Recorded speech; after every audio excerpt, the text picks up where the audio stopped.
Chapter 1: Different Choices, Different Lives. The north wind was howling and heavy snow was flying all over the sky. Early in the morning, Han Shenyang stood in front of the window, looking at the thick layer of snow covering the roofs, tree branches, and roads downstairs, and couldn't help but feel a little dazed. He vaguely remembered that when he was 3 years old and was taken in by an orphanage, it was also snowing heavily. Time is merciless, and in the blink of an eye, I'm about to graduate from university. Han Shenyang sighed, collected his thoughts, and prepared to take a nap. Achoo! A gust of cold wind blew through the leaky window and hit his body, making him feel so cold that he couldn't help but sneeze. At the same time, a translucent screen and a beautiful female voice like a broadcaster suddenly appeared in his mind. Han Shenyang, please make one of the following choices to start a different life. Option 1, a 500 million yuan lottery ticket. Option 2, a fairy tree seedling. Option 3, the almighty prince consort who travels across time and space. Han Shenyang rubbed his eyes and subconsciously opened the window. The biting cold wind made him shiver in an instant, but the screen in his mind was still there. Is this really a system that only exists in novels? He couldn't believe that such a thing would appear in his own world, and that he had a choice. My hands were shaking a little, not entirely because of the cold, but more because I was too excited. It took 3 cigarettes for him to calm down. Facing different choices, you will have a different life. This is a choice in life, and you have to be calm. If you choose 500 million, you can live a carefree and wealthy life. Money is the root of all evil. If you have a blocked road, just use money to break it open. It's direct and rough, and he really likes it. System: what is a fairy tree seedling? What benefits can it bring me? Will I become powerful after obtaining it? Or become an immortal? He grew up in an orphanage and suffered a lot of contempt and bullying. Sometimes many problems cannot be solved by money. Often, fists are more effective. However, after asking a series of questions, the system did not respond. So cool. Han Shenyang curled his lips, and the cold look of his boss's wife flashed in his mind. However, that boss's wife was really beautiful. A fleeting thought led to the third option, the almighty prince consort who traveled through time and space, that is, the emperor's son-in-law. Being able to become the emperor's son-in-law, and an omnipotent one at that, he must be able to live a prosperous life, but intrigue is inevitable, and this is not the life he wants. Moreover, the ancient times were so backward, how could they compare with the bright lights and feasting of modern times? The key is that once you make a choice, you will travel to another world, and you will never be able to find your parents. The third option is definitely not chosen. He always had the fantasy of finding his parents, no matter what the reason for abandoning him, but the desire in his heart never faded. After a moment of silence, Han Shenyang breathed a sigh of relief. Choose the second option, the immortal tree seedling. Since it is a fairy tree, it must not be an ordinary thing. 500 million is enough to live a carefree life, but there is no trace of the parents who can be found. Perhaps only something that breaks the common sense can rekindle hope. Although he wasn't entirely sure, he didn't want to give up the opportunity to be self-righteous. Once selected, it cannot be changed. Are you sure you want to choose the second option? The system said. Come on, sure. Han Shenyang was extremely clear-headed at this moment, especially the sour feeling of the cold wind mixed with snowflakes blowing through the window and hitting his body made him even calmer. Chapter 2: Immortal Tree Seedlings. Ding, the fairy tree seedlings have been distributed. Gain growth points to make the seedlings grow. The voice in his mind disappeared, and a seedling grew in Han Shenyang's palm. Looking down, the seedling was about 3 inches long, with a leaf the size of a little fingernail hanging from its stem, which was about 1 millimeter thick. The seedlings are lush and green, emitting a faint halo and exuding the breath of life. Is this the fairy tree seedling? Han Shenyang looked at the fairy tree seedling that looked a bit like a bean sprout and shouted in surprise. It just has 1 less leaf than bean sprouts, but I have to admit that it is indeed a genuine seedling. I just don't know what's so magical about this thing. The next moment, Han Shenyang felt that he was the seedling, and the seedling was himself. There was a magical force between the two that made them fit together. As long as the mind moves, the seedling in the palm of the hand will be integrated into the body, and it can also emerge from any part of the body. Is this a cash cow? His consciousness could actually enter the only leaf of the seedling. Moreover, there was a black dead tree growing in Yen, with golden leaves hanging on it. The leaves are so exquisite that they seem to be carved by magic, and the lines on them are clearly visible. Judging from the golden leaves, they are definitely gold. The golden leaves are as slender as willow leaves, giving people a sense of thickness. They should have some weight and are pleasing to the eye. Crash, crash.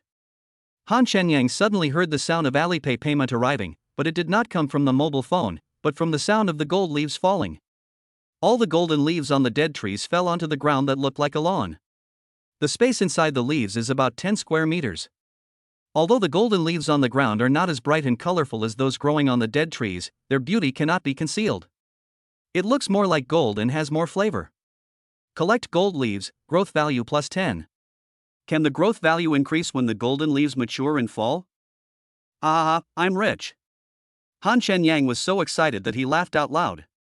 He had been wondering how to gain growth points, and it turns out that he just had to wait for the harvest. This was ridiculous. Moreover, he saw some golden buds emerging from the place where golden leaves had grown before on the dead tree, and he guessed that more golden leaves would grow there. If this isn't a cash cow, what is it? And the fairy tree seedling grew from 1 leaf to 2, and Han Shenyang was even more grateful for how wise his choice was. Han Shenyang counted the golden leaves excitedly. Although there were only 10 pieces, he was still very excited. After all, it was all money, and a steady stream of money. Look at the new leaves, what treasures are there? Han Shenyang's consciousness quickly entered the second leaf of the fairy tree seedling. But inside, there was chaos, and then the system came. Only by consuming the golden leaves can the dragon soul branch of the immortal tree be activated. Han Shenyang was slightly stunned. Dragon soul branch? The second branch of the immortal tree? How to consume it? His intuition told him that there must be treasures in the leaves of the dragon soul branch. Han Shenyang suddenly discovered that there was a note on the gold leaf.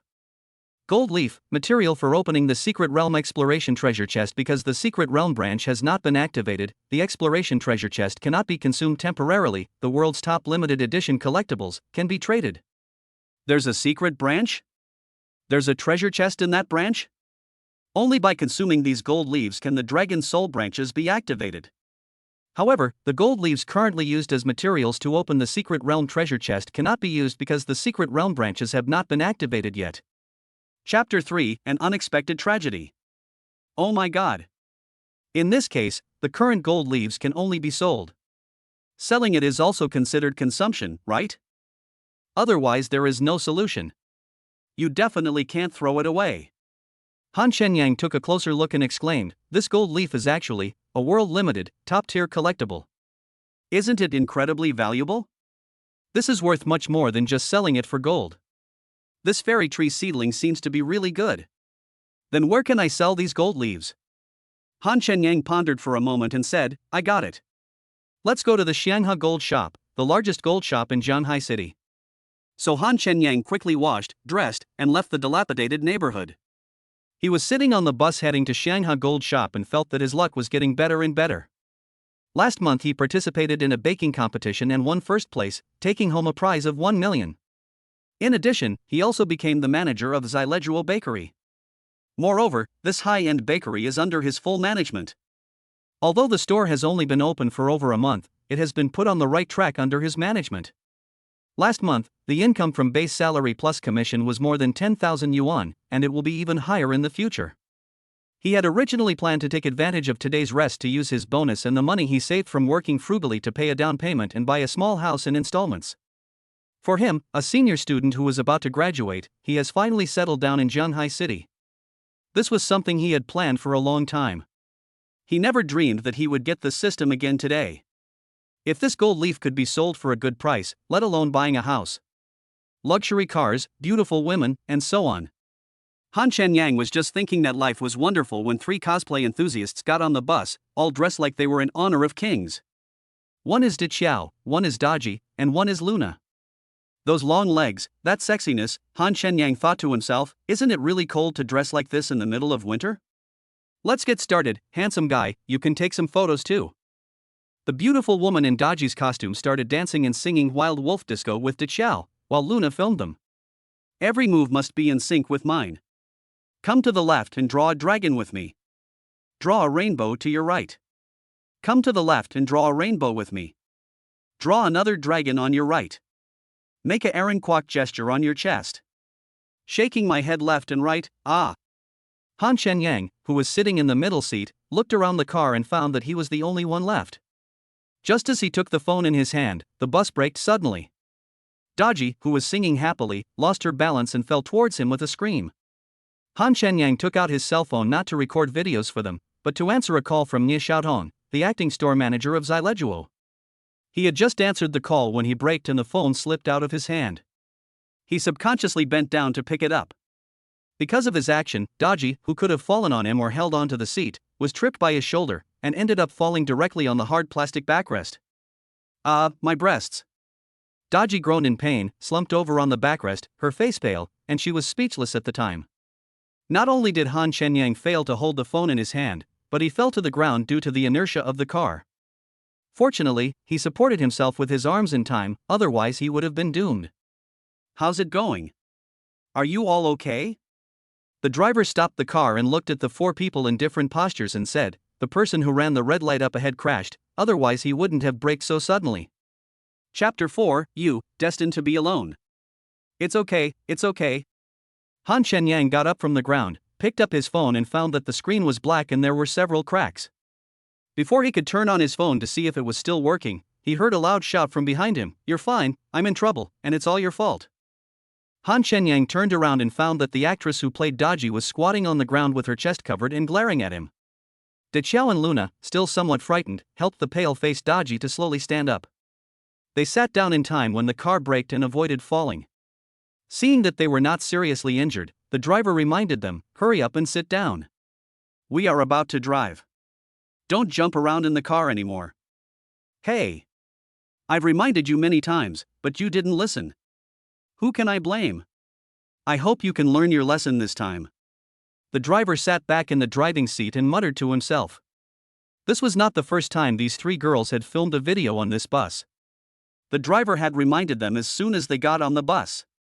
It was snowing heavily today and the car was not driving fast.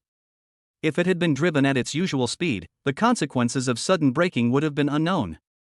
Although the driver's voice was not loud, they could still vaguely hear what he was saying.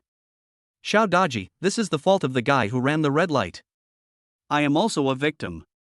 Han Shenyang shrugged with a smile and sat back in his seat. "You." Daji was so angry at his attitude that she was out of breath and cursed, "You are destined to be alone." The moment she leaned against the back of the seat, she thought that this handsome guy would save her with a romantic waltz. But this guy ended up giving a perfect assist. Although we really can't blame him, can't we at least give him some consolation? No matter what, she is a beauty. Doesn't she have any respect? Han Shenyang spread his hands and smiled. After passing the traffic light, he arrived at his stop and couldn't wait to get off the bus. Daji kept staring at him until he walked into the Shanghai Gold Shop. "Master, driver, we are getting off at Shanghai Gold Shop too." The three beauties came to their senses and found that they had passed their stop. "Let's get off. We can't stop here. Come back early," the driver said slowly. Daji said angrily, "Don't both of you stop me for a while, I'm going to take him away with all of them." "Yes, catch him and let him play the blue buff." As the bus suddenly braked, the tragedy affected not only Han Shenyang and Daji, but also Nie Xiaotong on the other end of the phone. Han Shenyang is on vacation today, but he forgot to give the key to Xileguo Bakery to Nie Xiaotong. It was snowing heavily and the temperature was more than 10 degrees below zero. Nie Xiaotong and his colleagues were shivering as they stood at the door of the store.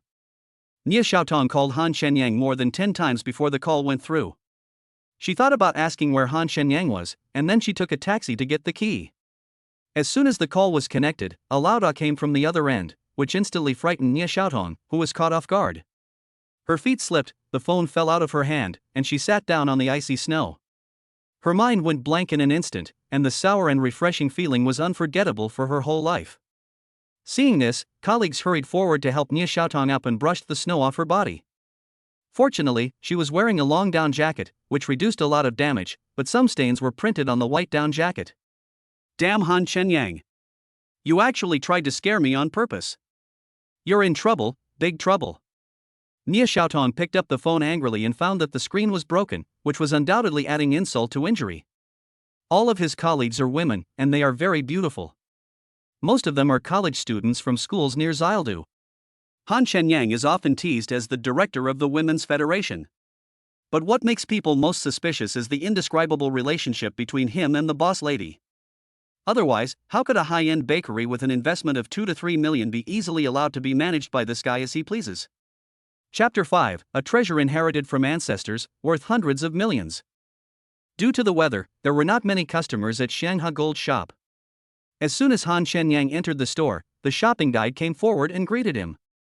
"Sir, I'm Xiaomei. I was the one who helped you buy the Lucky Charm necklace last time. Do you remember?" Han Shenyang looked at Xiaomei with a smile. Remember, I always have a photographic memory for beautiful women."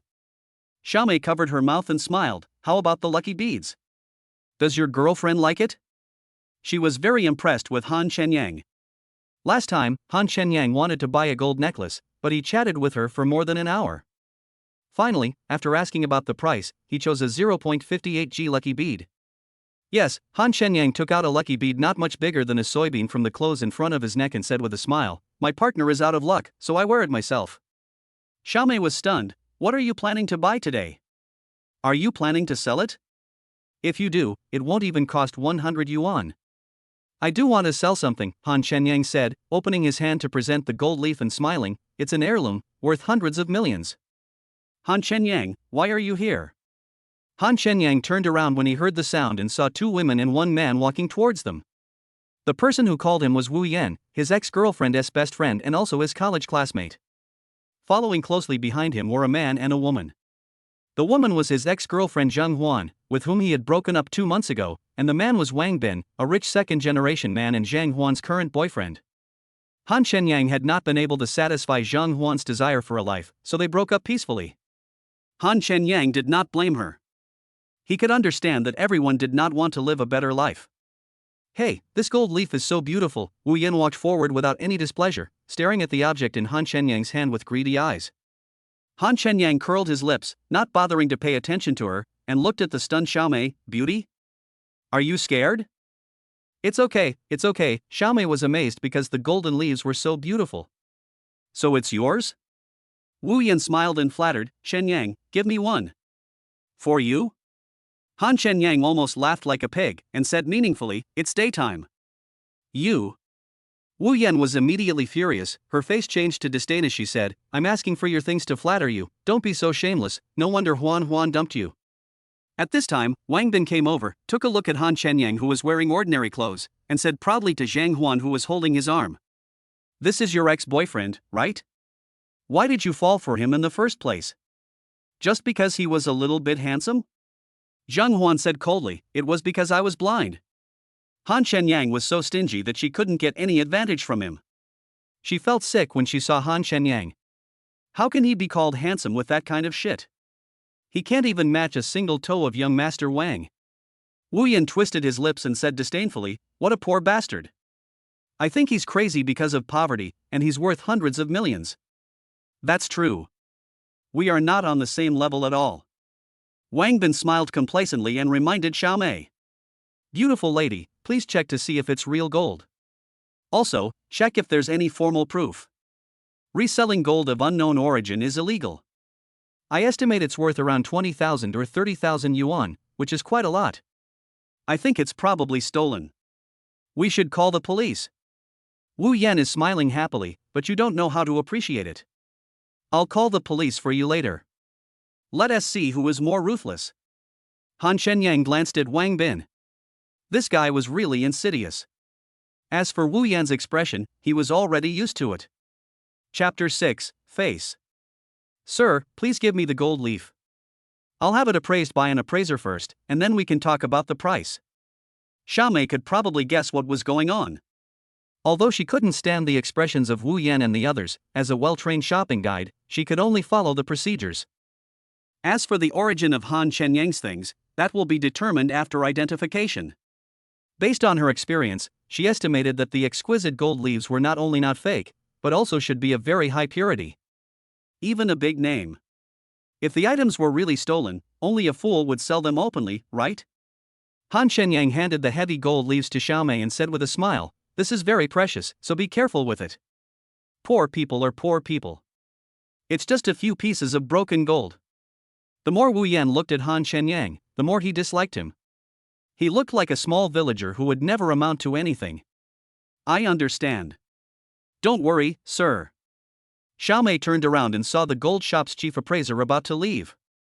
She went up to him and asked, Mr. Zhang, there's a gentleman who wants to sell gold. Would you be available to appraise it now? Mr. Zhang's real name is Zhang Tianhong. He is very famous in the collecting world, but he is just a name in Shanghai Gold Shop. He is also a specially invited treasure appraisal expert in a very popular treasure appraisal program, and can be said to be an authoritative figure. He was wearing a blue-gray tang suit and had a ruddy complexion. Although his hair was a little sparse and gray, he looked very energetic and his scholarly temperament was awe-inspiring.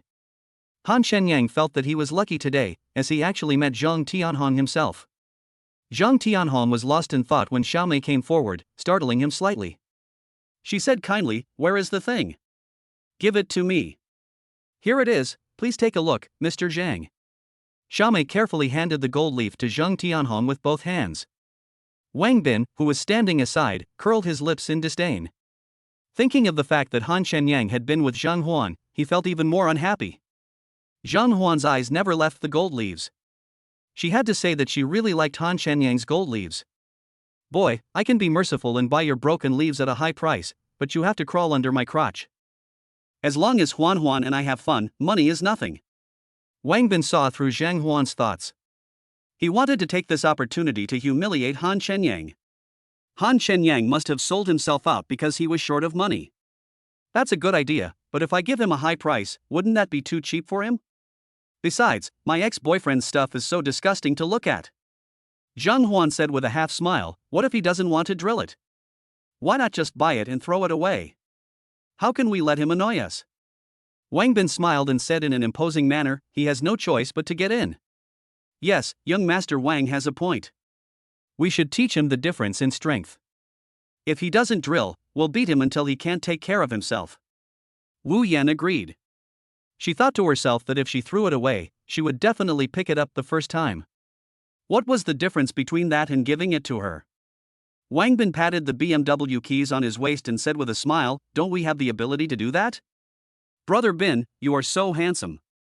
Zhang Huan said and kissed Wang Bin on the face. Wu Yan laughed at him and said, "Han Shenyang, you see, a poor and stingy person like you doesn't deserve to have a girlfriend. You deserve Huan to look down on you." Han Shenyang didn't bother to pay attention to them at this time, his mind was all on Zhang Tianhong. Chapter 7 Mysterious Treasures. Zhang Tianhong had habitually put on white gloves. He put his ear close to the gold leaves and weighed them. From the sound, he could basically conclude that they were real gold. But when he leaned closer and picked up a gold leaf to look at it carefully, his face twitched a few times, and his emotions became a little excited. He quickly took out the magnifying glass he carried with him, took a closer look, and completely lost his composure. "Xiaomei, who owns this?" Han Shenyang stepped forward and said respectfully, "Mr. Zhang, is there any problem?" Zhang Tianhong looked up at Han Shenyang, his expression slightly startled, and asked, "My friend, how much do you plan to pay?" "Of course, the more the better." Han Shenyang was sure that Zhang Tianhong had seen through the mystery and was trying to test his opinion. Although he had to sell it today, he had to sell it whether he wanted to or not, otherwise the dragon soul branch of the fairy tree seedling could not be activated. But gold leaves are top-notch collectibles after all, so they certainly can't be sold too cheaply.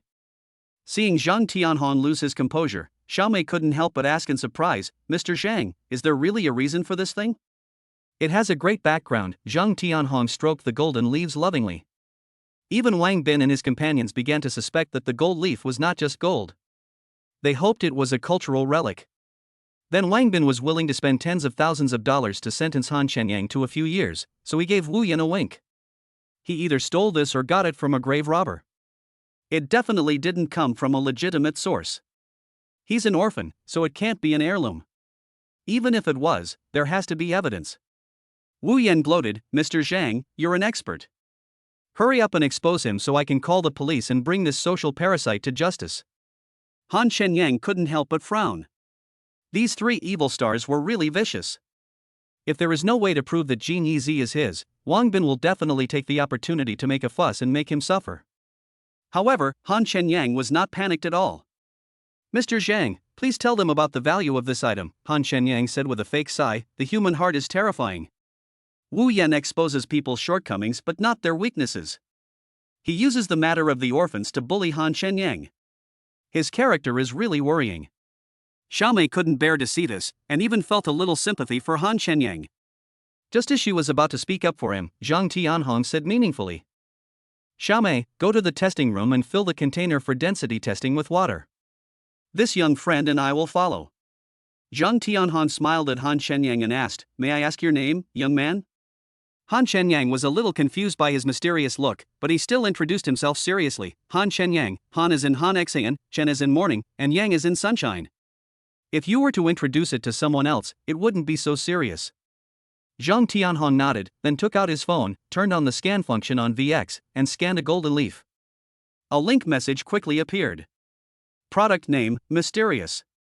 Category, Collectibles. Collector, Han Shenyang. Collection level, SSS. Issue quantity, 66 sets. Issuer, Golden World Bank. The information is brief and there is no detailed introduction, but there are language and text classification options for all countries in the world, which is clear at a glance. That's right, this item is indeed this young friend's. Zhang Tianhong stared at the message on his mobile phone, his excitement difficult to conceal.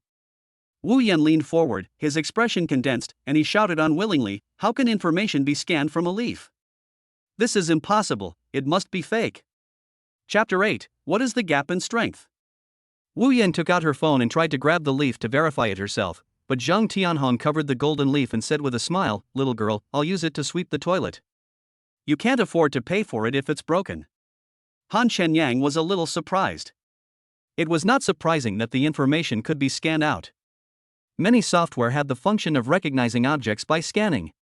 The key point is that his name appears in the information.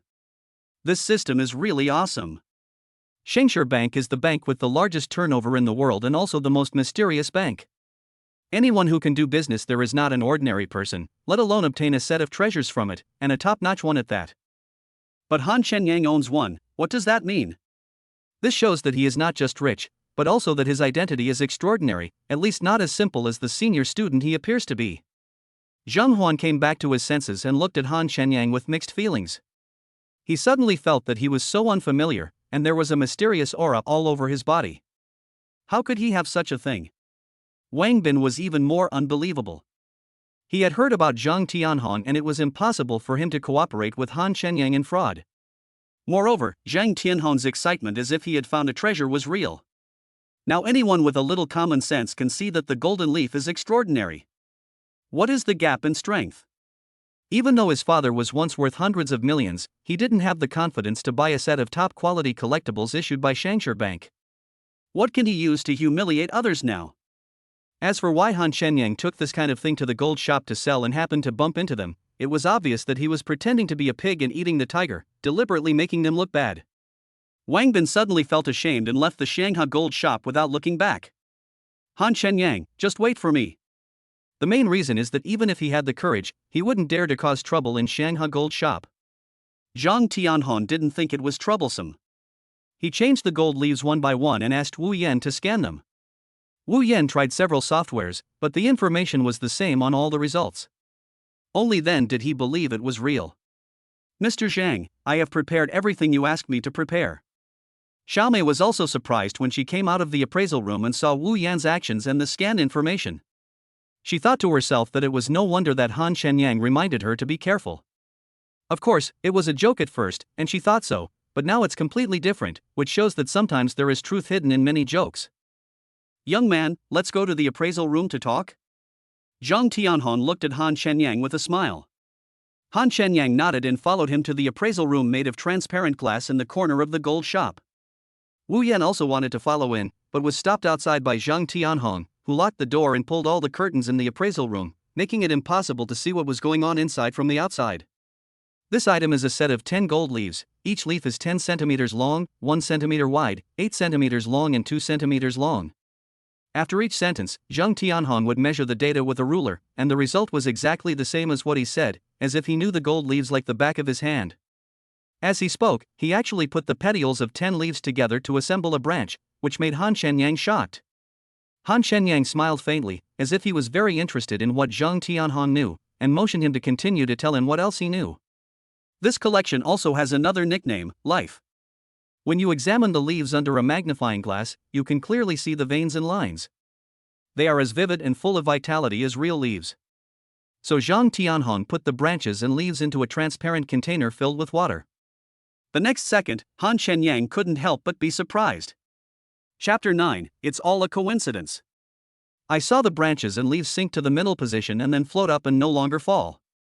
The miracle is that it slowly rotates, like a beautiful work of art. It violates the current concept of objective scientific laws.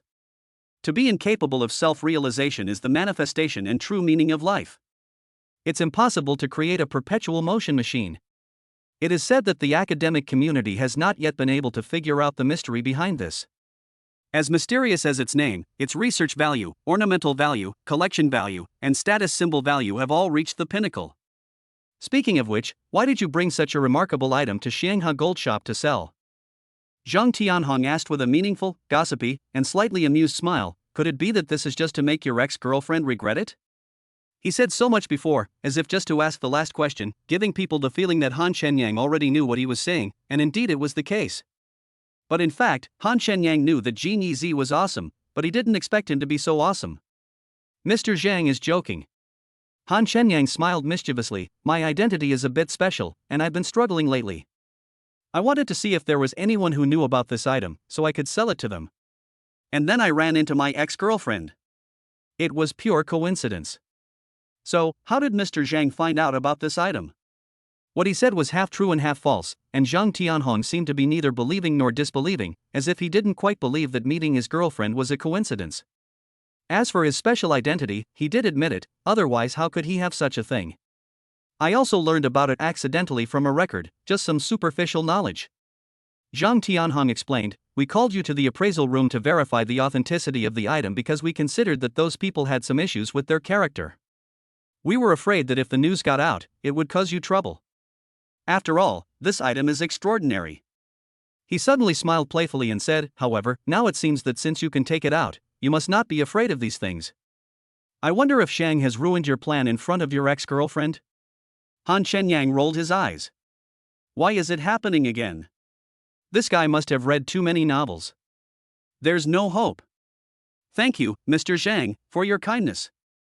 However, I still need to explain that this has nothing to do with my ex-girlfriend. Han Shenyang's thank you came from the bottom of his heart, and it would not be a good thing if it were spread out. After all, he had nothing to do with Shengshi Bank, and it was all a systemic means.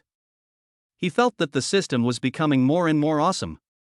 Zhang Tianhong smiled, as if he suddenly realized something. My friend, are you really planning to sell one?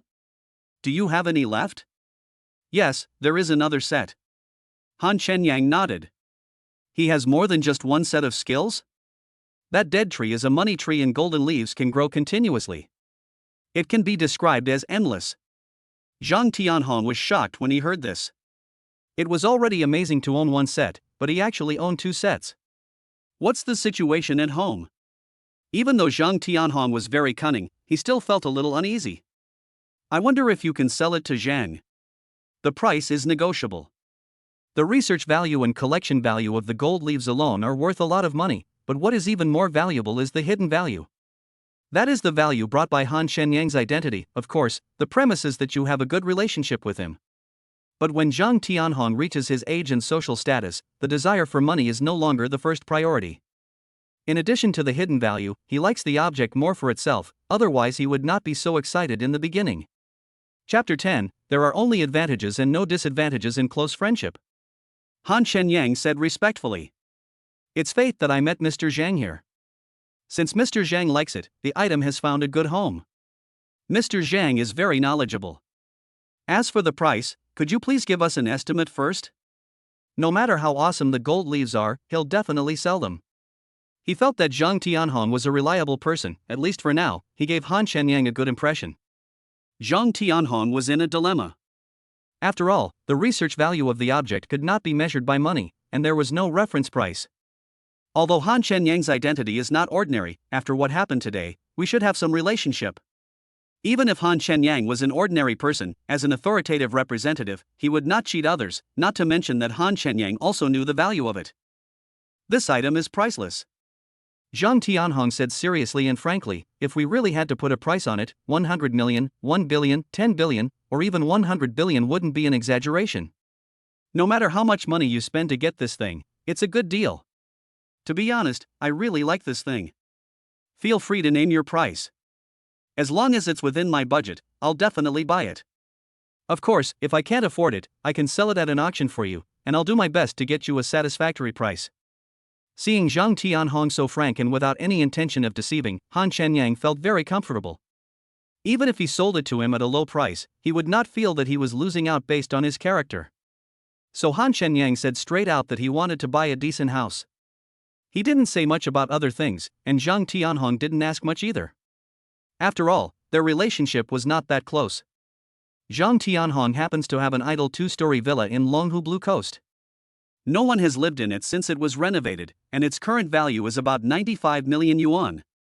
Although it is not the most expensive in Jianhai City, it definitely has the best environment and is very convenient in all aspects. Many people dream of buying one. Han Shenyang agreed to the exchange without much thought, because he probably knew that the value of the Longhu Blue Coast villa was far more than 95 million, and it might not be possible to buy it even if he had money. Seeing Han Shenyang's openness, Zhang Tianhong transferred another 5 million to him without hesitation, bringing the total value to 100 million. The key point is that Zhang Tianhong really admires Han Shenyang's character of knowing when to advance and when to retreat. He is obviously a young man with foresight and an immeasurable future. There are only benefits and no disadvantages in making close friends with him. My dear, I made a lot of money today. After they wrote the transfer contract, Zhang Tianhong carefully locked the gold leaves in the safe in the appraisal room. Then he laughed and was about to leave the appraisal room with Han Shenyang to go through the property transfer procedures. Brother Yang, are you free tonight? I'd like to treat you to dinner. I was blind and didn't recognize the real man before, so I want to sincerely apologize to you and admit my mistake. As soon as the door of the appraisal room opened, Wu Yan, who had been standing outside the door, couldn't wait to come forward. Her coquettish voice gave people goosebumps. Han Shenyang curled his lips and continued to walk forward with Zhang Tianhong. For a moment, he felt that Wu Yan was no longer the same as he knew. Shenyang, Huan will be there too. You can ask us to accompany you in any way you want. As long as you are happy, nothing will be a problem. You know what I mean. Wu Yan said seductively as she walked. Of course, I can also introduce you to a few sisters to accompany you, they are all beautiful women. Chapter 11 Wu Yan's actions. Han Shenyang smiled and said, a poor guy like me doesn't deserve to have a girlfriend. So, I can't afford her. He and Zhang Huan had broken up 2 months ago. Given Zhang Huan's personality, it was impossible for him to be with her even if he didn't have money, let alone now that he had money.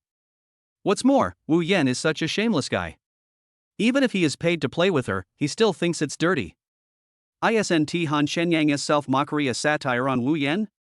But Wu Yan disagreed and said, if anyone dares to call you a poor bastard, I'll give her a slap in the face and teach her a lesson. Isn't that what you said? Han Shenyang tilted his head to glance at Wu Yan and said with a smile, how about you teach yourself a lesson first? This. Wu Yan thought about it and felt that as long as she could make Han Shenyang happy, would she lack benefits in the future? Han Shenyang's treasure is a top-notch collection. Even if it is sold at a low price, it will be worth tens of millions, right? Zhang Tianhong on the side shook his head. It was hard to understand where this girl put her dignity. Bang! Wu Yan slapped herself in the face, then smiled and asked Han Shenyang, Shenyang, are you happy now? Can Huan and I apologize to you again tonight? Han Shenyang was startled by Wu Yan's actions, but he felt it was more enjoyable than if he had done it himself. Han Shenyang smiled and said, the intensity is still a little weak, not stimulating enough. I still prefer to listen to music with a rhythm. You bastard, how dare you play tricks on me? If Wu Yan couldn't see that Han Shenyang was playing with her, she would be an idiot. She roared, Han Shenyang, just wait. Wu Yan said something harsh and left Xianghe Gold Shop angrily. She knew more than just Wang Bin, the second-generation rich people at school. There were even some powerful people in society. With her looks, as long as she let them take advantage of her a little, they would be more than happy to show their affection to her. Seeing that Wu Yan was frustrated, Zhang Huan didn't bother himself. After she quietly left Xianghe Gold Shop, she couldn't contact Wang Bin anymore. She couldn't find him at the place they rented, and her phone call was unreachable. It was as if he had disappeared from the face of the earth. She added Han Shenyang's VX, but it was not accepted for a long time, so her mood fell to the bottom and she sat alone in the corner of the bar drinking to relieve her sorrow. Although Wu Yan was very unhappy about being tricked by Han Shenyang, she was not as depressed as Zhang Huan. She was happily chatting on VX in the school dormitory. She took a close-up photo of the part of her face where she had been slapped and posted it on her Moments, which attracted many suitors to ask about her well-being. The red marks on her face were not very obvious originally, but after she used cosmetics to process them, they looked a little serious, which made the lickers who didn't know the truth feel distressed. Not long ago, a few people took the opportunity to curry favor with her and comfort her by buying her lipsticks, perfumes and other high-end products, which were worth 4,000 or 5,000 in total. However, she did not pay much attention to those people afterwards. After all, they were just poor students who had just finished their internship and could not get much money even if they sold their kidneys. The person she was chatting with was called Fan Chang. He was a strong and tall man, about 1.9 meters tall. He was the leader of the martial arts department, but he was not a student of the same school. It was most appropriate for him to deal with Han Shenyang. Don't worry, Yen Yen. I'll go to his neighborhood tomorrow morning and stop him. I promise to beat him until he calls me grandpa. You dare to bully my Yen Yen? You're so bold. Brother Chang, please don't be too harsh. I'm really worried that he'll beat you to death. If he finds out, we'll both be in trouble. Chapter 12, Stop. I know my limits. I know the neighborhood he lives in. It's shabby, without even surveillance. Even if someone sees us, at most they can just spend some money to fix it, and it won't implicate you. Don't forget, my father runs a martial arts school, and he has a wide network of contacts. Killing him would only cause some trouble, but it wouldn't harm me. Brother Chang is really strong, so awesome, I feel relieved now, kiss. That's a must. There are stronger ones too. Do you want to try them? Smirk. Brother Chang, you are so annoying. I was in a bad mood and my bag was broken. Angry. Isn't it just a bag? I'll buy you an LV tomorrow and give it to you in the evening. Really? Sex, but my face is disfigured and I don't have the courage to see you. Besides, that bag is so expensive. I don't mind. I'll bring you some magic medicine. Just apply it for a day. Damn, your best friend is such a piece of shit. How could she let you stand in front of her? Do you want to beat her up too? I've already ignored her, so don't do anything to her. After all, we're best friends, and I've seen her clearly. Hey, Yen Yen, you're too kind-hearted. You're vulnerable this way. Be more careful when making friends in the future. I'll put the blame on that kid, otherwise I'll feel worse than you. Brother Chang, you are so kind to me. I am so touched crying. Why don't you go over and comfort my dear little baby now? Cool. I'm staying in the dorm, and the school doesn't allow me to go in or out anymore. Sigh. Okay, so how come my Yen Yen lives in the dormitory? I haven't met my ideal boyfriend yet, and I haven't found a job yet. Isn't it safe to live in a dormitory? I'm so beautiful. Ha ha ha. My dear little darling, am I your boyfriend now? Well, it depends on your performance. I'm not someone who was easily pursued, otherwise how could I have never had a boyfriend? Disdain. Tomorrow night I'll make you call me hubby, and beg for mercy. Wait for my good news, cool. After Han Shenyang finished the property transfer procedures, Zhang Tianhong insisted on taking him out for a drink, but Zhang Tianhong ended up asking a designated driver to drive him back. He drank a few beers and was fine. It was already past 8 o'clock in the evening when he got out of the taxi happily. Once you get the property certificate for the villa, you will be a real homeowner in Jianghai City, and it will be a villa in the Longhu Blue Coast project. It makes me excited just thinking about it. After the golden leaf was sold to Zhang Tianhong, the Dragon Soul branch was also activated. On the way back to the community, before Han Shenyang could check what treasure was inside the second leaf, he suddenly felt someone following him. Stop! After the shout, the hood on the cotton jacket was immediately pulled. Han Shenyang was startled and turned around subconsciously. He wondered who it was and it turned out to be Nie Xiaotong. He smiled and said, Xiaotong, you missed me so much after just one day of not seeing me? The two dimples on Nie Xiaotong's face when she smiled in the past had disappeared, and under her furrowed brows were a pair of round and angry eyes. Not to mention, when a beautiful woman gets angry, she still has another kind of beauty, and she's quite cute. Why, you want to treat me to a movie? Han Shenyang scratched his head, pretending to think, I don't have time tonight, how about tomorrow? I'll treat you tomorrow? You haven't woken up yet? Nie Xiaotong waved a piece of paper at him and said, reimburse me quickly. Also, you made my down jacket dirty and broke my phone. Pay for it. Chapter 13, Let You Become a New Person. Han Shenyang looked at the KFC receipt with confusion, and was even more confused about the mobile phone, clothes, and other things. Xiaotong, did you know I'd made a fortune, so you came all the way to the gate of the community to block me and extort money? But, how much could you possibly extort? You should have had someone rob me. You know, Han Shenyang now has more than 6 million in his card, and he has been excited since he received the 5 million transfer from Zhang Tianhong. After all, it is the first time in your life that you have so much money, which is different from the choice of a 500 million lottery ticket. This seems more real. Looks like he's sleepwalking. Nie Xiaotong said fiercely, you said? I called you to ask for the key, why did you deliberately scare me? Not only did I fall, my new clothes got dirty, but my phone was also broken. What's even more outrageous is that you turned off your phone, and the door to Xilejuo was opened by a locksmith company. As for the receipt, each of my colleagues got a cup of milk tea so that you could comfort everyone who was suffering from the cold. It was a good deal for you. Tell me, do you deserve a beating? Her home was in the community next to Han Shenyang's. When she came home from get off work, she happened to see Han Shenyang, who was walking with a bit of wind, from the taxi and got out immediately. She was in a bad mood today. She didn't really care about the losses, but mainly because of Han Shenyang's bad attitude. She paid the several $100s for unlocking the door. Oh, so that's how it is. I thought you had ideas about me, no, about my money. Han Shenyang suddenly realized and said with a wry smile, it's unfair. When you called me, the bus I was riding happened to be in an accident. Then it braked suddenly, and it was a tragedy.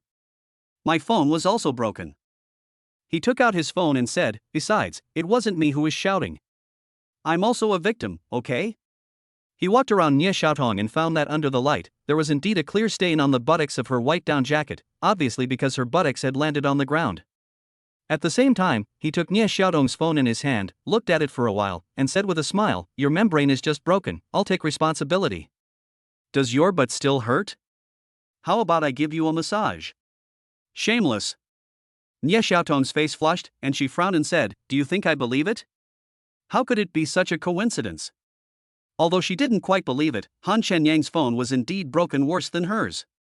It's really just a coincidence. If you don't believe me, you can confront me. I have witnesses. Han Shenyang pulled out a piece of paper from his pocket. On it was a cell phone number. It also said, I'll give you a chance to start over. Add me on WeChat, or you'll face the consequences. Charming little Dodgy.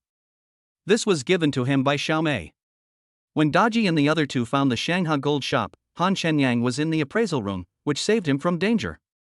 Nie Xiaotong recalled carefully that it was indeed a female voice that shouted, humph, it was probably just a hooligan act, not a sudden break. Hey, on the contrary, if you call them, you'll know what's going on. Xiaotong Tong, the beauty left me her phone number. Are you jealous? Han Shenyang looked at Nie Xiaotong and said, thinking is very exhausting. If you become malnourished, you'll lose weight. If you don't behave yourself, I'll dig out your eyes. Nie Xiaotong glared at him with a blush on her cheeks. I don't care what your reason is. You must apologize to me today, otherwise I will make you a new man. Compensate, I will. Who told you to be the big bear? I am the second bear. Han Shenyang took out his barely usable cell phone and transferred some money to you, Nie Xiaotong, through VX. Chapter 14 is really the best. 100? Nie Xiaotong was a little surprised to see Han Shenyang transfer the money so readily, but she felt terrible after seeing the amount. 100 is more, no less, okay? Han Shenyang counted on his fingers and said with a smile. I'll reimburse you 80 yuan for milk tea, and for 9.9 yuan you can buy 3 tempered glass screen protectors on Pink 60 and get a free phone case that will last until your phone wears out. The remaining 10 yuan can be used to treat my colleagues to some sunflower seeds. Everyone in the store can eat them all morning. As for your down jacket, just go home, get a cloth with some water, wipe it, and it'll be easily fixed. Alright, if you deduct a dime, you can earn interest on that dime transferred to Money Baby, which is equivalent to an extra income. Nia Xiaotong took a deep breath and suppressed her emotions before listening to him finish. Forget about the money.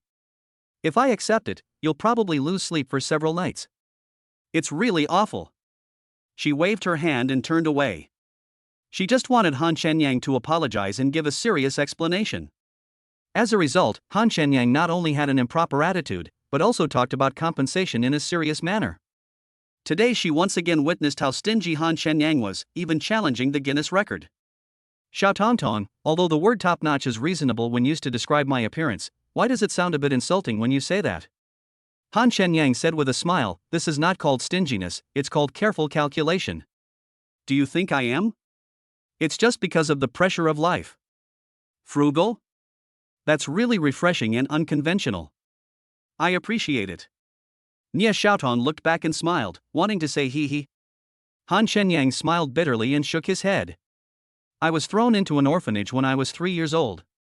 Later, the orphanage was forced to sell, so I started working to earn a living in tuition. Sometimes I didn't have food for days and was so hungry that I wanted to die. Have you ever slept on the street? Have you ever experienced working several jobs and only sleeping for an hour or two a day? Have you ever experienced despair? I'm already very grateful that I'm alive. Nia Xiaotong suddenly stopped and turned back. The smile on her face had disappeared. She said with mixed feelings, I'm sorry, I didn't know you were an orphan. They had only known each other for about a month, and she had no idea that Han Shenyang's life was so miserable. I'm not that pretentious, Han Shenyang sighed. I'm not trying to gain your sympathy. I say this just to illustrate that people have different experiences and develop different personalities. In the past, I always spent every penny wisely. Maybe you think I'm really stingy, right? However, from today on, I will no longer be the same person as before. Nia Xiaotong's mouth twitched, and he lowered his head in silence for a moment, then smiled and said, it's getting late today. See you tomorrow. I'll bring you breakfast in the morning as an apology.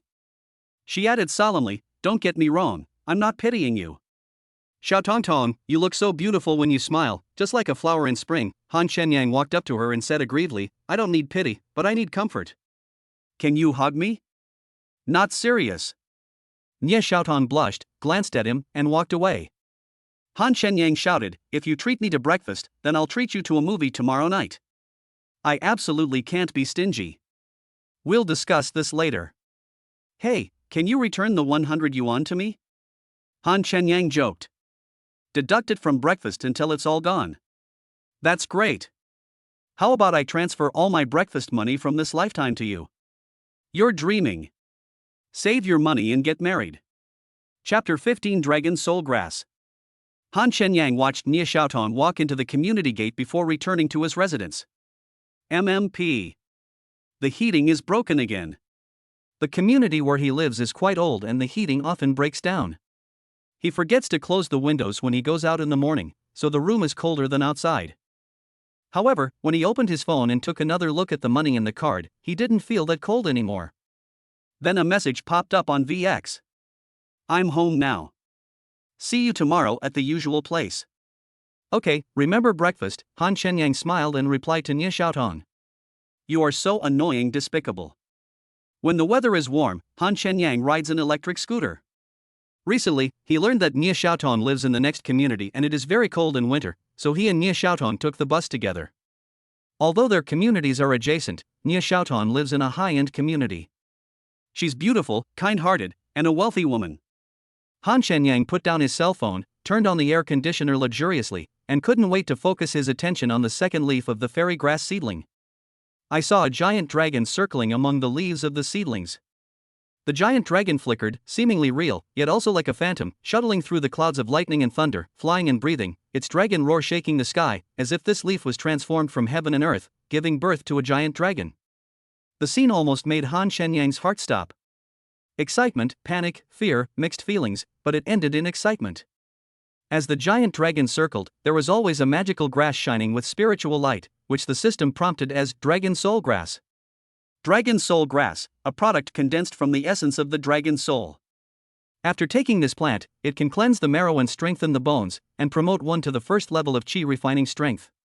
In other words, after taking the Dragon Soul Grass, one can not only be reborn, but also possess the strength of the first level of chi refining. Although it is the lowest level of strength, it is equivalent to being promoted to the ranks of immortal cultivators.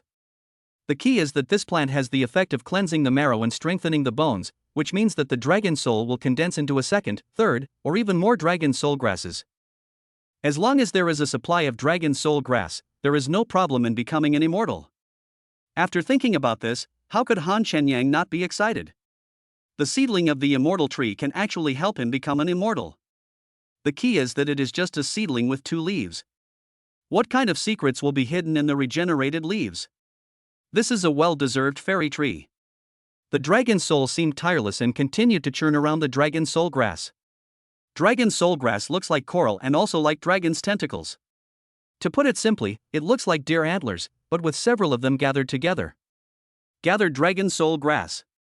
Han Shenyang thought about it, and the dragon soul grass appeared in the palm of his hand, but the dragon soul of the giant dragon did not move at all. Gathered dragon soul grass and gain growth value plus 10. The dragon soul grass is 10 centimeters long and gives people an illusory feeling. If you don't hold it in your hand, it will seem like an illusion. While gaining growth points, Han Shenyang immediately checked the fairy tree seedling. A new leaf had grown out, and the 3 leaves looked like a tripod. Then a prompt sounded. Activate the secret branch of the immortal tree and explore the secret realm to find 3 treasure chests. Please choose one. Treasure chest 1 may have growth value. Treasure chest 2, there may be elixirs.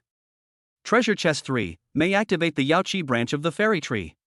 Han Shenyang was stunned. I didn't expect the secret branch to be activated directly, and there is a treasure chest. I just don't know what the possibility is of getting the corresponding reward from the treasure chest. If you have to choose one from the 3, you must choose treasure chest 3. There must be some treasure hidden in the Yaoqi branch, and once it is activated, it will take the fairy tree to the next level. Choose treasure chest 3.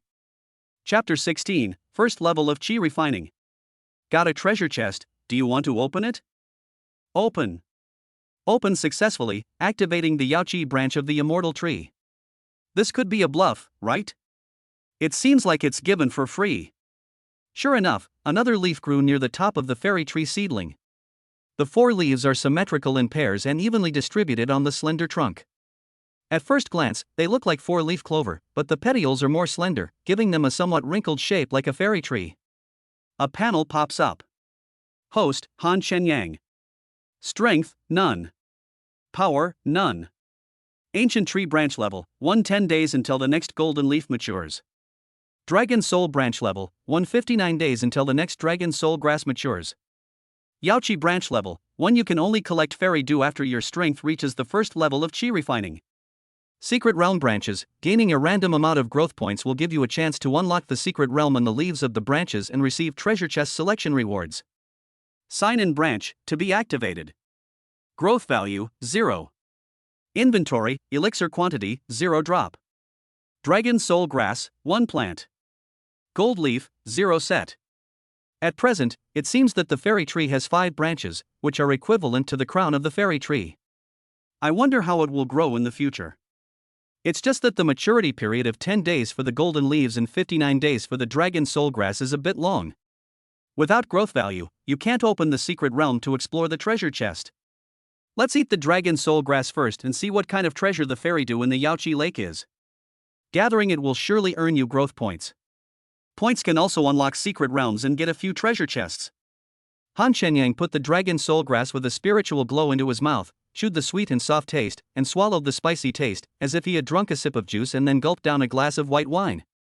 Before he could savor it, his body seemed to have turned into a black hole, madly devouring the huge energy radiating from the dragon soul grass. The energy was like a ray of light illuminating the darkness, passing through his skin, cleansing every bit of flesh and blood, and even the curtains in the room were swaying non-stop due to the radiating energy. At this moment, Han Shenyang seemed to have learned everything by himself, and it seemed that the dragon soul grass itself contained the insights of cultivating immortals. He realized that there are 9 levels of qi refining. The first 3 levels are for building the foundation, the middle 3 levels are for forming the golden elixir, and the last 3 levels are for overcoming the tribulation. It is not only about refining the qi, but also refining the body. The foundation building stage is the entry point for practitioners.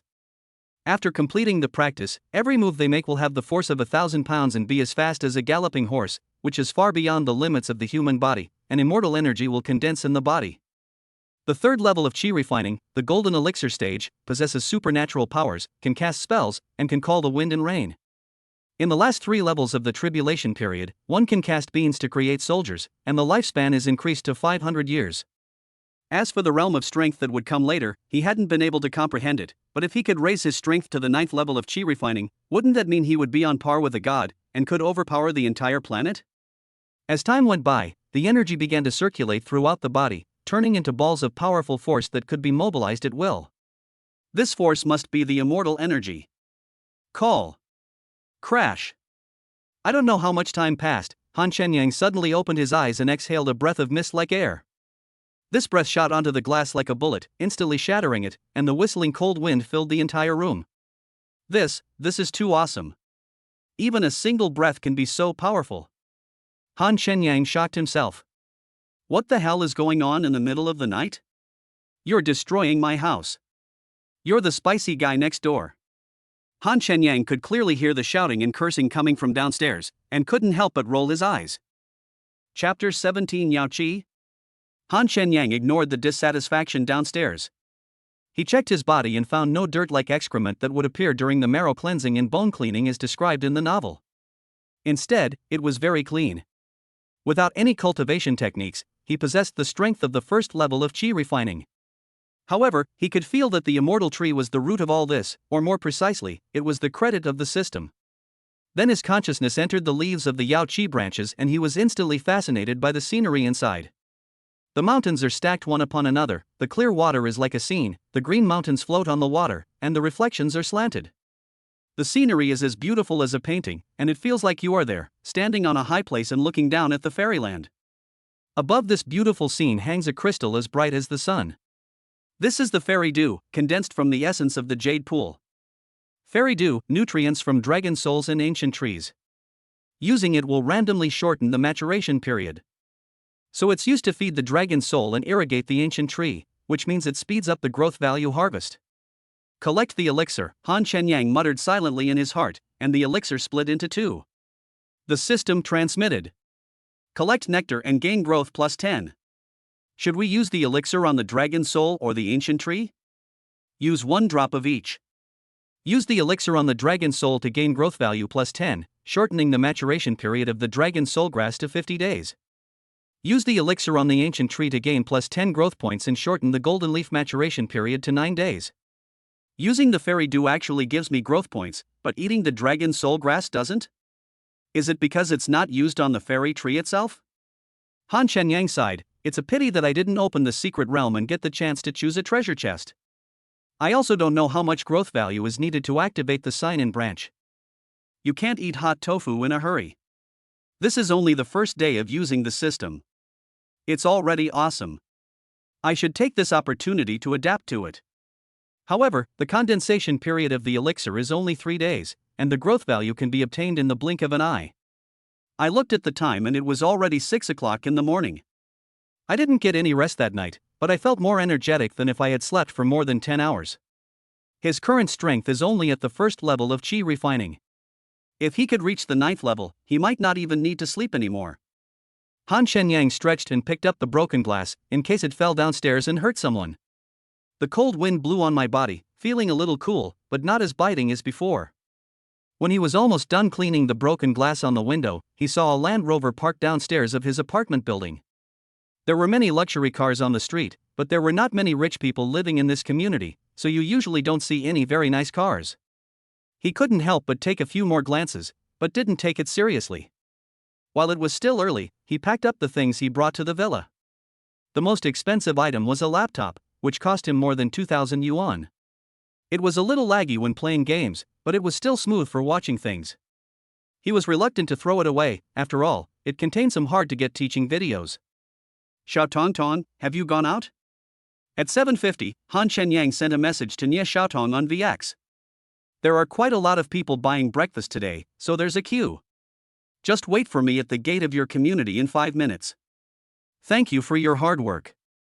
As a reward, I must treat you to a movie. Otherwise, I will feel guilty. It's not my money, it's just a convenience. You should save your money to get married. I won't say anything more, it's my turn now. Han Shenyang put his cell phone in his pocket and went downstairs happily. It would be great if he could get Xiao Tongtong. Chapter 18. I don't care who you are. Brother Chang, that boy looks like Han Shenyang, right? Zhao Dafu, who was sitting in the passenger seat of the Land Rover, saw a man with his hands in his pockets and a cigarette in his mouth coming out of the building, so he asked Fan Chang, who was squinting his eyes to rest. According to Wu Yan's description, Han Shenyang was about 1.8 meters tall, thin, average-looking, and looked poor.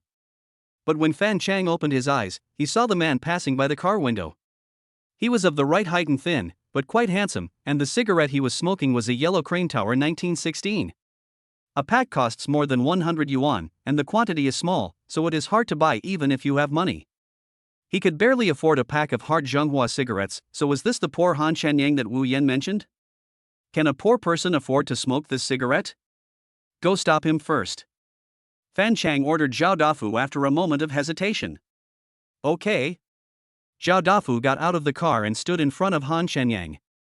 Just as Han Shenyang was about to flick the ash off his cigarette, he flicked it on Zhao Dafu's clothes, causing some sparks and the cigarette to fall to the ground. Are you fucking blind? Zhao Dafu stared at Dior, whom he had finally snatched in the live broadcast room. His chest was burned and he was very angry. Han Shenyang calmly took out another cigarette, put it between his lips, felt in his pocket, and asked Zhao Dafu in front of him, "Do you have a lighter?" Angry? I'm furious. Zhao Dafu saw that he looked fearless, pointed at his nose and roared, "You are Han Shenyang, right? Who are you?" Han Shenyang held the cigarette but in one hand and gently raised and lowered it on the palm of the other hand. I thought that Zheng Tianhong's cigarette tasted okay, but it was too loose, and only half of it was left after I squeezed it. Is it? Zhao Dafu clenched his fists. No matter whether it was true or not, this pretentious guy was in trouble today. So what if it is, so what if it isn't? Han Shenyang's face darkened. I don't care who you are. If you're a dragon, coil up for me. If you're a tiger, lie down for me. Zhao Dafu was furious and was about to punch Han Shenyang in the face, but was stopped by Fan Chang, who got out of the car and walked over. Brother Chang, what are you doing? Are we afraid of this kid? Zhao Dafu's hand was pinched so hard that it hurt, and he felt very upset. Han Shenyang noticed Fan Chang when he passed by the car window. Now he was standing in front of him, half a head taller than him. He was wearing a shoulder-exposed vest, had a muscular body, and had short hair that was almost bald. He gave people the impression that he was not a good person. Moreover, there is a kind of energy hidden in Fan Chang's body, which is not immortal energy. Han Shenyang can't figure out what it is. He should be a martial artist. If his guess was correct, it was either someone Wang Bin had hired or Wu Yan. Apart from the two of them, he had never had any unpleasantness with anyone else. Only women and villains are difficult to raise. If you get close to them, they will be disrespectful. If you keep them away, they will complain. It is a compliment when used on people like Wang Bin and Wu Yan. Han Shenyang not only did not back down, but instead shouted, "Are you going to break your legs again?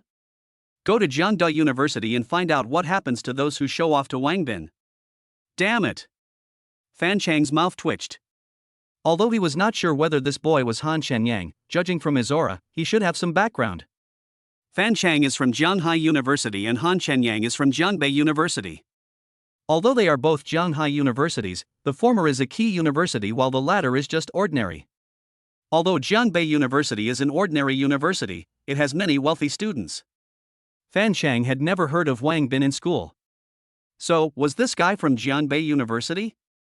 Chapter 19. Apologize quickly. Brother, calm down first, Fan Chang said with a forced smile. We're here to look for Han Shenyang. We saw you lived here, so we just happened to come down from upstairs. We wanted to ask if you knew him. I live here? You are really blind. I live in Huamei Daijing City. Han Shenyang curled his lips in disdain and said angrily. I came here to look for him. I don't know what scared me away. Why are you looking for him? Did this guy come here to seduce your girlfriend too? Han Shenyang was basically certain that they were the people Wu Yan had hired, otherwise they would have been discovered when he called out Wang Bin. Obviously they didn't know Wang Bin, nor did they know what they looked like.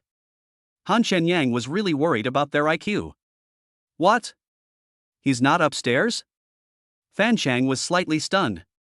He had been waiting here since past 5 o'clock, but the person was not there. Stop talking nonsense. He's upstairs and I'm covered in blood. Han Shenyang gritted his teeth, as if he had a huge grudge, then pointed at Zhao Dafu angrily and looked at Fan Chang. Is this grandson your little brother? He offended me, Wang Bin, for no reason. You have to give an explanation, right? Defu, hurry up and apologize to this guy. Fan Chang could vaguely feel that there was anger boiling in this kid's body, but he didn't know if it was an illusion. But this kid dared to tell me his name, address, and school, and was so arrogant, so he must not be a pushover. Brother Chang, he even burned my mink. Zhao Dafu was so angry, but Han Shenyang's aura really intimidated him. Apologize quickly. Fan Chang said with a glare. Brother Bin, I'm sorry. I hope you can forgive me and not take it to heart. Zhao Dafu still bowed his head and admitted his mistake. Okay, I have something to do today, otherwise you will be in trouble. Han Shenyang waved his hand, signaling him to get out and get out of the way. But he had just taken 2 steps when he suddenly turned back, holding a cigarette in his mouth and asked, Do you have a light? Brother Bin, I have a lighter. Zhao Dafu lit it for him with a helpless look. Han Shenyang exhaled a puff of smoke, squinted his eyes and said, I'm going back to Jiangda to look for that guy. If you find him first, remember to save his breath. The enemy of my enemy is my friend. No problem, buddy. Here's my business card. What's your phone number? Fan Chang said with a smile. Han Shenyang took his business card, glanced at it, and threw it away. Remember, I'm Fan Chang from the Martial Arts Department of Zhanghai University. Brother Chang, this guy is so fucking arrogant. He even threw your business card. When have we ever been insulted like this? And we're from Jiangbei University. After Han Shenyang walked away, Zhao Dafu spoke angrily. Zhanghai University and Jiangbei University are 2 streets apart from each other. They look down on each other and have even had group fights, which undoubtedly aggravated Zhao Dafu's unhappiness. Given his pretentiousness, he shouldn't be wearing such ordinary clothes. His cigarettes are pretty good, but I really don't understand his taste. Zhao Dafu felt something was wrong. Brother Chang, can't we just let this go? It's more than 10 degrees below zero and Fan Chang is standing there wearing a vest. He is tall and strong, and his complexion is normal, as if it's summer. Anyone else would not dare to provoke him just because of his size, right? But the kid was not afraid at all. Instead, he didn't take them seriously. If he didn't have any confidence and was so arrogant, wouldn't he be asking for a beating? You can't pretend to be brave. What acting skills would that require? So Fan Chang felt that this kid was something. Forget it? Fan Chang's eyes flashed with fierceness. First, let's find out where this bastard named Wang Bin came from and see if he's someone we can afford to provoke. It won't be too late to deal with him then.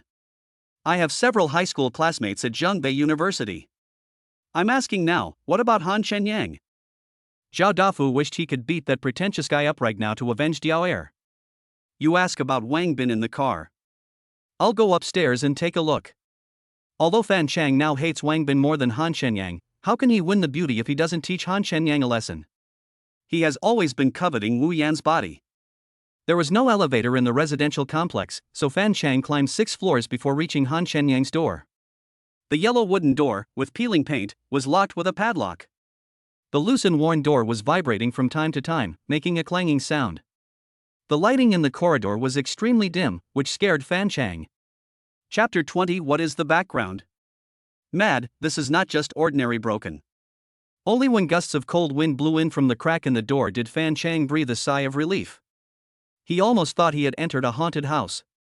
This is not a place for people to live. Fan Chang saw a Zippo lighter on the ground, and it was a limited edition.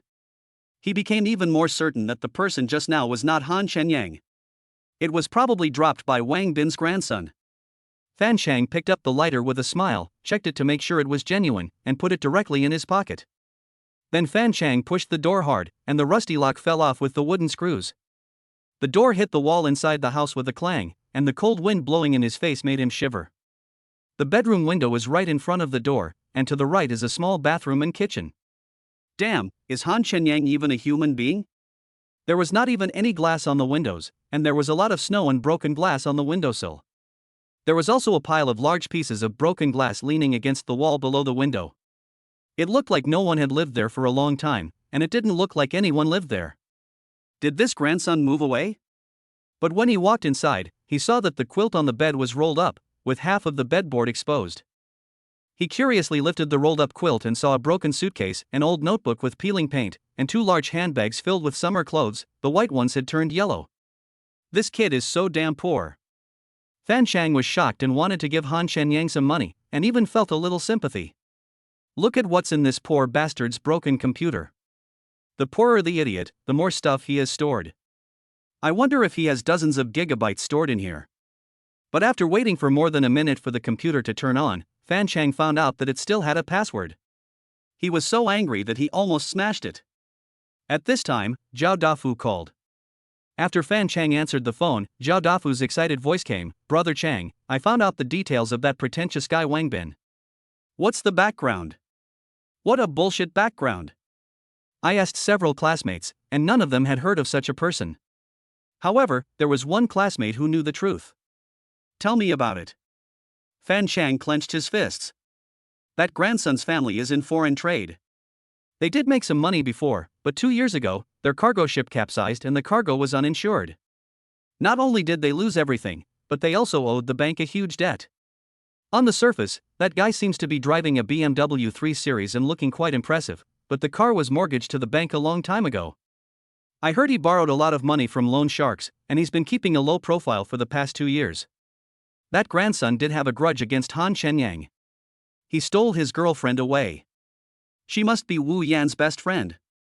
Fan Chang smiled and said, "It would be strange if she wasn't stolen. Damn, Han Shenyang's family is too poor."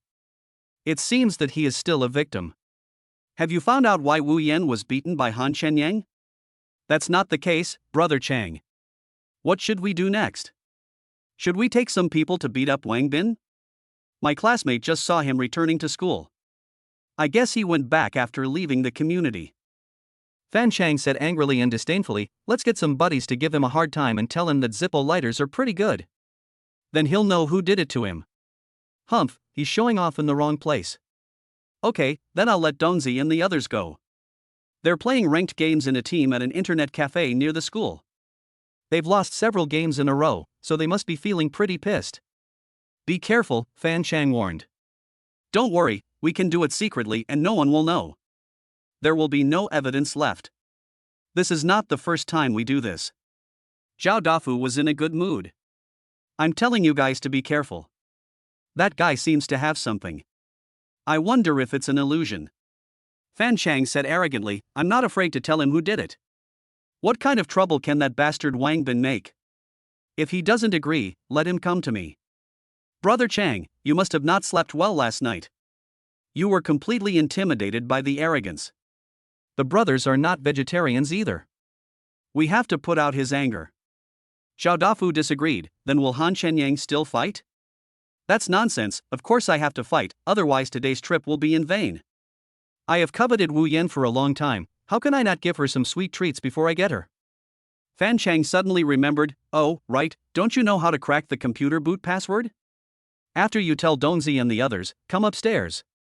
"Forget it, I'll go downstairs. Up there is no place for people to stay." Chapter 21 Isn't it good to live a good life? As soon as Han Shenyang arrived at the gate of the community, he saw Nia Xiaotong walking towards him with breakfast. Nia Xiaotong was still wearing the same white down jacket today, but it was not the slim-fitting one that got dirty yesterday. Instead, it was a loose, short one. The hat on her head almost covered her eyes, and she wore the same sexy jeans and snow-white sneakers. She doesn't feel like a senior who has already entered society, but more like a high school student full of energy, but with a maturity that high school students don't have. Han Shenyang discovered that she had a special liking for white. Almost everything he saw her use was mainly white. "What are you thinking about? Let's go." Nia Xiaotong had already passed by Han Shenyang, but he was still standing there stupidly. "I was wondering, you didn't bring gloves today. Aren't your hands cold carrying breakfast?" Han Shenyang said with a smile, snatching the breakfast away, "Let me warm your hands, otherwise I'll feel bad." Nia Xiaotong rolled her eyes at him and put her hands in her pockets, but she suddenly turned her head and frowned at Han Shenyang. "What skincare products do you use?" "What?" Han Shenyang was stunned and touched his face. "I use Safeguard. I forgot to apply facial oil, but it doesn't make my face dry." "You wash your face with soap? You don't even use other skincare products?" Nie Xiaotong couldn't believe it. Then how come your skin is so much better than before, and so noticeably better? That's what you're talking about, Han Shenyang said with a mysterious smile. Kiss me and I'll tell you. He didn't react at first, and the reason was naturally the effect of eating the dragon soul grass and becoming an immortal cultivator. Just pretend I didn't ask. Nie Xiaotong rolled her eyes, and the two of them got on the bus. There were 2 empty seats in the last row, one for each of the 2 people. Han Shenyang touched the still hot soy milk, which was just right for drinking in the store, and the fried dough sticks were not too cold either. Before, Nie Xiaotong would meet him after having breakfast at the community gate, but in the future she might change to eating in his store. Did you skip breakfast before? Nie Xiaotong asked abruptly. You guessed it, Han Shenyang explained, but it's definitely not because I'm reluctant to give it up. I'm just used to it. You eat so much at noon, are you not eating at night? Nie Xiaotong glanced at him and said, You're used to being frugal, right? No need to hide it. She also suddenly felt this way. She used to think that he had a big appetite, but now it seems that is not the case. There's no other way, I have to live by life's pressure. Han Shenyang smiled. He really only ate 1 meal a day. How many packs of cigarettes do you smoke a day? How much is a pack? How much is breakfast? You're such a budget-savvy person, haven't you ever calculated whether this is a good deal? 5 yuan a pack, 1 in the morning, 1 at night, 1 pack for 10 days, an average of 0.5 yuan a day, not even enough to buy a fried dough stick, so it saves a lot. Nie Xiaotong glared at him fiercely. Why don't you include the fact that smoking is harmful to health? Isn't it better to live a good life? Xiaotong, can I understand that you care about me? I suddenly feel like I'm in love. Han Shenyang boasted, the fortune teller said I would live 100 years and have great fortune. Nie Xiaotong turned her head and looked out the window, ignoring him, put on her headphones and started listening to music. Han Shenyang shook his head, feeling that Nie Xiaotong was a little abnormal. She was no longer as lively and cute as before, but seemed a little quiet and steady. Of course, he didn't think that Nie Xiaotong despised him because she knew he was an orphan, otherwise she wouldn't care about him, let alone bring him breakfast. Chapter 22 Don't I Have Any Face? When Han Shenyang and Nie Xiaotong arrived at the Xileguo bakery, there were still 20 minutes before work time and other colleagues had not arrived yet. Nie Xiaotong changed into her work clothes, took a breakfast and went to the decorating room by the window to eat. There are 3 decorating chefs in the shop. The most skilled one is off duty today. There is also an apprentice who has been here for a few days. The other one is Nie Xiaotong. When the store was handed over to Han Shenyang, it was just him, and Nie Xiaotong was the first employee he recruited. Han Shenyang was quite surprised when Nie Xiaotong interviewed him a month ago. One reason is that she is so beautiful. Another reason is that she is not only a senior student at Jianghai University, but also a former top scorer in the National College Entrance Examination, a true academic master. But she didn't think so, and she only had 2 reasons, hobby and fun. But after she started working, she worked seriously and had a strong learning ability. In just 1 month, she went from a novice in decorating cakes to a capable decorating artist. Except for some overly complicated ceramic cake styles, she can make them, but she can definitely make the types that meet the popular demand. It usually takes more than half a year to reach her current level, but she only took 1 month. Han Shenyang sometimes wondered if she only knew these things before, otherwise how could she be so amazing? She was simply a genius. You have to know that Han Shenyang was an apprentice for 2 years.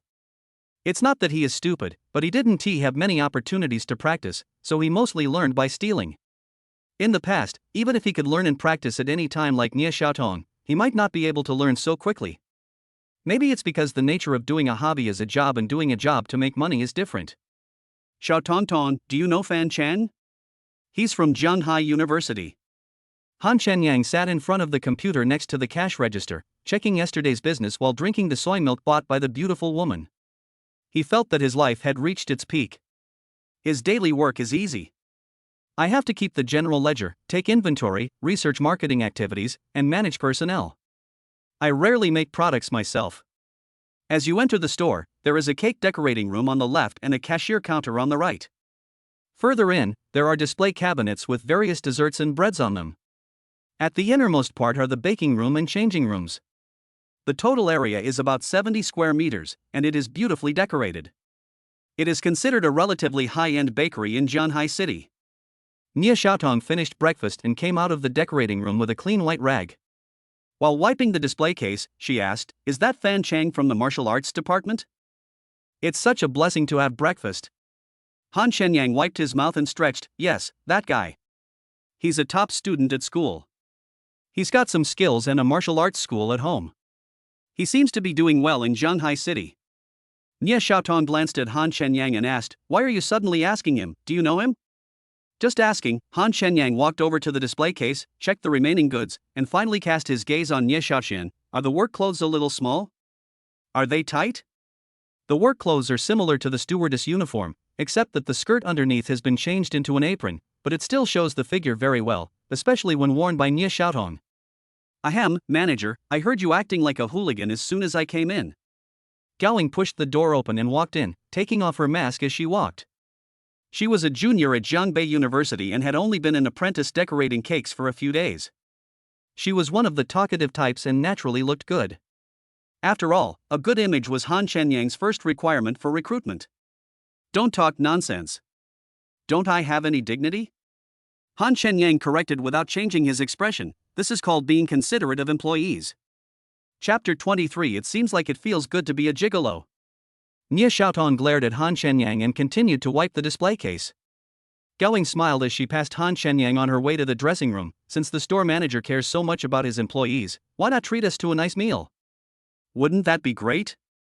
The lunch is so good. No matter how good the food is, it's not as good as what we make in our restaurant. Look how fat and plump you are." Han Shenyang rolled his eyes. "Didn't I treat you to 2 pounds of pork the day before yesterday?" In fact, it was because of these 2 pounds of pork that his colleagues always wanted him to bleed a little. He is too stingy. After all, he is a store manager. "The store manager said that we'll have a dinner at Yechuan Rinjia tonight and you can bring one family member. I wanted to give you a surprise at noon, but I couldn't help it." Nie Xiaotong put away the rag and said with a smile, "Oh my god, manager, it seems we misunderstood you. I didn't expect you to be so open-minded." Gowing shook her head with an excited sigh. "Shame on you, shame on you. We're going to toast you 3 glasses tonight, and you won't leave until you're drunk." "I?" Han Shenyang looked at Gowing, who had walked into the dressing room and was about to clarify, but Nie Xiaotong whispered first, "Collect the money." Immediately afterwards, Han Shenyang's VX popped up a message from Xiao Tongtong about a transfer of 10,000 yuan. Nie Xiaotong put the phone back in her pocket, looked at Han Shenyang, who was a little dazed, and asked, "Did it hurt your pride?" She didn't know why, but she just didn't want her colleagues to criticize Han Shenyang, even if it was just a joke. But when she thought about it from Han Shenyang's perspective, she neglected his feelings. "I'm treating you in my name, and you're paying for it secretly. It's a sure win, and I'm so happy." Han Shenyang smiled and asked, "Xiao Tongtong, tell me the truth, are you secretly in love with me?" "Don't worry, I won't refuse you if you confess." At this time, other shop assistants walked into the store one after another, and Nie Xiaotong ignored him. "You go to the morning meeting. I'll go out and get another set of keys for the store," Han Shenyang told Nie Xiaotong, put on his coat and walked outside. "Manager, please buy some food for lunch. The food you buy is fresh." Han Shenyang lit a cigarette after leaving the house. He looked at the 10,000 yuan transfer and smiled. What a considerate girl. Not far from the store was a farmer's market, and a few steps away was a key-making shop. He left his keys there and went to the market. The store has a food allowance of 3,000 yuan every month. If we order takeout at noon, it may not be enough for 8 or 9 people, but it is more than enough to cook, and the remaining money can be shared with colleagues. I wonder if I still have time to go to the movies with Xiao Tongtong tonight. It seems like it feels good to be a gigolo." Han Shenyang sighed and walked into the farmer's market. Jiangbei University.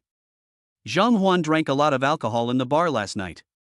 He returned to school in a daze and was about to go to the dormitory to rest. He met Wang Bin and the two went to the basketball court. "Because Han Shenyang drank so much?" Wang Bin frowned and looked a little angry. "If you had paid attention to me yesterday, would I have drunk like this?" "I drank for the dog," Zhang Huan shouted with gritted teeth. She was staggering when she walked, but now she immediately became energetic. It was the first time she spoke loudly to Wang Bin. "Don't get excited, dear. I misunderstood you." Wang Bin turned his anger into a smile and tried to hug Zhang Huan, but was pushed away. "Don't touch me. You think I don't want to talk to you?" Wang Bin took off his knitted hat, revealing his forehead covered with a band-aid. I had a car accident yesterday and was unconscious all night. I almost froze to death in the car. Chapter 24, Pan-He. When did it happen? Did you go to the hospital? Is it serious? Zhang Huan's anger vanished and he touched Wang Bin's forehead with concern. Does it hurt? It's nothing serious. I thought I would never see you again. Wang Bin lowered his head and sighed with emotion, looking like he was worried about something. What's wrong? Did you bump into someone? Zhang Huan saw that he was acting abnormally and looked worried. Wang Bin shook his head. No, it's just. Oh, forget it, I'd better find another way. What's going on? Tell me now. Zhang Huan immediately became furious. Who do you think I am? Of course I treat you as my wife. But. Wang Bin hesitated, but finally gritted his teeth and said, the car was damaged, and I dare not tell my family. If they find out, they will definitely not give me pocket money. What should we do? Can't we just fix the car? No one is hurting, that's more important than anything else. It costs 100,000 yuan to repair the car. I borrowed 70,000 yuan from a friend, and I still need 30,000 yuan, Wang Bin said embarrassedly. How can I have the nerve to borrow money from you? Besides, you don't have that much money. How do you know if you didn't ask? Zhang Huan was a little angry. You only remembered me when you had no other choice. It seems that I am still not that important to you. That's why I don't want you to worry about it, because it's so important. How could you think that? Humph. Zhang Huan pulled out his phone and confirmed, 30,000 short, huh? Well, how many do you have, dear? I don't have much money. I can borrow 40,000 yuan from online loans, so I can probably make up 50,000 yuan in total, Zhang Huan roughly calculated. Then transfer it to me first, and I will pay you double next month. A friend of mine has 20,000 yuan and needs it urgently the day after tomorrow, so I have to pay him back first. Wang Bin sighed. Zhang Huan didn't think too much about it. He logged into the online banking and quickly transferred the money to Wang Bin's designated account. Thank you, dear.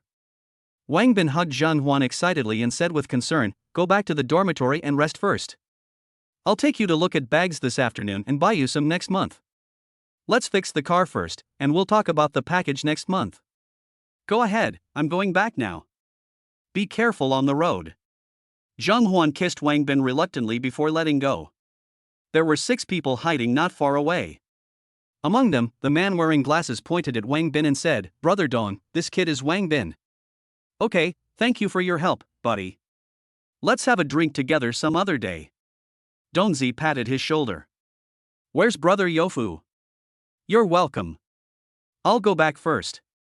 After the man with glasses left, Dongzi said to his 4 friends, let's go and find him.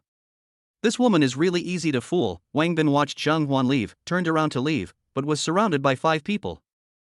Before he could see who was coming, a black cloth bag was put over his head.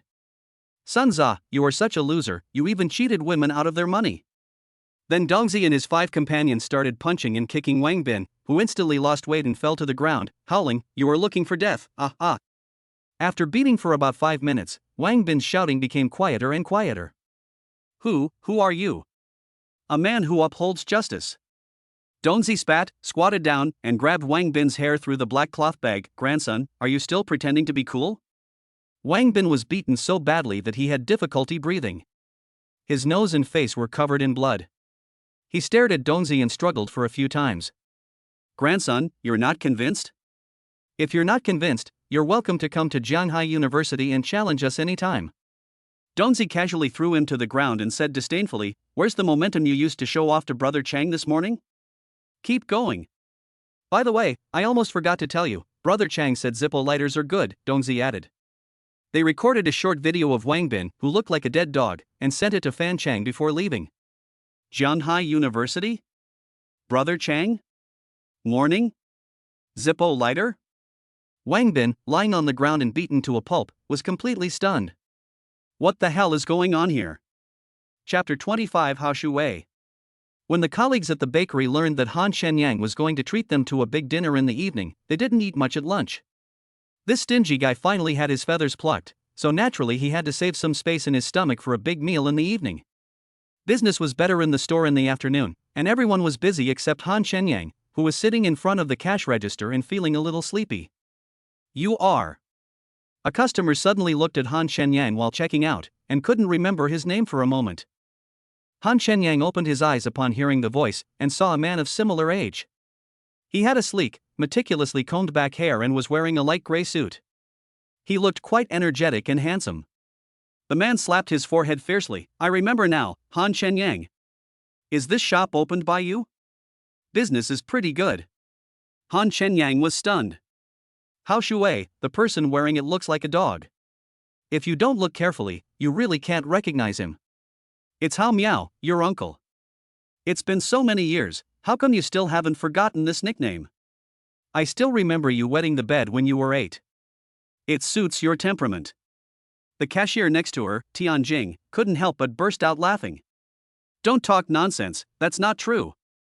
Hao Miao's embarrassment flashed away, and he looked at the store and changed the subject. This renovation, in this area, will cost at least 2 or 3 million, right? You're doing pretty well, kid. I'm an employee. I can't compare with you. Han Shenyang looked at the Maserati car keys in Hao Miao's hand and the Hermes handbag on his arm. He and Hao Miao used to be in the same orphanage. When Hao Miao was in the 3rd grade of junior high school, he found his parents. That was also the year when the orphanage was disbanded.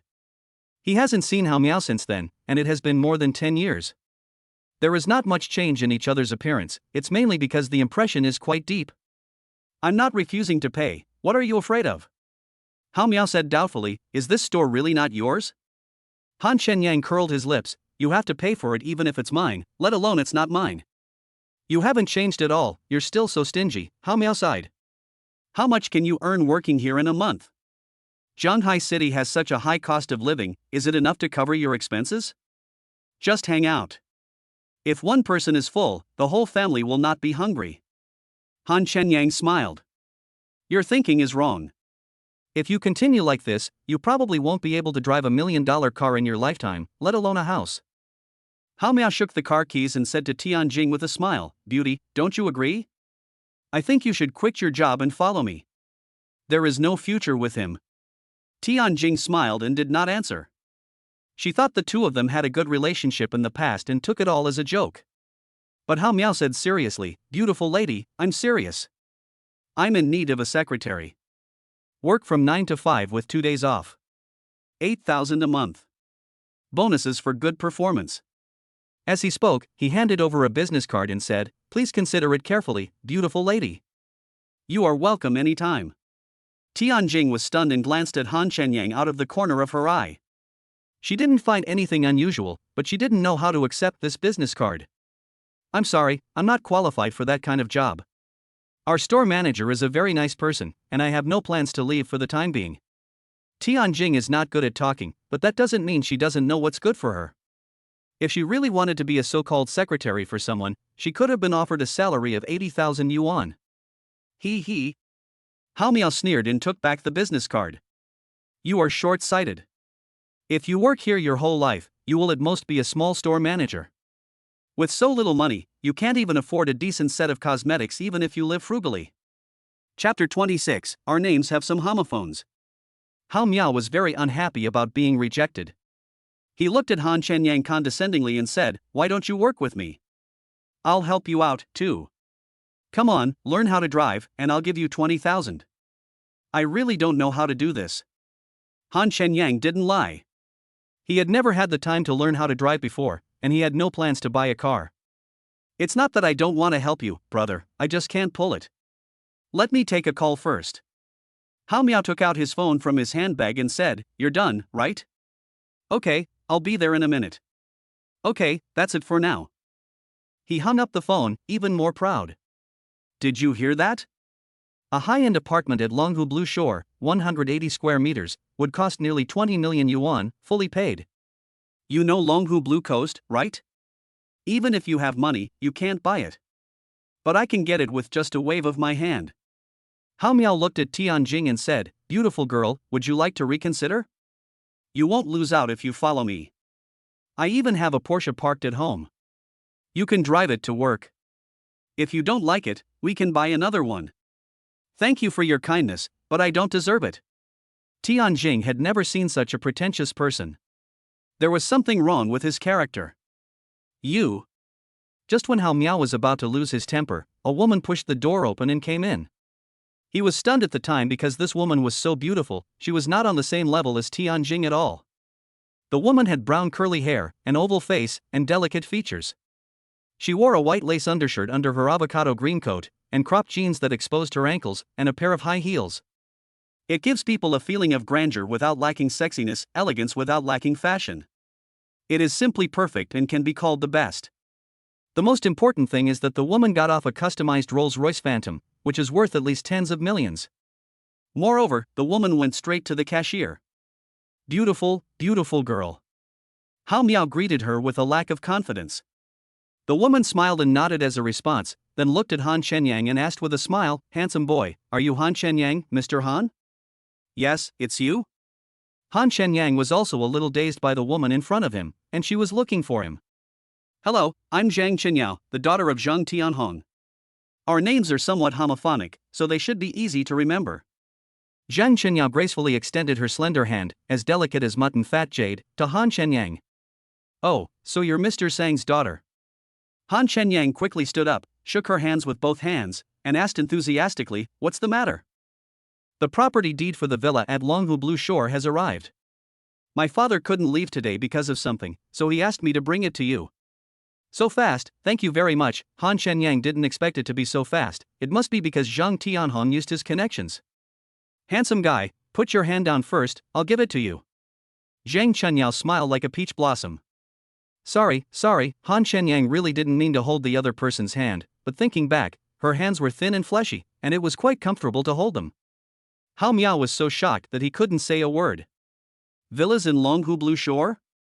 Each one cost over 100 million yuan. Han Shenyang actually bought one there? Moreover, it was Zhang Tianhong's daughter who personally delivered the property certificate. Who is Zhang Tianhong? He is a well-known figure in the collecting world. His home contains countless collections. Whether in terms of financial resources or social status, he is someone that many people look up to. Such an awesome person actually works for Han Shenyang? If you say they have no relationship, no one will believe it. So what has Han Shenyang experienced over the years? The key is to sit here and watch the store in a low-key manner. Chapter 27 is interesting. Zhang Qinyao took out a red book from her handbag, as well as a series of keys to the villa and community access cards, and handed them all to Han Shenyang one by one. Han Shenyang felt a little emotional when he took the house ownership certificate. "Once upon a time, I also had such a book." "Handsome, I won't bother you for now," Zhang Qinyao said, opening the VX Friend QR code and showing it to Han Shenyang. "Scan it, and you can contact me if you have any follow-up questions." Han Shenyang didn't hesitate. While scanning the QR code, he said, "I don't usually add people as friends easily. Since you're so sincere, I'll give you a favor." "Thank you so much for your kindness. I'm really flattered." Zhang Qinyao wrote down his name and said with a smile, "Goodbye, no need to see me off." "Beautiful, beautiful girl, my name is Hao Shui, Baba, that's Hao Miao with 3 waters in it." "Nice to meet you. Chen Yang and I grew up together wearing open crotch pants. We're good friends." Hao Miao frantically took out his phone and asked, "Can I add you on WeChat?" Seeing Zhang Qinyao hesitate, he quickly winked at Han Shenyang. Han Shenyang understood and smiled. "Yes, he's right. He slept in my shop and always wet the bed at night. I beat him up a lot." Don't mention it. "I still remember it clearly now, as if it was yesterday." Hao Miao waved his hands awkwardly, but he didn't feel angry at all. Instead, he felt quite honored. "Interesting," Zhang Qinyao smiled. "Since you were beaten so badly by your buddies when you were a kid, let's add WeChat." Hao Miao didn't hesitate at all. He scanned Zhang Qinyao's QR code with a ding sound and said, "Hey, yeah, I'm quite interesting." Then he quickly opened the door for Zhang Qinyao, watched Zhang Qinyao get into the car, waved and said hello before excitedly returning to the cashier. "Shenyang, you're really good," Hao Miao said, smiling like a grandson. "Do you have time tonight? I'll treat you. You can choose any hotel in Jianghai City and we can catch up on the past." Han Shenyang shook his head. "I'm not free tonight. We have a dinner party at the restaurant."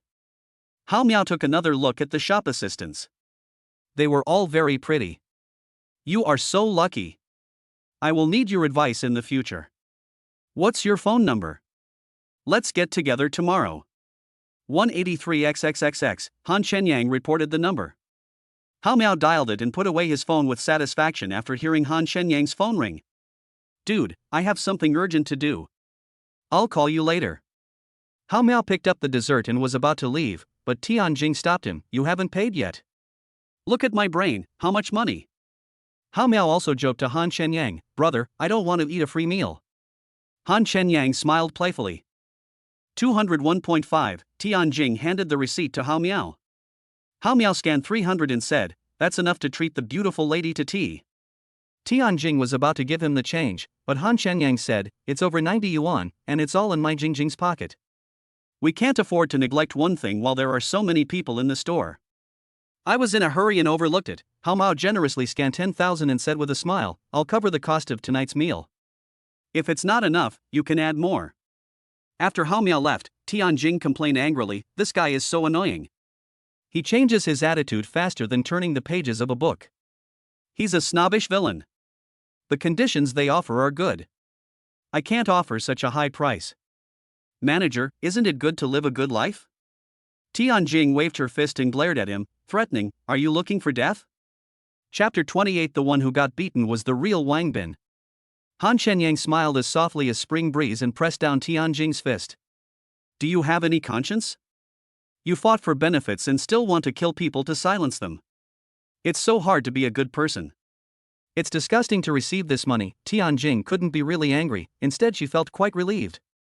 What's so offensive about clean money? Just think of it as compensation for mental damage. Han Shenyang disagreed. The other colleagues had already noticed the situation here, and they all stopped working and gathered around. Manager, you hit it well enough. It's an 800 square meter villa in Longhu Blue Coast. They cheered while holding the property certificate. Han Shenyang waved his hand, it's okay. The 10,000 just now, each person gets a 1,000 bonus, and the rest goes into the food allowance, so we can have meat every meal. Manager, why do I find you so handsome today? You look so good no matter how I look at you. Yes, I think so too. Manager, are your shoulders sore? Would you like me to give them a massage? Han Shenyang sighed and said, it's not good to have so many people here now. Let's talk about it at night when there's no one around. Shameless. How many men have any dignity? Han Shenyang curled his lips. They were making a fuss, but Nia Xiaotong never left the decorating room and was quietly making cakes by herself. Fan Shang received the video Dong Zi sent him. Wang Bin was curled up in a ball, with blood on the ground. He couldn't help but sneer, this is what happens when you show off in front of me. Achoo! Fan Shang sneezed and rubbed his nose. Defu, take off your clothes. Damn, this is really not a place for people to stay. Brother Chang, your size won't fit in this, Zhao Dafu said reluctantly, or I'll burst it. Stop talking so much nonsense, you idiot. You're showing off with a 500 yuan piece of junk. I'll get you a real one later. Fan Shang took it off and put it on, which made him feel much warmer. Chow, what am I wearing if you wear it? I'm cold too. You're wearing that poor thing, isn't there something in the suitcase? Fan Shang pushed Han Shenyang's broken suitcase to Zhao Dafu. Zhao Dafu curled his lips after opening the box. None of the items were decent, but at least there was a denim cotton jacket that was okay, so he put it on with disgust. They waited in the car for 2 hours, but when they saw that Han Shenyang hadn't come back, they were afraid that he was up to something, so they ran back upstairs to wait. Zhao Dafu opened Han Shenyang's notebook and found quite a few videos in it, but they were all pastry-making instructional videos. Fan Shang was so angry that he smashed it to pieces. At worst, he could just compensate him with a new one. They ordered takeout at noon and ate it while shivering. But until the afternoon, Han Shenyang still hadn't shown up, and they were getting really impatient. At that moment, Wu Yan replied to Fan Chang with a VX message, I just woke up from chatting too late last night. Yawn, yes, he is Han Shenyang, brother Chang, have you taught him a lesson? I want to see a picture of him being beaten like a dog. I feel wronged.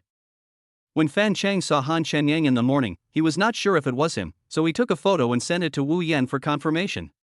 Now when he saw Wu Yan's reply, Fan Chang's face immediately darkened. Damn it!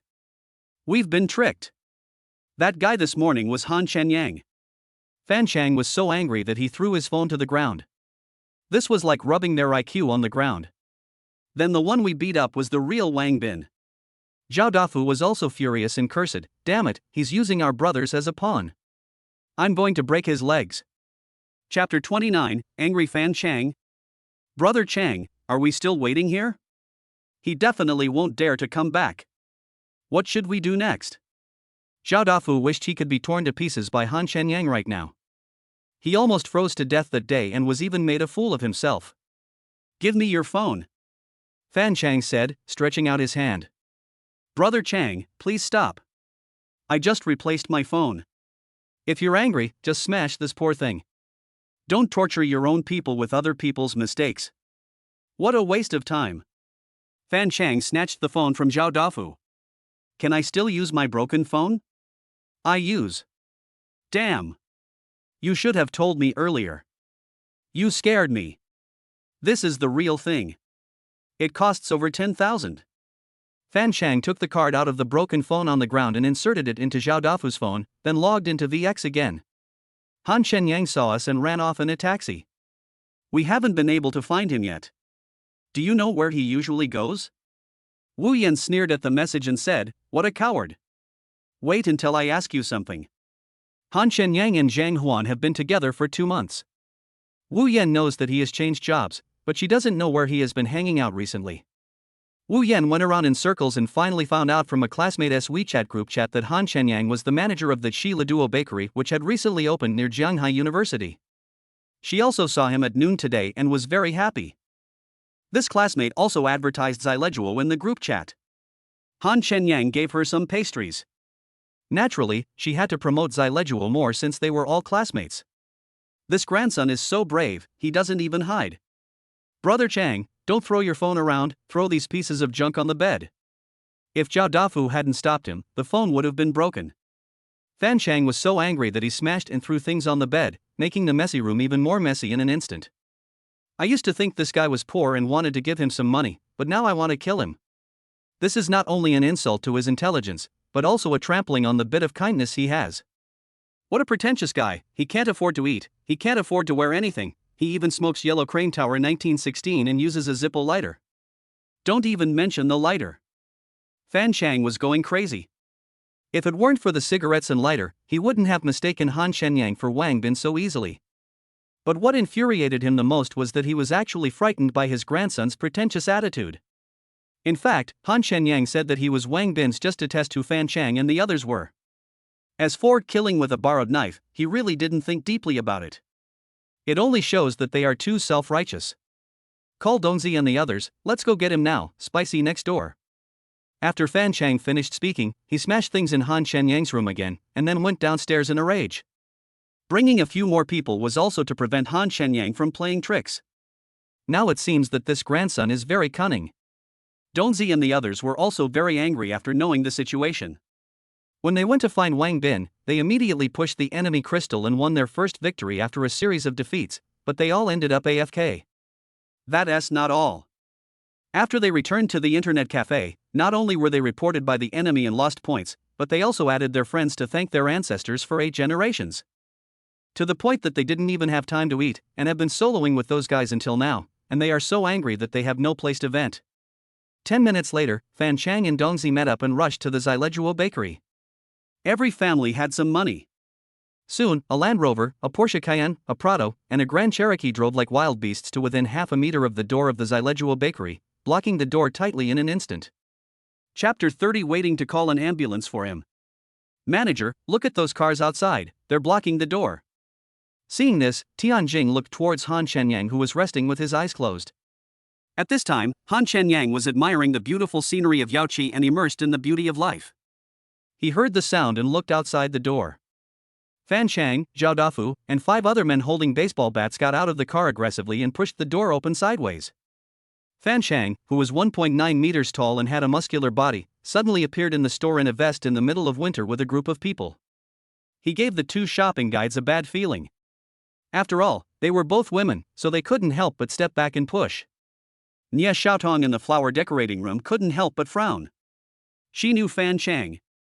The key point was that Han Shenyang had asked about him this morning, and now he came to her house. She felt that there was probably some grudge between them. Sister Tong, what's going on? Gao Ying was a little panicked. It was obvious that this person was here to cause trouble. Nia Xiaotong shook her head, I don't know. Looks like they're here to find the store manager, Gao Ying said, seeing Fan Chang and the others looking around the store, and then she actually ran to the cashier. If we don't help fight them, and the store manager gets beaten to death, our dinner will be ruined. Don't be impulsive, let's see what's going on first. Nia Xiaotong clenched the spatula in his hand. Sister Tong, Gao Ying tugged at Nia Xiaotong's sleeve, the store manager must have been frightened silly. Look, he's not moving at all. Han Shenyang's eyes were completely on Zhao Dafu at this time. Why did the clothes he was wearing look so familiar? But before he could think about it, Zhao Dafu shouted, that grandson is Han Shenyang. Brothers, let's deal with him. If anyone dies, it's my fault. Wait. Han Shenyang stood up and said, there are surveillance cameras in the store. Beating me to death is nothing, but you will have to pay for damaging things. A store worth millions should not be a small amount of money for you. Don't listen to his rants, beat him up. Zhao Dafu and the others were about to rush forward, but Fan Chang raised his hand to stop them, drag him outside. They came here to beat people, not to smash the store. Besides, this store doesn't belong to Han Shenyang, and it has always been Fan Chang's principle to not bring disaster to others. No need to pull, we are all men, I can't run away, and there are so many of you, Han Shenyang smiled. You'd better not play any tricks, otherwise I'll kill you instantly. Zhao Dafu and the others surrounded Han Shenyang tightly and walked out, directly to the relatively spacious open space in front of the door. Nia Xiaotong, Gao Ying, and Tianjing followed closely behind. At this time, a woman in a stretch Maybach passing by pointed at Han Shenyang and the others and said to another woman who was looking at documents, Boss Yang, it seems that manager Han is in trouble. Should we get out of the car and take a look? Ms. Yang's real name is Yang Mingxue, the proprietress of Zileguo Bakery. The woman next to her is her secretary Zhou Ying. They had just finished discussing business and were about to return to the company. Every time Zhou Ying passed by, she would always look at Zileguo. After all, she was responsible for arranging many things in this store, and she also loved desserts. After Yang Mingxue signaled the driver to stop the car, she frowned and looked at Fan Chang and the others. Why would he provoke these people? Boss Yang, do you want me to go down and ask what's going on? No need, just wait and call an ambulance for him. A hint of coldness flashed in Yang Mingxue's charming eyes. This. Zhou Ying was a little confused. It seemed like Yang Mingxue hated Han Shenyang. Then why did she let him be the store manager, and he was not under the company's management? Chapter 31 This is a master. Han Shenyang was surrounded by 7 people. Except for Fan Chang, everyone else was holding a baseball bat. In the eyes of others, Han Shenyang might have to be carried away, at least that's what Fan Chang and the others thought. Nia Xiaotong clenched the spatula in her hand and wanted to take a step forward, but was stopped by Gao Ying. Sister Tong, you with thin arms and legs, don't join in the fun. Manager. Gao Ying stepped forward and pointed at Fan Chang, I'll give this dead lump of flesh to you, and the remaining 6 to me and Tianjing. Is that okay with you? Fan Chang's face turned pale and blue. He could barely accept being called a muscle man, but calling him a lump of dead flesh was too ugly. But he was too lazy to argue with a woman, so he had to let Han Shenyang suffer a little more to calm his anger. Who are you looking down on? Han Shenyang curled his lips. I can knock them down with just a breath. Why would they need all those fancy moves? Pretentious bastard. Zhao Dafu spat fiercely, take him. Jingjing, 3 each. The left one is yours, and the right one is mine. Gao Ying said as she stepped forward and grabbed the baseball bat that Zhao Dafu was about to hit Han Shenyang with. If you are a man, come at me all 3. I can handle it. If you don't dare, you can't. Tianjing tightened her apron and did a 360-degree flip to block the other 3 people. The 2 men's posture frightened Zhao Dafu and the others so much that they took a few steps back, their faces burning. Damn it, don't we have any dignity? You're asking for a fight, so don't blame us for bullying a woman. You're a big talker, aren't you?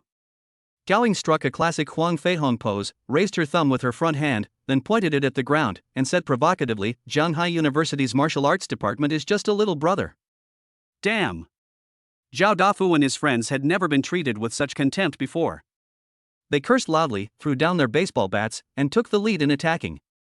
But just as he threw a straight punch and hadn't hit Gao Ying yet, Gao Ying did a gorgeous side kick in the air, kicking Zhao Dafu on the back.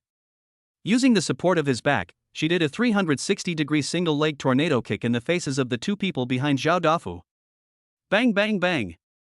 The three men fell to the ground almost at the same time, screaming, and lying on the ground covering the parts that were hit, breaking out in cold sweats from the pain. Gao Ying landed firmly on the ground, clapped his hands and said, "If you don't agree, keep going. You can't stand a single blow. Good. At this moment, I can only say sigh. Master, this is a master, this is a master. Love it, love it." There were mostly students among the onlookers, and they exclaimed in surprise when they realized what was happening. Immediately afterwards, Tianjing also kicked the other three people, knocking them all down with a 540-degree spin kick without any delay. "Miss, celebrities don't mince words, I like you. I like you both. Perform another scene, I haven't seen enough." The six people lying on the ground in pain and unable to speak felt extremely humiliated, but the most ashamed was Fan Chang. 6 people were knocked down by 2 women in one encounter. If this got out, the martial arts department of Jianghai University would be disgraced. "Stop filming and get out." Fan Chang yelled at those who were filming videos. "Brother, I'm sorry, I've already posted it. I think it'll go viral and help you get some publicity. Why are you still cursing?" Fan Chang almost vomited blood. He was outnumbered. Anyone with a discerning eye could tell that they were here to cause trouble, so he had to suppress his anger. But in fact, most people thought that they were shooting a promotional video for the bakery. Otherwise, how could they defeat 6 people with just 2 such gorgeous moves? They were probably pretending. But such difficult moves are not something that ordinary people can practice, so they must be performed by invited martial arts actors. But they didn't know that Gao Ying and Tianjing were 4th-degree black belts in Taekwondo from the Wushu department of Zhongbei University. In fact, their true level was higher than their rating, but their age was restricted by the rating. Chapter 32 Too Fake. Manager, if you can't beat that dead lump of flesh, remember to call for help. Gao Ying and Tianjing completed their mission and watched the show on the side. Everyone in the shop naturally knew that the two of them had kung fu skills, but they didn't expect them to be so powerful, so they felt relieved. "Grandson, let's settle the old and new accounts together." Fan Chang could no longer contain his anger and stared at Han Shenyang. "I can let you get a stick." "No need," Han Shenyang smiled calmly, "I don't know where you get your confidence from." "Then don't blame me for being rude. If I Fan Chang, don't break your leg today, I'm your son." As Fan Chang spoke, he did a chest stretch. The bones and joints all over his body made a crackling sound, and the veins on his muscles bulged, like a beast that wanted to eat people. Han Shenyang could clearly feel a surge of energy churning in his body, which finally condensed in his hands. At the same time, Fan Chang moved. The palm-like claws with wind rushed towards Han Shenyang's legs. Once caught, he would be crippled for sure. Fan Chang was very fast and was not affected at all by the big guy. In just the blink of an eye, he was in front of Han Shenyang, so the others didn't have time to react. But Han Shenyang didn't move at all. Just when Fan Chang was about to catch him, he suddenly raised his hand and lightly pushed Fan Chang's chest. With just this push, Fan Chang, who had been exerting force, suddenly turned red in the face, as if he had been cast under a spell of immobilization. After 2 seconds, he spat out a mouthful of blood and fell to the ground. Beads of sweat gushed out of his body, soaking his clothes. As he fell to the ground, a lighter slipped out of his pocket and stopped at Han Shenyang's feet. "Wow, can you add some fake points? You vomited blood after just 1 push? That's not how you do a fraud, let alone a joke. It's not easy for this actor, wearing so little in the middle of winter. The expression is still very good, but the action is a little weak. There should be post-production. With the special effects, it shouldn't be like this." It's no wonder that passers-by make comments. If it's a beating and kicking until someone vomits blood, that's understandable, but who would believe that someone acts like they're going to die just by being touched lightly? Unless the person who fell down was sick and it happened to be a coincidence, it was impossible for him to vomit blood. Dear students, uncles and aunts, don't miss it if you pass by. Xyleduo Baking has a limited time event, recharge 500 and get 100, recharge 100 and get 300. Since you are here, you can still go to the store to take a look even if you don't want to buy anything. Follow Xyleduo's VX official account to know the discounts in advance. Seeing that passers-by were leaving because they thought it was boring, Gao Ying took the opportunity to advertise. Everyone thought it would be better to make a video of it, otherwise they would have to be given a lesson by the police, and if it got to the school, they would be criticized, even though they were not at fault. After Gao Ying's shouting, people were even more certain that she was just trying to attract attention. Some people turned around and left, while others still walked towards the store. After all, it was a new store that had only been open for more than a month, and many people hadn't noticed it. Drive. Even Yang Mingxue, who was in a car on the side of the road, thought this was a farce. Although I couldn't see the whole picture because of passers-by, I could still see clearly the scene where Han Shenyang pushed Fan Chang. "Mr. Yang, should we call an ambulance?" Zhouing only saw Fan Chang fall down, but didn't see how he fell. Yang Mingxue continued to look down at the documents and didn't say another word until the car drove away. Chapter 33. Don't go too far. Han Shenyang picked up the Zippo lighter that had slipped to his feet and was slightly stunned. Wasn't this the lighter he had lost somewhere after lighting a cigarette when he went out this morning? He glanced at the clothes Zhao Dafu was wearing again and guessed that the two guys must have entered his house after he left the community, otherwise how could the clothes end up on Zhao Dafu? At this time, Gaoing walked up to Fan Chang, bent down, patted his shoulder and said, "It's cold in winter, so wear more clothes. You're not in good health, but you're still showing off. Now you're suffering from stomach bleeding from the cold, right?" Puff. Fan Chang's blood rushed to his heart and he spat out another mouthful of blood. Was it the cold? Was it a weak constitution? He was clearly beaten by Han Shenyang. It was simply an insult. Don't be so naive. What else do you want to extort money from? Our store manager is not short of money, but he is very stingy. Give up this evil idea as soon as possible. If you are not satisfied, you can go to the martial arts department of Jiangbei University to challenge me. You are welcome anytime. Gaoing turned around and put her arms around Han Shenyang's neck as if they were good friends, but it looked a bit funny for her to be 170 centimeters tall and hug Han Shenyang, who was 180 centimeters tall. But she didn't think there was anything wrong with it, and said with a smile, "Manager, you are lucky today. You met a sick patient. You should have a few more drinks tonight. Okay, let's get busy first." She had fought with Han Shenyang, and although Han Shenyang had some brute force, he was eventually knocked down by her with one hand. As for Fan Chang, she knew that Jianghai University and Jiangbei University's martial arts departments had held a martial arts competition. Fan Chang was considered the best fighter, but they had never fought each other. Even if they were defeated in a one-on-one fight, 2 against 1 would still be no problem. In fact, Fan Chang never uses his full strength in competitions. Winning is enough. If he really fights, it won't be a problem for him to beat the entire Jiangbei University's martial arts department by himself. Shame. Fan Chang almost vomited blood again. Good luck? Han Shenyang smiled. Maybe. In the past, he really couldn't beat Fan Chang. He probably wouldn't be able to withstand even half a move. But just now he only transferred 1/10 of the spiritual energy in his hand. If Fan Chang was not a martial artist, he would have been killed if he were an ordinary person. You know, even without using his spiritual energy, he has the power of 1,000 gold. Drive the car away quickly and don't block our business. Gaoing shouted as she walked in front of the car. The victors are the kings and the losers are the bandits. Fan Chang and the others struggled to get up from the ground and were about to drive away when they heard Han Shenyang sigh, "I don't know what kind of benefits Wu Yan gave you to mobilize so many troops to cause trouble for me. Is it worth it?" Fan Chang stopped, clutching his chest, and said weakly, "It doesn't matter what the benefits are. I despise men like you who beat women the most. Remember, today's humiliation will not be let go, even if you are an internal energy master." "What do you mean by internal or external strength?" Han Shenyang was stunned. "I hit a woman? Wu Yan said that? Can you believe her words? She was indeed beaten yesterday, but she hit herself. Why should I explain all this to you? You deserve it for screwing me over." Han Shenyang suddenly remembered, "I remember you said that if you don't break my legs today, then I'm your son. Shouldn't I call you daddy?" "Don't go too far." Fan Chang gritted his teeth. "Okay, let's not talk about this anymore. Just treat it as a fart. I don't have a son like you who doesn't keep his word." Han Shenyang smiled and pointed at Zhao Dafu and said, "How should I account for breaking into my house and stealing my things? I only found lighters and clothes. Who knows what other valuable things are missing from my house?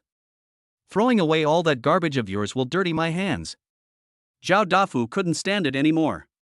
Chapter 34. Because I'm too handsome. Keep this in mind for now. I'll get back home and confirm if there's anything missing, then I'll settle the bill with you. Han Shenyang waved his hand and said, "Go away." He was afraid that Fan Chang would not be able to hold on and would be in trouble if he stayed here, so he had to let them go for the time being. After they left, peace returned to the area in front of Zileguo Gate. Han Shenyang came to the cake decorating room and saw Nia Xiaotong concentrating on making a cake, as if what had just happened had never happened. Xiaotong, wasn't my bone-dissolving palm move cool? Han Shenyang said with a smile. Nia Xiaotong didn't even raise her head, and curled her lips. I didn't notice.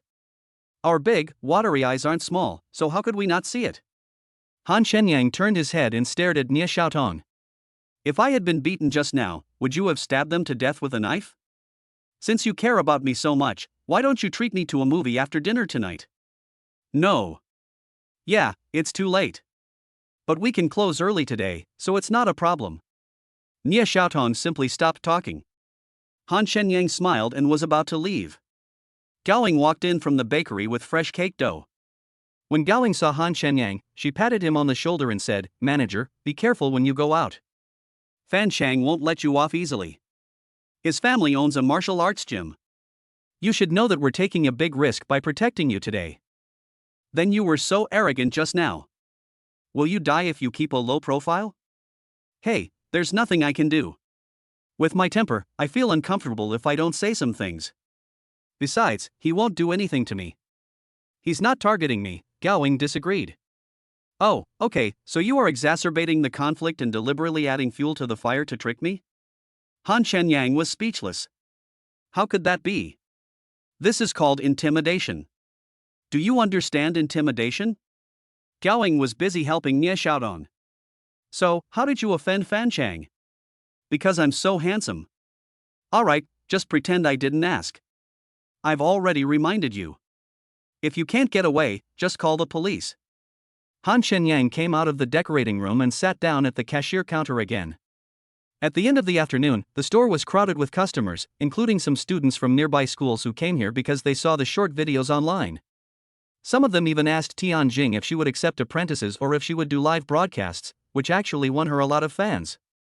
But Han Shenyang was ignored. Zhao Dafu and his men sent Fan Chang back to the Fanmen martial arts school and left in a hurry, mainly because they were afraid that his father Fan Shanghai would beat them up. After all, Fan Chang was seriously injured and there was no point in going to the hospital, otherwise Fan Shanghai would not have been alarmed. Fanmen Martial Arts School is quite famous in Jianhai City. There are many students coming to learn martial arts, and there are more than 100 martial arts coaches. It is not a small school. In addition to teaching a comprehensive range of martial arts, the most attractive thing about Fanmen Martial Arts School is that you can learn some of the essence. What?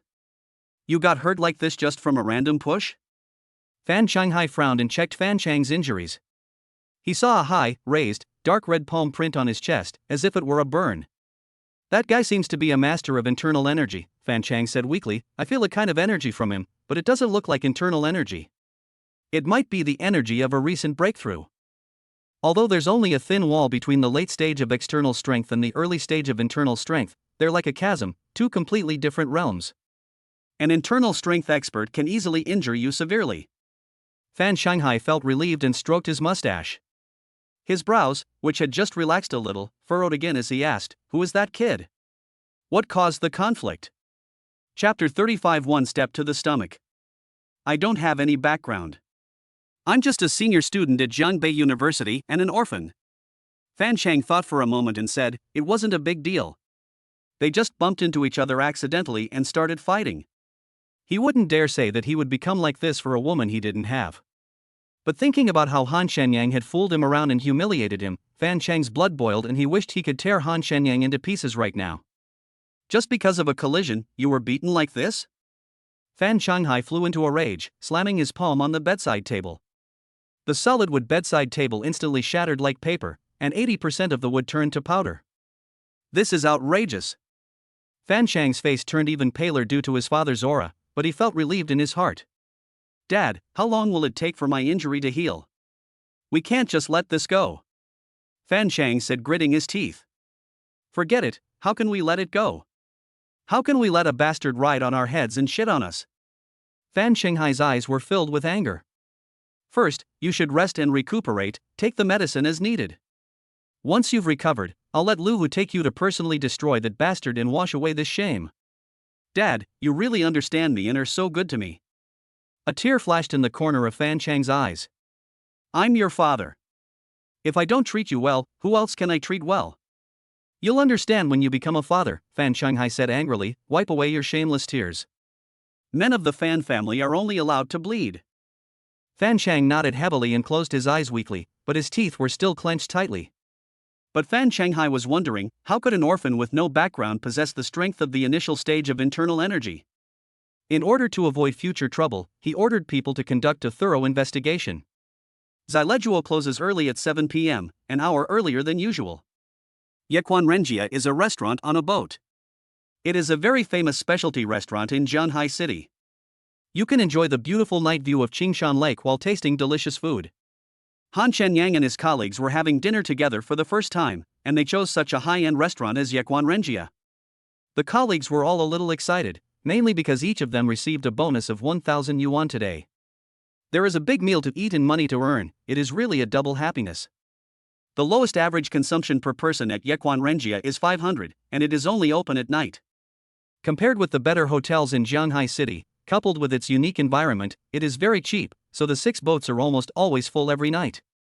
However, Han Shenyang booked a table online in the afternoon and paid the minimum consumption fee for 8 people, so as soon as Yi Hairenjia arrived, he was taken to boat number 6.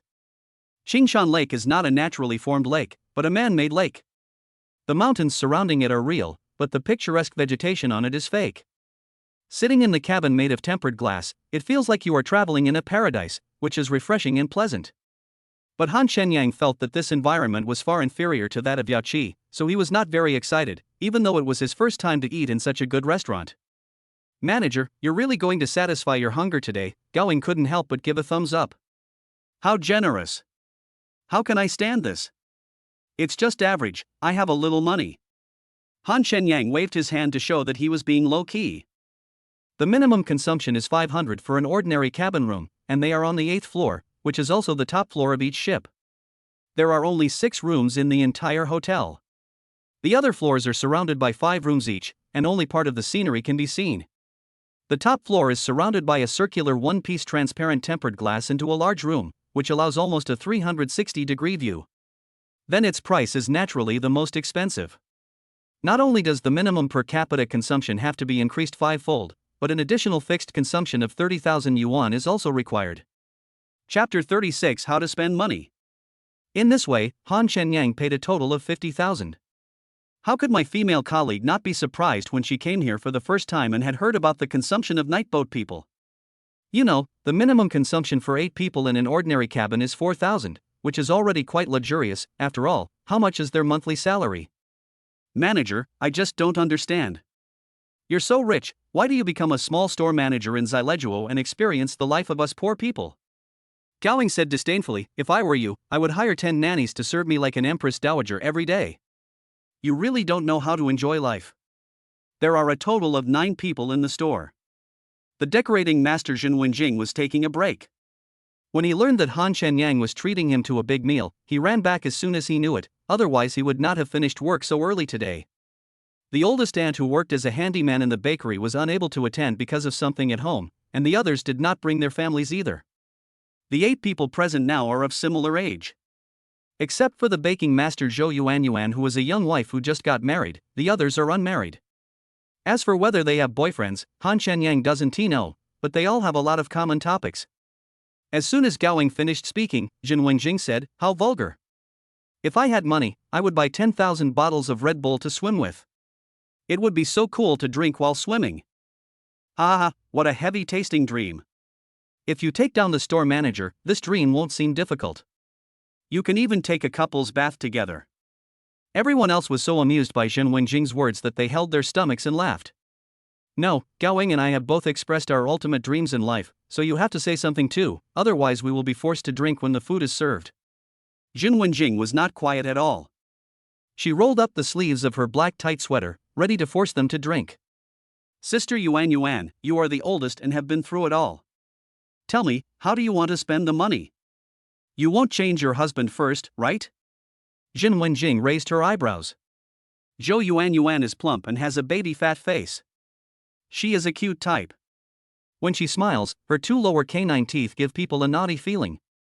Congratulations, you guessed it right, Zhou Yuan said without hesitation. Before we got married, I was obsessed with getting married, but after we got married, I was dreading divorce. It's not because of anything else, but because my husband has some issues. You know, my biggest dream is to be happy. That's not a problem, it's a huge problem, the other said, adding, if you want happiness, go find the store manager. Don't look at us. We can't give it to you. This has nothing to do with money.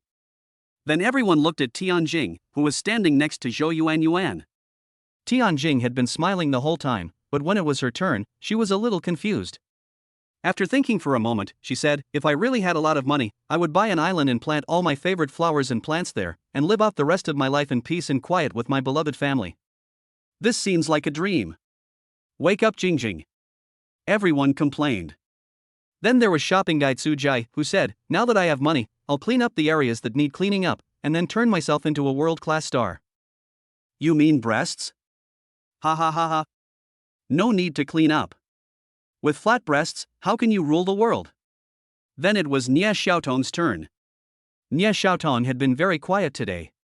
She only smiled along with the others and didn't say anything. Han Shenyang next to her looked at her with interest. Nie Xiaotong turned to Han Shenyang and said, you speak first, or I'll have to drink 3 bottles of wine as a penalty.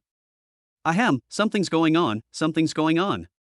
There's definitely something going on between you two. That look in your eyes is just like love. Chapter 37, Men. Looks just like love?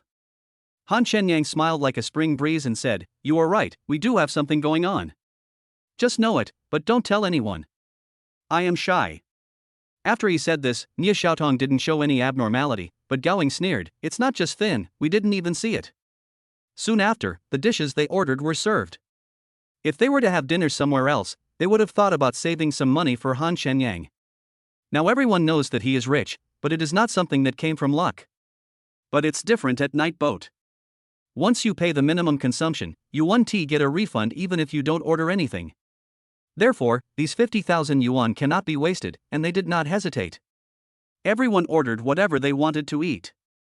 In fact, when ordering food, Han Shenyang was a little hesitant about whether to choose the 8th floor. After all, for him who has been frugal for more than 20 years, spending 50,000 on a meal is still quite painful. However, thinking about how nervous his colleagues were when Fan Chang went to Zilda to look for work today, he felt a little touched, so he paid 50,000 yuan. First, to express my sincerity, and second, to comfort my past self. But the most important thing is that there is a voice in my heart, I am inflated. In the past, I didn't have the conditions to eat well, drink well, dress well, and have fun, but now I have a villa worth nearly hundreds of millions of yuan, more than 6 million yuan in savings, and most importantly, such an awesome system. Is there any reason not to make yourself feel more comfortable? Be more spontaneous? Be a little willful occasionally? We have the conditions. Wow, the giant lobster I ordered for 19.99 is finally here. I can brag about it in front of my classmates from now on. Gowing wasn't reserved at all. Before the waiter even put the lobster on the table, she twisted off half of it and took a bite. It was so hot that she slurped and said, Manager, don't laugh at us country bumpkins who haven't seen much of the world. If we lose face, it's your fault. Whose idiot accidentally let this thing out? Jin Wenjing snatched up the other half of the lobster with disdain, held it in both hands, took a bite, and said seriously as she chewed, actually, I don't like eating this. The reason is simple, I can't afford it. The waiter almost laughed like a pig and walked away with the empty plate, thinking that birds of a feather flock together. Lobster was the most expensive dish they ordered, and they ordered 5 in total. The rest were special dishes and home-cooked dishes. The whole table was quite affordable. In addition, there is Budweiser beer, which cost 50,000 yuan, which is just the right amount. The others were not as generous as Gowing and Jin Wenjing, but they also ate their food with their cheeks swaying, without any hesitation. After all, they ate together at noon every day, so they knew each other. You guys haven't talked about your ultimate dream after you become rich yet. If you don't, just drink. Gowing drank a glass of beer, burped, and suddenly remembered something. She looked at Nie Xiaodong, Han Shenyang, and Dushan beside her. Everyone was in high spirits and started to shout, hurry up, hurry up. Nie Xiaotong didn't let Han Shenyang speak first, and said with a smile without thinking, of course I have money to spend freely. I'll just find someone who's willing to spend money on me. Han Shenyang smiled and added, a pretty woman who's going to give birth to a baby. Man. They are all the same. An animal that thinks with its lower body. Han Shenyang was subjected to all kinds of contempt. Chapter 38 There is one best way. They had a very exciting and enjoyable dinner together, and they all let themselves go. But I have to go to work tomorrow, so after eating and drinking at around 10 o'clock, I didn't go anywhere else to play. Gaoying, Tianjing, and Jin Wenjing lived together, while Su Jiayi and Dushan lived together. After they each took a taxi and left, only Han Shenyang and Nie Xiaotong were left on the roadside. Nie Xiaotong stopped a taxi, opened the door and got in, but before Han Shenyang could react, the car drove away. Wait for me. Han Shenyang wanted to take advantage of the excitement and go to the movies with Nie Xiaotong. It wasn't too late anyway. Manager, you haven't gotten a taxi yet? How about staying at my place for the night? Zhou Yuanyuan's home is very close to Yechuan's home, just a few steps away. When she came out of the bathroom, she saw Han Shenyang standing alone on the side of the road. Han Shenyang turned around and saw Zhou Yuanyuan, who was in a daze, and said with a smile, "I'm afraid your husband will beat me to death." "He's not here, what's there to be afraid of?" When Zhou Yuanyuan smiles, with her little canine teeth as a backdrop, she always gives people a naughty and cute feeling, especially after drinking some wine. Her plump figure makes people even more imaginative. "Ahem, well, you've drunk too much. It's cold, so go back quickly or you'll catch a cold." Han Shenyang scratched his head, feeling that this topic was a bit awkward. "I think you're drunk. My sister is here. I'm just taking a nap. I'm not doing anything else. I don't see why you're so nervous." Zhou Yuanyuan felt a little cold and lowered her head to zip up her apricot down jacket. "If you don't go, I'll leave. Don't regret it secretly. My sister is very beautiful. You'd better hurry up and leave." Han Shenyang waved his hand, indicating that she should walk as fast as she could, and it would be best to take a taxi. He knew that Zhou Yuanyuan had a younger sister who was only 13 years old this year. Isn't this funny? After Zhou Yuanyuan turned around and walked for a while, she turned back, waved her hand, and said with a smile, "Go home and don't look at my photos and miss me when you can't sleep. You are beyond help. You are filled with filth and dirt." Han Shenyang planned to go back to the community to pick up his things first, and then go to Zalito to get the key to go check out the villa. But when he took a taxi home and walked in the door, he was completely shocked, as if he had been robbed. The most valuable laptop was scattered everywhere, and not a single piece of clothing in the suitcase was intact. "Fan Shang, Fan Shang, you're in trouble, big trouble." Han Shenyang thought they might cause trouble, but he didn't expect them to demolish the house. There was nothing left to keep, so Han Shenyang took a few photos as evidence. He would have to settle accounts with Fan Chang one by one when the time came. "It saves me from having to move my stuff. It's the worst kind of thing, leaving the house with nothing." Han Shenyang took the things from Xildu and rushed to Longhu Blue Bank. Longhu Blue Shore is about 10 stops away from Xilejuo, which is closer than the residential area. However, the distance between Longhu Blue Shore and the residential area has widened. One is on the east and the other is on the west, with Xilejuo in between. In this case, I would be traveling in the opposite direction from Xiaotongtong. How could we squeeze into the bus together in the morning and go to work together? How about buying a car? And then picking her up in the morning to go to work together? It's easy to buy a car, but it's going to take a while for me to get a driver's license. I can't hire a driver, and I'm not that rich. Han Shenyang thought about it and found that the best way was to have Xiaotongtong move to Longhu Blue Bank, but this seemed difficult to accomplish. So he sent a message to Nie Xiaotong on WeChat, "Xiaotongtong, are you home yet?" "Yeah." Nie Xiaotong replied quite quickly. Chapter 39 I guess you don't look like a good person. Han Shenyang replied to Nie Xiaotong, "Well, Xiaotongtong, do you live alone or with your parents? How about we just get together? I'm so handsome." Grin. Good. Good. Is that it? Xiaotongtong really has ideas about herself. The prerequisite is to see if the sun rises from the west tomorrow. This Bai is so fucking happy. "Xiaotongtong, let's talk it out. Why are you being so indifferent to me today?" As a result, Han Shenyang did not receive a reply from Nie Xiaotong when he arrived at the entrance of Longhu Blue Coast. Han Shenyang had both the property certificate and access card, so he had no trouble entering Longhu Coast. The security guard saw that he was a stranger, took a quick look at him, and then let him in. Longhu Blue Shore is divided into villa area and high-rise area, separated by an artificial lake. The greening rate reaches about 70%, and the environment is impeccable. Even in winter, it is very clean and tidy.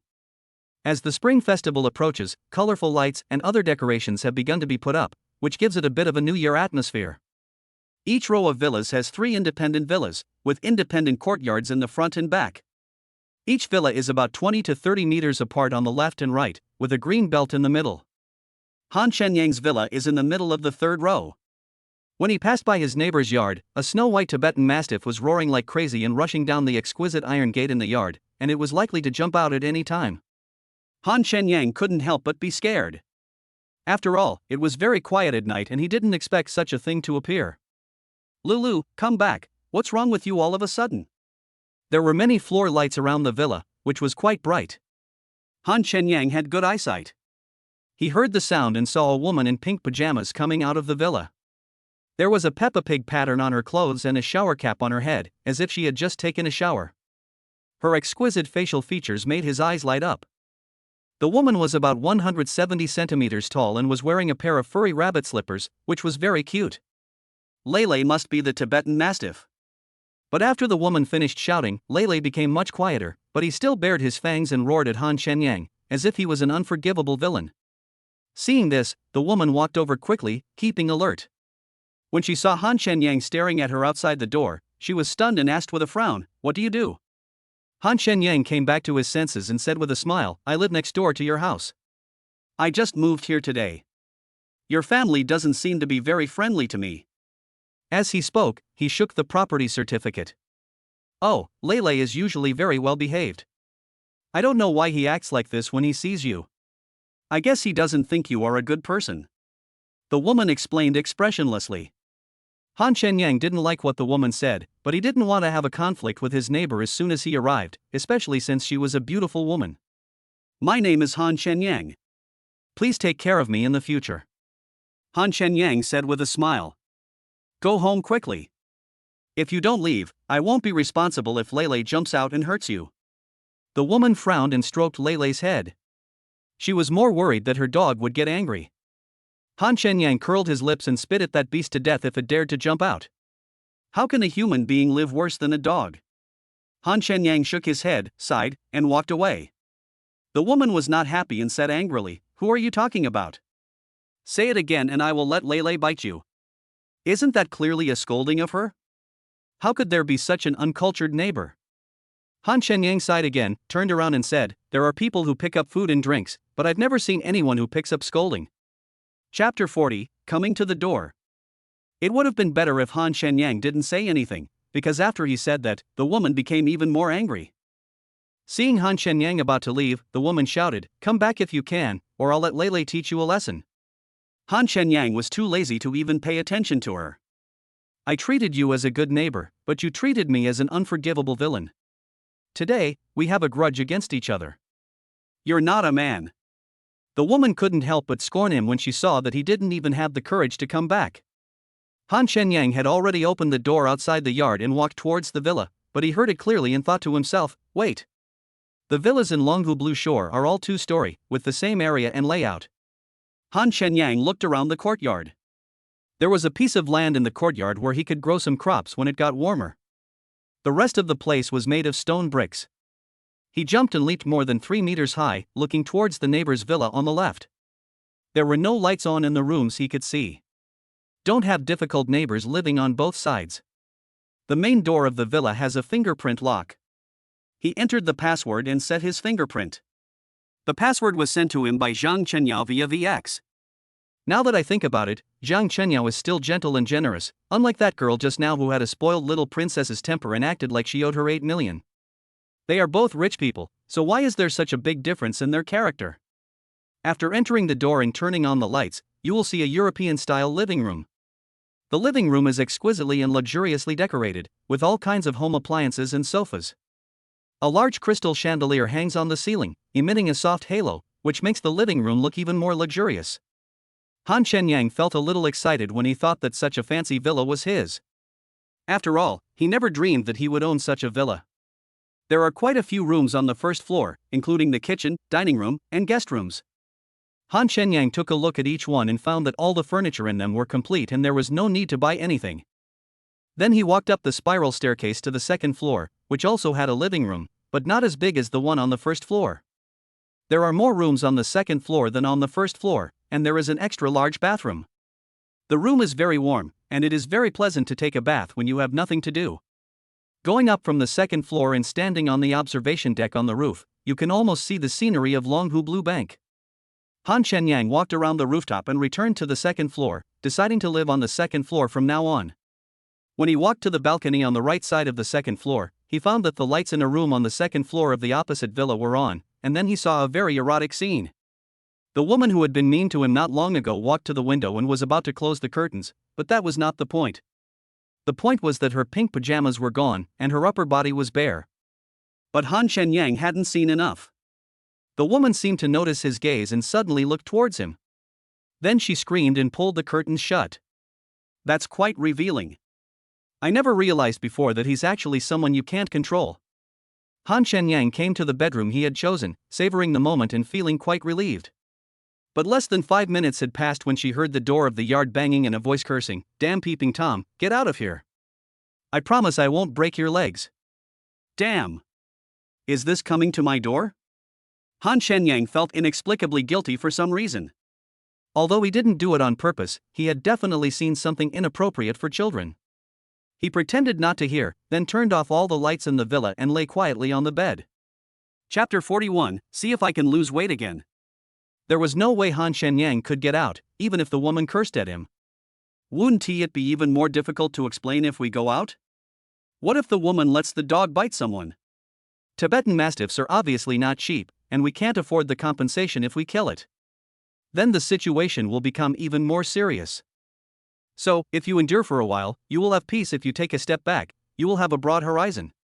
Han Shenyang simply covered his head. It seems that having too good hearing is not a good thing sometimes. Even a villa with good sound insulation is useless. He originally thought that the woman would get tired of scolding for a while and go back to sleep after she felt relieved. However, after more than 10 minutes, she was still scolding, and her voice was getting louder and more unpleasant. But Han Shenyang still pretended to be dead. He just seemed to hear the door of the neighbor on his left suddenly bang, and then heard another woman's angry voice, "What are you making so much noise for? It's the middle of the night and you can't let me rest. What kind of quality is that?" Then the cursing stopped, and after a moment, a rather dissatisfied and indignant response came, "You can choose not to listen, but he can't get justice for peeping at me. See if you can't lose any weight. If you keep making noise, I'll sew your mouth shut." Then let him see it," the woman suddenly cried, feeling very wronged. Then I heard the slam of the neighbor's door on the left. The woman who was cursing seemed to squat down and burst into tears, crying very sadly and upset. Oh my God! What kind of neighbors are these? They are all more powerful than each other, like tigresses. However, Han Shenyang felt that he should first go to the female neighbor on the left to pay his respects. As the saying goes, the enemy of my enemy is my friend. It turns out that there is always something that can defeat something else. But when I heard the female neighbor on the right squatting in front of the door crying late at night, I felt that this idea was a bit unkind, as it was so cold outside. But what could he do? It wasn't intentional. He couldn't just go out and coax her, or he would be beaten to death. Maybe she'll cry for a while, and then go back when she's tired. After all, she's a weak woman, not made of iron. Han Shenyang thought so, but after more than 10 minutes, he was still crying, and there was no sign of stopping. Can't you let me sleep? It's my first day living here in Mai but isn't even warm yet. What's going on? But in the end, Han Shenyang softened his heart and pretended to go out and came to the gate of the courtyard. Oh my God, who is this? You scared me. Han Shenyang looked like he had seen a ghost. The woman suddenly raised her head, then jumped up and shouted at Han Shenyang through the iron gate, "I'll beat you to death, you peeping Tom. I'll beat you to death." After being hit by her several times, Han Shenyang quickly took a few steps back. I said, "What's wrong with you? Come out here. What kind of man are you if you dare not take responsibility for what you did?" The woman wiped away her tears. Her eyes were red and swollen, but she still looked very beautiful. The shower cap on her head had been replaced with 2 knitted hats with balls, but she did not change her original pajamas. The key point was that the snow-white Tibetan Mastiff was not brought with her. This made Han Shenyang look at her differently. It seemed that this woman was not a cruel person. At this moment, the female neighbor on the left angrily knocked on the door and shouted, "If you want to make a scene, go find a place where no one is around, or I'll sew your mouth shut." Humph. The female neighbor on the right seemed to be afraid of the female neighbor on the left. She looked a little nervous, but still a little unconvinced. Chapter 42, If you continue to be so violent, I will stew you. Han Shenyang wondered who lived on the left, but he didn't hear her open the door, and then it seemed like she returned to the villa. Although the woman in front of him looked a little scared, she still shouted at Han Shenyang in a very loud voice, "You'd better not let me catch you, otherwise I will beat you up in the face, and you'll see." The woman then left angrily. When the woman took a few steps, she turned back and glared at Han Shenyang fiercely. That look made Han Shenyang cover his face. "Why?" Han Shenyang sighed and returned to his room. This whole process lasted for nearly 2 hours. After this commotion, Han Shenyang was no longer in the mood to visit his new home. He lay on the bed and looked at his phone, but Xiao Tongtong didn't reply to him. It would be great if Xiao Tongtong could live here. Before he knew it, he fell asleep. The next morning, the alarm clock rang at 7 o'clock. I quickly washed up and left the villa. He wanted to get to the community early and have a good discussion about life with Xiao Tongtong. Before leaving, he did not forget to send a message to Nia Xiaotong, "Zia Tongtong, don't forget to bring breakfast. See you at the usual place." Just as he locked the gate of the villa, he turned around and saw a man and a dog standing in front of him, but the dog had a leash around its neck. Han Shenyang subconsciously wanted to go out the back door, but he was a man and he also had to save face. Besides, he had not done anything wrong, so why should he be afraid? So he walked forward calmly, and when he passed the woman, he raised the corner of his mouth and said, "Good morning." Before he could quicken his pace and leave, the Tibetan Mastiff suddenly jumped up and pounced on him. The woman couldn't stop it and was dragged for several meters before she shouted, "Lulu, be quiet. Leave this bad guy to me. If he fights back, you'll bite him." Then Lele was no longer so manic. Han Shenyang was puzzled. It was one thing for people to dislike him, but it was uncomfortable for a dog to dislike him. The woman breathed a sigh of relief only after Lele was no longer so manic. "If you continue to be so aggressive, I'll stew you and feed you to the dogs." Han Shenyang waved his fist at Lele. As a result, Lele, who had just been well behaved, suddenly broke free from the dog leash in the woman's hand like crazy, and roared towards Han Shenyang, who was not far away. "Are you stupid? Run! Why are you just standing there looking at me?" The woman's face turned pale when she saw this. After all, Lele was not an ordinary local dog, but a Tibetan Mastiff with a violent temperament. If it bit Han Shenyang, it might be fatal. "Lulu, come back to me soon." The woman didn't know why Lulu was so mean to Han Shenyang. Maybe she could tell from the beginning that he was not a good person. But she didn't want to cause any loss of life. After all, the hatred between her and Han Shenyang had not reached that level. But at this moment, a woman wearing a black slim-fit sportswear and a white baseball cap came running over from a distance, and quickened her pace when she saw this. Then the woman in the baseball cap changed from jogging to sprinting and suddenly sprinted forward. Just when Lele was about to pounce on the motionless Han Shenyang, she rolled on the ground and grabbed the dog leash. Then she quickly stood up and pulled Lele hard, making her unable to move forward. Lele's neck was strangled so tightly that she cried woohoo and jumped towards Han Shenyang. The woman in the baseball cap moved so smoothly that Han Shenyang was stunned. Chapter 43, Female Neighbor Shangguan Jin, Xiaoduoduo. You should know that the Tibetan Mastiff is the most ferocious dog breed in the world, with a strong character, great strength and bravery, and still retains its wildness. The Lele in front of him had snow-white fur without a single stray hair. He was obviously not an ordinary Tibetan Mastiff. Although he was not yet an adult and not particularly tall, it was not something that an ordinary person could fight with bare hands. The key point is that Lele was still in a violent state, like a large beast pouncing on its prey, but he was stopped by the woman in the baseball cap with brute force. While Han Shenyang was stunned, the woman in the peaked cap said to the still struggling Lele, "You beast, you're relying on the power of others. If you don't behave yourself, I'll pull out all your hair." As soon as she finished speaking, Lele stopped resisting and became obedient in the blink of an eye. The dog owner who ran over wanted to say thank you, but when he heard the words of the man in the baseball cap, he was so angry that he couldn't breathe. "You, who are you talking about? Where's the dog?" The woman in the baseball cap casually put the chain that was pulling Lele back to its original place. Han Shenyang was about to say hello, but the woman in the baseball cap didn't even look at him and turned away. Seeing that she was heading towards the villa inside, Han Shenyang smiled bitterly. It turned out that she was the female neighbor who lived on the left. "What's her name?" Han Shenyang asked the woman next to him, who was fuming with anger. Shang Wan Jin. Oh, what about you? Xia Duo Duo. Han Shenyang nodded. No wonder Xia Duo Duo was afraid of Shang Wan Jin.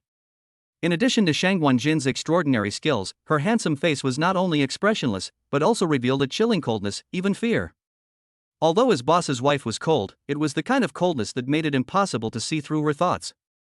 Shang Wan Jin was so cold that he was out of touch with the world and had no emotional color at all. After Han Shenyang asked, he turned around and was about to leave. But Xia Duo Duo suddenly reacted, "Stop right there." She was angry just now, her mind was almost blank, and the name came out completely off the top of her head, but it didn't matter, mainly because she hadn't settled the score with Han Shenyang yet. I'm in a hurry. We can strengthen the relationship between neighbors when we have time. Bye. Han Shenyang turned around, raised his hand, scratched Xia Duo Duo, and then disappeared without a trace. Xia Duo Duo did not scream, but squatted on the ground with her legs hugged, looking a little worried. Lele rubbed against her and roared a few times in the direction Han Shenyang was running. Han Shenyang suddenly remembered after leaving Longhu Blue Shore that Nia Xiaotong had both days off today and tomorrow. There's no breakfast to eat, and there's no need to go back to the community. Forget it, let's go straight to work. Han Shenyang shook his head. If Xia Duo Duo hadn't been blocking the door, he might have gone back to take a nap. It was not yet 8 o'clock when Han Shenyang arrived at Zalito, but someone was already waiting at the door. Only when I got closer did I realize it was Aunt Wei, who worked as a handyman in the bakery. Auntie Wei, why are you here so early today? Han Shenyang greeted as he opened the door. Aunt Wei is in her early 50s, but she looks healthy and only 40 years old. She is very efficient at work and likes to keep clean. She basically cooks lunch and takes very good care of this group of young people. After opening the door, Aunt Wei lowered her head and looked a little reserved. She wanted to say something but was too embarrassed to speak. Han Shenyang noticed that she was a little abnormal, and asked in confusion, "What's wrong with Aunt Wei? Is there something wrong?" Then Han Shenyang brought a chair over from the rest area and said, "Auntie Wei, please warm up for a while." Chapter 44 Pretending to be dead again. Xiaoyang, I won't sit down. Aunt Wei said a little embarrassedly, "I'm here to resign today. My child has graduated from college and is leaving Shanghai City to return to his hometown for work. We don't have enough staff to fill the tickets for the evening train, so I'm resigning in a hurry." Han Shenyang knew that she was not a local, that she had a daughter, that her husband had died early and she had never remarried, and that it was not easy for her to raise the child. Currently, there are only Master Zhou Yuan and Aunt Wei in the baking room. Sometimes, shopping guides Dushan and Su Jiai come to help out, so they are able to handle the work. But now that the Chinese New Year is approaching and the store is becoming more and more famous, business will also get better and better. We are always recruiting, but it is not easy to recruit people when the Chinese New Year is approaching. The key is that Han Shenyang's requirements are relatively high, which makes it even more difficult. So Aunt Wei took all these into consideration, and considering that she had to submit her resignation request a month in advance, she felt a little guilty. This is a good thing. Aunt Wei has finally made it through. Han Shenyang thought for a moment and said, "I'll figure out a way to deal with the personnel issue." "Auntie, you've worked 10 days this month. I'll pay you your wages first." Forget about the wages, forget about the wages. I got the bonus yesterday." Aunt Wei was really embarrassed. She didn't come here today to ask for wages, but to explain the situation in person. This is the most basic issue in being a human being. Han Shenyang calculated his salary and transferred the money to Aunt Wei's Alipay account. I won't say anything hypocritical. I know what kind of person Aunt Wei is. Remember to come visit her when you return to Shanghai City. Thank you, of course, Aunt Wei sighed. I'll go back first then. Han Shenyang said some more words of blessing to Aunt Wei, watched Aunt Wei leave, and then sat in front of the computer.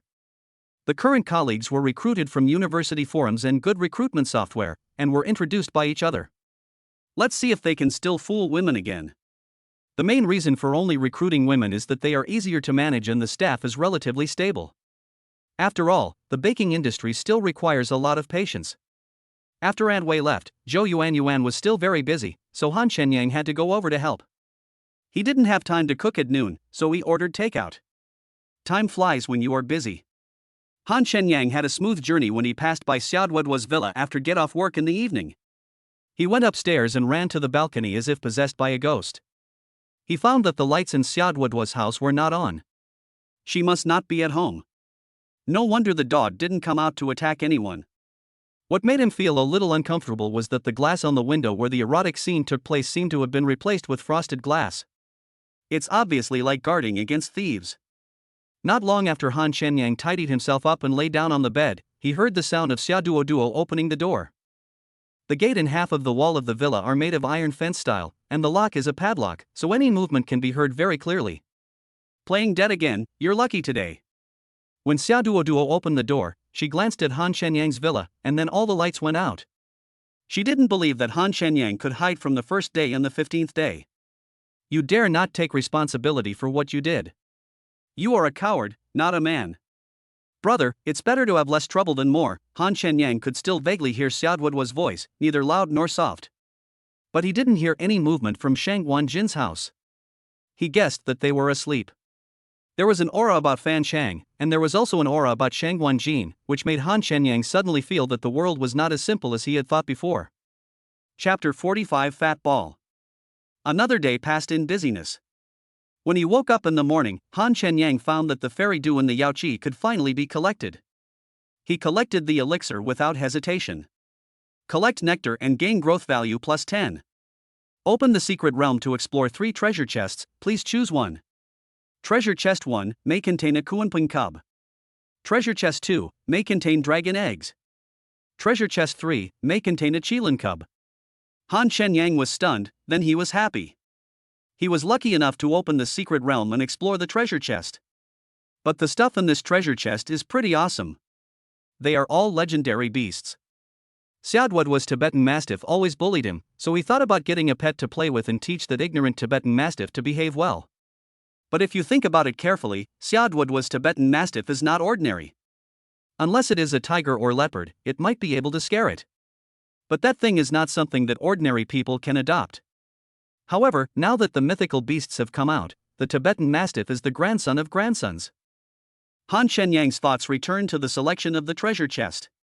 Kuanping, as he understood it, was a legendary giant fish and bird, and was a giant bird transformed from Kuan.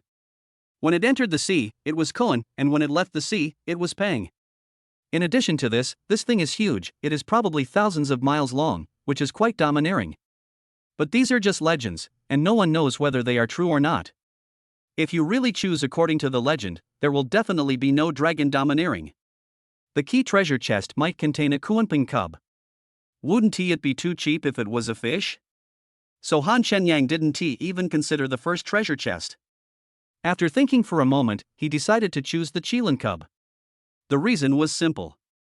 Legend has it that the Qilin is an auspicious beast that can bring good luck. Choose treasure chest 3. Got a treasure chest, do you want to open it? Open. Opened successfully, obtained a Qilin cub, please check it in Yaoqi. Han Shenyang was still a little nervous, fearing that there was a certain probability of maybe. It seems so now. Definitely all gay. Han Shenyang's consciousness quickly entered the Yaoqi lake and found that Qilin was playing in the water. Are you sure this is a Qilin and not some weird creature? The horns of a dragon, the body of a deer, the legs of a horse, the tail of a cow, and the body are colorful. None of these. To be exact, it is too subtle. At first glance, it looks like a small, smooth pet pig, but its legs are thicker, its tail is short like a rabbit, and its large head and facial features are a bit like a lion. Overall, it looks chubby like a ball. Not to mention domineering, it doesn't even look domineering at all. I was worried this thing would scare passers-by to death, but now it looks like a hairless, fleshy little poodle, so I'm relieved. Han Shenyang smiled bitterly and released Qilin with a thought.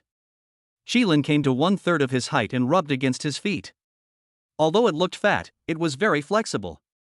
I'll call you Fatty from now on. Is that okay with you? Han Shenyang saw it drooping its head, looking lost. Who made you look like this? Doesn't it suit your temperament?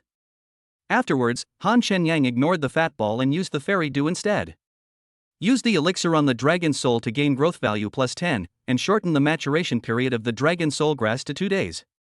Use the elixir on the ancient tree to gain plus 10 growth value and shorten the golden leaf maturation period to 1 day. Oh my god, this is incredible luck. I actually shortened the time so much. As soon as Han Shenyang finished speaking, Fatty started shaking his butt as if he was asking for credit. Your contribution? Han Shenyang curled his lips, very suspicious. Sign in branch activated. Do you want to sign in? Chapter 46 Sign in Reward. Han Shenyang was a little surprised. Could it really be the fat ball's credit? Could the Qilin really bring good luck? Regardless of whether it is because of the fat ball, it is a sure win. Sign in. Successful sign in, reward, a super discount card, growth value plus 20. Super discount card activation and binding successful. Super discount, you can get a 10% discount on any payment scenario, except cash payment. 90% discount? And you can pay in any scenario. Han Shenyang took out his cell phone and directly transferred 10,000 yuan to Nie Xiaotong via VX, but there was no discount. Han, doesn't this count as consumption? He was still thinking about swiping money, but it seems he was overthinking it. Then I opened a shopping platform, selected an Apple phone, and when I entered the payment page, it showed. Fruit Phone 11 Pro 512G Pearl White. Original price, 12999.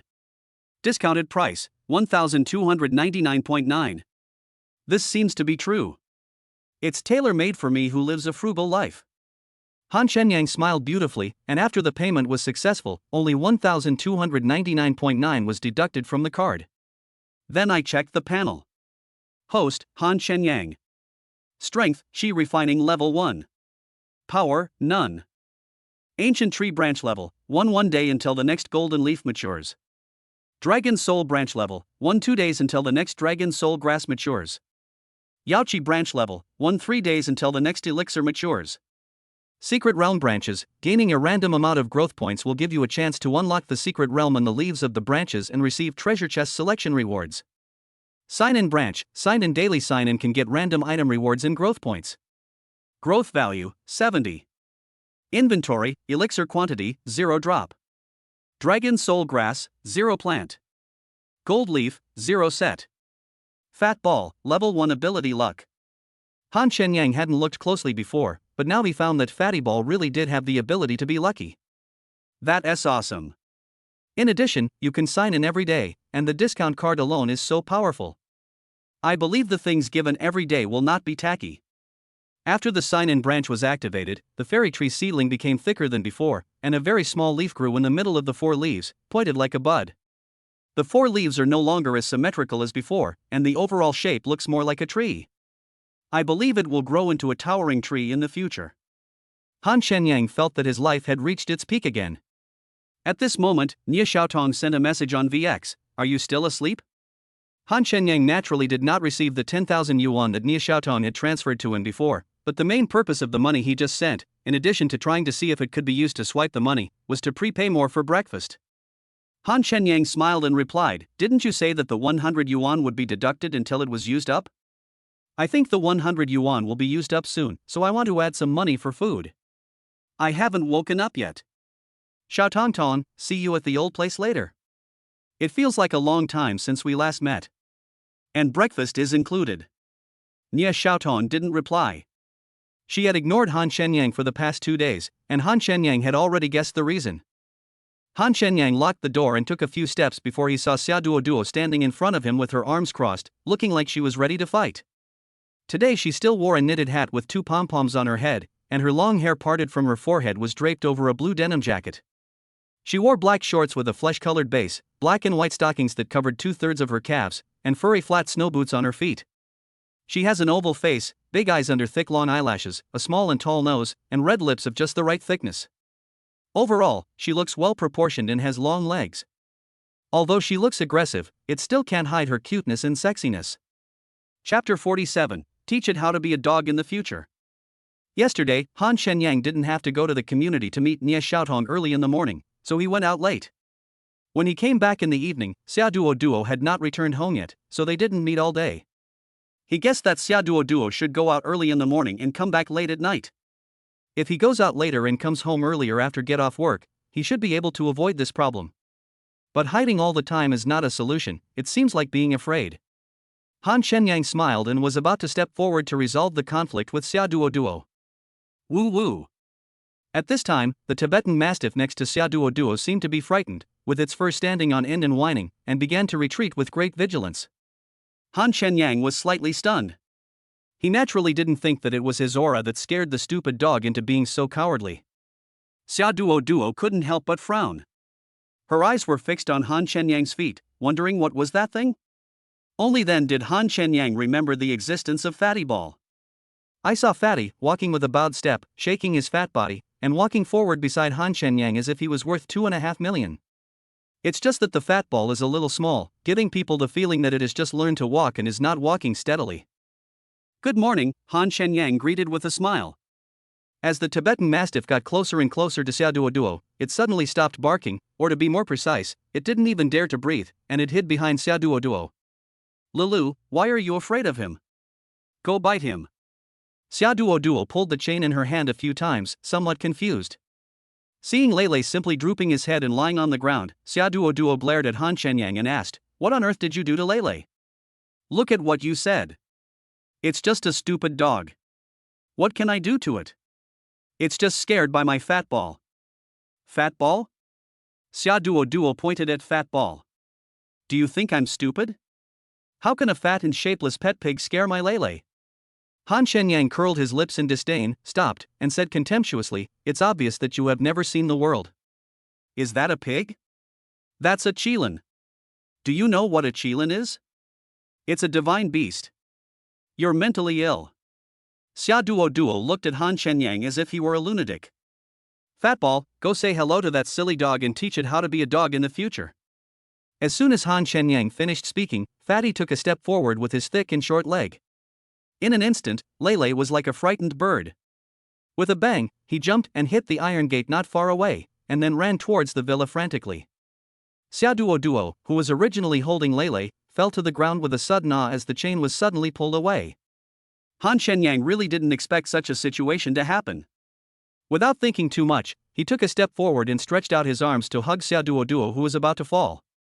When Xia Duo came to her senses, she found that she was leaning in Han Shenyang's arms, and his hand was still on her breast. Roll! Han Shenyang was pushed away and spread his hands, but he was not angry. The next second, Nyedwadwa's expression turned angry and tears started to flow. I saw blood dripping from her right hand. She gritted her teeth, sniffed, and yelled, "It hurts." It was obviously the injury caused by the dog chain suddenly slipping out of his hand. Han Shenyang hurried forward and gently grabbed Xiaoduo's soft wrist to check the injury. There was a deep gash of nearly 3 centimeters at the base of her palm, and blood was flowing out, which was terrifying. "Let me go, it's all your fault." Han Shenyang suddenly grabbed her wrist, and Xiaoduo's tears rolled down like beads from a broken string. After all, the injury to the tiger's mouth is real pain, not fake. In addition, Han Shenyang took advantage of her time and time again, which made her feel even more uncomfortable. Chapter 48 I Can't Drive. I'll take you to the hospital. Don't move, or you'll bleed faster. Han Shenyang held Xiaoduo's wrist gently without letting go, in order to stop the bleeding as much as possible. I thought to myself that this girl was really unlucky, mainly because her dog was useless. Humph. Xia Duo was in so much pain that she no longer had the strength to struggle. Reluctantly, she walked a few steps with Han Shenyang and said, "Hurry up and drive the car." How long will you keep walking like this? I don't have a car. I'll go outside and get a taxi later. Han Shenyang was afraid that Xia Duo could not keep up, so he didn't dare to walk too fast. The blood that kept flowing from Xiaoduo's hands had already gotten all over Han Shenyang's white down jacket. The clothes are probably scrapped. Open mine, I have the key in my bag. Xia Duo was a little panicked. At the current pace and the pace at which the elderly take a walk, it would take at least 10 minutes to walk out of Longhublu. Han Shenyang didn't reach into the bag hanging on Xiaoduo's right shoulder to feel for the key. He said a little embarrassedly, "I can't drive." "How about I hold you, it will go faster." "The hospital is several kilometers away, and you carried me there?" "I'm in this state, and you're still lying to me, trying to take advantage of me?" Xia Duo wiped away her tears, and the fire that had just been extinguished instantly began to boil over again. How could someone who can buy a Longhublu shore villa not have a car? How could he not be able to drive? Who would believe it if I told them? Han Shenyang shook his head. Why didn't he believe it even when he told the truth?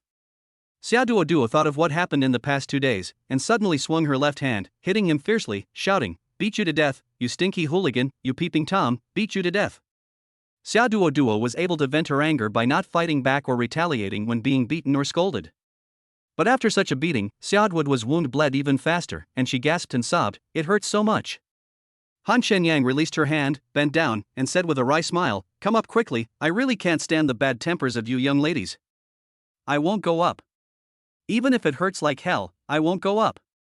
Xiaoduo turned her head, grabbed her right wrist with her left hand, and walked quickly forward without looking back, silently shedding tears. How willful! Han Shenyang wanted to just leave, but that would be unmanly. After all, Xiaoduo was seriously injured. Although it was not fatal, she was bleeding. He sighed, ran forward, picked up Xiaoduo with both hands, and ran towards the exit of Longhu Blue Bank.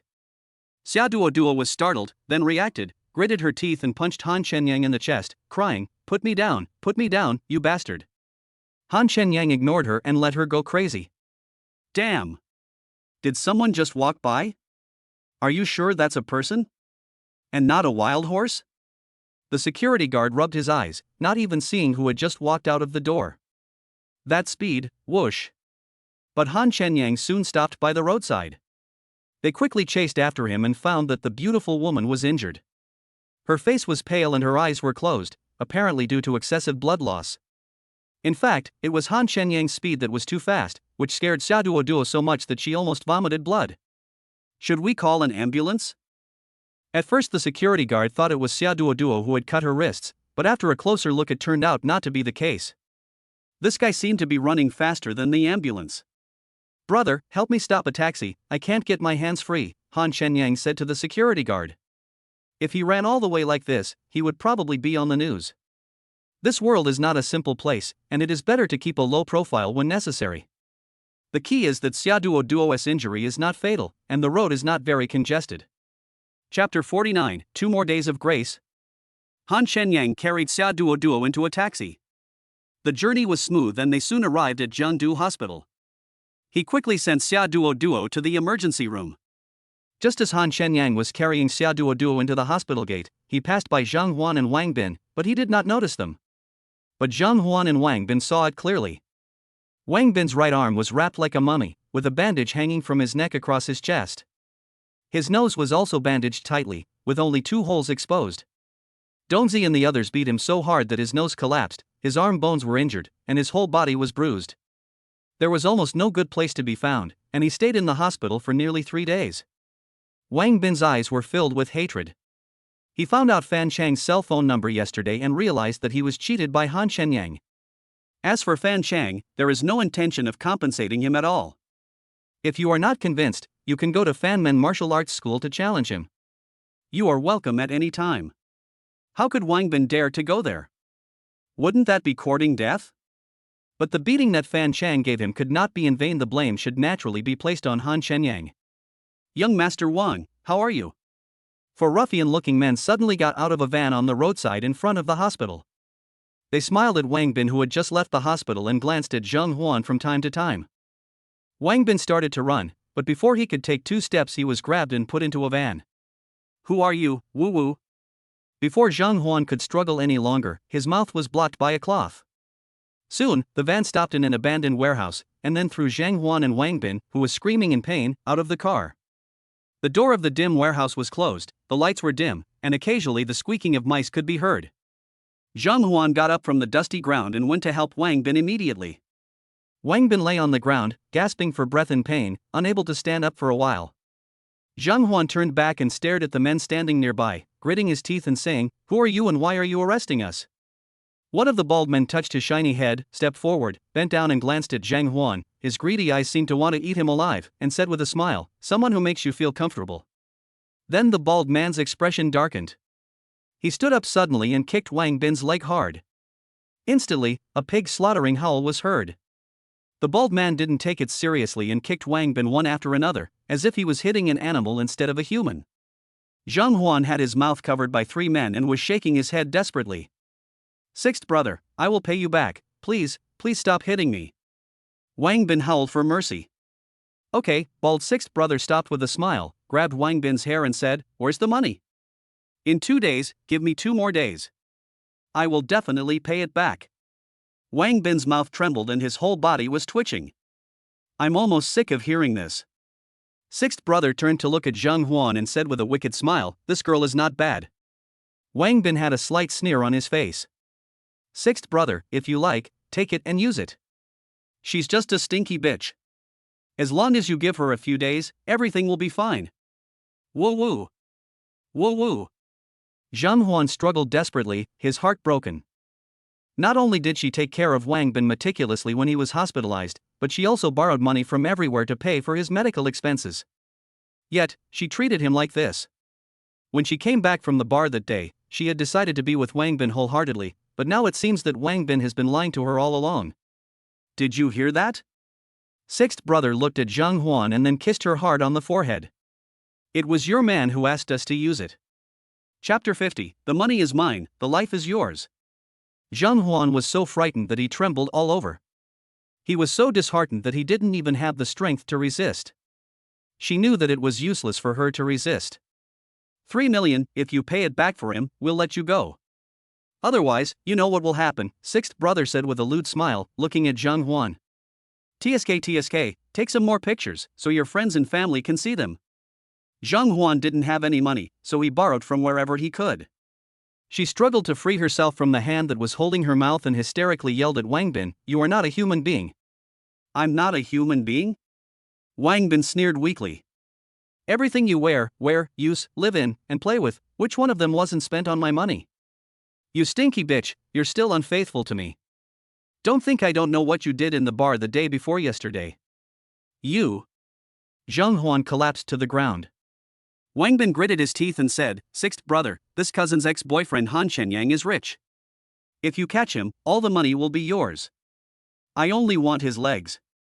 If anything goes wrong, I will bear all the consequences. This is the only solution I have at the moment. Otherwise, it will be useless for you to kill me." His father owed a lot of debts and no one knew where he had gone. He lost his house and car and now he has nothing. Sixth brother rubbed his head, lit a cigarette, and smiled, "That's kidnapping. I won't do anything illegal." Wang Bin's mouth twitched a few times. "I've done some research. Han Shenyang is an orphan. He has a set of heirlooms that he sold for a lot of money. Let's do it cleanly. He won't be able to cause any trouble." He did go to Shanghai gold shop to inquire and found out that the gold leaves were sold to Zheng Tianhong, but he didn't know the exact amount. He also learned about Han Shenyang's background from his classmates through his connections. Han Shenyang was a complete orphan. Maybe Han Shenyang's family was really powerful in the past, but that was in the past. Otherwise, how could he be so poor, live in a shabby house, and even not be able to afford food during junior high school, and even college? Wang Bin was certain that Han Shenyang had no background at the moment. He was probably just like him, a down-and-out rich second generation. To be more precise, he was even worse off than him. The sixth brother's eyes were somewhat deep. He exhaled a puff of smoke and said with a chuckle, "Why should I believe you? Since my life is in your hands, killing me is less risky than killing him, or even riskless." Wang Bin gritted his teeth and sat up with difficulty. Sixth brother's power is far greater than mine. It's easier for him to investigate than for me. If you don't believe me, you can investigate. If what I say doesn't match up, you can do whatever you want with me. Because of that stinky cousin, the injuries on my body were caused by that bastard. He used my name to make someone beat me up by mistake. I will never be able to swallow this anger. Anyway, I am dead now. That kid is quite cunning, sixth brother pondered for a long time. After finishing his last cigarette, he flicked the cigarette butt on the ground, stepped on it and said, "The money is mine, the life is yours. As for the rest, I don't care. But if you dare to play tricks, you know the consequences." Wang Bin knelt down in front of sixth brother and said solemnly, "Sixth brother, you know my family situation. How dare I play tricks on you? If you don't mind, my life will be yours from now on." "Okay," the sixth brother's smile faded away, and he said with a fierce look on his face, "Be my brother, and your hands must be stained with blood. Understand?" Wang Bin's teeth made a crunching sound, as if they were biting into pieces. "I will definitely kill him." The sixth brother shook his finger, then thrust a gleaming dagger in front of Wang Bin and pointed it at Zheng Huan, "Kill him." Chapter 51, The doctor said you need to eat more nutritious food. The gash on Xiaodwood was palm was long and deep, and it was quite difficult to sew it up. More than an hour later, Xia Duo came out of the emergency room with an 4 drip hanging on her. Han Shenyang completed the hospitalization procedures for Xia Duo and came to the ward. Xia Duo was wearing a hospital gown and lying on the hospital bed, looking quietly at the roof. Her face was pale as if she had a serious illness, and her red lips were also a little dry. There were 2 beds in the ward. Han Shenyang sat on the bed next to the other one and said calmly, "Let me contact your family. I still have to go to work. Xia Duo needs to receive intravenous drips for a week. It is very inconvenient without anyone to take care of her. After all, it is her right hand, and the injury is at the base of her thumb. Besides, no matter how serious the injury is, the family must be notified. Also, Zileguo is short of staff, and Han Shenyang can't always accompany her. I have no family. Just go away, it's none of your business." Xia Duo's eyes were filled with crystal tears. This. Han Shenyang was a little confused. He picked up the tissue, thought about it, and finally stuffed it into Xia Duo's left hand without saying anything else. There was a long silence. "Why aren't you leaving yet? Are you waiting for me to pay you back for your medical expenses?" Xia Duo turned her head and saw Han Shenyang sitting opposite her with his head down, as if he was about to fall asleep. Han Shenyang's head jolted up when he heard that and he yawned. "I'll leave after you finish the infusion. There's no rush." Xia Duo paused and said solemnly. "First, you peeped at me, and I hit you and scolded you. Now we're even. Secondly, you injured my hand and sent me to the hospital. You paid the medical bills, so we're even. Third, if I get a scar on my hand, you'll have to think about the consequences yourself. Fourth, we are just ordinary neighbors, or even enemies, so you don't need to stay and take care of me. Fifth, I won't thank you even if you stay. Sixth, you are not allowed to scare Lele anymore, or I will smash all the windows in your house. Seventh, I don't like to be with people who have dirty thoughts and love to lie, so please stay away from me. Are you done?" Han Shenyang rubbed his ears. "Above. Just shut up, close your eyes and rest after you've finished speaking. Why are you making so much trouble?" Han Shenyang said unhappily. "Stop nagging me. I'm so annoyed. You." Xia Duo was so angry that she was shaking all over. Then she saw Han Shenyang get up and leave the ward. Woo-woo. Xia Duo could no longer hold back the grievance in her heart and burst into tears. About half an hour later, Han Shenyang returned to the ward quietly with a bunch of things and gently placed them on the bedside table.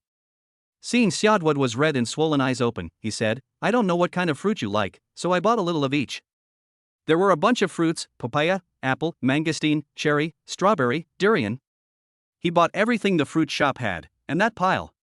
"Is this Mr. Han?" A man in a chef's uniform pushed a dining cart into the ward.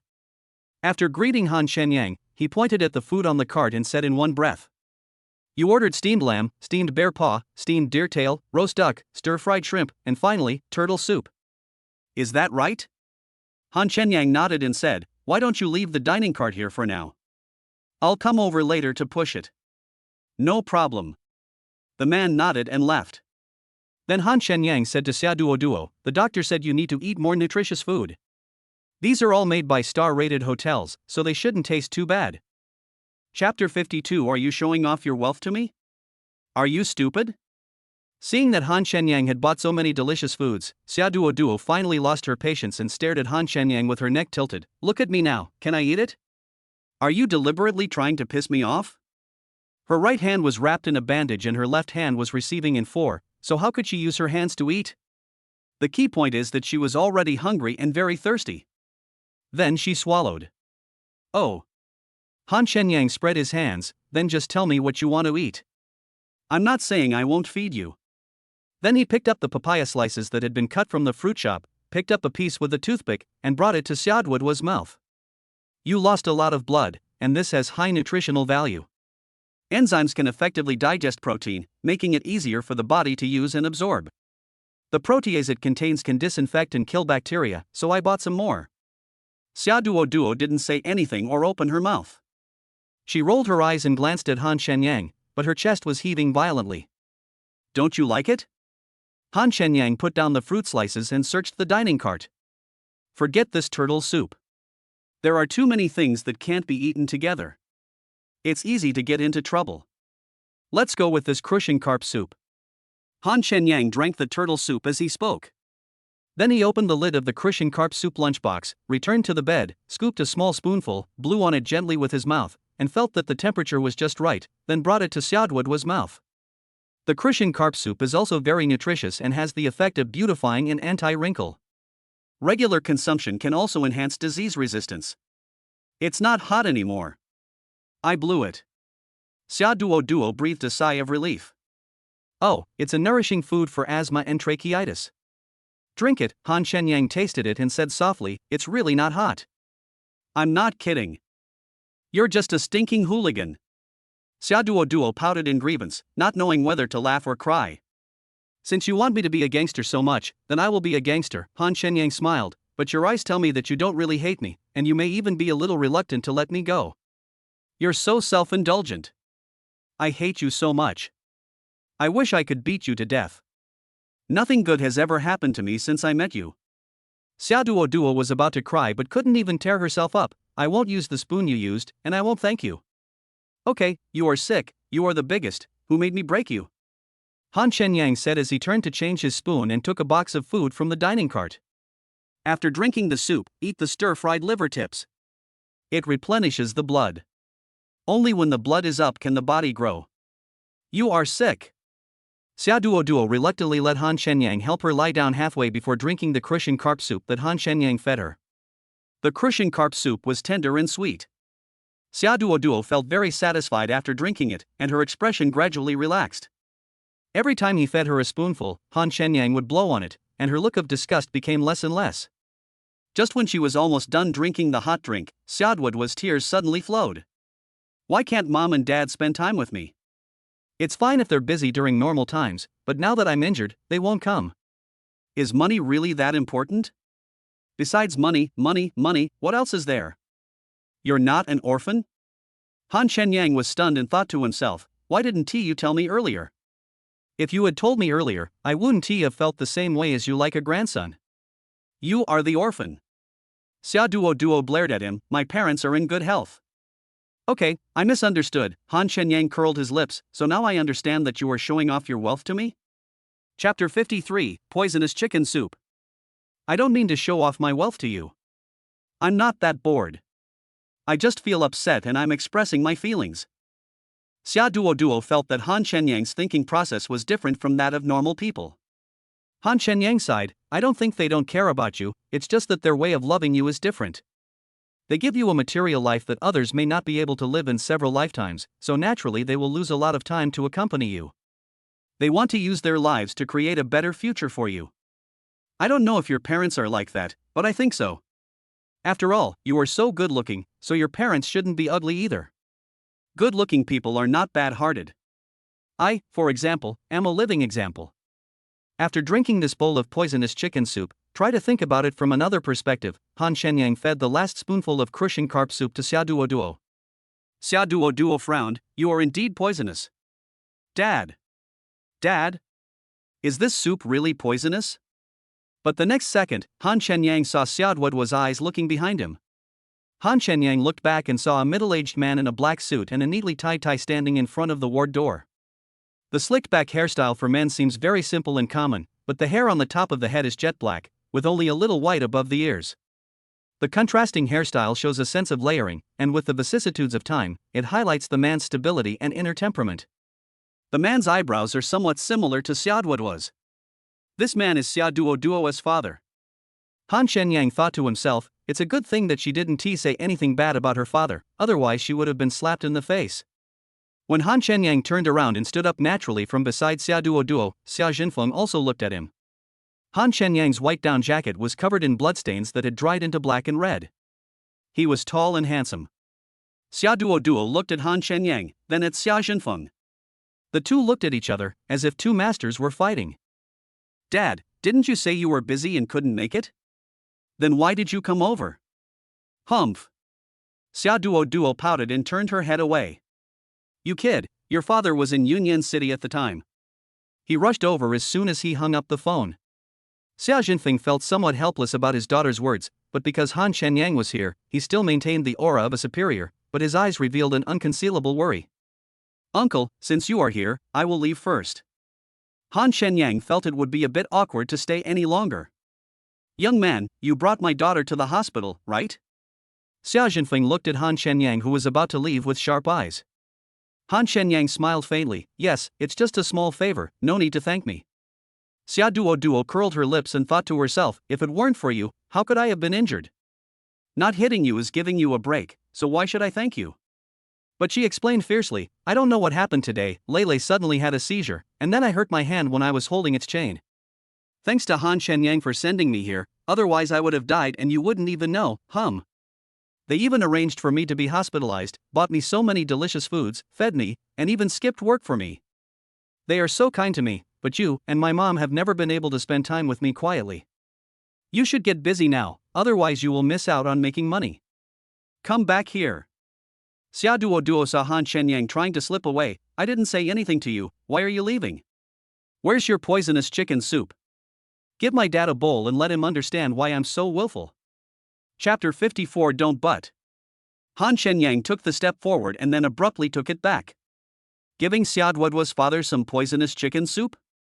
He is a successful man who has eaten more salt than I have eaten rice. Besides, I am the elder after all. Don't I have any face? Only Xia Duo was so vigorous that she made Xia Jinfeng stunned and unable to get angry at all, even a little at a loss. Han Shenyang has never seen his parents, nor has he experienced what it is like to get along with them. But Han Shenyang has seen the short video. There are many funny jokes between father and daughter. Now it seems that Xia Duo and her father give people a somewhat similar feeling as in the video.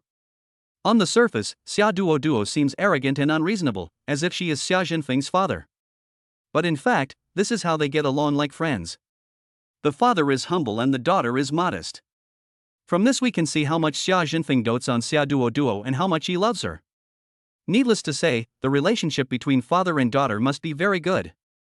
Based on the above, Han Shenyang looked at Xia Duo and then at Xia Jinfeng, who was helpless and deep. Then, he left without looking back. This is someone else's family affair. Why would an outsider like him get involved when he's not familiar with the matter? Wouldn't that just cause trouble for Xia Jinfeng? Humph. Xia Duo saw Han Shenyang leave and frowned, not wanting to look at Xia Jinfeng. You kid. After Han Shenyang left, Xia Jinfeng no longer had his previous dignity. After sitting down beside Xia Duo's bed, he stared at the gauze soaked with blood on her hand, feeling distressed. Then Xia Jinfeng smiled and took out a box of strawberries from the pile of cut fruits. He carefully picked up one with a toothpick and said, Here, your favorite. Daddy will feed you. I don't want to eat. Xia Duo still turned her head away. If you don't want to eat it, I'll eat it. Xia Jinfeng put the bright red strawberry with water droplets on it into his mouth and chewed it, saying, I have to say, this strawberry tastes pretty good, with a perfect balance of sweet and sour, and it's refreshing. Xia Jinfeng smacked his lips, wanting to pick up more strawberries. Xia Duo was unhappy. Han Shenyang bought them for me. What are you going to eat? You have to compensate me. Okay, Dad will buy all the strawberries in the world to compensate you. Xia Jinfeng smiled brightly, and then Xia Duo ate the strawberries he had just brought. Then tell me, why am I so willful? Xia Duo couldn't move her hands, otherwise she would hug her arms and speak. Xia Jinfeng said meaningfully, Duo hopes that Mom and Dad won't be so tired, take better care of their health, and want us to rest more. Snort! Dad knows everything, he understands everything, but, forget it, that kid just said it. Xia Jinfeng fed Xia Duo another strawberry and sighed, but. No buts. Xia Duo interrupted, are you trying to say that Han Shenyang's words were just sweet talk, and that he's only treating me so well because our family is rich? Duo, listen to Dad. At this moment, a dignified woman suddenly walked in, frowning and saying with a hint of disgust, who was that person who just left? He was dressed in a mess and scared me. Mom! Xia Duo was stunned, then said excitedly, that's our neighbor Han Shenyang. The dirt on his body is my blood. He got that way because he sent me to the hospital. Why are you always like this? Go away, it's better not to come. I don't want to talk to you. Chapter 55, it will be useful sooner or later. Xia Duo was out of breath. If she wasn't hanging on the foredrip, she would have wanted to leave the ward. Sheen Man, Xia Duo's mother, relaxed her brows upon hearing this and said with a smile, so it's our neighbor. He's quite sunny and handsome. How old is he? What does his family do? How many brothers does he have? Shin Man naturally understood her daughter and was not angry. She sat in front of Xia Duo as if she was chatting about family matters. Xia Duo was accompanied by her parents, one on each side, but she just couldn't be happy. He's only been here 2 or 3 days. How would I know? Could you please stop judging a person's goodness or badness by their material possessions? After Xia Duo finished speaking, she didn't want to speak again. Although she couldn't say that she liked Han Shenyang very much, she definitely didn't hate him either. Especially when he said, "You are the orphan." She could clearly see the melancholy and helplessness in Han Shenyang's eyes. Although it was only a fleeting moment, when she talked about her understanding of her parents, her pupils burst out with a distant and profound feeling. Later, although Han Shenyang used toxic chicken soup to change the subject, he still couldn't hide the sense of vicissitudes that was inconsistent with his age. It seemed as if he had experienced countless hardships and tribulations, which was heartbreaking and lamentable. Han Shenyang had not walked far from the ward when he received a video message from Nie Xiaotong. "What are you crazy about? Look at what you've done." The video only contains Nie Xiaotong's voice, while the screen is facing the floor in the framing room. There were at least 200 or 300 packages of all sizes piled on the ground, like a small mountain. The spacious decorating room became a little crowded. If there were any more packages delivered, it would have to be put outside. The store was already busy, and packages came one after another to Nie Xiaotong for signature. She really couldn't stand it anymore and felt that it must be Han Shenyang's masterpiece. Han Shenyang grinned, "Isn't it almost Chinese New Year? I was bored today, so I bought you some new clothes. Are you going to wear them during the Chinese New Year? I bought all of those while waiting for Xia Duo outside the emergency room." Not only was it 10% off, but it also came with same-city delivery. Awesome! Have you ever seen anyone wearing a wedding dress during the New Year? Nie Xiaotong wanted to cry. He even bought her multiple sets of underwear, and even more infuriating. "Just keep it," Han Shenyang said with a smile, "you'll need it sooner or later." "Are you going back or not?" "Be careful and tell the boss lady that you're absent from work." Go back immediately, Xiaotong, do you miss me?" "Don't worry, it will be quick." Before Han Shenyang finished speaking, Nie Xiaotong turned off the video. Han Shenyang was smiling and just about to put his phone in his pocket when a call came in and he answered it casually. "Hello? Good. Very good. Thanks to you, I'm still alive." "You have 1 hour to get to the southern suburbs, or I'll make you suffer." Han Shenyang frowned. "Who are you? Are you sick? You idiot." He was about to hang up when a different voice came on the line. "Li Euro is in our hands. Come here alone with 20 million in cash. You know the consequences if you call the police. We won't wait any longer. Come on, call him twice." "Shenyang, hurry up and call the police to arrest these bad guys." "Did you hear that?"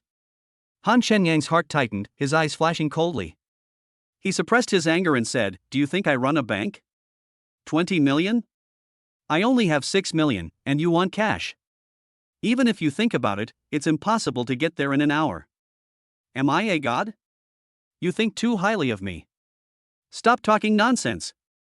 10 million, not a cent less. I'll give you 2 hours. If you don't raise any questions after that, we'll kill you.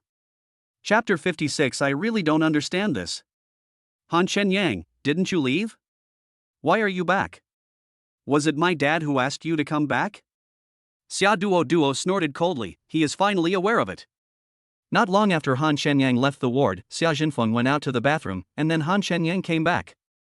Xia Duo thought that her father called Han Shenyang back to accompany her in order to make her happy.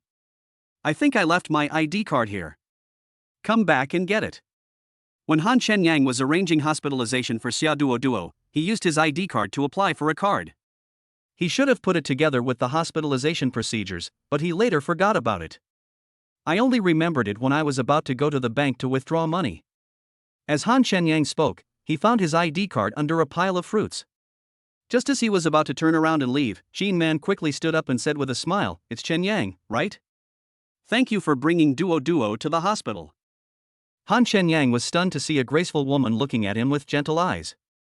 "This is my mother," Xia Duo said angrily. "It's Auntie," Han Shenyang said with a slight embarrassment. "I'm sorry, I was a little anxious just now and didn't notice you."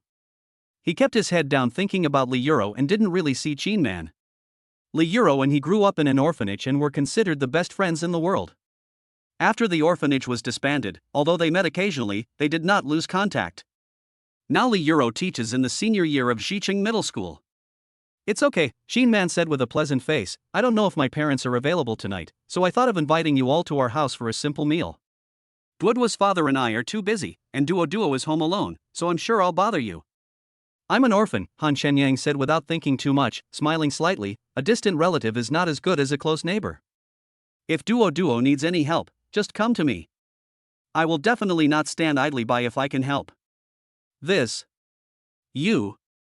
Qin Man and Xia Duo were both stunned. Nothing, Han Shenyang smiled. I'll come to see Duo later. Auntie, I have some urgent matters to take care of, so I'll leave first. He turned to leave, and Xia Jinfeng returned to the ward after using the bathroom, and the two almost bumped into each other. What are you doing in such a hurry?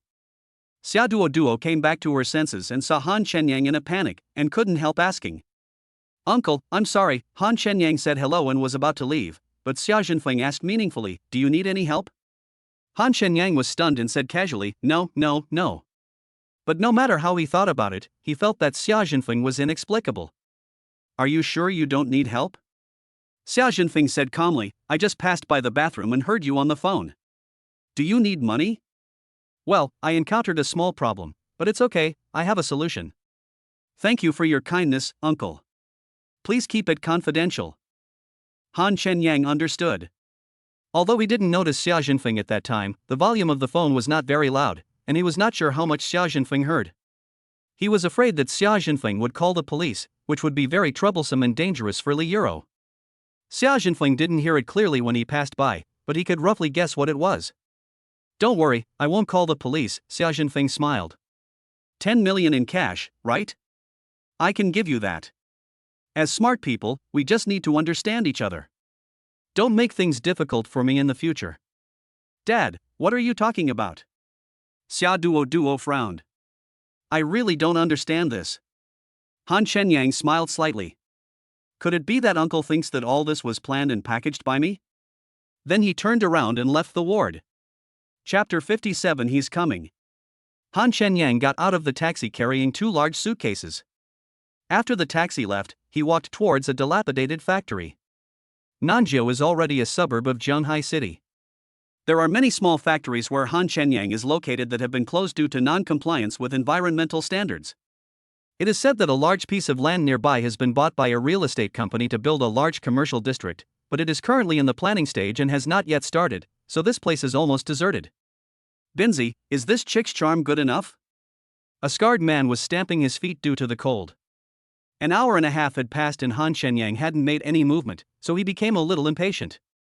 Wang Bin sat on the ground with his legs stretched out, his back leaning against an overturned broken oil drum, his head tilted back with his eyes closed, and a dagger tightly grasped in one hand.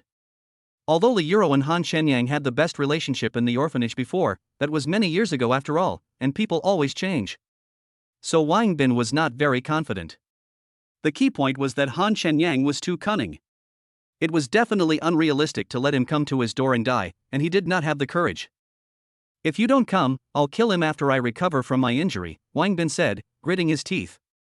The door of a van not far away suddenly opened, and Brother Lu appeared with a cigarette in his mouth, his eyes squinted, and his hands tied around his belt.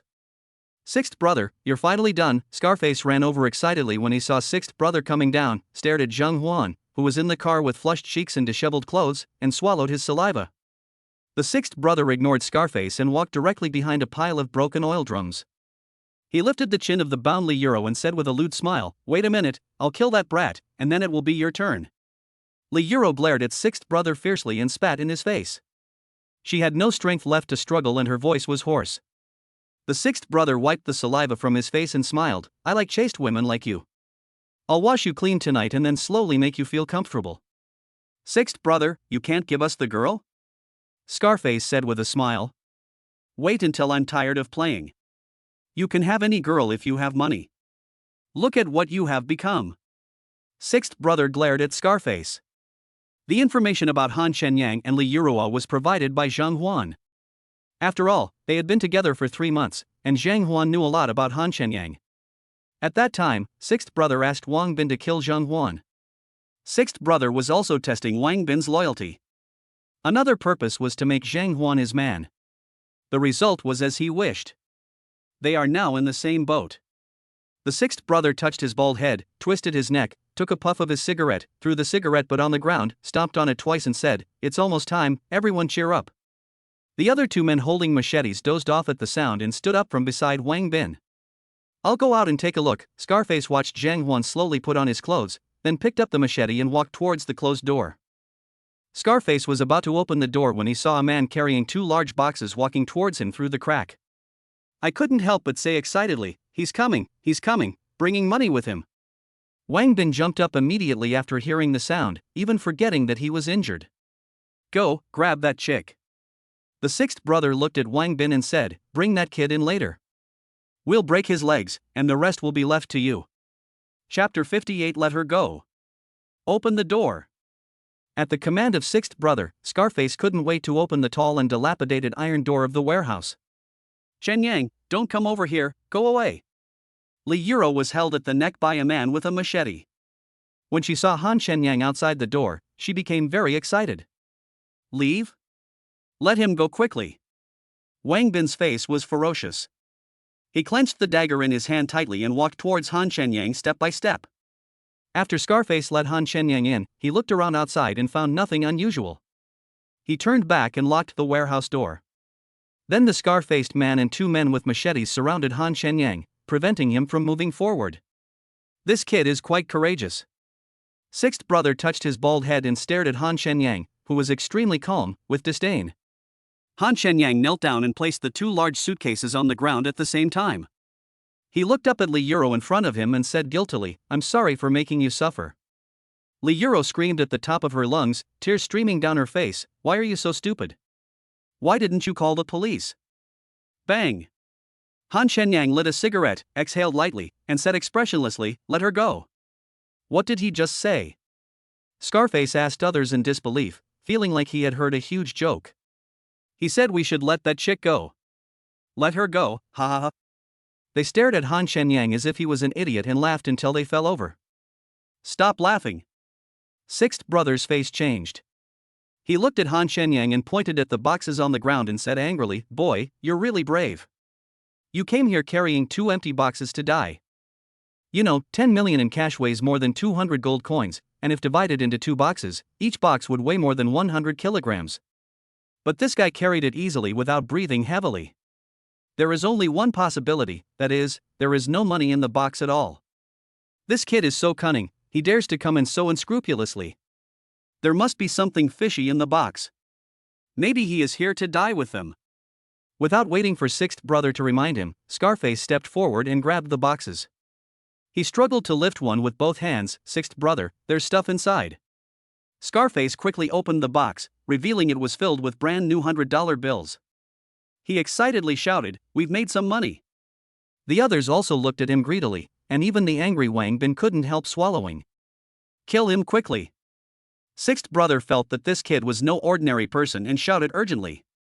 At this moment, a cold light flashed in Han Shenyang's eyes, and then the cigarette butt popped out and shot like a bullet towards the arm that was holding the knife against Li Yurua's neck.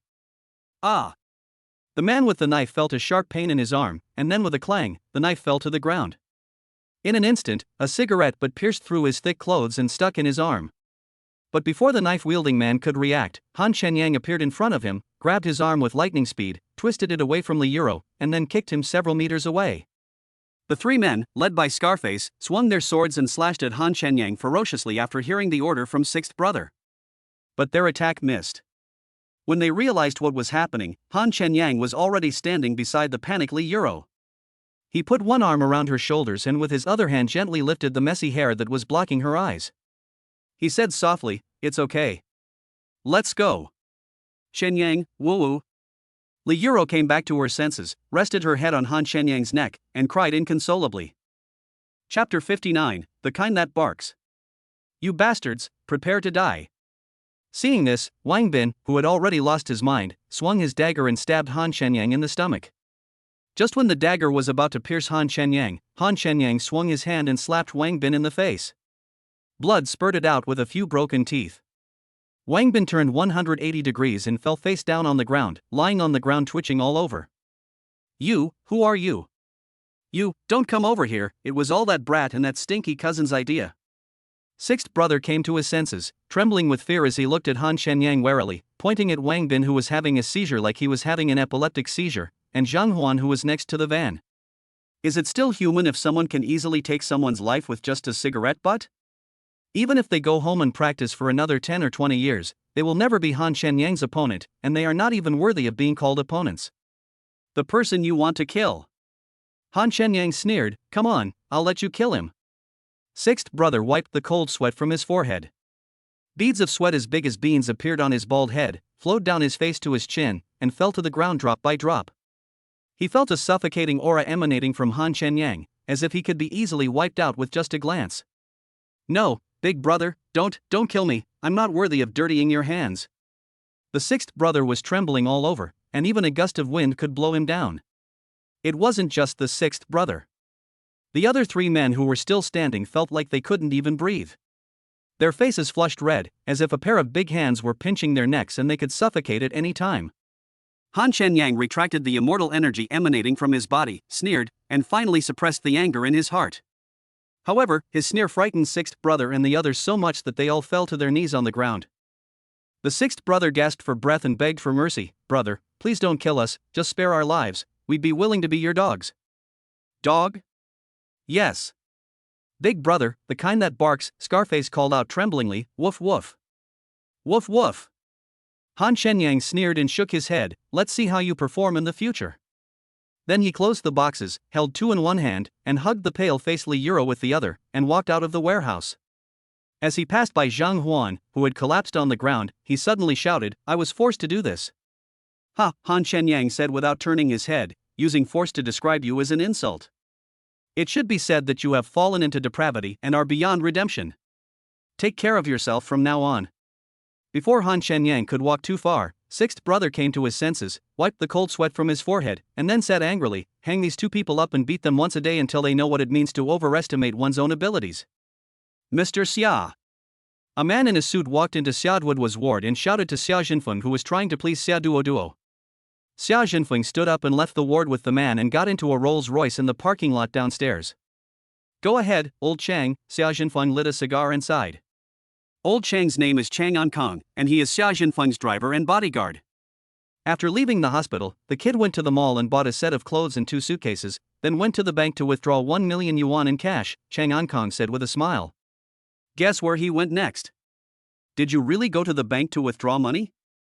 Xia Jinfeng was stunned. Ever since he heard Han Shenyang's sweet words to Xia Duoduo, he felt that this boy was unreliable. If he hadn't come to the ward, given Xia Duoduo's personality, she would have paid money after hearing that Han Shenyang's friend was kidnapped, which would have fallen right into Han Shenyang's trap of defrauding her. After all, there are many such packaging companies, and he can't help but think about it. Where did he go? It's really the same as one of my guesses, right? He changed his target, right? This kid is quite brave, committing a crime against the wind. Chapter 60 time is so short. In Xia Jinfeng's opinion, since Han Shenyang was exposed, he would definitely not go through with the original plan. After all, it was illegal for Han Shenyang to set up the scheme, but he still dared to take the risk and continue looking for the next buyer. But this is just right, it's a good opportunity to catch this kid. Chang Ankong smiled, shook his head and said, he went to a funeral supply store, packed 2 large boxes of ghost money, and put the 1 million on top to make it look real. And then guess what? Xia Jinfeng frowned and said unhappily, stop keeping me in suspense and tell me now. Then he went alone to our company's dilapidated factory in the southern suburbs, which hadn't even been built yet, and actually rescued a woman. That's a pretty good performance, Xia Jinfeng flicked the ash off his cigarette. He figured we knew we'd send someone to follow him, so to be on the safe side, he had no choice but to proceed as planned. Xia Jinfeng thought for a moment and said, there's a huge loophole in this operation of dealing with ghost money. If we do this, wouldn't it be directly exposed? Then is there any need to proceed to the next step? That's right, that kid should use real money, Chang Ankong said in cooperation. Yeah, that's inconsistent, Xia Jinfeng suddenly felt a little confused. Chang Ankong suppressed his laughter and said, what if you have no money? And someone is kidnapped, and you have to rescue them. In order to act according to the circumstances, what would you do? You mean, the kidnapping is real? Xia Jinfeng asked in surprise, am I really overthinking it? Not only is the kidnapping real, but the guy's villa is also real, and it was transferred to him by Zhang Tianhong. I called Zhang Tianhong, and guess what he said? Zhang Tianhong, Mr. Zhang? Xia Jinfeng asked in surprise. Yes, he said that the boy's identity is not ordinary, and he is hiding it very well. It is best not to offend him. However, he can vouch for his character, so there will be absolutely no problem. Xia Jinfeng was still a little skeptical. Old Zhang has a daughter, right? Maybe she fell into that kid's trap first and got fooled by old Zhang. Boss Xia, that old man Zhang is even more cunning than a monkey even with his hair on his body. Do you think he can be fooled so easily? And his daughter, we have suffered a lot at her hands. Do you remember the land of the night boat family? Don't mention that. Aren't you ashamed? Why are you always trying to boost others' morale while destroying your own prestige? Xia Jinfeng was so angry that he directly stabbed the cigar in his hand into the ashtray. Could it be that you were also fooled by that kid? I wasn't fooled, I was shocked. Chang Ankong continued. Before he rescued the man, he just walked around the broken warehouse, took a look inside, and then walked into the warehouse with a box full of money to save the man. Guess what happened? He was in and out in less than 2 minutes. Not only did he rescue the people, but they were unharmed. The gang even knelt down and begged for mercy like dogs. In and out in less than 2 minutes? That short a time? Xia Jinfeng was surprised and curled his lips. It must be fake, an act. It's really not an act. It was really that short and that fast, Chang Ankong said. I have investigated those people. Although the kidnappers are just a few minions, they have dirty hands and make a living by helping others collect debts. The other man and woman are both students of Jiangbei University. As for the specific cause, I am not sure. The cause isn't the point. The point is that boy's kung fu was extraordinary. Xia Jinfeng waved his hand and interrupted. All right, I don't believe it anyway. Chang Ankong looked at Xia Jinfeng, who was leaving after slamming the car door shut, shook his head and said with a smile, old stubborn man, it turns out you were jealous of that kid. Chapter 61 I'm not that great. I'm sorry, it's all because of me that I got you into trouble. Han Shenyang put his arm around Li Yuro, who had not yet recovered from her shock, and said with a smile, changing his previous cold attitude. Li Yuro's face became a little redder, but her lips were still purple and her breathing was a little rapid. How did you provoke those people? Was it because of Zhang Huan? Li Yuro's eyes were complicated, the thrilling scene was still vivid in her mind. I was almost scared to death just now. I thought you were going to be hacked to death. Because Zhang Huan and his boyfriend know that I'm worth a lot of money now, they want to make some money. As for those people, didn't you hear that they are the partners they are looking for? Han Shenyang stopped and said with a smile, was I handsome just now? Baiyu. Li Yuro didn't know whether to laugh or cry. Such a serious matter, and you're still joking. If I had known, I wouldn't have worried about you. Do you really trust me to come? Han Shenyang said with a smile, aren't you afraid that if I don't come, you'll be in danger? Of course I'm afraid. Who doesn't fear death? But one death is better than 2 deaths. Li Yuro smoothed her hair by her ear. If you hadn't changed so much, they definitely wouldn't have let us go.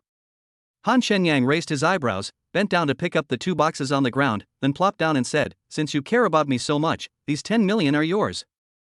Li Yuro didn't look at the box on the ground, but said with a little resentment, can you untie the rope on my hand first? Oh.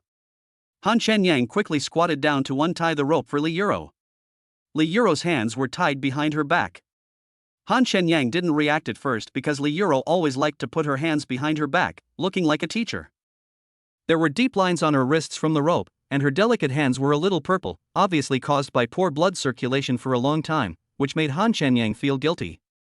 After the rope was untied, Han Shenyang gently rubbed Li Yuro's hands and wrists, and she did not stop him. Aren't you curious about where I got all this money and why I'm so skilled? I'm curious, but if you want to say it, you'll naturally say it. Otherwise, it's pointless to ask, Li Yuro said, staring at her hands. If you keep rubbing it, the skin will fall off. She added, but my life is actually quite valuable. It's worth 10 million. Han Shenyang smiled mischievously, bent down to open the box, then took out the top 2 layers of money and placed them on the ground, poured out the rest all at once, and put them in a box. Li Yuro was suddenly stunned. That's ghost money. How much is that real money? 1 million. If I had known they were so weak, I wouldn't have brought any money. Li Euro's expression changed slightly. If you do this, you will lose me as a friend in the future. Let's go, it's getting late, I'll take you home first. As they were talking, the two of them continued walking forward for a while before they stopped a taxi. They are the same age, but when they were in the orphanage, Li Euro always protected Han Shenyang like an older sister and always left the delicious food for him. After Li Euro was adopted when she was 10 years old, the two met less and less, but Li Euro still visited them often. Thinking back to the past days, Han Shenyang felt that although they were very hard, there was joy in the hardship, and he still missed them. The two of them sat in the taxi, each with their own thoughts, and didn't say much along the way. When they arrived at the gate of Jiqing Middle School and were about to say goodbye, Li Euro suddenly asked. Back then, it was you who gave me the opportunity to adopt, right? Han Shenyang smiled and said, no, I'm not that great. Chapter 62. What a vicious woman. Han Shenyang waved in the taxi and disappeared from Li Euro's sight. Li Euro teaches senior high school students and usually has little rest time. If she wasn't in a hurry to go back to school to tutor her students, Han Shenyang wouldn't have left in such a hurry. As for the 1 million in cash, Li Euro didn't want it, and Han Shenyang didn't force it on her. After all, they understood each other's personalities. When they passed by Zileguo, the store was closed and Han Shenyang's phone was out of battery and turned off, so he went straight back to Longhu Blue Coast. Xiaoduo's house was brightly lit, probably because her parents had come to pick her up. Han Shenyang took a look, but didn't see the stupid dog. It must have been scared to death by the fat ball. Thinking of Fatty, I ignored it all day. After all, it is a mythical beast, Qilin, but it seems to have no sense of existence at all. I don't know what Fatty eats. Should I buy him some dog food or something? Han Shenyang thought to himself and took out the key from his pocket. When he looked up, he found Shang Wenjin standing in front of the door, staring at him as if he was the murderer of his father. And Shang Wenjin was holding something in his hand. If it wasn't a fat ball, then what was it? Shang Wenjin grabbed the fat ball's tail, which was so short that it was almost invisible, with its head down, looking carefree. The key point was that its belly was so round that it was almost thicker than its body. Han Shenyang really couldn't understand how the fat ball ended up in Shang Wenjin's hands. Could it be that he went to her house to steal food? After all, no one takes care of Fatty all day. But even if it was stealing food, you can't abuse a powerless Qilin like this, right? How can you be so heartless, woman? You are so beautiful, but you are such a vicious person. Han Shenyang said in annoyance that he was about to take back the fat ball, but Shang Wenjin suddenly attacked and hit him in the face, and then grabbed the fat ball tightly in his other hand and subconsciously put it behind his back. Fortunately, Han Shenyang reacted in time and dodged the attack by tilting his head, but Shang Wenjin kicked out again, directly between Han Shenyang's legs. After Han Shenyang dodged it by taking 2 steps back, Shang Wenjin quickly turned around and gave Han Shenyang a roundhouse kick in the head. Are you sick? Han Shenyang dodged Shang Wenjin's attack and couldn't help but feel angry. There is nothing that can't be solved by sitting down and eating a plate of melon seeds. If 1 plate doesn't work, then 2 plates. But this woman seemed even crazier and attacked directly. Fortunately, I had the strength, otherwise I would have been useless. It feels really weird. It would have been better if Han Shenyang didn't curse, but Shang Wenjin threw the fat ball to the ground. At the same time, a powerful force burst out from his body, and his speed increased several times. He struck Han Shenyang's chest with a palm as fast as lightning. If you are hit by this palm, you will be seriously injured if not killed. Of course, this is for martial artists. If you are an ordinary person, you will definitely die. What a vicious woman. Seeing this, Han Shenyang did not dodge or evade. Just when the palm was about to hit him, he turned sideways and slapped Shang Wenjin on the butt with his backhand. After the crisp sound of "pa," it undoubtedly added strength to Shang Wenjin, who was charging forward. Fortunately, Han Shenyang did not use his spiritual energy and only used 30% of his strength, but it still caused Shang Wenjin's body to suddenly lose weight. Coupled with the missed attack, she was pushed forward dozens of meters. Fortunately, she reacted quickly and did not fall headfirst to the ground. With your mediocre kung fu, you still want to beat me? Go home and practice for a few more years. Han Shenyang turned around and was about to leave, only to see Shang Wenjin, who hadn't even found his footing yet, turn around angrily, throw out a hidden weapon, and yell, "Go to hell." Chapter 63, Let You Pay with Your Life. Han Shenyang was shocked when he saw this. If he guessed correctly, what was shot at him should be a dart, because he saw a bright light in Shang Wanjin's hand before it was shot. Even though he reacted quickly enough, he didn't expect Shang Wanjin to use a hidden weapon to kill someone, especially when he was least alert. Just at the moment when Han Shenyang was stunned, the dart whooshed and pierced his chest, right at his heart. Then Han Shenyang rolled his eyes and fell straight to the ground. Shang Wanjin stood firm, his face flushed, but his anger had subsided, replaced by some nervousness. She was still wearing a baseball cap, but the color had changed to black, and a black tight leather jacket. Under the streetlight, she looked as dazzling as a black rose with thorns. Shang Wanjin stood there motionless for more than 10 minutes, and suddenly a few wrinkles appeared on her expressionless face. "Hey, you're really dead." Shang Wanjin initially just wanted to argue with Han Shenyang and didn't want to fight, but he started speaking rudely. She never expected that he was so skilled, mocked her, looked down on her, and most importantly, spanked her. This person is so hateful and despicable. I got so angry that I lost my mind. No wonder Xia Duo said he was a hooligan. Shang Wanjin was skeptical at first, but now it seems that he is a real hooligan. Shang Wanjin could no longer sense Han Shenyang's breath, and his brows furrowed even more tightly. As time went by, her anxiety gradually increased. "You deserve to die. You asked for it. If it weren't for your lousy pet ruining the herbs I worked so hard to grow, why would I come to your door? If you hadn't said anything rude, why would I have taken action? If you don't touch me, then, you asked for it anyway, you deserve to die. Do you know how precious my medicinal herbs are? Do you know what they mean? Your lousy pet has destroyed more than half of them. If I hadn't discovered it early, there wouldn't be a single strand left. Since you are dead, I will let you die with a clear conscience, so that you can die with peace of mind. If you don't accept it, you can seek revenge on me in your next life." At this moment, Xia Duo suddenly ran over from her villa. She came out to look for Lele. Suddenly she heard voices and saw a person lying in front of Han Shenyang's door. When she got closer, she realized that the person lying there was Han Shenyang. Xia Duo saw Han Shenyang's hand covering his chest with a dart stuck in it. After she touched Han Shenyang's breath, her mentality exploded instantly. She turned around and glared at Shang Wanjin, angrily saying, "How could you be so evil? Why did you kill him? You are a murderer." Although Han Shenyang is annoying, he can't kill people. How vicious can such a kind heart be? When Shang Wanjin took action this morning, Xia Duo felt that although she was a bit harsh and fierce in her words, she still had a good heart. But now it seems that she is just an unforgivable evil woman. "If you want to avenge him, you can kill me with a knife right now, but only if you have the ability," Shang Wanjin said expressionlessly. "You."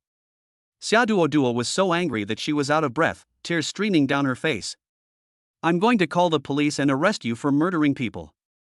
I'll make you pay with your life." As she spoke, she picked up the phone hanging around her neck and made a call. Shang Wanjin spread his hands, indicating that it didn't matter. Chapter 64, Where is she from? Shang Wanjin killed people so unscrupulously, which made Xia Duo even more angry. But her right hand was injured and she couldn't use fingerprint unlocking, so she had to use her left hand to enter the power on password. Due to her unstable emotions and the lack of flexibility of her left hand, she looked a little clumsy. "How pretentious," Shang Wanjin said contemptuously. "What does it have to do with you? I didn't eat your food, murderer." Xia Duo finally solved the secret and was about to call the police when Han Shenyang suddenly stood up. Xia Duo, who was squatting next to Han Shenyang, couldn't help but be frightened. Fortunately, her cell phone was hanging around her neck, and after it fell out of her hand, it only hit the ground lightly. But she didn't care about her phone anymore.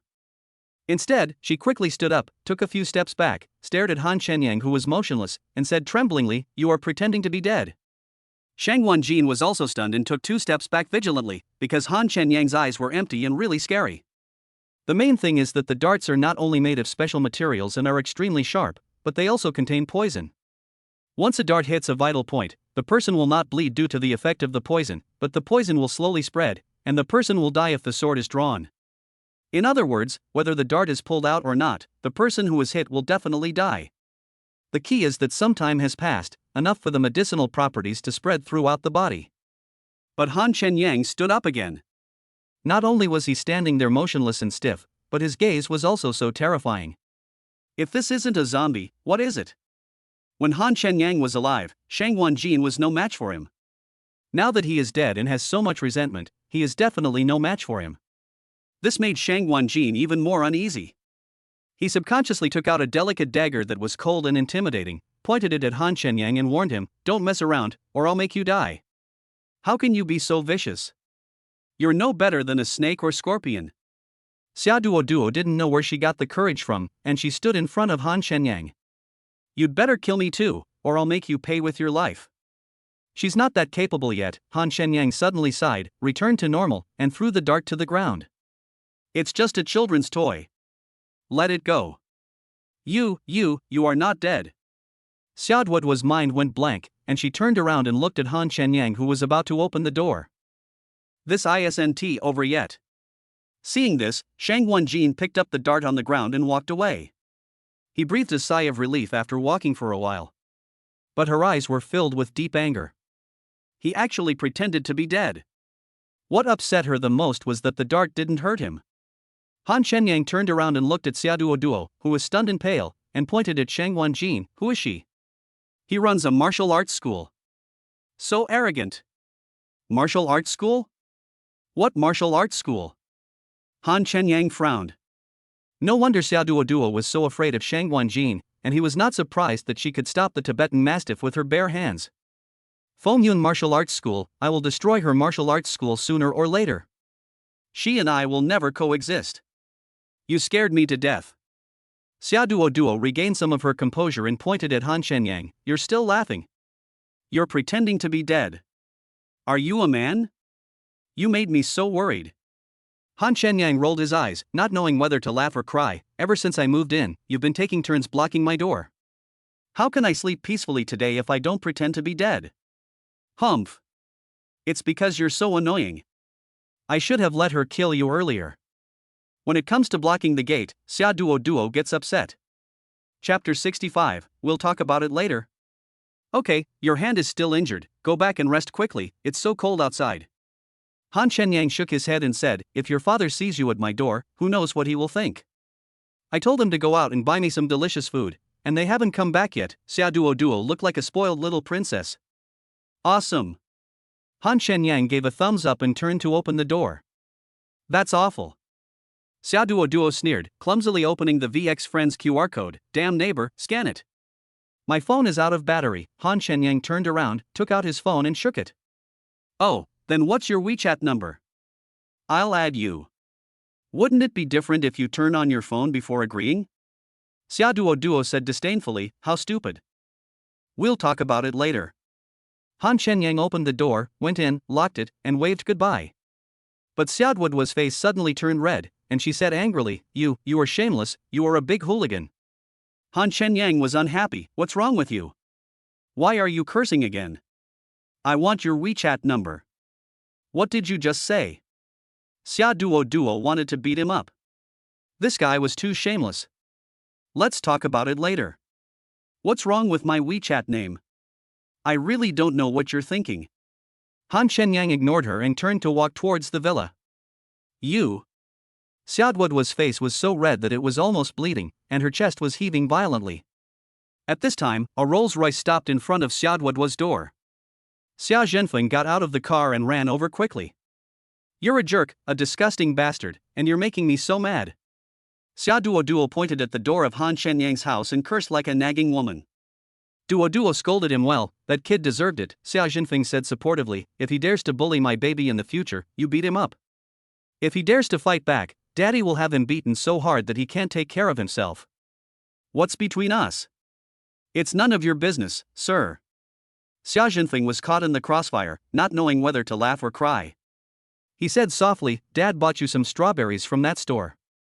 "He bought a lot. Let's go back and wash them for you." "Humph. That's more like it."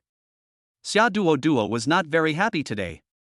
Xia Zhenfeng and Xin Man finally compromised and agreed to let her go home and rest for one day every week. However, except for special circumstances, the money must be made up afterwards. Han Shenyang returned to the villa, filled a large pool of water in the bathroom, and then soaked in it comfortably. "Oh, this day has been really tiring. I finally want to relax for a while. If it weren't for these coins, I would have fallen into Guanjin's hands today." Han Shenyang sighed as he played with a few perforated coins. This was what he prepared when he went to rescue Li Euro, but it was not used, and he ended up saving her life. The first level of chi refining is enough to condense immortal energy, and even if it is injected into a leaf, it can make it as hard as steel. It can be said that anything can become a hidden weapon. As for Han Shenyang's accuracy, it was entirely the result of his previous practice of playing with homemade darts, and now it is just strengthened. Fatty, what medicinal herbs did you steal? Don't do that again. We don't need the money for the herbs. Isn't it better to live a good life? Fatty stretched out his four fat, short legs, lying on the ground like a dead pig, squinting his eyes and smacking his lips, as if he was savoring something. Han Shenyang got up and left the bathtub, too lazy to pay attention to this guy. He returned to his bedroom, lay on the bed, opened VX, and someone named Duo Duo was super cute added him as a friend. Elementary school student. Han Shenyang said with disdain, but still agreed. Xia Duo Duo was not a bad person, but her father was a little disappointing. Chapter 66, Qi Condensation Pill. In the morning, Han Shenyang was awakened by the sound of ripe golden leaves falling. Collect gold leaves and gain growth value plus 10. Han Shenyang discovered that the note on the gold leaf in the inventory had also changed. Gold leaf, material for opening secret realm exploration treasure chests. Consuming one set of gold leaves can open a secret realm and explore the treasure chest. The world's top limited edition collectibles can be traded. Now Han Shenyang has no intention of selling the gold leaves anymore, at least not in the near future. There was no solution at that time, I had to sell it even if I didn't want to. However, it was still nice to be able to exchange it for a villa. He currently has several million, which is nothing to a rich man, but Han Shenyang is not short of money. With payment discounts, he can easily make money by reselling some goods. Also, not every collector is as obsessed with gold leaves as Zhang Tianhong and keeps it a secret. It may not be a good thing if more people know about it. Wang Bin and his colleagues are living examples and lessons. The key is that gold leaves can open treasure chests. Isn't a treasure chest great?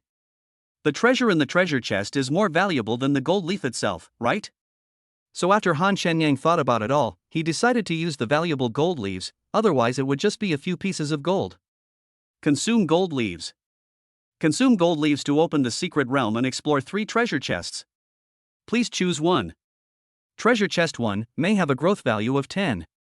Treasure chest 2 may contain 5 top-grade Qi condensation pills. Treasure chest 3, possible growth value 10. Han Shenyang rolled his eyes. Isn't at the required treasure chest 2? Although he didn't know what it was used for, it looked quite intimidating. Open treasure chest 2 and obtain 5 Qi condensation pills. Top-grade Qi condensation pill boosts both external and internal Qi by 1 level.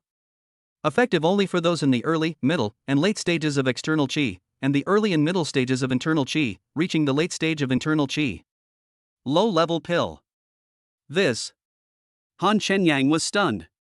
He suddenly remembered that Fan Chang had said before that he was an internal strength master. Could it be that Fan Chang's strength was external strength? Shang Wanjin also has an energy in her body, but it is much stronger than Fan Chang's. Could she be a master of internal energy? But their strength is not enough for Han Shenyang, or even far exceeds theirs. It is ineffective against those with internal strength above the middle stage, so it is definitely useless for him to eat it. No wonder it is a low-level pill. Then wouldn't the treasure chest be a loss this time? However, Han Shenyang became more and more curious about these strengths. I still need to build a good relationship with Shang Wanjin and ask him what kind of low-level kung fu they are practicing. Apart from Shang Wanjin, there is no one else to be found at the moment. After all, he is a neighbor. We can't just go look for Fan Chang. This Qi condensation pill is definitely a treasure for warriors of their level. After all, it can boost their strength by 100%.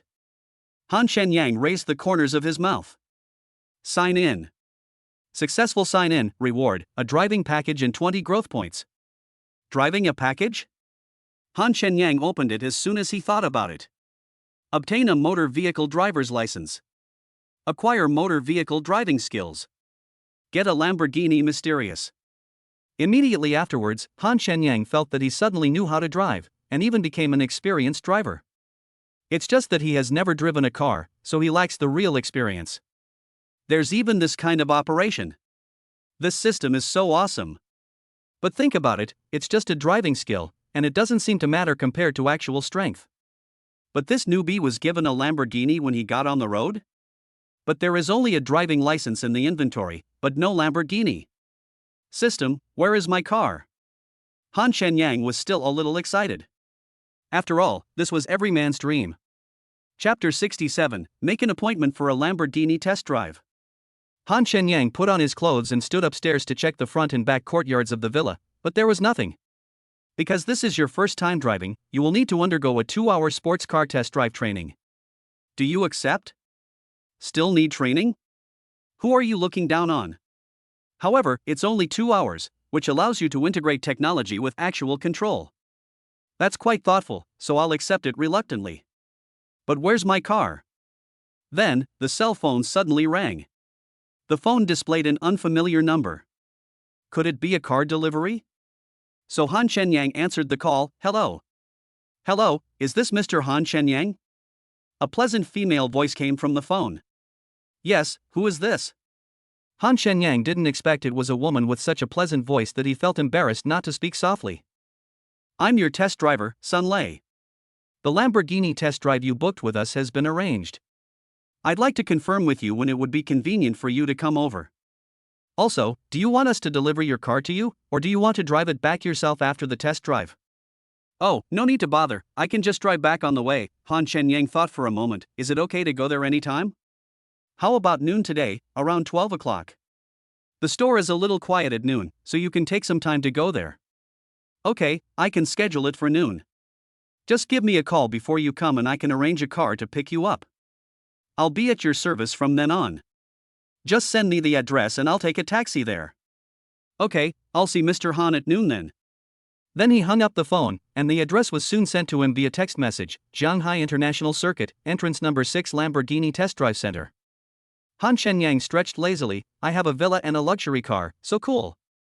Then I looked at the dead tree and saw that it would take 11 days for the next golden leaves to mature. The time actually increased by 1 day compared to the last time, but it doesn't make much difference, because it still needs to be irrigated with fairy dew anyway. Now the levels of the dead tree, Yaoqi and Dragon Soul are all level 1. I wonder if the time can be shortened after upgrading. Han Shenyang didn't think too much about it. Although the system was very powerful, it didn't have much control authority. He just let it go. That way, there might be a surprise at any time. Gurgle gurgle. When Han Shenyang washed up and packed up to go out, his stomach growled and he remembered that he had only drunk turtle soup the whole day yesterday. Don't tell me, this turtle soup is quite delicious. After taking out his cell phone and sending a WeChat message to Nie Xiaotong saying meet at the old place, Han Shenyang went downstairs. But when he was about to reach the gate, he suddenly remembered what happened last night. Is Shang Wanjin blocking the gate? But, that slap, wow, it felt really good. After he locked the door and looked around, he didn't see Shang Wanjin, but he saw Xia Duo and her family. It seems that she should be sent to the hospital for infusion. Ha! Why is that stupid dog bald? As Han Shenyang walked forward, he saw Lele. There was not a single good spot on his body. The noble temperament he had seen before was gone, not to mention the aura of a Tibetan Mastiff. Could it be Fatty who did it? Han Shenyang felt it was very likely, otherwise how could the hair fall off piece by piece like a bald chicken? Xia Duo also saw Han Shenyang, but she glared at him and got into the car, as if to say, just wait for me. Chapter 68. You are really sick. Xia Duo searched for a long time yesterday before she found Lele curled up in a corner of the villa. It seemed like he was scratched all over his body, but no wounds were found. Although she suspected that it was related to Han Shenyang, she had no evidence. For the time being, she could only send Lele to the pet hospital for a checkup to see if he was infected with the virus. It was only 7 o'clock when Han Shenyang arrived at his original community, so he went to find the landlord to cancel the lease. He had lived here for quite some time. When the landlord heard that the glass was broken and the house was a mess, he not only did not get angry, but also told him to clean it up himself. The main reason was that Han Shenyang was generous enough to treat the deposit as compensation. After all, it was his fault. Then Han Shenyang stood at the gate of the community waiting for Nie Xiaotong. Not long after, Nie Xiaotong came over with his hands in his pockets, the hood of his down jacket on his head, and earphones in his ears. We got up late today, and the breakfast at that store is sold out. Let's go. Without waiting for Han Shenyang to speak, Nie Xiaotong glanced at him and walked towards the bus stop not far away. Han Shenyang quickly caught up with him and said with a smile, "Then what do you want to eat? I'll buy it for you." "I don't want to eat anything. I'm hungry." "If you want to eat, buy your own." Nie Xiaodong's voice was calm. "Xiao Tongtong, I encountered something yesterday, and the store was closed after I finished dealing with it. No need to explain to me." Nie Xiaotong interrupted directly. Han Shenyang scratched his head awkwardly. "Well, Xiao Tongtong, are you still mad at me? Actually, I didn't lie to you about how poor I was before. You just know whether you cheated me or not. You don't need to explain to me. Whether you have money or not has nothing to do with me. You don't have to come here and wait for me in the future." Nie Xiaotong avoided Han Shenyang's gaze and looked at the bus unnaturally. "You are my dear little Tongtong. If not you, who else should I wait for?" Han Shenyang said with a smile, "Are you jealous? You're being sentimental." Nie Xiaotong suddenly stared into Han Shenyang's eyes and said solemnly, "It's impossible for the two of us to be together. We're not from the same world.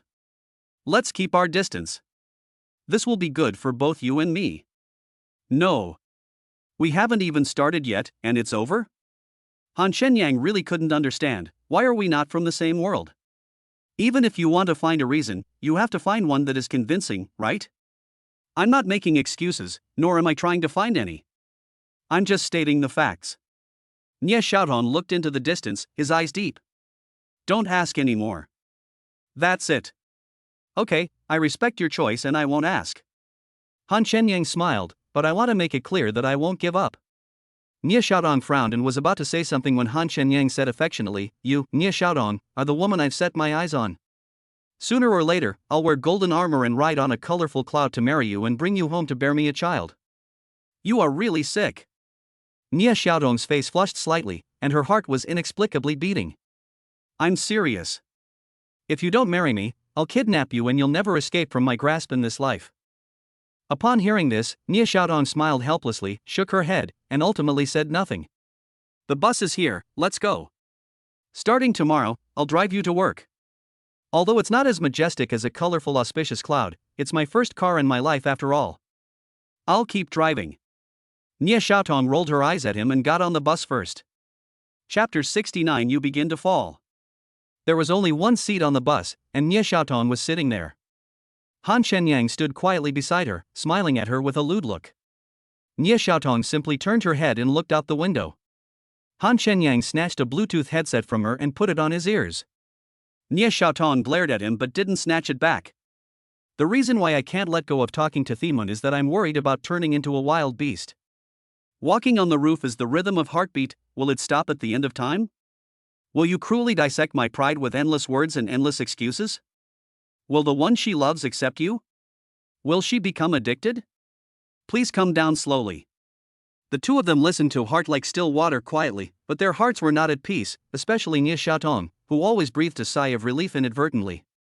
There was a traffic jam on the road, and when Han Shenyang and Nie Xiaotong arrived at Xileguo, several colleagues were already standing at the door.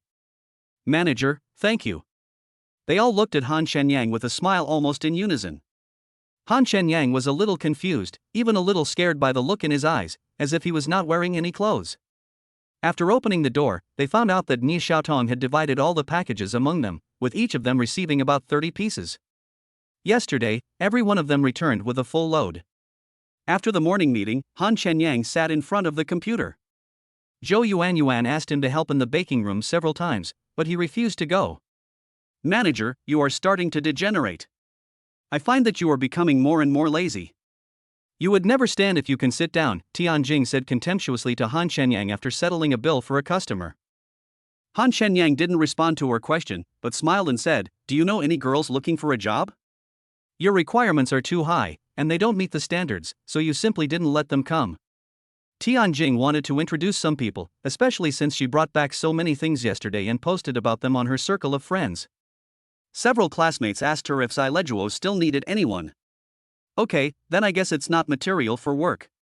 They work part-time at KTVs. They're pretty, but I don't think they'll last long after coming here." Han Shenyang smiled and said, "Do you have their phone numbers?" "What?" Tianjing was stunned. "Take care of their business."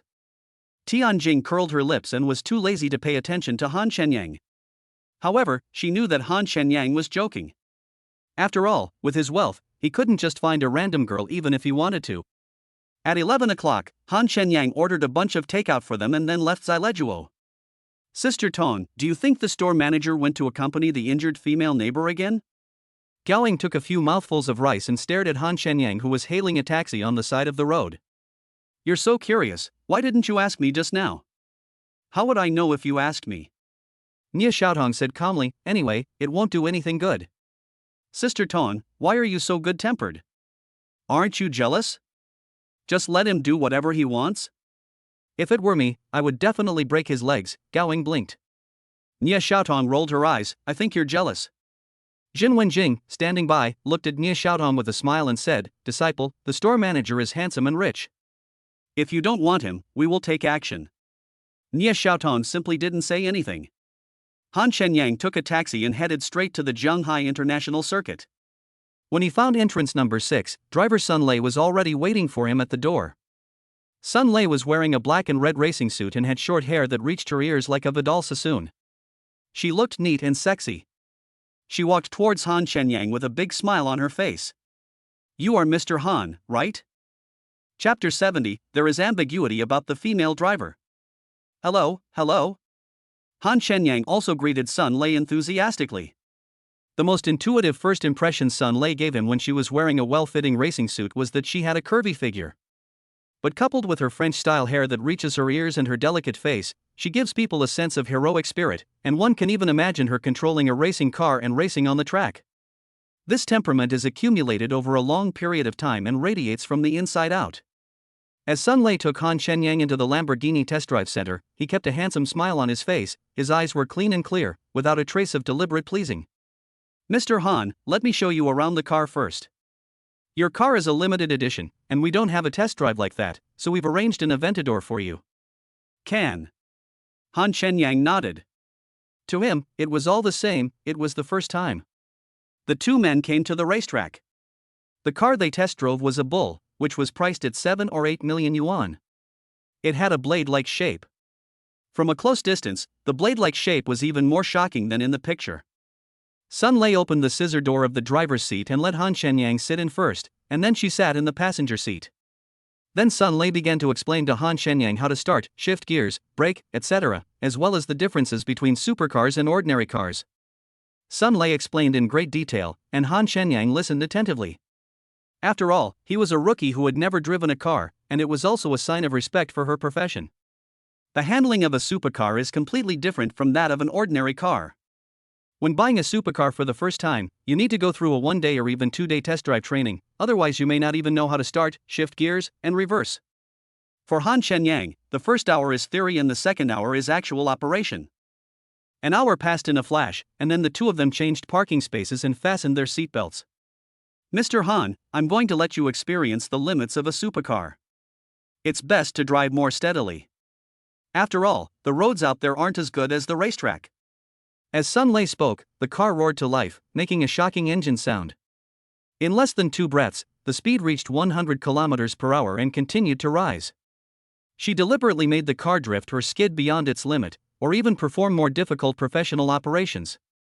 However, she was surprised to find that Han Shenyang, who was sitting in the passenger seat, remained calm and composed, as if he was sitting in a stable and slow private car, and even revealed a hint of elusive excitement. This made Sun Lei frown, and she also began to re-examine Han Shenyang. You know, all the young men who have ridden in her car screamed and shouted like pigs being slaughtered, and many even vomited violently. Being able to sit quietly with a pale face was already a very outstanding performance. Mr. Han, you are so calm, which is far beyond the ordinary people. I admire you so much. After parking the car, Sun Lei couldn't help but praise him. Fortunately, it was my first time riding in a supercar, and I was very excited. Besides, a beautiful woman was driving it, so I was nervous the whole time. Han Shenyang smiled. He didn't lie and was not afraid that it was fake. After all, the speed of the car was there. Could it be that Mr. Han has a problem with female drivers? Sun Lei joked, is he worried that I'd flip over? This worry has turned into a pursuit of excitement. Not really, I just wanted you to stop and let me, a newbie, have some fun, Han Shenyang said impatiently, switch places, and let me drive? Chapter 71 My first time driving. Of course. The purpose of the test drive training is to familiarize Mr. Han with the driving process and control of the supercar. As Sun Lei said this, she gave the driving seat to Han Shenyang. This is also the last part of this test drive. It's my first time driving, so if there's anything I haven't done well, I hope you can point it out. After all, you're a professional. Han Shenyang fastened his seatbelt and the car started driving away. Of course, this is my job, Sun Lei said while observing Han Shenyang's operation, which surprised her again. Han Shenyang's movements were smooth and fluid, and one could even see her shadow. The key was that he was even calmer and more composed than her. When it comes to the so-called first-time driving, Sun Lei naturally thought that it was Han Shenyang's first time driving a supercar, but now it seems that he is definitely an experienced driver. Sun Lei couldn't help but think of Han Shenyang's attentive listening. Wasn't that concentration a sign of respect for her?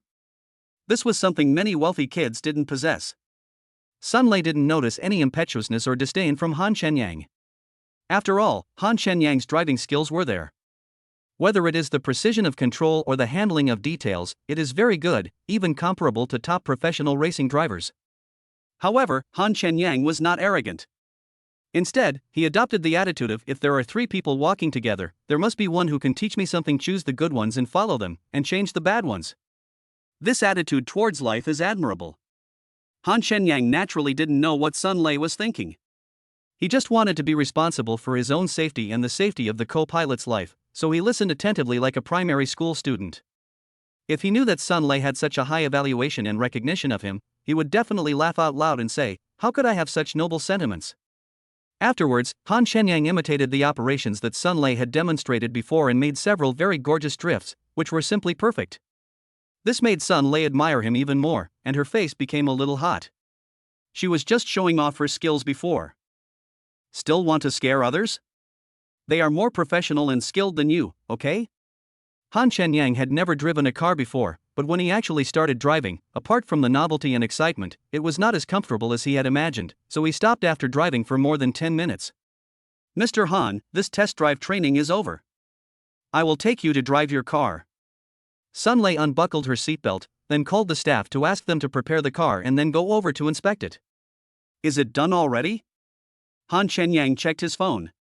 It was half an hour earlier than expected. Shouldn't it be 2 hours? Sun Lei smiled and said, with Mr. Han's superb driving skills, it would be a complete waste of time to continue. No way, you think so highly of me. Han Shenyang scratched his head. This is my first time driving. How can I have any skills? Being too modest is a sign of pride, Sun Lei smiled meaningfully, as if to say, still pretending. Okay, Han Shenyang spread his hands. To be honest, he still doesn't believe it. What can I do? As they were walking to pick up the car, Sun Lei said, there's a privately organized car race happening soon. I wonder if Mr. Han is interested. Racing? I can't play it. Han Shenyang shook his head, but still asked curiously, what's the point of winning a private drag race like this? Is it just for the thrill, and is there any false reputation? Of course, that's not all. Each participant in this competition needs to pay a 1 million yuan entry fee as a prize for the champion. In addition, they can join the racing club and become a member of the racing association. Chapter 72. Wait and see. Han Shenyang couldn't help swallowing when he heard this. If each person pays a 1 million yuan entry fee as the championship prize, how much money would that be? Yes, with Mr. Han's strength, how could he be interested in this kind of competition? Sun Lei smiled bitterly and shook her head. Although she didn't know Han Shenyang's background, she knew that he must be an extraordinary person since he could buy a limited edition supercar. It's not that I'm completely uninterested, I'm just afraid I don't have time. I still have to work during the day and I'm very busy. Han Shenyang sighed. So that's how it is. I misunderstood, Sun Lei said, her interest returning. The competition is in the evening, so it doesn't seem to conflict. If Mr. Han can participate, I can recommend you to register. In the evening, Han Shenyang raised his eyebrows. How many people are participating? What's the specific time? I really need to make some arrangements. Also, are all the participants professionals? I don't really know much about these things. Sun Lei explained everything in detail. The specific time has not been determined yet, but in the next few days, there will be relatively more registrations, but only 20 people will be able to enter the finals.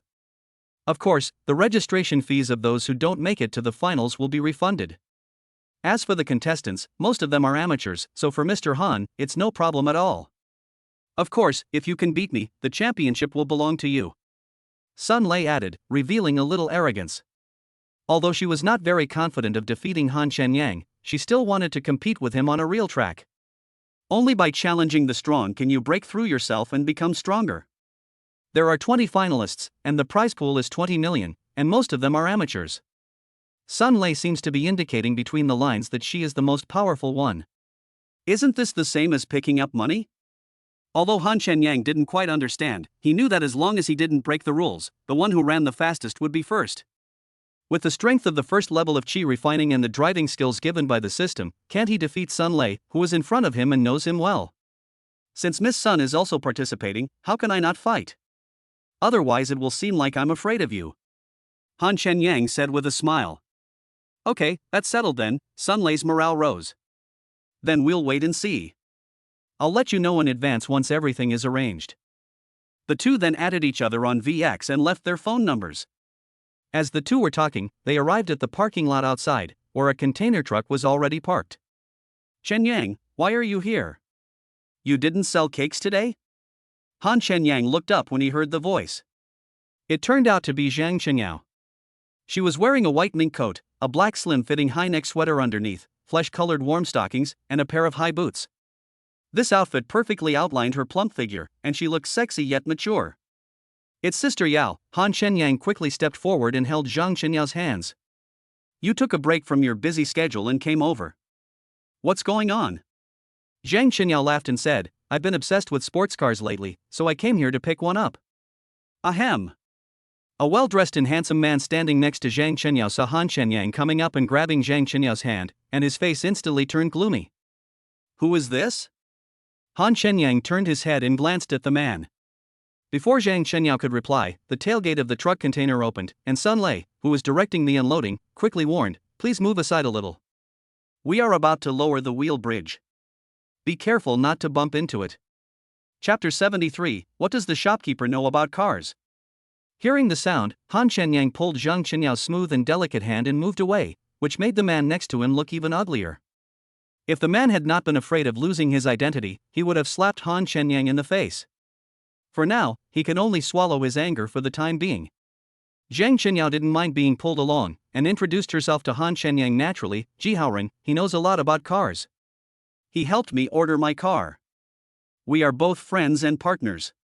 It is said that there is a mine at home, Zhang Qinyao added jokingly. Oh, the second generation of miners, I've heard a lot about you. Han Shenyang smiled with narrowed eyes.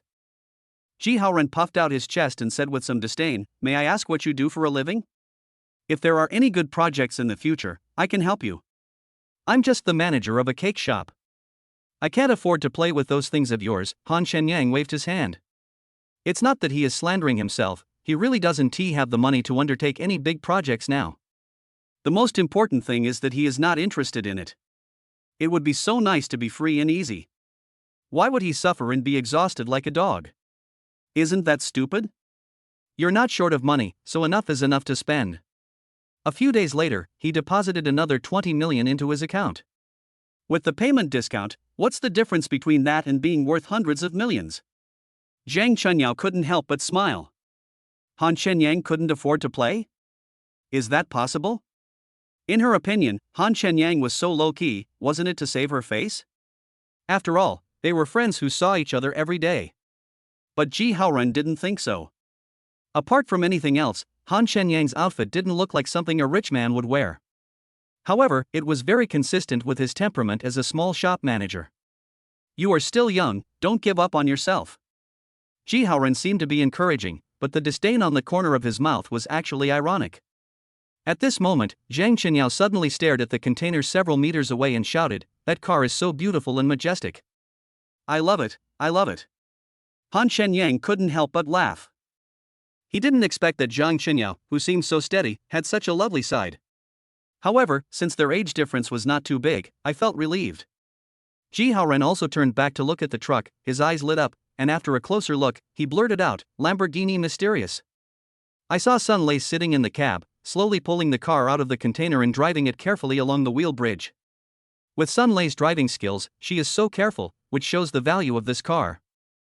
This car, reportedly limited to just 16 units worldwide, can be considered an upgraded version of the Reventon. Whether it's power, speed, or overall design, it's close to perfection, just like its name, exuding a mysterious aura. Ji Haoren finished his simple, seemingly professional introduction with a serious expression, then shook his head and sighed. It's a pity that this car is an unreleased version. Without special channels, you can't buy it at all. It's okay, it looks nice from the outside, but in Han Shenyang's opinion, it's still not practical enough. It can only seat 2 people, and it's difficult to do anything else. But you know what, the system's products are really awesome. They are limited edition worldwide and full of mysteries. Is it okay? What do you, a small shop owner selling cakes, know about cars? Ji Haoren finally found an outlet for his pent-up anger, saying disdainfully, although it's not publicly available, the price is set at 50 million. With your salary, you can't afford it in this lifetime, and probably won't be able to afford it in your next life. You have to know that there are only 16 units of this car worldwide. The price is just superficial. The actual value is beyond your reach even if you have money. Chapter 74 Old Driver. Ji Haoren became more and more angry as he spoke. Is it okay? You have such a big tone. No wonder you are just a small store manager and you still want to take advantage of others? I warn you, you'd better stay away from Yao Yao from now on. Han Shenyang smiled and passed it off, while Zhang Qinyao frowned, looking extremely embarrassed. Mr. Han, please check it out. If there is no problem, please sign it. Sun Lei parked the car steadily and handed the car keys, an acceptance agreement and some procedural documents to Han Shenyang. No need, I trust Miss Sun to do the job. Han Shenyang waved his hand and signed his name on the agreement. The agreement was made in 2 copies, and he kept 1 copy. Even the license plate has been installed. It's so thoughtful, what is there to worry about? If you don't mind, just call me Lele, Sun Lei smiled knowingly. She had indeed checked Han Shenyang's car thoroughly. The silver gray body, super cool appearance, and the combination of sharp edges and perfect streamlines make it bold and domineering. Han Shenyang was very satisfied and still a little excited. Sister Yao, the store is very busy, so I'll leave first. I'll take you for a ride when I have time. Han Shenyang opened the scissor door, got in the car and waved to Zhang Qinyao. Then, is that car his? Ji Haoren's face turned pale and blue as he looked at Sun Lei. He was shocked, and at the same time, he felt as uncomfortable as if he had eaten a fly. Sun Lei nodded. She didn't hear Ji Haoren's criticism and ridicule of Han Shenyang, otherwise she would have looked down on him. Zhang Qinyao, who had been a little dazed, reacted and shouted urgently, Shenyang, I like your car. How about I trade my new car plus 50 million for yours? What are you going to change? Zhang Qinyao was excited when she heard that, and was about to say, give it to me? Finally, Han Shenyang smiled and said, I'll give it to you when I get tired of playing with it. Stingy. Zhang Qinyao wanted to throw the bag in her hand away.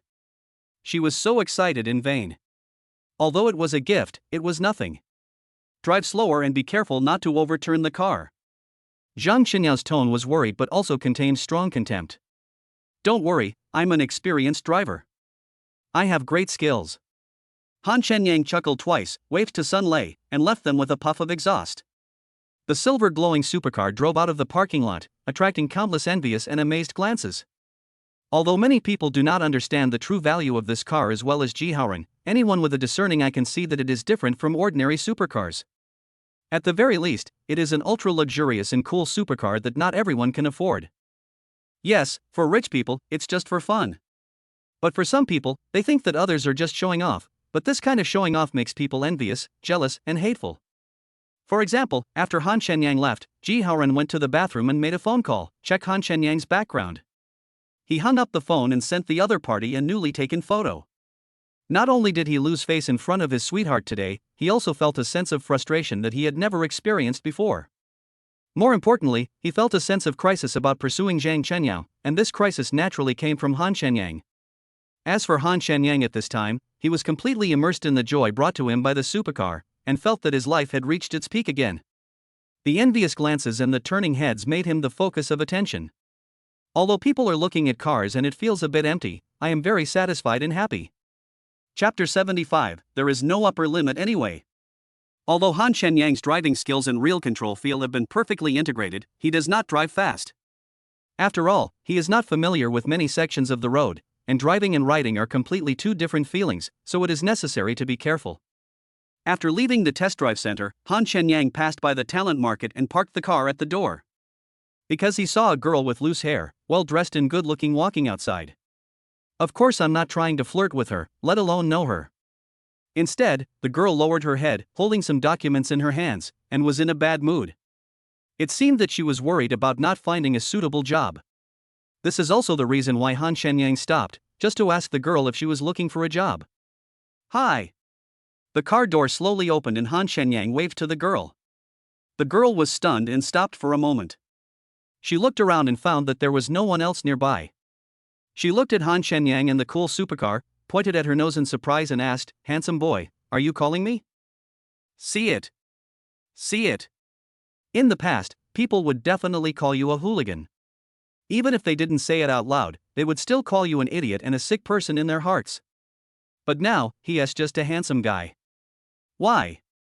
Because there's only a supercar between an idiot and a handsome guy, that's reality. Of course, Han Shenyang felt that this handsome guy deserved it, and it just magnified the halo a little bit. Han Shenyang got out of the car and said politely, "Yes, hello. I don't mean anything special. I just saw that you just came out of the job market, and by the way, I wanted to ask if you were looking for a job. My store is still short of a few people, and you seem to have good qualifications." The girl was stunned again, frowned and asked, "Store? What store? What does it do specifically?" She gave people the feeling that Han Shenyang was not a good person, but she did not make a final conclusion. Han Shenyang handed the girl a business card. The girl smiled when she saw the information above. "So it's a bakery?" I was surprised by what else it was. Zileguo?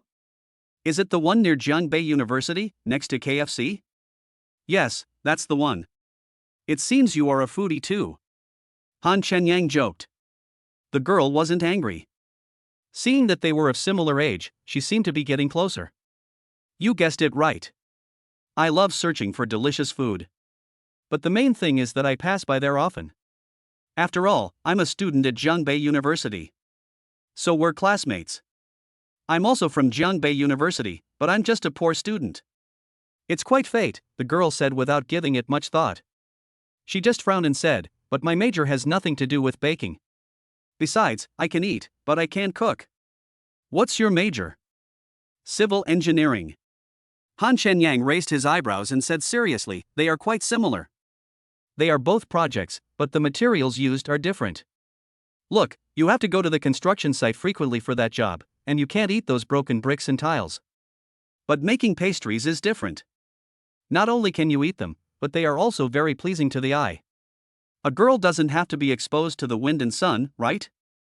But what you said seems to make sense. The girl laughed instantly. What are the benefits like? What can I do if I go there? Base salary plus commission plus full attendance bonus plus food allowance plus housing allowance. Han Shenyang thought for a moment and said, "There's no upper limit." The girl was suddenly confused. How can there be no upper limit? It's cold outside, let's get in the car and talk. No, let's stay here.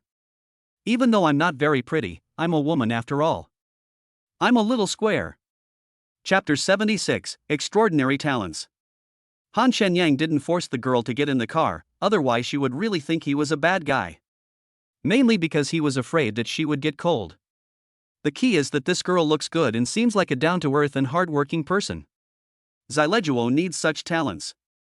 The total salary for that series of benefits is about 4,000. As for whether there is a ceiling, besides the unlimited potential of our store, the commission will continue to increase. That's it. Han Shenyang said this in a serious manner, and then opened his VX circle of friends. There will be welfare gifts from time to time, as well as various luxurious dinners, etc. The circle of friends shows a bunch of packages posted by Gaoing and her friends, and the title is, "The store manager is so generous, moi, I love you." Did you give these to them?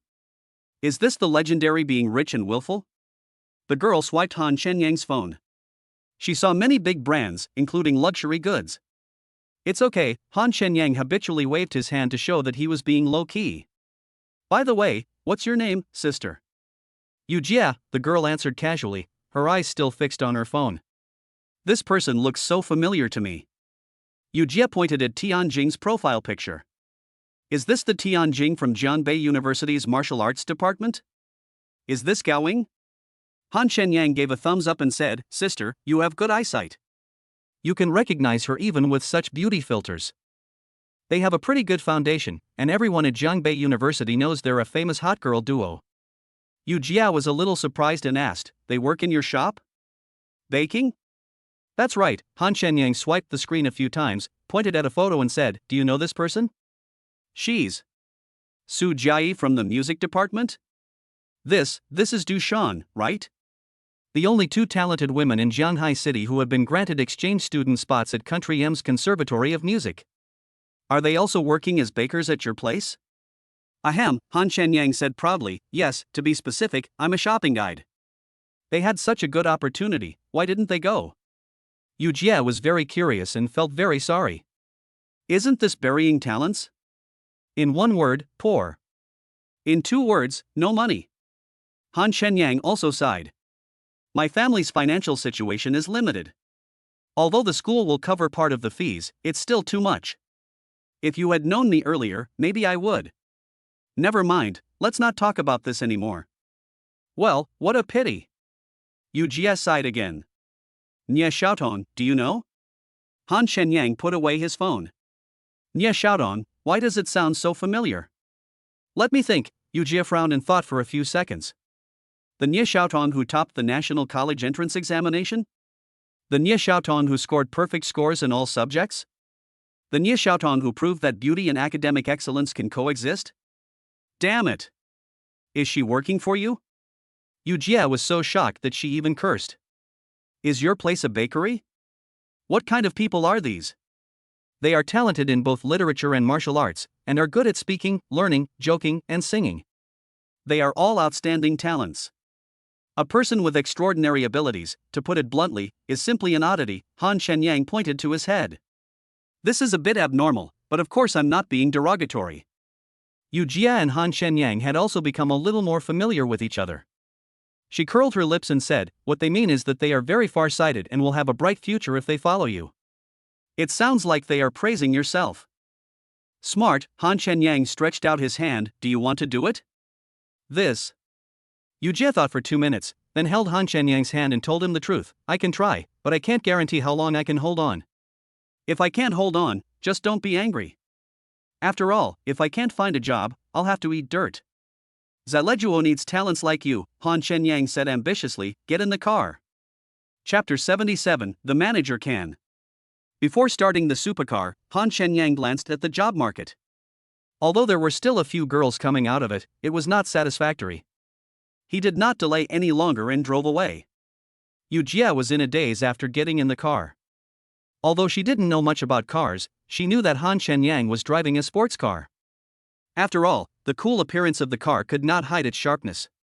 But what she felt most nervous about was that she had been a little hasty in getting on the bus. She was always worried that Han Shenyang was a bad person. If he really took her to the mountains to sell the goods, at least she could make some money. However, when the supercar finally stopped steadily in front of the door of Zalito, Yu Jia breathed a sigh of relief, and her trust in Han Shenyang also increased a lot. Oh my god, look! Gao Eng, who was helping out in the decorating room, couldn't help but exclaimed when she saw the supercar stopped. Nye Xiaotong and Jin Wenjing were concentrating on making cakes and were startled by her shout. But Jin Wenjing glanced up and curled her lips, it's just a Lamborghini, what's the big deal? She didn't look down on Lamborghini, but she despised Gao Eng. Although sports cars are not common, they are not unheard of.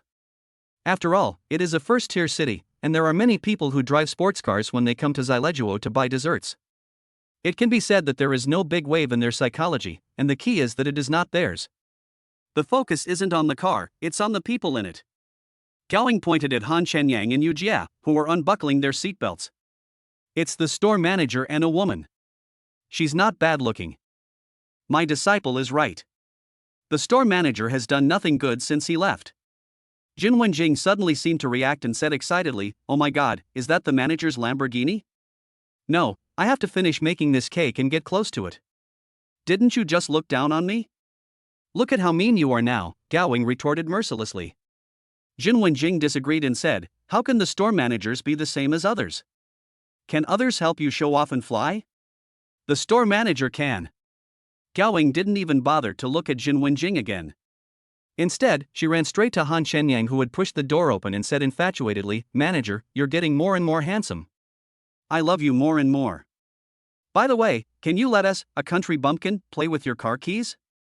Post them on your moments or something, and show off your wealth? Here, Han Shenyang glanced at her and threw the key casually, and Gowing reached out and grabbed it. Gowing got the car keys and ran straight to Nie Xiaotong, slapping them on the decorating table. Sister Tong, keep them. Just grab his car keys and see how he goes out and has fun. Nie Xiaotong rolled her eyes and continued to busy herself with the work at hand, as if nothing had happened and as if it had nothing to do with her. Yu Jia, who was following Han Shenyang closely, seemed to suddenly understand why Han Shenyang was able to recruit these people. He was so generous. When she sat in the car, she found that the Supercar was a new car that had just been delivered, and Han Shenyang was not stingy in letting the car play with his employees. Eat whatever you want, Han Shenyang said to Jia with a smile, but it costs money. Let me introduce to you all, this is our new colleague Yu Jia, also from Jiangbei University. Please take care of her in the future, Han Shenyang called out. There were no customers in the store at the moment, but colleagues all cheered to welcome her, which made Yu Jia feel flattered. After all, most of them were familiar yet unfamiliar big names in Jiangbei University. Suddenly I felt that they were not as aloof as they were in school, but rather very approachable. Little did they know that they were almost exhausted. It was so hard to have a new person coming. How could they not be happy? At least they could take a break. Chapter 78, Cold and Ruthless. Zhanghai City Excellence Company, in a luxuriously decorated office building. General Manager Yang Mengxue, with her hair neatly combed, sat in the office, reviewing documents meticulously. She has a crystal clear, fair face, a delicate nose, bright red lips, and an expressionless face. Wearing a black OL suit, she exudes the aura of a domineering female CEO. At this time, Secretary Zhou Ying knocked on the door and came in with a cell phone in hand. Mr. Yang, the director of Fanmen Martial Arts School, Fan Shanghai, wants you to answer the phone. Yang Mengxue frowned when she heard the voice, Fan Shanghai? What does he want from me? He said that Manager Han injured his son Fan Chang and wanted to ask you for an explanation. He said that Manager Han is your man after all, and you have to look at the owner before you beat the dog. Zhou Ying looked a little nervous. Tell him that Zileguo and Zhuayue have nothing to do with each other, and Han Shenyang is not my man. He has come to the wrong place. Yang Mengshue's originally cold face suddenly showed a bit of anger. But if you don't care, he will bring people to your house. After all, you paid for Zileguo. Yang Mengxue interrupted directly, if you don't have anything else, go out. I still have a pile of documents to deal with. Don't report Shiladwa's affairs to me in the future. Han Shenyang's life or death has nothing to do with me. After they left the door of Zileguo that day, Zhou Ying did find out that it was not a marketing activity, but a real fight. It is not certain whether Fan Chang vomited blood because he was injured by Han Shenyang. After all, it is too unbelievable, but he insisted that it was Han Shenyang who did it and he will definitely not let it go. Even if Han Shenyang has some tricks up his sleeve, how can he be a match for the Fanmen Martial Arts School? I just think that if you don't do anything about it, someone will take advantage of it and make a fuss about it if it gets to the company. Zhou Ying really couldn't understand. Since Yang Mengxue hated Han Shenyang so much, why did she specially organize a baking competition, let Han Shenyang win the championship, and also give all the Zileguo to Han Shenyang? Of course, Zhou Ying was just a secretary and had no right to ask these questions. But everyone in the company knows that Yang Mengxue opened a bakery. Even if it does not belong to the company, it is an indisputable fact that Han Shenyang is Yang Mengshue's boss's wife. Your employees have problems, and it's just a matter of a word. As a boss, you don't care. What will your subordinates think? Let them be, Yang Mengxue said expressionlessly. Zhou Ying sighed and left the office. Fan Shanghai on the other end of the line heard everything clearly. After hanging up, he said to the balding middle-aged man beside him, Boss Wei, did you hear everything? Is it as you wish? You're totally wrong. If she stood up for that kid, that would be what I want, President Wei sighed. This woman is truly cold-hearted. Oh? Fan Shanghai was confused. Could it be that the guy is really having an affair with Yang Mengxue? If it gets out that a female boss secretly keeps a gigolo, what will be the impact, especially on a woman like Yang Mengxue? A trace of gloom crossed Mr. Wei's face. Mr. Wei means that this is the article he wants to write. Don't ask questions that you shouldn't ask. President Wei's face darkened and he turned and left. Fan Shanghai was a little embarrassed, but still smiled and said, "Then, that kid? Do you have any medicinal herbs? He's just an ant, not even worthy of being a chess piece." "You can do whatever you want with him," Boss Wei said without turning his head. "If you do your job well, you will definitely benefit from it." Fan Shanghai was delighted and flattered. "Then I'll have to trouble you, Mr. Wei." Chapter 79, Destroy Him First. Han Shenyang asked Yu Jie to be a shopping guide in the early stage. After all, Yu Jie was a novice and knew nothing about baking. As for the position of shopping guide, as long as she was a little familiar with it, she could do it well as long as she was not stupid. Yu Jie had no complaints. Although the salary was lower than that of a baking apprentice, it was easy. Dushan, who used to be a shopping guide, already had some basic knowledge of baking, so she was transferred to the baking room to help Zhou Yuan. In addition to Yu Jie, Han Shenyang also recruited 3 girls on the recruitment website in the afternoon. 2 of them were assigned to the baking room and 1 was a shopping guide. In this way, Xilejuo's employees were basically recruited and the company grew a lot, from the original 8 people to 12 people. Although the 3 girls are not as outstanding as Nie Xiaotong and the others, they are also versatile. 1 knows ballet, 1 studies bel canto, and 1 plays drums. Han Shenyang is looking forward to summer. When he has nothing to do, he thinks about whether he should order some distinctive work clothes in advance, or even buy some musical instruments. When the time comes, put them at the door, and there will be a bunch of beauties. It will be such a beautiful scenery, and it will also create a distinctive feature for Xilejuo. When it comes to looks, all the colleagues are beauties, and Han Shenyang is no exception. The worst Zhou Yuan has to score 80 points, but her young womanly temperament can still be pulled up 5 points. After all, these days, if you put on makeup and dress up, you can't look too ugly. But when they take off their makeup, Han Shenyang can't guarantee what they look like except for Nie Xiaotong. Having the opportunity to take them swimming is a great benefit that cannot be missed. Manager, what are you so happy about? You haven't left yet after get off work. Tianjing noticed that Han Shenyang was sitting in front of the computer with a smile on his face. Ah, time flies. Han Shenyang looked up and saw that his colleagues had changed their clothes and were about to leave. Tianjing reminded him and then left with Gao Ying and the others. Han Shenyang looked out the window and saw Nie Xiaotong getting on the bus. He quickly climbed out and shouted, "Wait for me. I'll take you home." As a result, I don't know whether Nie Xiaotong really didn't hear it or pretended not to hear it. Anyway, she got on the bus without looking back and left. Manager, are you in need of a bodyguard? I want a female bodyguard with long legs who can do a 270-degree split without batting an eyelid, Gao Ying said with a smile, pointing at Tianjing before she had even walked far. Can those pants bear it? Han Shenyang curled his lips. Everyone can brag. Just give me a fork and I'll believe it. Tianjing was very decisive. She stuffed the bag to Gao Ying, jumped up, and raised her legs violently, only to kick her head with both feet. See? The quality of the pants is very good. Are you a little disappointed? Gao Ying and Tianjing chuckled twice and did not stay any longer, otherwise there would be no bus. Tisk, these are just fancy moves, not presentable. Han Shenyang turned around and went back to the store to put on his clothes. Just as he locked the door, he heard a very disdainful voice behind him, "You are so lucky, kid. It's a pity that you won't be able to enjoy it in the future." Not far away, Fan Chang was sitting in a Mercedes-Benz nanny car with its side door open. The seat was a bit strange. It looked like a wheelchair to Han Shenyang, and Wu Yan was sitting next to him with a half-smile on his face.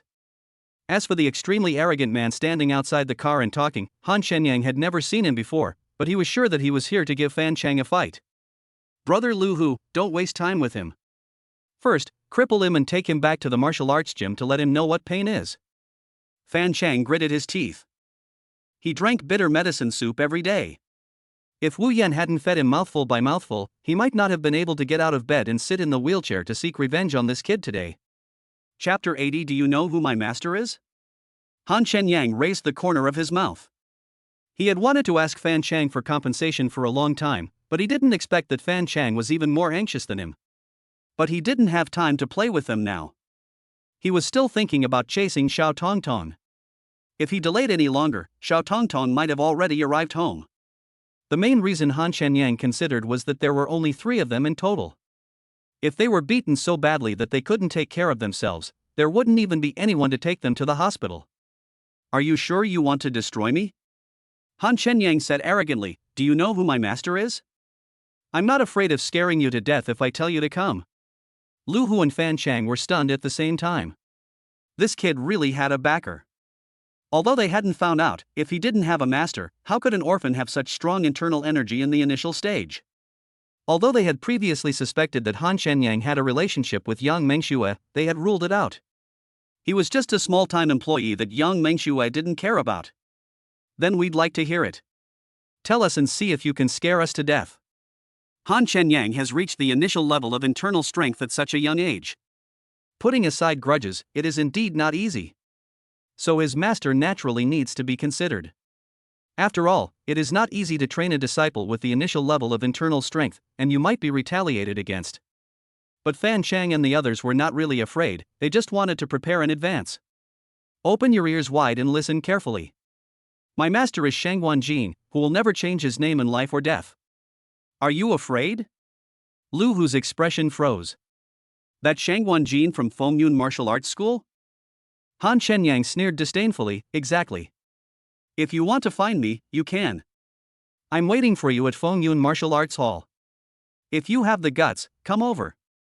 If you don't, forget it. As soon as he finished speaking, he got into the car, stepped on the accelerator, and rushed towards the road with a whoosh. Damn, that's a supercar, right? Is it being driven as an off-road vehicle? Lu Hu was stunned. But Fan Chang in the car was furious. Brother Lu Hu, what are you standing there for? Hurry up and chase that idiot. He's probably bluffing. That's how he got tricked last time. Cough cough.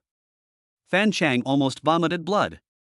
If he ran away again, it would be an absolute shame. Lu Hu reacted quickly and got into the car without even closing the door. He stepped on the accelerator and rushed out.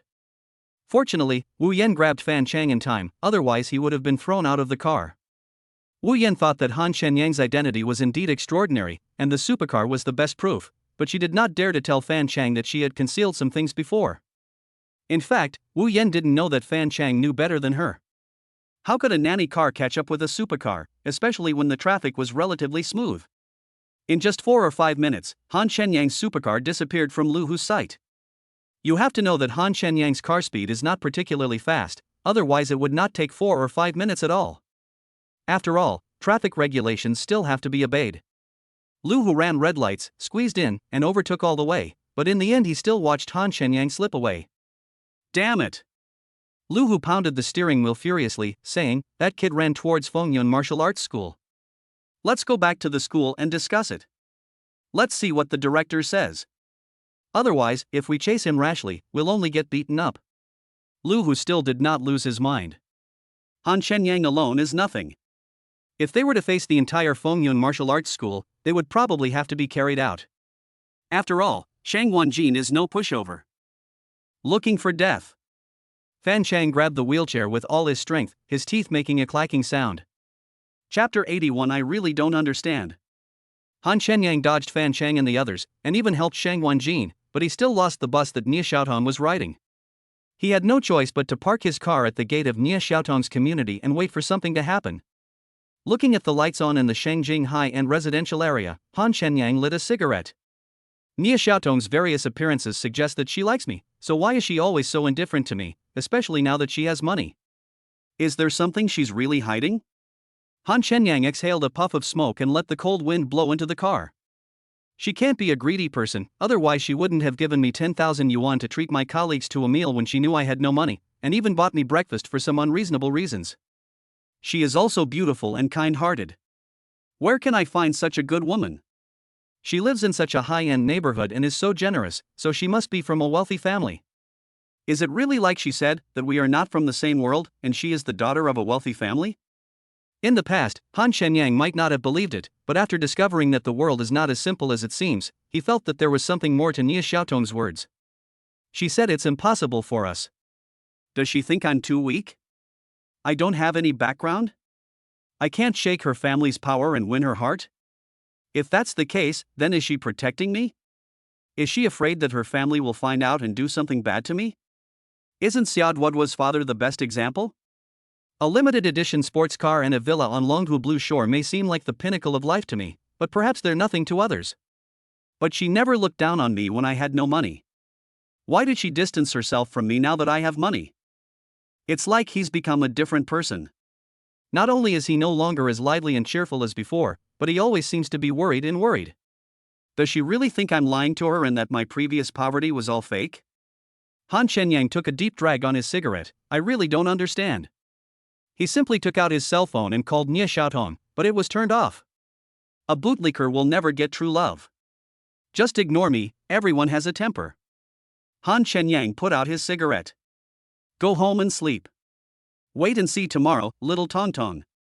Sooner or later, you'll warm my bed. Some were happy while others were sad. Han Shenyang returned home depressed, while the Fanmen martial arts school was in an uproar. What? That kid is actually Shang Wanjin's apprentice? And he let him run away? And he even said that if I have the guts, I can go to Fengyun martial arts school to find him? Fan Shanghai was furious. Competitors are enemies. Fanmen martial arts school and Fengyun martial arts school have never gotten along. It is no exaggeration to say that they are irreconcilable. However, Han Shenyang was indeed Shang Wanjin's apprentice, and he almost took Fan Chang's life. How could he tolerate this? Dad, what should we do? If we don't teach them a lesson, they'll go crazy. Fan Chang's teeth were almost broken. This is not only a shame for himself, but also a shame for the entire Fan family. How can he tolerate this? At first I thought Han Shenyang was cheating, but now it seems that is definitely not the case. You know, Han Shenyang moved out of that shabby community and lived in Longhu Blue Shore, where Shang Wanjin also lived, just after he injured Fan Chang. This is clearly seeking Shang Wanjin's protection. To be more precise, Han Shenyang is Shang Wanjin's hidden backup, who is being secretly trained. Shang Wanjin can spend time and effort to teach Han Shenyang Kung Fu, so he would not be stingy with luxury cars and mansions. What a poor guy, that's all superficial. Otherwise, how could he, an orphan, have a supercar, a villa, and most importantly, the initial strength of internal energy? But now that he's exposed, he can only hide and run, but he doesn't hide honestly and is still so arrogant. Fan Shanghai became more and more angry as he thought about it, and ordered. Gather all the disciples, every one of them. I will personally lead the battle and show Fengyun Martial Arts School that our Fan sect is not so easy to mess with.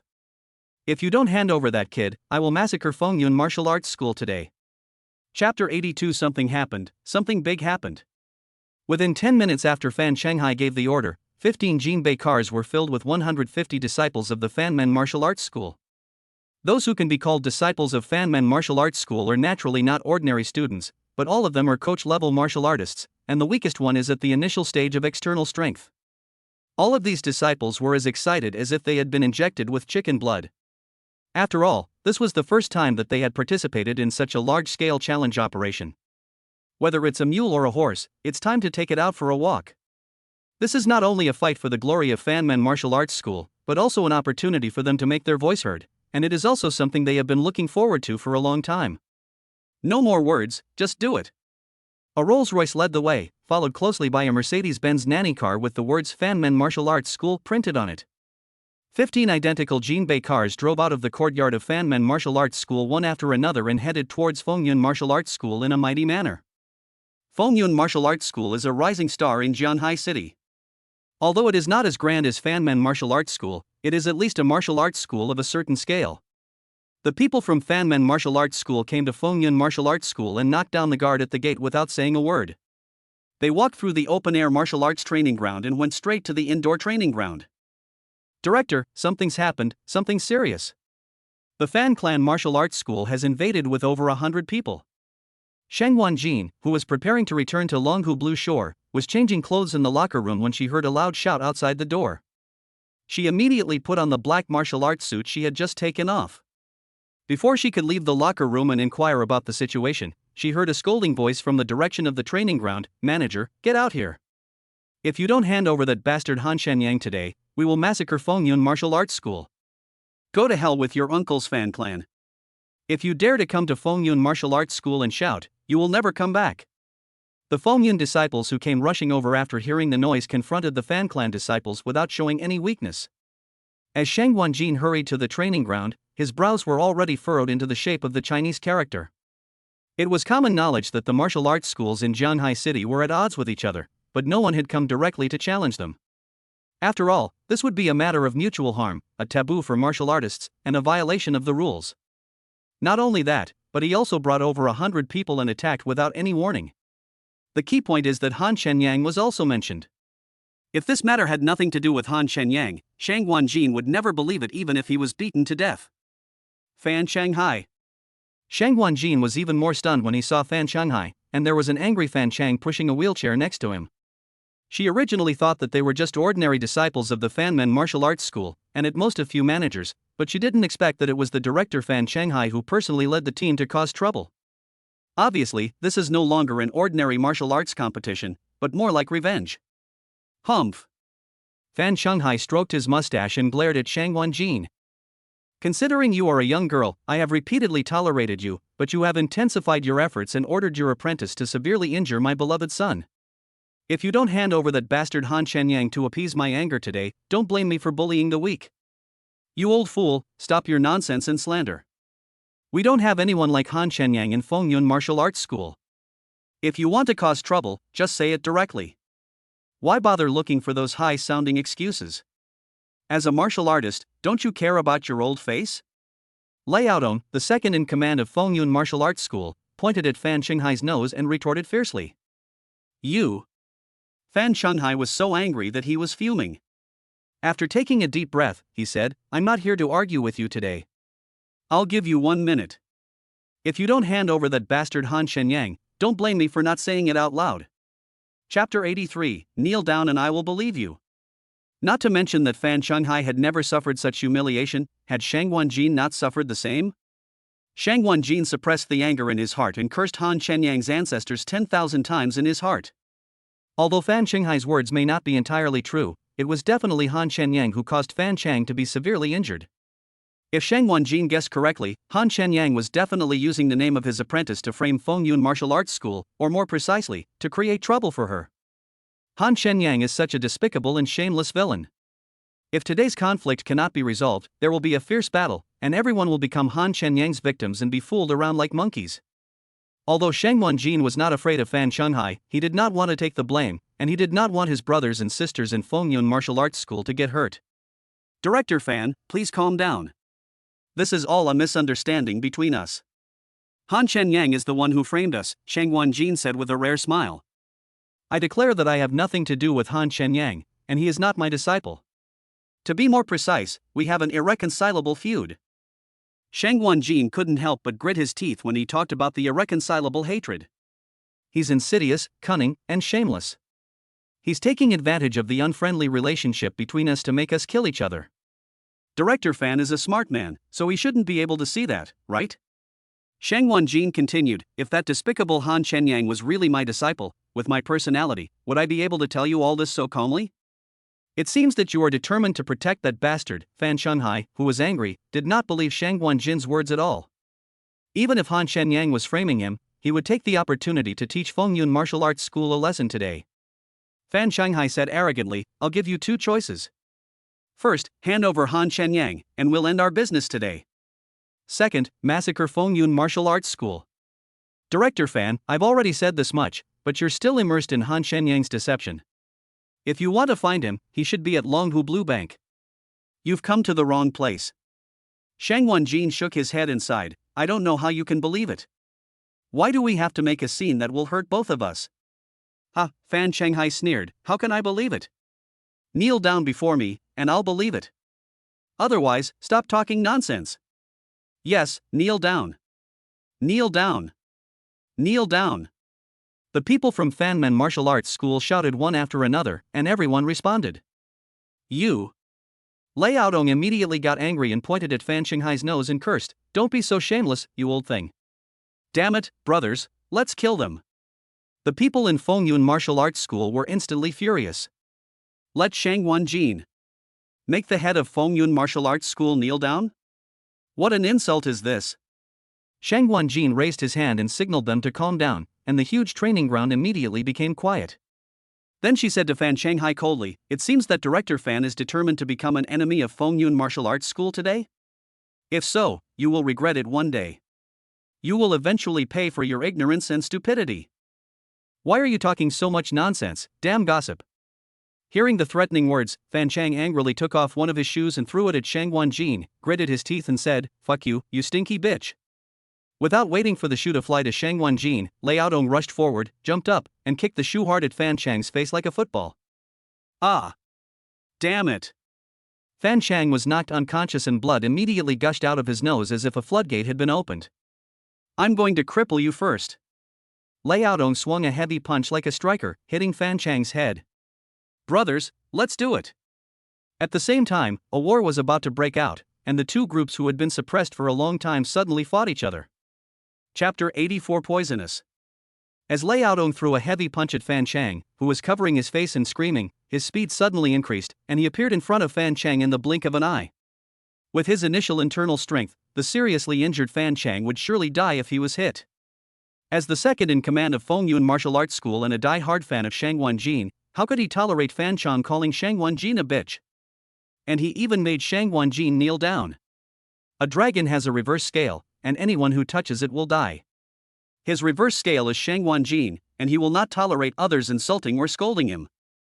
Fan Chang didn't expect that Lei Yaodong would dare to kill him, and he didn't expect that he would rush into the crowd and attack him. But when Fan Chang sensed Lei Yaodong, he saw a big, round fist getting closer and closer, which made his pupils shrink involuntarily. It was the fear of death. Bang! Ah! Puff! The three sounds happened almost at the same time. Wu Yan covered his chest with his hands, blood was hanging from the corner of his mouth, his facial muscles twitched a few times, and his eyes began to unfocus. Her arm was held tightly by a big hand. At the critical moment, Fan Shanghai let Wu Yan serve as Fan Chang's human shield and escape the disaster. All this happened in the blink of an eye. The next second, Fan Shanghai flew into a rage. "You dare to hurt my son? You will die." He casually threw Wu Yan, whose life or death was unknown, to the ground, and slapped Lei Yaodong, who had not yet reacted. Late stage of internal strength. Shang Wanjin's heart tightened, and he quickly warned Lei Yaodong, "Be careful." Lei Yaodong subconsciously took a few steps back, but still couldn't avoid Fan Shanghai's furious blow. Even though Lei Yaodong avoided a lot of injuries while retreating, a palm strike on his chest still caused his chest to churn and he spit out blood. Shang Wanjin rushed forward in a few steps and supported Lei Yaodong, who was staggering backward in pain, in time to prevent him from falling. The others were already busy fighting and had no time to pay attention to their side. Especially the people from Fengyun Martial Arts School, whose number was originally smaller than that of Fanmen Martial Arts School. They were basically fighting 1 against 4, and they all suffered more or less injuries in several rounds. However, neither men nor women showed any fear, and they all fought with gritted teeth. "Protect my son!" Fan Shanghai shouted, almost frantically, "The rest of you, beat him hard, beat him to death." At his command, Fan Chang, who had not yet recovered from the shock, was quickly pushed out of the fighting circle by 2 disciples of the Fanmen Martial Arts School. The morale of the others also soared, and their attacks became extremely vicious. "I'm going to kill you, you old bastard." Seeing this, Lei Yaodong, who had recovered some strength, roared and attacked Fan Shanghai again. "Calm down." But Shang Wanjin pulled him back and pushed him away. Lei Yaodong was seriously injured. How could he be a match for Fan Shanghai, and Shang Wanjin let him go to die? The moment Shang Wanjin turned around and pushed Lei Yaodong away, Fan Shanghai did not give them a chance to rest. He suddenly attacked and slapped Shang Wanjin hard on the back. Puff! Shang Wanjin was caught off guard and spat out a mouthful of blood, but she reacted very quickly. While looking back coldly, she threw out 3 cold darts at Fan Shanghai, who was attacking again. Although Fan Shanghai was prepared, the dart was so fast that after he dodged in a panic, 3 bloody cuts were still left on his left shoulder. Taking advantage of this opportunity, Shang Wanjin wiped the blood from the corner of his mouth and stood firm. Fan Shanghai quickly tilted his head to check the wound. The blood was black. His face darkened and he exclaimed, "Poisonous." Fan Shanghai's surprise was fleeting, and then his veins popped out. He was furious and quickly swung a heavy palm at Shang Wanjin. "What a vicious woman! Die." Chapter 85 Shame. Lei Yaodong, who was already lying on the ground gasping for breath, saw Fan Shanghai rushing towards Shang Wanjin like a madman and roared in pain. The next second, he gritted his teeth and stood up, rushing towards Fan Qinghai's fatal palm attack on Shang Guanjin. He wanted to use his flesh as a shield and his body as a wall to create an opportunity for Shang Guanjin to counterattack. Don't want. Seeing this, Shang Guanjin roared, compressed all his strength, and pounced towards Lei Yaodong. The moment the two fell heavily to the ground, they narrowly avoided Fan Qinghai's palm and avoided Fan Qinghai's fatal blow. After falling to the ground, Shang Guanjin quickly raised his arms and rolled twice on the spot. While separating from the seriously injured Lei Yaodong, he shot 3 darts at Fan Qinghai again. Fan Qinghai jumped up, somersaulted in the air, and easily dodged the dart. Landing safely on the ground, Fan Qinghai said disdainfully, Fengyun Martial Arts School is nothing more than that. They're just a bunch of shady rats who can't stand the light of day. Apart from their despicable hidden weapons, they're nothing but incompetent trash. You. Shang Guanjin clenched his fists and trembled all over. She originally thought that Fan Qinghai was only in the middle stage of internal strength, so at the beginning, she had the same strength as Fan Qinghai and was not afraid of him at all. But no one expected that Fan Qinghai had hidden his strength and had already broken through to the late stage of internal strength. If Shang Guanjin had not been injured, he could still deal with him, but now he is no match for him at all. However, Fan Qinghai was poisoned, and as long as Shang Guanjin could delay for some time, he could still fight him. Immediately afterwards, the other people from Fengyun Martial Arts School began to retreat step by step, and within a few breaths they were all seriously injured and fell to the ground. This made Fan Qinghai burst into laughter. Ha ha ha ha, see? A bunch of trash, not even one of them can fight. You are just in the late stage of internal strength, yet you are so arrogant and conceited. Shang Guanjin said with disdain, but felt deep shame in his heart, and this shame was mostly attributed to Han Shenyang. If it weren't for Han Shenyang's crappy pet ruining her medicinal herbs, she wouldn't have lost the opportunity to break through to the late stage of internal strength, nor would she have brought shame to the entire Fengyun Martial Arts School. The most infuriating thing is that Han Shenyang framed her, otherwise the current situation would not have occurred. Late stage of internal energy? Fan Qinghai was still laughing wildly. Thanks to you, your poison not only didn't hurt me, but it helped me reach the peak of the late stage of internal energy. I'm only one step away from the early stage of breaking through the wall. Shang Guanjin's heart was shocked. The aura exuded by Fan Qinghai was obviously on the verge of a breakthrough. However, it is impossible that the poison did not cause any harm to it. It can only be said that it backfired and gave it an opportunity to break through. The director is mighty and domineering. The Fan clan is invincible. Invincible. Invincible. The Fanmen Martial Arts School won a great victory, and Fan Qinghai's strength increased greatly, which made their morale bursting. Pointing at the Fengyun Martial Arts School disciple lying on the ground in a miserable state, he said, "Ha ha ha, if you don't agree, get up and fight." Not only that, he also spat at the people from Fengyun Martial Arts School. Ha ha ha ha. Fan Qinghai's face suddenly changed, becoming extremely ferocious. He gritted his teeth and said, "You have 3 days to hand over Han Shenyang's grandson. Otherwise, I won't just let you get up today, but I will completely expel you from Fengyun Martial Arts School. Let's go." Fan Qinghai waved his imposing hand and turned away. The disciples of Fanmen Martial Arts School spat a few more times before leaving in a haughty manner. Chapter 86, High, Really High. When Fan Qinghai walked out of the gate of Fengyun Martial Arts School, he did not get in his exclusive Rolls-Royce, but instead got in a Mercedes-Benz nanny car with Fan Chang. Puff.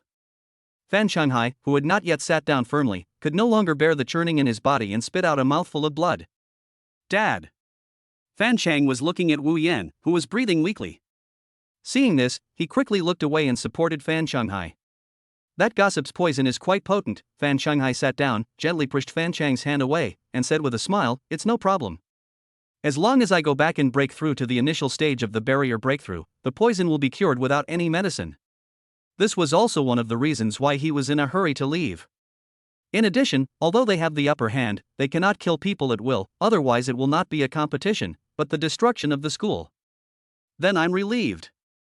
Fan Chang breathed a sigh of relief, his eyes becoming fierce again. "Dad, can the 3 of them hand over that grandson within this time? Do you want me to take some people to kill him now?" Fan Qinghai waved his hand and said disdainfully, "Strength is respected, the strong are king. If they won't hand over the people, then let them be buried with that bastard. If I can beat them once, I'll beat them a second time. They're all seriously injured already. Even if they recover, they won't be able to cause any trouble. Just wait patiently." Letting that brat run around for a few more days is just to be on the safe side. Huh? Dad, what do you mean? Fan Chang was a little confused. We can't trust everything that old fox President Wei says. We can't take Han Shenyang and Yang Mengshue's affair seriously either. What if Yang Mengshue is secretly helping him? If something goes wrong, our Fan family will become President Wei's victim.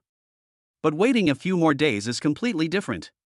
Regardless of whether Han Shenyang and Yang Mengshue have any relationship, or whether he and Shang Wanjin are master and disciple, Fengyun Martial Arts School will not let this go after Han Shenyang humiliated them today. If Han Shenyang was not Shang Wanjin's apprentice, what would you do if it were you? Fan Shanghai looked at Fan Chang with interest. I will definitely cut him into pieces and have my revenge as soon as possible. I think anyone would do the same. Fan Chang blurted out without even thinking. That's right. Wouldn't this mean we can use Shang Wanjin to get rid of Han Shenyang? It also won't affect Yang Mengshue or Mr. Wei's plans. The only thing he's unhappy about is that we can't kill him. Fan Chang frowned and said, what if they are master and disciple? What if Yang Mengshue has nothing to do with that kid? That's even easier. Once 3 days are up, we'll just go and kill them. Fan Shanghai said with a smile, looking at Fan Chang as if he were his silly son. There's another possibility, Fan Chang frowned and said, Shang Wanjin and Han Shenyang are master and disciple, and Yang Mengshue is having an affair with Han Shenyang? Ha ha ha ha. Fan Shanghai laughed, isn't that even better? Doesn't that just fulfill Boss Wei's plan? It's even better for us. We won't get into any trouble. We can just watch Boss Wei deal with Yang Mengshue. Great, really great, Dad, you are this. Fan Chang gave a thumbs up to Fan Shanghai. Okay, just focus on recovering. All this is for you. Fan Shanghai narrowed his eyes and was in a good mood. Well, thank you, Dad. Fan Chang nodded, very touched. In this case, no matter which situation it is, it will be beneficial to the Fan family and will bring Han Shenyang to an end. Fan Chang snorted coldly, then let him jump around for another 3 days. Oh. Fan Chang suddenly sighed as he looked at the half-dead Wu Yan. Fan Shanghai shook his head, just a woman. Also, don't think I don't know that this incident was caused by this woman. She deserves to die. She is the culprit. This, Dad, you know everything, Fan Chang smiled awkwardly. In fact, he felt that he had spent tens of thousands of dollars in the past few days, but had not yet enjoyed them, and now they were gone just like that. It was a bit of a waste. However, this gave him an exciting idea. Chapter 87 Die. Achoo! Han Shenyang, who was almost falling asleep while soaking in the big bathtub, rubbed his nose and said, which girl is secretly thinking of me? Given his current physical condition, it is impossible for him to catch a cold. That means someone must be thinking about him behind his back, and I definitely don't think that someone is scolding him. However, I did want him to die.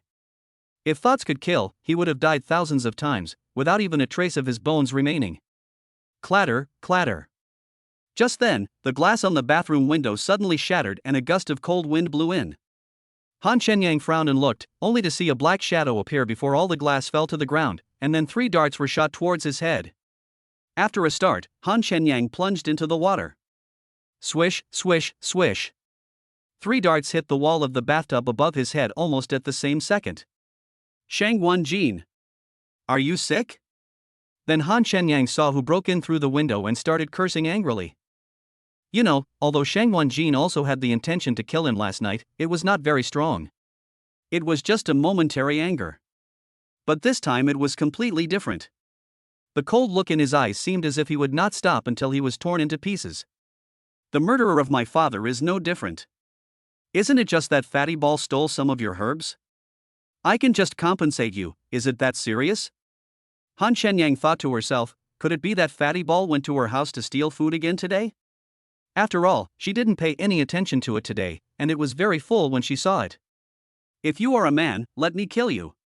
Shang Wanjin stared at Han Shenyang intently. He knew that he was no match for him. After missing the first strike, he could only look for another opportunity to assassinate him. But Han Shenyang laughed, subconsciously covering the important parts of his body, and said with a sly smile, look at what you said, haven't you seen whether you are a man or not? Kill or not, you are still a man, okay? Go to hell. Shang Wanjin found the right opportunity, suddenly jumped up, shot out 3 darts, and then stabbed with a dagger. Han Shenyang dodged sideways and grabbed Shang Wanjin's wrist with his backhand. With an angry splash, he pulled her into the water. Are you done yet? Calm down first. After Shang Wanjin fell into the water, he struggled for a few times and quickly stood up. His black martial arts uniform and messy long hair were dripping with water. He looked extremely embarrassed, yet also very attractive. But after she stood firm, tightly gripping the dagger in her hand, and trying to stab Han Shenyang, who was standing not far outside the bathtub, her chest suddenly rolled over, and puff, a mouthful of blood instantly dyed the water in the bathtub red. Are you hurt? Han Shenyang frowned, and quickly jumped into the water.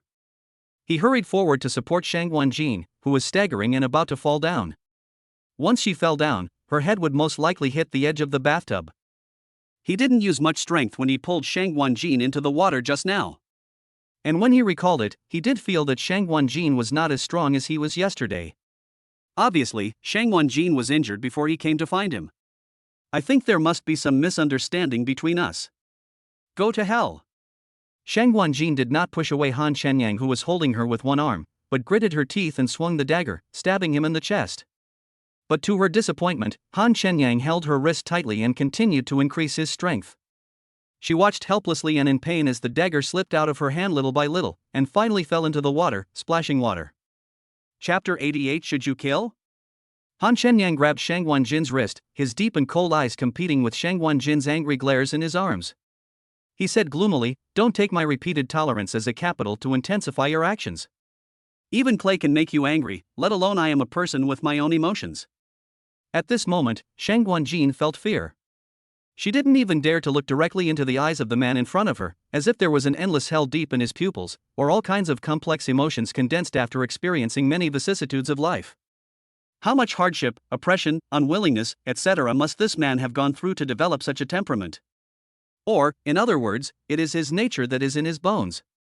After Han Shenyang finished speaking, he let go of the dazed Shang Wanjin, then turned and stepped out of the bathtub, wrapped his white bathrobe around his waist, lit a cigarette, leaned against the wall, looked up and exhaled puffs of smoke. For some reason, Shang Wanjin suddenly felt that this man was very handsome, especially the water droplets on his hair, which flowed down his angular cheeks and onto his well-proportioned chest, expressing his calmness. Just because fatty ruined your herbs, you want to kill me?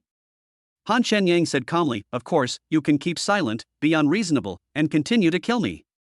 That is your right. Ha ha. Shang Wanjin looked at the roof helplessly. A long time. In the end, Shang Wanjin still maintained his last bit of composure and sneered, the medicinal herbs were just the cause. You pretended to be my apprentice and framed Fengyun martial arts school, causing my brothers and sisters to be seriously injured by the people from Fanmen martial arts school, and you spit on them and humiliated them. Shang Wanjin said this, suddenly pointed at Han Shenyang, and shouted hysterically, "Tell me, should you kill me? If it were simply that I was inferior in skill, it would be fine, but all of this happened because of you. I'm humiliated because of you. Tell me, should you kill me?" Wait. No. Han Shenyang was stunned, his cigarette but almost stuck in his nostril. He looked at Shang Wanjin in confusion. Are you saying that Fan Chang and the others really went to your martial arts gym to cause trouble? It was more than just a disturbance. Shang Wanjin gritted his teeth and said, the museum was almost destroyed. This is all your masterpiece. It's all thanks to you. These are the results you want. Are you happy now? He. I didn't expect you to be such a despicable person. And I can't kill you. He. At this moment, Shang Wanjin hated Han Shenyang, and hated himself even more, his own humbleness, and his helplessness. It's a misunderstanding, it's all a misunderstanding, Han Shenyang said with an embarrassed look, and a wry smile. I just said it casually, but I didn't expect those idiots to actually believe it, and I didn't expect them to actually come to my house. You dare not take responsibility for what you did. Are you worthy of being a man? Shang Wanjin sneered, what a casual remark. Han Shenyang didn't know whether to laugh or cry. I really just said it casually, and it was very unintentional. At that time, I was thinking about quickly chasing my girlfriend, in order not to waste a minute of time. Make it up. Keep making it up. Don't waste a single second. Shang Wanjin angrily said, then why don't you talk about others, but me? You clearly hold a grudge against me because of what happened last night, and you've prepared this excuse ahead of time so that the people at the Fan Clan martial arts school can vent your anger. What if I admit it? Can I kill you? Your behavior will only make me hate you even more and want to tear you into pieces even more. Chapter 89, Man? I haven't thought about it that way, why should I admit it? Han Shenyang picked up a bath towel, walked up to Shang Wanjin, and said sincerely, wipe yourself first, don't catch a cold. Listen to me. I think the most important thing between neighbors is trust. Otherwise, how can we get along well in the future? We'll see each other every day, right? Shang Wanjin was still staring at him intently, his eyes full of murderous intent. If you don't want to wipe it, then forget it, Han Shenyang casually draped the towel over the edge of the bathtub. After a moment of silence, Han Shenyang felt that he was in the wrong first, so he patiently explained, it was my fault that fatty wasted your herbs, but I didn't say I wouldn't compensate you. Even though you tried to kill me, I slapped you on the butt as revenge. As for the rest, I really don't hold a grudge against you for anything. I admit that I pretended to be your apprentice, but I really didn't mean anything else. I can only say that those people are too stupid. If I were truly petty, how could I allow you to kill me again and again when I could absolutely crush you? Don't I have any dignity? If you still don't want to believe me, there's nothing I can do. Kill me if you want. Besides, if it were someone else, having such a powerful person pretending to be his apprentice would be a blessing. Wouldn't that be a great honor for you? Everything has two sides. Shang Wanjin shook his head and smiled bitterly, you play tricks on others and still speak so nobly about yourself. Apart from you, there's probably no one else in the world who can do that. Han Shenyang spread his hands and smiled faintly. He didn't want to explain anymore because everything that needed to be explained had been explained and there was no point in saying more. There was another silence. Anyway, this all started with my fatty. As soon as Han Shenyang said this, the sleeping fatball suddenly jumped up and glanced at Han Shenyang with his eyes almost narrowed into slits, full of strong contempt. What the hell are you looking at? You don't accept it? Han Shenyang bent down and slapped Fatty on the back of his head. If you hadn't stolen other people's food, would this have happened? You got into trouble, and I'm the one who took the blame for you. Fatty smacked his lips a few times and lay on the ground again. Shang Wanjin couldn't help but frown. She still didn't know what kind of pet that was. Ahem, Han Shenyang returned to the point. Anyway, the current outcome is inextricably linked to me, and I won't shirk responsibility. As a man, I should be responsible, and I won't argue with a weak woman like you. What on earth do you want to say? Shang Wanjin gasped. This man had never looked down on her from the beginning to the end. This was what frustrates her the most. I will compensate you for every medicinal herb Fatty consumed. I will also pay you back double for all the damage Fan Men Martial Arts School has inflicted on yours and all the humiliation you have suffered. As for whether you still want to kill me, that's up to you. I just want to have a clear conscience and be a good person. That's all. Okay, let's go to the living room and have a good chat while eating melon seeds. If not, it's getting late.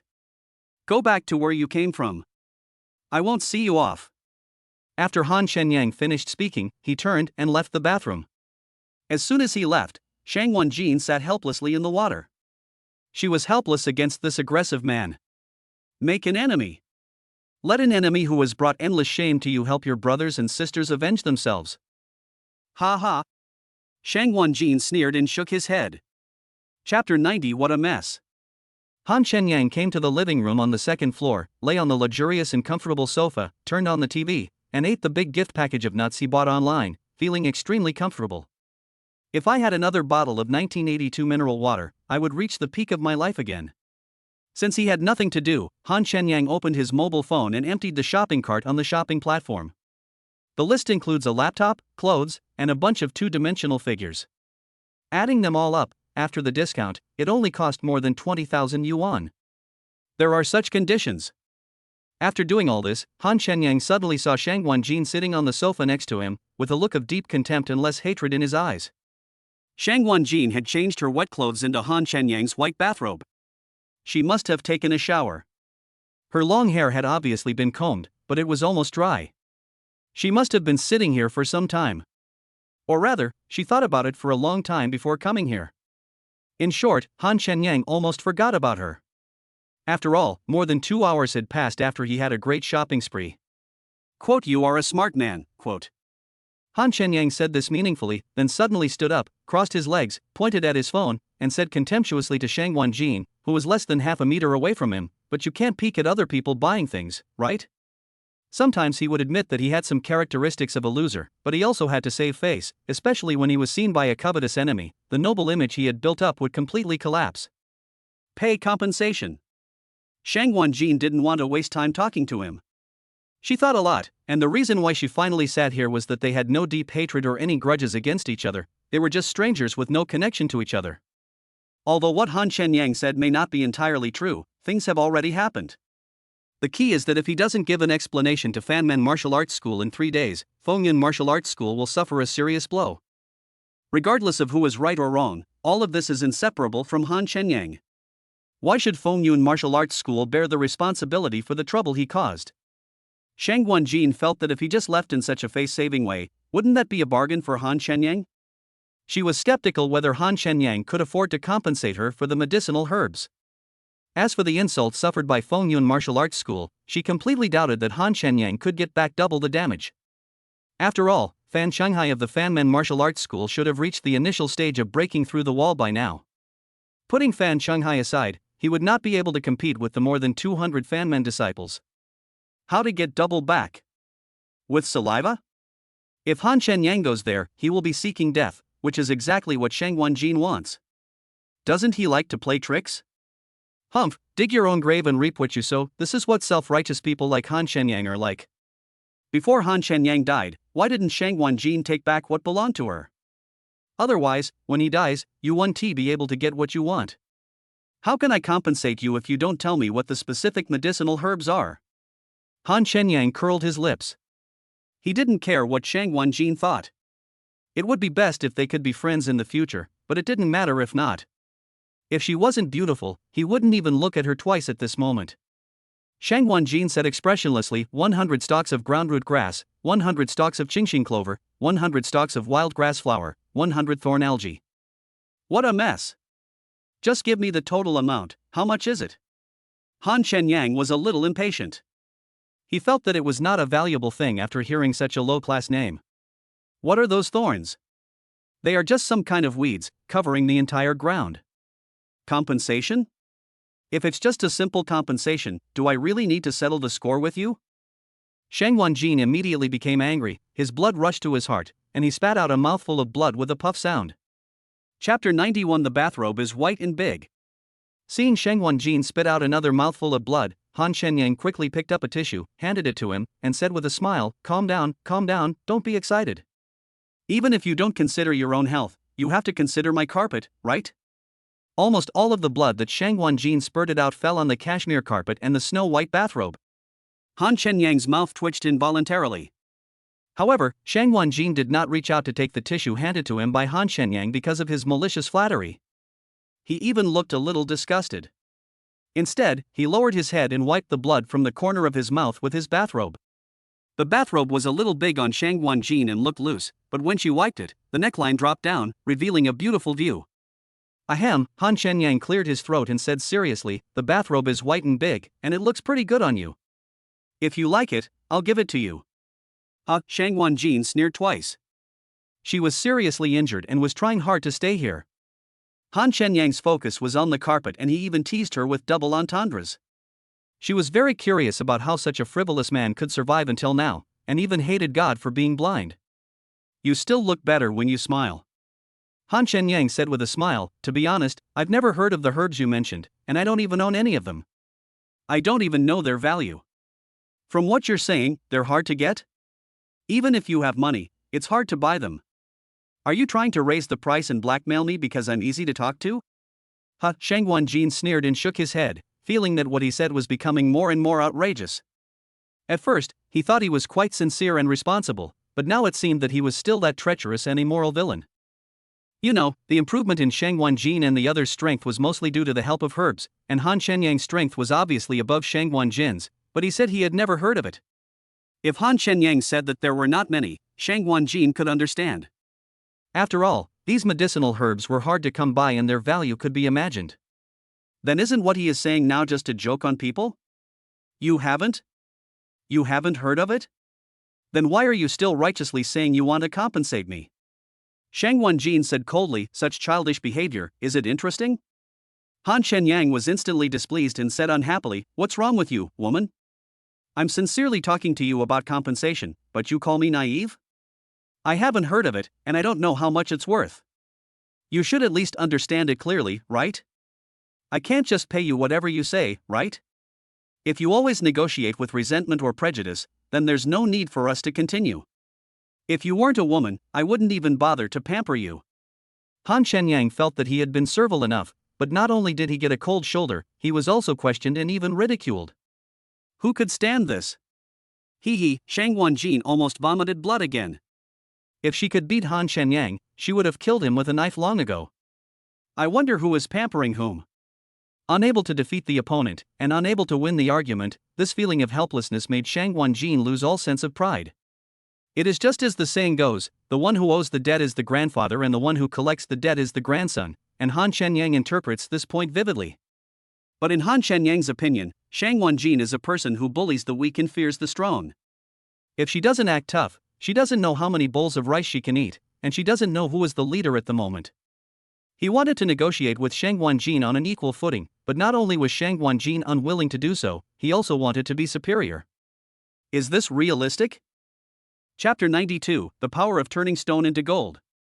Han Shenyang and Shang Wanjin spent another half an hour in a stalemate. Han Shenyang felt a little sleepy. If this continued, they would have to stay up all night, right?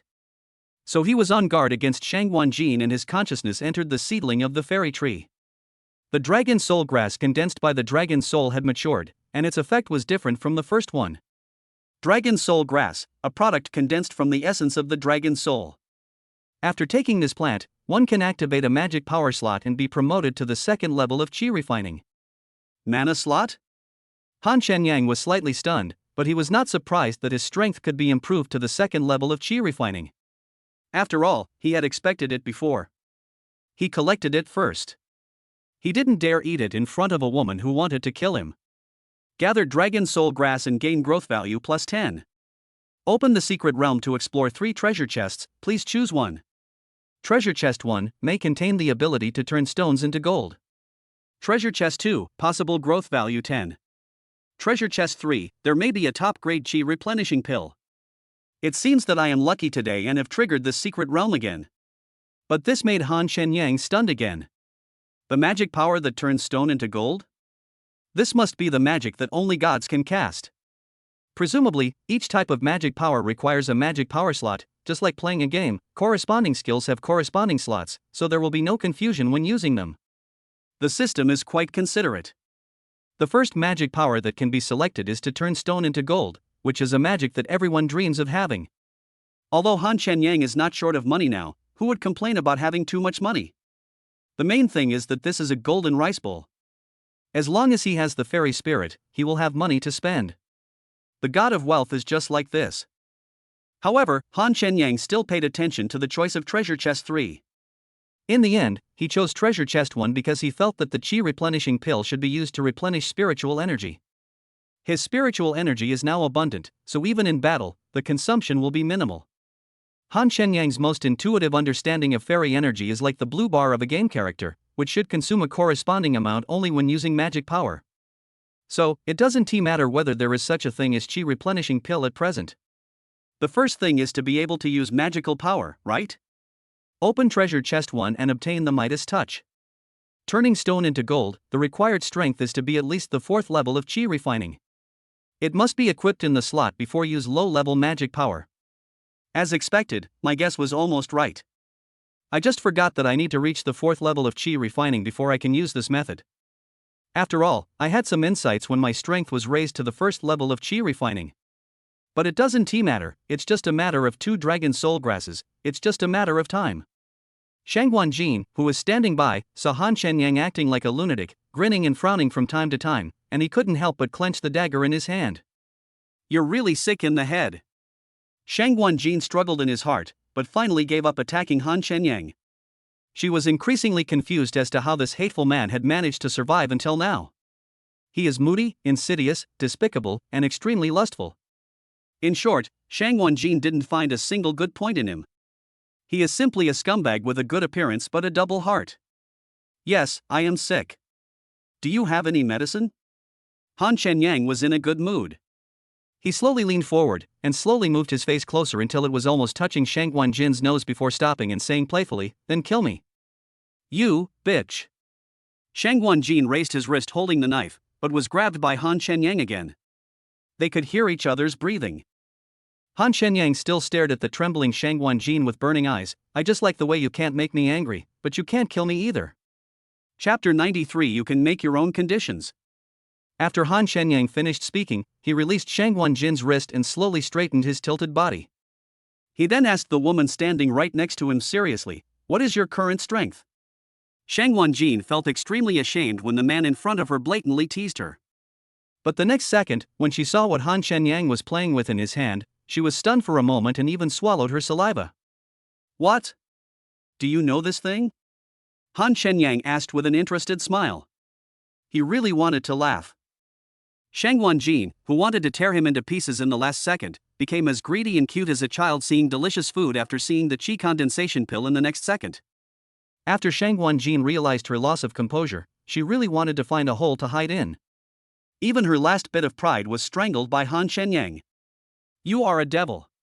Shang Guanjin closed her eyes tightly, tears flowing from the corners of her eyes covered by long and thick eyelashes, her nose twitching, and she looked like a young wife who had suffered a great injustice, so pitiful. Han Shenyang sighed. He hated to see girls crying, especially when they cried softly like Shang Guanjin. This instantly melted his heart that had been determined to fight with Shang Guanjin until dawn. Although Shang Guanjin always wanted to kill him, everyone would get angry and even get furious. After all, that was his life. But I have to say that Shang Guanjin is still very strong and resilient, completely opposite to Xiaodu's willful and unruly nature. Shang Guanjin is not friendly, but at least he is reasonable. Of course, the premise is that he does not cross her bottom line. But Han Shenyang ignored her bottom line again and again, and she was still able to control her emotions and negotiate with Han Shenyang. What does it mean? This means Shang Guanjin has reached his wit's end. It can also be said that she has put aside all her pride and chosen the so-called flexibility to take back everything she has given up. This woman is smart and thoughtful. Han Shenyang thought quietly and did not try to coax Shang Guanjin, because this kind of woman does not need to be coaxed, and coaxing is useless. He felt that Shang Guanjin's powerlessness came more from humiliation, which made her feel suffocated. This humiliation was not entirely due to the Fanmen martial arts school, perhaps there were other factors involved. "Tell me, what are the conditions for you to give me the pill in your hand?" Shang Guanjin's emotions finally calmed down, to a suffocating degree. Then Shang Guanjin suddenly breathed a sigh of relief, as if he had made all the mental preparations. He added with an expression of being at the mercy of others, "Just name your terms." "Pill?" Han Shenyang came back to his senses, frowned slightly, and asked tentatively, "Any conditions are acceptable?" Although the pill sounds cheap, Shang Guanjin's performance tells him that this thing is definitely not an ordinary item in their world of cultivation. "Yes, as long as I can do it." Shang Guanjin didn't hesitate at all. "This?" Han Shenyang was a little confused, and tried again, "Can you even warm my bed for me?" "You?" Shang Guanjin almost went berserk. What's the difference between exchanging her body and taking her life? But thinking about the insults and things that the Fan family has done to the brothers of Fengyun Martial Arts School, sacrificing her is nothing. She bit her teeth until they bled, then she trembled and said, "Yes." Then she looked at the rooftops, trying to hold back the tears. "Ha ha ha ha." Han Shenyang laughed so hard that he fell backwards and even cried. This low-grade stuff is really a treasure.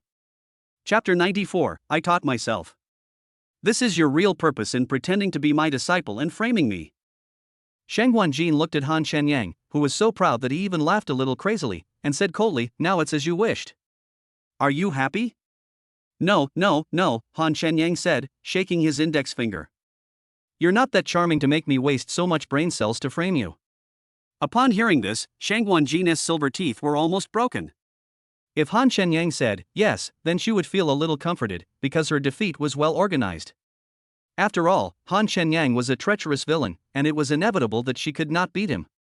But after Han Shenyang succeeded, he mocked her and said she was worthless, or more precisely, unworthy. "Your life will be mine sooner or later," Shang Guanjin said in a low voice, so cold that it was frightening.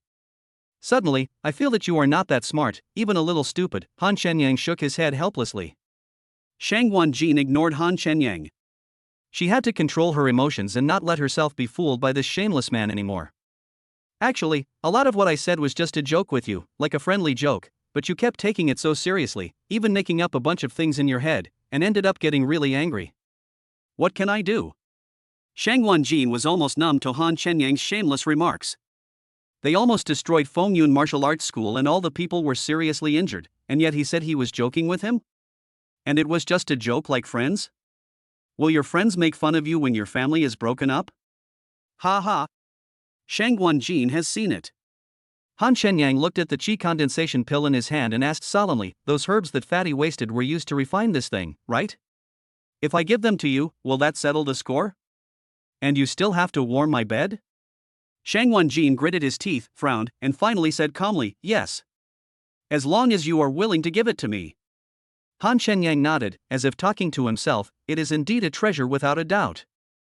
Why would I be reluctant to give it up? I always keep my word. Han Chenyang turned to look at Shang Wanjin. Can you tell me what other powers are above internal strength? I only know that those below internal strength are external strength. Shang Wanjin saw that he didn't look like he was lying, and besides, it wouldn't be a big deal if he told him. However, he still frowned and asked, didn't your master tell you? Master? If you don't admit that you are my master, then I have no master, Han Chenyang said with a wry smile. Shang Wanjin smiled coldly and thought to himself, I don't need a disciple as rebellious as you. Then where did your cultivation come from? Shang Wanjin was skeptical. An old man with a white beard handed me a book, and then I taught myself. Han Chenyang certainly couldn't talk to her about the system, and he didn't want to have a bad relationship with Shang Wanjin after finally having a calm conversation with her, so he made up a story that was half true. He felt that this was the only way to learn more from Shang Wanjin, and Shang Wanjin would probably believe this reason 80%. After all, where there are cultivators, there are opportunities. Shang Wanjin thought about what was said before about the medicinal herbs and the problem he was talking about now. She did believe it more than half, but she did not rule out the possibility that Han Chenyang was pretending to be stupid. The next stage is the wall-breaking stage, which is divided into 3 levels, beginning, intermediate, and final. Next is the illumination stage and the consecration stage, each with 9 levels. When Shang Wanjin talked about the Xianzhao period, his eyes showed some longing, but when it came to the Kaiguang period, his eyes became a little distracted. After a moment, Han Chenyang didn't wait for the next words, frowned and said, that's all? What's next? Chapter 95, Directly Invincible.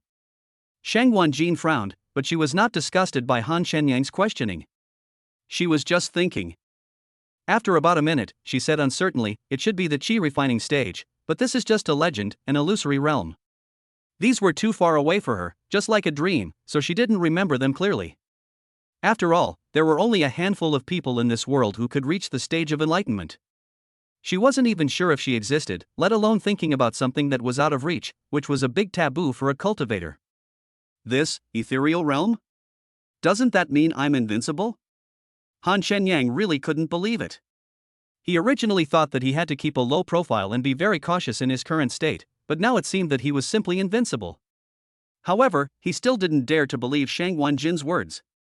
Who knew if he was trying to trick him?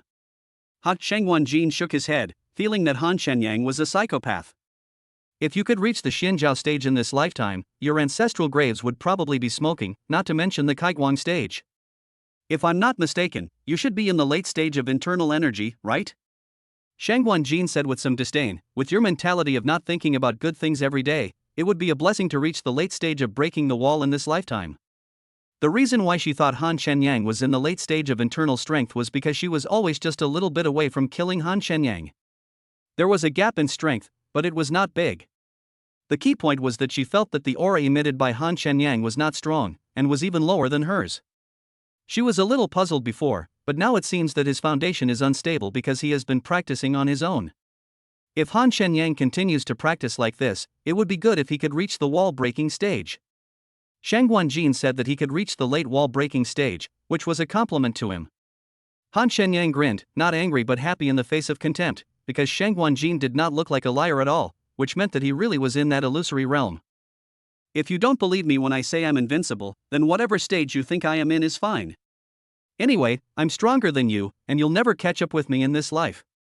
Han Chenyang smiled brightly. Shang Wanjin didn't take it seriously, thinking it was all just wishful thinking. He ignored Han Shenyang's words and asked curiously, "Where did you get this qi condensation pill?" "I said I made it myself, you may not believe it," Han Shenyang smiled, "but it was also given to me by the old man with white beard. I never dared to eat it for fear of dying. I also guessed it was very valuable. Now it seems that my guess is not much different." "You are quite self-aware." Shang Wanjin naturally believed the latter part of the sentence and frowned, saying, "It seems that this old man with white beard is not an ordinary person." But she immediately said, "It's a pity to give it to someone like you. That old man with a white beard must be blind. Why are you not an ordinary person? Is this pill different from the ones you take?" Han Shenyang didn't care at all about Shang Wanjin's sarcasm. Instead, he found her self-righteous look very funny. In fact, Shang Wanjin had only taken a quick look before, and the qi condensation pill would reflect light, so she didn't see it very clearly. However, the medicinal fragrance that hit her nose was very strong, and she could basically confirm that it was a qi condensation pill. Now Han Shenyang was eager to let her see it, just as an inspection, in case it turned out to be fake. But when she set her eyes on the pill Han Shenyang was holding, her expression froze. After about a minute, she exclaimed, "This isn't a qi condensation pill." Chapter 96, May Master Shang Wan give me advice? Shang Wanjin suddenly exclaimed, which scared Han Shenyang. He wondered who was sick. However, he still smiled with interest and said, "You are right, it is indeed not a qi condensation pill, but..." But before Han Shenyang could finish his words, Shang Wanjin reached out and snatched the qi condensation pill. Han Shenyang turned around slightly and did not let her succeed. "It's not like I won't give it to you, so why are you robbing me like a robber?" Han Shenyang said jokingly, "Are you so anxious to warm my bed? I just wanted to make sure it wasn't fake. I'm not as shameless as you." Shang Wanjin said coldly, "Now it seems that this is probably something that has been coated with fluorescent powder and fragrance. Otherwise, how could it be so crystal clear? Even if it's fake, it should be made to look more realistic." She even suspected that Han Shenyang had smeared some aphrodisiac on it, causing her to hallucinate. After all, she was seriously injured and her willpower was at its weakest. Given Han Shenyang's personality, he could do anything despicable and shameless. Fake?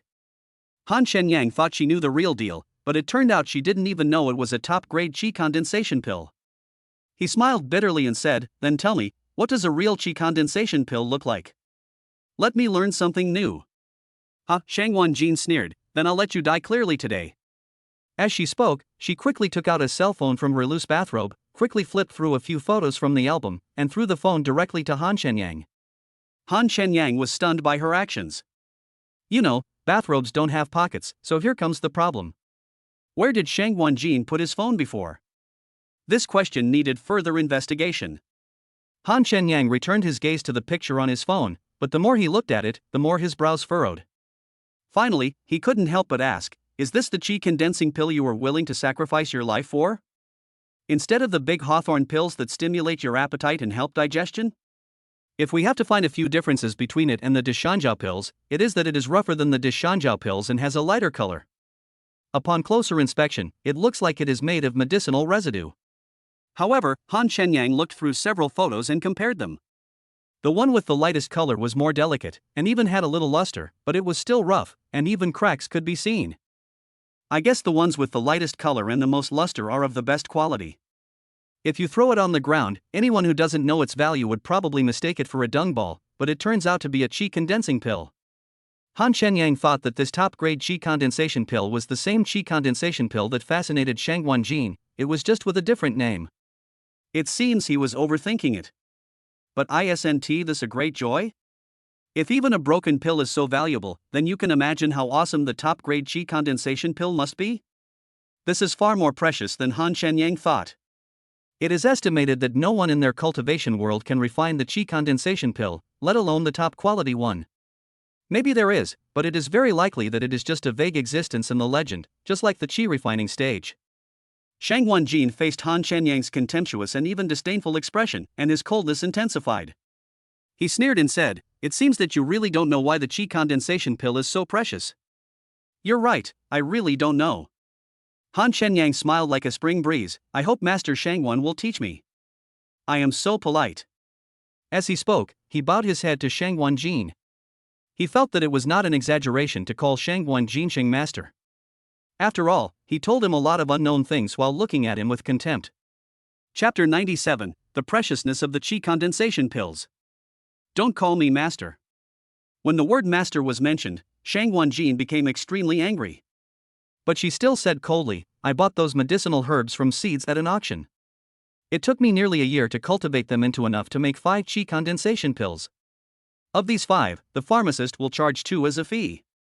The chance of making the other 3 successfully is about 40% at most. If 2 or more pills can be made successfully, the pharmacist will keep the best one, but the chance of this is almost zero. In other words, being able to successfully make a mid-grade Qi condensation pill is a stroke of luck. And even taking it doesn't guarantee a boost in strength. Unless it's of the highest quality, the chance of improvement can reach nearly 30%. I'm sure you know how important strength is to a cultivator. Do you think the Qi condensation pill is precious? Han Shenyang curled his lips and said, the pharmacist is so bad and greedy.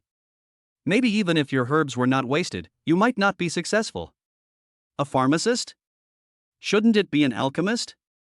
Han Shenyang always felt that this name was strange, and even thought of a bath attendant. You're right.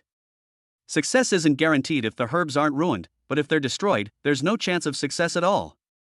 Shang Wanjin gritted his teeth and said, I'll give you one last chance. Give me the herbs as compensation, or I'll die with you. Can't you buy seeds at the auction? Han Shenyang said with a smile, I'll pay you, and you can just bid again, right? Do you think those are rice seeds? If no one knew how to grow them, they wouldn't have fallen into my hands.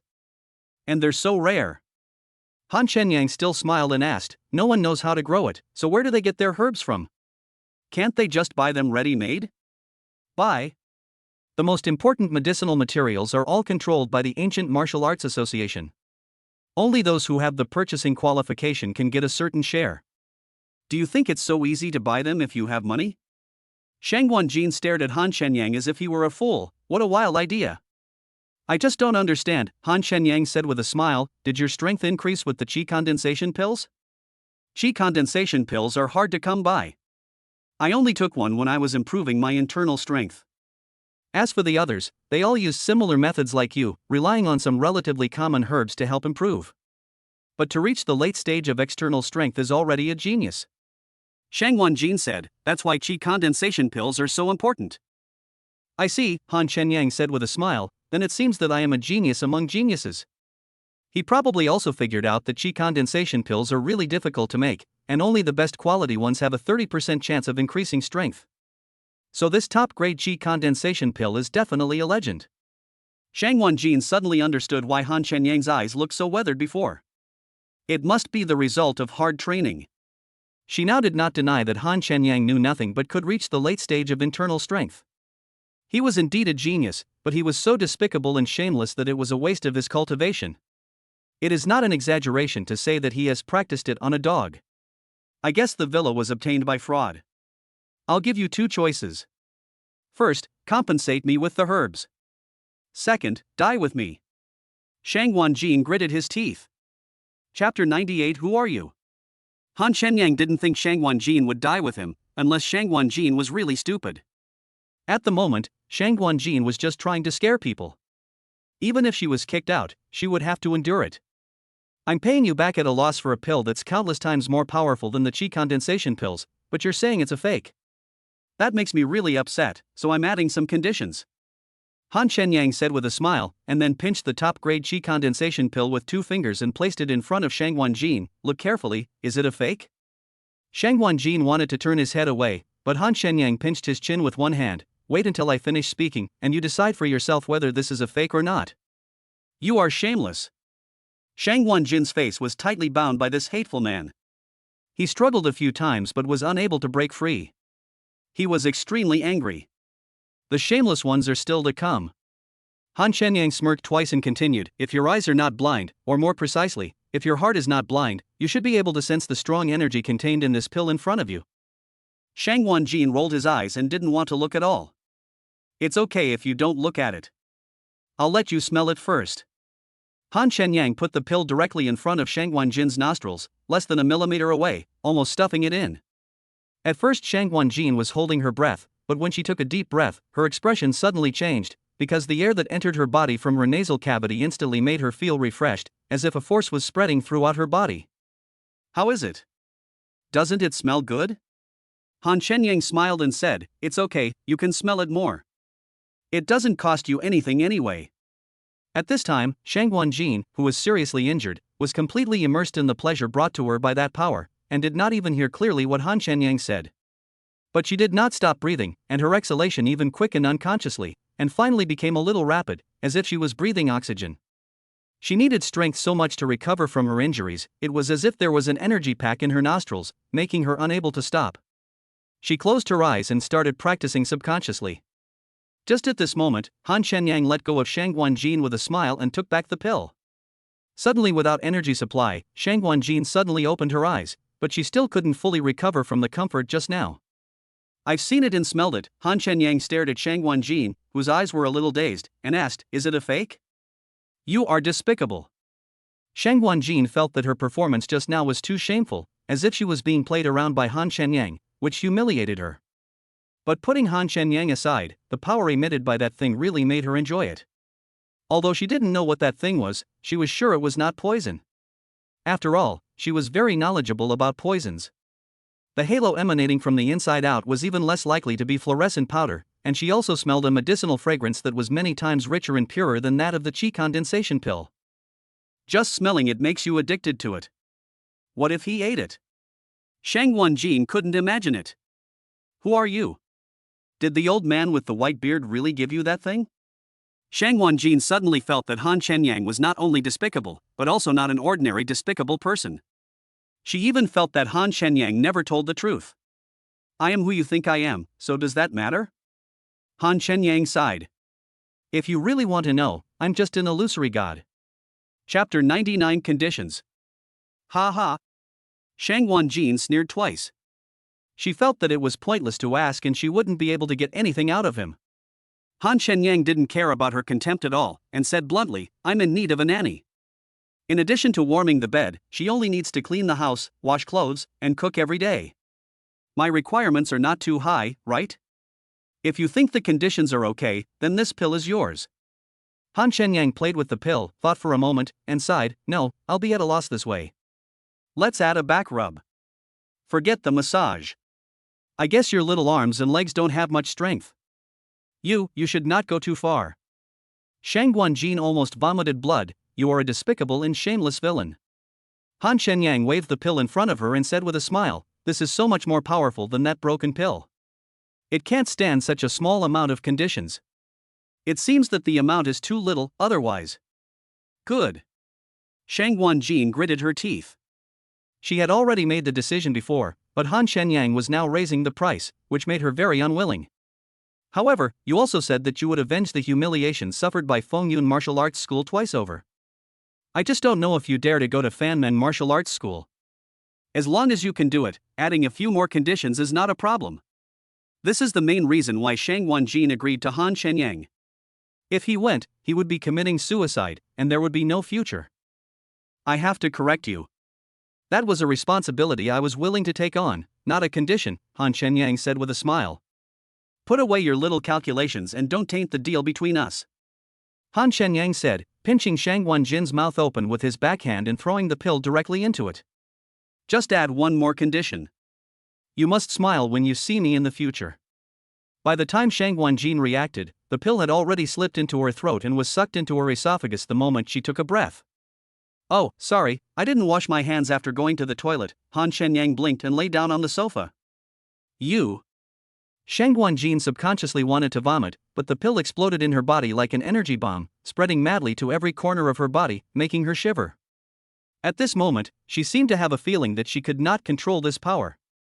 To be more precise, she had no thoughts of rejection or resistance at all. She even wanted to let this power wreak havoc in her body and erode every inch of her skin and flesh. This made her whole body tremble, and this feeling was completely opposite to taking the qi condensing pill. This was comfortable, but that was painful. Han Shenyang, who was lying on the ground, tilted his head to glance at Shang Guanjin, who was sitting cross-legged on the sofa, and couldn't help singing, So happy, it feels like my life has reached its peak, it feels like my life has reached its climax.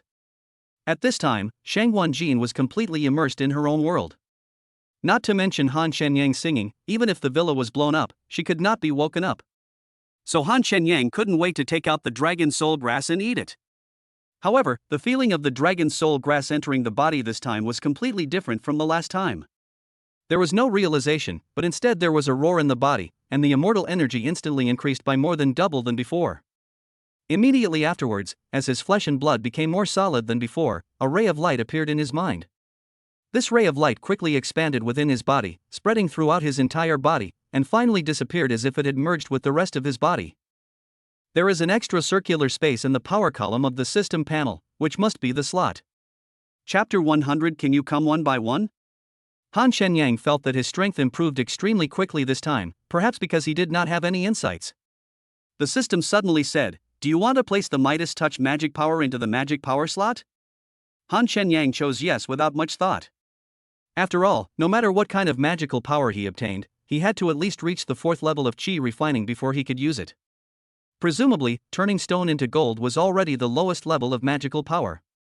Then the slot in the blue bar of the magic power changed from a blank space to a gray one, like a button. At the same time, the light level list also changed. Host, Han Shenyang. Strength, Qi refining level 2. Magic power, transform stone into gold. Each use consumes 100 immortal energy points, currently unavailable. Ancient tree branch level, 110 days until the next golden leaf matures. Dragon soul branch level, 161 days until the next dragon soul grass matures. Yaoqi branch level, 1 day until the next elixir matures. Secret realm branches, gaining a random amount of growth points will give you a chance to unlock the secret realm on the leaves of the branches and receive treasure chest selection rewards. Sign-in branch, not sign-in. Daily sign-in can get random item rewards and growth points. Growth value, 130. Fairy Qi value, 200. Inventory, elixir quantity, 0 drop. Dragon soul grass, 0 plant. Gold leaf, 0 set. Fat ball, level 1 ability luck. Han Shenyang was slightly stunned. This fairy energy was indeed similar to the blue bar in the game. See what you signed in for today. Successful sign-in, reward, a Patek Philippe Life Watch, growth value 70. It turned out to be a watch, and the watch was directly placed in the items section. Han Shenyang took out the watch and looked at it. It had a very mechanical feel, like an exquisite work of art. Although he didn't understand this thing, anything produced by the system was definitely not an ordinary product. He was just about to put it on to see how it worked when the system came on. Open the secret realm to explore 3 treasure chests, please choose one. Treasure chest 1 may have a growth value of 10. Treasure chest 2, possible growth value 10. Treasure chest 3, there may be a bottle of top-grade golden healing medicine. The secret realm has been triggered again. This luck is really cheating. Consume 200 growth points to upgrade the following branch levels. Please choose one. Option 1, increase the ancient tree branch level to level 2. Option 2, upgrade the dragon soul branch to level 2. Option 3, upgrade the Yaoqi branch to level 2. Oh my god. Can you come one by one? Han Shenyang sneered, glanced at the 3 treasure chests, and chose treasure chest 3 without hesitation. Open treasure chest 3 and obtain a bottle of premium golden healing medicine. Top-grade golden wound medicine can quickly stop bleeding, heal all kinds of wounds, and has scar removal effect ordinary grade. This thing seems quite practical. Who doesn't have scars on their body? Han Shenyang smiled and then chose the second option. 200 growth points have been consumed to upgrade the Dragon Soul branch to level 2. Each time you collect Dragon Soul grass, the number of days to maturity will no longer increase. When the level of the Dragon Soul branch is increased, when looking at the fairy tree seedling from the outside, the Dragon Soul branch will grow another branch and leaves from the original one. But after the consciousness entered it, it was still a world, just a little wider than before, and the Dragon Soul flying in the clouds was also more solid than before, looking more like a real living dragon. Han Shenyang stretched and looked out the window. The sky was already turning white. When he looked at Shang Wanjin, he found that she had changed from sitting cross-legged to lying on the sofa on her side, and was breathing evenly, apparently falling asleep. But the scenery that her loose bathrobe could not cover was too seductive, especially those 2 thin and fleshy long legs that were crossed. Although only most of them were exposed, Han Shenyang still couldn't help but take a few more glances. Chapter 101. From now on, we are all family. It was bright outside. After Han Shenyang got dressed and walked out of the villa, Shang Wanjin slowly opened his eyes when he heard the sound of a supercar's fumes getting farther and farther away. Shang Wanjin had woken up a long time ago, but he had been thinking about whether to kill Han Shenyang when he was off guard. But in the end, Shang Wanjin still didn't make up his mind. After she took what Han Shenyang gave her at night, not only did her injuries heal, but her strength also broke through to the late stage of internal strength. As long as she stabilized her foundation, she would soon be able to break through to the early stage of breaking the wall, because she had already found the threshold of the early stage of breaking the wall. Han Shenyang has such a magical and powerful thing that makes Shang Wanjin feel that he is a little mysterious. Although it seems that his strength is in the late stage of internal strength, it cannot be ruled out that he is hiding his strength. After all, he is a cunning, insidious, and cunning person. However, Shang Wanjin still didn't believe that Han Shenyang could deal with Fan Men Martial Arts School. Unless Han Shenyang's strength reached the middle stage of breaking the wall, he could fight with Fan Men Martial Arts School. You know, in addition to talent, reaching the middle stage of breaking through the wall also requires time to settle, which is simply unrealistic at Han Shenyang's age. Moreover, he had no idea about the division of strength, just like a novice in cultivation. How could he possibly possess the strength of the middle stage of breaking the wall? The key was that his foundation was unstable. In Shang Wanjin's opinion, Han Shenyang couldn't be that powerful. After all, it was unrealistic. Therefore, the main reason why Shang Wanjin did not make up his mind to kill Han Shenyang was that he wanted to use the Fan Men Martial Arts School to destroy this shameless guy, and also wanted to see where his arrogant confidence came from. Where did he get that thing that's countless times more powerful than the Qi condensation pill? His foundation isn't even stable, so why doesn't he take it himself? This is what Shang Wanjin can't understand the most, and it is also what makes Han Shenyang mysterious. He always feels very conflicted. Han Shenyang left the villa, and before he drove out of Longhu Blue Coast, he was blocked by several off-road vehicles and stopped. Immediately afterwards, more than a dozen men in martial arts uniforms got off the off-road vehicle and instantly surrounded his supercar. Han Shenyang frowned and looked at them. He didn't recognize these people at all. However, there was the word Feng Yun on the chest of their clothes. Get off if you have the guts. Lei Aodong stood in front of the car with a ferocious look on his face, pointing at Han Shenyang's nose, his eyes filled with murderous intent. When Shang Wanjin left Feng Yun Martial Arts School yesterday, he told them to rest and recuperate and not to worry about anything else. But how could Lei Aodong endure such humiliation? How could he let Shang Wanjin endure it alone? And all of this was thanks to Han Shenyang. The key point was that Shang Wanjin was seriously injured because of him. Lei Aodong could even give his life to Shang Wanjin, so how could he bear to let the person he loves suffer injustice? Today they must make Han Shenyang pay the price, even if it means dying here. Han Shenyang smiled, showing no intention of getting out. He rolled down the car window and said, "Even your boss's wife doesn't dare to talk to me like that. I'm in a good mood, so let's go quickly to avoid hurting the relationship. After all, we're all family from now on." "Bullshit, who the hell is your friend?" Lei Aodong was furious, his face flushed red, the veins in his neck bulged, and he roared, "I'll give you 3 counts. If you don't get out, I'll smash your car too." At this time, a Rolls-Royce riding here was blocked and stopped. Chapter 102. This young man. Lei Aodong glanced at the Rolls-Royce, then said to one of his brothers, "Go move the car first." More than a dozen people surrounded Han Shenyang's supercar. He couldn't run away unless he ran over them. One of the cars blocking the road was quickly moved away, and the Rolls-Royce resumed traffic, driving slowly past with no intention of stopping. "Uncle Chang, stop the car, stop the car."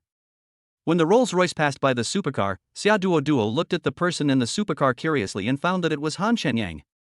She subconsciously called out to Chang Ankong, who was driving. Chang Ankong raised the corner of his mouth, stopped the car, turned around and said with a smile, Duo, please don't meddle in other people's business. Besides, we don't know the young people in the car." "Of course I don't know him. He's Han Shenyang, the man who took me to the hospital. He's our neighbor. How can we ignore our neighbor when he's in trouble?" Xia Duo was a little anxious, so she opened the door and got out of the car. If she moves even the slightest, her hand will be in excruciating pain. She didn't sleep well last night and had dark circles under her eyes.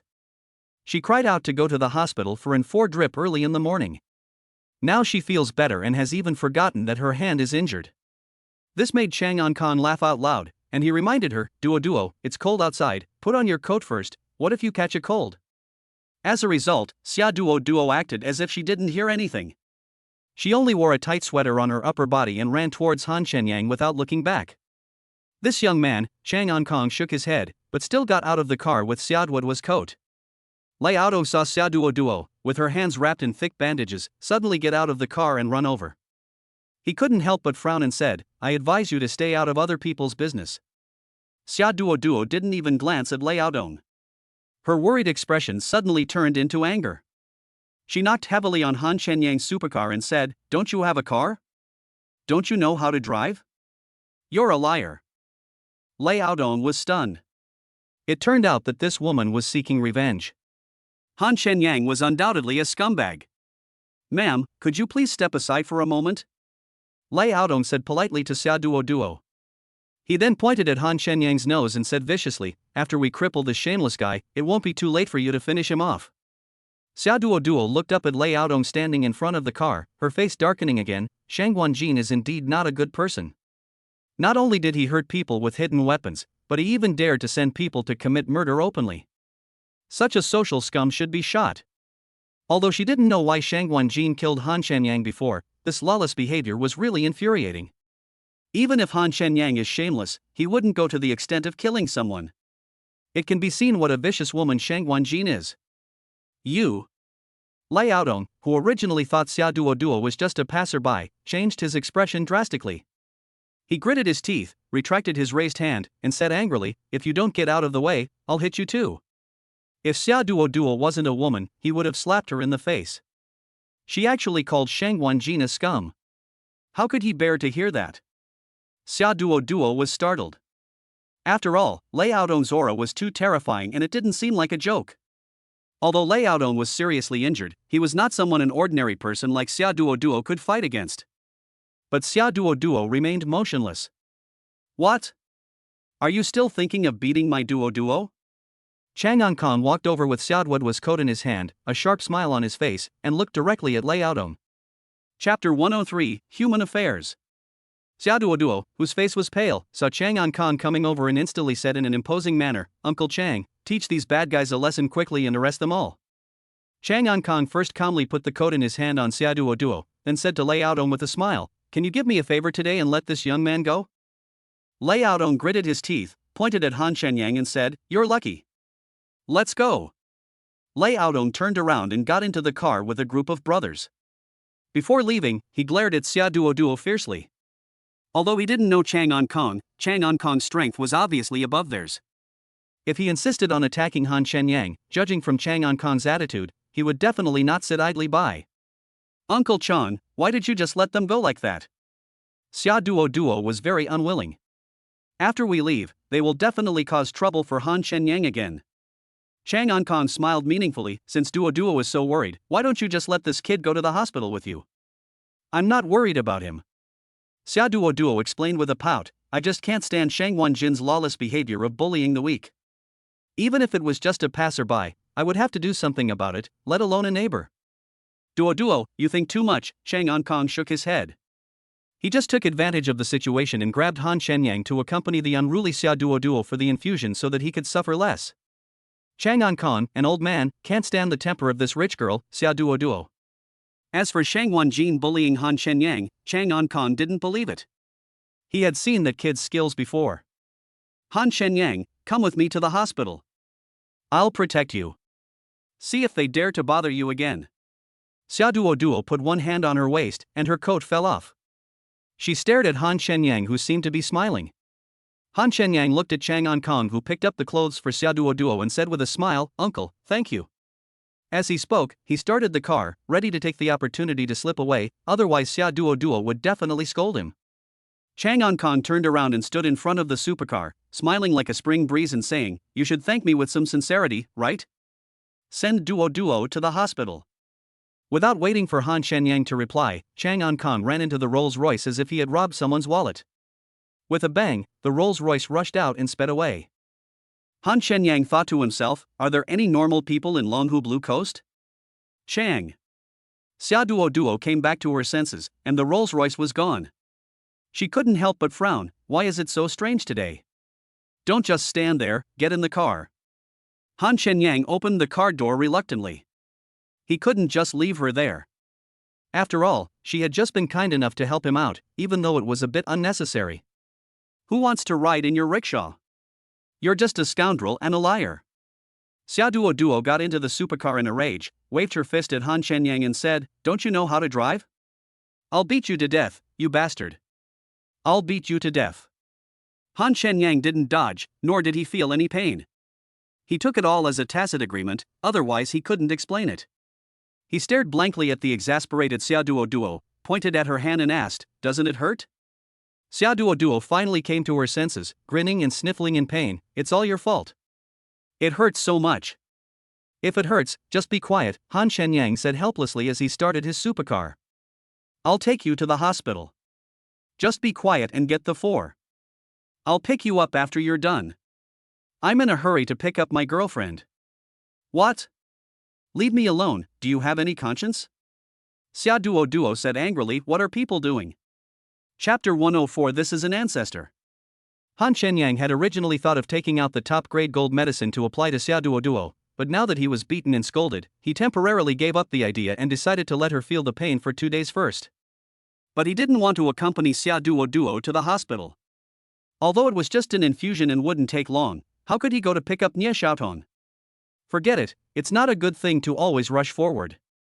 Han Shenyang sighed and decided to send Xiaoduo to the hospital first. Xiaoduo suddenly realized what was going on and asked, "What did you just say? You said you were going to pick up your girlfriend?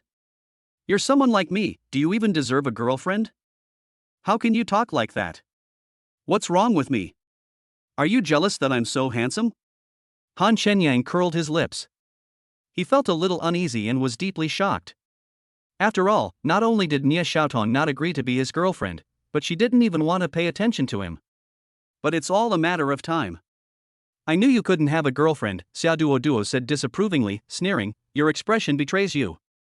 It's probably unrequited love. I've seen plenty of lickspittles like you." "You can donate your eyes," Han Shenyang said calmly. "My girlfriend is prettier than you, more gentle, and more loving. In short, she's way better than you." Xiaoduo wasn't angry at all. Instead, she smiled and said, "I know what I look like. Why should I compare myself with others? You want to make me angry? No way." Han Shenyang was too lazy to talk to Xiaoduo anymore, so he concentrated on driving. Lei Aodong and his friends parked the car not far from the entrance of Longhu Shore. When they saw Han Shenyang's supercar driving out, the brothers from Fengyun Martial Arts School began to get nervous. "Brother Dong, do you want to stop that guy now? Follow him first, and wait until that woman leaves before taking action. Less trouble is worse than more." Lei Aodong was injured, otherwise he would have had to fight even if he couldn't beat Chang An before. Now he doesn't even have the capital to fight, so he can only be careful. If Xiaoduo is recruited back by Chang An, they will be the ones who suffer. After Han Shenyang's strength was upgraded to the second level of qi refining, he became much more alert than before. Seeing Lei Aodong and the others following him stealthily, he ignored them. After all, he had cheated them badly, so it was reasonable for them to cause trouble for him. Of course, Han Shenyang was still afraid that he would not be able to control himself and make them more injured, so he just thought of it as saving face for Shang Wanjin. "Those guys are still following us." Xiaoduo noticed Lei Aodong and the others following behind the car. She patted Han Shenyang on the shoulder and said, "Don't worry, I'm here.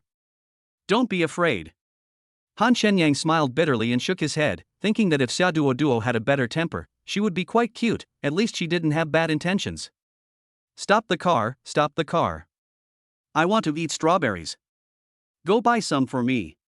When they were almost at the hospital, Xiaoduo pointed to a fruit shop on the side of the road and looked at Han Shenyang eagerly. "Wait." Han Shenyang seemed to suddenly understand why Chang An gave him this task. This was just an old man, he kept thinking about it. When Han Shenyang bought some strawberries, he placed them directly on Xiaoduo's lap and said, "Eat them. They're already washed. How can you take care of patients like this? No wonder girls don't like you," Xiaoduo said angrily. "It's so cold. Wait until we get to the hospital to warm it up before feeding me. You don't have the awareness of being a younger brother at all." Han Shenyang smiled bitterly. When he fed Xiaoduo in the hospital before, she was reluctant. But now that they were more familiar with each other, she was really not polite at all. Chapter 105, If you don't strive, you will inherit hundreds of billions of assets. Arriving at the hospital, after Xiaoduo had received in 4 drip, she half leaned on the bed and began to call out to Han Shenyang, "Strawberry, strawberry." Han Shenyang sat next to her and didn't use a toothpick. He just put one into Xiaoduo's mouth. The strawberries today were a bit big, and Xiaoduo's little mouth was instantly filled with them. After chewing them twice, she almost died of sourness, but she finally swallowed them. "Do you want to murder and usurp the throne? You're so sour." Xiaoduo blared at Han Shenyang with her eyes rolled sideways. "Impossible, I've tasted it all," Han Shenyang said as he picked up one and bit down half of it. It was indeed a little sour, but he still enjoyed it and said, "It's very sweet. If you don't believe me, try it. Get out of the way. Who's eating what you've bitten?" Xiaoduo's eyes were full of disgust. Han Shenyang was already hungry, so he bought a lot of strawberries. He ate several of them one by one with relish. They were so sweet and delicious. Although it is sour, it is not so sour that it makes your teeth ache. The sour and sweet taste is really good. Han Shenyang is not pretending. "I'll let you finish eating by yourself in a while. Are you the patient, or am I the patient?" Xiaoduo really wanted to beat the stinky man in front of her to death. "Aren't you afraid of sourness?" Han Shenyang picked up one and was about to stuff it into Xiaoduo's mouth. Xiaoduo said angrily, "The strawberry is so big, how can I eat it in one bite? And you force it into my mouth." Han Shenyang had no choice but to let Xiaoduo bite half of it, but after Xiaoduo took a bite, it felt like eating a lemon, even sourer than the first one, and her face instantly turned into an emoticon. "Could you please stop trying to make things difficult for me? I'm almost done chewing it and feeding it to you." It's not like Han Shenyang hadn't eaten it before, so how could it be so sour? So he put the half that Xiaoduo had bitten into his mouth. "It doesn't matter if you don't eat it, it's really sour. Han Shenyang, you are a hooligan. You really go to great lengths to take advantage of me." Xiaoduo recovered from the sour feeling and thought that Han Shenyang must have been pretending to enjoy the food he had just eaten. "I took advantage of you? I didn't even mind that there was your saliva on the strawberry." Han Shenyang was amused. "Why don't I let you take it back so that you don't wrongly accuse a good person? You wish. I won't fall for your trick." If Xiaoduo ate the strawberry that Han Shenyang had bitten, what would be the difference between that and kissing?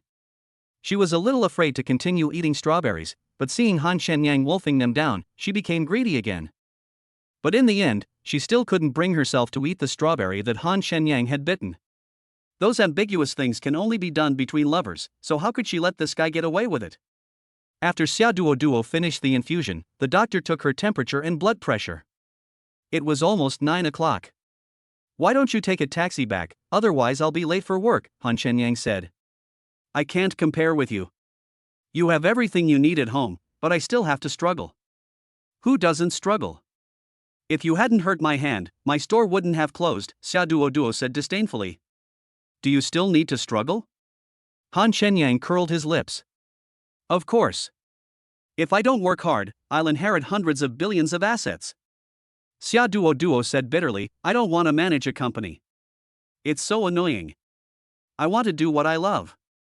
"Ha," Han Shenyang said disdainfully, "you bastard, you're showing off your wealth in front of me again." "I'm not in the mood to show off my wealth to you. I'm just telling you the truth. You can't understand the pain and pressure I feel." Chapter 106, This has all been brought to the store. Xiaoduo looked at the sky, her eyes filled with melancholy. For many people, inheriting hundreds of billions of assets may be a dream come true, but it is not so easy to actually shoulder such a huge burden. So, rich people have their own worries, and money is no longer their priority. "Okay, this time you didn't show off your wealth." Han Shenyang doesn't have such a powerful father, and he can't understand Xiaoduo's feelings, but he can feel that Xiaoduo is not being pretentious, but is just unable to do anything. To put it bluntly, Xiaoduo knows her own limitations and is not cut out to manage a business. Letting her inherit the business is no different from letting her ruin the family fortune. After all, this was the business her father had worked so hard to build. If it was destroyed in her hands, she would be very unwilling, but there was nothing she could do. "What kind of shop do you run?" Xiaoduo sighed and said, "I really envy you. You can do what you want through your own efforts and be so successful. In the eyes of others, I am just a wild and delicate rich girl." I work in a bakery, Han Shenyang consoled her. You're not that pretentious. At least you dare to live in such a big villa by yourself, and you didn't cry much when your hand was injured. Many girls can't do that. Tisk. Xia Duo curled her lips. I guess that's all I have. I'm crying because you pissed me off, humph. Okay, since you are so strong, you should carry forward this strength, Han Shenyang said with a smile. You can take a taxi back. I won't send you off. Han Shenyang parked the supercar on the side of the road in front of the hospital and signaled Xia Duo that she could get out. Bakery? Xia Duo suddenly became excited.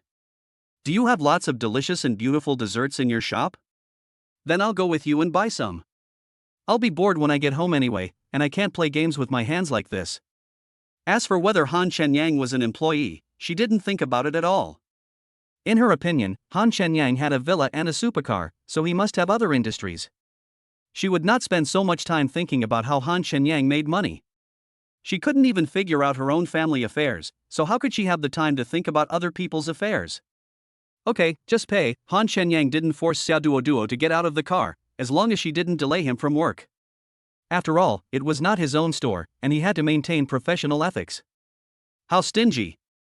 Xia Duo pointed at Lei Aodong, who was still following behind, and said contemptuously, if I hadn't protected you, you would have been beaten up a long time ago. You couldn't even bear to treat me to a meal. You bought so many delicious things for me at the hospital before. You must be heartbroken. Time really reveals a person's true character, you stingy guy. Xia Duo curled her lips again. Han Shenyang smirked and said, really? You sound like you know everything. Your smile is so obscene, you must be up to no good. Xia Duo punched Han Shenyang, you filthy scoundrel. When they arrived at Zileguo was already open. Han Shenyang and Xia Duo had just gotten out of the supercar when Gaoing exclaimed in the framing room, oh my god, Sister Tong, look, the person getting out of the store manager's car must be the injured female neighbor. Has she been brought to the store? Xia Duo had a bandage on her hand, and her appearance and temperament were even more beautiful than those of a celebrity. It was obvious from the way she was dressed that she was not a new employee hired by Han Shenyang. The key point was that the store was not short of staff for the time being. Chapter 107. Another one. If you say that Han Shenyang and Xia Duo are fine, no one will believe it even if you kill you, and they come so late. Nie Xiaotong, who was busy, looked up at Xia Duo when he heard the sound, twitched the corners of his mouth a few times, then lowered his head and continued working. Sister Tong, how can you tolerate this? Gaoing said indignantly, if it were me, I would have pinched my hand this morning. Who he's with has nothing to do with me. It's his freedom. Stop talking nonsense. Nie Xiaotong was very calm, but there was a bit of sourness in her calmness that was hard to conceal, but she lowered her head and no one noticed it. Disciple, Jin Wenjing asked curiously, are you and the store manager really not dating? Gaoing said meaningfully, like a detective, with a pout, I think the store manager couldn't woo Sister Tong, so he fell in love with that female neighbor because he was tempted by someone else. Now that you put it that way, it does make sense. Besides, my disciple is so outstanding, how could he like someone who is not loyal in his feelings? Jin Wenjing said, looking at Nie Xiaodong, then changed the subject and said with a smile, Disciple, why didn't you tell me earlier, otherwise I would have used my seductive magic on the store manager long ago. If you don't want it, we can't let the good things go to outsiders, right? They were discussing in the decorating room. Xia Duo walked in, took a few looks at Shilidua, then turned to Han Shenyang and said with contempt, it's true that you're a gangster. The shop is full of beauties, and you're in such a hurry to come to work. Although the shop assistants were not as pretty as her, any one of them was not bad.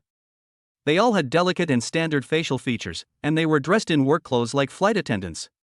They were all very energetic and pleasing to the eye. If you're here to buy dessert, hurry up and choose. If you're here to make fun of me, take a taxi and leave. Han Shenyang really regretted letting Xia Duo bring him here. He started cursing as soon as he entered the door. It would be fine if he said a few words when there was no one around, but it was a bit uncomfortable when he did it in front of so many people. After all, he was the head of a store. Where was his face and dignity? Beautiful lady, you're right, our store manager is a gangster. Gaoing pushed open the door of the flower mounting room and said to Xia Duo with a smile, I advise you to stay away from this wolf, lest you get hurt. His hands are a bloody lesson. Han Shenyang stared and pointed at Gaoing. 10 seconds passed without him saying a word. He sighed and sat down in front of the computer. Xia Duo smiled at Gao. Yeah, thank you for reminding me. I almost forgot about it. It seems everyone has sharp eyes. She turned to Han Shenyang and said, I want to eat exploding cheesecake. Go make it for me. Don't forget, I'm here to consume. Is this how you run your business? She was a customer after all, but Han Shenyang actually drove her away. Oh my god, these two are really up to something, Gao Ying whispered to Jin Wenjing. Rich people are different. They always speak with such confidence. Jin Wenjing shook her head. It's obvious at first glance that this beautiful woman is not someone to be trifled with. Nia Xiaotong didn't know why, but she didn't want to stay in the store for a moment and felt very upset. At this moment, a domineering motorcycle suddenly stopped at the door. The motorcycle stopped, the owner took off his helmet and shook his flowing black sassoon short hair a few times, exuding a wild beauty in his neat and sexy look. After Sun Lei put her helmet away, she walked into Zileguo. As soon as she entered the door, she saw Han Shenyang at the cashier. She sniffed as she walked. It smells so good, Shenyang. You said you would treat me to cake, so I came here today since I was free. Damn. Another one. Gao Ying couldn't help but curse. She whispered to Jin Wenjing, if my math is correct, including Zhang Qinyao, this should be the third one, right? Chapter 108. See you at the old place. It's Lei. Han Shenyang, who was staring at the computer, heard the voice and saw Sun Lei, and greeted her. What? Are you not welcome? When Sun Lei saw Han Shenyang look up and glance at her, then stare at the computer again, her face couldn't help but darken, as if she was a little angry. No, Han Shenyang explained with a wry smile, I haven't submitted last month's work report to the boss yet. Aren't we in a hurry? Eat whatever you want. Treat it like your own home. Wouldn't being too polite make it seem awkward?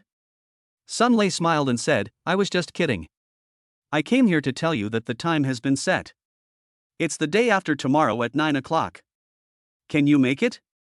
No problem, Han Shenyang said without thinking. After all, we are going there to get the money, how could we not have time? Besides, we have already paid the 1 million registration fee. Okay, then we'll meet at the usual place. I won't bother you anymore, you're a busy man. Bye. Seeing that Han Shenyang was busy, Sun Lei did not stay for long. She just passed by and told Han Shenyang by the way. Oh my god, Gao Ying couldn't help but whisper to Jin Wenjing right after Sun Lei left Zileguo, Lei? Can this nickname be more intimate? See you at the same place at 9 o'clock the day after tomorrow. Good boy, you even use a code word. I'm curious, what are they going to do? Jin Wenjing said mysteriously, how about we secretly follow them and take a look? Not interested, Gao Ying shook her head and asked, what can a man and a woman do in the middle of the night? Xia Duo was already in a bad mood, and Sun Lei's sudden visit made her even more upset. As soon as she arrived, Han Shenyang drove her away, and Sun Lei could enjoy the treatment of eating whatever she wanted with her family. Although Han Shenyang was just being polite to Sun Lei, who doesn't like to hear nice things? There is no harm without comparison. At this moment, Xia Duo felt that she had suffered more than 10,000 points of damage. Can you please stop looking at me like I've killed my father? It makes me cringe. Han Shenyang really couldn't understand what these women were thinking. They were so fickle and could put their lives in danger. It is absolutely true that women are the most dangerous animals. Xia Duo ignored Han Shenyang, still clenching her fists and glaring at him with her eyes rolled back. She wanted to get angry, but she had to hold it in front of so many people. She didn't want to be called a shrew, but that didn't mean she could always hold it in. At this moment, she was on the verge of exploding. Choose whatever you want to eat. It's my treat. Han Shenyang walked over to Xia Duo with a wry smile and pushed her towards the exhibition area. Is this okay? He was not afraid of anything else, but he was afraid that Xia Duo would come out with evil spirit and destroy the store. Humph. That's more like it. Xia Duo reluctantly forgave Han Shenyang this time and said heavily, exploding cheesecake. She didn't force Han Shenyang to do it, as she felt that whether Han Shenyang would do it was still a question. Good. One strawberry-flavored exploding cheesecake, Han Shenyang agreed, and shouted towards the decorating room, then looked at Xia Duo, go and wait for it. He then ran back to the computer to continue writing his work summary. Xia Duo had eaten a half-sour strawberry in the morning and was already hungry, so she ran to the decorating room and stared at Jin Wenjing making a cake for her through the glass. Nia Xiaotan looked up at Xia Duo and felt that although this girl had a bad temper, her eyes were not cunning or mean, but rather clear. However, Nia Xiaotong couldn't help feeling uncomfortable, and the inexplicable irritability even made it hard for her to breathe. Chapter 109, A Truly Despicable and Shameless Person. After Han Shenyang finished writing the work report, he sent it to Yang Mengshue's email. He stretched and saw Xia Duo sitting alone at a booth in the lounge area, eating cake with relish. She had already eaten more than half of the 6-inch cake. What a foodie, Han Shenyang muttered. He glanced at the time and saw that it was almost noon. He ordered takeout for his colleagues and walked towards the supercar at the door.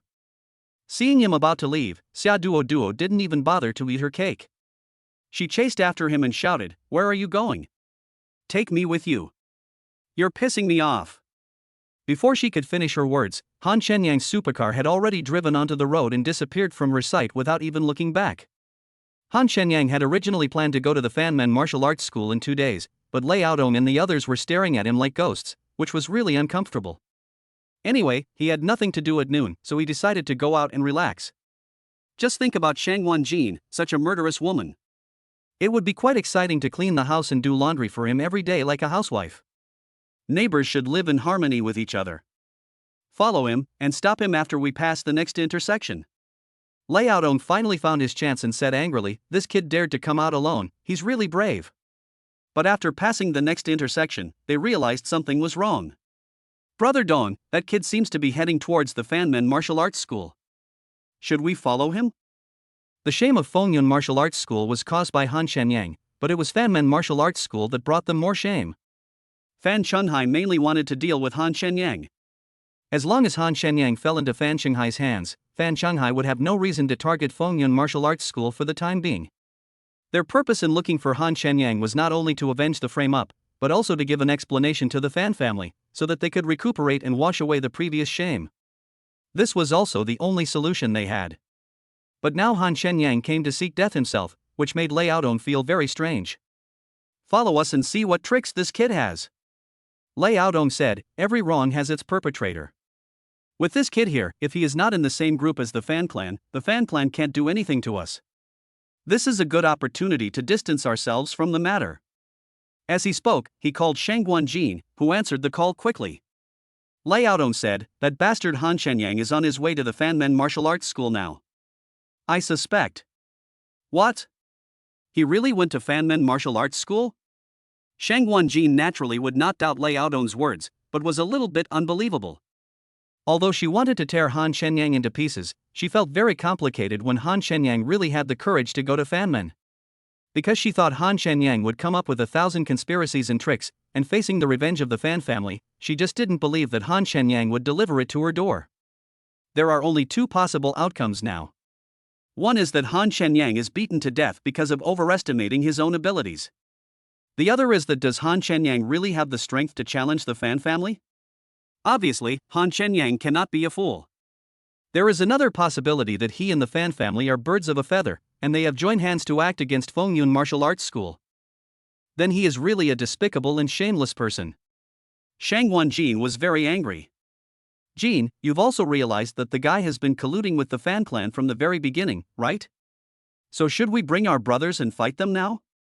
Lei Yaodong gritted his teeth, "Otherwise, the Fan clan will come knocking again. Jin, just focus on recovering and leave this to me. Don't act rashly, I'll be there right away." How could Shang Guanjin stay out of it? Chapter 110, Is he still human? Shang Guanjin, who was on his way to Fengyun martial arts school, turned the car around and rushed to Fanmen martial arts school after hanging up the phone with Lei Yaodong. Although she also imagined that Han Shenyang had some abilities, she mostly believed that Han Shenyang and the Fanmen martial arts school were in cahoots with each other. When Shang Guanjin, Lei Yaodong and others met up, Han Shenyang's supercar also stopped at the gate of Fanmen martial arts school. The outer wall of Fanmen martial arts school is built with bluestone bricks, and the wide and tall vermilion gate is open. The ancient exterior style gives people a mysterious feeling. Han Shenyang got out of the supercar and turned around to smile at Shang Guanjin, who was about 20 meters away from him. "You've come just in time. If you want revenge, just follow me in. If you don't have the guts, forget it. You're looking for death." Lei Yaodong now felt more and more that Han Shenyang and the Fan family were in cahoots, and what he said at this moment was not a provocation and insult to them.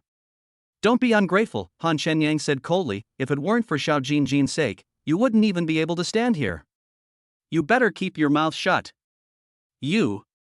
Lei Aodong was furious. He raised his hand and attacked Han Shenyang. I'm going to kill you first, you little beast. But just as he took a step, he was stopped by Shang Wanjin, who was standing beside him. Shang Wanjin frowned and shook his head, indicating that he should not fall into this kid's trap. Lei Aodong suppressed his arrogance and gasped for breath. He pointed at Han Shenyang and said angrily, "You will die in my hands sooner or later." Han Shenyang didn't bother to pay attention to Lei Aodong. He looked at Shang Wanjin and asked with a smile, "Xiao Jinjin, I wonder if the conditions we made last night still count?" Shang Wanjin's heart trembled, and he suppressed his anger and said coldly, "My words are as good as gold. As long as you can do it, I will be at your disposal." Jin. What conditions did you agree to? Only then did Lei Aodong suddenly realize that the injuries on Shang Wanjin seemed to have disappeared, and his strength had also improved. Just taking advantage of this treacherous villain. Shang Wanjin didn't want to explain anything to Lei Aodong. Use? You mean, let this overconfident fellow ask Fan Shanghai to avenge us? Seeking his own death? Lei Aodong knew Shang Wanjin's character, and Han Shenyang was no fool, so he still asked worriedly, "He didn't do anything to you, did he?" Shang Wanjin shook his head firmly, and Lei Aodong breathed a sigh of relief. But Shang Wanjin cursed Han Shenyang in her heart 1,000 times. She not only teased her, looked down on her, but also spied on her. In short, Han Shenyang is a bastard, damn him. As for the medicine Han Shenyang gave her, it was clearly compensation to her, and she took it with a clear conscience. Then I'm relieved. Han Shenyang spoke bluntly and turned to look at the Fan Men Martial Arts School. This plaque looks nice. I wonder what kind of wood it is carved from. Immediately afterwards, Han Shenyang leaped up and grabbed the exquisite plaque engraved with the 4 big characters Fan Men Martial Arts School with his backhand.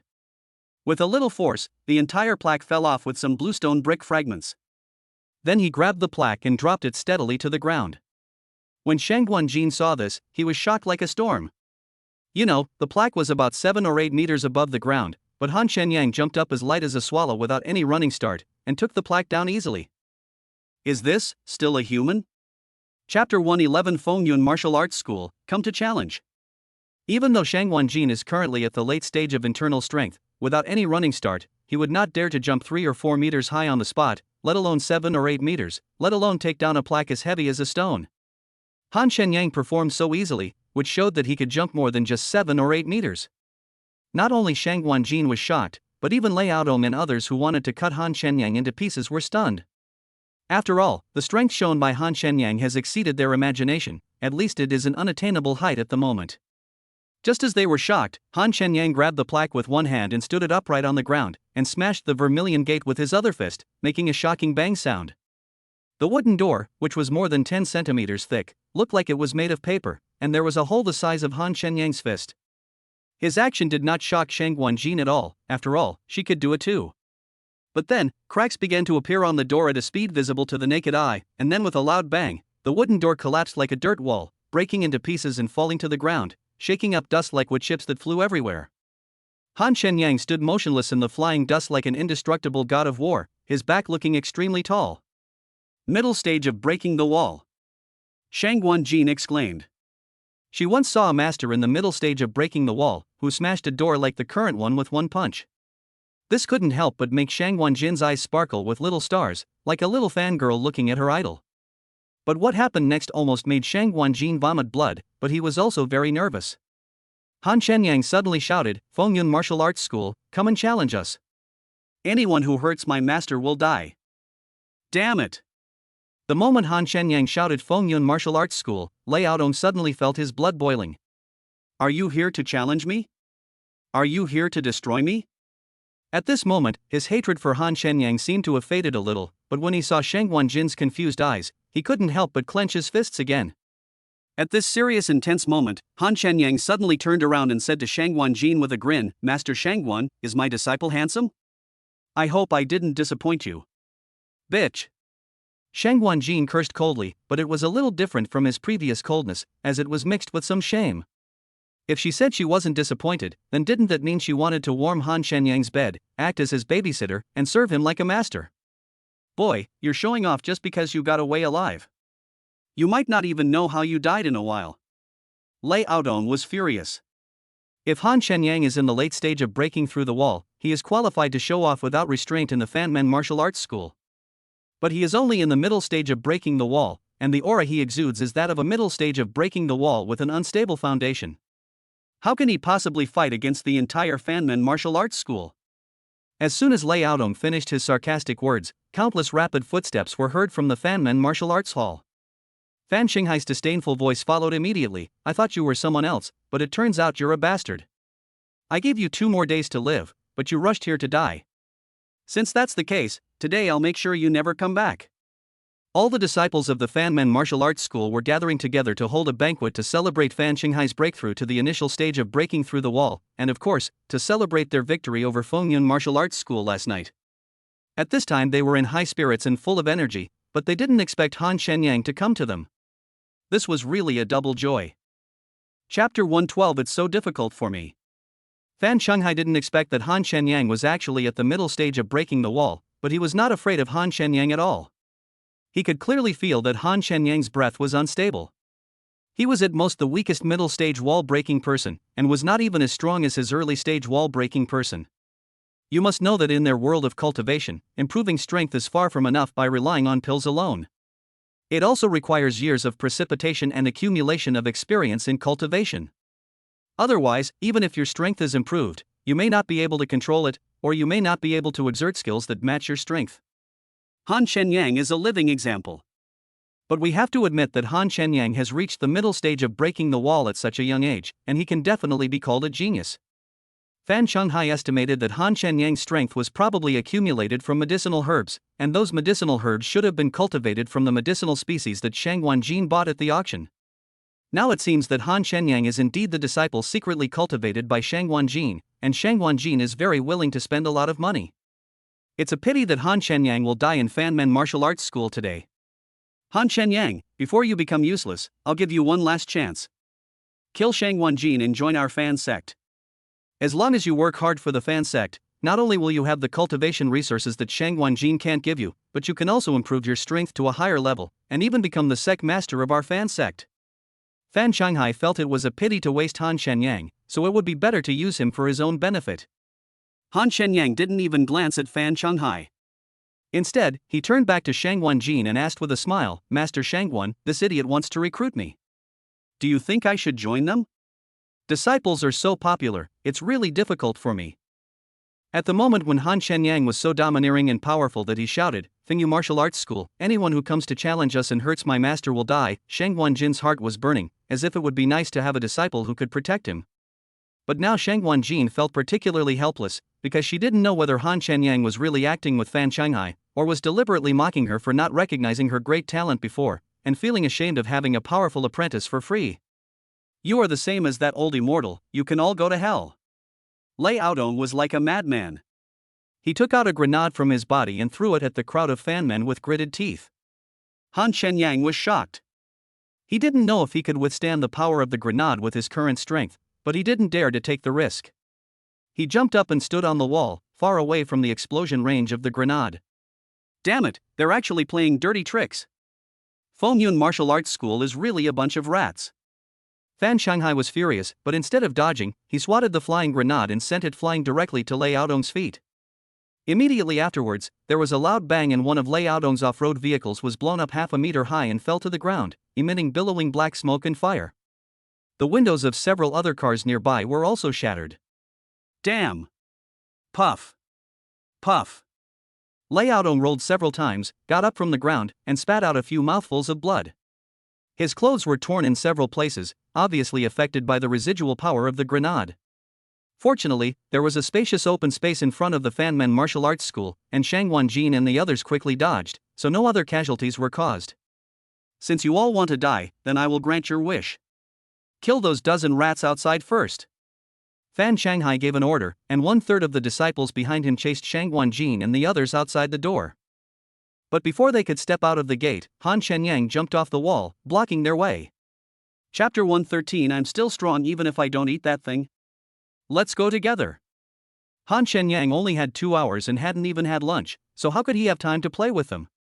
He suddenly jumped down from the wall, startling the fan sect disciples who had rushed out to deal with Shang Wanjin and the others. They then shouted, "Kill this fool who doesn't know how to live or die first." Although their more than 200 people are far weaker than Han Shenyang's, their human wave tactics are not to be underestimated. Although the strength of the mid-stage wall-breaking realm is powerful, he is still alone and cannot fight a protracted battle. Even if they are cannon fodder, they will consume Han Shenyang's internal energy. As long as Han Shenyang's strength is exhausted, he will eventually become a fish on the chopping board. This is also one of the reasons why Fan Shanghai and others are not afraid of Han Shenyang, and it is also the main reason why Shang Wanjin does not believe that Han Shenyang can defeat the entire Fanmen martial arts school. Shang Wanjin looked at Han Shenyang, who was surrounded by people in an instant, and wondered if he had misunderstood him. Was he really just joking and had no intention of framing others? Otherwise, how could he have stood up before more than a dozen of them were trapped? Obviously, the current situation did not seem like a play. At this moment, Shang Wanjin felt that Han Shenyang was not so annoying after all. At least he was responsible and a real man. "Han Shenyang, don't worry, I will collect your body if you die." Shang Wanjin doesn't hate Han Shenyang as much anymore, but that doesn't mean she doesn't hate this guy. After all the people in Fengyun martial arts school were injured by him. Han Shenyang felt a chill in his heart when he heard Shang Wanjin's sincere cry, but he still smiled bitterly and said, "Thank you, but I may disappoint you." As soon as he finished speaking, he took the lead in attacking, or more precisely, kicking. A 360-degree sweeping kick instantly knocked down a group of Fanmen disciples who were surrounding him. Without waiting for everyone to react, he jumped up, and after being in the air, his whole body was almost parallel to the ground. He kicked the Fan disciples in the chest one after another quickly, as if he was walking on a wall, easily and freely. But the Fanmen disciples he hit were like straw men. They were kicked back several steps one after another and fell heavily on the Fanmen disciples behind them. By the time everyone reacted, Han Shenyang still didn't stop his movements of kicking his legs in the air in a circular motion, and he was still exerting force on the few remaining Fan sect disciples who were standing and were warily retreating. The fallen Fan sect disciples covered their chests, legs, and even between their legs, all of them screaming like ghosts and wolves. Han Shenyang naturally did not use his full strength, otherwise they would not be rolling on the ground screaming, but would have gone straight to report to the King of Hell. Just when 14 or 15 Fan sect disciples were about to fall to the ground, Fan Shanghai's strength suddenly surged. As he attacked Han Shenyang, he shouted, "If you hurt my Fan sect disciples, you will die." Middle stage of wall breaking. Shang Wanjin saw this and for some reason, he warned Han Shenyang, "Bitch, be careful, he took the pill that can increase his level." Han Shenyang was enjoying the fight. Upon hearing the noise, he glanced at Shang Wanjin, who was watching from a distance, and asked with a smile, "Is it a pill similar to Luei Dihuangwan?" "Don't worry, I'm still very strong even without that stuff." "You?" Shang Wanjin's face turned red with anger, thinking that it was really his brain that was cramping and he shouldn't have reminded him. "Go to hell." Fan Shanghai thought that Han Shenyang was scolding him for having kidney deficiency, and he became angry again in an instant. He concentrated all the internal energy in his body in his palm and smashed it towards Han Shenyang, who was less than 3 meters away.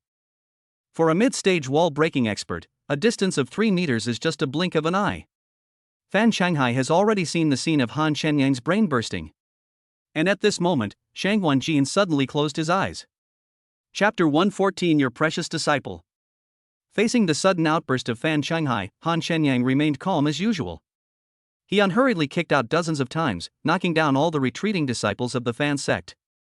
Then he landed on the ground and turned around, waiting for Fan Shanghai's palm to approach with the palm wind. The speed of an old man, Han Shenyang laughed. "Go to hell." Fan Shanghai roared again, and his body was as fast as a shadow, heading straight for Han Shenyang's head.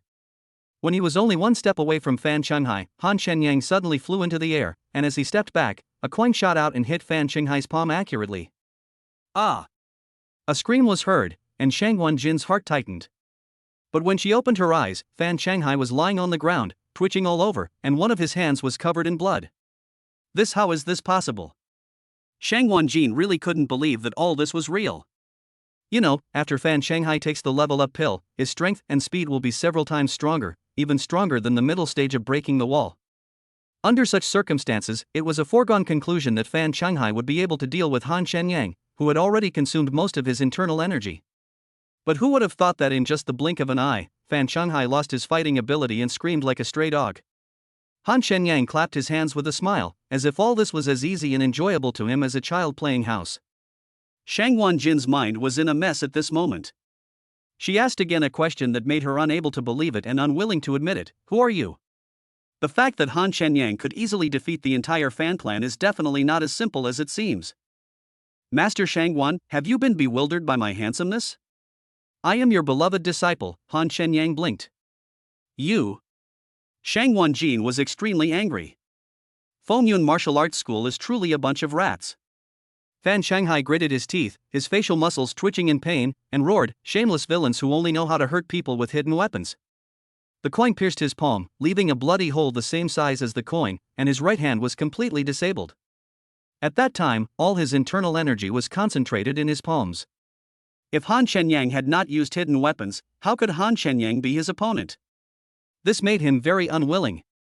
As the effect of the level-up pill wore off and his internal energy was severely damaged, Fan Shanghai no longer had the strength to even get up. Ah, all of you, go to hell. Seeing that the situation was not good, Fan Chang, who had been hiding at the back, pulled out a shotgun from a Land Rover not far away, shouted, stood up from his wheelchair, and rushed towards Shangguan Jin, who was closest to him. Fuck you. Seeing this, Lei Aodong, who had just come to his senses from the shock, didn't care too much. He picked up the Fanmen Martial Arts School plaque that Han Shenyang had thrown on the ground, took a few steps, stood in front of Shangguan Jin, and threw the plaque at Fan Chang. Bang! The wooden plaque hit Fan Chang's head like a slab of stone. Fan Chang was seriously injured and weaker than an ordinary person. How could he withstand such a heavy blow? Then the plaque fell to the ground. Fan Chang rolled his eyes, and the shotgun in his hand fell out of his hand and he fell to the ground. Despicable. Puff. Fan Shanghai was so angry that he spat out a mouthful of blood. You old bastard. Lei Aodong stepped forward and kicked Fan Shanghai in the stomach. I told you not to curse. I told you not to curse. The other dozen or so people from Fengyun Martial Arts School also took turns to greet the Fan sect disciples lying on the ground, which was really pleasing to the eyes. Stop hitting me, let's talk it out. Fan Shanghai screamed like a pig being slaughtered and begged for mercy, but Lei Aodong didn't stop. Chapter 115 Compensation. Han Shenyang walked over with a wry smile, patted Lei Aodong on the shoulder, and said, save some breath. I thought to myself that the people in these martial arts schools really don't take human lives seriously. Lei Aodong turned around and glared at Han Shenyang, but stopped beating Fan Shanghai violently. We haven't settled our accounts yet. Lei Aodong gritted his teeth, turned around and stood next to Shangguan Jin, as if declaring a sovereignty issue. Even if he couldn't beat Han Shenyang, even if Han Shenyang helped Fengyun Martial Arts School to avenge its previous shame today, it didn't mean that his hatred for Han Shenyang would be wiped out, especially when it came to Shangguan Jin. Han Shenyang didn't even look at Lei Aodong. If he hadn't been asking Fan Shanghai for compensation, he wouldn't have bothered to pay attention to him. At this time, the trembling Fan Shanghai was even a little grateful to Han Shenyang. If he didn't let Lei Aodong stop, he would be beaten to death. Only when you are alive can you have hope. If you die, all your life will be over. Don't be afraid, I am a good young man who always respects the elderly and loves the young. Han Shenyang squatted in front of Fan Shanghai with a smile on his face, who had a terrifying look in his eyes. Fan Shanghai almost vomited blood again, thinking to himself, you still respect the elderly and love the young. If it weren't for you, would the entire Fanmen Martial Arts School be lying on the ground and beaten up? Han Shenyang noticed a flash of murderous intent in Fan Shanghai's eyes. He reached out and pulled a tuft of Fan Shanghai's beard, saying, of course, the premise is that you have to be honest. Ah! A large part of Fan Shanghai's mustache was pulled out forcefully, causing him to cry in pain. Shangguan Jin on the side couldn't help but grin, thinking that this stinky man was such a bitch, he could use any despicable means. Han Shenyang blew gently, and the beard in his hand fell all over Fan Shanghai's face. He smiled and said, next, let's talk about compensation. Fan Shanghai didn't dare to complain and nodded repeatedly. As long as he wasn't tortured to death, everything was fine. At this moment, Shangguan Jin felt warm in his heart when he heard about the compensation. When had he ever been able to ask for compensation from the Fanmen Martial Arts School? The brothers and sisters of Fengyun Martial Arts School were beaten black and blue, and compensation must be paid. However, the next second, when Han Shenyang took out his mobile phone and put a picture in front of Fan Shanghai, Shangguan Jin felt unwell. It turns out that this guy is not asking for compensation for Fengyun Martial Arts School. The key point is that the photo is a mess, like a pigsty. What compensation can be given? Not only did your idiot son break into my house and steal, he also smashed it up, Han Shenyang said, pointing to the photo on his phone. I've had this laptop for 4 years, and the dozens of gigabytes of data inside are all destroyed. How are you going to compensate me? And this suitcase, it's been with me for 10 years, and your stupid son ruined it like this. How do you think I should compensate you? And this pair of underwear is 12 years old. 100 years from now, it will be a treasure exhibited in a museum. How do you think I should compensate you? Fan Shanghai's face turned green as he listened to Han Shenyang's words and looked at the pile of junk. Shang Wenjin felt like crying but had no tears. Wearing a pair of underwear for 12 years? Even iron shorts can't withstand such treatment. What sin did that pair of underwear commit to deserve such inhumane treatment? And this coat, and this thermal underwear, and this. I'll pay. Isn't it okay for me to pay? Fan Shanghai almost suffocated and fainted. It would be fine if Han Shenyang found something decent, but there was nothing valuable. It could even be said that throwing it on the street would pollute the environment. This is clearly taking advantage of someone's misfortune. Chapter 116, Feelings are Priceless. I haven't finished talking yet, what are you in such a hurry for? Han Shenyang was very unhappy about being interrupted suddenly. Fan Shanghai's attitude towards compensation was not proper at all. His glare scared Fan Shanghai so much that he quickly covered his beard, thinking that this guy was a scoundrel and a gangster. Alright, I don't have time to waste, Han Shenyang said arrogantly, tell me how much compensation you want. Seeing that Han Shenyang had no intention of pulling his beard, Fan Shanghai carefully moved his hand away. But just as he was about to move his hand, Han Shenyang suddenly became furious and asked, what? Only 500,000 yuan? I didn't say I'd pay 500,000. Fan Shanghai was about to cry. In fact, he thought 10,000 yuan was the maximum. After all, those things can't be recovered even if you hire a cleaner to throw them away. But now it seems that Han Shenyang's appetite is far more than 500,000. Then why did you hold out of 5? And you waited so solemnly? Han Shenyang frowned and asked, could it be 5 million? Fan Shanghai took a deep breath. Is that a serious statement? It's going to scare you, a bastard, to the point of trembling. What? 5 million, you want 5 million? You want me to compensate you 5 million for those junk? Fan Shanghai reacted and became anxious. Han Shenyang smiled and said, I didn't say that. You said it yourself. Besides, is 5 million a lot? I haven't even added the mental damage compensation. Everything I own, any one of them, is a unique piece. You can't buy it even if you have money. And you still call it junk? How about this, you compensate me with exactly the same amount, and don't accuse me of being unreasonable. You know, feelings are priceless. I'm not short of your 5 million. Pay me. Han Shenyang glared. My time is limited. Don't delay my work at 2 o'clock. As he spoke, he asked Fan Shanghai to look at the time. There was still half an hour until 2 o'clock. Minus the time spent on the road, there were only about 10 minutes left at most. Compensating Han Shenyang with an identical item in just over 10 minutes? Is that even possible? Not to mention over 10 minutes, I doubt it would be possible in this lifetime. If this isn't rogue, what is? Even Shang Wenjin had never experienced such a way of speaking out a bunch of garbage in such a refreshing and refined way that he couldn't find any reason to refute it. When she asked Han Shenyang to compensate for the medicinal materials, Han Shenyang did the exact opposite. What kind of person is he? His trash is a treasure, while other people's treasures are trash. Fan Shanghai's face darkened, thinking that he had fallen into this brat's hands today. He closed his eyes, gritted his teeth, and shouted, I'll pay. That's right, harmony brings wealth. Han Shenyang slapped his thigh and said with a smile, transfer the money. I like dealing with honest and smart people like you. Then Fan Shanghai took out his mobile phone, panting heavily. Seeing that he was not very skillful, Han Shenyang helped him enter the card number and amount in the online banking. Fan Shanghai confirmed it 3 times, and only after making sure that Han Shenyang did not enter an extra 0 did he grit his teeth and enter the password. About a minute later, Han Shenyang received the payment information and couldn't help but sigh, the 6G network is fast. Damn! That's a super account, what does it have to do with 6G? Fan Shanghai thinks Han Shenyang is an idiot, but he doesn't dare to say it.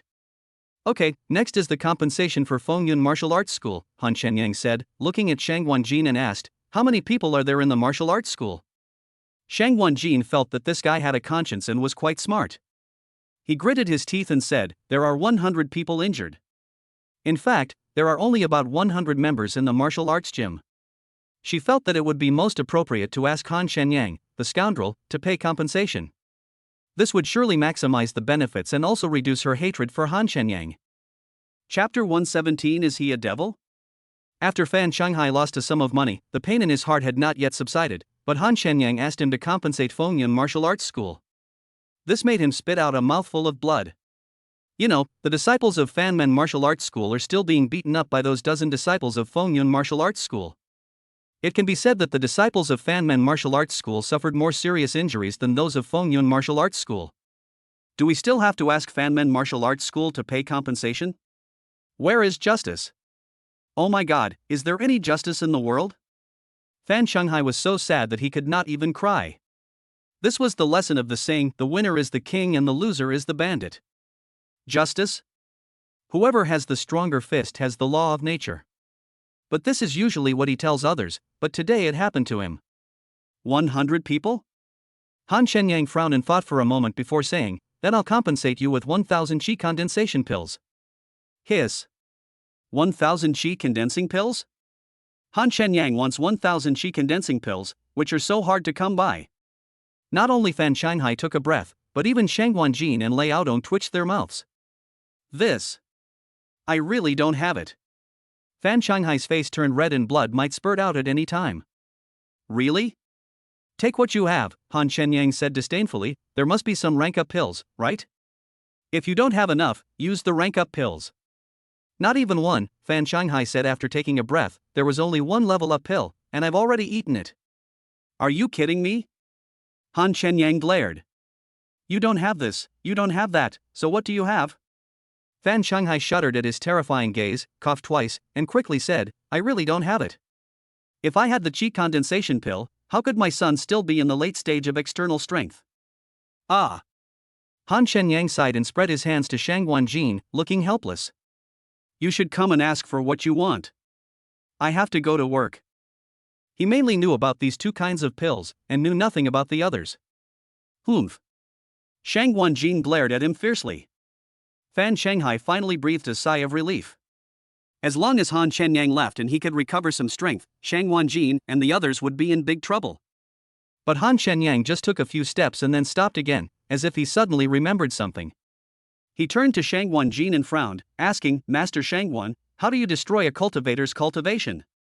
Shang Wanjin, whose face flushed, thought he had just remembered something. It turned out to be this. He said calmly, pour your internal energy into one finger and use the knuckle to strike the qi high point on your dantian. Oh, it's that simple, Han Shenyang nodded. Simple? For an opponent of the same level, this would hurt the enemy by 1,000 while hurting yourself by 800. But before Shang Wanjin could remind Han Shenyang turned to look at Fan Shanghai, who felt that the situation was not good, and asked, Did you just glare at me? How dare Fan Shanghai glare at him? He was just cursing him in his heart. Without waiting for Fan Shanghai to answer, Han Shenyang raised his sandbag-like fist and punched Fan Shanghai in the lower abdomen. Damn, you! Fan Shanghai spat out blood bubbles from his mouth, his eyes bulging, his face flushed purple and blue. He gritted his teeth and cursed word by word, you shall not die, well. He was in so much pain that he couldn't breathe. His entire dantian felt like it had exploded, and then he fainted. Han Shenyang had no idea what the Qi Hai acupoint was, so he was just hammering around blindly. But it seemed like Fan Shanghai was doomed. Shang Wanjin and Lei Aodong both stood there with pale faces, thinking, is he a devil? Chapter 118. You will die in my hands sooner or later. Xiao Jinjin, the humiliation has been doubled. You can ask for compensation after this guy wakes up. Han Shenyang stood up and stood in front of Shang Wanjin, patted her shoulder and said with a smile, in this case, the conditions will naturally take effect. He was about to turn and leave when he suddenly remembered, oh, by the way, remember to fix the broken bathroom glass. I'll be off work at 8 o'clock, so remember to run the bath water. And clean up the blood on the carpet. Other than that, there shouldn't be much else to say, right? Then he took out another name tag and stuck it in Shang Wanjin's chest. If this guy wakes up and doesn't cooperate, feel free to call me. The phone number is the same as VX. Bye. Han Shenyang waved and walked towards the supercar without looking back. Lei Aodong reacted and cursed, Han Shenyang, I'm talking to your ancestors, what the hell are you talking about? But Han Shenyang didn't even look at him and got into the supercar. Mala Jebi, you will die in my hands sooner or later. Lei Aodong pointed at the supercar that was going away and cursed again. With blood and bath water, how could Lei Aodong still think positively? Shang Wanjin's face turned red and he didn't even say a word of rebuttal. But he knew Shang Wanjin's character and he was definitely not willing to exchange conditions with Han Shenyang. All this must be because of the brothers and sisters in Fengyun Martial Arts School. Jean. Why are you doing this? Lei Aodong shook his head violently, staring intently at Shang Wanjin, who had a deep gaze, and said, "Don't be afraid of the beast's threats, okay? I'm going to kill him tonight." He thought that except for his strength, he was not as good as Han Shenyang, but his appearance was no worse than Han Shenyang. And his feelings for Shang Wanjin were such that no one in the world could surpass his. Han Shenyang obviously relied on his own abilities to seize Shang Wanjin's weaknesses and play with him. How could Lei Aodong tolerate all this? I did this voluntarily. He never threatened me. Jean. Can you please wake up? Lei Aodong punched the plaque of Fanmen Martial Arts School like a madman, and the plaque instantly shattered into pieces. Seeing Lei Aodong losing control of his emotions, Shang Wanjin squatted on the ground, put his hands on Lei Aodong's shoulders and said, "Don't be like this, you make me feel very uncomfortable. I said that I have always treated you as a brother, and a relative. Why don't you understand my heart?" She recalled last night. Not only did Han Shenyang not threaten her, but she was the one who asked Han Shenyang to propose the conditions. In addition, although Han Shenyang was hateful, he did not make things difficult for her. It was she who always had a prejudice against Han Shenyang and always believed that it was Han Shenyang who deliberately framed their Fengyun Martial Arts School. After Han Shenyang knew that Fengyun Martial Arts School was damaged because of him, he patiently explained it to her. Without mentioning any conditions, Han Shenyang also promised to avenge their shame. In short, she just didn't trust Han Shenyang. Moreover, although Han Shenyang is very naughty and speaks in a frivolous way, many details tell her that Han Shenyang is not a person who speaks without thinking, nor is he a person who is irresponsible. Even if Han Shenyang wasn't there, apart from everyone else, it would be impossible for her and Lei Aodong to be together. Relationships cannot be forced. Why? Why? Why? Lei Aodong roared to the sky, as if the whole world had collapsed, and the sky in his heart was Shang Wanjin. Jean. Tell me, Lei Aodong trembled all over, staring at Shang Wanjin with bloodshot eyes, are you in love with Han Shenyang? Chapter 119, take you to do some human things. Han Shenyang not only earned 5 million, but also got a free nanny. He was in a very good mood. He returned to Xilejuo, parked his supercar in front of Xilejuo, and walked towards the nearby farmer's market humming a little tune. The Chinese New Year is coming soon, and it's almost time to distribute the benefits to colleagues. He had said before without any confidence that pork would be distributed during the Chinese New Year, but they felt like vomiting when they saw pork. But today, he said without exaggeration that if they see pork in the future, they will not want to have children. Brother. Han Shenyang heard the voice and wondered who it was. It turned out to be the bald man and scarred man who kidnapped Li Euro. The two men followed him with their heads bowed in shoulders like grandsons. What? Something wrong?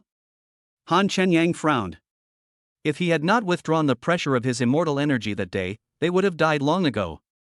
They would probably never forget the horror of struggling on the brink of life and death in their entire lives. The fear of the unknown is more deterrent than beating them half to death. It's okay. It's okay. Sixth brother shuddered with fear and quickly explained with a smile, I just came back from collecting debts and happened to meet you, so I said hello. Yes, we just wanted to say hello to you, Scarface grinned, we are your dogs, not even worthy of being dogs, how dare we cause any trouble? Okay, Han Shenyang thought for a moment and asked, are you too busy now? If you're not busy, come and do some work with me. When sixth brother heard that Han Shenyang had something to tell them, his face instantly twisted with joy. If you didn't know him, you would think he had facial paralysis. If he could follow Han Shenyang in the future, even if he was a dog, he would be a noble dog. So the sixth brother was flattered and said, brother, we are not busy. If you have anything to ask, just tell us. We would be happy to help. Yes, big brother, otherwise we'd be all itchy, Scarface said with a smile, whether it's climbing a mountain of swords, jumping into a cauldron of oil, or cheating and deceiving, in short, as long as it's not a human matter, it's our blessing to leave it to us. Han Shenyang shook his head, speechless about these two guys, but still said contemptuously, "Today I will take you to do some human work, buy some pork, and help me move the store." The sixth brother nodded repeatedly, took out a business card, handed it to Han Shenyang with both hands, and said flatteringly, "Brother, if you have any errands in the future, just give them to us directly." Han Shenyang took the business card and took a look at it. This guy's name was Chen Lu, and his main business was, as long as the money was in place, he could do both black and white. "Okay, I'll remember the number." Han Shenyang casually returned the business card to Chen Lu. Chen Lu didn't think much about it, nor did he dare to think too much. Even if Han Shenyang threw the business card directly in his face, he would have to pick it up with a smile, not to mention that Han Shenyang personally stuffed it into his hand. "Brother, my name is Simba, you can call me whatever you like." Scarface didn't have a business card, he just wanted to make himself more familiar and deepen the impression in Han Shenyang's mind. Han Shenyang nodded, and while he was talking, they arrived at the farmer's market. "Brother, I hope you can give me a chance to honor you today. Just give us whatever you buy," Chen Lu said respectfully. "Yes, big brother, let us do the work and we will pay for it." Before Simba could finish, Han Shenyang waved his hand and said, "No need, just focus on your work. The amount of meat I bought is a bit large." "This?" Chen Lu pondered for a moment and then asked in a low voice, "Brother, how much pork do you want to buy? After all, pork is not cheap this year."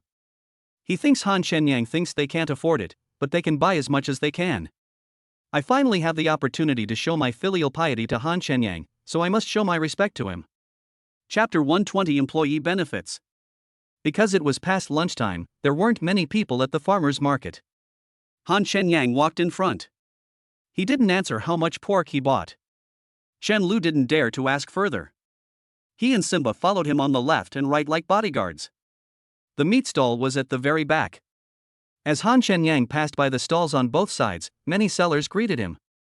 Not only was he a regular customer, but they also said he was really good at bargaining. However, although this guy is usually very thrifty when buying things and never suffers a loss, he comes to buy every day. The seller thinks that making less profit is better than making no profit, so this guy is still quite popular. "Xiaoyang, I haven't seen you for 2 days. You look energetic again." The butcher was an old man. When he saw Han Shenyang, he smiled and said, "We have a lot of pig skin today. If you buy more meat, I will give it all to you." The uncle picked up a plastic bag from the chopping board and placed it on the meat table in front of Han Shenyang. There was indeed more pork skin in the plastic bag than before, estimated to be more than 2 pounds, but the pig hair on it was obvious. These are the pig skins that other customers shaved off when buying meat.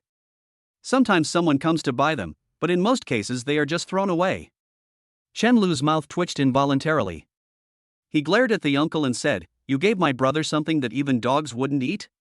Do you look down on my brother?" "This." The uncle was startled by Chen Lu and felt very embarrassed. Chen Lu had a face full of flesh and a bald head. He wore a large gold necklace around his neck and was wearing mink.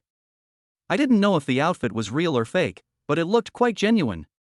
In short, he looked very social and didn't look like a good guy. There was also Simba standing next to Chen Lu. He had a long scar on his skinny face, which looked like he had been chopped. He had a ruffian look on his face, and it was obvious that he was a troublemaker. The uncle wondered if Han Shenyang had changed his career, otherwise where did these 2 younger brothers come from? "Uncle, I don't want this pig skin." Han Shenyang smiled, thought for a moment and said, "I might have bought too much today. I wonder if this meat is enough for you."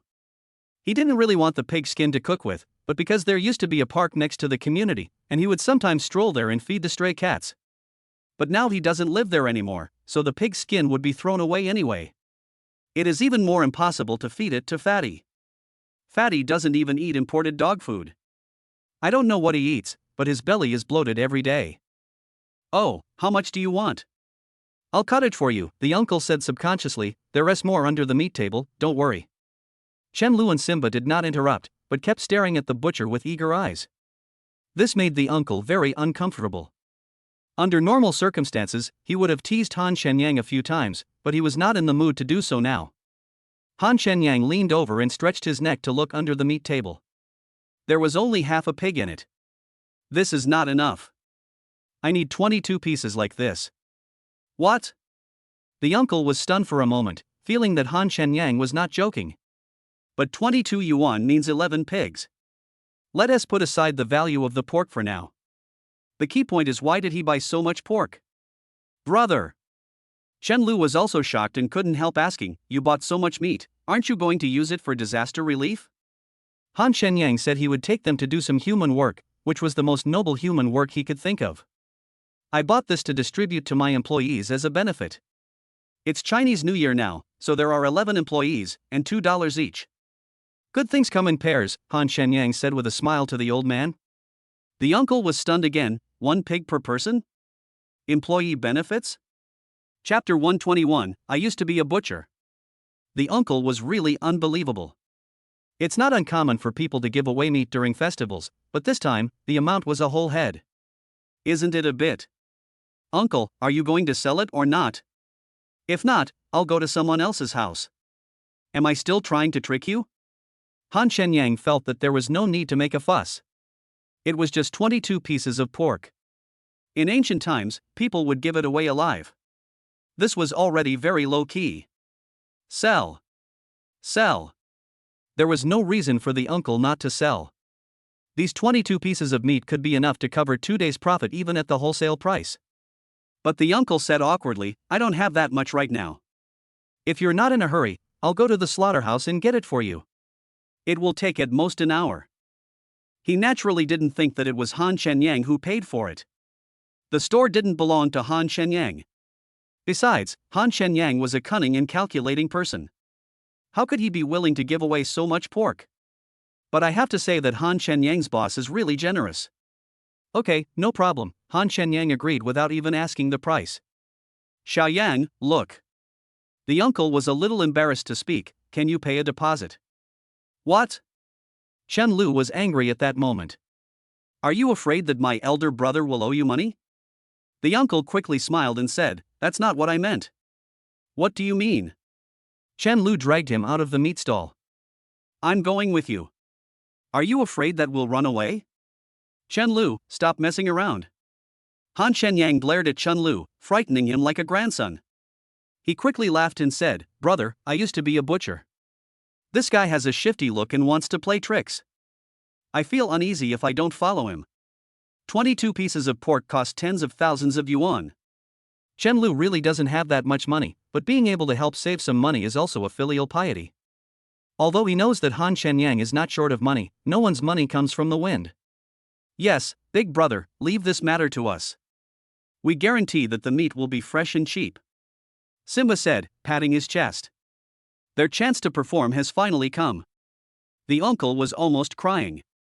It turned out that these 2 guys were experts, but Han Shenyang was more cunning than a monkey. How could he be deceived? But why is he not acting like a good guy? Who the hell can I talk to about this? Uncle, then let them go with you. They can help you load the car and save you some energy. Han Shenyang then sternly said to Chen Lu and Simba, this uncle is a good person, don't mess with me. Yes, yes. Chen Lu and Simba were frightened. The uncle breathed a sigh of relief. He was really afraid that he would be robbed by these 2 guys on the road, but now it seems that these 2 guys are really afraid of Han Shenyang. He didn't know where Han Shenyang got this domineering attitude from, and he had never noticed it before. Han Shenyang wanted to transfer tens of thousands of dollars to the uncle first, but the uncle refused to accept anything. As a result, the uncle was carried out by Chen Lu and Simba like a big shot. Han Shenyang was at a loss for words about these 2 guys, but he had to admit that they were still somewhat useful. Han Shenyang then bought some prawns and crabs at the farmer's market, but he didn't buy other seafood because he was afraid that his colleagues wouldn't know how to cook them. The owner directly arranged for someone to deliver it to his store. It was not far from Zileguo anyway. The main reason was that Han Shenyang bought a lot and didn't even bargain for the price. Han Shenyang figured that the welfare was almost enough, so he ate something quick, and soon after, Chen Lu and the others came running back in a hurry. Brother, the car is parked in front of Zileguo, Chen Liudui said with a smile, do you want me to cut up the meat? Otherwise, I'll be idle today. Chapter 122, specially treats all kinds of nausea. Han Shenyang ignored Chen Lu and paid the money for the pork to the uncle first.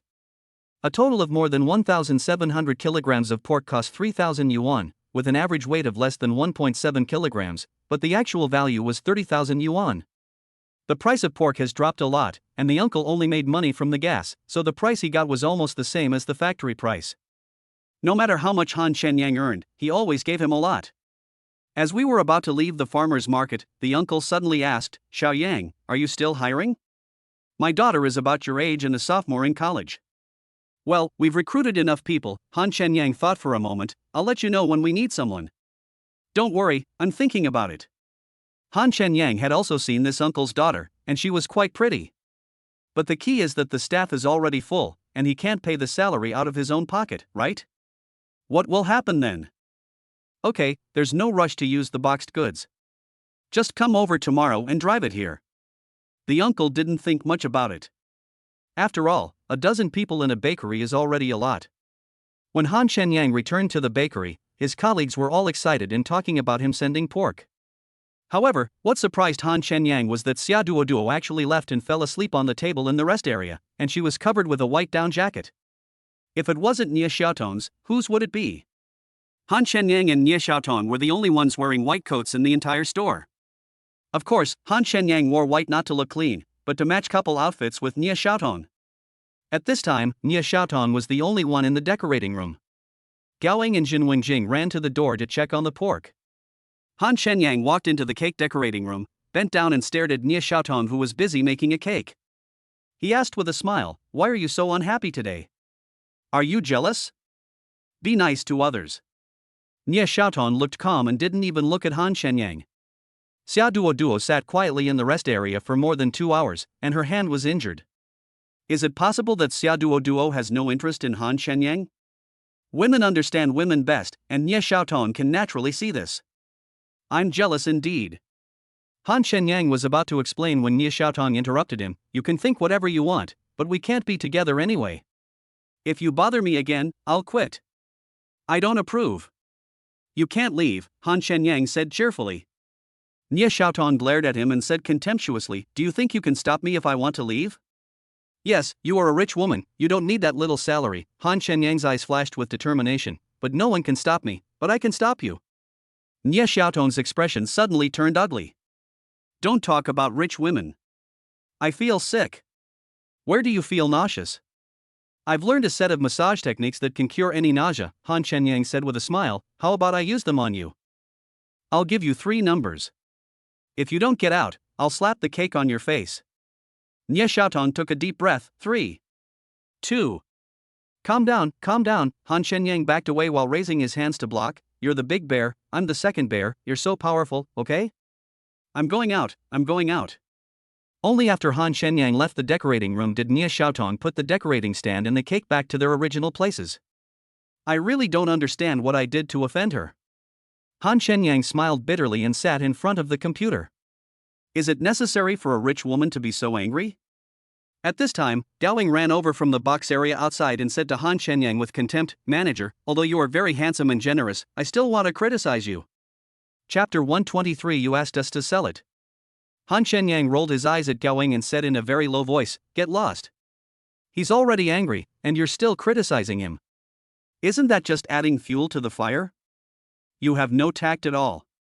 Tianjing, who was standing by, cautiously pointed to Nie Xiaotong in the flower mounting room. Gaoing understood and said disdainfully, "It's just that Sister Tong gave you a cold shoulder. It's no big deal. It's not the first time. You'll get used to it." Gaoing patted her chest and continued with contempt, "Look at me.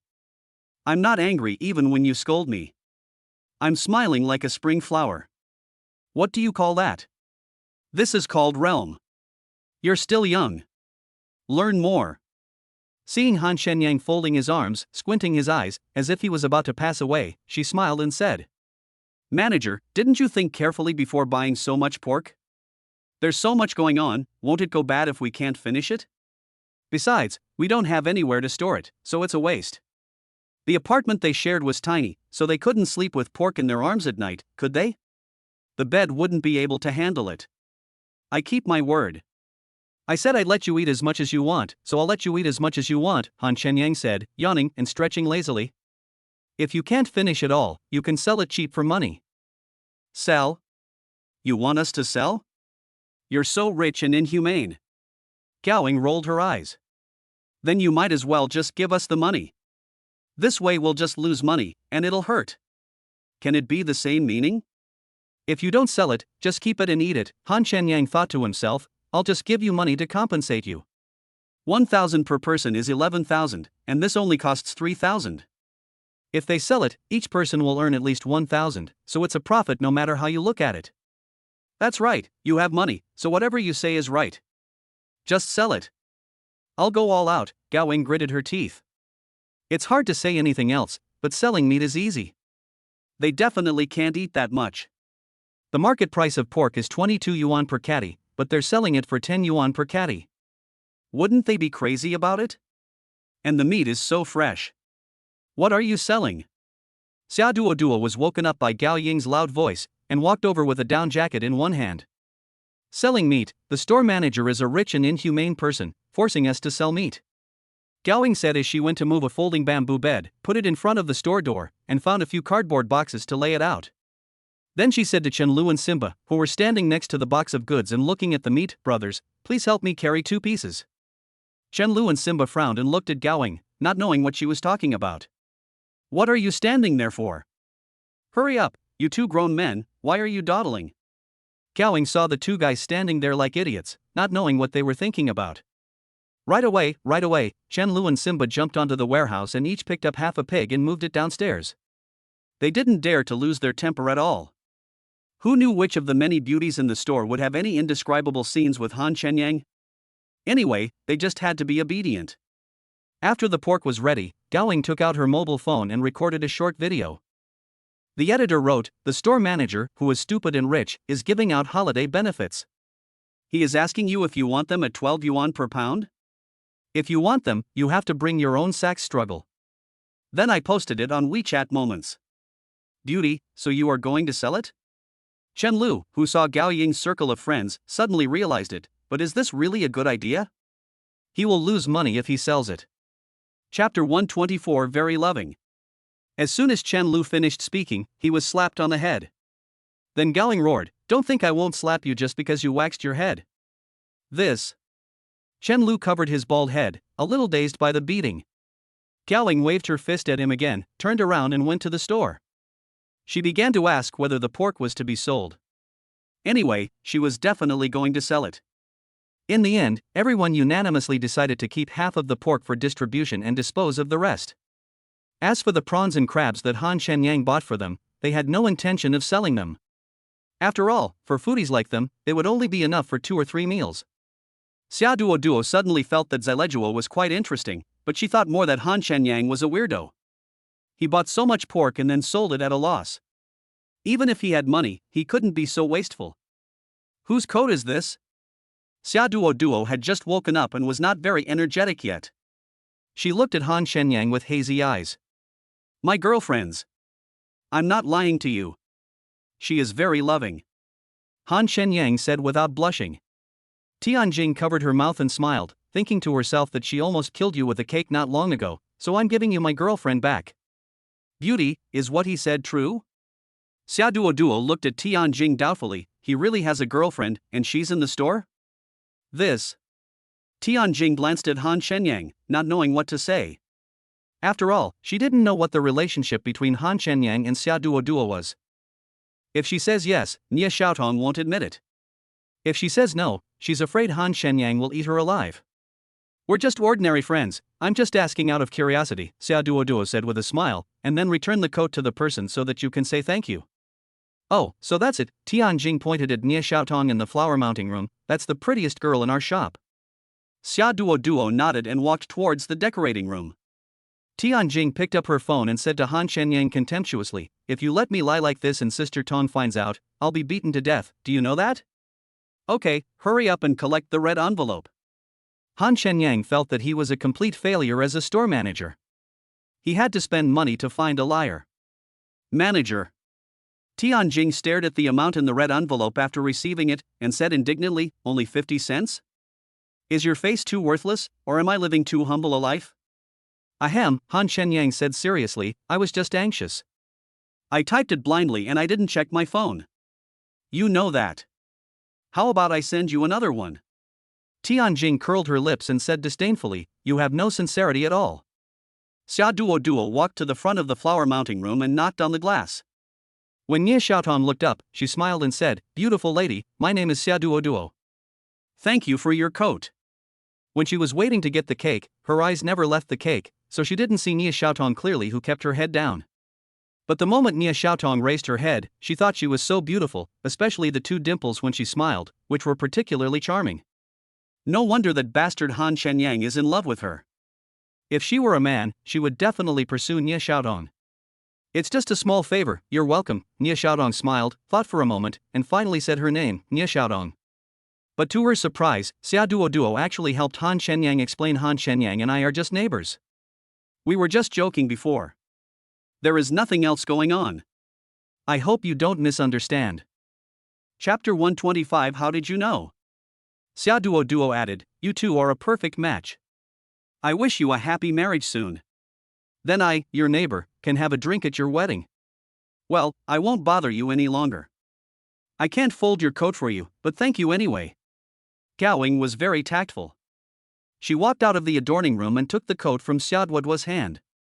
Nie Xiaotong was about to explain when Xia Duo waved and quickly left. Zileduo, "Hey, Sister Ton, why are you sighing? Isn't it good to have one less love rival?" Gao Ying analyzed, her blessing is very sincere and comes from the bottom of her heart. Nie Xiaotong ignored Gao Ying and lowered his head to continue working. "Hey, manager," Tianing nudged Han Shenyang, who was dozing off again, "your female neighbor is out, aren't you going to see her off? If it were you, would you go and see him off?" Han Shenyang didn't even open his eyes. Tianjing thought for a moment and said, "From Sister Ton's perspective, it's really hard to send. From a human perspective, if you don't even say hello, it's not only impolite, but also seems very cold-blooded. After all, they were injured because of you. From your perspective, you have the will but not the courage." Han Shenyang rolled his eyes and said disdainfully, "Why do you women have so many things on your mind? Don't you have a headache? Everyone has their own way of thinking.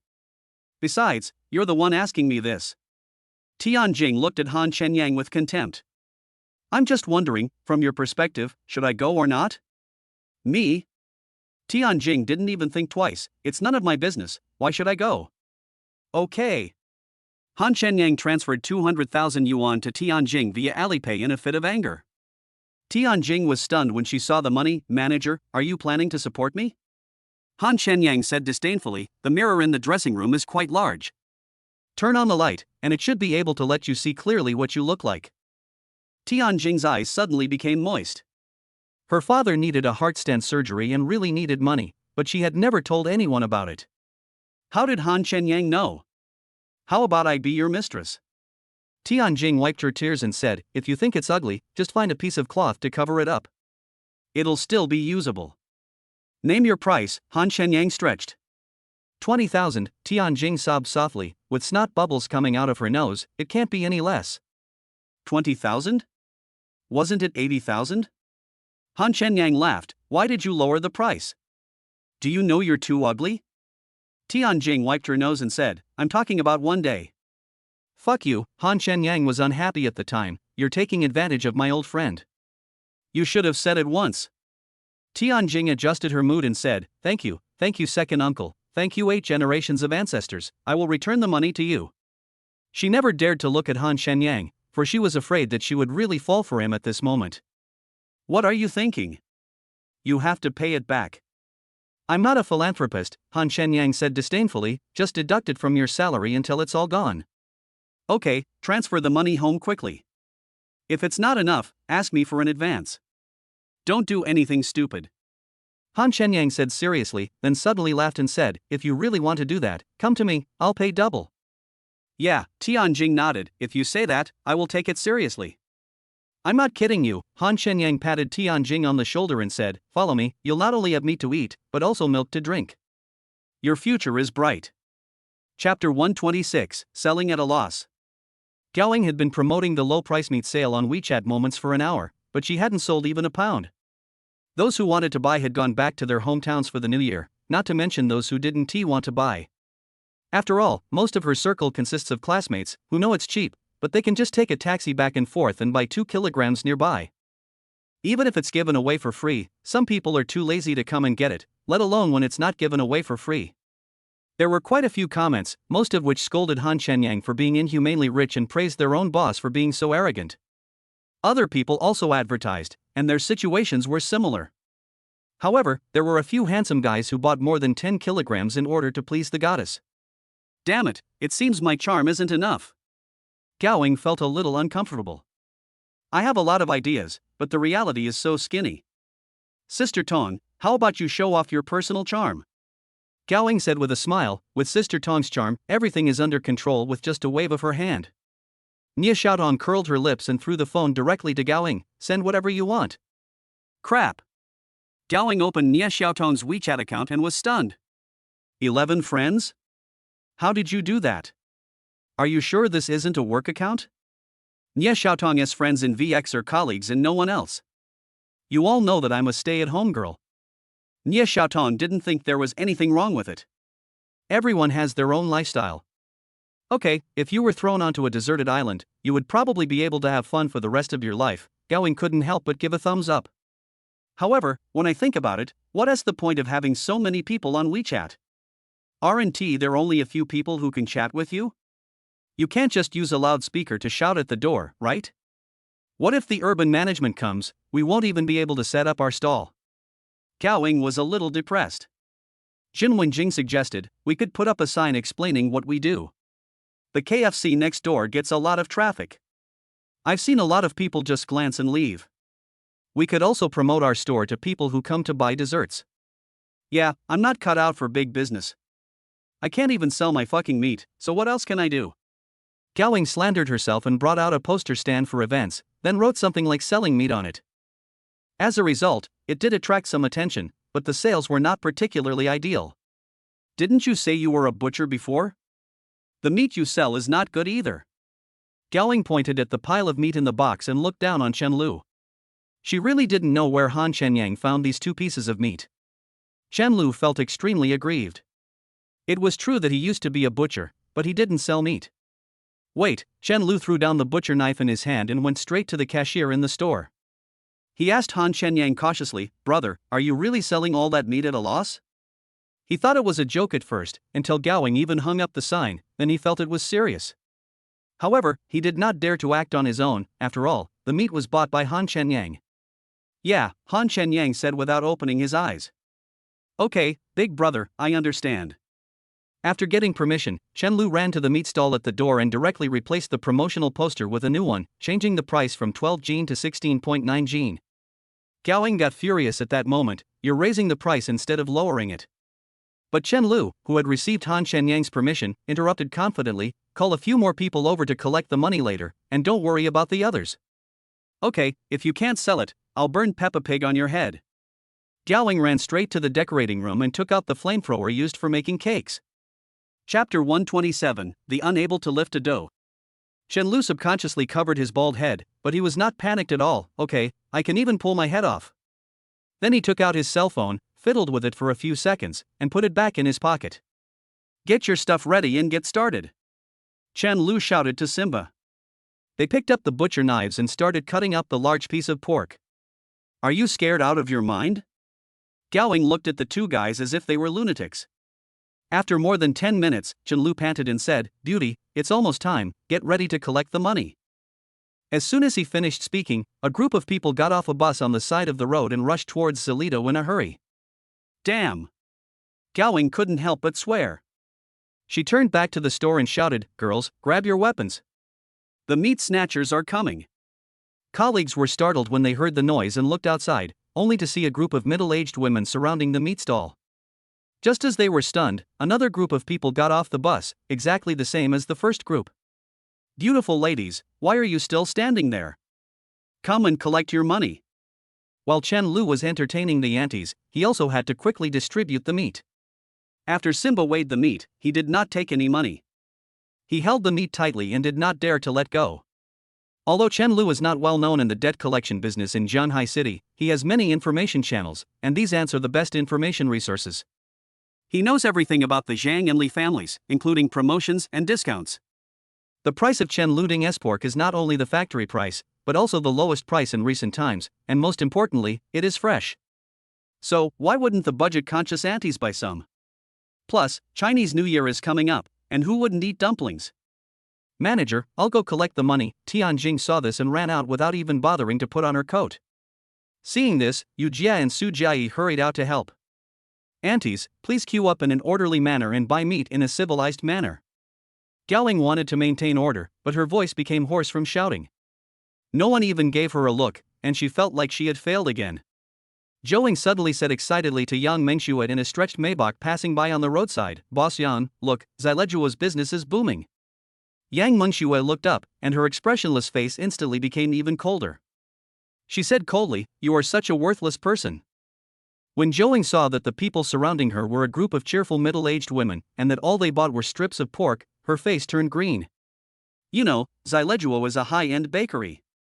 It would be reasonable to promote some low-end products to increase Xilejua's traffic and popularity. But what the hell is this operation of selling pork?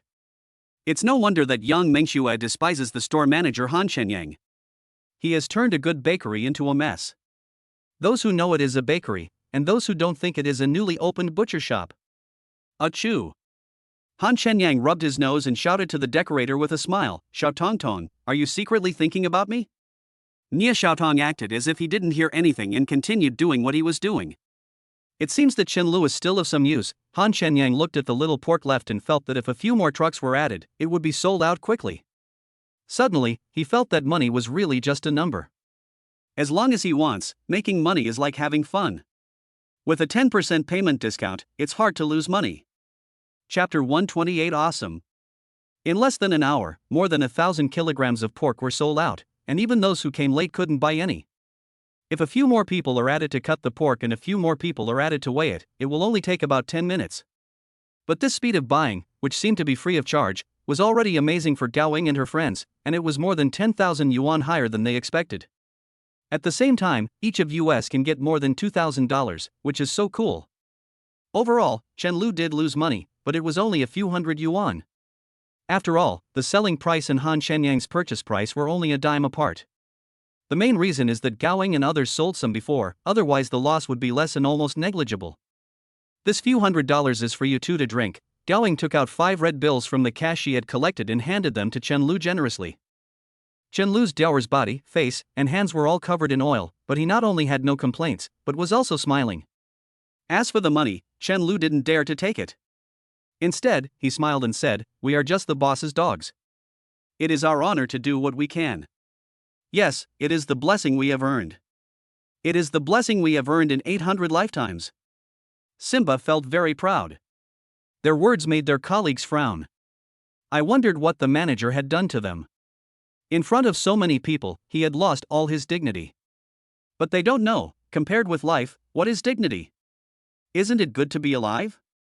Forget it. Gaoying took the money back and suddenly felt that Han Shenyang was becoming more and more mysterious, not just because of his money.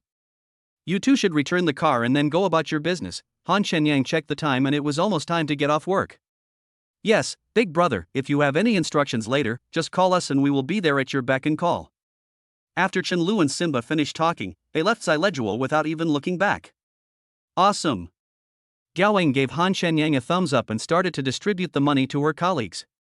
When it comes to getting the money, Yu Jia and the 3 new employees were the most excited. They truly felt what it meant to have no upper limit on salary. They've only been here a few days, and they've already received over 2,000 yuan in cash and a bunch of seafood perks. Just imagine, even if they worked for a big company, they wouldn't get such treatment. After Gaoying distributed the money to everyone, she called Tianjing to the locker room. "Please take the money and transfer it back home quickly," Gaoying sighed. "I've tried my best. I've sold everything I could, borrowed everything I could, and the only thing left is selling myself.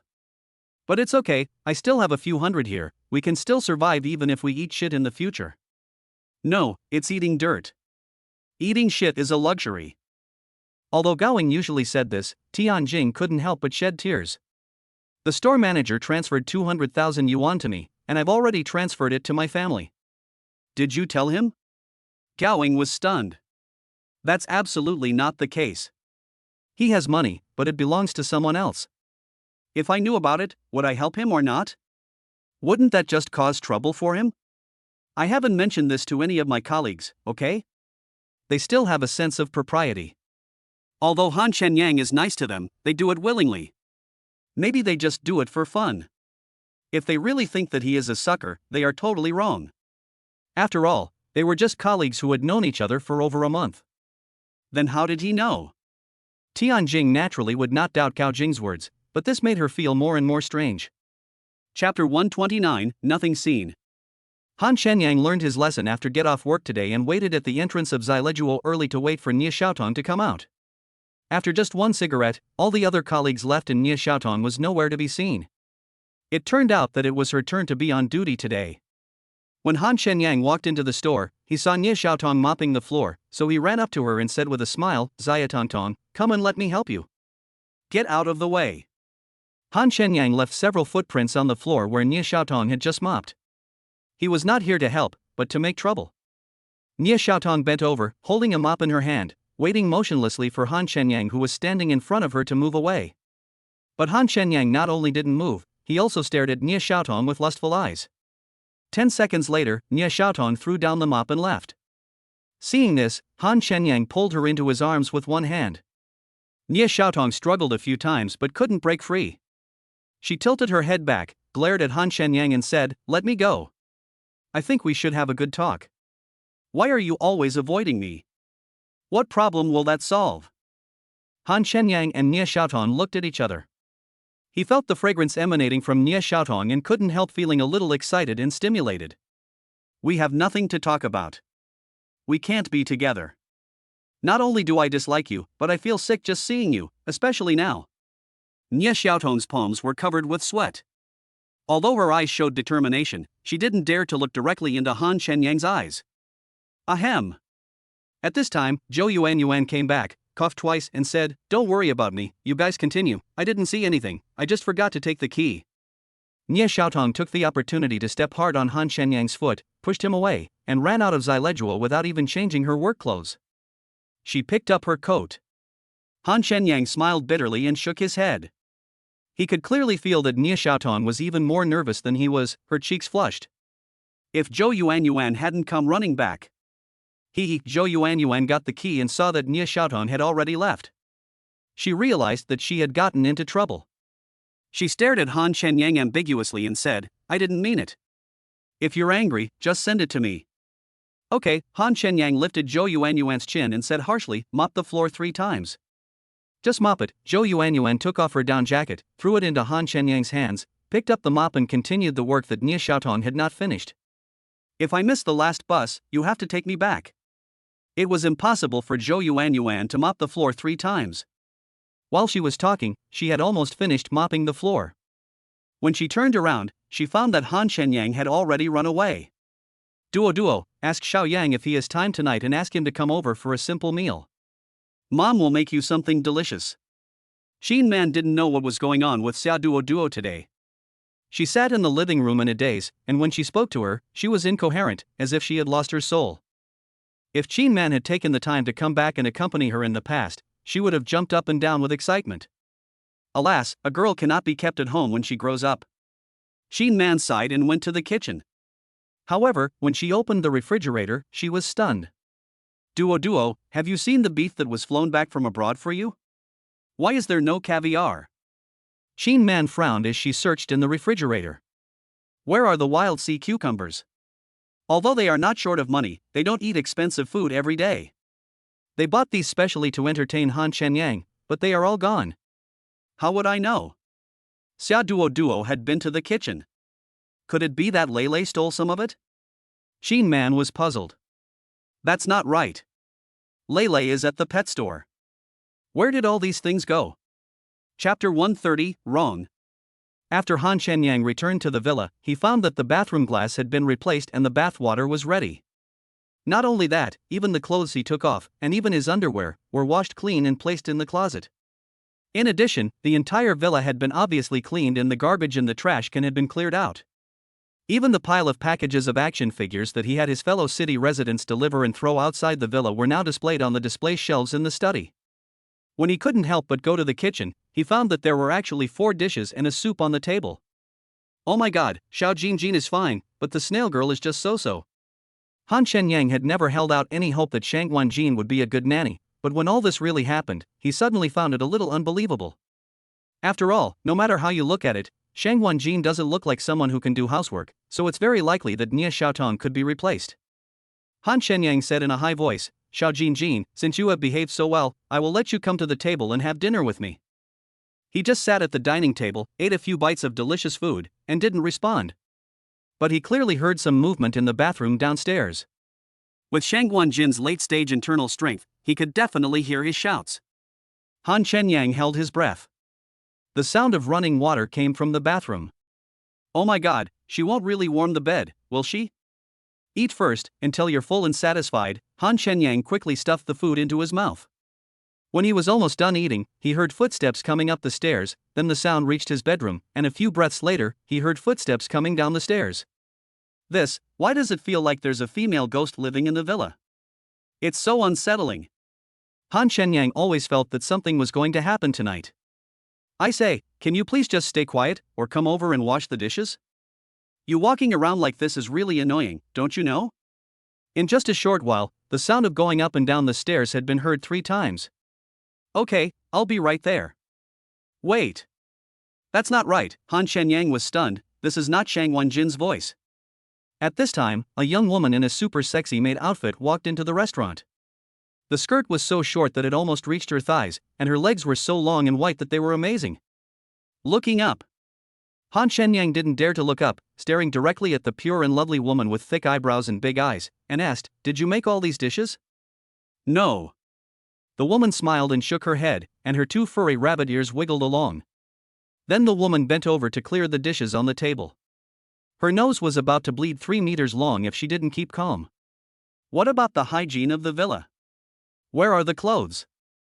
The bath water and so on? Did you do that?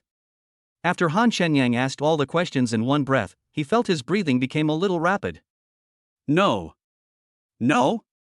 Han Shenyang was a little confused. He thought Shang Wanjin had hired a full-time nanny for him to fool him. But now it wasn't this woman who did it, so what's the point of having this woman? My name is Shang Wan Yuner, Shang Wanjin's cousin. She had a hemorrhage today and she's having trouble getting well, so she asked me to come over and take over for a few days. Shang Wan Yuner blinked one eye while introducing herself. Han Shenyang swallowed his throat in a useless way, and said with a smile, How many days? How many days? Yes, just as you thought. Let's go up there for a few days.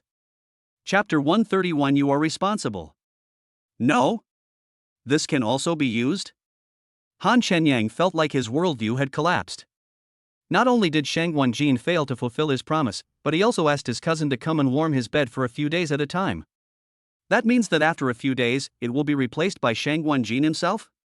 Why did it feel so unreal to him? It wasn't that he felt he wasn't charming enough, but this crazy behavior was unimaginable. I wouldn't even dare to write this in a novel. Why not? Shang Wan Yuner said, sitting on Han Shenyang's legs, with her soft and boneless arms resting on his shoulders. Han Shenyang cleared his throat, carried Shang Wan Yuner directly into the bedroom, threw her heavily on the bed, and then began to take off his clothes in a hurry. When he was left with only a pair of shorts, Shang Wan Yuner finally lost her composure and quickly got under the quilt and said, You're serious, you're really a pervert. You've already delivered it to my door. If I don't eat it, am I still a man? Han Shenyang threw her quilt away. Don't worry, I will be very gentle. No, don't come over. Shang Wan Yuner moved backwards with her eyes wide open until her back touched the headboard of the bed. Is that all you have the guts to do? You still want to test me? Is that fun? Han Shenyang said contemptuously, turned around and went to the bathroom. He felt that something was wrong and that there must be a trick. He thought that Shang Wanjin was really good at playing tricks on people and that a gun almost went off accidentally. After Han Shenyang left the room, Shang Wan Yuner patted her chest and breathed a sigh of relief. Then she gently peeled off a piece of skin as thin as a cicada's wing on her face. Her face, who else could it be but Shang Wanjin? Bitch. Shang Wanjin's cheeks flushed and she threw the things in her hand into the trash can. She wanted to change her identity to fulfill her promise, but ultimately she couldn't do it. Ha! Han Shenyang was stunned when he heard the voice. He jumped out of the bathtub, wrapped a bath towel around himself and quickly ran back to the bedroom. When Han Shenyang saw Shangguan Yuner transformed into Shangguan Jin, he almost vomited blood and said contemptuously, "You're such a good pretender. I wonder if your current face is real." "It's real now." Shangguan Jin lowered his head and sat quietly, as if thinking about something. After 2 seconds, she suddenly lay down, closed her eyes, twitched the corners of her mouth a few times, and said calmly, "Come on, I'm ready." Shangguan Jin's actions made Han Shenyang laugh. "If you tensed up a little more, you could act like a zombie. It's your first time and you have no experience, so just make do with it." Shangguan Jin was as calm as a dead person. Han Shenyang stood motionless 2 meters away from the bed, observing Shangguan Jin's straight and attractive body, and her sexy outfit. "Look," Han Shenyang smiled and sat next to Shangguan Jin. He pinched her and said, "This feels good, but I can't eat it." Then he flipped it up again, "This, oh my, no, but I can't use it." Then he picked up the goose down quilt from the ground and covered Shangguan Jin with it, sighing, "Unfortunately, I have a girlfriend, so I appreciate your sincerity." "You?" Shangguan Jin took a deep breath and shouted, "Come back." "What?" Han Shenyang had already walked to the bedroom door. "You are responsible. Why are you like this?" Han Shenyang said disdainfully, "If I can't get pregnant after having sex, why should I be responsible?" Chapter 132. You know nothing about love. I mean, you are responsible for the people in Fengyun Martial Arts School. Explain yourself, you scared me. Han Shenyang suddenly came to his senses and said with a wry smile, "That's not right. I've already redeemed you from your shame, so why should I be held responsible?" "But their injuries haven't healed yet. Whether it's the shame or the pain, it never belonged to them in the first place. You're only responsible for half of it. You're being a scoundrel. This is a problem, you need to change," Han Shenyang said disdainfully. "It's not enough to ask the Fanmen Martial Arts School to compensate you, you're also asking me to take responsibility. I'm not as greedy as you. The Fan clan only paid some compensation, but not much medicinal materials, so the brothers of Fengyun Martial Arts School are still injured." Han Shenyang curled his lips. He could tell that Shangguan Jin would not be satisfied unless he lost some blood. "But you can't bully an honest man. I don't have any herbs to sell you. Besides, I don't know where to get them for you." "I know, but I need you to take action. It will be very simple for you. Just kill someone." Shangguan Jin looked at the roof and said it very easily. "What? Murder?" Han Shenyang said, waving his hands. "Go find whoever you want. This is out of the question. You're responsible for crushing them, and I'll do the killing." "It won't dirty your hands," Shangguan Jin explained. "Those we kill are all evildoers, and they deserve to die." "That has nothing to do with me," Han Shenyang frowned and said, "If you don't have other channels to get the herbs, then forget it. Anyway, I won't do murder or robbery." Now he finally understood why Shangguan Jin was so murderous. It turned out that she always killed people for fun. Was she a perverted female devil? This is the only way right now. Only after completing the first step can we proceed to the next step. This is a confidential mission. You can think of it as a special agent, but it's a level higher than a special agent. Not only will this not hurt you, it will also help you eliminate harm for the people in the country. Shangguan Jin shook his head and said, "Otherwise, your cultivation will be no different from training on a dog." "I'm not that great, so there's no need to goad me." Han Shenyang shook his head and said, "I'm just a small citizen. I can't bear such a big responsibility unless the world is in chaos." If there were no system, he would just be an ordinary worker, without any lofty ideals or revenge, and his pursuit in life would be to live a stable life. The only thing he couldn't let go of was his parents, but he believed that as long as his strength reached a certain level and he possessed powerful magic, there was still hope of fulfilling his wish. Besides, improving your strength is just a matter of time, and it won't involve other people. It's similar to playing a single-player game, and you can still enjoy life. Are you looking for work to do? Like working multiple jobs like before, exhausted as a dog? There was no way around it before, but doing so now is just self-abuse. Even if it's for the benefit of society, can't we just donate more money? Does violence and killing have to be involved to benefit society? Besides, no matter who is missing from the world, the sun will still rise from the east and set in the west, right? Han Shenyang is not so arrogant as to think that the world will fall without him. "Ha, I overestimated you," Shangguan Jin suddenly sneered. "People say that with great looks comes great responsibility, but it seems that's not the case. Your handsome exterior hides a double-faced heart, even uglier than those wolves in sheep's clothing. No wonder Nye Xiaotong looks down on you.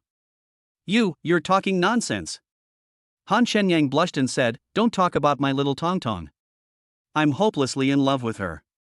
You don't know shit about love. Chapter 133, Unpredictable. Han Shenyang sat on the sofa in the living room, lit a cigarette, and was too lazy to pay attention to Shang Wenjin. Shang Wenjin didn't say anything else, but covered his head with the quilt as if he was at home, trying to fall asleep. I say, why are you still here? Han Shenyang finished smoking a cigarette and prepared to go to bed, but Shang Wenjin occupied his bed. Fulfill the conditions, Shang Wenjin turned over listlessly. If Han Shenyang hadn't been making so much noise, she would have almost fallen asleep. Please turn off the lights, thank you.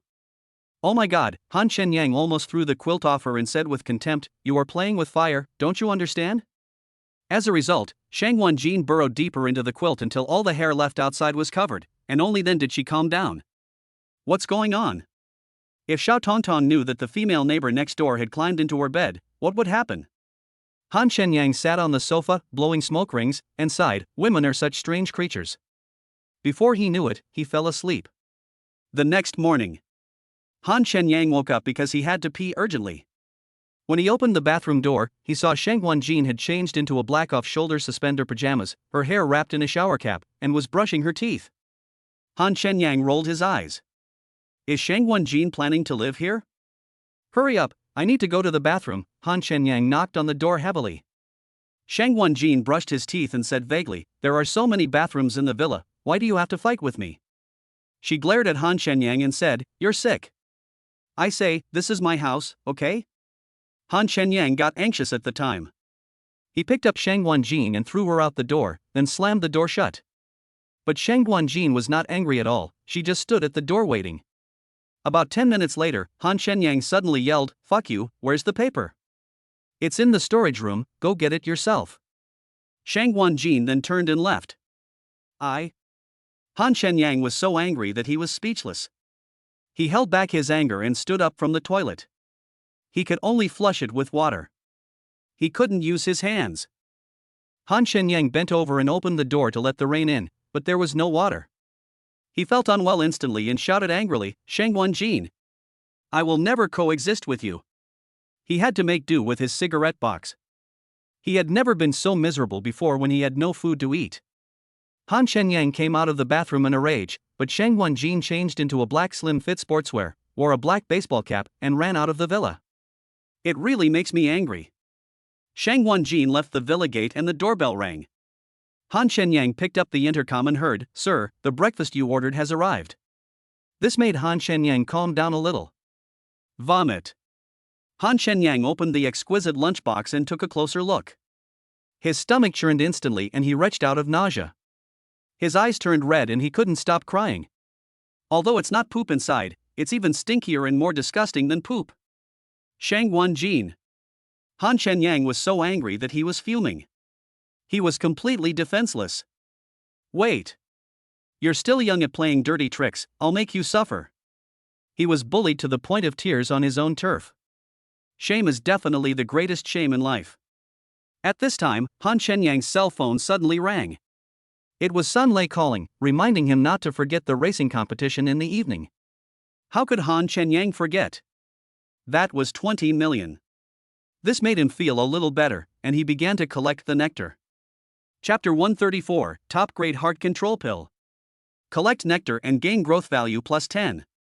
Open the secret realm to explore 4 treasure chests, please choose one. Treasure chest 1 may have a growth value of 20. Treasure chest 2, there may be a top grade chi condensation pill. Treasure chest 3, there may be a top grade chi replenishing pill. Treasure chest 4 may contain 3 top grade heart control pills. After triggering the secret realm, Han Shenyang's mood immediately became much better. There are still 4 top grade chi condensation pills, but they are not needed for the time being. The top grade chi replenishing pill is of no use at the moment, so I just chose treasure chest 4. Open treasure chest 4 and obtain 3 top grade heart control pills. Top grade heart control pill, it will cause mental disorder in the user in order to control his mind. The effect of the drug lasts for 1 hour and has no side effects. Ha ha ha ha. This pill is tailor-made for Shang Wenjin. I'll kill you. This is definitely a dignified system.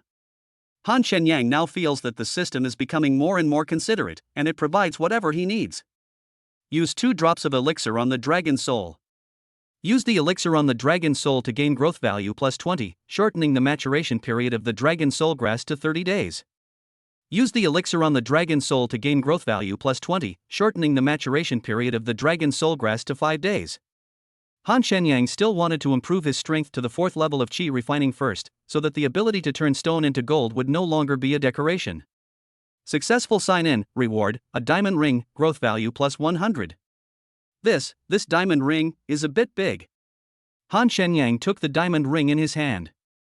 The diamond was the size of a walnut, spherical, and sparkling with colorful light, as dazzling as a bright star. Is it really okay to wear such a big diamond on your hand? Han Shenyang tried it on his index finger, but he couldn't appreciate its beauty at all. However, its heart-stirring charm is intoxicating. Although Han Shenyang didn't know what diamonds were, this head was definitely priceless. Why hasn't Shang Wanjin come back yet? Han Shenyang finished washing up. It was already 8:30. Then I can only deal with her tonight. When leaving the villa and passing by Xiaoduoduo's door, Qin Man stood in front of the gate and waved to Han Shenyang. Han Shenyang stopped his supercar, smiled, and said, "Good morning, Auntie." "What's up?" When in the hospital, Han Shenyang didn't pay much attention to Qin Man. The first impression Qin Man gave him was that she was too young. If she let down her dignified hair that was tied up behind her head, people would believe she was Xiaoduoduo's sister. Especially the curvy and graceful figure under the tight-fitting sweater, which was no worse than Xiaoduoduo's. Han Shenyang guessed that Qin Man must have exercised regularly to avoid gaining weight, and there was not even a trace of fat on her lower abdomen. Han Shenyang actually wanted to ask Qin Man, "Isn't it cold without a coat?" It looked like she must have been waiting at the door for a while. He thought, like mother, like daughter. Of course, I'm referring to the antifreeze aspect. Good morning, good morning. Qin Man smiled as brightly as a flower. Nothing much, I just wanted to ask if you have time tonight to come to my house for a simple meal, and by the way, thank you for taking care of Duo. Auntie, you are so kind. Han Shenyang smiled apologetically and said, "It's just that today is really unfortunate. There's a car race tonight and I don't know when it will end. Is the day after tomorrow okay?" Okay, then the day after tomorrow. It's so close anyway, you can come over and play when you're free. Qin Man nodded repeatedly and said with concern, "Although Auntie doesn't understand racing, it feels quite dangerous." Remember, competition comes second, safety comes first. Chapter 135 Romantic Confession. Thank you, Auntie. I will be careful. Okay, that's it for now, I won't delay your work time. After Han Shenyang and Qin Man said goodbye, Qin Man stood at the door and looked out with a smile until Han Shenyang's supercar completely disappeared from her sight, then she returned to the villa. Qin Man originally asked Xiaoduo to invite Han Shenyang to her house for dinner, but the child ignored her. She had no choice but to do it herself. In fact, if it was Xiaoduo who invited Han Shenyang would have refused directly. But Qin Man is an elder after all, and Han Shenyang doesn't want to offend her. Besides, it's just a meal, not anything else. Although there were some misunderstandings between him and Xia Jinfeng, if you put yourself in his shoes, he was also considering the lifelong happiness of his precious daughter. He is a tycoon worth hundreds of billions, he has the capital and the qualifications. Tonton, I like you. Will you be my girlfriend? In front of Zileguo, a man holding a large bouquet of roses saw Nie Xiaotong getting off the bus and walked out step by step from the heart-shaped candles. Not far behind the man was a Ferrari 458 parked, with the front trunk filled with bright red flowers. Next to it were more than 20 handsome men and beautiful women in white dresses, which were more eye-catching than candle lights. When Nie Xiaotong looked up and saw this scene, her expression suddenly turned cold. Meng Yuhang, what are you doing here? Tonton, of course I am confessing my feelings to you. Meng Yuhang said with deep affection, before at school you said I was too vulgar, I think you said a lot. Because I've never had to worry about money since I was a child, I like to use money to solve everything. I think as long as I spend enough money on you, you will feel my love for you. Now, I know I was wrong. So this time I carefully prepared a romantic confession, hoping to get your approval. Tonton, I love you, I love you. Meng Yuhang knelt on one knee and held the flowers in front of Nie Xiaotong with both hands. As he handed over the flowers, his family and friends quickly gathered around him, scattering flower petals while shouting in unison, "Together! Together! You're crazy! Nia Xiaotong had her hands in her pockets and had no intention of taking them out. She glared at Meng Yuhang and walked past him. Tong Tong, I know you're not a gold digger. With your talent, you can definitely become a general manager in my dad's company. Why suffer in a bakery?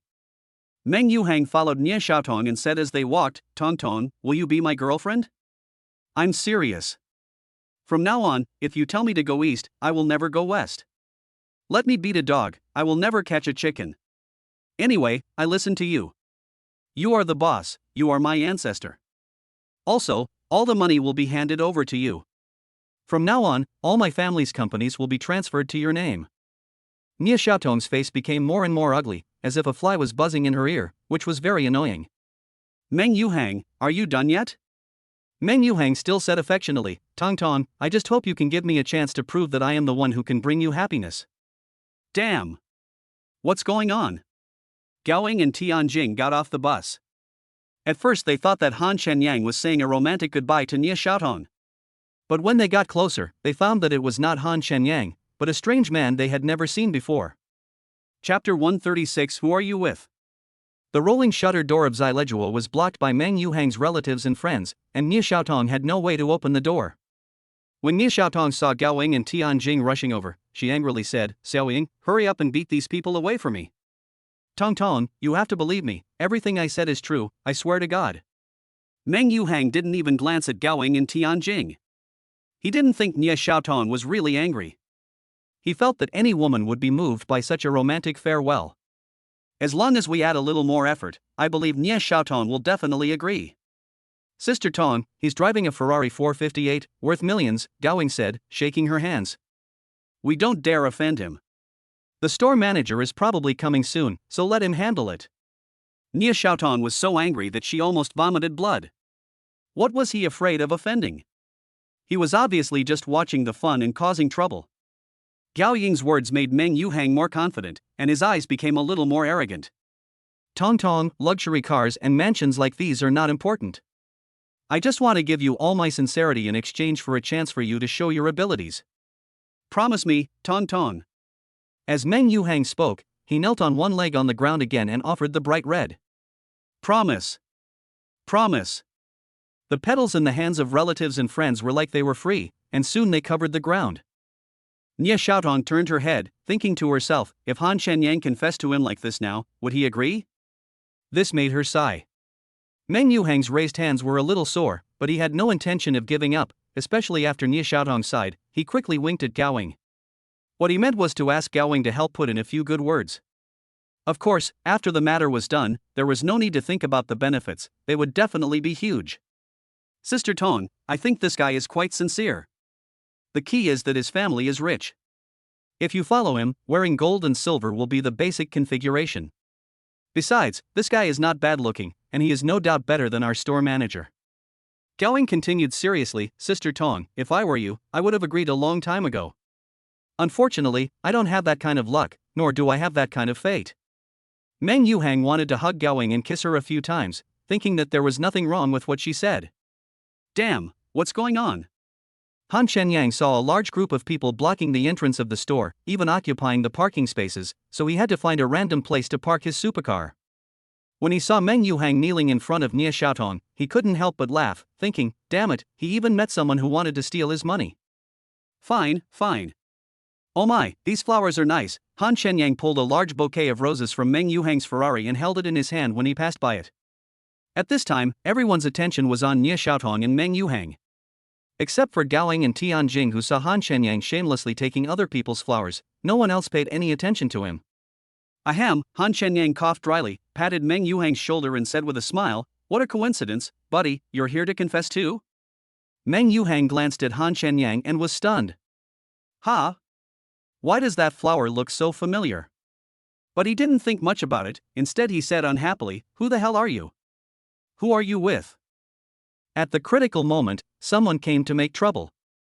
If Meng Yuhang had not tried his best to control his emotions, he would have punched Han Shenyang in the face. It doesn't matter who I am, Han Shenyang pointed at Nia Xiaotong and asked Meng Yuhang, do you know who she is? Chapter 137. Let us go and get the certificate. Meng Yuhang was a little confused by Han Shenyang's question. Who is she? Isn't she Nie Xiaotong? She's my woman, Han Shenyang said, and he picked up Nie Xiaotong with both hands. Come on, make way, make way. Nie Xiaotong almost vomited blood. She didn't know where Han Shenyang got so much strength from. By the time she reacted, Han Shenyang had already placed her in the center of the heart-shaped candle. She wanted to run, but for some reason, her legs felt like they were petrified and she couldn't take a single step. Meng Yuhang wasn't the only one confused. His family and friends were also stunned. How could someone like Chen Yaojin suddenly appear in the middle of the process? Weren't we the ones who put up the candlelight? Xiaotong, Han Shenyang looked at Nie Xiaotong affectionately. I'd like to take this opportunity today to say a few words. At this point, he suddenly shouted to Gao Ying and Tianjing, life needs a sense of ritual. What are you standing there for? Come over here and take pictures. Remember to turn on the flash. At this time, Nie Xiaotong's body was stiff, but her heart was soft. It was the first time she saw Han Shenyang talking to her so seriously. Here we go. Gao Ying and Tianjing ran up, took out their phones, and Gao Ying said, "Oh, let's start." Ahem. Han Shenyang cleared his throat and looked at Nie Xiaotong. I won't say anything cheesy, so let's just say something explicit. Hold it for me first. This. The others were stunned again. The boy actually stuffed the flowers directly into Nie Xiaotong's hands. The key point was that Nie Xiaotong not only did not show any reluctance, but also seemed to enjoy it.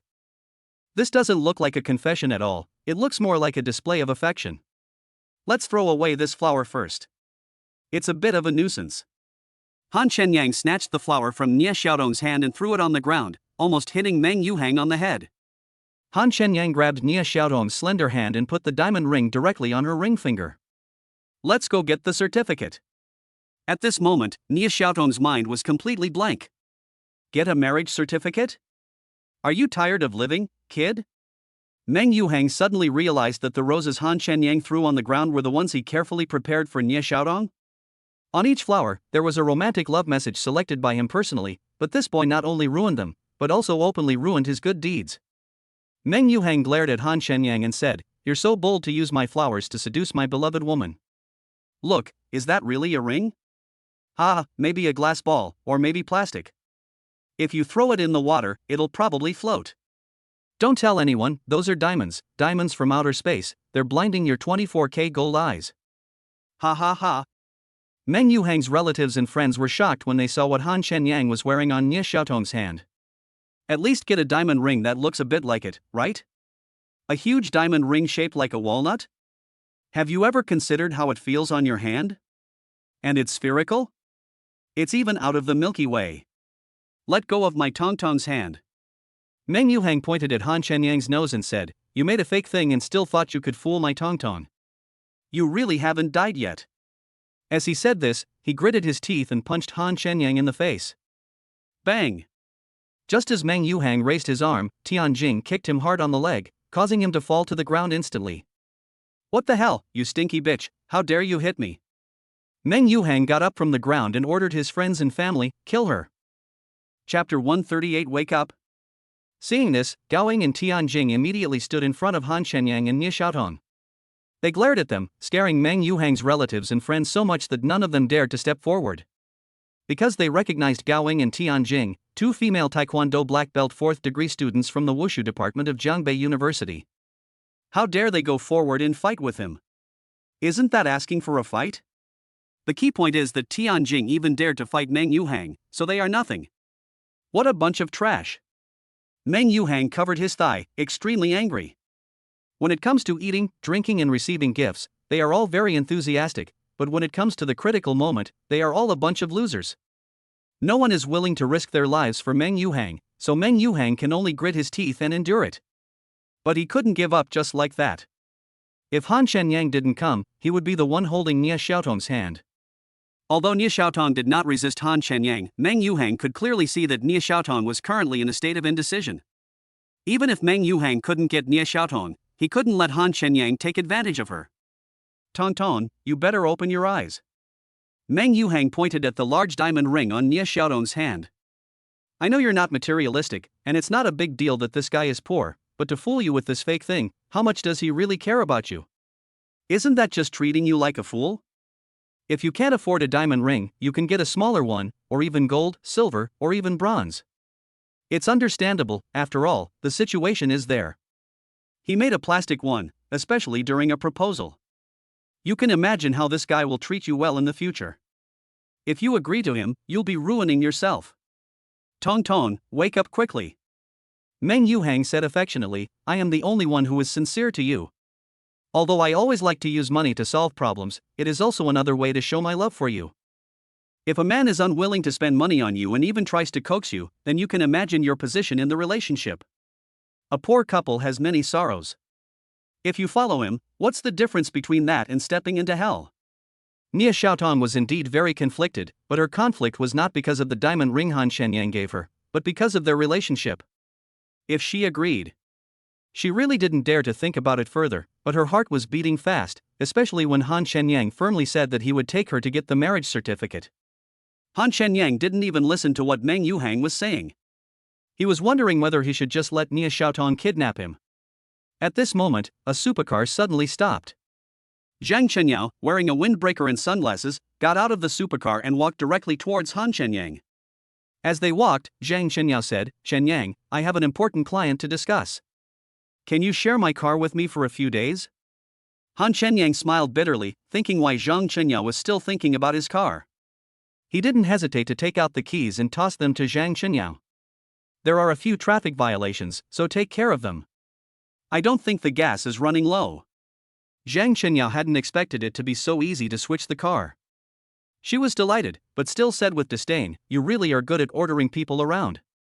Nia Xiaotong, who was hesitating, changed her expression instantly when she saw Zhang Chenyao. She struggled hard for a few times, but Han Shenyang held her hand tightly and she couldn't break free at all. Sister-in-law, don't misunderstand, Zhang Chenyao handed her car keys to Han Shenyang and said with a smile, you guys continue, I won't disturb you anymore. But when she saw the diamond ring on Nia Xiaotong's hand, she was stunned for a moment and stood there in a daze. Chapter 139, Bright Star.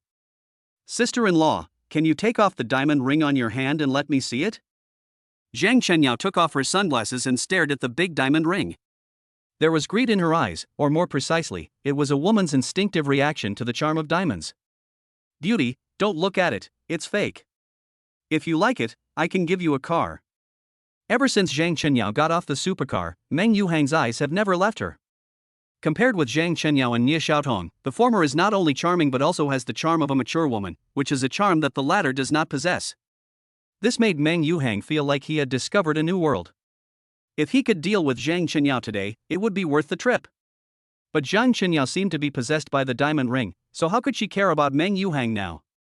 When Han Shenyang heard that Zhang Chenyao wanted Nia Xiaotong to take off the diamond ring, he immediately became unhappy, because he had put it on with great difficulty. Before Nia Xiaotong could react, Han Shenyang gently grabbed her hand and said to Zhang Chenyao, you can't just take this thing off casually. If you want to look at it, then look at it. If you don't want to look at it, then leave quickly and don't delay us from getting the marriage certificate. Dream on. Nia Xiaotong whispered to Han Shenyang with contempt. If Zhang Chenyao hadn't come, she almost followed Han Shenyang. Now she was very calm. He is a toad wanting to eat swan flesh. Meng Yuhang walked forward with a smile and said to Zhang Chenyao flatteringly, beautiful girl, my father has some connections with diamonds. If you like diamonds, leave it to me. We should wear real ones, otherwise it would be beneath our dignity.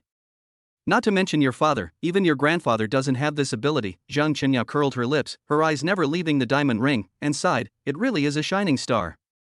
Meng Yuhang was extremely embarrassed by being looked down upon, but he didn't show it. Instead, he smiled and said, beauty, I don't deny this. My grandfather really couldn't do it because he's no longer here. Sister-in-law, do you want to sell the diamond ring? I'll offer 3 billion yuan. Zhang Chenyao's eyes were burning, and she didn't mean to joke at all. Hiss. What? 3 billion? This was unbelievable to many people. Even Meng Yuhang was stunned and couldn't help but re-examine the diamond ring. Nia Xiaotong was not too surprised, because she could tell from the beginning that the diamond was real and of very good quality. It was no exaggeration to say that it was top-notch. This diamond ring was forced upon her by Han Shenyang. It is not hers, so she definitely will not sell it. If it was hers, she would definitely not sell it. Without waiting for Nia Xiaotong to speak, Han Shenyang said disdainfully, this is a token of love between Xia Tongtong and me. How can it be measured by money? Han Shenyang smiled at Nie Xiaotong again and said, "Of course, the diamond ring is yours now. You can decide for yourself. We don't need that broken diamond." Fuck. That doesn't look like plastic, it's a real shining star. A group of Meng Yuhang's relatives and friends asked a diamond expert and were amazed after seeing the information. Because the data shows that the brilliant star is exactly the same as Han Shenyang's. The diamond is 166 CT and has 100 facets. Its quality is perfect and no flaws can be found at all. It can be used not only as a ring, but also as a pendant and a headdress. But the above is not the point. The point is that it is said that the bright star was bought by a mysterious rich man. So far, the brilliant star is the best quality diamond and ranks among the top 10 diamonds in the world, but its exquisite workmanship and quality are definitely the best. Chapter 140. I really admire your courage. This. After comparing the information for a while, Meng Yuhang found that the diamond ring that was said to be plastic was actually a shining star. Although Gaoying and Tianjing were staring at him eagerly, he didn't dare to snatch it away. But after a closer look, based on his understanding of diamonds, even if it is not a shining star, it is still a priceless diamond considering its size. Also, Zhang Qinyao obsession with the diamond ring made people have to admit that they had been mistaken before. To be more precise, they knew what was going on, but more importantly, they didn't believe that Han Shenyang, a loser who dressed in ordinary clothes and couldn't even afford to buy roses, could have such an amazing thing. But now it seems that Han Shenyang is not a poor loser at all, but a rich second generation who is several times more awesome than Meng Yuhang, and he can easily get a shining star diamond ring. Not to mention that Meng Yuhang doesn't have the courage and generosity of Han Shenyang, even his father probably wouldn't be willing to spend so much money on a woman.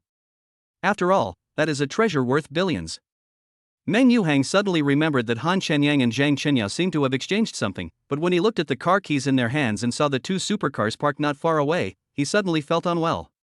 One of them is a red Lamborghini Aventador S, which is twice as expensive as his Ferrari 458. And that supercar with an extremely cool and stunning appearance should be a limited edition, and its value is probably at least 200 million. It is obviously that boy's. Meng Yuhang's face turned pale and blue.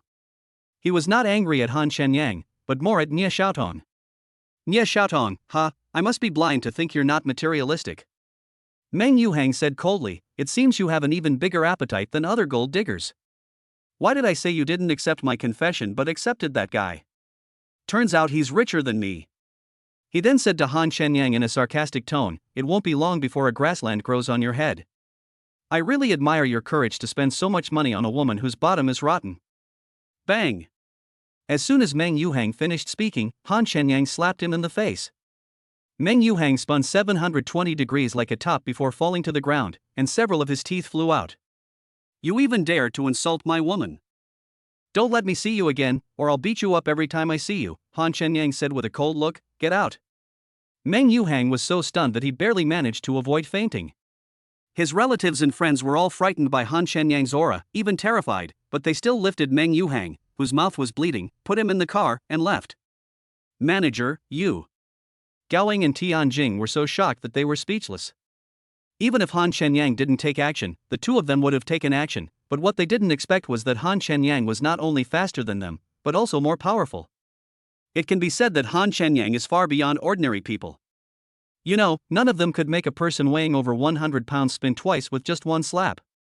Before that, when Fan Chang fell to the ground, it must have been because of Han Shenyang's own strength that he was knocked down. From this point of view, Han Shenyang couldn't beat them before, so he must have deliberately let them go, right? After all, success does not come overnight. While Nie Xiaotong's mouth twitched a few times, she felt an indescribable warmth and happiness in her heart. It was the first time she felt that Han Shenyang cared about her so much. Han Shenyang's eyes were deep, fierce, and angry, as if he would kill Meng Yuhang if he didn't leave. Chapter 141. How about we get the marriage certificate? I'll give this back to you. I don't dare take it, otherwise I'll become a real gold digger. Nie Xiaotong came to her senses and took off the big diamond ring on her hand while Han Shenyang was not paying attention. She stuffed it into Han Shenyang's hand and ran to open the door of Zileguo without looking back. This. Han Shenyang was at a loss for words. Then I'll buy you a plastic one. He naturally knew Nie Xiaotong's character. How could she be a gold digger?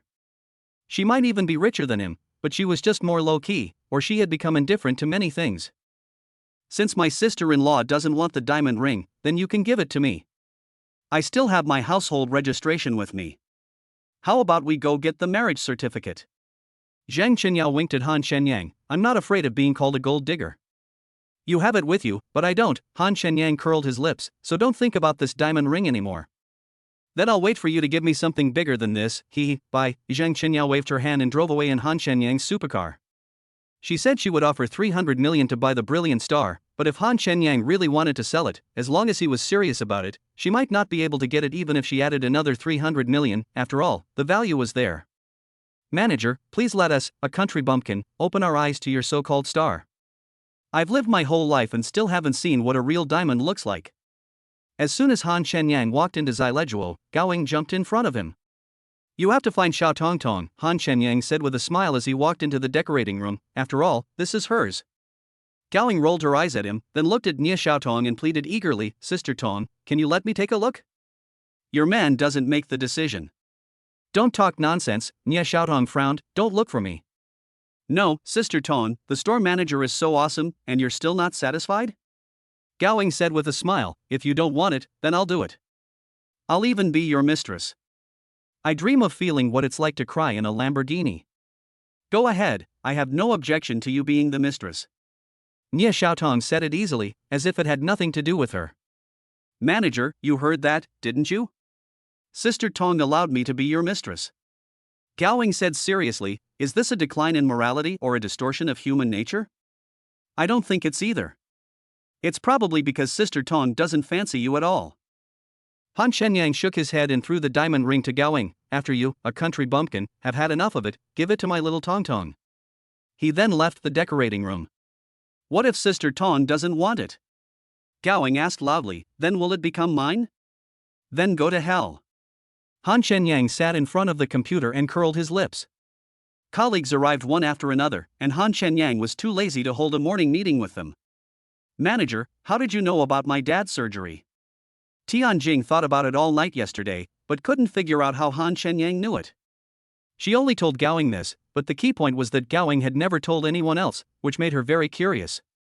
I'm a god, I can calculate it with just a few fingers. Han Shenyang glanced at Tianjing, you will have a bloody disaster today. Tisk, Tianjing said disdainfully, do I need to ask you for a Taoist talisman or something to resolve this? She didn't believe Han Shenyang's nonsense. You really need a talisman.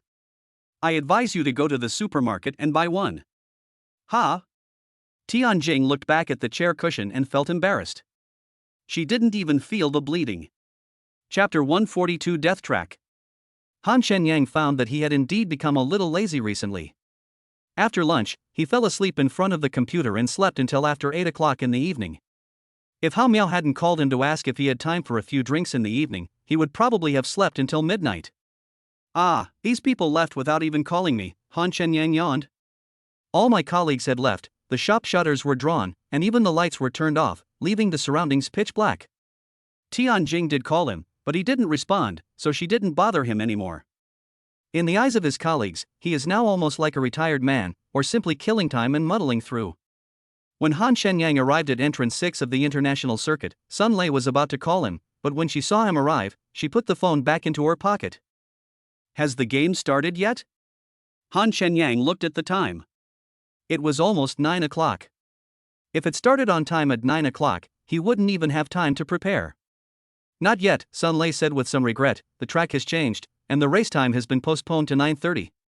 Many people have already given up on the race. Give up the competition? How many people are still continuing the competition? Han Shenyang's main purpose is to come here to make money. If he gives up everything, wouldn't it be a wasted trip? If you continue to participate, there will be about 6 or 7 of us, including you. Sun Lei explained, the original track 10 was changed to track 1, known as the death track. Since then, the risk factor is too high, so many people chose to give up, including me. You've given up? Is it that dangerous? You have to know that Sun Lei is a professional racing driver. Even she doesn't dare to take the risk to run on this track, so you can imagine how dangerous it is. Track 1 is built around a mountain, with lots of ups and downs. Occasionally, rocks will fall onto the track. Although we conduct inspections before the race, we still cannot completely avoid them during the race. Also, the lanes are quite narrow, especially around the many curves. A slight mistake could cause you to go off the track and fall into the mountains, resulting in a car crash and death. Also, the lighting on track 1 is extremely poor at night, unlike track 10, which has bright light and visibility like daylight. It's no exaggeration to say that racing on track 1 is like running between life and death. Its treacherous terrain means not many people would dare to race on it as a real track during the day, let alone at night. While Sun Lei was carefully introducing the car to Han Shenyang drove the supercar to the outside of the auditorium of track number 1. Here comes that brat. Ji Haoran, who was outside the hall, saw Han Shenyang getting out of Zhang Qinyu's supercar from afar and said to the 6 racers gathered nearby, "If you can keep him from leaving the track, in addition to being able to use the club's cars, each of you will receive a reward of 1 million. The 6 racers couldn't help but swallow. The club's racing cars are far more tempting than 1 million. After all, as long as you have a racing car with good performance and you don't have to spend money on maintenance, you can make a lot of money by just competing in a few races. I just don't know if that guy has the guts to participate in the race," said a racer. Otherwise, even if he's a top racer, he'll never come back. These 6 racers are not just money makers. Not only do they know the terrain of track 1 very well, they have also challenged it themselves. In this way, dealing with Han Shenyang, a novice on the track, can be said to be easy and enjoyable. It doesn't matter whether he gets first place in the race or even whether he can finish the whole course. As long as he meets Ji Haoran's requirements, it will be enough. He is just afraid that Han Shenyang is a coward. Chapter 143. Are you qualified? Just focus on how to deal with that brat. As for the rest, don't worry about it. After Ji Haoran finished speaking to the 6 drivers, he walked towards Han Shenyang and Sun Lei, who were about to approach. Han Shenyang thought that since he was already here, he might as well take a look at the track first. Although there are only a few people participating in the competition, the first place winner will at least receive a prize of several million. Since someone dares to go on the death track, what is there to be afraid of given his strength and superb driving skills? Manager Han, everyone is waiting for you. You are so proud of yourself. Although Ji Haoran was smiling, his sarcastic tone was very obvious. Han Shenyang saw Ji Haoran's weird look and couldn't help but laugh, so he's the 2nd generation of the mining industry. I thought it was some eunuch talking to me. You? Ji Haoran's face suddenly turned gloomy. He wished he could tear Han Shenyang into pieces immediately, especially when he saw Han Shen driving Zhang Qinyu's supercar over, which made him feel even more uneasy. Lele, those 6 people in front are the ones who are going to participate in the competition, right? Han Shenyang saw that they were wearing racing suits and had cool racing cars parked next to them, and he gave him a little finger with disdain. This is a naked provocation. If he guessed correctly, those 6 people should be from Ji Haoran's group. Before, he thought that those who dared to participate in the competition were brave, but now it seems that they are not only brave, but also well prepared. Ji Haoran rushed to greet him, with no good intentions at all. He even changed the track at the last minute, which might be Ji Haoran's masterpiece. Han Shenyang couldn't help but shake his head, thinking that he had quite a lot of face. Yes, they are very familiar with track 1 and have personal racing experience. If you participate in this race, apart from the danger, you will still have many disadvantages. Sun Lei was concentrating on unloading the supercar from the cargo box for Han Shenyang at the time and had no idea what unpleasantness had occurred between Ji Haoran and Han Shenyang. Although she recognized Han Shenyang's driving skills, she felt that Han Shenyang might not be a match for the 6 people on the unfamiliar and dangerous track. As for Han Shenyang, it was not any unhappiness at all. It was obviously just Ji Haoran's one-sided envy, jealousy, and hatred. There are still 10 minutes before the game starts. What do you think? Sun Lei reminded Han Shenyang. If you are not in position 3 minutes before the start of the game, you will automatically forfeit. As for whether Han Shenyang will eventually participate or not, Sun Lei will only choose to respect it. Han Shenyang looked at the dim mountain race track in the distance and felt that the light was similar to that on the road at night. Against the backdrop of the dark mountains, the track looked like a long winding dragon. The 2nd generation of miners, Han Shenyang looked at Ji Haoran with a smile. What do you think, should I participate or not? Ji Haoran snorted coldly, you're asking even though you already know the answer. Of course, if you don't have the guts, forget it. It's your freedom. In front of Sun Lei, he didn't dare to say it too bluntly. After all, a game accident and a deliberate frame-up are 2 different concepts. Really? It seems you're quite courageous, Han Shenyang said with a smile. How about we join together? Or have you already given up? Ji Haoren sneered, I'm the vice president of the Jianhai City Racing Association, the head of the Feiqi Racing Club, and the leader of this event. Do you think a pretty boy like you is qualified to race with me? Chapter 144, A Simple Apology. Ji Haoren naturally investigated Han Shenyang's background.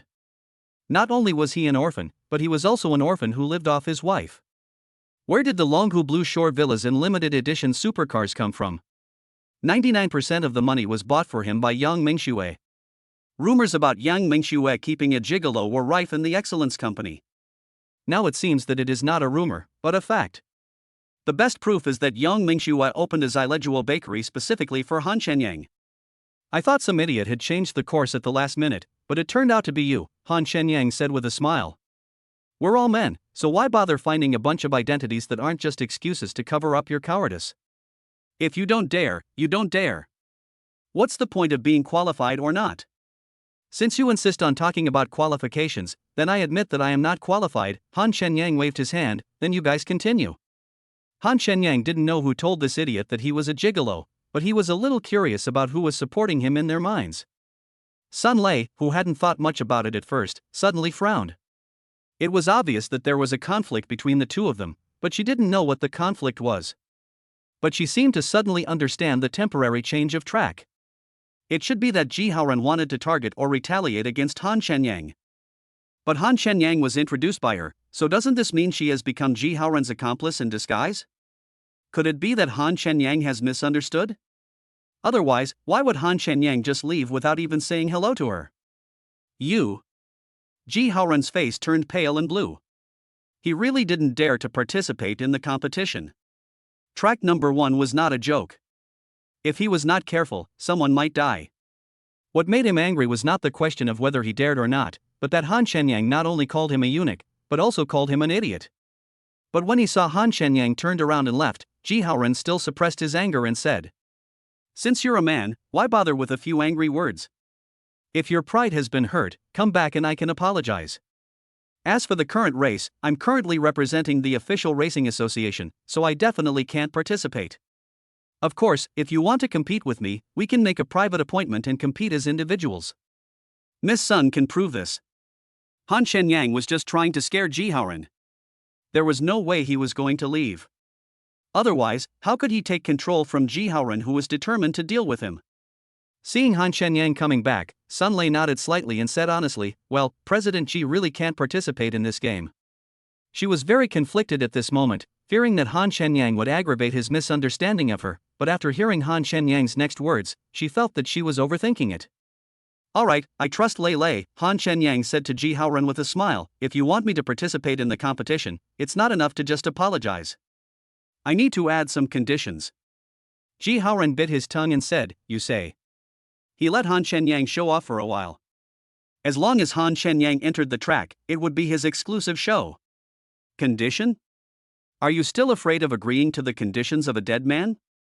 Apologize first, Han Shenyang said with a smile. Apologizing is simple, just slap yourself in the face. You, don't go too far. Ji Haoren immediately became angry. He was already giving Han Shenyang enough face by saying sorry, but Han Shenyang actually asked him to hit himself, which was simply an insult. Since you are not sincere, forget it, Han Shenyang smiled and turned away. Chapter 145 Refreshing. I fan. Ji Haoren's teeth were almost broken.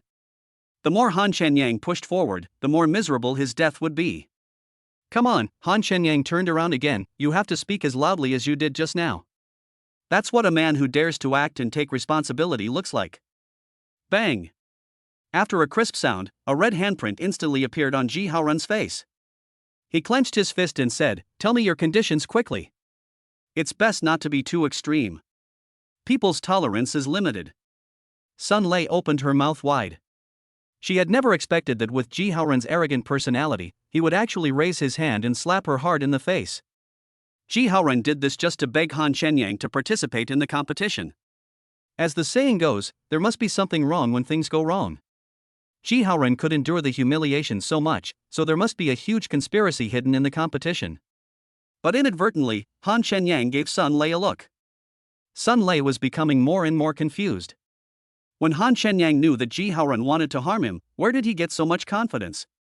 She couldn't figure out where Ji Haoran got so much hatred from.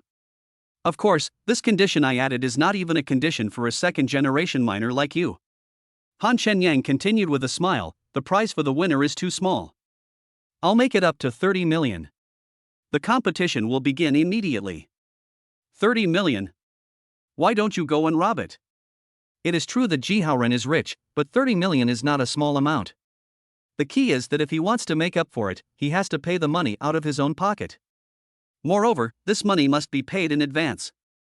Just when Ji Haoran was about to yell at Han Shenyang, saying his life was not worth 30 million, Han Shenyang said first, I know you're afraid I'll run away with the money. You can transfer the money to Lei Lei's account first. If I win, the money will be mine. Otherwise, I'll return it to you. Second generation of mining, what do you think? This is fair, right? Han Shenyang looked as if he had Ji Haoran in his grasp. Okay. Ji Haoran's mood finally eased and he agreed readily. As long as Han Shenyang died, he would not suffer any loss. Sun Lei smiled bitterly, and soon her account received a supplement of 23 million yuan from Ji Haoran. Adding the 7 million in the prize pool, it's exactly 30 million. That's great, Han Shenyang said with a smile, then let's get started. Don't be in a hurry, sign the competition agreement first. Ji Haoran couldn't wait to take out the agreement that he had prepared long ago. All contestants who participate in the competition must sign this agreement, Sun Lei explained. Han Shenyang took a quick look. This means that there may be casualties during the competition, and the participants must bear the responsibility for these. However, the Racing Association will also provide some compensation as a consolation based on the circumstances. The maximum compensation for death is 100,000 yuan, provided that there are no violations. Otherwise, if the person dies, the death is in vain.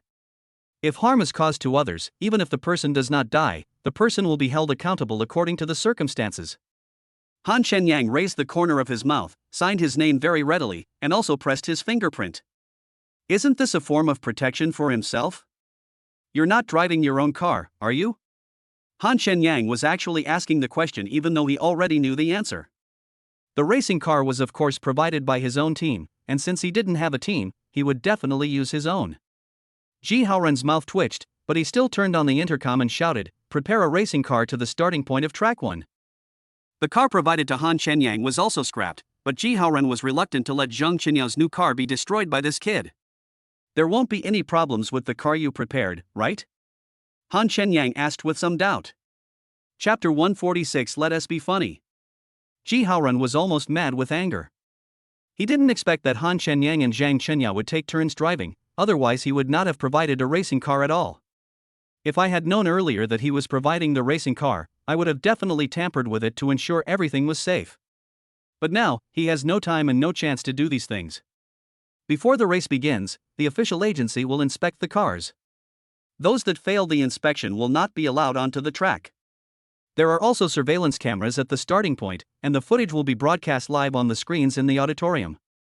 Sun Lei lowered her voice and reminded Han Shenyang, the surveillance camera between the 8th and 10th bends broke yesterday and hasn't been repaired yet. Be careful when you go. Although racing is a high-risk sport and casualties are common, there is a conspiracy behind this incident. Sun Lei can only help Han Shenyang this much. The rest depends entirely on him and depends on fate.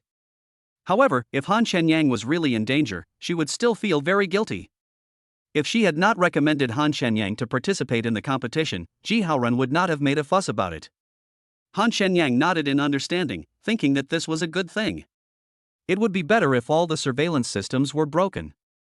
After Han Shenyang changed into his black and red racing suit and put on his helmet, he went to the starting point of track number 1. Sun Lei and Ji Haoran went to the VIP auditorium in the auditorium, where only rich second generations or wealthy bosses sat. In addition to watching the game, another fun thing for them is to bet on who will be the champion. Although Ji Haoran did not explain the reason for changing the track, anyone who is not a fool can see that there is something fishy, otherwise why would he use the death track? In the past, they would make their bets based on their understanding of the racers and the actual situation, but today they are more inclined to follow Ji Haoran's bet. After inspecting the 7 cars at the starting point of the track, Han Shenyang calmly got into his number 9 car, while the 2 racers on his left and right gave him the pinky finger with disdain. Han Shenyang couldn't see their faces, but he remembered the license plates of the 2 cars on the left and right, which were number 6 and number 7 respectively. He would take good care of them when the time comes. Of course, the other numbers 1, 2, 3, and 5 also need to be taken care of well. On the surface, the competition looked very formal. The referee counted down to 1 and fired the command gun. The sound echoed in the empty and dim track. Racers number 1, 2, 3, 5, 6, and 7 immediately stepped on the accelerator, and the engines roared violently like bombs. The cars rushed forward at an extremely fast speed like arrows shot from a bow, causing a gust of wind on the track, lifting the dust on the ground into the air, and the momentum of the entire track expanded instantly. However, the audience in the VIP auditorium found that at the moment when the 6 cars drove out of the starting line, Han Shenyang's car number 9 was slowly accelerating forward. This 1-second difference allowed the cars in front to leave car number 9 far behind. Ha, is this car number 9 here to make people laugh? Maybe President Xi is afraid that we will be too bored, so he specially arranged these funny actors. Wow, someone actually bet on this idiot number 9, and it's 1 million right off the bat. Everyone looked around to see which idiot had bet on number 9. At the moment, only Sun Lei took out her bank card and inserted it into the betting machine. Who else could it be but Sun Lei? Fortunately, it was Sun Lei. If it was someone else, she would have been scolded. After all, she is the daughter of the president of the Racing Association. Lei, did you press the wrong number? Or did you add one too many? A rich second-generation man next to Sun Lei asked with a frown. Chapter 147. This is stable. This rich second generation is Sun Lei's best friend by Ziyun. She is just playing for fun and doesn't know anything about racing. She usually follows Sun Lei to place bets. Although she has never won, she has never complained, but now she is very skeptical of Sun Lei. The number 9 car was running at the speed of an old lady taking a stroll. It would have been a waste to press 100, but Sun Lei came up with 1 million. My intuition tells me that number 9 has unlimited potential, so I just have to bet on it. Sun Lei spoke with great confidence, but she was not confident at all. She was probably suppressing Han Shenyang out of guilt. If Han Shenyang couldn't come back alive, I would feel a little comforted. Bai Ziyun rolled her eyes. Today, she suddenly realized that there was a reason why she always lost. Okay, then I'll bet 10 yuan. Ha ha ha. Lei is our cash cow. It's a sure thing now. You can bet on anything except number 9. Don't say that. Maybe her luck has turned. I'll bet $1 on number 9 to support Lei. Then I'll just bet 50 cents. A poor idiot like me doesn't deserve to bet on number 9. Originally, everyone was not optimistic about number 9, and Sun Lei's prediction made them feel more at ease, and they even laughed at Sun Lei. Sun Lei was very calm. After all, she was really unlucky and always lost when she gambled. She was destined to live by relying on her own strength. What number did President Xi bet on? Many people stared at Ji Haoran and placed their bets. Although he didn't always win, it would definitely not be wrong to follow him today. Who knows, they might make a fortune. I'll bet 2 million on number 6. You can do whatever you want. Don't blame me if you lose. Ji Haoran has already made arrangements. Number 7 will win, but if everyone bets on number 7, who will he win? So let us put some pressure on number 6 first and let these rich second-generation people put all their money in it first. I'm going all out. 1.5 million on the 6th, all my pocket money for this month. 880,000, all in. I hope I can turn into some young models again. As Ji Haoran expected, after this round, these rich second generations were almost squeezed dry, and the amount bet on number 6 reached 19.21 million. At this moment, Han Shenyang, who was in the last place, had no expression on his face and was concentrating on driving forward. The reason why he was slower than the other 6 racers was certainly not because of his slow reaction. Instead, he deliberately kept a distance from them. In this way, firstly, we can let them explore the way first, and secondly, when we reach the 8th bend, we can see what tricks they play and respond in time. But in order not to increase the distance too far, he drove the car to 300 yards. This speed is still very dangerous for other racers when making sharp turns. If you are not careful and have improper control, it is easy for both the car and the driver to be thrown off the track, resulting in the car being destroyed and the driver being killed. But he is different. With superb driving skills and strength, his precise perception of force and speed far exceeds that of ordinary people. Even if it was a tiny force that was difficult for ordinary people to perceive, he could subconsciously calculate it clearly. When he was about to reach the first bend, he had already accurately judged in his mind how many minutes and seconds he should turn the steering wheel, how many degrees the steering wheel should be turned, and how many seconds the steering wheel should be maintained at this degree. He knew all of this very clearly. Damn! Look, car number 9 is tired of living. On the big screen in the VIP auditorium, Han Shenyang's car was seen entering a nearly 90-degree curve at an extremely fast speed. It was a nerve-wracking process, and if things went wrong, the car would be destroyed and people would die. Even top racing drivers wouldn't dare to do such a crazy thing. This is tantamount to seeking death. Chapter 148 Hardcore Player. The next second, the scene of car crash and death that everyone imagined did not happen. Han Shenyang's car number 9 passed the nearly 90-degree curve without slowing down. The car slid out a perfect arc on the track.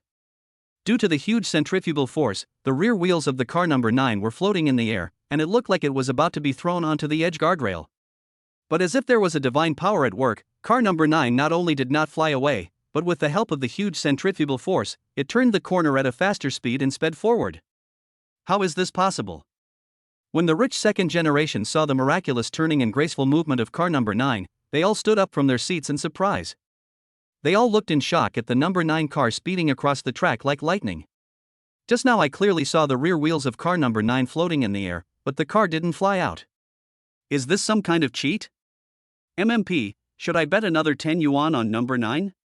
Bai Ziyun exclaimed. They had laughed at car number 9 and Sun Lei before, but after seeing number 9's driving skills, their faces became a little strange, and a strange thought that number 9 might win ran through their minds. When everyone wanted to place a bet on car number 9, Ji Haoran's disdainful voice came, "It's just good luck." What he meant in his heart was naturally that although Han Shenyang didn't kill him this time, he would be killed by other racers later. It was impossible for him to be first, so what was the use of having good driving skills? As soon as Ji Haoran finished speaking, the speed of car number 9 began to slow down and it was soon left behind by the other cars.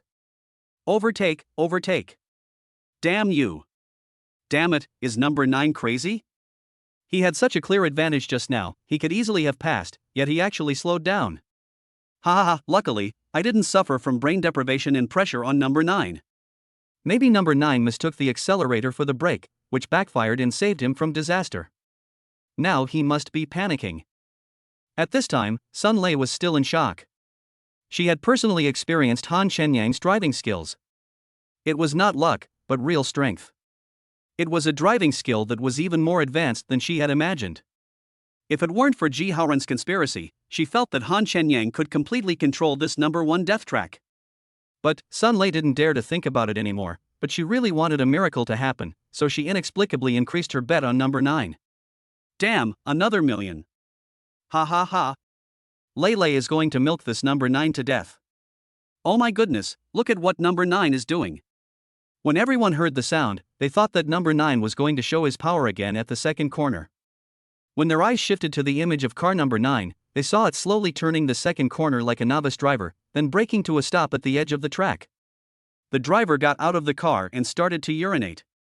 This operation is unprecedented and cool. It has created another school of thought in the racing world, the turtle piss school. Ha ha, are you scared to death? Can it be more comical?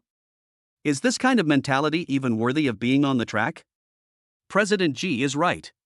Number 9 was definitely just lucky when he passed the first corner. Is this really a race against the clock? I'm definitely watching a fake race. I even bet 10,000 on number 9. While everyone was laughing, the driver of racer number 9 finished draining the water and got back into the car. In the close-up shot, he not only drove with one hand, but also lit a cigarette leisurely. Hardcore Gamer. Chapter 149, it's sure enough, the death track. Damn it. Car number 9 has gone crazy again. He actually overtook car number 1 with one hand and is now second to last. Everyone felt that car number 9 would be killed sooner or later, as if he had a mental illness and probably mistook the accelerator for the brake. With a loud bang, everyone's attention shifted from car number 9 to car number 1, which was left at the back. The rear wheel of the number 1 racing car, which was traveling at high speed, ran over a stone, causing the tire to burst instantly. The car with the burst tires slid rapidly on the road out of control. The racer inside the car also showed a look of fear and horror at this moment. As a professional racer, he naturally understood what it meant to lose control of a car at a speed of 300 yards. As expected, car number 1 lost control and slid on the road for a distance before going off the track and crashing into the guardrail on the side. Bang! With a loud bang, the number 1 car was completely destroyed. The car body was twisted and even thick black smoke was wafting out from the damaged car body.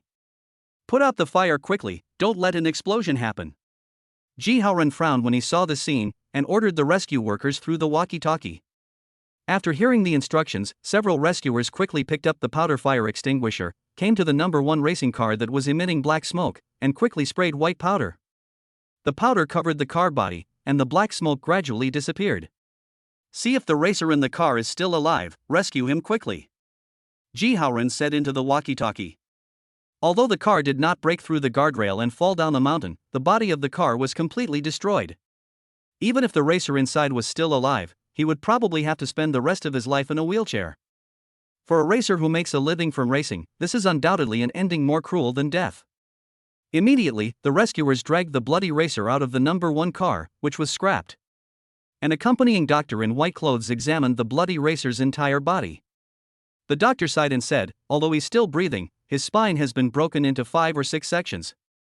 Even if he survives, he'll be completely paralyzed. Afterwards, the rescuers covered the racer with a white cloth and slowly carried him away on a stretcher. It really is a death track. Fortunately, I was a coward and gave up the race. Who said it wasn't? It's so fucking exciting. Number 9 was really lucky. He managed to avoid the rubble that fell from the mountain. Number 9 is the legendary fool with good fortune. Unfortunately, my biggest flaw is that I'm too smart and too clever. Number 1 is a jerk. He caused me to lose 200,000. There was a lot of sighing in the VIP auditorium. Those who had registered were glad that they did not participate in this game, but the rich second generations who bet on number 1 were very sad. Ji Haoren couldn't help but clench his fists, his hatred for Han Shenyang deepened a bit, and he thought to himself, even luck can't save you after entering the 8th bend. How he wished that the bloody and dying person being carried away was Han Shenyang. At this time, cars 2, 3, 5, 6, and 7 had already passed the 7th turn, while car 9 was still driving slowly between the 4th and 5th turns, as if it was not here to race, but to enjoy the scenery along the death track. Luckily I didn't follow you and bet on number 9, otherwise I would have been so angry. Bai Ziyun rolled her eyes at Sun Lei and said, look, that guy has started again. Han Shenyang's hand was seen stretched out of the racing car window, flicking the ashes calmly. Chapter 150, A Pitfall. Number 9 must have been frightened by the accident of number 1 and is waiting for the other cars to reach the finish line before returning the same way.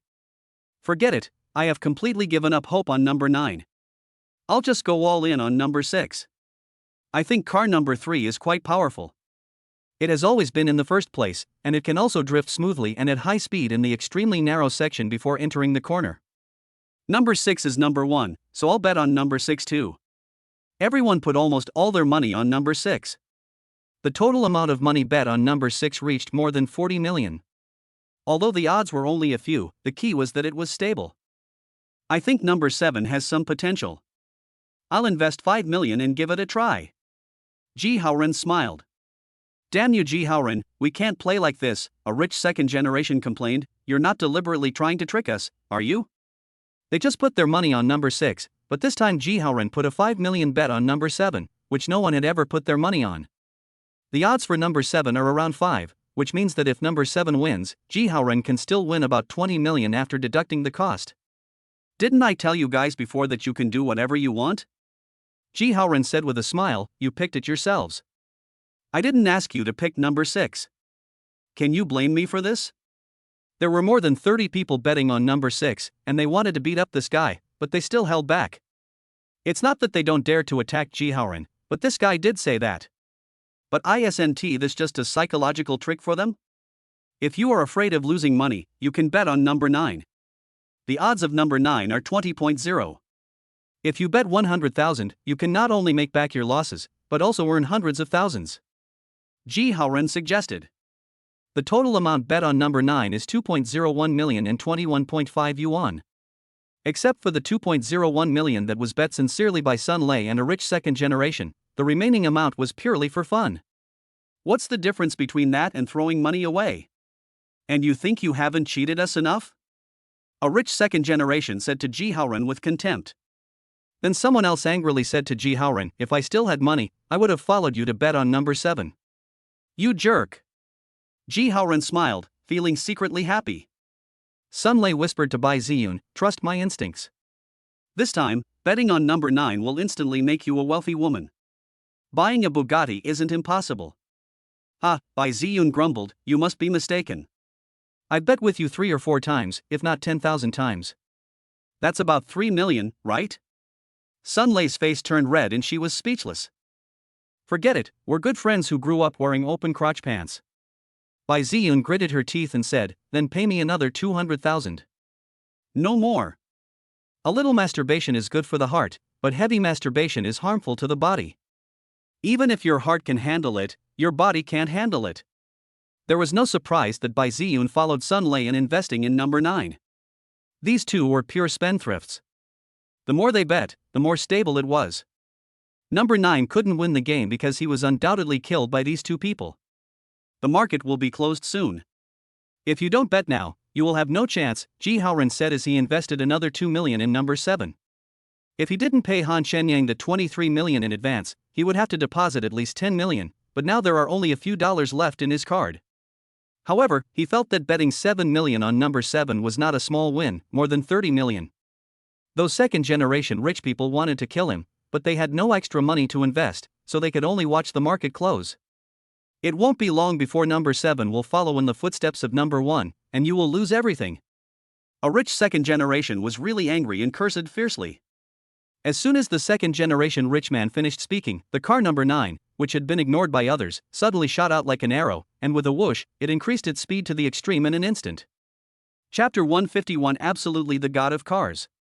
Isn't this number 9 mistaking the accelerator for the brake again?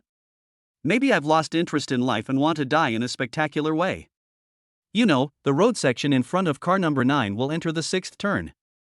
This curve is S-shaped, with only 4 or 5 meters between the first nearly 90-degree corner and the second corner. The car has no buffer time at all after entering. It must pass the first corner and then quickly turn the car body to enter the next corner, otherwise it will either be a story or an accident. Any car passing through the 6th corner not only dares not overtake here, but also slows down to pass. Otherwise, it is impossible to pass at high speed. After all, it has exceeded the limit of the human body. But car number 9 not only did not slow down, but also increased its speed to the extreme. If this isn't crazy, what is? It's courting death. But what happened next made them all open their mouths wide. Han Shenyang's number 9 car was like blue lightning. At the 6th turn, he passed the corner again as miraculously as he did at the first turn. At the moment the car passed the corner, due to the huge centrifugal force, the wheels floated in the air again. What was different this time was that after the car entered the first corner, the front and rear wheels on one side left the ground almost at the same time, the car body tilted almost to 90 degrees, and turned into the second corner with a whoosh. At the same time, the two wheels that left the ground also fell heavily to the ground, and the car drove out of the 6th corner at a high speed. If luck could explain the first turn, it's definitely not the second time around these 6 turns. What a superb cornering technique! It's no exaggeration to say it's unprecedented and will never be surpassed on this death track. People do things? This is definitely the God of cars. They used to look down on and mock number 9, but now it seems that he is the real king. Car number 9 was not in a hurry, not because he was afraid, but because he was giving way to the cars in front of him, and he didn't even regard them as enemies. Lele, this isn't the toddler you found, is it? These second-generation rich people feel heartbroken. If they could bet on number 9 for even 100,000, with the odds of 20.0, they would get 2 million. What exactly did they miss? Sun Lei smiled and said, this competition is organized by President Ji. Do you think I have a chance to find 2 or? Besides, the competition is not over yet, and it is still uncertain whether number 9 can win. That's right, until the very last moment of the game, the winner is still uncertain. Ji Haoran smiled and said, didn't I give you some advice before? It was you who didn't want to bet on number 9. Who can you blame now? Don't talk nonsense when you're not feeling any pain in your waist. Why didn't you suppress it at that time?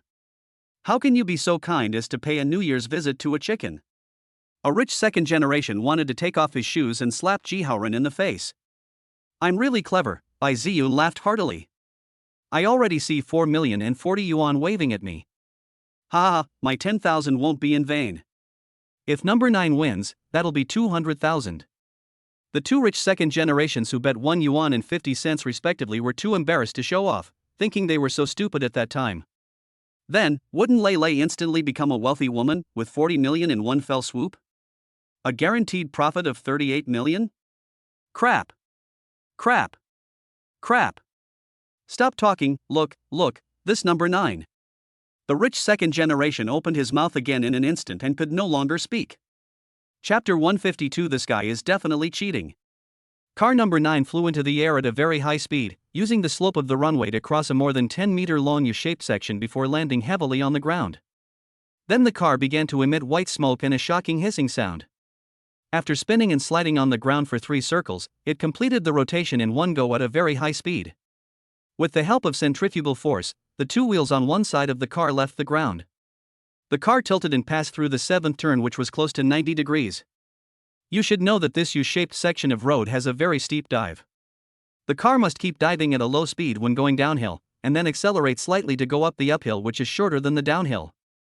The reason for passing this way is that after the U-shaped section, there is the 7th bend, which is less than 10 meters away and only 1 lane wide. Slowing down when going downhill is also to avoid going too fast after going uphill and directly rushing into the guardrail on the side of the 7th turn and then falling off the cliff. The number 9 car did not slow down when passing the U-section, but accelerated directly and flew over it. Then it almost circled in place and drifted to slow down while accelerating through the 7th turn. What a cool move. Even the god of cars would call me daddy if he saw it, right? This is the ultimate driver among all drivers. I admire him so much. It's worth losing money. Seeing such a mind-blowing driving skill is worth it. It's so fucking exciting. I was so nervous that I broke out in a sweat. This guy must be cheating, otherwise there's no solution. Not only were the rich second generation shocked, even Ji Haoren felt his scalp tingling. If he didn't have a grudge against Han Shenyang, he could have boasted about having such a racing god friend for years. It's a pity that this new generation of racing god will soon fall in the long river of history. This number 9, I want it, Bai Ziyan slapped her thigh. I will marry no one but the god of racing. I just don't know what a racing driver looks like. If he's too ugly, just ignore what I said. Sun Lei took a deep breath and broke out in a cold sweat. Besides being nervous about Han Shenyang, she was more shocked. She had previously thought about defeating Han Shenyang in a real competition, but now it seems that he can knock her out with just one hand. Even if she prays to God for another 500 years, she will not be able to master such driving skills. Hey, Lei, Bai Ziyan nudged Sun Lei and asked, I remember you said you recommended a handsome guy to participate in the competition.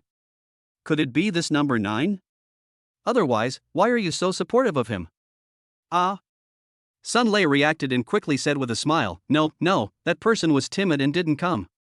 Bai Ziyan stared with eyes wide open, brows furrowed, and said contemptuously, When you lied, did you ever consider my feelings? Bitch. Waterproof, fireproof, and bestie-proof, hee. Sun Lei shook her Sassoon short hair casually. At this time, Han Shenyang was driving the car with a serious expression, slowing down the speed of the car and preparing to enter the 8th turn. The reason why he drove slowly before was not because he looked down on those drivers, but because he was listening carefully to the movements coming from the track to prevent being ambushed, and also to be alert to whether there was any gravel rolling on the track. When driving at high speed, a small stone can cause the car to roll over or have a tire burst. Car number 1 is a living example. Of course, number 1 was not an accident, but his experimental subject. It can also be said that it was a tragedy indirectly caused by a cigarette butt. As for the extreme driving skills he displayed in the 1st turn and the 6th and 7th turns, they were entirely to test the performance of the car. Chapter 153. Death is coming. Now it seems that the quality of the racing car is still acceptable. If it were replaced with a supercar, it would probably have been scrapped. After all, a modified real racing car is very different from the car you drive normally. For the 30 million, Han Shenyang still put some thought into it. Before the race, he had looked at the map of track number 1, known as the Death Track. After racing 7 tracks, he found that the actual terrain was exactly the same as the map. There is no surveillance between the 8th and 10th turns, so I don't know if Ji Haoren has done anything in advance. But in the face of absolute strength, aren't conspiracies and tricks nothing but paper tigers? However, Han Shenyang did not take it lightly, but remained vigilant and drove towards the 8th turn. This caused the VIP auditorium to boil again. Car number 9 is accelerating. So freaking exciting. The 8th turn is known as the death turn. It's said many racers have died here. Oh? There is such a saying? Why does it feel so weird? Tell me about it, asked a rich second generation who didn't know much about track 1. Actually, the 8th turn itself isn't that scary. It's just that so many people are trying to kill themselves that it makes it sound a little scary. Turn 8 is the least dangerous corner. It is not only the widest of all the corners, but also the smallest and has a longer arc. This bend has become the best spot for overtaking, so it has the highest accident rate and naturally more deaths. Damn, I thought something supernatural was going on. Before the rich second generation finished speaking, everyone was stunned. Why is the game footage gone? Their eyes were fixed on car number 9. When the screen of car number 9 turned black, they turned their eyes to the screens of the other cars, and the screens had also turned black. Ah! Death is coming? At this moment, all the lights in the auditorium, including the lights on the track, went out, instantly causing many timid people to scream. This. Zian asked Sunlei tremblingly while reaching into his pocket for his phone, has it always been like this? Something so horrible happens right at the 8th bend? She usually watched car races during the day, and this was her first time coming at night, and she was watching the race on track 1, known as the Death Track. It was exciting already, but I didn't expect it to be even more exciting now. Sunlei didn't feel that scary, but she became more nervous. The sudden power outage must have been Ji Haoran's work, which meant that the racers he arranged were also going to attack Han Shenyang. Before Sunlei could answer Bai Ziyun's question, Ji Haoran suddenly shouted, maybe there's something wrong with the line. Don't panic, I'll go out and ask what's going on. President Ji, it's so troublesome to go out and ask. Don't you have a cell phone? Can't you just make a call and ask the person in charge? Sunlei said with a smile. Her guess was indeed almost right. She didn't know whether holding Ji Haoran from leaving this place would help Han Shenyang's situation, but she told herself that it should be of some use. The sudden power outage was not arranged by Ji Haoran, but he wanted to take this opportunity to leave in order to deal with Han Shenyang. After witnessing Han Shenyang's amazing driving skills, he wanted to instruct several drivers to change their plans. Look at my brain, I'm just anxious. Ji Haoran sat down calmly again, then took out his mobile phone and called the person in charge. Chapter 154, Let us be patient. Ji Haoran got through to the venue manager on the phone and learned that there was indeed a problem with the line, which caused the sudden power outage. It would take about 10 minutes to repair it. He had no choice but to sit in his seat immediately, mainly because he was the authoritative representative of the competition and could not leave his seat at will during the competition. In addition, although Sunlei had guessed that he was going to deal with Han Shenyang, without evidence, Han Shenyang's death would be in vain. And now Sunlei is obviously trying to get involved, and if things go wrong, he might end up with something in Sunlei's hands. What? It'll take more than 10 minutes to get back to normal? Then the game is over. What a fucking letdown. He failed at the crucial moment. These rich second generations were having a great time, but then the power went out. They were very unhappy when they found out what happened. The emergency line was activated quickly, but it was only for the auditorium and on-site work areas, while the track was still dark. However, looking at track 1 from afar, you can see the bright lights from the speeding race cars, which are sometimes blocked by the mountains and become flickering. So everyone in the VIP auditorium rushed to the window and looked at track 1. Some people used the camera function of their mobile phones to zoom in, which made the view much clearer, but not as clear as Ji Haoran's infrared night vision telescope. Ji Haoran, stop watching it by yourself, turn on the Bluetooth and broadcast the image to the screen. That's right, otherwise I'll smash it for you and no one else can see it. Ji Haoran smiled and turned on the Bluetooth on the telescope and connected it to the display screen, which allowed those rich second generations to return to their seats. He cheated these people out of a lot of money today, so it's normal that they are angry, otherwise he wouldn't bother to serve them. But before everyone could sit down, a quick hissing sound was faintly heard from the direction of track number 1, followed by a crisp bang. Everyone subconsciously looked out the window and saw a racing car bursting into flames as it shot off the track, illuminating the surrounding area with a bright and frightening light. Boom! Before the car could even land on the cliff, it exploded in mid-air, shattering into pieces in an instant. Sparks flew everywhere, and the car bodies fell down with flames and black smoke. The clanging sound echoed between track number 1. Hurry up and notify the rescue team. Sunlei was as nervous as an ant on a hot pan, and shouted to Ji Haoran in an almost hysterical voice. This situation occurred only a minute or two after Han Shenyang's number 9 car entered the 8th turn, which gave Sun Lei an ominous premonition. Ji Haoran smiled and calmly turned on the intercom. He arranged the rescue team and said to Sun Lei as if to comfort her. It's normal for accidents to happen during a race, especially on track 1. I'm deeply sorry. If the car just now had just hit the guardrail like car number 1, Ji Haoran would not have called for help so quickly. But now it is completely different. The racing car crashed, exploded, and fell into the mountains. The racer in the car is definitely dead. This not only did not make Ji Haoran sad, but he was very happy. He thought to himself, Han Shenyang, if you can be a human being in your next life, be careful when you meet me, otherwise I will kill you. Chapter 155, A Tragic Death. The rescue team rushed to the scene of the accident as soon as possible, and quickly put out the fire that was burning with a crackling sound with the spray of fire extinguishers. The body of the racing car was in tatters, with only a burnt black frame remaining. Destroyed racing parts were scattered around, and the air was filled with a burnt smell. What a tragic death! The accompanying doctor just took a look inside the car and saw that the racer was charred all over. Not only was there no sign of life, but not even a complete body was left. At this time, the race on track 1 had entered a white-hot stage, and the rescue team's position here was very dangerous. They did not stay for too long, but quickly gathered the remaining bodies of the racers onto a stretcher and hurriedly left the messy scene. As for the follow-up work, it can only be handled after the game is over. What's the situation? Ji Haoran asked while holding the walkie-talkie. The racer died on the spot, his limbs were mutilated, and one of his arms has not been found yet. The doctor explained the situation in detail. Which car number? The car is severely damaged and we haven't yet confirmed which car it is. We'll have to wait until the race is over to confirm that. The track was pitch black, and the surveillance was malfunctioning. Given the current situation, it was impossible to determine the driver's number in a very short time. Sun Lei, who was standing by, felt a pang in her heart when she heard the sound. Ji Haoran turned off the walkie-talkie and laughed so hard that he couldn't stop. Although he couldn't guarantee that the dead racer was Han Shenyang for sure, he was almost certain.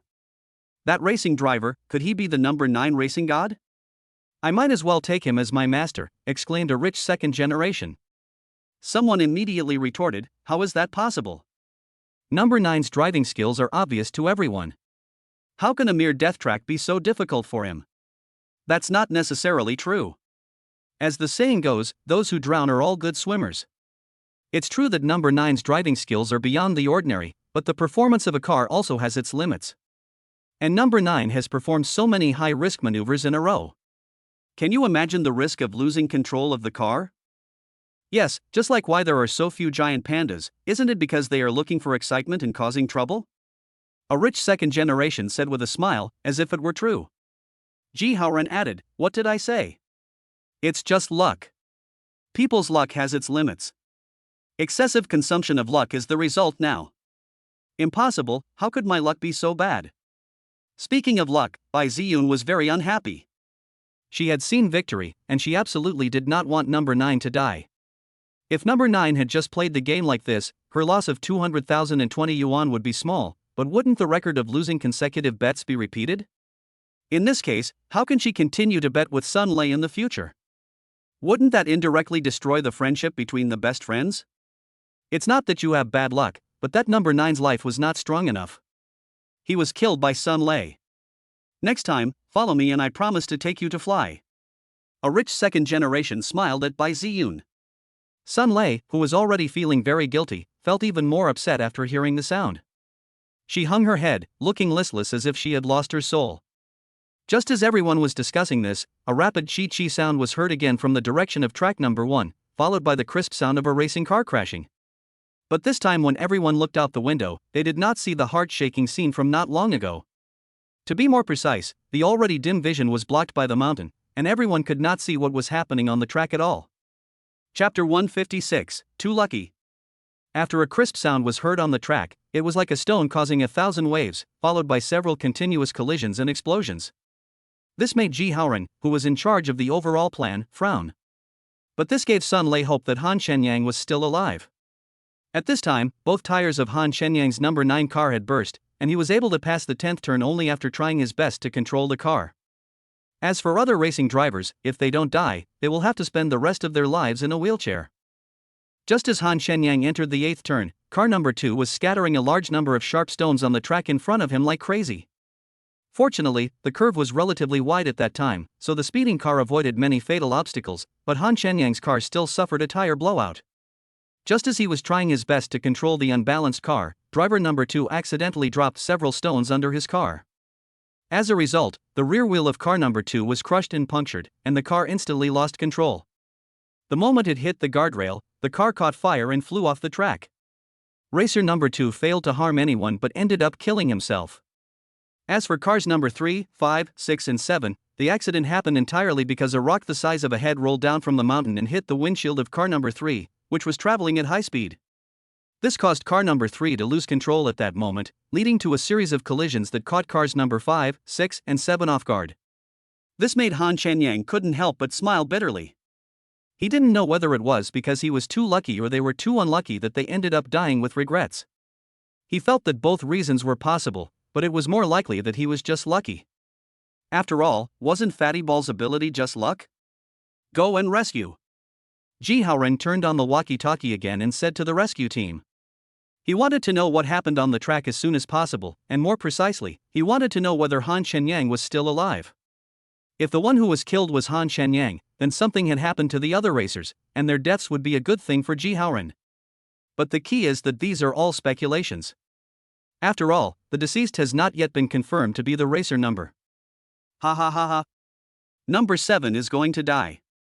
Even if he doesn't, he won't get first place. Ji Haoren, you old bastard, are you still trying to trick us? The rich second generation who had cursed Ji Haoren before was in a good mood, but he didn't expect it to come true so soon. How much did the mouse bet on number 7?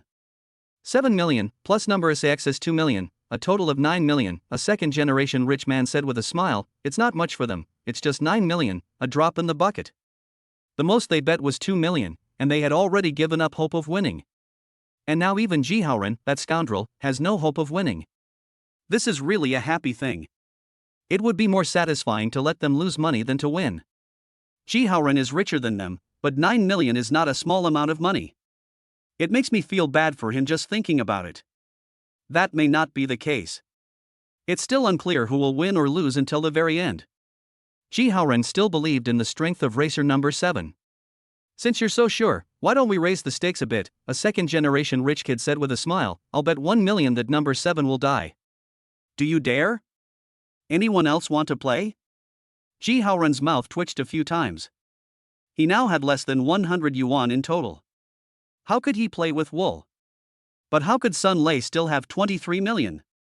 And then add in the money she won later, that would be nearly 70 million. Lack of money? There is no such thing. What's there to be afraid of? I'm just afraid that you won't have the money to pay for your losses.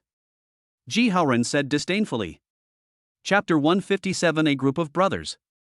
No money to compensate?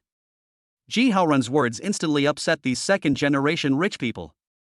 They directly took out the sports car keys and said, "Is it worth 1 million?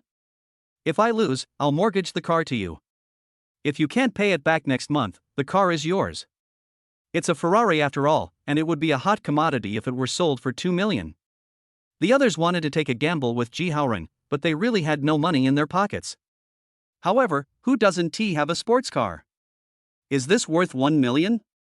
Then another rich second generation threw out a Porsche 911 key, a car worth more than 4 million yuan. You guys are so tough, I definitely can't be a coward. I just bought an Audi R8 last month. And my Ferrari 812. McLaren 720S. BMW M8. In a short while, the keys to 39 sports cars were piled on the table in front of Ji Haoren.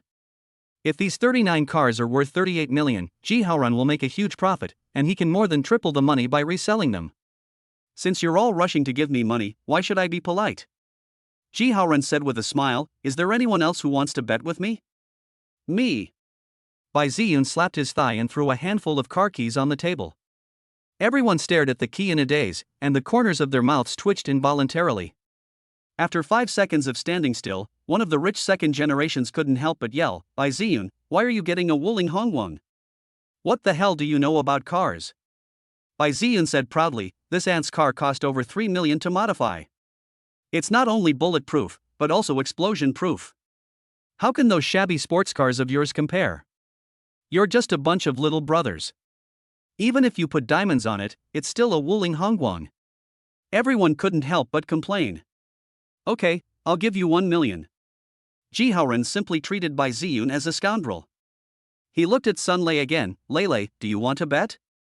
In the past, Sun Lei had no interest in this, but today she had to gamble, even if she lost. But before Sun Lei could even get the car keys, a second-generation rich kid said with a wry smile, Lei, stop playing. If I win, I'll give you 500,000. Letting Sun Lei join in the fun, how is that any different from playing with fire? How is that any different from just giving the money to Sun Haoren? Yes, Lei, forget it. I'll give you 500,000 too. I'll give you 600,000. Everyone's face turned green with fear. Sun Lei was really carried to her grandmother's house. Even if there is a $10 bill among a million $100 bills, she can still feel the $10 bill. This luck? It's terrifying. Okay, that's what you said. If we don't share the money, I'll blow up your gas tanks. Sun Lei felt very uncomfortable. In addition to the 42 people, there were a few older wealthy people in the VIP auditorium. Ji Haoren was not familiar with them and could not play with them, so he simply did not run up to ask. Prepare the 40 million first. If you cheat, you'll lose face for your father. Yes, if he doesn't give me money, go ask his father for it. Ji Haoren's face darkened as he said this, and he said disdainfully, it's just 400 million, it's no big deal. You guys should think about how to redeem the car. After all, there are only a few days left until next month. If you don't pay me by then, I'll sell it all as scrap metal. At this moment, the lights on track 1 suddenly lit up, and the rescue team arrived at the scene, but the screen was still black. In this case, we can only wait for feedback from the rescue team about the specific situation on the track. This made them all nervous, especially Sun Lei, whose forehead was covered with sweat. Chapter 158, The Battle Between Heaven and Hell. The rich second generation were nervous, naturally, about their sports cars. If they lost, they would lose both the wife and the army. If their dad finds out when they get home, they'll get scolded, but the worst thing is that they won't have money to pick up girls. I guess they'll have to go to the barber shop for the next month. Sun Lei felt that winning or losing didn't matter, as long as Han Shenyang was alive, otherwise she would feel guilty for the rest of her life. Bai Ziyun didn't feel any pressure. At worst, she could just modify a Wuling Hongguang and be done with it. It was only a few $1 million, and her father would still slap her in the face. As for Ji Haoren, he appeared calm on the surface, but his heart was beating like a rocket. If the number 7 driver really died, he would have to pay 47 million in compensation, plus the 2 million bet by the number 6 driver and the 6 million registration fees of the other 6 drivers, which would be 55 million. Even if he takes back the 2,300 yuan that Sun Lei has, he will have a huge hole of 17 million yuan. Of course, this is the case when Han Shenyang is dead. If Han Shenyang were alive, he would most likely lose 78 million in this competition, which means he would have 40 million in foreign debt. He could bear to pay the money, but if Han Shenyang was really alive, wouldn't all his efforts have been in vain? However, he still holds great hope. As long as he wins all the games, he will win the 23 million plus 40 million plus more than 38 million bet on number 7. Getting more than 100 million in an instant, what does that mean? It's simply a battle between heaven and hell. How can Ji Haoren not be nervous and excited? Just as the atmosphere in the VIP auditorium was tense and almost frozen, the voice of the rescue team's doctor finally came over the intercom. Driver number 3 was hit on the head by a rock falling from the mountain and his windshield was struck, dying instantly. The car lost control and crashed into the mountain, causing the number 5 car to rear end. Driver number 5 is still breathing, but the car is severely deformed and cannot be extricated immediately. Preliminary assessment suggests he has suffered at least comminuted fractures. If he can be revived, he will be in a vegetative state. Then car number 6 rear-ended car number 5. The car and the driver of number 5 are not seriously injured, but the car exploded. Currently, driver number 6 has no vital signs. A wealthy second-generation man was almost dying of anxiety. Doctor, let's get to the point. I want to ask you, is racer number 7 still alive?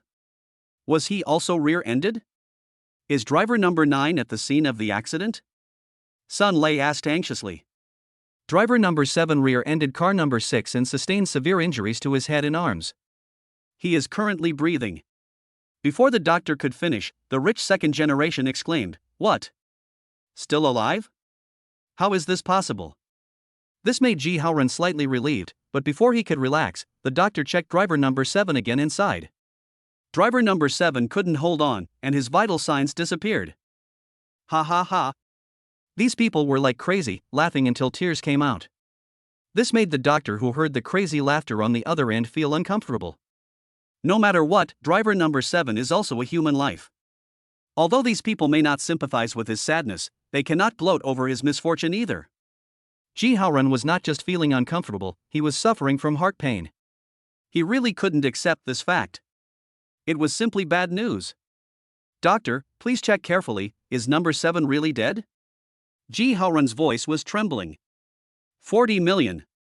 Finally, hearing that someone was still worried about the life or death of racer number 7, the doctor simply checked him carefully again. In the end, he shook his head and sighed, saying, "My condolences." Chapter 159, worthy of being the god of cars. May I accept your condolences? Ji Haoran's lips trembled as he muttered to himself, why did this sentence sound so familiar to him? 40 million just gone like that. Ji Haoran didn't stand firmly and sat on the chair, and in the process, he knocked down more than a dozen sports car keys on the table. The sound of the car keys falling to the ground was like the sound of his heart breaking, a loud clattering sound. "Don't panic, old cunt." A second-generation rich man came forward, found his car keys, then took out a bottle of medicine and asked with a smile, "How many quick-acting heart pills would you like?" "Yeah, mouse, don't hold on any longer. Take a few pills. If you faint from blood loss, who will we ask to compensate you?" Ji Haoran snatched the medicine angrily and threw it to the ground. "It wasn't a quick-acting heart pill at all, it was Brother W. It's just 40 million, isn't it?" "I'm not as worthless as you poor bastards." Ji Haoran finally got angry, and the sinister smile on his face was no longer there. He gritted his teeth and thought that as long as Han Shenyang died, no matter how much the loss was, it would be worth it. He could endure the anger of these grandsons. "It's really not good enough," everyone shook their heads in disdain, thinking that this bitch can't be played, but she still pretends to be cool. Who doesn't know who? Sun Lei didn't bother to pay any attention to them. Instead, she asked again into the intercom, "Where's car number 9? This is not only a problem that concerns her, but also a problem that concerns Ji Haoran. Car number 9? The doctor looked around at the track. The doctor shook his head again, "I haven't seen racers 2 and 9. The racer who fell off the cliff and died earlier must have been one of them." "Didn't you see him? Did he fall off the cliff too?" Ji Haoran was a little excited. At present, they heard on the walkie-talkie that the track was very quiet. Even if the remaining cars did not fall off the cliff, they should not be in a good condition. They were probably crashed somewhere and their lives were unknown. "We've searched the area and there's no car that fell off the cliff." The doctor said, "There's the sound of a car running on the track ahead. I don't know if it's car number 2 or car number 9. The sound of racing cars could be faintly heard at the scene, but the sound was very strange. They were just a rescue team and didn't know much about racing, so they couldn't tell what was going on." "Is there any movement?" "It must be number 2 without a doubt." A rich second generation who had previously defeated number 2 cheered. This was truly a surprise. "You're right," Ji Haoran said, his mood slightly relieved, and he smiled, "It should be number 2 without a doubt." The driving skills of racer number 2 are second only to those of racer number 7, so Ji Haoran is still somewhat confident at this time. "Isn't it easy for 5 racers to deal with 1 racer?" Most likely, after racer number 2 eliminated Han Shenyang, accidents suddenly happened to racers number 3, 5, 6, and 7. "Holy crap! Look, a second-generation rich kid suddenly pointed at the screen and exclaimed, "Driver number 9 isn't dead." It was driver number 2 who died earlier.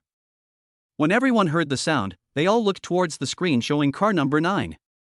I saw that all 4 tires of car number 9 had blown out. The car was almost bottoming out and made a sharp hissing sound under the support of the wheel hub, which made people's scalp tingle. Although the car was driving very slowly, it seemed to be driving smoothly. This operation is not ordinary. As expected of the god of cars, even this can move? Impossible. Ji Haoran shook his head excitedly, "This is impossible." Chapter 160, Poisonous Milk. At this time, no one in the VIP auditorium was paying attention to Ji Haoran, who seemed to be stimulated. Instead, they were all staring at the number 9 car on the screen. You know, there are 12 turns on track 1, and car number 9 is currently between the 10th and 11th turns. During this race, tire changes are not allowed and the maximum stop time cannot exceed 3 minutes, otherwise you will be eliminated. Given the current condition of car number 9, it is still unknown whether it can complete the race. After all, it is surprising enough that car number 9 can still run steadily and slowly. God knows how long car number 9 can last? When Sun Lei saw that Han Shenyang was still alive and well, her mood instantly changed from loss to excitement, and her previous sense of guilt disappeared. It doesn't matter whether Han Shenyang can achieve the final victory or not. She feels that being alive is more important than anything else. Number 9, hold on to the finish line for me. Bai Ziyun screamed loudly. She wished she could run to the track to help number 9 push the cart. She was so nervous even though she had a chance to win money. The rich second generation who bet 10,000 yuan on the number 9 car was even more excited than Bai Ziyun. He shouted "come on," and thought that turning 10,000 yuan into 200,000 yuan was such an exciting thing. It had nothing to do with money. As for the others, it doesn't matter whether car number 9 can complete the race. They just hope that the race will end quickly so that they can see who the driver of car number 9 is. If you can get together with racer number 9, will you still be worried about not making money in the future? Driver number 9 is simply their cash cow. Ji Haoran clenched his fists. His carefully planned plan not only failed to kill Han Shenyang, but also caused him heavy losses. He could not swallow this humiliation. In addition, when he thought of the slap he had given himself before the game, his face felt burning with pain, which made him even more furious. No matter what the price I pay, Han Shenyang must die. Not only for Zhang Qinyao, but also for myself and for the dignity of my family. Ji Haoran gritted his teeth and swore in his heart. Just when car number 9 was less than 100 meters away from the finish line, the left front wheel hub, which was in serious condition, suddenly separated from the car body. The car lost its balance in an instant, and the left corner of the car dragged heavily on the ground, making a harsh sound instantly. Then the car slid forward less than 10 meters and was completely unable to move forward. Isn't this going to be a disaster? Bai Ziyun felt terrible after seeing this scene. Lele, how ruthless are you? Even the number 9 racing god can't break your curse of losing every time you gamble. Ha ha ha. I almost thought Lele's luck was about to change. It seems this is her fate. Even gods can't save her. If I lost 40 million at this critical moment, I would lose sleep for a year. The left front wheel hub has fallen off. It's completely over. 3 minutes left, the game is over. We are completely wiped out. Lele, accept your fate. But it doesn't matter. Wait until that old bastard Ji Haoran transfers the money to us. Each of us will get 500,000 yuan, and you will still get 20 million yuan in your account. This group of rich second generations all shook their heads and sighed. Fortunately, they did not let Sun Lei participate in the bet with Ji Haoran. Otherwise, not only would they not be able to save 500,000 yuan each, they would also have to pay for the car and the debt. You can't help but believe it, the number 9 car once again verified the power of Sun Lei's poisonous predictions. Car number 9 managed to hold on until it was completely scrapped less than 100 meters from the finish line. Although it is very regrettable, it is already a miracle among miracles. If it were any other driver, the car would probably be completely paralyzed when all 4 tires blew out. After all, this is the death track. Chapter 161, Saw Operation. When Han Shenyang was in danger of his life, Sun Lei's mind was full of prayers for Han Shenyang to survive safely. At this time, Han Shenyang was out of danger, so her previous worries not only disappeared, but she also hoped that Han Shenyang could win the final victory. But Han Shenyang's car suddenly died less than 100 meters away from the finish line, which made Sun Lei feel extremely unwilling. Could it be that she was really poisonous? Although she is not short of money, who would complain about having too much money? Besides, this is the first time she is so close to victory. 40 million plus the 20 million that the rich second generation got, that is 60 million. She had never seen so much money in her card. Isn't it great to buy a Bugatti for 60 million?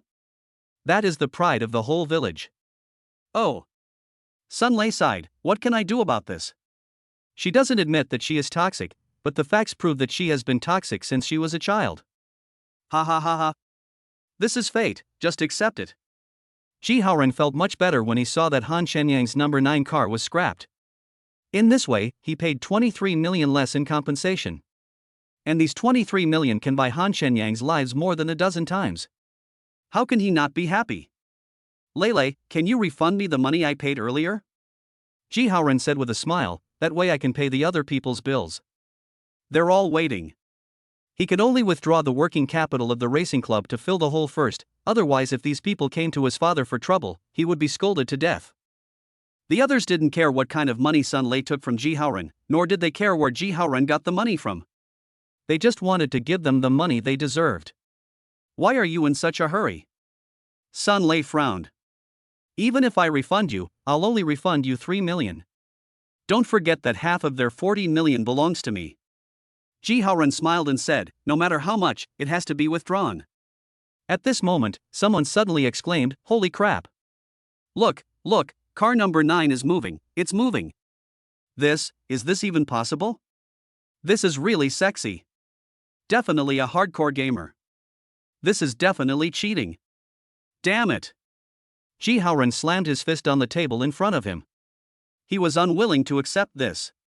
On the left side of the number 9 car, where the wheel hub had fallen off, a leg was found in its place. This leg not only restored the balance of the tilted car body, but also controlled the direction with the foot, allowing the car to move again. In this way, the racing driver not only has to concentrate his strength on his legs, but also has to control the steering wheel with both hands and step on the accelerator with the other foot. Let us not talk about multitasking for now. Not to mention the inertial force generated when the car moves. How much strength would it take just to hold up the heavy racing car? This is a master. No wonder he can perform operations beyond the limits of ordinary people. Otherwise, there is no solution. It's a pity I didn't see it at first, otherwise I would have really made a fortune today. Lele, you're about to win money, and it's the first time in your life. How can you not celebrate? So, you have to treat us tonight. Yes, I must treat you. Yes, otherwise it would be unworthy of your current status as a wealthy woman. It wasn't until Han Shenyang's car reached the finish line that Sun Lei took a deep breath. She was so excited that cold sweat oozed from her palms. She said proudly, no problem, everyone here is welcome to get drunk tonight. You can choose any hotel in Shanghai City. Sun Lei is not a stingy person, otherwise she wouldn't be so popular. If she wasn't so toxic, who knows how many young men would pursue her.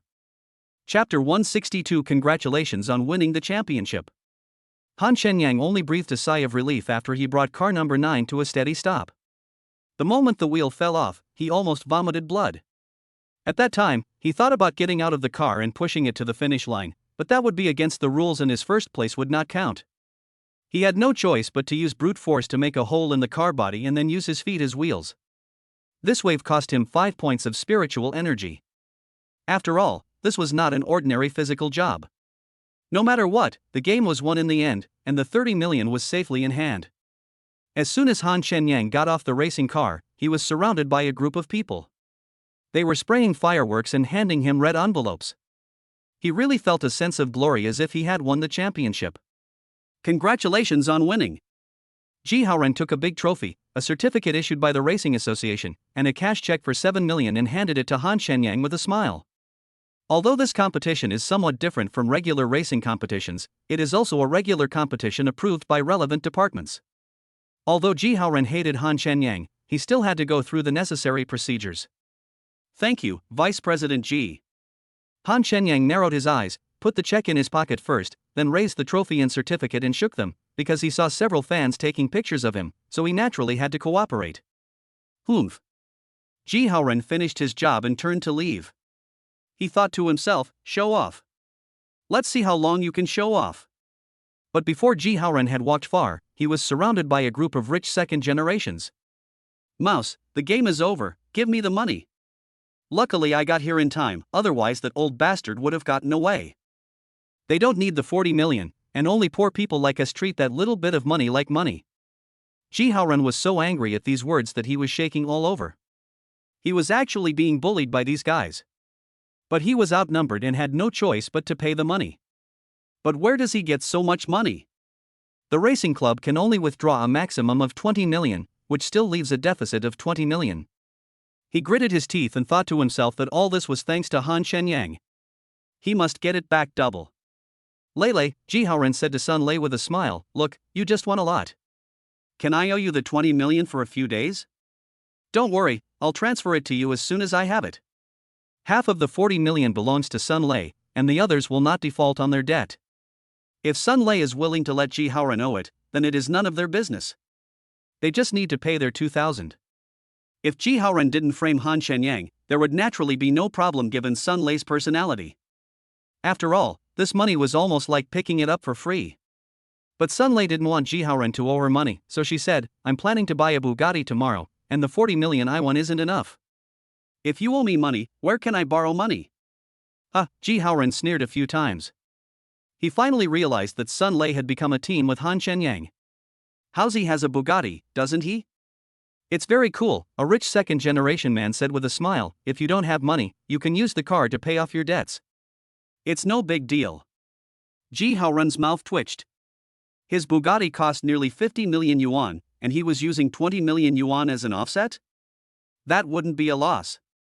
The key is that I have not even driven it for half a year and it is no different from a new car. But he really doesn't have money to give to Sun Lei now. I'll mortgage the car to you first, and redeem it when I have money.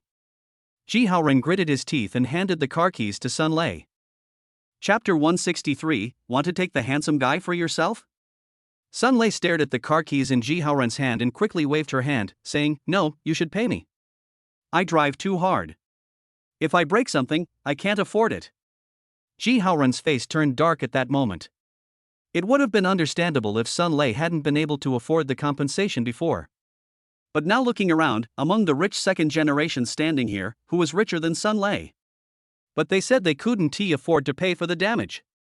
Are you angry? Lele, why don't you just let him owe you a few days? He probably can't even make ends meet. It wouldn't be good if he gets forced to death. That's right. After all, this old bastard has limited psychological endurance. It's not impossible for him to jump off the building. How unlucky that would be. Ji Haoran faced words that seemed to be helping him, but they were actually mocking him. Although he is a sinister person, he is very concerned about his reputation, especially in front of rich second generations who are not as good as him. How can he bear being criticized by so many people? I'll just give you the car as collateral. We'll transfer ownership tomorrow. I can afford the compensation. I'm not short of the 30 or 40 million. Ji Haoran was so angry that he was out of breath. After throwing the car keys into Sun Lei's hands, he transferred the remaining 20 million to one person and let them divide it among themselves. Don't be too happy too soon. You will regret it sooner or later. Ji Haoran said harshly and turned away. Hey, don't leave in a hurry. Lele will treat you later and there will be plenty of wine, a rich second generation shouted at Ji Haoran. Yes, drinking can help me forget my sorrow. Ji Haoran didn't even turn his head. He lost hundreds of millions today. Not only did he feel physically painful, he was also furious. Congratulations, Lele, for picking up the Bugatti. We won't save you any money later. What are you talking about? Anyone who saves money for Lele is not giving face to the rich young woman. The standard of 500,000 per person is over. Sun Lei rolled her eyes and said, you guys go find a place first, I'll be there soon. She was able to win 40 million today and also picked up a Bugatti for free. This was inseparable from Han Shenyang, so she had to express her gratitude in some way. When the rich second generation saw Sun Lei walking towards the god of cars, they suddenly remembered that they had not seen the true face of the god of cars yet, so they all followed her. When they came over, Bai Ziyun was taking a photo with Han Shenyang with a few rich second generation girls, and they were very intimate. This makes all the male compatriots envious. This driving god not only has great driving skills, but also looks very handsome. Given the current level of fascination these girls have for racing, and the handsomeness of the racing god, they all want to drag the racing god to their wedding night. Chen Yang, what's your card number? I'll transfer the money to you first. Sun Lei now has nearly 70 million in her card. She is afraid that someone will rob her, so it would be better to transfer the 23 million to Han Shenyang as soon as possible. No, Lele, what do you mean by this? Do you want to take the handsome guy for yourself? Transfer the money right away. Handsome guy, we'll pay double what she gives you at once. I'll pay 3 times as much. Several rich second-generation girls started to make a fuss. Han Shenyang didn't care what they said and sent the card number to Sun Lei's VX without hesitation. Sun Lei smiled and directly transferred 30 million to Han Shenyang. Then Sun Lei explained to them, he earned Ji Haoren's money based on his own ability. I was just a guarantor. Hiss.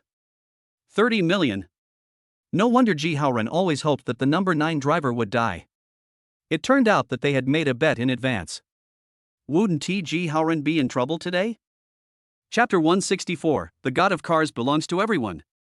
Han Shenyang was stunned when he received the payment information and asked, Lei, why did you transfer 30 million to me? I just received a check for 7 million. He wondered if Sun Lei had made a mistake. Without waiting for Sun Lei to speak, Bai Ziyun smiled charmingly and said, handsome boy, you don't know, Lei is now a wealthy woman. She bet 2 million on you. After one game, she got 40 million. The extra is just a tip for you, you know. That's right, we all lost a lot of money, only Lei and Ziyun won money. Handsome guy, you're really tough. You can even withstand Lei's poisonous milk. It seems you eat a lot of it. Not bad, not bad. I'm immune to all poisons. Han Shenyang looked at Sun Lei with a beaming expression and asked, so you mean to say that this extra 7 million is a consolation payment for me? He didn't expect these rich second generations to be so good at having fun. He bet 2 million and got 40 million, which is 20 times more. If he had known that he would bet a few million, his net worth would have been over 100 million. However, he felt a little bitter in his heart. Among the 30 or 40 people in front of him, only 2 people won money? This shows how pessimistic others are about me? This shows how short-sighted other people are. It's just a thank you fee. I would feel really bad if I didn't thank you. Sun Lei laughed and said, if it weren't for you, I wouldn't have won 40 million, let alone picked up a Bugatti from Ji Haoren for free. Han Shenyang waved his hand and said disapprovingly, that's because you are lucky and have a sharp eye. It has nothing to do with me. But as soon as he finished speaking, he heard almost unanimous shouts, that's really not the case. Lei always loses every time she gambles, otherwise why would we not dare to bet on you? Han Shenyang scratched his head when he heard the voice, wondering how unlucky Sun Lei was. I say, you old women, are you done yet? Get out of the way. That's right, the God of Cars doesn't belong to you, it belongs to everyone. God of Cars, would you please accept my knee as your disciple? When the male comrades saw that these women were holding Han Shenyang and didn't want to let go, they instantly became unhappy. Although Han Shenyang looked unfamiliar, he had never been seen or heard of in their circle. But that's not important. What's important is that he is a good driver, so of course I have to get to know him better. A bunch of dead bastards, who are you calling an old woman? I'm only 18 years old, and I haven't even blossomed yet. Get out of here right now, the king of cars is ours tonight. When our female compatriots were called old women, their faces changed color instantly. Even if they were not beauties, they were still pretty. Everyone calm down, let's talk it out. I think it's getting late, so let's all go. Han Shenyang was at a loss whether to laugh or cry at being dealt with by these rich second-generation people. If they didn't leave now, wouldn't a fight break out at this rate? Why did he suddenly find himself becoming more and more popular? It doesn't matter if it's women, but why are men also joining in the fun? Don't be a car god. A male compatriot ignored the contempt of the female compatriots. Seeing Han Shenyang was about to leave, he quickly stepped forward and put his arm around his shoulder and said, God of Cars, Lei will treat you later. We brothers must take this opportunity to make arrangements for you. He leaned over to Han Shenyang's ear and whispered, there's a great place. The girls are all very pretty. Besides young models, there are also third and fourth tier celebrities. TSK Tisk, it's simply a paradise for us men. I won't tell anyone else. Once we're done eating and drinking, I'll treat you. Chapter 165, Is your stomach upset? The rich second generation who was hugging Han Shenyang's neck had a very ecstatic expression while talking, as if he was there himself, and he couldn't wait to take Han Shenyang to experience it. Men understand men best. It is better to play well than to speak well, so that the relationship will naturally become closer. Han Shenyang swallowed reluctantly. The thought of spending money to buy pleasure was exciting. But he still patted the guy's arm and said, I really don't have time today. I'll treat you another day. He was not familiar with this group of people, and he did not consider himself to be one of these playboys. They had no common topics, and it would feel awkward in the end. No problem, the guy said without any displeasure. Instead, he introduced himself with a smile. Xiao Lang, my family runs a small business and has some money. As he said this, he handed Han Shenyang a business card. After Han Shenyang took it casually, the guy hooked his finger, meaning that he wanted Han Shenyang's business card. Han Shenyang was currently wearing a racing suit, with his business card inside his coat. He smiled and said, I'll give it to you after I change my clothes. Okay, then just add him on VX. Xiao Lang quickly opened the friend's QR code as if he was afraid that Han Shenyang would run away. Seeing Xiao Lang shamelessly chattering with Han Shenyang and trying to get close to him, the others shouted, You want to eat alone? No way.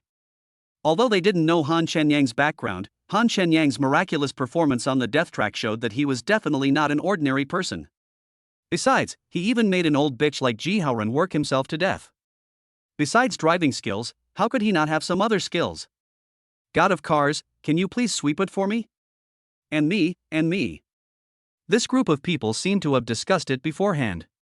They all took out their mobile phones and smiled as they asked Han Shenyang to scan their friend QR code. As the saying goes, don't hit a smiling person. One more friend means one more way. Han Shenyang added 40 VX friends in one go. Handsome guy, I'll send you my name and phone number. Please make a note of it when you have time. Bai Ziyan felt that today's trip was not in vain. He won 4 million, and the excitement has not subsided yet.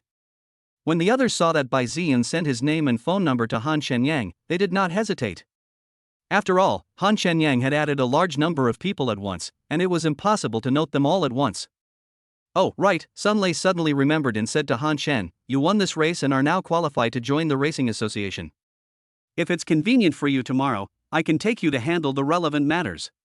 In fact, Han Shenyang could have joined Ji Haoran's Flying Speed Racing Club, but their grievances seemed to be getting deeper and deeper, so Sun Lei simply stopped mentioning the club. Han Shenyang smiled and refused, forget about the racing association. It's not enough trouble for him to join the racing association. Okay. Sun Lei's eyes flashed with disappointment, and she didn't force Han Shenyang, but still smiled and said, If you want to join, just tell me. There's no time limit anyway, you can join any time. No problem. Han Shenyang said, taking out the 7 million check from his pocket and said with a smile, This is for you. When I can't make ends meet one day, just give me something to eat.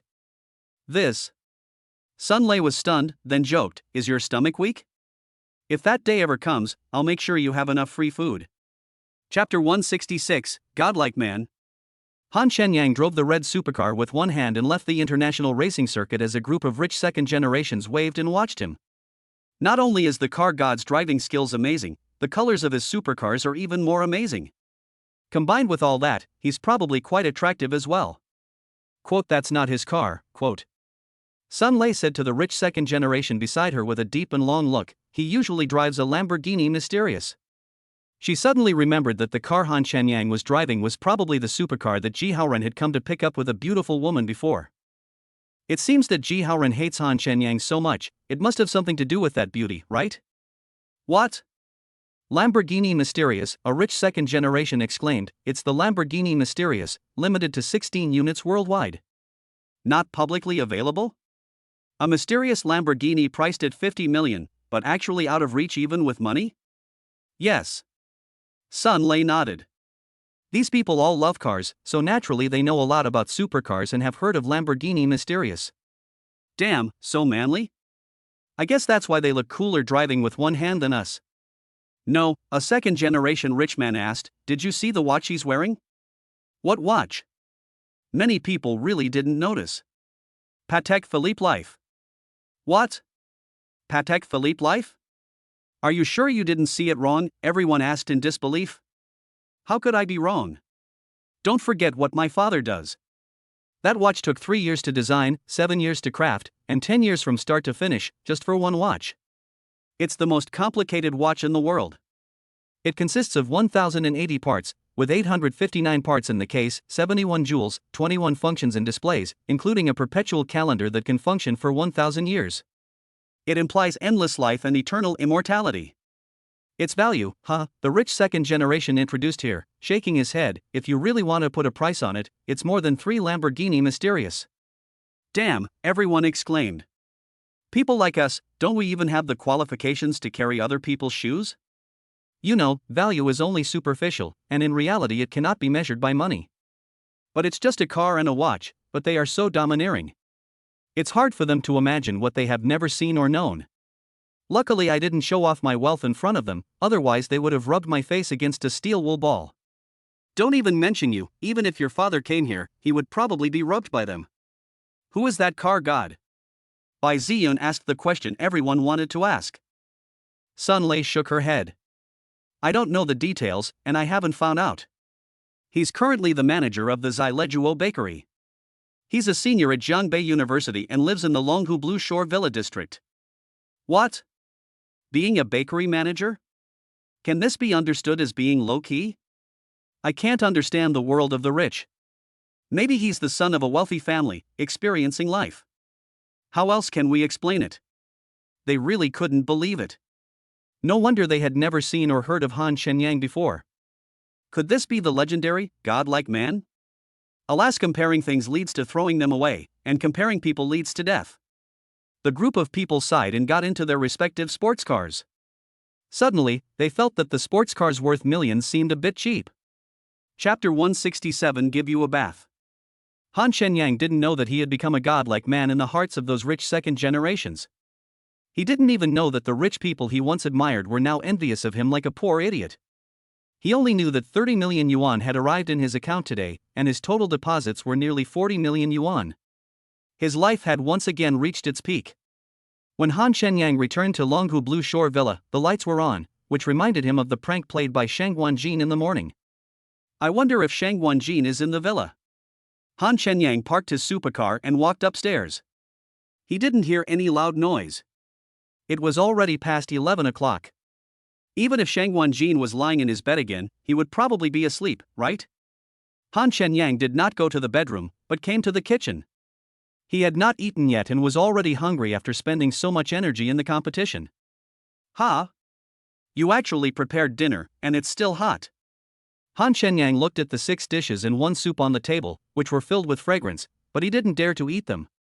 It's not that he was traumatized by Shang Guanjin, but he was afraid that there was some weird medicine in the dish. Thinking of medicine, Han Shenyang thought of the top-grade heart control pill. How can I get Shang Guanjin to take it obediently? Han Shenyang still remembers the sour feeling of wiping his butt with a hard cigarette box in the morning. If Shang Guanjin isn't properly disciplined, she won't even know who's the master and who's the nanny in this villa. Han Shenyang did not touch the food, but quickly cooked 2 packs of instant noodles. However, after he finished eating, he found that the delicious braised beef noodles were expired. He hadn't bought any instant noodles since he came to the villa, so this instant noodles must have been bought by Shang Guanjin. Damn, it's really hard to guard against. Shang Guanjin. Han Shenyang came to the bedroom angrily, but there was no one in the bedroom. Then, Shang Guanjin's soft voice came from the bathroom. The bath water is ready, come here quickly, I'll give you a bath. This numb voice made Han Shenyang shudder. He thought to himself, is this still the Shang Guanjin who wanted to kill me? There must be something fishy going on. He no longer believed that Shang Guanjin would be so kind. However, Han Shenyang still walked over and saw that Shang Guanjin was still wearing the sexy and suffocating maid outfit from yesterday. She held a soft bath towel in her hand and sat on the edge of the bathtub, like a servant on standby, looking at Han Shenyang with a smile. Let's see what tricks you can play. Han Shenyang quickly took off all his clothes except for his shorts. Bright red petals were floating on the water in the bathtub, emitting a refreshing fragrance, which made Han Shenyang have some uncontrollable reactions. I'll go get the shower gel, you go in and soak in the water first. Shang Guanjin seemed to suddenly remember something, stood up and walked out of the bathroom. When she got outside, she leaned against the bathroom door and slapped her chest with a blushing face, bitch. Han Shenyang smiled and was about to step one leg into the bathtub when he suddenly frowned and pulled his leg back. I saw the petals floating on the water suddenly moving slightly around as if blown by the wind. If he hadn't been alert all the time, he might not have noticed the movement in the water. What's in the water? Han Shenyang absolutely didn't think he had just had an illusion. There must be something in the water. When he gently stroked the petals and looked into the water, his whole face turned dark in an instant. Chapter 168 What did you feed me? Han Shenyang took a deep breath and forced himself to suppress the emotion that was about to go out of control. He opened the bathroom window cautiously, climbed to the first floor as light as a swallow, and then climbed into the villa through the first floor window. When he appeared silently on the second floor, Shang Wanjin's ear was pressed against the bathroom door, and she was listening to the movements in the bathroom with her graceful body tilted. Shang Wanjin. Shang Wanjin was startled by the sound. When she reacted, Han Shenyang had already dragged her to the living room and pressed her directly onto the soft armrest of the sofa. Han Shenyang lifted up Shang Wanjin's skirt, which was almost reaching her thighs, and waved his hand to hit her butt. I can tolerate you taking the toilet paper away. Bang. I can tolerate it if you turn off the water valve. Bang. I can tolerate you ordering such a disgusting breakfast. Bang. I can tolerate you using expired instant noodles. Bang. But how can I bear it if you put so many poisonous snakes in the bathtub? Snap. Snap. Snap. Han Shenyang shouted and hit her. After a few slaps, a red handmark appeared on Shang Wanjin's delicate and elastic skin. Finally, he hit it a few more times and stopped panting. However, Shang Wanjin's cheeks were flushed, and he lay there motionless with his eyes closed, like a lamb to be slaughtered, making Han Shenyang unable to bear to attack him again. In fact, she was stunned. She didn't expect Han Shenyang to appear behind her and be so angry that he would beat her up. The key is to spank her. Have you had enough? Shang Wanjin kept his original posture and asked Han Shenyang while staring at him. It seems you haven't realized how bad your behavior is. Han Shenyang became angry again, but he did not attack again. Instead, he stuffed a pill into Shang Wanjin's mouth. Shang Wanjin's throat was suddenly stuck by something inexplicable, and then it slipped into her body. Ahem. She held her throat and coughed a few times, then glared at Han Shenyang with a flushed face. What did you feed me? She didn't smell anything, and the substance even spread out into her body like hot water, making her body warm. Hee, Han Shenyang smirked. The tenfold replenishing pill is specially formulated to cure all kinds of discomfort. A man who takes it will be as fierce as a tiger, but a woman who takes it, you know. Bitch. Shang Wanjin suddenly felt hot all over and said angrily, I didn't expect you to be so perverted. She had made up her mind to give her body to Han Shenyang, but Han Shenyang actually gave her that kind of food. It's okay. Compared to your viciousness, I'm still far behind. Han Shenyang narrowed his eyes slightly. This is called romance, understand? He said as he sat on the sofa. Shang Wanjin then quickly stood up, otherwise her head buried in the sofa would be facing Han Shenyang's shorts. But before she could stand firmly, she felt dizzy. To be more precise, her entire brain seemed to be suddenly hollowed out, and her thoughts were completely out of her control. But she was conscious and clear-headed, as if she was being restrained by some inexplicable force. But Han Shenyang, who was smiling like a flower in front of her, suddenly became extremely tall and majestic in her heart, as if Han Shenyang was the master of this world. And she was a subordinate who obeyed orders only by the whim, and was eager to get Han Shenyang's orders. Chapter 169 Shang Wanjin's Crimes. Han Shenyang looked at Shang Wanjin, who was smiling like a flight attendant. But her smile was filled with a strong sense of timidity, as if she was afraid of being scolded by Han Shenyang. It seems that the effect of the top-grade hollow pill has taken effect, Han Shenyang thought to himself. So he said arrogantly, Shang Wanjin, do you know you are wrong? Shang Wanjin, who stood straight, subconsciously lowered his head and said timidly, I am guilty, please punish me. Then tell me, what went wrong? Would you dare to do it again in the future? Although Shang Wanjin's current behavior was not sincere, his eyes were very clean and clear. This made Han Shenyang feel quite relieved, so he just treated it as true. Otherwise, wouldn't you be asking for trouble? I shouldn't have taken the toilet paper away from you. I shouldn't have turned off the water for you. I shouldn't have ordered you a disgusting breakfast. I shouldn't have prepared instant noodles for you that were 4 years out of date. I shouldn't have put a poisonous snake in your bath. I shouldn't have put firecrackers in your quilt. I shouldn't have put chili pepper in your shorts. I shouldn't have replaced your toothpaste with horseradish. I shouldn't have switched your shampoo for a stronger hair removal cream. I shouldn't have put thumbtacks in your shoes. Punish me, I am guilty. Han Shenyang's face turned green after hearing this. It seemed like Shang Wanjin wanted to torture him to death. Changed shampoo to a strong depilatory cream? Fortunately, he didn't take a shower, otherwise there would be no hair left on his head. It's okay to have bald hair, but how can he meet people with bald eyebrows? What's even more infuriating is that chili peppers were smeared on the shorts. Han Shenyang wished that Shang Wanjin could wear shorts smeared with chili peppers and dance pole dance for an hour. Let her feel what it feels like to have her panties rubbed with chili pepper. Shang Wanjin is so wicked. But Han Shenyang still couldn't bear to do such an inhumane thing. But if he didn't teach Shang Wanjin a lesson, he would feel extremely aggrieved. Tell me. How should I punish you? Han Shenyang felt that he was still too kind. Even if there were 1,000 or 10,000 ways to play a trick on someone. It's up to you. As long as it can calm your anger and bring you happiness, I have no complaints. Shang Wanjin kept his head down the whole time, like a servant who had done something wrong, waiting for his master's punishment. Han Shenyang took a deep breath. It would be great if Shang Wanjin was still so obedient and sensible even though he hadn't taken the heart control pill. Go and clean up the poisonous snakes in the bathtub first.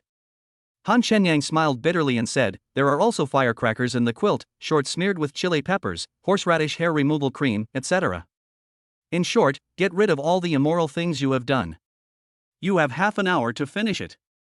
Yes, I'll take care of it right away. Shang Wanjin lowered his head and took a few steps back before turning around and going to the bathroom. Han Shenyang's scalp tingled when he thought of the colorful poisonous snakes in the bathtub. He estimated that there were at least 40 or 50 of them. He really couldn't understand where Shang Wanjin got so many poisonous snakes and how he made them hide so obediently in the water. Han Shenyang rubbed his temples, feeling a terrible headache. He felt that Shang Wanjin should be driven away, otherwise it would be too dangerous and his life might be in danger. But Shang Wanjin seemed determined to drag him into committing murder and robbery. From this perspective, would she be willing to leave the villa obediently? This is what gives Han Shenyang the most headache. Chapter 170, Still Addicted to Eating.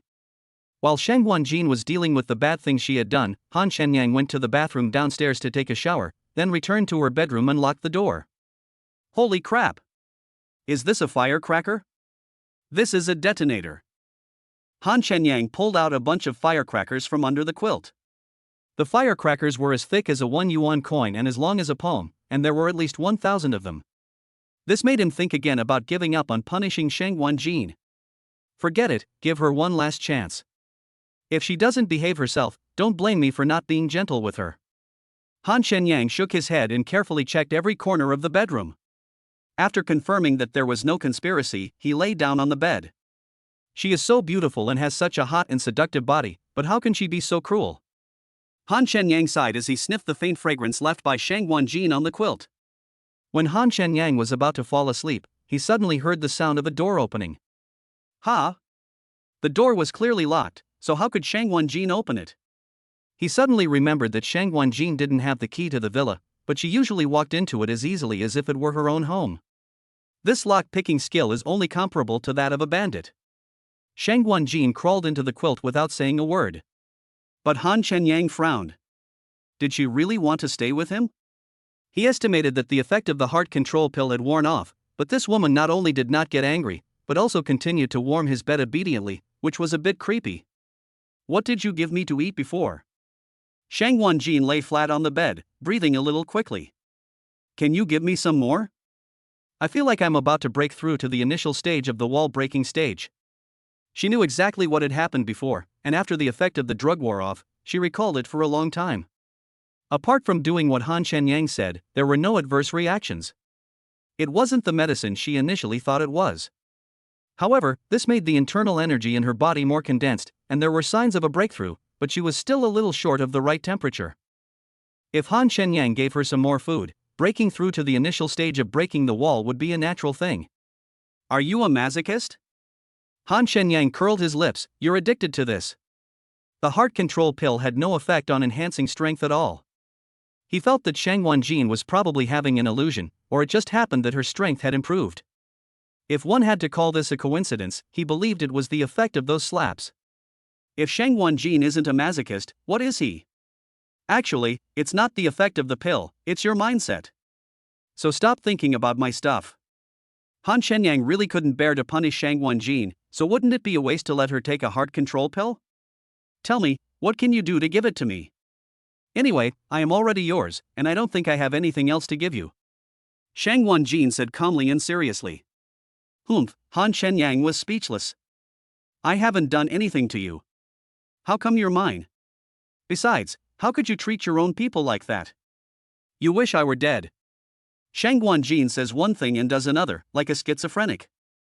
Han Shenyang has lost all trust in her. Those venomous snakes don't bite, they're just trying to scare you. Even if they do bite you, I have an antidote. I don't think you really think I'm a vicious girl, otherwise you wouldn't show mercy. Chapter 171. A promise is a promise. Han Shenyang curled his lips and said disapprovingly, "That's because I'm soft-hearted."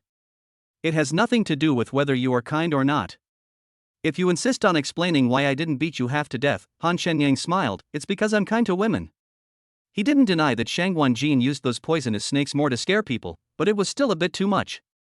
After all, it's not like they didn't know each other at the beginning, and the conflict has been resolved. Shang Guanjin closed her eyes as if she was asleep, but her breathing was still a little rapid. "You're lying next to me, and you still want me to sleep?" I'm a normal man after all, Han Shenyang said, feeling both amused and helpless. Let me be frank, if I really can't help but do something to you, I won't be responsible.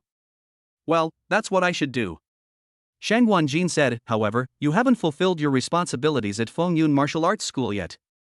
Han Shenyang simply ignored Shang Guanjin, as if he owed her anything. If he couldn't let go of Nia Xiaotong, Shang Guanjin would have been eaten by him long ago, wearing such sexy clothes and lying in the same bed with him. He didn't want to touch this woman. If he did, he would have to help her kill people and rob, which would be a high price to pay. Besides, who would believe that a woman could run a martial arts school without some status or background? Otherwise, it would cause a lot of trouble in the future. Han Shenyang still wants to live a carefree life. How about this? Han Shenyang thought for a moment. I'll give you the pill you just ate, and I'll also give you the qi condensation pill you ate before, and then we'll owe each other nothing. You've taken the qi condensation pill before. As long as your strength is below the late stage of internal strength, taking it can increase your strength by one level 100%. You know its value better than I do. As Han Shenyang spoke, he took out a top-grade qi condensation pill and a top-grade heart control pill in his hands. In the dim room, the two pills looked like night pearls, emitting crystal-clear light. Shang Guanjin, who had originally closed her beautiful eyes, suddenly saw a light in front of her eyes and she opened them abruptly. She sniffed the rich and refreshing medicinal fragrance and couldn't help swallowing, as if she was seeing the elixir in front of her for the first time, excited and greedy. The charm of the elixir is too tempting. Even if you are not a cultivator, even an ordinary person would not be able to remain calm when seeing it, let alone Shang Guanjin who knows its function and value. Well, I'm quite generous, right? Han Shenyang said with a smile, you can exchange the qi condensation pill for any medicinal herbs you want. I don't think anyone would refuse. And you have to set the conditions. This way, the injuries of your brothers in the martial arts gym can be recovered quickly. Shang Guanjin controlled his composure and reluctantly turned his eyes away from the two pills. She shook her head and said, agreements are agreements. If you change them at will, I can't do it. She was not a fool. If she accepted the two pills, it could be said that she had severed all ties with Han Shenyang from today on, which was definitely not a wise choice. She firmly believed that as long as Han Shenyang was closely involved with her, Fengyun Martial Arts School could go further. From the moment Han Shenyang easily defeated the Fanmen Martial Arts School, she couldn't help but believe that the man in front of her could bring her a miracle. She doesn't deny that she lives a very realistic life, but who isn't realistic? Especially when facing a mysterious and powerful man. Chapter 172. Who makes you responsible? Don't do that. Han Shenyang put away the pills, got up and went to another room. He had to stay away from Shang Guanjin. If a man and a woman were to sleep in the same bed, something might happen. So, out of sight, out of mind.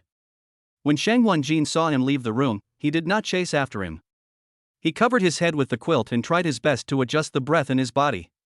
Gradually, his breathing became even.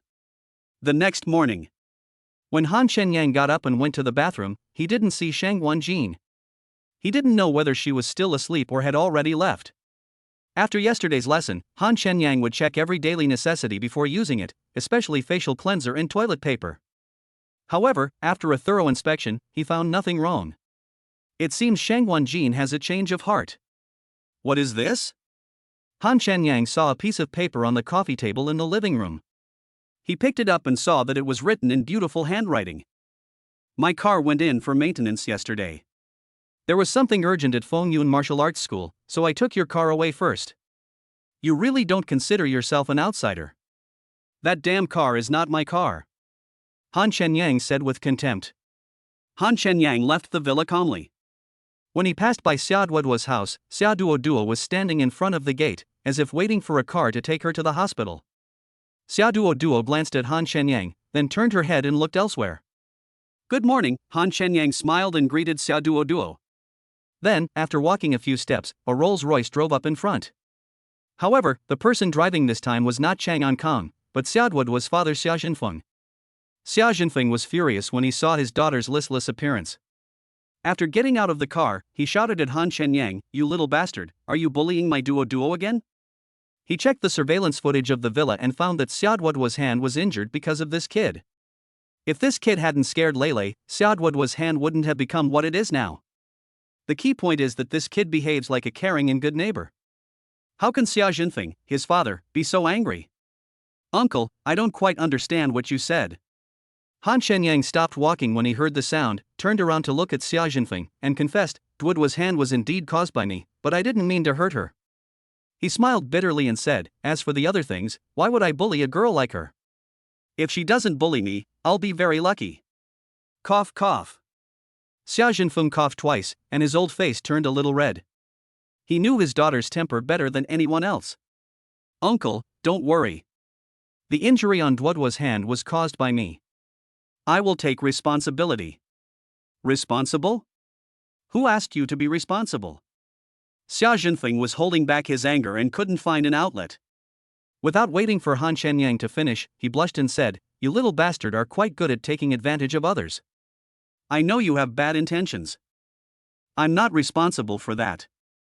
I really don't care about your family's hundreds of billions of assets. I mean, I will heal Duoduo's injury, Han Shenyang said with a helpless smile. Besides, I already have a girlfriend, so uncle should keep his heart at ease. Xia Duoduo, who had been silent at first, suddenly snapped and glared at Han Shenyang, Get out of here, right now. I never want to see you again. Hee, okay. Han Shenyang was eager to leave. Stop right there. Chapter 173, Treat Now. Stop right there. Han Shenyang's feet seemed to be greased, but before he had walked a few meters, he heard Xia Jinfeng's deafening roar. No, Han Shenyang turned around again, not knowing whether to laugh or cry. Are you going to let me take responsibility or not? Otherwise, why don't you all come to a consensus first? This is making it so difficult for me. Xia Duoduo, the ancestor, has told him to leave, and Xia Jinfeng won't let him take any responsibility, but now he is still not giving in, which makes people feel very uncomfortable. Han Shenyang felt that the villa in Longhu Blue Shore was really uninhabitable, with such terrible neighbors on both sides. Go away. Xia Duoduo was out of breath. She didn't want to see Han Shenyang for a moment. As a person who has experienced this, how could Xia Jinfeng not see that his daughter is interested in this boy? The current situation is more like love turning into hate. As for the reason, for girls, what else could it be other than jealousy? Of course, what Xia Jinfeng cared about was not jealousy, but he was reluctant to let his daughter be sad, but he was so angry at Han Shenyang. The key point is that after Xia Duoduo was injured these days, her hand hurt so much that she couldn't sleep well at night and couldn't eat much. How could Xia Jinfeng, as her father, not feel distressed? Didn't you say you would treat Duoduo's injury? Okay, sure, do it now. Xia Jinfeng didn't believe that Han Shenyang could cure any injury. If he really could, why didn't he treat Xia Duoduo who had been injured for several days? When Xia Duoduo was sent to the hospital, her hand was bleeding so much, but Han Shenyang didn't even take the most basic measures to stop the bleeding. Could he treat the injury? Xia Jinfeng wanted to see what tricks this kid could come up with in front of him. It's not like he hasn't been young before. Uncle, what you mean is that if I healed Duoduo's injury, the grudge between our two families will be written off, right? Han Shenyang originally planned to treat Xia Duoduo's injuries when he went to her house for dinner in the evening. But now it seems that it was obviously a personal invitation from Duoduo's mother. As for Duoduo's father, he might not even know about it. Otherwise, why would Xia Jinfeng have such an attitude? There was no time to have dinner in the evening, and Han Shenyang didn't plan to go. If things went wrong, Xia Duoduo's family might be in turmoil. It would be better to stay away from Xia Duoduo in the future. Xia Jinfeng's attitude of always being on guard against him like a thief is really uncomfortable. You could think of it that way. Xia Jinfeng said with dignity, Of course, it doesn't matter if it can't be cured. In the future, you'd better not play any tricks on Duoduo. As a man, I think you should at least save some face, right? If this kid is found out and still has ulterior motives to target Xia Duoduo, Xia Jinfeng will not be polite to him anymore. Xia Jinfeng had no objection to this boy pursuing Xia Duoduo normally, but this boy was slick and unserious, so how could he be at ease if his precious daughter liked such a man? Uncle, I still say the same thing. You can keep your heart in your stomach. I will not lie to your precious daughter, and I am not interested in taking your family property. As Han Shenyang spoke, he took out a small plastic bottle from his pocket. This was the top-grade gold medicine he had prepared in advance. The porcelain bottle contained the top-grade golden medicine, and the amount poured into the current plastic bottle was about 1/20th of it. He estimated that it was no more, no less. Etc. When Xia Jinfeng saw Han Shenyang really walk forward, grab Xia Duoduo's hand and was about to untie her bandage, he immediately lost his composure. Chapter 174 is courting death. All previous behaviors showed that Han Shenyang could not cure diseases, and he did not even know the most basic medical knowledge. But now Han Shenyang not only did not know how to retreat when faced with difficulties, but also ignored Xia Duoduo's injuries and attacked directly. How could Xia Jinfeng remain calm? After all, this is a broken wound, not a dislocation. It will heal with a couple of pinches. This injury can only be healed, which is something even a fool can understand. If Han Shenyang were to do whatever he wanted, wouldn't Xia Duoduo's hand be broken? Even if he wasn't disabled, he would have gotten infected. After all, he had to get a lot of stitches and the wound was in the base of his thumb. Even the attending doctor wouldn't dare to do that. Isn't that just looking for trouble and adding insult to injury? From this, we can see how little this kid takes Xia Jinfeng's precious daughter seriously. Uncle, what's wrong? Han Shenyang was stunned and turned around to look at Xia Jinfeng, who was walking towards him with great momentum. When Xia Duoduo came to her senses, she saw Han Shenyang gently holding her injured hand. Her face turned red and she glared at him fiercely. Han Shenyang dared to take advantage of her in front of her father, which made her very angry. The key point was that this guy already had a girlfriend. However, Xia Duoduo did not resist. She was looking forward to seeing how Han Shenyang would treat her injuries. If Han Shenyang couldn't cure her, or was even teasing her on purpose, the 40-meter-long machete was ready. What's wrong? Xia Jinfeng said angrily, are you treating your injuries?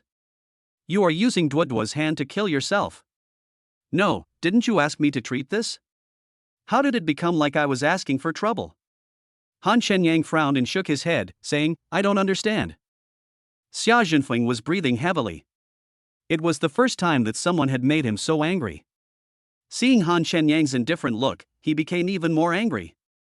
He said in an imposing manner, this injury can only be treated, everyone knows that? Tell me how else it can be treated? You are ignoring Duoduo's injury, are you not courting death? Han Shenyang smiled and said to Xia Duoduo, it's not that I don't want to treat you, but your father won't allow it. So you can just take care of it slowly. He didn't want to wait for the patient anymore, because he had already paid the medical bills and didn't have any psychological burden at this time.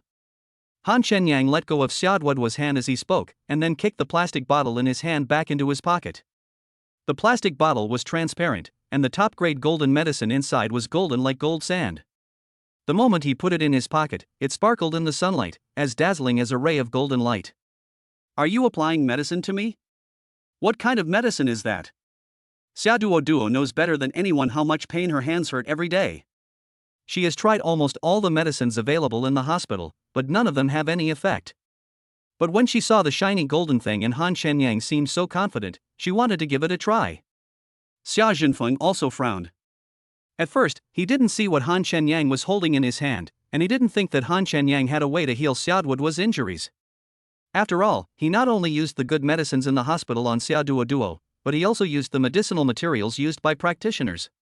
The pain could only be relieved by internal administration, which did not have much effect. Therefore, Xia Duoduo can only slowly heal her injuries, there is no other way. If Han Shenyang had explained in advance what method would be used to treat Xia Duoduo, Xia Jinfeng would not have turned hostile on the spot. But Han Shenyang is a guy who knows nothing and he acts on his own. Even if a person has a good temper, he will not be allowed to do whatever he wants with his family's body, right? What's more, this kid's purpose is not pure. Chapter 175 It's all because of you, kid. What medicine?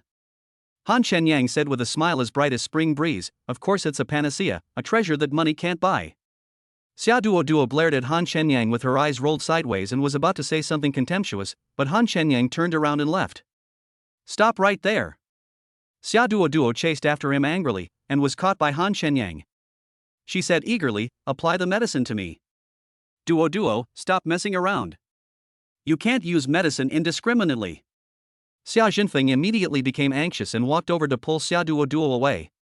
Xia Duo shook off Xia Jinfeng's hand that was holding her arm in disgust. Dad, can you please stop looking at people with tinted glasses? Han Shenyang already has a girlfriend, and I'm not a fool, how could I be deceived? Can you please consider my feelings? Because of you, I don't even have any friends. Han Shenyang, apply the medicine to me.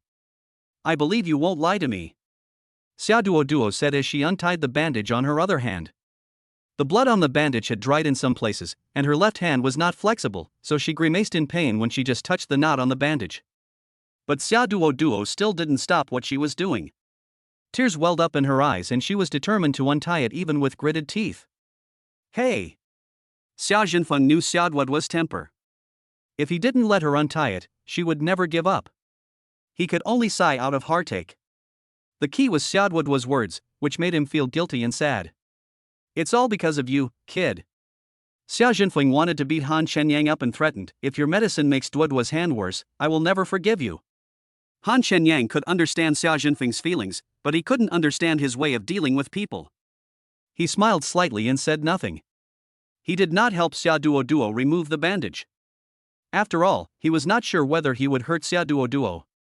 It would be better for Xia Duo to remove the bandage by herself. At this moment, Qin Man, who was about to accompany Xia Duo to the hospital, walked out of the villa. She heard Xia Jinfeng's roar from the villa and didn't even have time to put on her coat. She was relieved after seeing Han Shenyang. She thought Xia Jinfeng was arguing with someone. But when she saw Xia Duo removing the bandage on her hand, her expression instantly turned grim again. Go and persuade your precious daughter as soon as possible. I don't know what to do. Xia Jinfeng said with a wry smile when he saw Qin Man. What's going on? Qin Man quickly grabbed Xia Duo and said, wrap it up quickly. Are you crazy? Don't you want your hands anymore? Xia Duo simply hid behind Han Shenyang. She felt that Han Shenyang would not let her down. Xiaoyang, what is going on? Qin Man was completely confused. Before Han Shenyang could speak, Xia Jinfeng angrily said, what else could it be?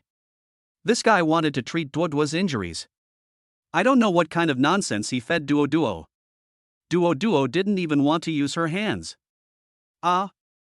You have this ability? Qin Man looked at Han Shenyang in disbelief. But she was very worried and said, Xiaoyang, we have used all the necessary medicine for Duo's injury. Are you sure there is a better way? Otherwise, Duo will suffer. Although she was not as opposed as Xia Jinfeng, she was still very skeptical. After all, this was not a joke, and she had never heard of any special treatment for injuries. Chapter 176, A Good Calculation. Don't worry, Auntie, I won't do anything rash, Han Shenyang said with a smile, you'll know after trying it for a while.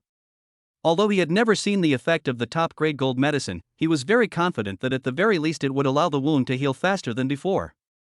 Han Shenyang said to give it a try, but when it reached Xia Jinfeng's ears it had another meaning. Try? Are you using my daughter's hand as a test subject? Xia Jinfeng roared, if anything happens to Duo's hand, you'll be in big trouble. I advise you not to do anything stupid. He wanted to stop it, but Xia Duo refused to listen to him as if she was possessed. What could he do? If we try to stop her forcibly, there's no guarantee that Xia Duo will do something stupid. Although he was very worried about Han Shenyang, he didn't really want to do anything to him. If Xia Duo's hand injury really got worse this time, he would definitely not let it go. By then, he believed that Xia Duo would learn her lesson and would be able to see clearly what kind of person Han Shenyang was. Of course, he still had some hope for the effectiveness of Han Shenyang's medicine. After all, he didn't want to sacrifice his precious daughter's hand. Yes, Xiaoyang, Qin Man asked worriedly, how confident are you in your treatment? Will there be any side effects? After all, Duo is a girl. You can't always wear gloves when going out, right? She was afraid that the situation would become irreparable, and at the same time, she was reminding Xia Duo, wearing gloves is a small matter. If it's serious enough to require amputation or something, that would be a real big deal.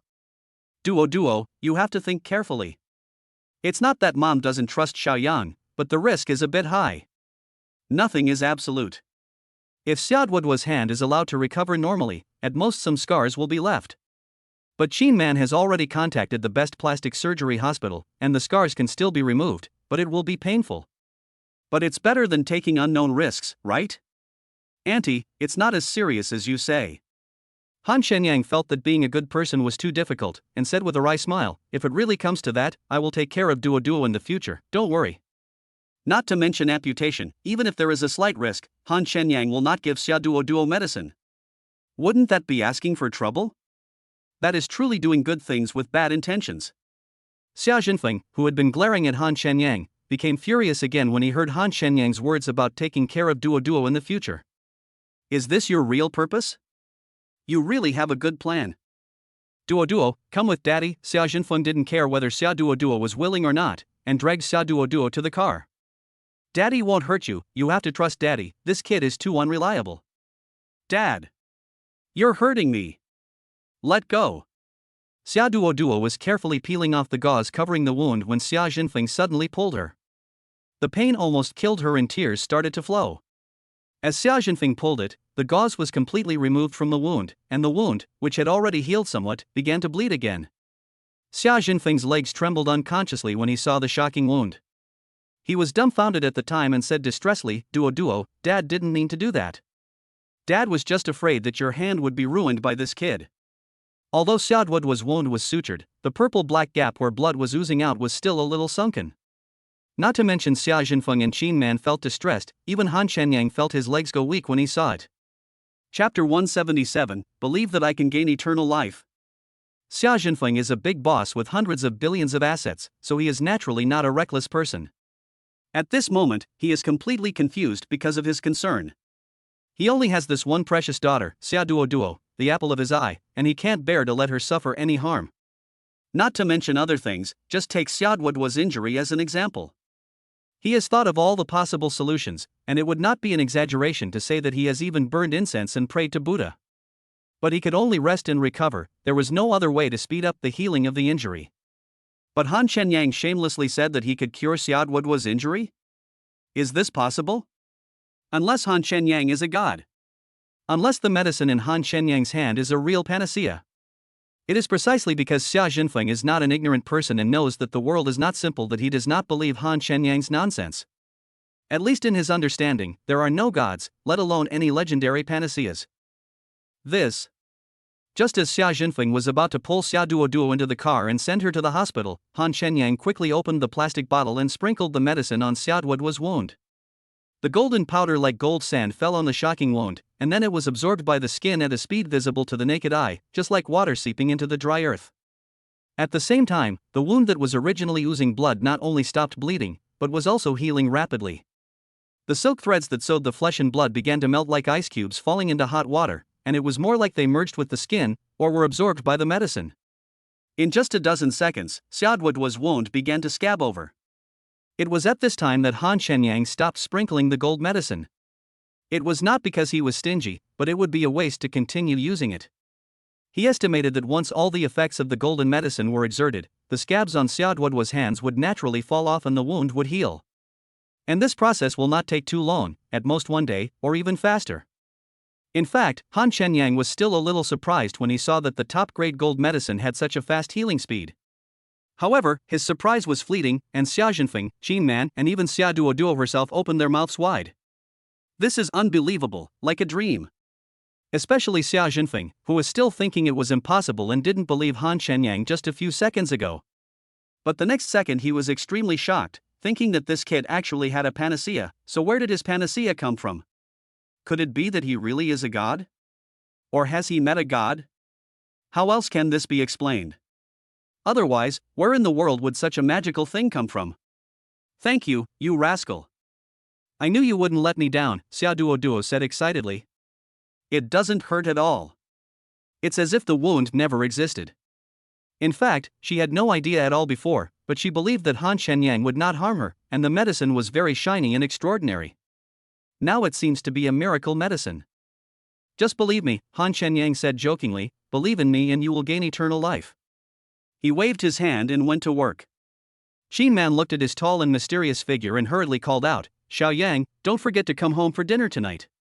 "Auntie, I'm sorry, I won't go tonight." Han Shenyang turned around and said seriously, "Uncle doesn't welcome me, so I won't bother you." Chapter 178, Continue to be stubborn. Xia Jinfeng. After Han Shenyang's back completely disappeared from the sight of the three people, Qin Man could no longer suppress the fire in her heart. Qin Man pointed at Xia Jinfeng's nose and yelled, "If you don't invite Xiao Yang to dinner tonight, I'll never let you go." She finally swallowed her pride and waited at the door for half an hour early in the morning before she invited Han Shenyang to her house for a simple meal. But Xia Jinfeng had forced the situation into this embarrassing state. She admitted that she was a snob, but who among those who had approached Xia Duoduo before was not part of the Xia family's business? The key point is that none of those young men are decent. They just spend their days drinking and partying and don't do any serious work. Although Han Shenyang is not perfect, at least this kid can drive a supercar and live in a villa in Longhu Blue Coast at a young age. No matter what ability he relies on to obtain all this, it is undeniable that this is his real ability and he is not a fool. The most important thing is that Xia Duoduo likes it. Moreover, this child is tall and good-looking, and has extraordinary kung fu skills. In time, even if Han Shenyang has no management skills, as long as he is good to Xia Duoduo, it will be enough. The Xia family's foundation will be enough for them to live a worry-free life. Now it seems that Qin Man feels that her vision is correct, and her precious daughter's vision is even more correct. Han Shenyang was able to come up with a miraculous medicine that could instantly scab over wounds. One could imagine how profound and mysterious it was. This was not something that ordinary people could do. If the Xia family could marry their precious daughter to such a powerful son-in-law, it would be difficult for them to collapse within 100 years, and their fortune would even grow stronger. Xia Duoduo has been depressed these days. How could Qin Man not see that Xia Duoduo was unhappy because of Han Shenyang? So Qin Man tried her best to create some opportunities and give the two children more time to get to know each other, for fear that Han Shenyang would become someone else's son-in-law if she was not careful. But what Qin Man feared came true. Not only did Xia Jinfeng not try to bring them together, but he also made trouble. He didn't behave like an elder at all. Facts have proved that Xia Jinfeng is becoming less and less prestigious and more confused as he grows older. Xia Jinfeng was so embarrassed by Qin Man's sudden roar that he didn't know where to put his face. "I'm not going. Whoever wants to go can go." Xia Jinfeng said aggrievedly, "It's impossible for me to bow down to that guy. It's not like my daughter can't get married." "Okay, then continue to be stubborn. I want to see how long you can be stubborn." Qin Man pulled Xia Duoduo, who was heavy with worry, towards the villa. "Xia Jinfeng, from today on, you live your life, and we live ours." Just as Xia Jinfeng was about to chase after her, the gate of the villa was slammed shut by Qin Man and locked tightly. Then she and Xia Duoduo entered the villa without looking back. "It's all your fault, you little bastard." Xia Jinfeng cursed Han Shenyang angrily. If he were to invite Han Shenyang, where would he put his old face? After all, he is a senior with a net worth of hundreds of billions. How can he lose face by apologizing to a junior? But if he doesn't go, Qin Man will definitely not let him into the house. Moreover, Xia Duoduo completely stood on the side of Han Shenyang and Qin Man, and he was now truly alone. If Duoduo marries that boy, what status will I have as a father? What's going on? Chapter 179, Holiday Arrangements. When Han Shenyang arrived at Zileguo, the store was already open and his colleagues were discussing the Spring Festival holiday. As nearby schools have closed for holidays and migrant workers have returned home, the number of people walking on the streets of Jianghai City has decreased significantly. However, Zileguo's business has not been affected by this. Instead, it has become increasingly busy, with its main source of customers still coming from nearby residential areas. This made Zileguo's vacation, which had not yet been scheduled, seem a little far away. Although Han Shenyang told his colleagues during the interview that there might not be any holidays during the Spring Festival, when the new year really approached, everyone was still looking forward to going home and reuniting with their families. Nie Xiaotong had said in advance that they would have to rest for at least 15 days during the Spring Festival. Tianjing's father had to undergo surgery, so she had to take this leave to rest. As for others, like Jin Wenjing, her family is urging her to go on blind dates. Gao Ying's sister is getting married, and Zhou Yuan is going to visit her in-laws in her first year of marriage. In this case, if the main staff of the store are on holiday, Zileguo will have to close even if it doesn't want to, which makes Han Shenyang a little helpless. Wenjing, after the Chinese New Year, I'll give you a month to go on blind dates. How about that? We won't go on blind dates during the Chinese New Year. Gowing, your cousin is getting married, not you. Why are you joining in the fun? When you get married, I'll give you 2 months of paid leave. Zhou Yuan, I'm not saying anything bad about you, but you're getting a divorce, so why are you still going to your in-laws' house? Let's not go. And Xiao Tongtong, if you really want to rest for that long, it's fine, but you have to take me with you. In addition to the afternoon of New Year's Eve and the whole day of the first day, wages will be tripled from the 2nd to the 15th day of the lunar year, and there will also be a big red envelope for the new year. I'll arrange for a day off after the 15th. Okay, meeting adjourned. Manager, you. All the colleagues wanted to despise Han Shenyang, but when they heard that his salary would be tripled and there would be a big red envelope, they instantly lost their temper. Han Shenyang sat in front of the computer and said to Tianjing, "You can take over the work with Su Jiayi and rest tomorrow. You won't get any salary, but you will definitely get a New Year's red envelope." Yeah, okay. Tianjing nodded. The reason why Han Shenyang knew that her father was sick was because she forgot to bring her cell phone when she went to the bathroom, and Han Shenyang happened to receive a call from her mother. This was only discovered after Tianjing repeatedly asked. She said there was no way Han Shenyang could have calculated it just by counting on his fingers. By the way, manager, I got a secret. Are you interested? Tianjing suddenly asked mysteriously. Han Shenyang curled his lips and picked up his phone. Tell me, how much is it? Hey, Tianjing said with a smile, extending a hand and saying, 50, no less. No, 20 at most, Han Shenyang said with a wicked smile, 50 is fine, but you have to let me touch you twice. Okay, deal. Tianjing hooked her finger, motioning Han Shenyang to come closer. When Han Shenyang put his ear close to Tianjing's mouth, Tianjing whispered, Sister Tong said you are a gigolo. What? I'm a gigolo. Han Shenyang's voice was so loud that almost all of his colleagues in Zilidori heard it. Tianjing quickly covered his mouth and said contemptuously, You want me to be beaten to death by Sister Tong, right? Do you still want the information? She had to work very hard to get the answer from Nie Xiaotong, why Nie Xiaotong disliked Han Shenyang so much recently. Of course, she wasn't doing it for the 320 red envelope, but mainly because she was disappointed with Han Shenyang's low emotional intelligence and wanted to help him. Chapter 180, Better Than Dying in Poverty. Han Shenyang was at a loss whether to laugh or cry. This was the second time he was called a gigolo.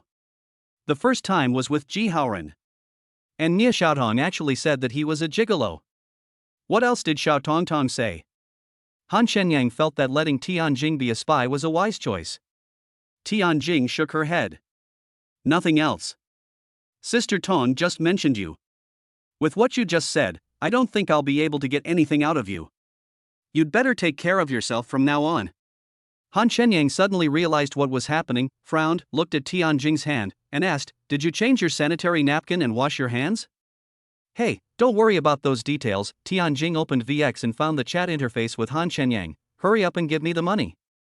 After sending her a red envelope of 50, Han Shenyang reminded her, I'll owe you those 2 first, so you can grow a few more days. Tianjing happily received the red envelope and asked meaningfully, Manager, you're not really a gigolo, are you? Fuck you, you're a gigolo, you're also a mistress. Han Shenyang almost vomited blood. A villa worth hundreds of millions, a limited edition supercar, a diamond ring worth 300 million, you know all of this. Do you think there's a woman in the world so generous and foolish that she would spend so much money to support me? It's not realistic to think about it, although I don't deny that I am very charming. But these are things that cannot stand up to scrutiny. Tianjing blinked her eyes. I don't think it's useful. The key is that Sister Tong thinks so. We used to think you and the boss lady had an unspeakable relationship. What's the connection? Han Shenyang explained. I only met her once, and I was so cold and indifferent, as if I owed her 8 million. And you're still supporting me? Do you think it's possible? However, Han Shenyang said afterward, although the proprietress is a bit aloof, she is so beautiful. Her temperament and petite figure are amazing. Tianjing couldn't help but curl her lips when she saw Han Shenyang's lustful look. She felt that given Han Shenyang's current behavior, it was not unreasonable for the boss lady to hate him.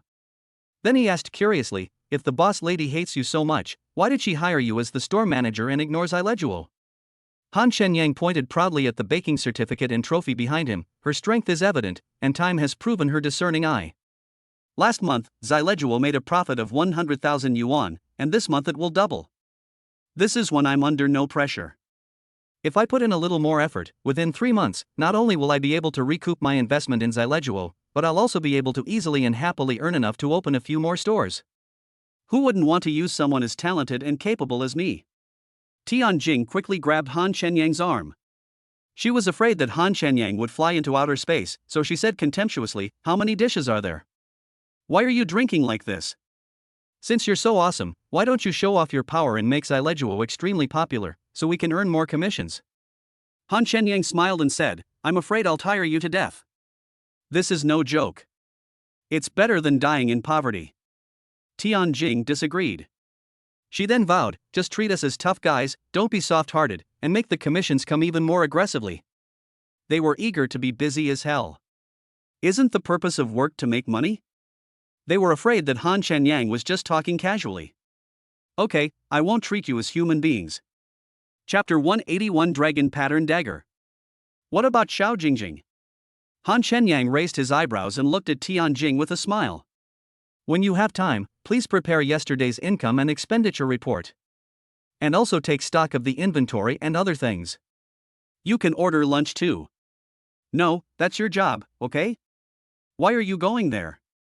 Tianjing looked down on Han Shenyang when he finished speaking and walked out. "Of course I'm going to bring you business. Don't you want to earn more commission?" After Han Shenyang finished speaking, he left Xileguo, hailed a taxi and disappeared. It is impossible to attract business. Han Shenyang and Li Yuro made an appointment last month to visit the director of the orphanage, Xiao Chunmei, today. He stood at the gate of Jiqing Middle School, waiting for Li Yuro to come out, then he remembered that he had not signed into the system today. "I don't know what to give today, sign in." Successful sign in, reward, a calligraphy painting, growth value plus 100. Han Shenyang looked at the extra scrolls in his inventory with a smile, but he was not in a hurry to take them out. First, he didn't understand it, second, it was not convenient to check it at the moment, and third, whether he looked at it or not, it was definitely not an ordinary item. Open the secret realm to explore 5 treasure chests, please choose one. Treasure chest 1 may have a growth value of 10. Treasure chest 2, there may be a top-grade chi replenishing pill. Treasure chest 3, there may be a bottle of top-grade golden healing medicine. Treasure chest 4 may contain 5 top-grade chi condensation pills. Treasure chest 5, there may be a dragon pattern dagger. Good, the secret realm has been triggered again. Han Shenyang looked at the treasure chest happily. The 5 points of spiritual energy he had consumed were recovered after a good sleep, so the chi replenishing pill in the second treasure chest was currently unnecessary. He glanced at treasure chests 3 and 4 and skipped them, choosing treasure chest 5 without hesitation. Open treasure chest 5 and obtain a dragon pattern dagger. Dragon pattern dagger, made of black iron, it can cut through iron like mud. Low-level weapon. Han Shenyang looked at the black and gold dragon pattern dagger. The scabbard and handle were decorated with exquisite 3-dimensional patterns of auspicious clouds and dragons, while the blade was the color of mercury and as bright as a mirror. It's a good fruit knife. Han Shenyang smiled, inserted the dagger into the scabbard, and put it into the inventory. Then the system came back. Consume 200 growth points to upgrade the following branch levels. Please choose one. Option 1, increase the ancient tree branch level to level 2. Option 2, upgrade the Yaoqi branch to level 2. Then we must first upgrade the Yaoqi branch. Han Shenyang said, choose 2. 200 growth points have been consumed to upgrade the Yaoqi branch to level 2. After collecting fairy dew each time, the number of days to maturity will no longer increase. When the level of the Yaoqi branch is upgraded, the Yaoqi branch will grow another branch and leaves from the original one, just like the Dragon Soul branch when it is upgraded to level 2. This makes the fairy tree seedlings look much stronger. Host, Han Shenyang. Strength, Chi Refining level 2. Magic Power, transform stone into gold. Each use consumes 100 immortal energy points, currently unavailable. Ancient Tree branch level, 17 days until the next golden leaf matures. Dragon Soul branch level, 3 days until the next Dragon Soul grass matures. Yaoqi branch level, 1 day until the next elixir matures. Secret Realm branches, gaining a random amount of growth points will give you a chance to unlock the secret realm on the leaves of the branches and receive treasure chest selection rewards. Sign-in branch, sign-in daily sign-in can get random item rewards and growth points. Growth value, 0. Fairy chi value, 200. Inventory, elixir quantity, 0 drop. Dragon soul grass, 0 plant. Gold leaf, 0 set. Fat ball, level 2 ability luck. Chapter 182, Good Eyesight. After checking the information panel, Han Shenyang was surprised to find that the fat ball had reached level 2.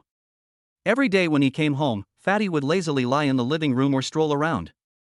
Apart from his full stomach, he didn't notice any other changes. Until now, Han Shenyang still doesn't know where Fatty steals his food every day. Anyway, he has not touched the dog food he bought for him. Shenyang. Han Shenyang looked in the direction of the sound and saw an Audi A6 driving out of the school. Li Yuro was sitting in the car, waving and greeting him. Hurry up and get in the car, don't delay us. The Audi stopped next to Han Shenyang. The man driving the car glanced at him and urged him in an impatient tone.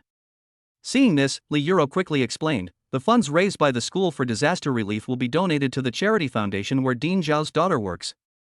Teacher Zhu and I are in charge of this matter. He has a quick temper, so please don't be angry. I'm not that stingy. Han Shenyang smiled and didn't take it seriously and got into the car. Xiao Chunmei's daughter Su now works at a charity foundation. Han Shenyang had donated money several times before and he gave it directly to Su Na, who then oversaw the donation. Today, Han Shenyang also brought the 1 million cash he withdrew last time, and happened to give it to Su Na. He also mentioned this to Li Yuruwa. Li Yuro thought it was on the way, so she decided to go with them, but she didn't expect Zhu Qing to be so unfriendly to Han Shenyang. Is he the friend you mentioned who grew up in the same orphanage with you? Zhu Qing asked Li Yuro in the passenger seat before starting the car. Yes, his name is Han Shenyang, and he is my best friend in the world. Li Yuro said as she got out of the car and sat with Han Shenyang in the back seat. Li Yuro's actions made Zhu Qing's face, which was already not very good, look even uglier. I made you wait outside for so long. It must be cold, right? Li Yuro looked at Han Shenyang with concern, a hint of embarrassment in her eyes. Li Yuro was wearing a brown coat today with a white base shirt underneath. Paired with her unchanging ponytail, she looked quite fashionable. It was quite cold at first, but I felt warm when I saw you, Han Shenyang said with a smile. You silly girl. Li Yuro blushed slightly when she was looked at by Han Shenyang. After all, there was another person in front of her. Han Shenyang, right? Xu Qingtong kept glancing at the rearview mirror and said coldly, I heard from Roro that you work in a cake shop? How's your job? Is the income okay? Just do your job as you please and muddle through, Han Shenyang said indifferently. Xu Qing sneered, how long will this mess last? You'd better find a proper job. What future can you have as a store manager? Ro, am I right? Xu Qing turned around and looked at Li Yuro with a smile. Li Yuro smiled and didn't comment. Teacher Zhu is absolutely right, Han Shenyang glanced at Xu Qing and said with a smile, looking at Teacher Zhu's size, he should be teaching physical education at school, right? Not bad, Xu Qing curled his lips and said with a bit of arrogance, but that was in the past. Now I'm the director of the Academic Affairs Office and a candidate for the next president. That's quite impressive. Han Shenyang was just chatting with Xu Qing casually because he was bored. Not bad, an annual salary of 1 million, and a school car, Xu Qing said with a bit of pride. He asked disdainfully, I heard you're going to donate money today too? Chapter 183, A Big Gap. Yes. Han Shenyang yawned. He really wanted to lean on Li Yuro's shoulder and take a nap. Xu Qing scoffed and said, it's good to be compassionate, but you have to do it within your means. After all, you're not like us, you have your salary. Roro will be officially hired next month and get a raise. She'll get a monthly salary of 20,000 yuan, and there will be year-end bonuses. It's all up to me. Then should I thank you very much? Han Shenyang asked with a smile. Xicheng Middle School is considered an aristocratic school. Han Shenyang knew that Li Yuruwa had been promoted to a regular employee and had received a raise, which was a good thing. Thank me? Xu Qing shook his head in disdain. I'm telling you this just to show you the gap between us. Yes, Han Shenyang sighed, there's a huge gap between us. That's good to know. Xu Qing said directly, I advise you not to have any ideas about Roro in the future. You can't give her happiness, so at the same time, keep some dignity for yourself. With your current job and your lack of ambition, you can't even afford a basic living in Shanghai City, let alone a car or a house.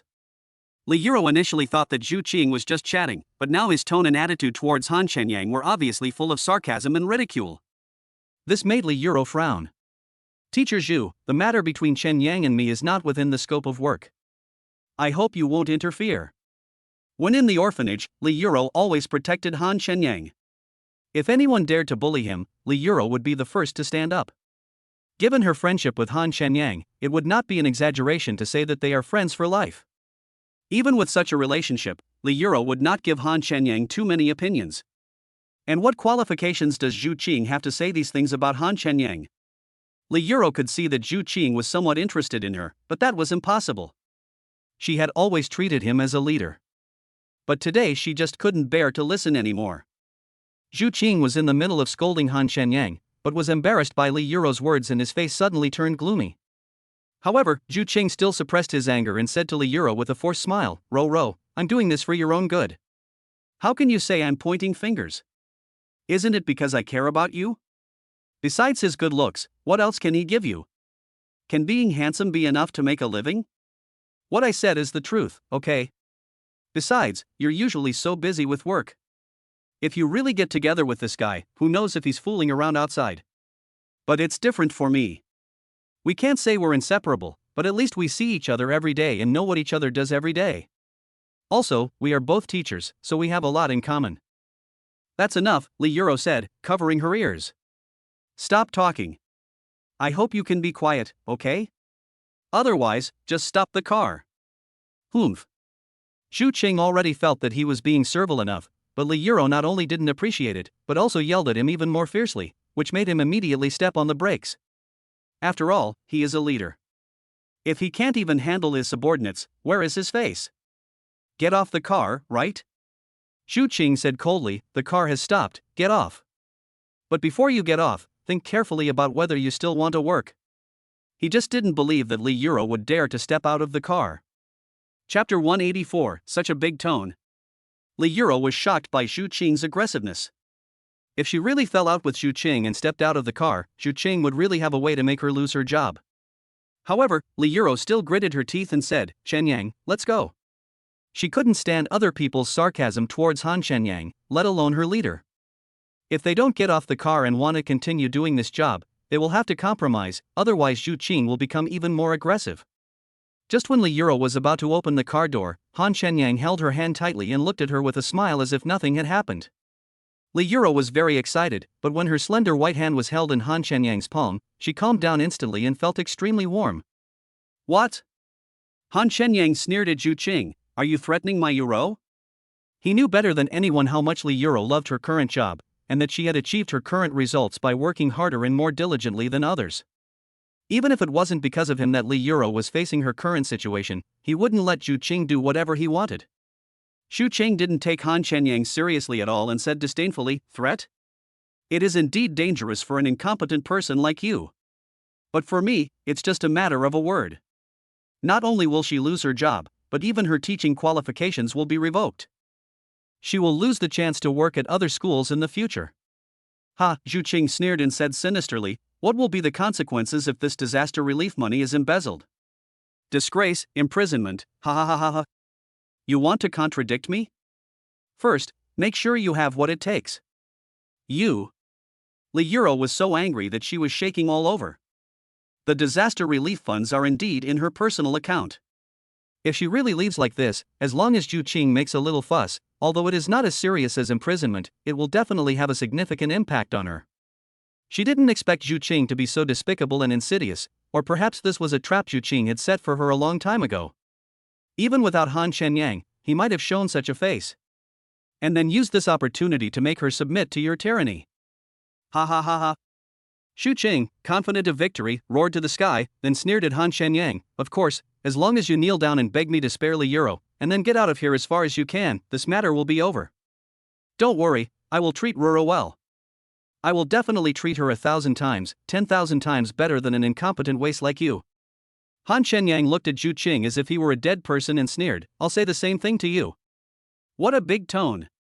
Since you are shameless when I give you the face, don't blame me for being rude. Xu Qing picked up his phone and before dialing the number, he said to Li Euro with a lewd smile, "It's not too late for you to regret now. Otherwise, if you want to beg me later, you will only be able to lick my ass and become my plaything." You. Li Euro was so angry that she was out of breath. She gritted her teeth and said to Han Shenyang with a cold look in her eyes, "Let's go. Beating someone like this will dirty our hands." She was afraid that Han Shenyang would beat Xu Qing half to death in a fit of rage. After all, she had seen Han Shenyang's abilities. If Xu Qing really had an accident here, it would really harm Han Shenyang. Not to mention it's just a job, she wouldn't want to ruin Han Shenyang's future even if it cost her life. Chapter 185, If you don't know what is good for you, you'll have to pay the price. When Xu Qing heard Li Euro's words, he laughed wildly as if he had heard a huge joke. Ha ha ha, hit me? Just because he's so skinny, like he has kidney deficiency, he hits me? Come on, get out. Xu Qing opened the car door, got out, looked at Han Shenyang with disdain, and said provocatively, "I'll give you a chance, come and fight me." He is 1.87 meters tall, a few centimeters taller than Han Shenyang, and he is also much stronger than Han Shenyang. One of his arms is thicker than Han Shenyang's thigh. As long as Han Shenyang dared to attack, he could knock Han Shenyang to the ground with just one punch. Han Shenyang hit him? What else could this be but a joke? They are not on the same level at all. Seeing Li Euro's worried look, Han Shenyang simply didn't bother to pay attention to Xu Qing and just smiled helplessly. This made Li Euro feel relieved, and at the same time, she tightened her grip on Han Shenyang's hand. "You're such a loser," Xu Qing spat on the ground, becoming even more disdainful of Han Shenyang. "I'll deal with you, a useless loser, after I've dealt with Li Euro. Shenyang, let's go." Li Euro didn't want to look at Xu Qing anymore at this moment. She was afraid that she would not be able to resist slapping Xu Qing a few times. Han Shenyang smiled, patted Li Euro's soft and boneless hand and said, "Don't be impatient, I want to see how this guy ruins your reputation. Just don't do anything stupid. I'm fine. At worst, I can go to work in your store. You won't dislike me anyway." Li Euro had no choice but to sit quietly beside Han Shenyang, waiting for Xu Qing to frame her. If she really couldn't become a teacher, she thought it would be nice to work for Han Shenyang. At least it would make her feel at ease. Of course, she has hands and feet and can do anything, so she is not really forced into a desperate situation by Xu Qing. Therefore, she was no longer as flustered as before, but was much calmer. "Of course you shouldn't despise me," Han Shenyang said with a smile, "I will support you from now on and make you plump and white. Look, you've lost weight now." Li Euro's pretty face turned red because Han Shenyang's eyes were focused on her tall and majestic figure. She didn't lose weight at all, it was just the clothes that made her look thinner.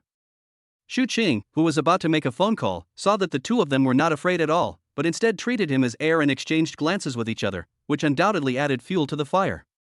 "Okay, very good," Xu Qing said with a serious look on his face.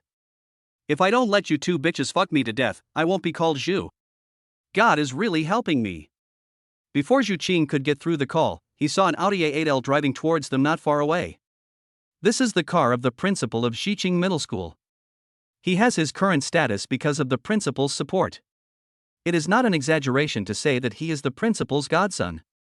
Given his relationship with the principal, let alone dealing with Li Euro, who in the school doesn't act according to his mood?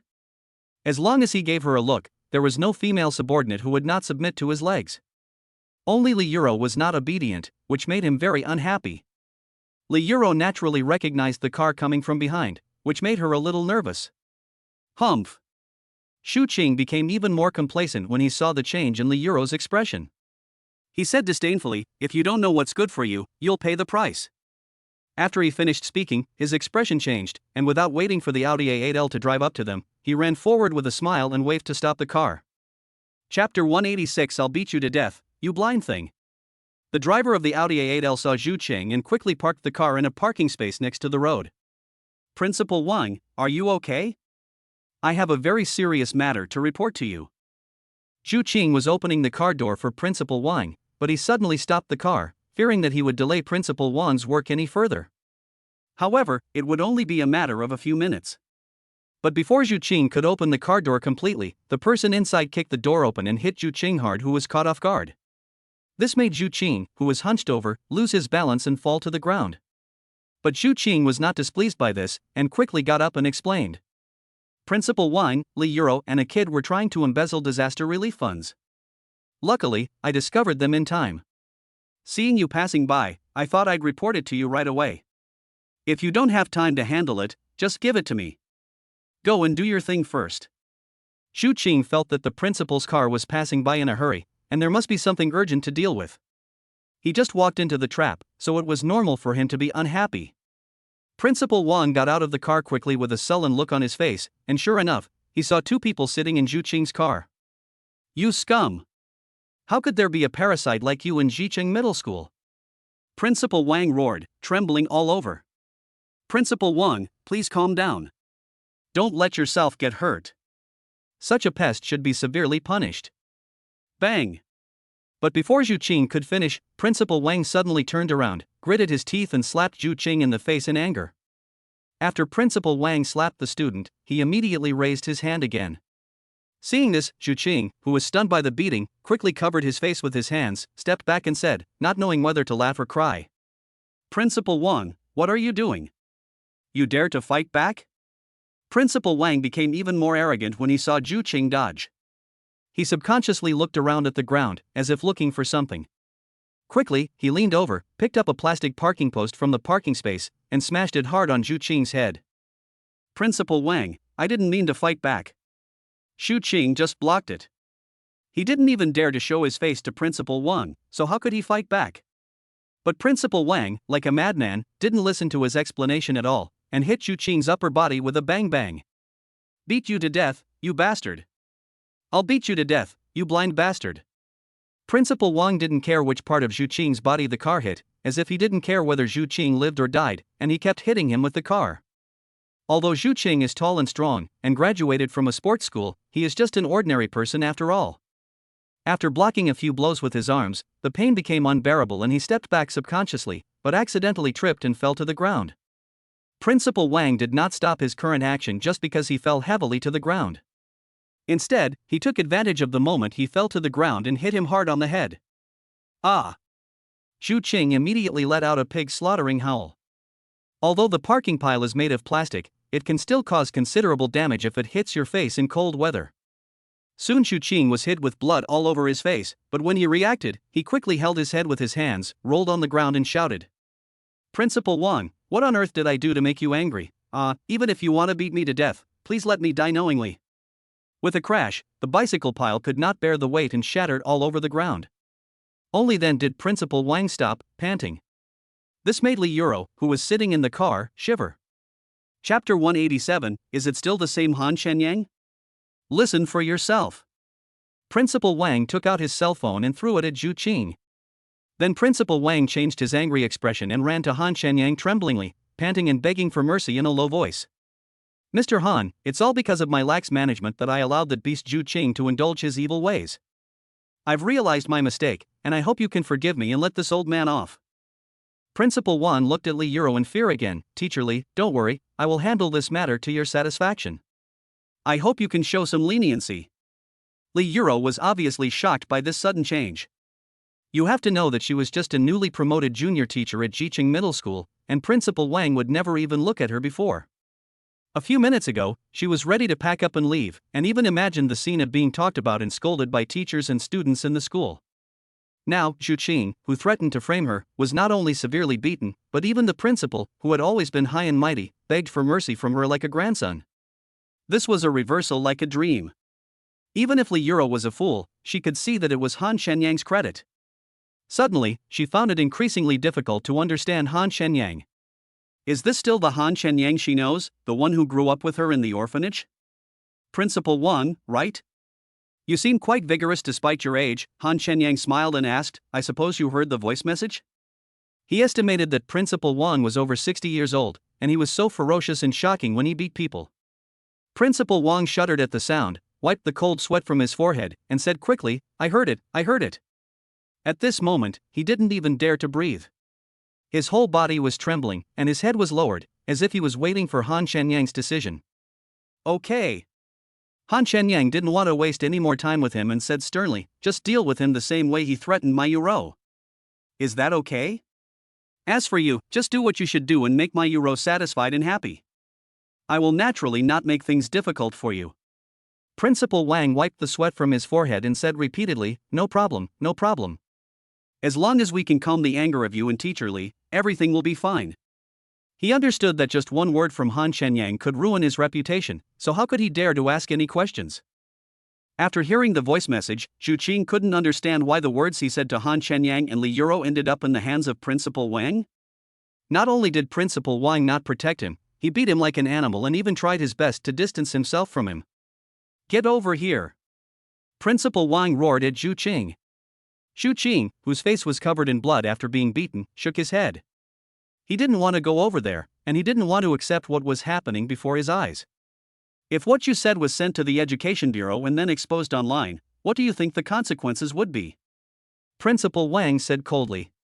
It was easy for him to ruin Zhu Qing's reputation, even easier than Zhu Qing ruined Li Yuro's reputation. He could praise Zhu Qing, but he could also smash him to pieces. He had to do this, otherwise he would have to bear Han Shenyang's wrath. No! No! Zhu Qing crawled over, knelt on the ground, and tugged at Principal Wang's trouser legs, crying, "Please forgive me, I will definitely work honestly from now on." If it is true as Principal Wang said, then Zhu Qing will not only be disgraced, but may even go to jail if the matter is investigated further. After all, Principal Wang has more than one handle on him. Chapter 188, It's no use begging me. You know how to beg for mercy now? Why didn't you do it earlier? It's too late now. Principal Wang fiercely shook off Zhu Qing's hand and said sternly, "Do you know who Mr. Han is? You've offended a friend of the school director. Not only you, but even me, Mr. Han will make me get out of here if he says so." Principal Wang became more and more angry as he thought about it, and kicked Zhu Qing in the stomach several times. If Zhu Qing had not offended someone whom he could not afford to offend, he would not have wanted to put Zhu Qing to death. After all, Zhu Qing was the successor he had personally trained. To be honest, before Principal Wang came, the board of directors of Xiqing Middle School clearly said, "If you cannot satisfy Han Shenyang this time, you can handle it yourself." He had no choice but to do this in order to protect himself, and wasn't all this Zhu Qing's own fault? Zhu Qing held his stomach in so much pain that he almost fainted. But after he caught his breath, he ignored his injuries and even his dignity, kneeling on the ground and begging for mercy to Han Shenyang in the car. I am blind, please forgive me, I don't want to go to jail, otherwise my life will be completely ruined." He cried loudly, and his head banged against the ground, as if it was not his own head, hitting the cold concrete floor heavily.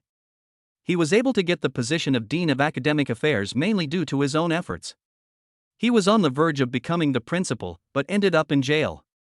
How could he be willing to accept this? He had previously said that Han Shenyang was so arrogant and even asked others to kneel down. And now Han Shenyang's words are just coming true, "I say the same thing to you." At this time, Zhu Qing could no longer imagine who Han Shenyang was and how powerful he was. He only knew that even a fart from Han Shenyang could ruin his reputation and ruin his reputation. He could only beg for mercy.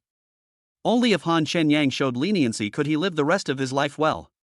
"It's no use begging me," Han Shenyang said with a smile, "you didn't offend me, but my Yuro." He was still very glad that he saw Zhu Qing's true face today, otherwise, with Li Yuro's personality, he might suffer in the future. Upon hearing the sound, Zhu Qing quickly walked around the back of the car and climbed to the side where Li Yuro was sitting. Then he kowtowed and said, "Teacher Li, for the sake of our being colleagues, please forgive me this time. Please, even if I have 10,000 guts, I won't dare to have any improper thoughts about you again.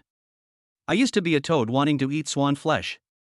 I'm just a beast, a piece of trash. Please let me go, please." Li Yuro had never experienced such a scene before. Although she was very angry about Zhu Qing's previous behavior, she felt that killing was not the right path, so she finally softened her heart. "Forget it." Li Yuro sighed, "I hope that after what happened today, you can change your ways." Han Shenyang shook his head, thinking that Li Yuro was still too kind. "Thank you. Thank you. Thank you." Zhu Qing burst into tears upon hearing the sound, and felt as if he had been reborn. He kowtowed several times on the ground. Seeing that Li Yuro had let bygones be bygones, Principal Wang did not dare to make any hasty decisions. He whispered to Han Shenyang for his opinion. "Mr. Han, what do you think about me dismissing Zhu Qing from his position and having him clean the toilets at school?" "Okay, that's it.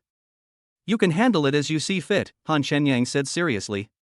"Anyway, just don't let him disturb my Yuro anymore, or I'll have to settle this with you." Chapter 189. Thank you. Principal Wang was frightened because Han Shenyang's eyes were filled with murderous intent. He didn't dare to doubt every word Han Shenyang said. This seemed to make him understand why the school director gave him such a harsh death order. If his guess was correct, even the school director would have to give Han Shenyang some ground, or even curry favor with him. "It's Mr. Han, it's Mr. Han." After Principal Wang nodded repeatedly, he warned Zhu Qing, who was already exhausted and slumped on the ground. "If you dare to mess with Teacher Li again, it's either you or me." Zhu Qing shuddered all over. Even if Principal Wang didn't warn him, he wouldn't dare to provoke Li Yuro. As long as he is not sent to the police station, letting him clean the school toilets is considered a good result. In this way, as long as he behaves well, he may still have the opportunity to continue being a teacher. "No," Zhu Qing kept shaking his head and said, "No, I know I was wrong. I will be a good person in the future." "That's great to know." Principal Wang finally breathed a sigh of relief. Then he respectfully asked Han Shenyang, "Mr. Han, would you mind letting Teacher Li be the Dean of the Academic Affairs Office for the time being? 9 to 5 work, unlimited vacation time, an annual salary of 1.2 million, year-end bonuses, and a private car." Han Shenyang didn't think much of it. After all, Jicheng Middle School was very rich. But he didn't know that 200,000 yuan was paid by Principal Wang. The director of the Academic Affairs Office originally had an annual salary of 1 million yuan. Principal Wang felt that as long as Han Shenyang was happy, 300,000 was a small matter, and Li Yuro could even get paid without going to work, so she could take any vacation she wanted. But Li Yuro was stunned. It seemed that Han Shenyang was the principal, and Principal Wang was just a subordinate. With just one word from Han Shenyang, the position of principal of Jicheng Middle School seemed to be hers. This made her feel a little uneasy. What was the relationship between Han Shenyang and the school director? Han Shenyang saw that Li Yuro was a little dazed, so he asked with a smile, "Yuro, what do you think about being the director of the Academic Affairs Office?" As long as Li Yuro was willing, not to mention Han Shenyang letting her be the principal, even building a school for her would not be a problem. Is this appropriate? Of course Li Yuro is willing to be the director of the Academic Affairs Office, so that she can comprehensively and reasonably manage the school spirit and discipline of the students. At the same time, if income increases, more money can be donated to the foundation and more people can be helped. But if she, a newly promoted teacher, were to take on this position, she would be afraid that many teachers would not be convinced, and her job would be difficult. She definitely wouldn't do something that would allow her to get paid for nothing, as that would only lead to gossip. Principal Wang could naturally see Li Yuro's concerns and assured her, "Teacher Li, don't worry. As long as you are willing to take on this position, even my authority as principal will be at your disposal. Anyone who doesn't cooperate with the work can be fired and replaced with someone who obeys. Anyway, just do whatever works for you. I'll take responsibility if there are any problems." Although Principal Wang usually ignores Li Yuro, he believes in her abilities and thinks it is most appropriate for her to be the director of the Academic Affairs Office. Of course, the prerequisite is to make Han Shenyang satisfied. "Okay then," Li Yuro nodded, then looked at Han Shenyang lovingly, "Thank you." If it weren't for Han Shenyang, she would not be able to enjoy her current treatment. At the very least, if everything goes well, she will have to work hard until she is 20 or 30 years old. If she is unlucky, it goes without saying. Han Shenyang stretched out a finger, hooked Li Yuro's nose, and said with a smile, "Just saying thank you is not enough." Chapter 190 I Can't Hold It Back and I'll Drown You Too. Li Yuro rolled her eyes at Han Shenyang and said nothing more. When Principal Wang saw that Han Shenyang and Li Yuro no longer pursued the matter of how they dealt with Zhu Qing, the heavy burden on his heart finally fell to the ground. So Principal Wang gave up his Audi A8L and asked the driver to take Han Shenyang and Li Yuro to the charity foundation. He drove the Audi A6 and took the distraught Zhu Qing back to school, and immediately dealt with Li Yuro's promotion and Zhu Qing's related matters. The residence of Xiao Chunmei, the former director of the orphanage, is in the same building as the charity foundation where her daughter Su now works. More than 10 years ago, the orphanage was forcibly demolished. Xiao Chunmei was seriously injured and admitted to the ICU, and the orphanage had to be disbanded. Although the demolishers were later punished by law, they spent almost all the demolition compensation to save Xiao Chunmei's life. But in the end, Xiao Chunmei's legs could not be saved, and she had to live in a wheelchair for many years. She has always had a charitable heart, otherwise she would not have devoted herself to the orphanage after her husband's death. She is the person Han Shenyang respects and admires the most in this world. Unfortunately, fate played tricks on her and made her endure too many things that she shouldn't have to endure. But she did not complain too much or feel unwilling, and Suna inherited her charitable heart and continued to benefit the society with her kindness. So every time Han Shenyang donated money, he would give it directly to Suna. His ability was limited before, and he only donated 1,800 yuan each time, but it was still a contribution to the old dean's well-being. When Han Shenyang and Li Yuro arrived at the charity foundation, Suna was stunned when Han Shenyang placed the 1 million cash in front of her. Suna is a few years older than Han Shenyang. Although the children in the orphanage were all adopted by Xiao Chunmei, Suna treats them as her own siblings. Of course, Han Shenyang never treated Suna as an outsider. "Sister Na, this money is the prize money I won after winning first place in a baking competition," Han Shenyang said with a smile. "It's all clean money." Suna understood the explanation, but still said solemnly, "I don't care if you donate all the money. I support you donating as much as you can, but I can't do it in my mother's name." If Xiao Chunmei really cared about fame, she would not have worked so hard and opened an orphanage in obscurity. Given Xiao Chunmei's spirit of selfless dedication, if Han Shenyang were to donate money in her name, she would definitely be unhappy when she found out. Therefore, Suna, as Han Shenyang's biological daughter, would definitely not agree with what Han Shenyang did.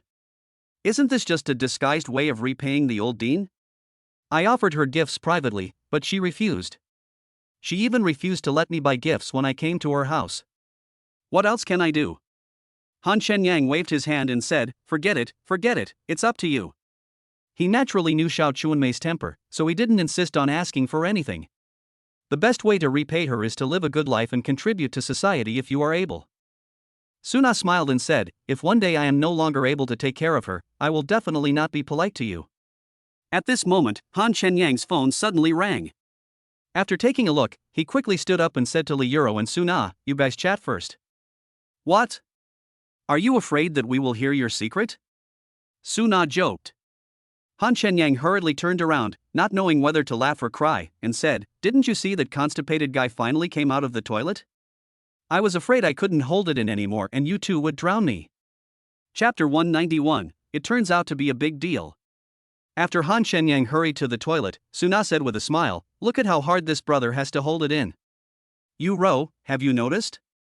Suna suddenly frowned and said, "Shenyang seems a little different from before, but I can't tell what the difference is." In the past, regardless of whether they donated money or not, Han Shenyang and Li Yuro would visit Xiao Chunmei once or twice every month. When they met before, Han Shenyang gave Suna a different feeling than today.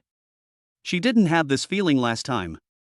So Suna couldn't understand what was different for a moment. Doesn't it give the impression that you are more confident than before, and your words are particularly confident?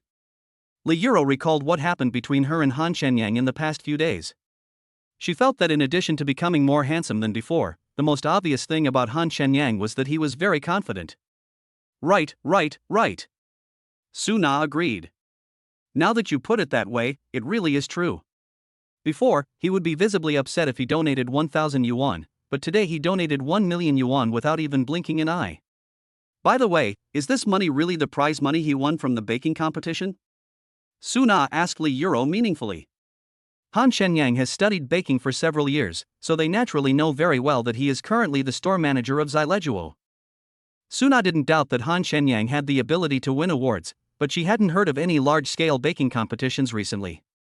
Although different fields are different, and she doesn't know much about baking, a competition with a prize of 1 million is no longer a small competition.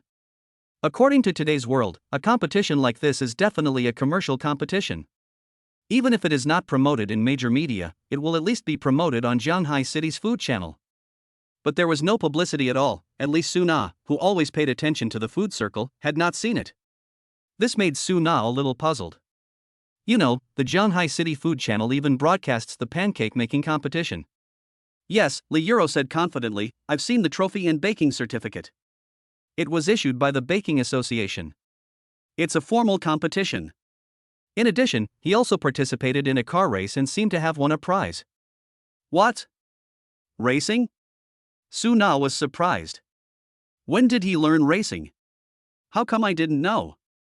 I heard racing is very expensive. With Han Shenyang's income, he couldn't possibly afford to play with that kind of thing. However, Suna quickly realized what was happening and asked, is there someone sponsoring him? Or joining the team? Unless it is one of these two possibilities, Han Shenyang, whose income has just stabilized, simply does not have the ability to play racing. Not to mention playing racing, just being able to eat and drink enough is already pretty good for Han Shenyang's situation. It seems so. Li Yuro listened to Han Shenyang bragging to her for a few words, and she didn't ask for more details.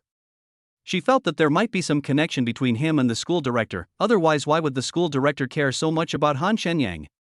No wonder this guy is so generous, it turns out he's playing big.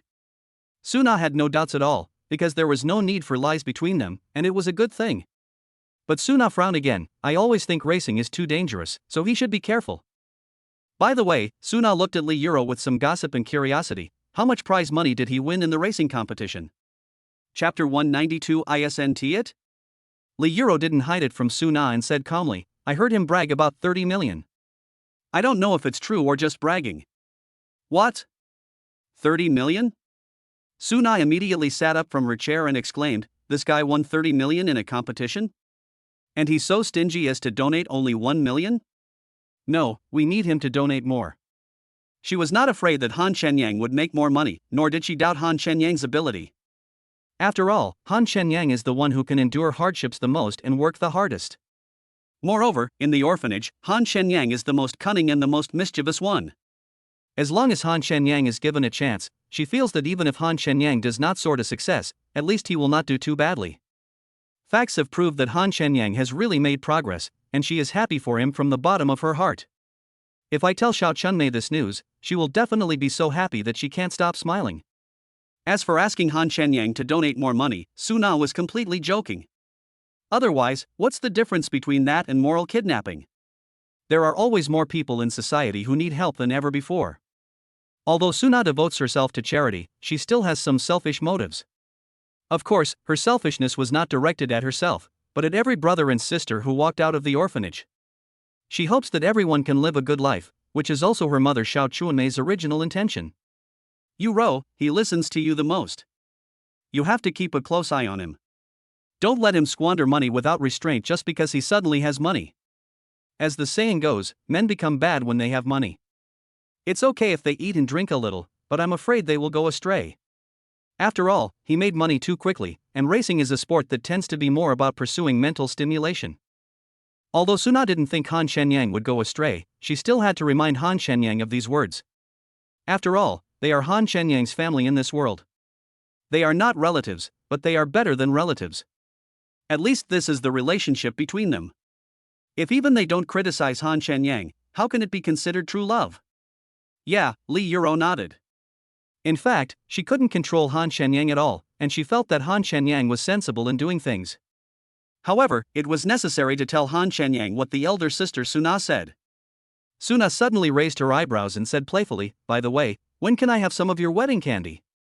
Li Yuro blushed upon hearing this and waved her hand to change the subject. Let's not talk about this anymore, let's talk about the disaster relief funds. She thinks that matters of the heart should be left to nature. Liking someone does not necessarily mean staying together forever. Isn't seeing him happy a kind of love? Suna smiled meaningfully and did not continue the topic about Han Shenyang. Han Shenyang was running water in the toilet, smoking a cigarette and holding his cell phone in one hand. After he answered the phone, Zhang Qinyao soft voice came. Brother, I helped your girlfriend solve such a big problem. How should you thank me? Look at what Sister Yao said. Han Shenyang squinted his eyes and took a puff of cigarette. If I hadn't reminded you, how could you have rectified the evil tendencies in Jiqing Middle School? He chuckled and said, if I expose that corrupt Zhu Qing, you, as a school director, won't be ashamed, right? Zhang Qinyao said disdainfully, according to what you said, if I give your girlfriend a promotion and a raise, I should thank you, right? Isn't it? Okay, I just like shameless people like you, Zhang Qinyao said with a sweet smile, then I'll treat you to dinner tonight. Thank you very much. Chapter 193 I think so too. After Han Shenyang came out of the bathroom, Li Yuro handed over the disaster relief funds raised by Jiqing Middle School to Suna. Suna showed Li Yuro the relevant donation information. She looked up and saw Han Shenyang sitting opposite her. She smiled but didn't say anything. Let's eat at home at noon. You guys go home and stay with the old lady for a while. I'll come and cook for you after work. Suna looked at Han Shenyang and Li Yuro meaningfully again, and said with a smile, "Of course, if you have important things to do, just go and do whatever you need to do after seeing the old lady." There was still more than an hour before dinner time, and Han Shenyang had no intention of rushing back. After all, he hadn't seen Xiao Chunmei for almost a month, mainly because he was too busy last month. When he left Xileguo today, he had already handed over all the work to Tianjing, also in order to spend more time with the old dean. Li Yuro blushed and whispered, "We have nothing else to do." She was supposed to rest today. As for the so-called serious business that Suna was talking about, it was nothing more than teasing Li Yuro and Han Shenyang about their rare free time. What if they were going to see a movie or something? Suna smiled and stopped teasing them. Han Shenyang and Li Yuro took the key and came to Xiao Chunmei's residence. When they gently opened the door, Xiao Chunmei was sitting in a wheelchair in the sunny corner of the living room, embroidering cross-stitch with her head down. Xiao Chunmei wore reading glasses, her neat and tidy short hair had turned gray, and the wrinkles on her face were clearly visible, but she looked in good spirits. Even though she has clumsy legs and poor eyesight, her hands work very skillfully and fluently. In addition to finding something to do for herself, her main purpose in embroidering cross-stitch is to sell it for some money and then donate it to a charity foundation. "Dean, look who's here." Han Shenyang shouted with a smile, which scared Xiao Chunmei, who was concentrating on embroidering a cross-stitch, and she almost pricked her hand with the needle. Seeing this, Li Yuro punched Han Yang hard on the arm. Fortunately, the old director has a good attitude and does not have a heart disease, otherwise he would have been frightened to death. After all, this is not more than 10 years ago when Xiao Chunmei was in good health. Now she is in her 60s. Han Shenyang is still so naughty. It would be strange if Li Yuro didn't teach him a lesson. "You kid."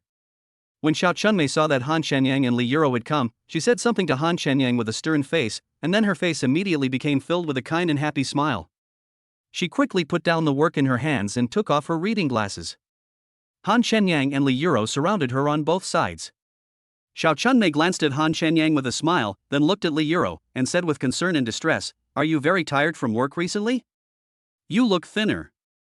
Han Shenyang squatted beside Xiao Chunmei, rubbing her legs while looking at Li Yuro, who had taken off her coat and was wearing a white tight sweater. "Yeah, I think so too." Li Yuro blushed and felt uncomfortable being stared at by the old man and the young man, mainly because of Han Shenyang's lustful eyes. "I've gained 2 pounds, Li Yuro curled her lips, "I'm going to ignore you guys." As she said this, she turned around and went to prepare water for Xiao Chunmei to wash her feet, which was something she had to do every time she came. "Why is this child acting weird today?" Xiao Chunmei said with a smile. Han Shenyang did not respond to Xiao Chunmei's words. After all, their focus was not on the same level. He continued to gently massage Xiao Chunmei's legs and asked, "Dean, have you felt any sensation in your legs recently?" Chapter 194. Look who's coming. It's still the same. You guys, stop worrying about my leg. If it could be healed, it would have been healed a long time ago. Xiao Chunmei half-jokingly said, "The dirt has buried him up to his neck. How many days do we have left to live?" Although Xiao Chunmei found it difficult to accept the fact that her leg was disabled at first, she got over it as time went by. So every time the topic of her legs comes up, she is very calm. Li Yuro quickly fetched water for washing feet, then took off Xiao Chunmei's shoes and socks, placed her feet in a basin of water with a suitable temperature, and then gently massaged the soles of her feet. Xiao Chunmei did not stop Li Yuro. She could feel the filial piety of the children. "Look at what you said," Han Shenyang said with a smile, "based on your face, living another 100 years won't be a problem. At the very least, you'll have a great-grandson. Wouldn't that make him an old monster?" Xiao Chunmei smiled and stroked Han Shenyang's cheek, just like when Han Shenyang was a child, stroking an innocent child. "Ah." Xiao Chunmei sighed, "You've all grown up in the blink of an eye. Time is merciless. When people get older, they always have a lot of feelings, but Xiao Chunmei doesn't sigh because she is old. It was because she was always worried about the children in the orphanage and wondered how they were doing now. Except for Han Shenyang and Li Yuro who often come to see her, she has not seen the other children for more than 10 years. Although most of the children were adopted by kind-hearted people after the orphanage was demolished, Xiao Chunmei, who raised them personally and was almost like a mother to them, could not help but miss those children. "Don't worry, the dean will stand up sooner or later." Han Shenyang couldn't guarantee when he would be able to heal Xiao Chunmei's legs. But given Xiao Chunmei's current healthy physical condition, Han Shenyang is still very confident that he can cure Xiao Chunmei's illness within his lifetime. Just at this moment, there was a knock on the door. Li Yuro, who had already washed Xiao Chunmei's feet, quickly wiped the water off Xiao Chunmei's feet, then quickly got up to open the door. That should be sister not coming back, Han Shenyang said, still massaging Xiao Chunmei's legs, smiling. We'll have lunch at her house today. I wish you guys would come and eat for free every day, Xiao Chunmei said with a smile, and was stunned when she saw the situation after opening the door. Han Shenyang also turned his head to look at the door. The first person who came in after knocking on the door was indeed Suna, but behind her were a dozen men and women with familiar yet unfamiliar faces. Mom, look who's here. I wonder if you can still recognize him. Suna said excitedly. This. Xiao Chunmei looked at the men and women walking towards her and became more and more agitated. Although she couldn't quite believe that everything she saw was real, how could she not recognize the children she had raised? Even though some people have changed a lot, the facial features of most people are still very similar to when they were children. Seeing this, Han Shenyang consciously made way. He was actually also surprised. Hello, Dean. 15 people immediately surrounded Xiao Chunmei and shouted excitedly. At this moment, it seemed as if they had returned to more than 10 years ago. Okay. Xiao Chunmei shed tears of excitement as she looked at the children surrounding her, as if she was afraid that they would disappear as soon as she opened her eyes. Chapter 195, Shame. 15 people quietly surrounded the old dean, as if they were recalling every little detail of the past. About 3 minutes passed in silence, and Xiao Chunmei's excitement finally calmed down a little. Let me take a good look and see if I can still recognize you. Xiao Chunmei stared at them with a deep and distant gaze, then said one by one from left to right, Duan Ziming, Chen Guan, Haoyu, Qi Lulu, Wan Linlin, Xie Guankuan. She called out the names of everyone present in one breath, and accurately. You know, even Han Shenyang, who had taken a bath with them and pooped with them, could hardly recognize them. After all, we haven't seen each other for more than 10 years. But Xiao Chunmei called out their names one by one. This shows how deep Xiao Chunmei's impression of these children is, who are not her biological children but are better than her biological children. Li Yuro and Suna were busy making tea and moving chairs for these brothers and sisters who had been reunited after a long time. Dean, I've been working out of town for years, and was only transferred to Jianhai City this year. After I heard about you, I contacted everyone I could from the orphanage. It's almost Chinese New Year, isn't it? Firstly, I wanted to give you a surprise, and secondly, let us all take this opportunity to get together and repay you for your kindness in raising us. The person who spoke was Duan Ziming, who was about the same age as Suna. He had always been the big brother in the orphanage and had a strong sense of cohesion.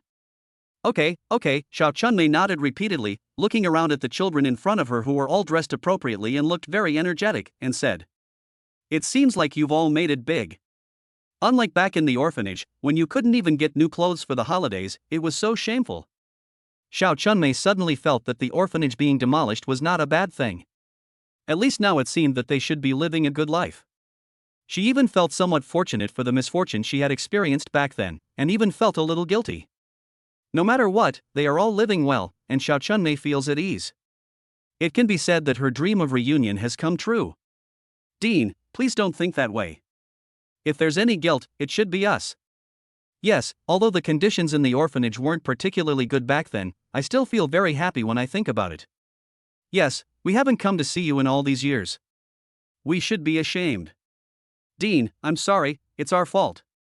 Facing the self-examinations of everyone, Xiao Chunmei waved her hand with a cheerful expression. It's all in the past, it's all in the past. Don't feel guilty about it. We're all under a lot of pressure at work right now, and there are many things we can't control. You're all like my children, and I understand. Xiao Chunmei didn't mean to blame them at all. I'm really happy to see you're all doing well. This is also my biggest wish. Don't worry, Dean, we will definitely come to visit you often in the future. Duan Ziming spoke solemnly, picking up the gift he had brought and said, Dean, this is the best cordyceps I asked someone to buy. Please eat it first, and I'll buy you more when you're done. Faced with the exquisitely packaged gift box, Xiao Chunmei was stunned for a moment. Although she had never even seen what cordyceps sinensis looked like, she knew that it was very expensive. Not only Xiao Chunmei was stunned, but others also gasped when they learned that the box contained cordyceps sinensis. Especially the magnanimous look on Duan Ziming's face, as if he was giving something worth only $12. Chapter 196, A Heartfelt Feeling. You should know that cordyceps sinensis has always been a very precious health product and is known as the golden grass. This is mainly due to the high price of cordyceps sinensis. Typically, the price is calculated per gram and the price is not much different from that of gold. The cheapest one costs about 200 yuan per gram, so it is not an exaggeration to call it golden grass. The large box of cordyceps sinensis in Duan Ziming's hand was estimated to weigh at least 1 kilogram. Even if we calculate it at 200 yuan per gram, its value would be 100,000 yuan. What's more, people say it's the best. The key point is that he is driving a top-of-the-line Land Rover Range Rover, which costs around 3.6 to 3.7 million yuan. Therefore, no one doubts the authenticity of the cordyceps sinensis, but only envies Duan Ziming's wealth and successful career. Xiao Chunmei's stunned expression disappeared in an instant, and then she said with a smile and satisfaction, "Ziming, I appreciate your filial piety. I am more happy than anything else that you can come and see me." Before Xiao Chunmei could finish, Qi Lulu said quickly, "Dean, please accept it. Ziming has the means to honor you. It's time for you to enjoy your life. Cordyceps sinensis is good for your health. Besides, we haven't come to see you in all these years. We would feel even more guilty if we didn't bring you some gifts." After Qi Lulu finished speaking, she did not forget to throw a coquettish glance at Duan Ziming. Duan Ziming smiled knowingly. "Yes, Dean, although the gifts we gave you are not as good as Brother Duan's, they are all from the heart. We know you don't care about these things, but if you don't accept them, we will feel really uncomfortable." Seeing this, Wang Linlin hurriedly tried to persuade Xiao Chunmei. The others also came with gifts, and then they all persuaded Xiao Chunmei to accept them. Okay, take it. Faced with the lobbying of more than a dozen people, and each of their words were heartwarming, Xiao Chunmei finally gave in and agreed to accept their filial piety. Seeing Xiao Chunmei nod in agreement, Qi Lulu, the only one with nothing in her hands, smiled and said, "Director, I've ordered a new model massage chair for you. It will be delivered this afternoon. It should be able to provide some relief for your body." "Dean, this is the bird's nest I bought for you." Wang Linlin put her gift on the coffee table. Then everyone put their gifts on the coffee table one by one. Everyone's current living conditions are different, and the value of the gifts is also different, but nothing is worth less than 1,000 yuan. Xiao Chunmei looked at the gifts piled high on the coffee table and said seriously, "Don't spend money anymore in the future, or I'll get angry. If I can't finish all the food, it will be wasted. Besides, it's not easy for you to earn money." Everyone nodded repeatedly. They were indeed sincerely filial to Xiao Chunmei. After all, Xiao Chunmei had raised them. Just at this moment, Li Yuro came over with some brewed tea. Seeing that the coffee table was full of things, she handed the teapot to Han Shenyang and went to the restaurant to move a folding table. "Ha! That's Sister Yuro, right?" Duan Ziming turned around and frowned at Li Yuro's back. Hearing the sound, the others also looked towards Li Yuro, but Li Yuro had already walked into the restaurant and they couldn't see her clearly. When they came in, Li Yuro was carrying a basin of water to the bathroom. They only saw her back and thought she was the nanny taking care of Xiao Chunmei. They didn't see Li Yuro clearly just now, but when they turned around, they saw Han Shenyang hiding in the corner holding a teapot. Chapter 197, Girls Change a Lot When They Grow Up. Everyone looked at the very familiar Han Shenyang. Wang Linlin was the first to recognize him and asked in surprise, "Han Shenyang? When did you get here?" Han Shenyang has been an energetic boy since he was young and is the boyfriend of the orphanage, while Li Yuro is the girlfriend of the orphanage. The two of them left the deepest impression on people, mainly because Li Yuro often protected Han Shenyang, and Han Shenyang was particularly naughty and always aroused public anger. Everyone here has suffered a lot from Han Shenyang, especially Wang Linlin, whose favorite skirt was cut by Han Shenyang. Another one is Qi Lulu. Han Shenyang seemed to have once peeked at her taking a bath. Although she had no evidence, she felt that it must have been Han Shenyang. But in fact, it was not Han Shenyang, but Duan Ziming. It's just that Han Shenyang is too bad, so once something bad happens to him, it is almost certain that he is responsible. If we say the person who has suffered the most from Han Shenyang, it is Duan Ziming. He really wore underwear smeared with chili peppers. However, after not seeing each other for many years, when they saw Han Shenyang at this time, they couldn't help but be stunned, thinking that this kid is so handsome again. Wang Linlin, in particular, was surprised. After she calmed down, she approached Han Shenyang like a bit of a fangirl and asked in an ambiguous tone, "What? Don't you recognize me? Who are you?" Han Shenyang looked at Wang Linlin carefully. He really couldn't remember who the person in front of him was. Wang Linlin is dressed very sexy and stylish.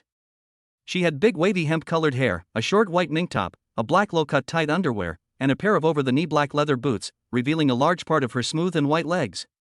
Overall, she looks a bit like a Korean beauty. I'm Wang Linlin. Wang Linlin was a little embarrassed, but still reminded with some contempt, I'm the Wang Linlin whose skirt you cut and whose face you scratched. Oh, I remember now. Han Shenyang looked at Wang Linlin carefully again and said with a smile, girls change a lot when they grow up. They become more and more beautiful. It's mainly because you became too beautiful. I didn't recognize you at first. Wang Linlin's previous displeasure instantly disappeared after being praised by Han Shenyang. She exchanged a charming glance with Han Shenyang and said with a smile, is it my fault? Seeing this, Chi Lulu also walked forward, looked at Han Yang and asked, don't you recognize me either? Han Shenyang shifted his gaze from Wang Linlin's sexy figure to Chi Lulu. Chi Lulu's figure is comparable to Wang Linlin's, both are very hot, but Chi Lulu dresses relatively conservatively. But her tight black leather pants, paired with a navel-bearing long-sleeved black tight sweater, perfectly outline her curvy figure, making her look sexy and charming. Have you seen enough? Han Shenyang looked at Chi Lulu for nearly a minute, but couldn't say a word for a long time. This reminded Chi Lulu of the time when she was peeped at while taking a bath. I remember now, Han Shenyang slapped his thigh and said with a smile, Chi Lulu, right? The beauty mole on your face reminds me of the past. Chi Lulu does have a beauty mole on the corner of her mouth, but it is not natural, but was created by Han Shenyang when he set off firecrackers. That year, Chi Lulu cried for a whole day, and it was Xiao Chunmei who coaxed her with a lollipop. Fortunately, it broke on the corner of Chi Lulu's mouth, not her eyes or face, otherwise Chi Lulu, who loves beauty, would hate you, Han Shenyang. Chapter 198 I'll give it to you if you like it. Although Han Shenyang gave Chi Lulu a beauty mole, which added some highlights to her face, Chi Lulu would often curse Han Shenyang every time she looked in the mirror. Shameless! Chi Lulu blared at Han Shenyang fiercely. However, as time went on, she no longer felt as angry as before. At this time, everyone's eyes were on Han Shenyang, but no one went up to greet him. They were afraid that they would not be able to help but beat him up. Old Xia, what are you looking at? Can't you see I'm holding the teapot? You have no tact at all. Hurry up and pour water for everyone. Han Shenyang smiled as he looked at Xie Guangquan, who looked to be in his 40s or 50s, in the crowd. The main reason why he looked older than his peers was that he was a little bald. His hair loss problem is related to Han Shenyang. Han Shenyang pulled his hair a lot in the past, and as time went by, his hair didn't grow much. Xie Guangquan curled his lips, but still angrily snatched the teapot from Han Shenyang's hand. As the saying goes, once bitten by a snake, one will be afraid of ropes for 10 years. The psychological trauma caused by Han Shenyang can be said to be deeply rooted. He is really afraid that Han Shenyang will pull him back. After all, this guy never plays by the rules. You never know when he will say something bad to you or give you a hard time. Shenyang, you look so radiant and well-maintained. You must have done well these years, right? Duan Ziming stepped forward, handed Han Shenyang a cigarette, and asked with a smile. Han Shenyang got up and went to the balcony, while most of the others were smoking. After saying hello to Xiao Chunmei, they all followed him over. The balcony is not small, and there is still enough space for more than a dozen people to stand on it. This place was specially chosen for Xiao Chunmei to get some fresh air and sunbathe. Han Shenyang took the cigarette, sniffed it in front of his nose, and said with a smile, Zhanghua, this is my first time smoking it. As he spoke, he snatched the cigarette from Duan Ziming's hand and put it in his pocket. The others were stunned by Han Shenyang's shameless actions. Especially Duan Ziming, he had just opened his cigarette and was distributing it to everyone, but this guy took it for himself. If you haven't smoked one yet, that's fine. I have some in the car. I'll get you one later. Although Duan Ziming was unhappy, he didn't show it very obviously. However, seeing that this kid was petty-minded, he lost his initial enthusiasm. As Duan Ziming spoke, he took out another box of Supreme cigarettes from his pocket, and then distributed the cigarettes to everyone, guarding against Han Shenyang. Chi Lulu and Wang Linlin also smoked, but only occasionally. Seeing that they both started smoking, Wang Linlin took out a box of Zuanheman from her bag. She gave one to Chi Lulu, but found that there was no light. So Chi Lulu walked over to Han Shenyang, who was squatting on the balcony wall and smoking, touched his shoulder with her finger and said, use it to reduce heat. Han Shenyang casually handed her the lighter and said, smoke less, otherwise it will cause irregular menstruation. Get lost, Chi Lulu rolled her eyes at him, then lit a cigarette. She stared at the lighter in her hand. This lighter is quite exquisite. The others looked over when they heard the sound, and Duan Ziming recognized Han Shenyang's lighter at a glance as being a limited edition Zippo lighter. Duan Ziming's lighter is also a Zippo brand, but it is not a limited edition, which made him twitch his lips.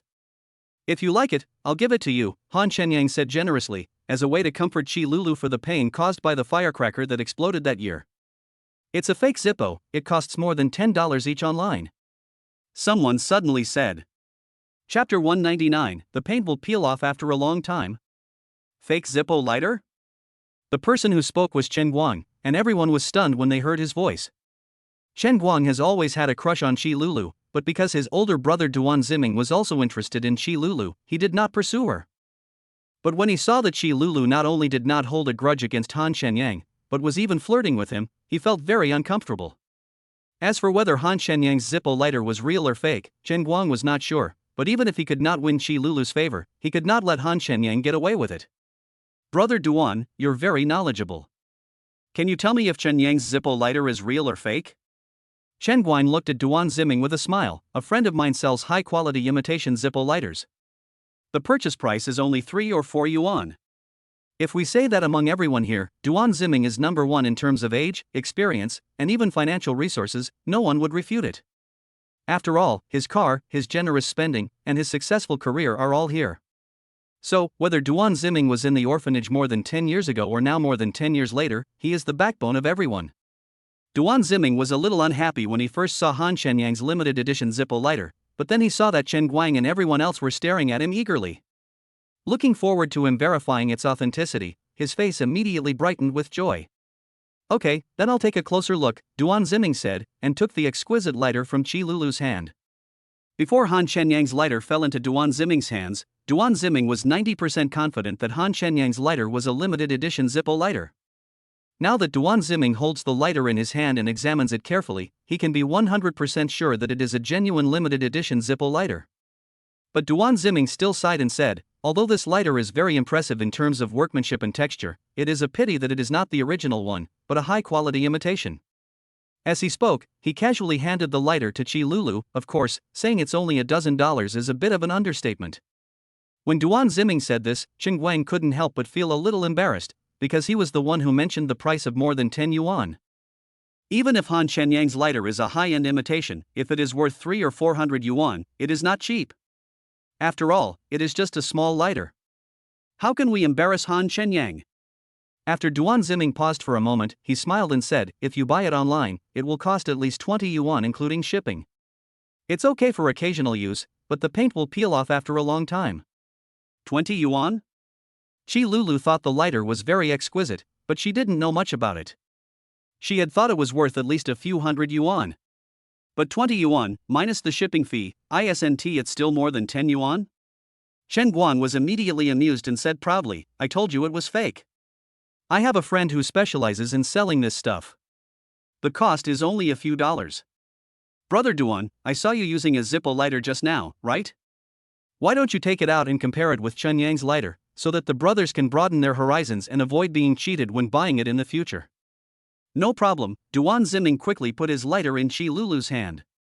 Everyone came forward and soon discovered the difference between the two, which was even obvious at a glance.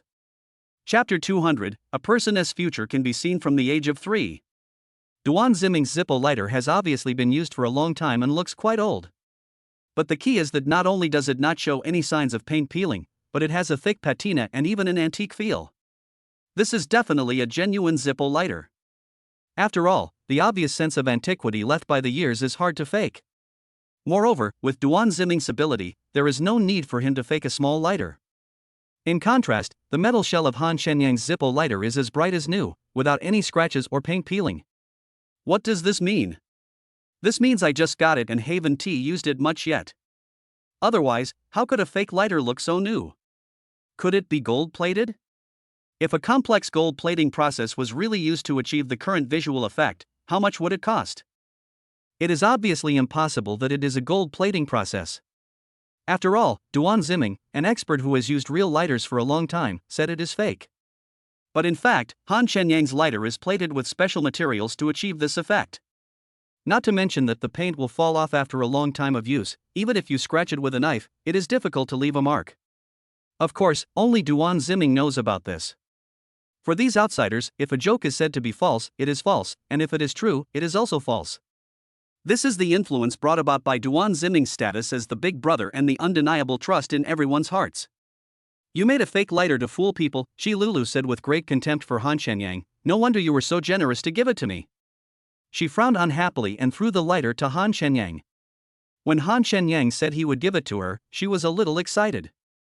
After all, even if it was something worth a few $100s, it was very generous to give it away casually. But that lighter is only worth 20 yuan, and the key is that it is fake. If someone who knows the truth sees it, how embarrassing would that be? It's better to use a lighter that costs $1. At least people 1T say that you are really vain. Don't be angry, Sister Lulu. No matter what, Brother Chenyang has good intentions. Duan Ziming smiled brightly, and as he spoke, he put his arm around Chi Lulu's slender waist, as if it was natural for him to comfort someone. If you don't mind my lighter being used for a while, I'll give it to you. I think it cost over 2,000 or something when I bought it, I forgot.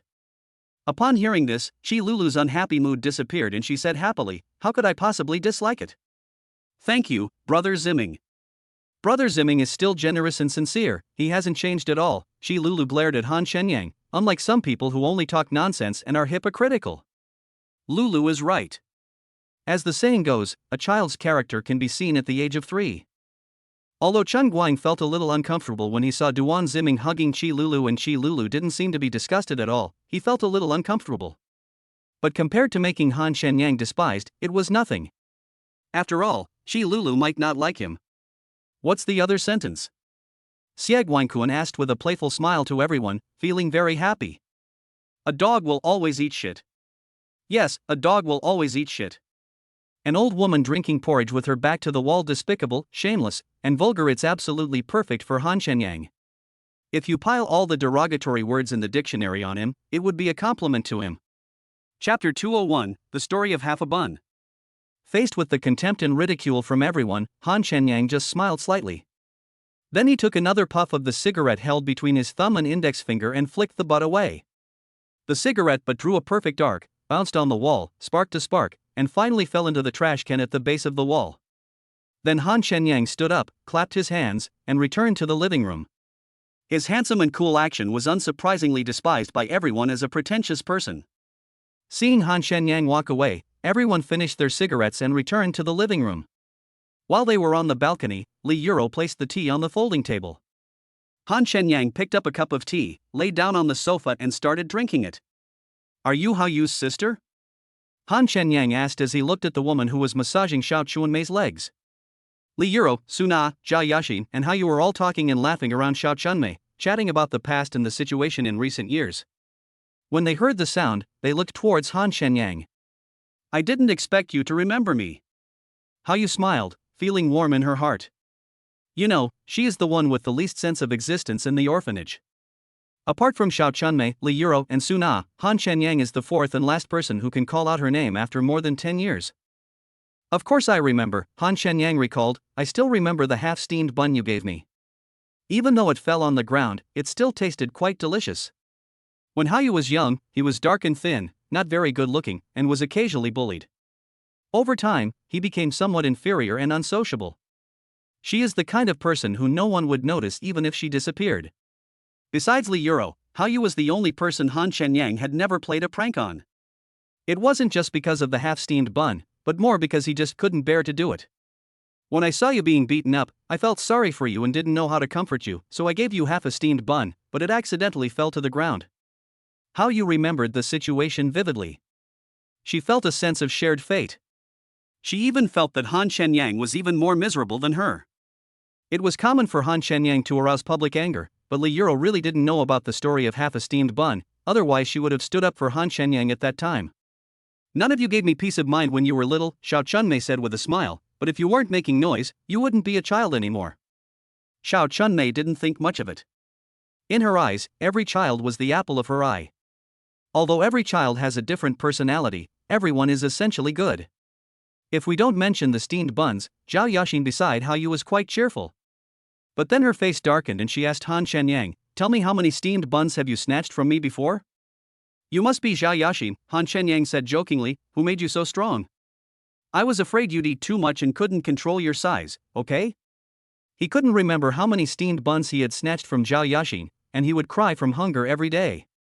The main reason was that Zhao Yaxin was big and strong at that time.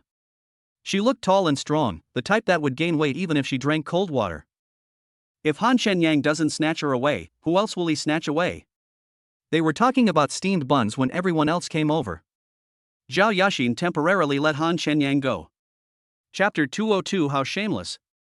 Seeing that Han Shenyang occupied an entire three-seater sofa and drank tea leisurely as if no one was around, everyone looked at him with contempt and then sat on the benches on the ground. You said you bought so much food, how could the old lady possibly finish it?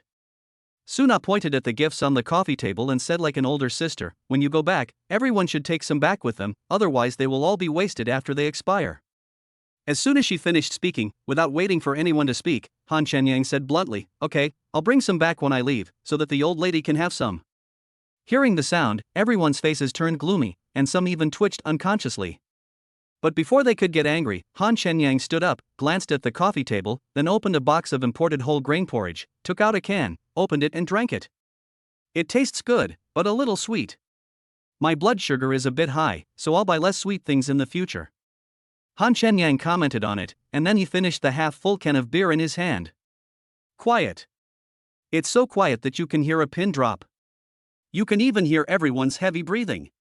Especially Chen Guang, his expression was the ugliest, because the porridge that Han Shenyang commented on was bought by him. I wonder what you brought for the old man when you came here today? Chen Guang looked around. He only saw gifts on the coffee table, and these were all brought by them. Han Shenyang burped, picked up a toothpick, and lay back on the sofa. He picked his teeth and said calmly, I didn't bring anything. What? You didn't buy anything? Everyone was stunned, thinking they had heard wrongly. If this is true, how shameless is Han Shenyang? Not only did he not buy a gift for the old dean, he also wanted to take some away. What's most annoying is that he made comments. Duan Ziming raised his eyebrows and looked at Han Shenyang like an older brother. Shenyang, I'm not saying anything bad about you.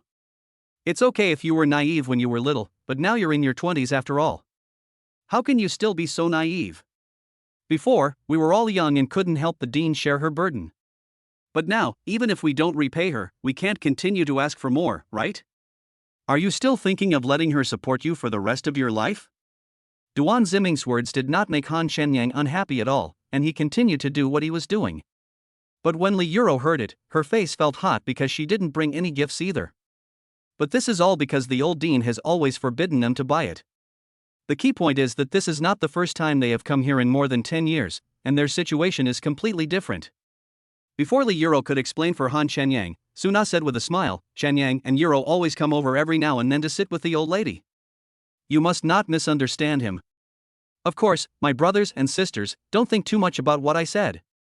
Suna felt that she still had to explain something, otherwise people would think she was complaining that no one had come to visit the old lady for more than 10 years. As for whether everyone would feel uncomfortable after the explanation, she had no choice. After all, it was inappropriate no matter who said it. But she also didn't want everyone to misunderstand her, or even blame and criticize Han Shenyang and Li Yuro. After all, they are the ones who care about the old lady the most and understand her best. Duan Ziming's mouth twitched, he looked at Han Shenyang and said with a smile. Maybe Big Brother's words were a bit harsh, but let's be fair. Aren't you behaving like a parasite, still demanding things from an old man? Chapter 203, Drink some water if you're tired of arguing. It would be reasonable for you to take it if the old lady gave it to you, but you are trying to take advantage of it before the old lady says anything. To God, Han Shenyang's behavior would be despised. But Han Shenyang disagreed and said with a smile, I'm afraid that you will want to take it back but feel embarrassed to do it, so I have no choice but to lead the way for you. Everyone's faces turned green instantly. If they really didn't want to honor Shao Chunmei, how could they buy something worth thousands of dollars? You are slandering me and putting the blame on me. How shameless. You are incapable of honoring the old dean. Don't think that everyone is just like you, only talking big but unwilling to show real respect to the old man. We met today. Before we met, I wonder how much stuff you took from the old man. Alright, are you tired of arguing? If you are, drink some water. If you are not tired, continue arguing. Xiao Chunmei interrupted everyone and continued to criticize Han Shenyang, feeling both amused and helpless. Xiao Chunmei can be said to have become numb to Han Shenyang's behavior that arouses public anger. It was like this more than 10 years ago, and it is still like this today, more than 10 years later. It can be said that no matter how many years they have been together, this group of people have been fighting for many years, and most of the fights were caused by Han Shenyang. Everyone glared at Han Shenyang breathlessly, then picked up the tea on the table and drank it all, then put the paper cups heavily on the table. Although they were angry, they had to admit that they felt good about confronting Han Shenyang. If Xiao Chunmei hadn't been there, they would have wanted to give Han Shenyang a beating. This guy is so infuriating. Faced with the overwhelming saliva from the crowd, Han Shenyang felt like he was listening to a lullaby and almost fell asleep in a daze. It's getting late, I'll go cook for you. Seeing that they finally stopped, Suna looked at the time and saw that it was almost time for dinner. There were vegetables and meat at home, so it was no problem to feed more than a dozen people. In the past, she often asked Xiao Chunmei to cook for everyone. Nana, stop working. Let's go out to eat today. I'll treat you as your big brother. Duan Ziming said, we didn't have the conditions before, and we never went out to eat together. Now that we've met again after more than 10 years, we should celebrate properly. Brother Duan is right. I agree. That's fine with me. Except for Han Shenyang, Li Yuro and Suna, who did not express any opinions, everyone else unanimously decided to eat out. Of course, no one would ask for Han Shenyang's opinion, but everyone looked at Xiao Chunmei, waiting for her to make the final decision. Duan Ziming paid more attention to Li Yuro, because he found that Li Yuro was more beautiful and charming than before. Although Qi Lulu and Wang Linlin are not ugly, there is still a big gap in temperament compared to Li Yuro. Seeing that the children were all so excited, Xiao Chunmei didn't want to spoil their fun. The key point was that she was also very happy today, so she decided, okay, let's go out to eat. Okay, that saves me some trouble, Suna said with a smile. Xiao Chunmei agreed. Duan Ziming leaned over and squatted in front of her, with his back to her, and said, Dean, I'll carry you down. You always carried me when we were little. Today it's my turn to carry you. Hey kid, don't you have a wheelchair? Just push me into the elevator. Xiao Chunmei felt warm in her heart, thinking that these children have really grown up. Chapter 204, Why don't you hide in the trunk? That's different. Duan Ziming turned around and smiled at Xiao Chunmei, let me carry you down. In the end, Xiao Chunmei couldn't defeat him. Chen Guang and Xie Guangquan carried Xiao Chunmei onto Duan Ziming's back. After Duan Ziming stood up, he looked at Li Yuro with a smile and said, Sister Yuro, can you help me carry my bag? Duan Ziming's bag was on the coffee table next to Li Yuro's hand. Seeing this, Qi Lulu and Wang Linlin took Duan Ziming's bag first. No matter who took it, as long as someone helped Duan Ziming take it, it would be fine. However, Qi Lulu's behavior made Duan Ziming feel a little unhappy, but of course he didn't show it. Li Yuro didn't think much about it. She pushed Xiao Chunmei's wheelchair, called Han Shenyang, who was resting his eyes, and followed her out. Let me push it. Han Shenyang grabbed the wheelchair that Li Yuro was pushing and said with a smile, how can I let you do such a strenuous job? It's not hard work at all, look at what you said, Li Yuro smiled, feeling happy in her heart. After they went downstairs, Xiao Chunmei was carried by Duan Ziming to his Land Rover. Duan Ziming's Land Rover can seat 7 people, but in order to make Xiao Chunmei more comfortable, there are only 6 people in the car including Duan Ziming as the driver. They had a total of 4 cars, one of which was a sports car driven by Wang Linlin, which could only seat 2 people, and the other 2 could only seat 10 people. You have to know that there were 19 people in total. After Han Shenyang put the wheelchair on the trunk of one of the cars, there was no seat left for him. Shenyang, there's nothing we can do about this, Chen Guang said with a smile, how about you crawl into the trunk? My Q5 has a lot of trunk space. The trunk of my X5 is not small, you can crawl into my trunk, Xie Guangquan started the car and said with a smile as he passed by Han Shenyang. The only Land Rover that could still seat 1 person had already left. Han Shenyang smiled and ignored them. Since you don't want to sit, then I'll leave. Xie Guangquan waved his hand, closed the car window, and deliberately released a large amount of exhaust gas before driving away.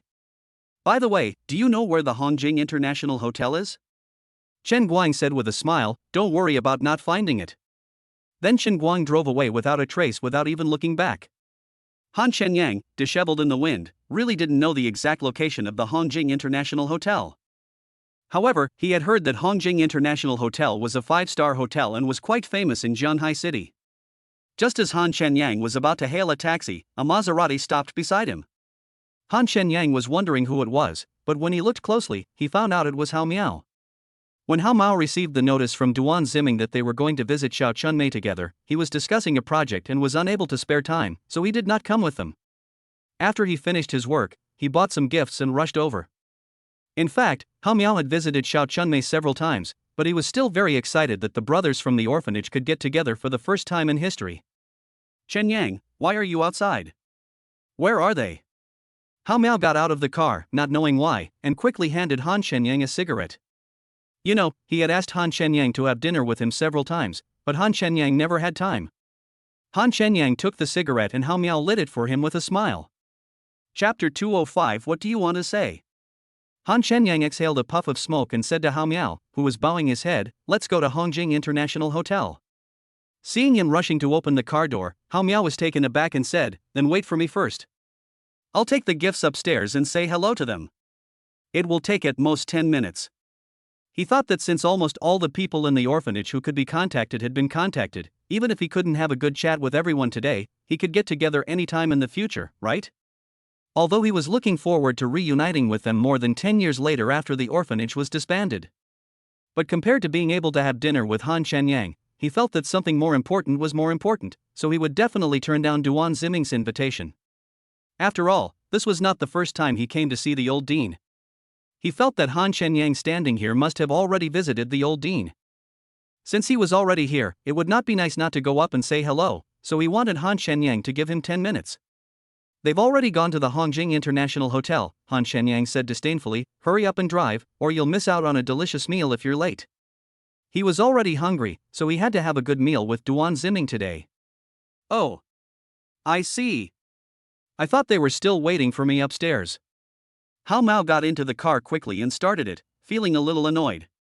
The group of people left without saying a word, which really made him feel embarrassed. However, he quickly realized, those guys wouldn't just leave this for you and then run away, right? It was common for Han Shenyang to be collectively attacked in the orphanage. Wasn't Hao Miao the one who racked his brains to work together to deal with Han Shenyang? But that was in the past. Now he is too busy trying to curry favor with Han Shenyang, so how could he dare to do anything bad to Han Shenyang?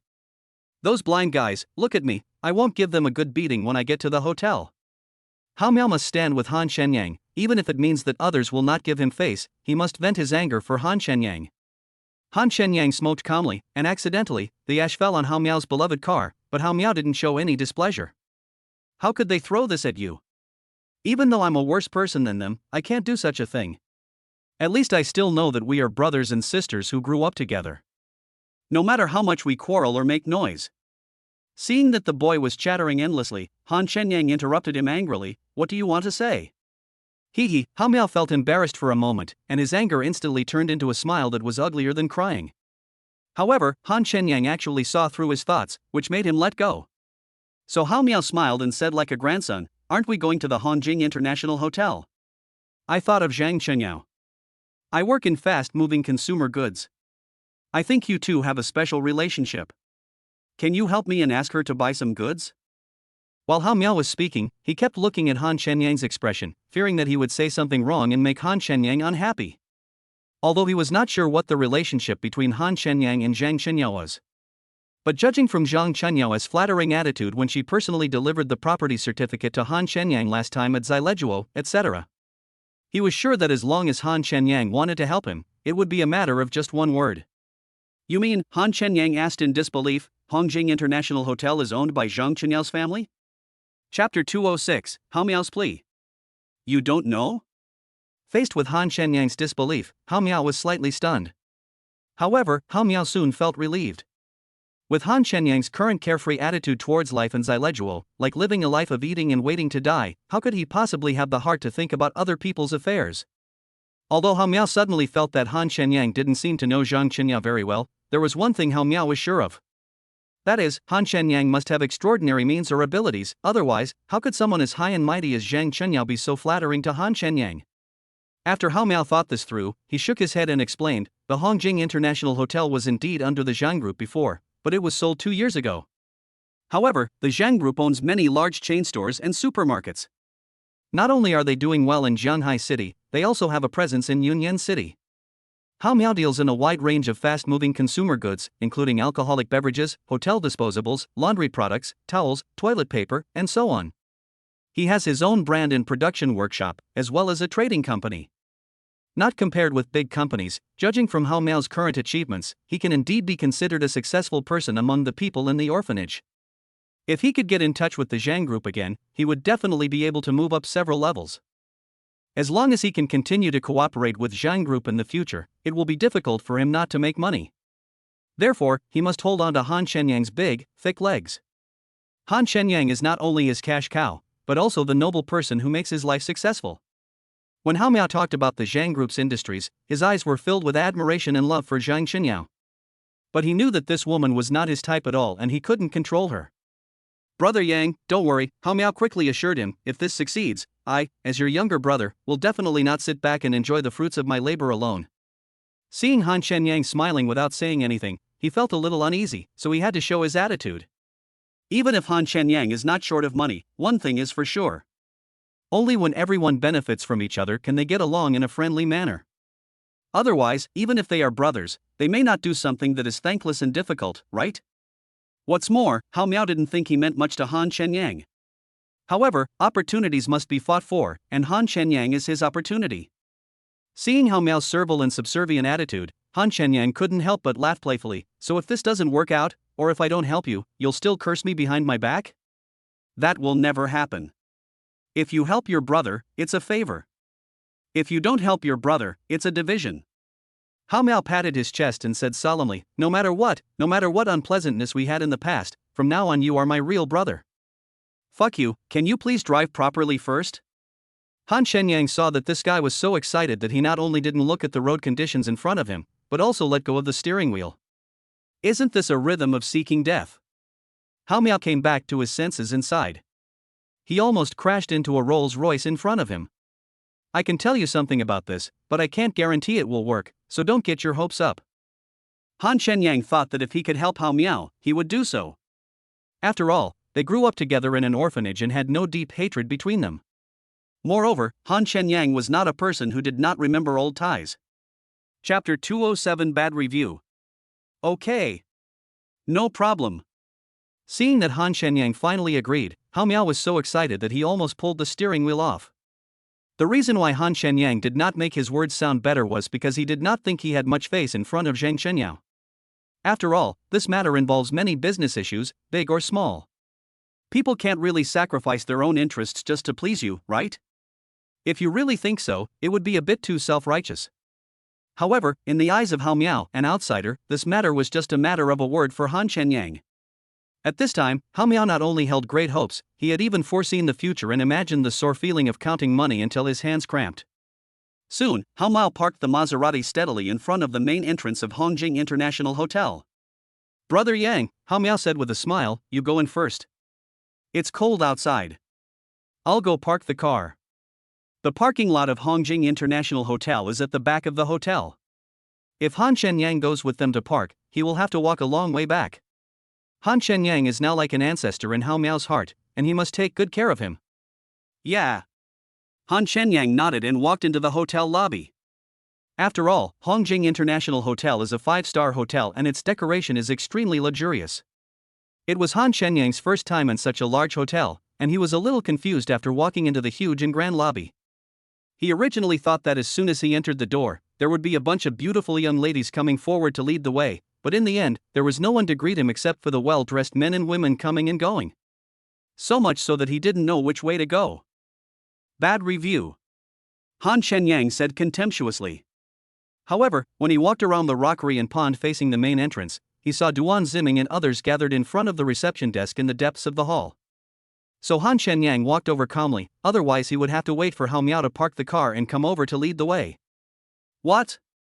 There are no private rooms?" Duan Ziming asked the front desk clerk very unhappily. Han Shenyang followed them closely. When he came over, only Li Euro stood beside him excitedly. Everyone else gathered around Duan Ziming with frowns on their faces.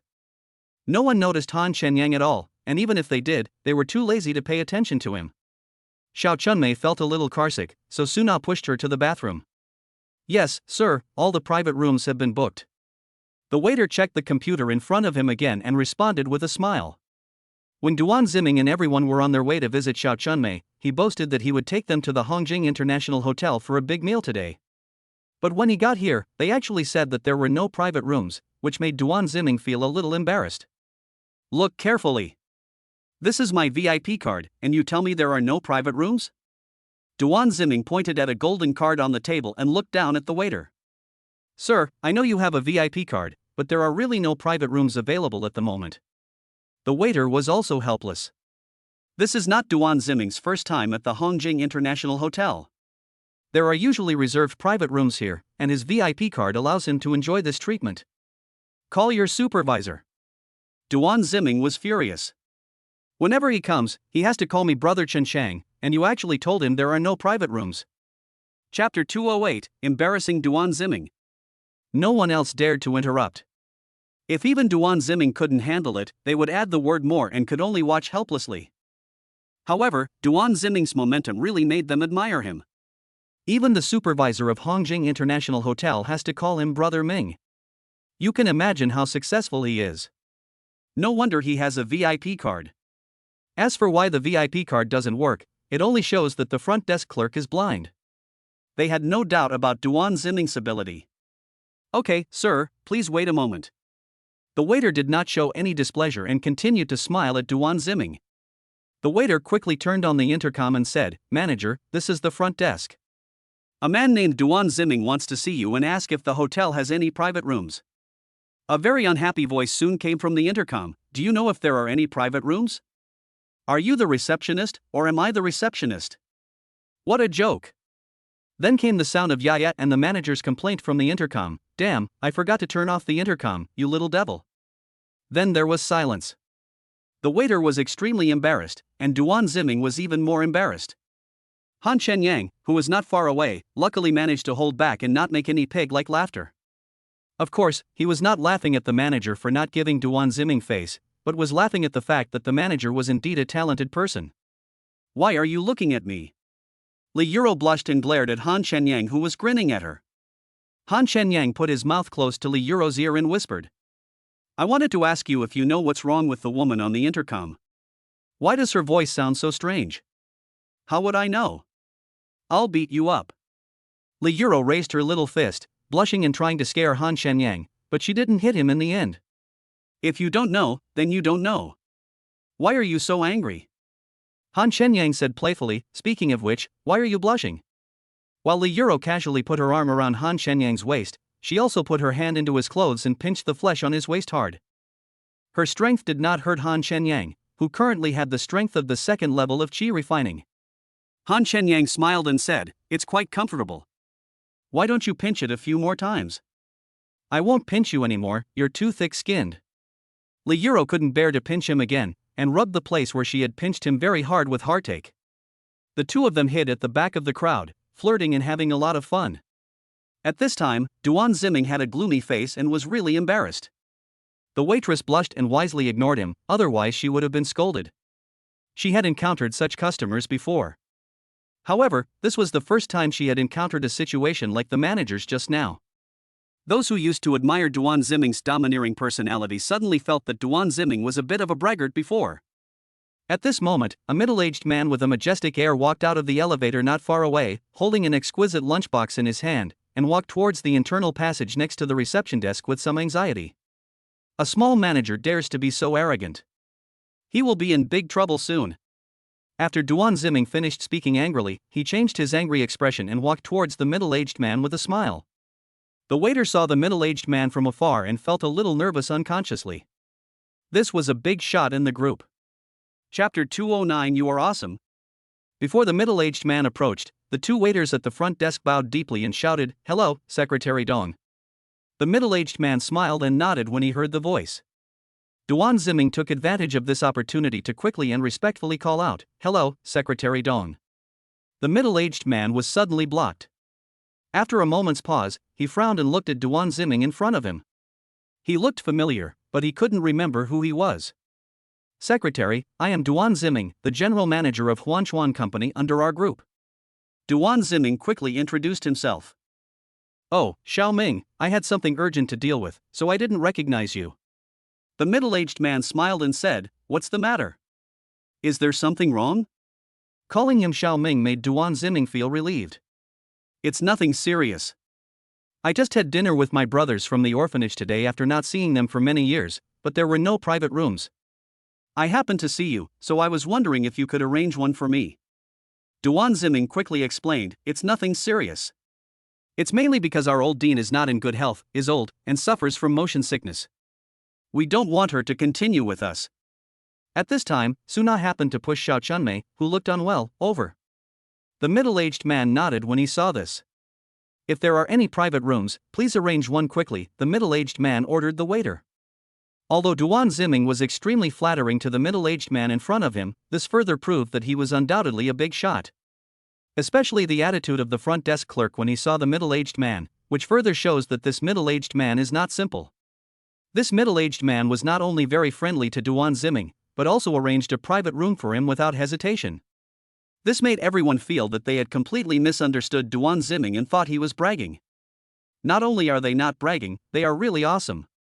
While the middle-aged man was looking at the waiter, Chen Guang and Xie Guangquan gave Duan Ziming a thumbs up. Qi Lulu and Wang Linlin both winked at Duan Ziming. Others also looked at Duan Ziming with an expression that said, "You are awesome." This made Duan Ziming stand up straight and smile proudly. Upon hearing the sound, the waiter quickly checked the computer again. During this time, Duan Ziming respectfully and cautiously said to the middle-aged man, "Secretary Dong, I have a question to report to you." "Oh? What's the problem?" The middle-aged man checked the time and said with a smile, "Tell me about it." "This is the manager of this hotel. During his time at work, he not only ignored the group's charter but also did things that undermined the group's morale." Duan Ziming lowered his voice and explained, "He's in the office right now, having sex with a woman." Just now, when he was asking about the private room, an indescribable sound came from the intercom. Everyone heard it. The middle-aged man's face darkened. A waiter, fearing he would be implicated, quickly said, "Secretary Dong, this is indeed true." "Yes." The middle-aged man nodded and ordered, "Notify the security to check it out. If it is true, it must be dealt with seriously." "Yes." The waiter responded and called a few security guards and rushed to the manager's office. Another front desk clerk checked the computer carefully 3 times, put down the mouse, and said nervously, "Secretary Dong, there are no private rooms left." "Are there no reserved private rooms left?" the middle-aged man asked softly. "Yes, there are no reserved private rooms left." The waiter confirmed. Chapter 210, What's the situation? If there were private rooms, how could this happen? The waiter had already sent Duan Ziming away. After all, Duan Ziming has a VIP card. "Then there's nothing we can do about it," the middle-aged man smiled at Duan Ziming. It's okay, let's wait a moment," Duan Ziming said respectfully. "Sorry to bother the Secretary Dong. I'm really sorry to waste his precious time for such a small matter." The middle-aged man waved his hand, patted Duan Ziming's shoulder with a smile and said, "Good job, young man." Duan Ziming was somewhat flattered by the middle-aged man's attitude. He subconsciously stood up straight and promised solemnly, "As secretary to the board, I will spare no effort for the group and work tirelessly to help it. Under my leadership, I will definitely help Huanchuang reach a higher level." Seeing that the middle-aged man respected and appreciated Duan Ziming so much, everyone was envious and felt that Duan Ziming's future would definitely be bright. As long as you maintain a good relationship with him in the future, even if you don't have meat to eat, you will have soup to drink. After all, he is not a stingy person, and this is something everyone can see. The person who is most pleased is Dean Xiao Chunmei. No matter what, this child has really made great progress. Duan Ziming's passionate and resounding words had barely finished when Hao Miao came rushing over, cursing. "It's so hard for you to climb up your uncle's steps, and you even dared to plot against my brother Yang, and deliberately left him on the side of the road. Are you tired of living?" Duan Ziming's face turned green immediately. When others heard the sound and looked over, some quickly recognized Hao Miao, but some couldn't remember who he was for a moment. Those who quickly recognized Hao Miao were those who had been in contact with him in the past 2 years, such as Qi Lulu, Wang Linlin, Shen Guang, and Xie Guangquan. However, they were very confused about Hao Miao's sudden response to Duan Ziming, and the key reason was because of Han Shenyang. You know, they had 2 drinks together recently and their relationship was quite good. They also talked about Han Shenyang, the shameless guy, behind his back. But now, Hao Mao actually ignored the face of big brother Duan Ziming and stood on Han Shenyang's side. What is going on? Just when everyone was puzzled, the middle-aged man walked towards Han Shenyang, who was hiding at the back of the crowd with a smile. I was just about to look for you, but I didn't expect you to be hiding here. Han Shenyang had already seen Chang Ankang. If he guessed correctly, the lunchbox in Chang Ankang's hand must be for that little ancestor Xia Duo. Otherwise, Chang Ankang would not be so anxious. With his status, there is probably no one else except Xia Duo who can ask him to make the trip in person. Quiet. When Chang Ankang said this, it was as if time had frozen, making the already unbelievable crowd even more shocked. Especially Duan Ziming. You have to know that Chang Ankang is a big shot in the Xia group, second only to the emperor and above everyone else, but this is just on the surface. It is no exaggeration to say that just a stomp of his feet can make the entire Xia group tremble. Not only that, in Jianghai City, they are all well-known figures and are admired by people. But such a big shot actually said that he would go to find Han Shenyang later? The key point is that the look in his eyes when he looked at Han Shenyang was not only full of admiration, but more of a deep respect. Chapter 211. What is the virtue and ability? Why are you looking for me? Han Shenyang smiled and reminded, you'd better go and deliver the food. As he spoke, he took a few steps back, fearing that Chang Ankang would throw the lunchbox at him and run away. What can Chang Ankang do with Han Shenyang? Of course, it was on behalf of Xia Jinfeng to invite Han Shenyang to dinner at his home. Xia Jinfeng couldn't stand the isolation of Qin Man and Xia Duo, mother and daughter, but he couldn't bring himself to ask Han Shenyang for help. He had no choice but to ask Chang Ankang to make the trip. Chang Ankang initially refused to help Xia Jinfeng run errands on the pretext of family chores. But Xia Jinfeng called Chang Ankang big brother and begged him, so Chang Ankang had to give him face. As for whether or not Han Shenyang could be invited over, Chang Ankang did not give Xia Jinfeng any guarantee. After all, Han Shenyang had originally agreed to go to his house for dinner in the evening, but it was ruined by Xia Jinfeng. As the saying goes, it takes more than the person who tied the bell to untie it. Therefore, Chang Ankang went to find Han Shenyang just to appease the old stubborn Xia Jinfeng. Now that he has met Han Shenyang here, Chang Ankang's mission is basically completed. However, it was true that he wanted to take the opportunity to throw the lunchbox to Han Shenyang, but he didn't expect to be seen through by this kid. Chang Ankang looked at Han Shenyang like an old fox looking at a young fox, and said with a smile, "Of course, I'm here at Mr. Xia's request to invite you to dinner at his house. Whether you go or not is up to you. Anyway, I've told you." Seeing Chang Ankang smile so sinister and cunning, Han Shenyang guessed that Chang Ankang probably didn't really want to help Xia Jinfeng. To be more precise, Chang Ankang seemed to be taking advantage of the opportunity to kick Xia Jinfeng when he was down, and then he would hide nearby and watch the fun. Han Shenyang didn't know how good the relationship between Chang Ankang and Xia Jinfeng was. But judging by how much Chang Ankang loves Xia Duo, their relationship is definitely no less than that of brothers. Even a life or death friendship cannot be said to be true. In short, judging from the relationship between the two, even if Chang Ankang tricked Xia Jinfeng, it would be in vain. But if Han Shenyang is involved, and if he doesn't go to Xia Duo's house for dinner, Xia Jinfeng, who already feels happy with Han Shenyang, will definitely be even more angry. In this way, it seems that Chang Ankang is trying to trick Xia Jinfeng, but isn't he pushing his task onto Han Shenyang, tricking Han Shenyang as well? However, Chang Ankang's plan was only half right, and Han Shenyang was not afraid of him cheating him. After all, if he wanted to go to Xia Duo's house for dinner, he wouldn't have told Qin Man clearly at that time.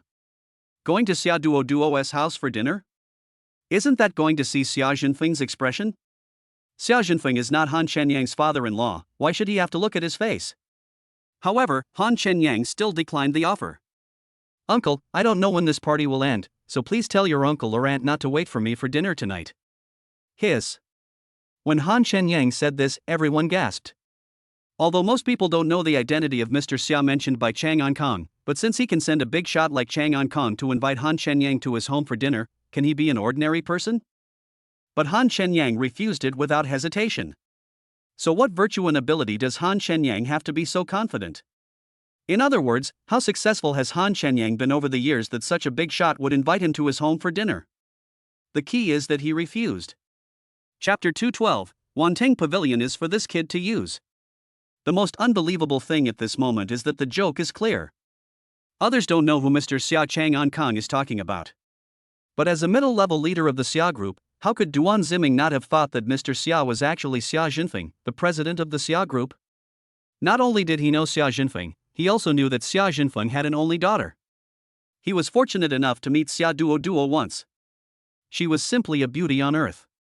Both in appearance and temperament, it would be an exaggeration to say that she was a fairy who had descended to earth. The key is that Xia Jinfeng loves his daughter very much. It is no exaggeration to say that this daughter is like an ancestor in the heart of President Xia Jinfeng. But Xia Jinfeng invited Han Shenyang to his home for dinner? What does it mean? This shows that Xia Jinfeng is optimistic about Han Shenyang. According to this, wouldn't it be very likely that the Xia Group's business would become Han Shenyang's in the future? What Duan Ziming wants to do most in his dream is to marry Xia Duo, the daughter of a wealthy family, take charge of the Xia Group, and become a winner in life. Even if he could be alive and son-in-law, or even if his child had the surname Xia, he would be more than happy to do so. But this was something he dreamed of, but Han Shenyang refused it. In addition, Chang Ankang, whom he really wanted to curry favor with but might not be able to, actually had to go to Han Shenyang in person. Isn't this a severe crush on him? Duan Ziming felt very unbalanced and uncomfortable. Okay. Chang Ankang smiled cunningly and said, since you don't want to go, then I have no choice but to tell President Xia that unless he personally begs you to go, then you won't go.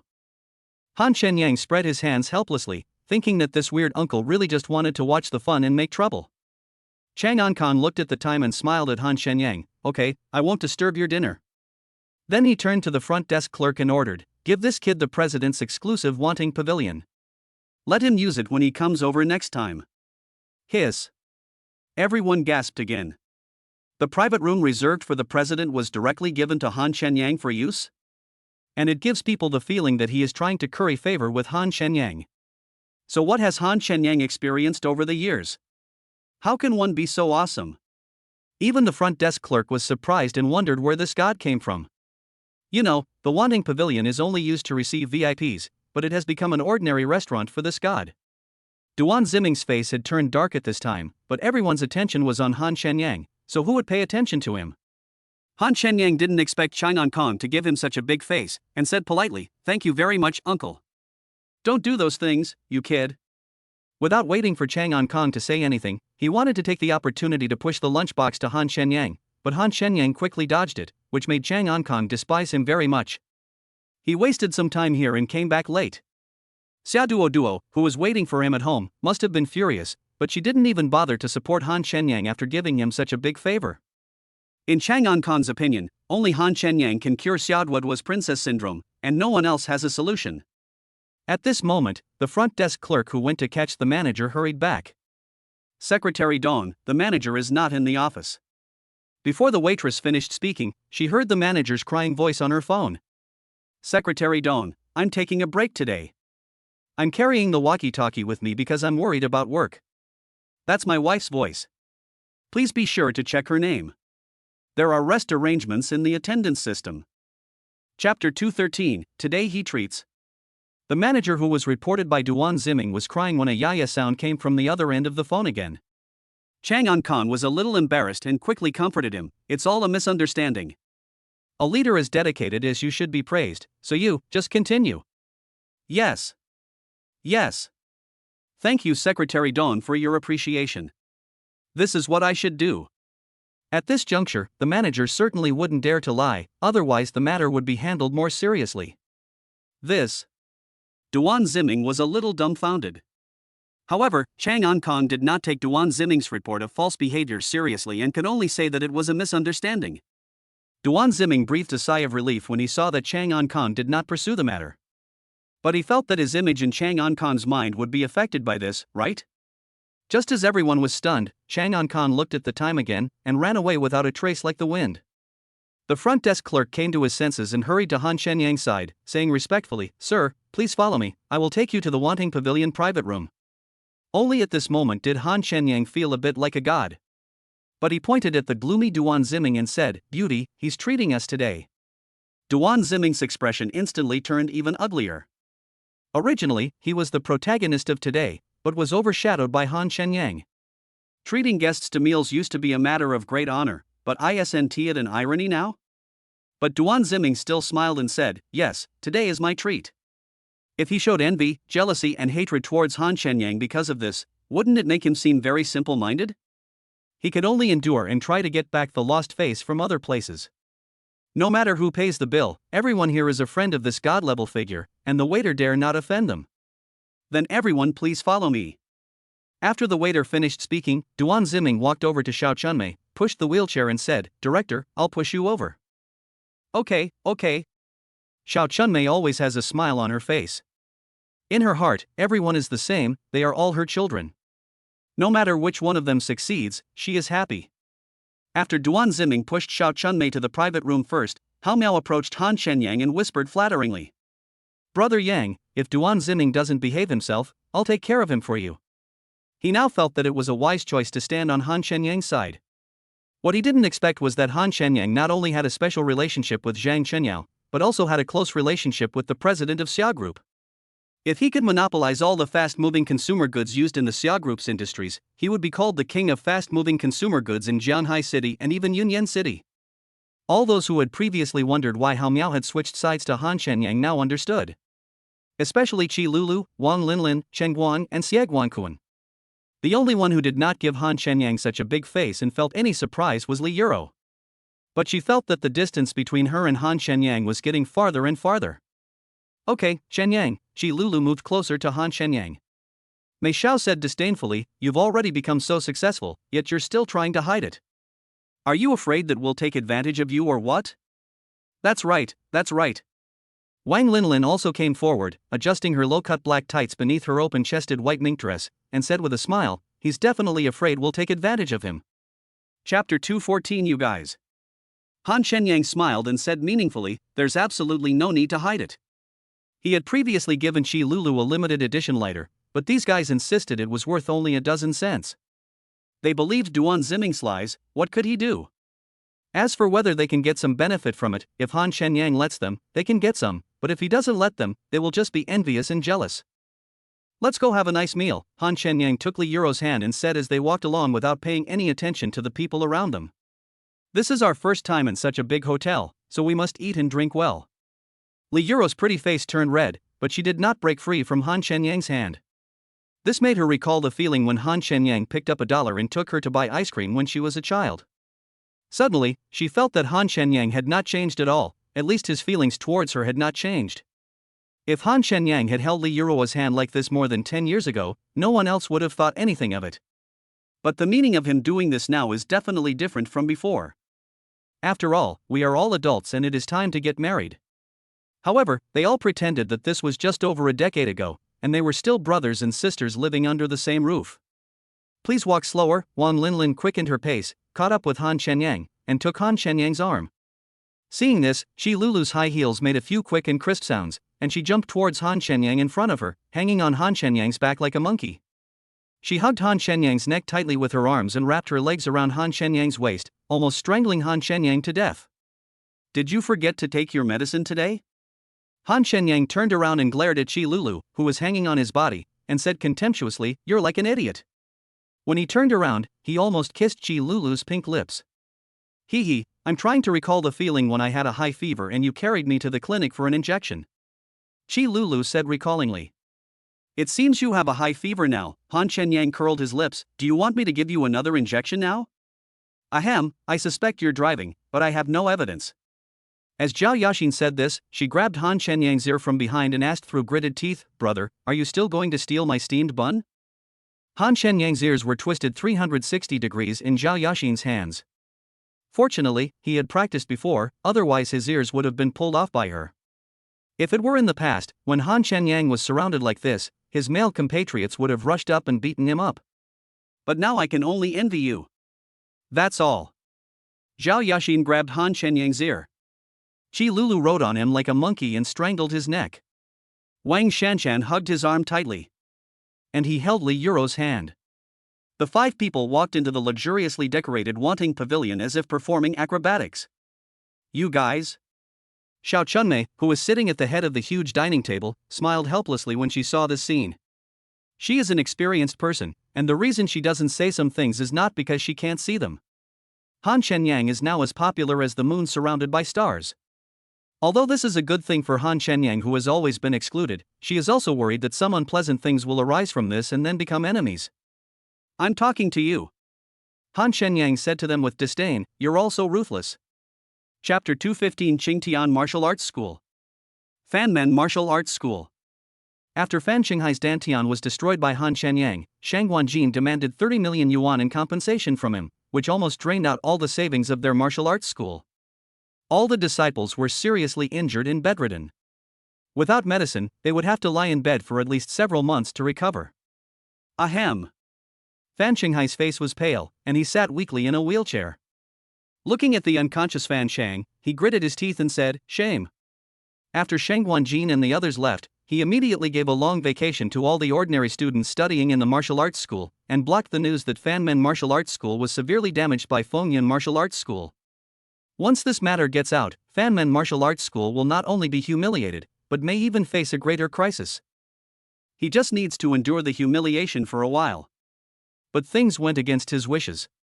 Just as Fan Shanghai was gnashing his teeth, a loud shout came from the direction of the martial arts hall. "Qingtian Martial Arts School, come and challenge us." Qingtian Martial Arts School is an old martial arts school in Jianghai City that is comparable to Fanmen Martial Arts School. Fan Shanghai felt nervous when someone came to challenge him. You're really taking advantage of someone's misfortune. What you fear is bound to happen. Fan Shanghai gritted his teeth and struggled to control the electric wheelchair to come to the martial arts training hall.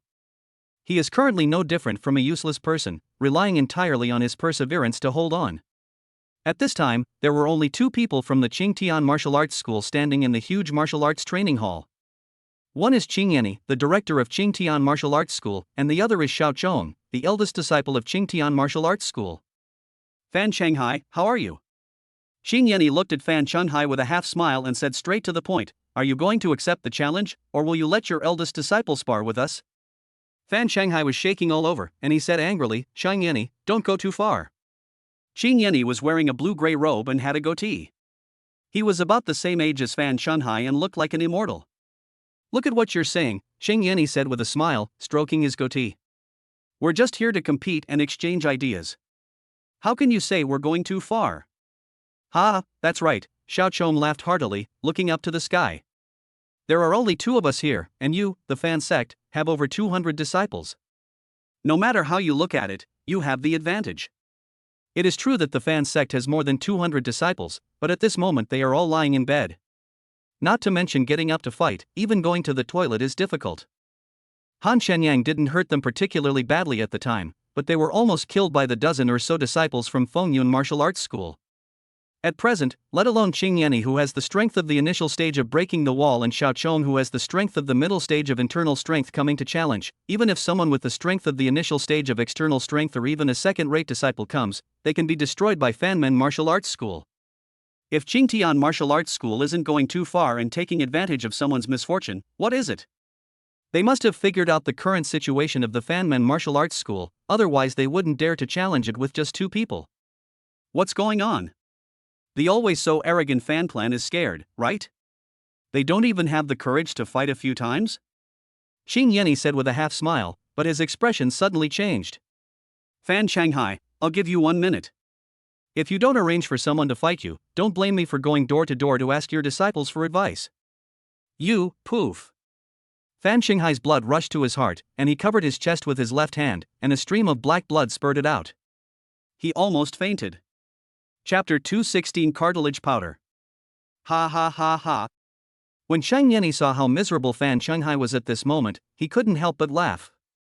Fan Shanghai, you have come to this day." Qing Yanni glared angrily, "You once destroyed the cultivation of my most proud disciple. Today, I will make your entire Fan clan martial arts school pay with blood." "Xiao Chong," Qing Yanni ordered with a wave of his hand, "disable all the disciples of the Fan sect." Although the disciples of Fanmen Martial Arts School are all seriously injured, their cultivation level is not so low that they will only hurt themselves 180 when injuring 1,000 enemies. But if Xiao Chong had to accomplish the task with more than 200 Fanmen disciples alone, he would not be able to do it, and he would not even be able to leave the Fanmen Martial Arts Hall standing. So Fan Shanghai was not particularly afraid. But when Xiao Chong took out a packet of medicine from his body with a smile, Fan Shanghai was instantly shocked. "Surely you know what this is?" Xiao Chong opened the medicine bag wrapped in black paper and presented the black powder not far from Fan Shanghai. "Cartilage powder. Cartilage powder is a poison specifically designed for practitioners. After taking it, the bones become as soft as flesh, like a pile of mud. Although his cultivation is still there, he is worse than a useless person. Not to mention continuing to practice, he can't even stand up. Moreover, there is currently no antidote to dissolved cartilage powder.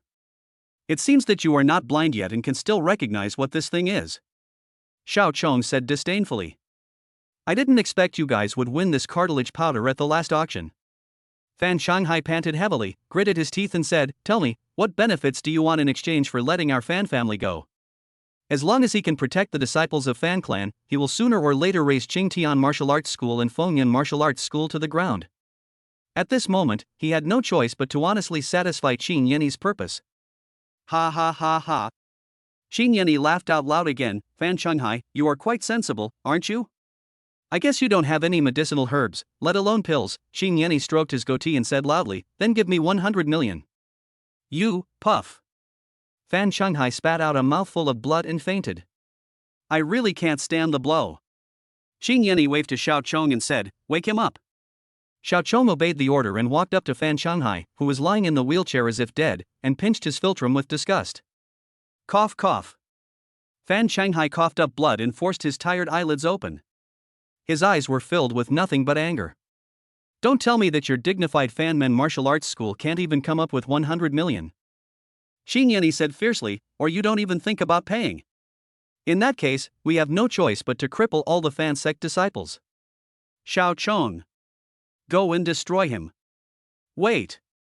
Fan Shanghai's whole body was twitching, and he almost used up all his strength before he shouted angrily. Seeing Xiao Chong stop, he gritted his teeth and said, Fengyun Martial Arts School robbed my Fan clan of 578 million. Now, let alone 100 million, I don't even have 1 million. Hearing the sound, Qin Yenny and Xiao Chang's eyes flashed with wolf-like green light. They didn't expect that Fengyun Martial Arts School had robbed Fanmen Martial Arts School for so much money. However, the money from Fengyun Martial Arts School soon became the wedding dress of Qingtian Martial Arts School. Since you can pay Fengyun Martial Arts School so much money, it seems that my request of 100 million is a bit too little. Qin Yenny looked like he had Fan Shanghai in his grasp and said aggressively. If you don't have money, you can use your property as collateral. I want all the entertainment venues of your Fanmen Martial Arts School, plus the outer school of Fanmen Martial Arts School. Chapter 217 Qin Yenny succeeds. You. Upon hearing this, Fan Shanghai was instantly enraged. He raised his trembling hand and pointed at Qin Yenny's nose. He couldn't catch his breath and fainted again. Although he was prepared to be robbed by Qingtian Martial Arts School, he did not expect Qin Yenny to have such a big appetite. The main source of income for Fanmen Martial Arts School, in addition to KTV, bath centers, foot massage shops, chess and card rooms, and bars, is to recruit students from the outer campus. However, Qin Yenny actually made a huge demand, wanting to take over all the businesses of Fanmen Martial Arts School. What's the difference between this and directly swallowing up Fanmen Martial Arts School? But just as Fan Shanghai fainted, he was woken up by Xiao Chong. Fan Shanghai. This is all your own fault. If you hadn't been so arrogant as to cripple my disciple before, perhaps I would have shown some mercy. Qin Yenny looked down from above, his aura of a winner suddenly changed, and he said fiercely, But now, I give you two choices. The first thing is to pay compensation as I said. The second is the annihilation of the entire Fanmen Martial Arts School. Xiao Chong, prepare the cartilage powder, Qin Yenny said disdainfully, give him a minute. If he doesn't behave, let this old man taste the cartilage powder first. Without waiting for Xiao Chong to prepare the cartilage powder, the exhausted Fan Shanghai gritted his teeth and said, I'll give it to you. I'll give it to you. If all the disciples of the Fan sect were to drink this cartilage powder, then the Fan sect that he had worked so hard to establish would be completely destroyed. Ha ha ha ha. Although Fan Shanghai's compromise was under Qin Yenny's control, the moment Fan Shanghai really gave in still made Qin Yenny so excited that he could hardly contain himself. You know, once these cash cow-like industries of Fanmen Martial Arts School are turned into the industries of Qingtian Martial Arts School, the influence of Qingtian Martial Arts School in Jianghai City will be more than doubled. At the same time, after the Fanmen Martial Arts School became a struggling martial arts school, didn't the Qingtian Martial Arts School also lose a powerful opponent? In this way, both the power and status of Qingtian Martial Arts School will rise. Xiao Chong, take out the contract and let this old man sign it. Qin Yenny stroked his goatee with a smile. When Fan Shanghai saw Xiao Chong put the transfer contract that he had prepared in advance in front of him, he almost fainted again. You are robbers. Fan Shanghai signed and sealed the document with his trembling left hand, then growled through gritted teeth. Qin Yanni no longer cared about his quick words. In fact, the more he scolded, the happier Qin Yanni felt. Spread the news quickly, my people are waiting to take over, Qin Yanni said impatiently. Fan Shanghai gritted his teeth, took out his cell phone, and then reluctantly informed the manager of the industry that he should cooperate with Qingyun Martial Arts School to take over the industry of Fanmen Martial Arts School. Ha ha ha ha. Qin Yanni laughed loudly and looked at Xiao Chong. Let's go. Without losing a single soldier or even losing any effort, they took down one of the thorns in the side of Qingyun Martial Arts School. Qin Yanni felt that he would laugh out loud in his dreams tonight. After Qin Yanni and Xiao Chong walked out of the gate of Fanmen Martial Arts School, Xiao Chong scattered the large bag of so-called cartilage powder on the ground and cursed happily. Fan Shanghai is such an idiot, ha ha. They did manage to buy cartilage powder at the Ancient Martial Arts Association's auction, but how could such a precious poison be available in such a large quantity? Let's go to Fengyun Martial Arts School, Qin Yanni said with a smile while stroking his goatee after getting in the car. Chapter 218 Fan Shanghai's Opportunity. You will die a miserable death.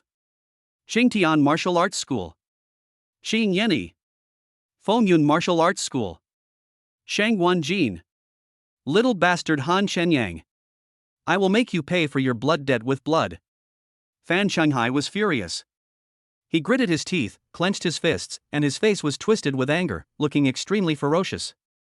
The person he hated the most was none other than Han Shenyang. If it weren't for you, a bastard, how could our Fan family have fallen into such a state? Hurt my beloved son. Waste my cultivation. Huge damage to all the disciples of our Fan sect. Let that old bastard Qin Yanni take advantage of the situation to rob people. At this moment, Fan Shanghai wished he could cut Han Shenyang into pieces. Even putting it on the fire and burning it to death would not vent their anger. Fan Shanghai turned on his cell phone, dialed a number, and the call was quickly connected. What's the matter? A very low and impatient voice came from the phone. Fan Shanghai suppressed his anger and cried humbly. Boss Wei, to be honest, our Fan sect has been jointly oppressed by Fengyun Martial Arts School and Xingtian Martial Arts School. All of our disciples are currently seriously injured. The entire Fan clan is currently in imminent danger. I hope you can lend a hand and provide me with some medicinal herbs. As long as the injuries of the Fan sect disciples are healed, I will go through fire and water for you. Mr. Wei, who was already a little impatient, couldn't help but sneer when he heard this. If my guess is correct, your Fan clan has now fallen to the point of barely surviving, right? Medicinal herbs? Do you think medicinal herbs are cabbages? I'm giving you a useless martial arts school? Boss Wei, please. Fan Shanghai cried loudly, as long as you can help our Fan family, I will agree to any conditions you ask. As long as I can do it, I will definitely do it at all costs. President Wei was unmoved and said disdainfully, what else do you think you can do? Do you think you are still of any use? Fan Shanghai clenched his fists. The reason he didn't ask for help from President Wei at the beginning was that he had already thought of this result. He kept the news of the severe damage to the Fanmen Martial Arts School a secret. In fact, a big part of the reason was that he was afraid that it would reach the ears of President Wei. In that case, the Fanmen Martial Arts School would completely lose its usefulness and might even be taken advantage of by President Wei. Now it seems that it is true, President Wei is not reliable at all. But at the moment, Fan Shanghai has no better way than to ask for help from President Wei, and only President Wei has the channels to obtain medicinal materials. Boss Wei, considering that we, Fanmen, have worked so hard for you before, please give me a chance. Okay, don't bother me anymore. President Wei didn't want to listen to his nonsense at all. He was about to hang up the phone when a man next to him interrupted him and said, wait. Young master? President Wei looked at the handsome yet somewhat feminine man beside him with confusion and caution. The man ignored Mr. Wei and said with a sly smile into the phone, Fan Shanghai, right? I can give you a chance, as long as you kill Yang Mingxue. Fan Shanghai heard the voice and subconsciously asked, who are you? If his guess was correct, the person who spoke should be the big shot behind President Wei. Ha, you're not qualified to know who I am. The man said calmly and coldly, I've given you this opportunity. Whether you can seize it or not depends on you. Of course, I keep my word. As long as you can kill Yang Mingxue, the medicinal herbs will naturally be yours. Fan Shanghai wiped the cold sweat from his forehead. In his current condition, it was difficult for him to kill a chicken, let alone Yang Mingxue. However, he still gritted his teeth and said, "All right. Give me 3 days, and I will definitely offer you Yang Menshua's head." Chapter 219 Who Will Fight With Us? After Qin Yeni instructed his subordinates to take over all matters related to the Fanmen martial arts school industry, he came to Fengyun Martial Arts School with Xiao Chong and 6 disciples from Qingyun Martial Arts School. At this time, Fengyun Martial Arts School seemed to have already known Qin Yeni's intentions, and more than a dozen disciples of Fengyun Martial Arts School had already been standing guard in front of the door of the martial arts school. These dozen or so disciples of Fengyun Martial Arts School were the least injured among all the disciples, but they were just the last gasp of a dying force. "Director, Qin Yeni actually brought people here." A disciple of Fengyun Martial Arts School saw Qin Yeni's vehicle from afar and immediately reported it to Shang Guanjin, who was meditating with his eyes closed. Shang Guanjin heard in the morning that Qin Yeni had announced that he was coming to challenge Fengyun Martial Arts School, so he hurried to Fengyun Martial Arts School. Otherwise she wouldn't have driven away Han Shenyang's car. But she waited for several hours and Qin Yeni didn't show up. As soon as she let go of her worries, she immediately became nervous again. If the disciples of Fengyun Martial Arts School were not seriously injured, it can be said that Shang Guanjin is not afraid of Qingyun Martial Arts School at all, even if Qin Yeni has the strength of the initial stage of breaking the wall. But now the situation is completely different. Even if all the people in the Fengyun Martial Arts School who are capable of fighting are added together, they may not be Qin Yeni's opponent. What's more, Qin Yeni brought with him disciples who had reached the middle stage of internal strength. However, Shang Guanjin was not too panicked. She clutched a rank-up pill tightly in her hand and was about to stand up to fight when Lei Yaodong beside her angrily said, "Jean, I'm going to meet that old bastard." Lei Yaodong turned around and left, but before he could step out of the martial arts training hall, Qin Yeni rushed in aggressively with 7 disciples. Among these 7 disciples, except Xiao Chong who was in the middle stage of internal strength, the other 6 are all in the early stage of internal strength. It can be said that Qin Yeni brought all of his most capable disciples here. After all, the current Fengyun Martial Arts School is different from the dying Fanmen Martial Arts School. At least Shang Guanjin possesses the strength of the late stage of internal strength. However, in Qin Yeni's eyes, Shang Guanjin was no different from a dead person.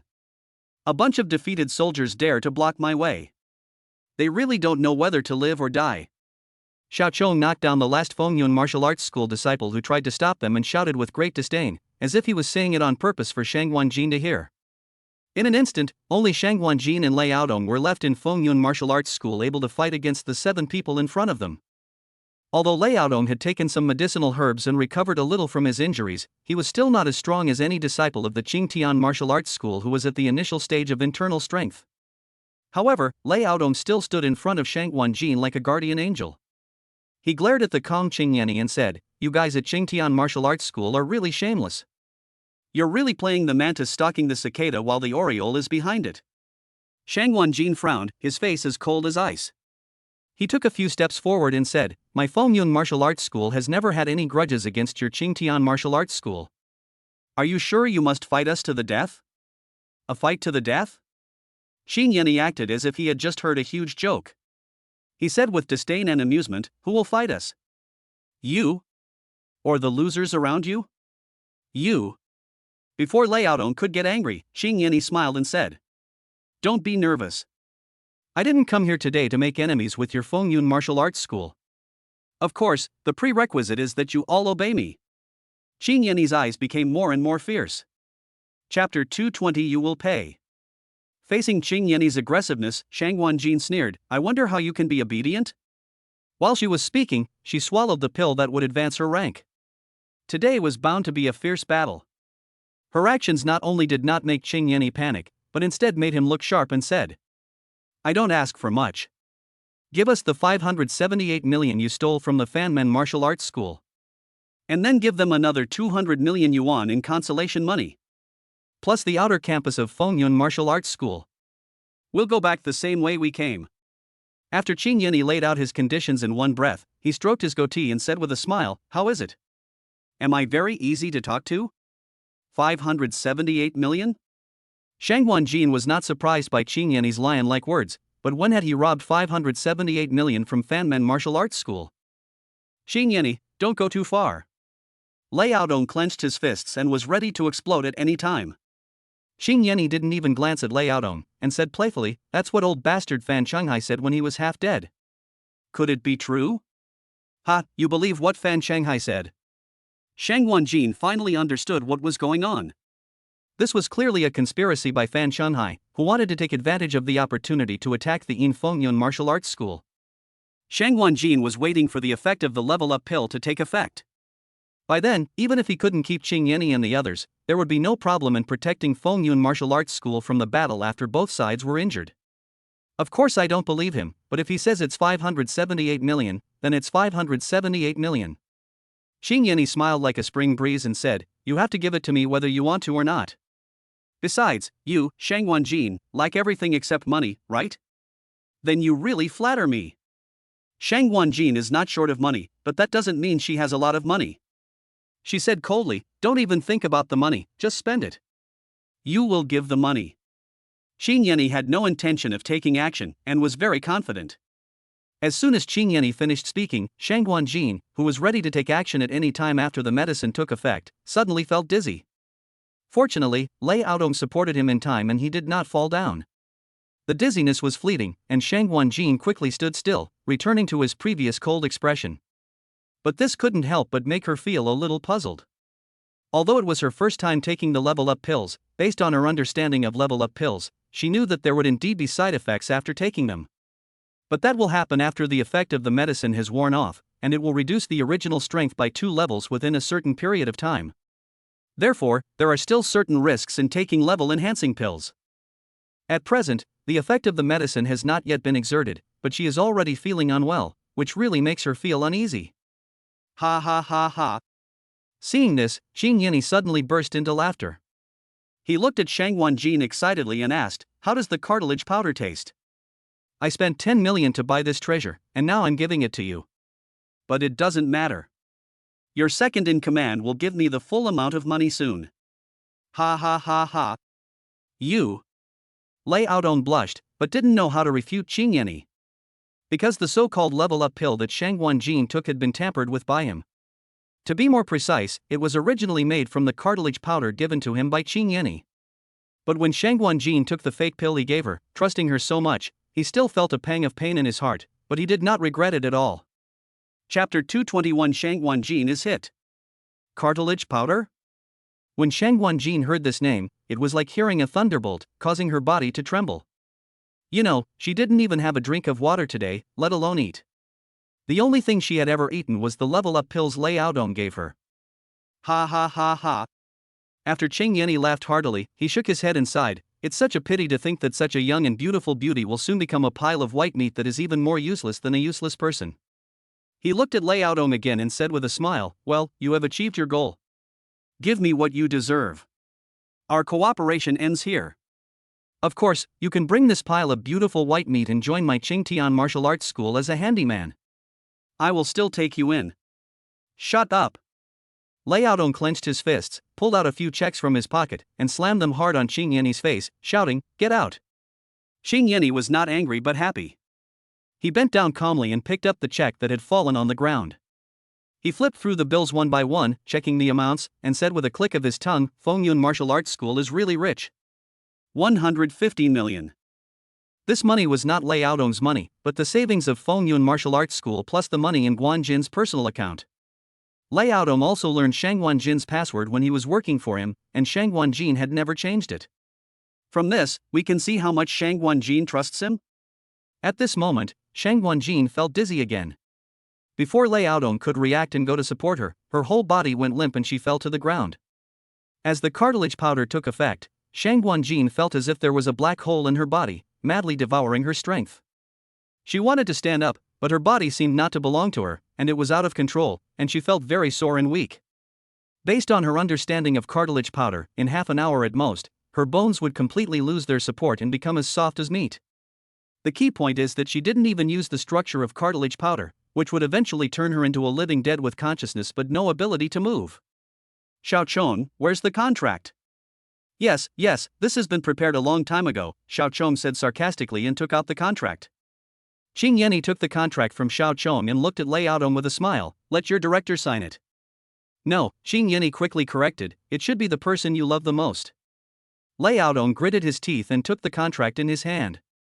After scanning it quickly, he casually signed Shang Wanjin's name. Then he squatted beside the powerless Shang Wanjin, grabbed one of her fingers, pressed it on the red ink, and then pressed it on the contract. Ha ha ha ha, very good, very good. Xing Yanni picked up several signed property transfer contracts and felt very happy. The property transfer included not only the entire campus of Fengyun Martial Arts School, but also all of Shang Wanjin's personal property, including the villa in Longhu Blue Shore. Xing Yanni hooked his finger at Lei Yaodong again, and Lei Yaodong threw a package to him without hesitation. The package contained relevant information about all of Shang Wanjin's property. At this moment, it means that Shang Wanjin has nothing left, even worse off than Fanmen Martial Arts School. At least Xing Yanni still left a place for the people from Fanmen Martial Arts School to live, and all the disciples from Fengyun Martial Arts School will soon be disbanded. Chapter 222, They are all people with ID cards. Shang Wanjin shook her head and looked at Lei Yaodong. At this point, she found it hard to believe that Lei Yaodong would collude with Qingtian Martial Arts School and betray Fengyun Martial Arts School. You know, she has always treated Lei Yaodong as her own brother, but Lei Yaodong treated her like this. Not only did he sell everything she had to Qingtian Martial Arts School, but he also turned her into a disabled person. She found it hard to accept all this. It was even more painful than killing her. This tortured not only her body, but also her soul. Even Lei Yaodong betrayed her. Is there anyone else in this world who can be trusted? She is unwilling to accept it. She was unwilling to see all that she had gained with her life go to waste. She couldn't bear to see the other disciples of Fengyun Martial Arts School being persecuted. She must stop this. She must not let Lei Yaodong succeed. She must not let Qingtian Martial Arts School succeed. Even if she dies. Han Shenyang. Suddenly, all that flashed through Shang Wanjin's mind was Han Shenyang's figure. Achoo! Han Shenyang in Wanheng Pavilion rubbed his nose and said contemptuously, "Who misses me?" The chopsticks in his hand almost fell to the ground. This sneeze was not a big deal. It directly sprayed onto the delicious food that had just been served on the table. The people gathered around the dining table, ready to pick up their chopsticks, watched as countless powders spurted out of Han Shenyang's nose and mouth. Under the light, all the powder fell onto the dishes without being wasted. "Why are you looking at me?" "Eat." Han Shenyang picked up the food and put it into his mouth as if nothing had happened. If it were in the past, everyone would have benched him to death. But now, except for Duan Ziming, although the others felt a little disgusted in their hearts, there was no strange expression on their faces. Most people had mocked Han Shenyang before, so much so that those who liked to gossip now didn't know what to say and could only smile. "Eat more." Chi Lulu, who was sitting next to Han Shenyang, brought all the dishes that had just been spitted at from the glass turntable to Han Shenyang. Yeah, you eat too, Han Shenyang mumbled with a bulging mouth, and put a lot of dishes on Chi Lulu's plate. "You Ro, you eat too." Han Shenyang did not forget Li Yuro on his left and also picked up a lot of dishes for her. Li Yuro didn't dislike Han Shenyang at all. She picked up a big shrimp and put it into her cherry mouth, eating it with relish. Seeing this, Chi Lulu also took a bite of the dish, smacking her lips and saying, "It smells so good. Come on, eat some food." Duan Ziming's displeasure disappeared in an instant, and he quickly greeted everyone, saying generously, "Order whatever you want to eat. I won't leave until I'm drunk today." "Don't worry, no one will be polite to you," Hao Miao said with a half smile. "Brothers, punish him to death, otherwise you will be disrespecting our brother Duan." As he spoke, he called to the waitress, "Beautiful lady, give me 5 bottles of 1982 Lafite." "Sir, I'm sorry, we don't have 1982 wine right now. We only have 1994 Chateau Lafite Rothschild red wine." The waiter came forward and said quickly, "94 is 94, let him die." Hao Mao asked with a smile, "How much is a bottle?" "We won't drink it if it's too cheap. We all have ID cards." "Sir, 20,000 per bottle." 20,000? Hao Miao didn't even think twice. "Then let's get 10 bottles for everyone to rinse their mouths. If they don't taste good, we can switch. There are other brands that are more expensive, right?" Duan Ziming's mouth twitched involuntarily. Those 10 bottles would be 200,000 yuan. If it's more expensive, he'll be drunk to death. Chapter 223, Ruthless. Seeing Duan Ziming's distressed face almost green, Hao Miao directly said, "Brother Duan, look how scared you are. It's just 10 bottles of 1994 Lafite. If you can't afford it, just tell us. We can cancel it before the waiter brings the wine." It would have been fine if Hao Miao hadn't said this, but as soon as he finished speaking, everyone's eyes turned to Duan Ziming, which made Duan Ziming so embarrassed that he wanted to find a hole to hide in. Before, he had promised everyone to order whatever they wanted. But part of this was just politeness, and I believe no one would really let him spend too much money. But he didn't expect that Hao Miao would not give him any face at all. If the wine is really returned, wouldn't he be admitting that he can't afford it? It's not that he really can't afford it, but his original budget was to spend 30,000 or 40,000 yuan on the banquet, but the price suddenly increased several times, and it hurts. Brother Miao, just tease me. Since I've already told you to eat and drink well, why should you be afraid? Duan Ziming forced a smile and said, that's all. If it's not enough, ask for more. He seemed calm on the surface, but his heart was bleeding. As expected of a big brother, you're so generous, Hao Miao said to the waitress with a big wave of his hand and a smile, beautiful lady, bring the wine. Everyone thought to themselves, damn, so heartless. Although their focus has shifted to Han Shenyang, Duan Ziming is still a successful person in front of them, and it is inevitable that there will be areas where he will need their advice in the future. So, we still have to give Duan Ziming some face. As for Hao Miao, they are completely incomparable. After all, he doesn't rely on the connections of others, and he can still thrive. This is a very realistic problem. Yes, sir. Please wait a moment. Wait a minute, beautiful lady. Just as the waiter was about to get the wine, he was stopped by Han Shenyang, who was eating heartily. In the eyes of the waiters, Han Shenyang is a godlike figure. Even if they don't serve others well, they must serve him well. Sir, if you have any instructions, I'm happy to serve you. The waiter's attitude was obviously not on the same level as that of other people. Treating others with courtesy is purely a matter of professional courtesy. In addition to the above, they treated Han Shenyang with more respect, compliments, and even caution. Of course, these are things that no one can envy. Is this the legendary abalone? Han Shenyang pointed at the last abalone on the plate and said, it tastes pretty good. No one had any just now. Give everyone another plate. Hiss. Everyone knows that abalone is the most expensive dish on the table. Although one portion is not as expensive as a bottle of 194 Lafitte, there are 19 people, and if each person gets one plate, that would cost 100,000 yuan. However, the abalone that Han Shenyang had spitted on was eaten up by Han Shenyang himself, so they really didn't know what it tasted like. Come to think of it, it's quite greedy. Go! Go! Go! Duan Ziming felt pain in his flesh again. In fact, even if Duan Ziming didn't ask, the waiter would serve him everything. Yes, sir.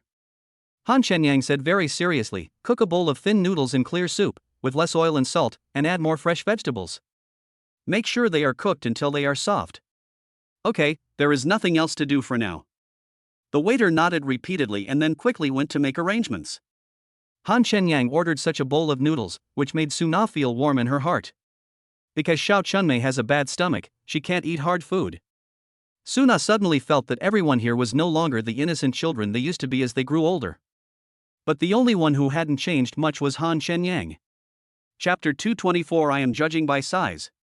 The abalone ordered by Han Shenyang and the red wine ordered by Hao Miao were soon served. Everyone ate the expensive abalone, paired with 1994 Lafitte, which was a delicious experience with a unique taste. Duan Ziming, who had been ordering drinks to liven up the atmosphere, no longer dared to lead the charge, as each sip cost hundreds of yuan. Wouldn't it be great if you used this money for fun and have a few more girls to accompany you? Beauty, my brothers think this wine is pretty good. Can you give me 10 more bottles? Hao Miao had to make Duan Ziming vomit blood today, otherwise he felt that Duan Ziming had no idea what it meant to pretend to be, to whom he should pretend, and to whom he shouldn't pretend. Xiao Chunmei, who had been smiling the whole time, heard this and said solemnly, that's almost enough. How could she not see that Hao Miao was standing up for Han Shenyang? But if we let them continue like this, it would be strange if the conflict does not intensify. After all, the wine was not cheap, and this meal also cost Duan Ziming a lot of money. No matter what, she is also the elder. She may not be able to control these children if they don't behave in front of her, but how can she not care when she sees them doing so today? Seeing that the old lady had spoken, Hao Miao could only reluctantly let Duan Ziming go for the time being. So he quickly changed the subject and said, then let's have some beer for 100 or 80 yuan a bottle. If the price is 100 yuan per bottle, drinking 100 bottles would only cost 10,000 yuan. Duan Ziming finally breathed a sigh of relief. However, even if the feud today was not with Han Shenyang, it was with Hao Miao, the bootlicker.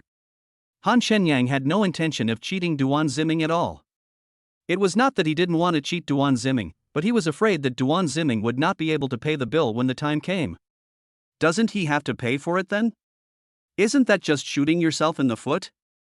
Brother Yang, I'll toast you a glass. Chen Guang held the wineglass in both hands and walked up to Han Shenyang with a smile on his face. Han Shenyang burped and smiled playfully. Guanzi, I remember you are 1 year older than me, right? Is it appropriate for you to call me brother?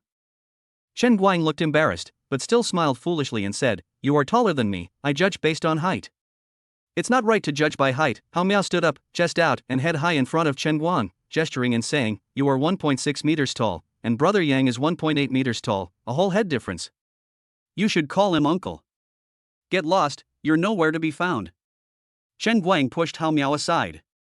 His height has always been his weakness, so he felt inferior and never pursued Chi Lulu. Isn't Hao Miao just bringing up things that are irrelevant? It's like rubbing salt into the wound.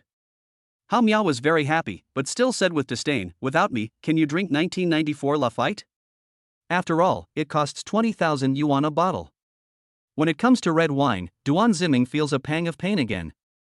Okay, your reason leaves me powerless to refute. Han Shenyang smiled, picked up the wineglass, and left with Chen Guang. Brother Yang, please don't be angry about me throwing it on the roadside before. I was just joking with you. How about this, I'll drink 3 glasses of wine as an apology. As Chen Guang spoke, he picked up the unopened bottle of red wine in front of Han Shenyang. His action made Duan Ziming almost vomit blood. Duan Ziming was still thinking about returning the bottle of red wine that Han Shenyang hadn't touched when the bill came. As a result, Chen Guang picked up the corkscrew, opened the red wine, and blew the wine directly into the bottle. Han Shenyang frowned as he held his phone, because he received a text message, Save me, Fengyun Martial Arts School, Shangwan Jin. Chapter 225, Just Seek Peace of Mind. Save me, Fengyun Martial Arts School, Shangwan Jin. The reason why Han Shenyang frowned when looking at the text message was because it was from an unfamiliar number. He doesn't have Shangwan Jin's cell phone number. However, he thought of the note Shangwan Jin left this morning. Although he was not sure whether the current mobile phone number belonged to Shangwan Jin, he felt that Shangwan Jin must have encountered some danger. Han Shenyang thought that the one most likely to cause trouble for Fengyun Martial Arts School was Fanmen Martial Arts School. But the people in Fanmen Martial Arts School are basically either disabled or crippled, and they are unlikely to make any waves in the short term. Han Shenyang shook his head. He was too lazy to think about who was harming Shangwan Jin. After all, it is still unknown whether this message was sent by Shangwan Jin and whether Shangwan Jin was really in danger. He was struggling with whether or not to go to Fengyun Martial Arts School? If I go, it might just be a conspiracy. If he didn't go, he was afraid that Shangwan Jin would really be in danger. Although Shangwan Jin always wanted to drag him into murder and robbery, they were still neighbors after all. And I also crawled into the same bed, although I didn't do anything. But we can't just stand by and watch someone die.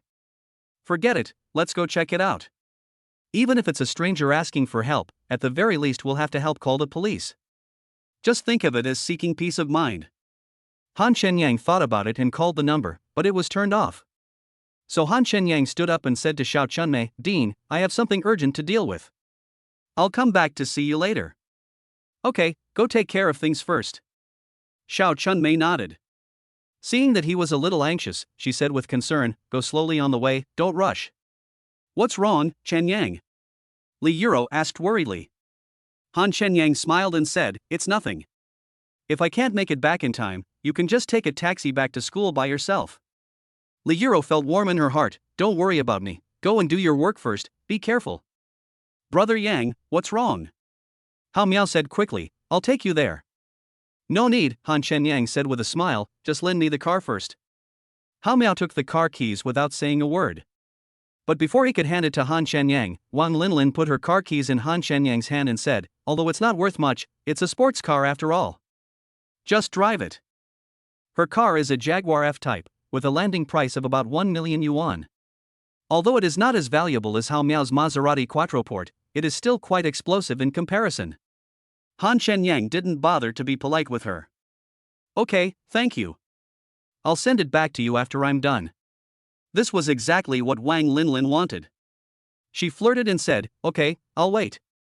The car is in the hotel's parking lot in Area B. It's red. Chen Guang and Xie Guangquan only regretted that they were slow to react and did not immediately give their BMW X5 and Audi Q5 to Han Shenyang. What did they miss? They missed the opportunity to strengthen their friendship with Han Shenyang. Hao Miao also felt contempt for Wang Linlin in his heart. It was a rare opportunity for him to curry favor with Han Shenyang, but she snatched the opportunity away from him. Duan Ziming, the only one who drove here, not only had no intention of driving for Han Shenyang, but also wanted him to leave quickly. "Shenyang, drive slower on the road," Su Na shouted at Han Shenyang. After she learned that Han Shenyang was into racing, she became less confident in his driving, especially since it was an urgent matter. "Brother Yang, go ahead and leave this to me." Although Hao Miao was shouting at Han Shenyang, who had already left, he was actually looking at Duan Ziming. Duan Ziming was so angry that he wanted to hit him on the head with a wine bottle. Chapter 226. Where is Brother Yang now? By the way, where is Brother Yang hanging out now? After Han Shenyang left Wanting Pavilion, the others returned to their seats. Xie Guangquan looked at Li Yuro with curiosity and fascination. Among all the people present, the one who knows Han Shenyang best is none other than Li Yuro. If Li Yuro is second, no one dares to claim first, even Xiao Chunmei has to fall behind. Xie Guangquan asked the question that most people wanted to ask, so everyone looked at Li Yuro, even Duan Ziming was no exception. Although Duan Ziming was extremely envious and jealous of Han Shenyang, he also wanted to know what this guy had done over the years to be so successful. Seeing everyone's burning gazes, Li Yuro said calmly, "He's currently the manager of a bakery." It is true that she knows more about Han Shenyang than others, but not much more. For example, when it comes to incredible things, she is shocked, but not curious to know. Because if she wanted to know, Han Shenyang would definitely tell her without reservation. This was the trust they had built up over the years. Even if she didn't ask, Han Shenyang would tell her sooner or later, so why should she bother to be curious about it? Being a shop manager in a bakery? Everyone was stunned. Are there no other professions besides this? If Han Shenyang could be so valued by the president of Xia Group just by being a store manager, no one would believe it, let alone a human.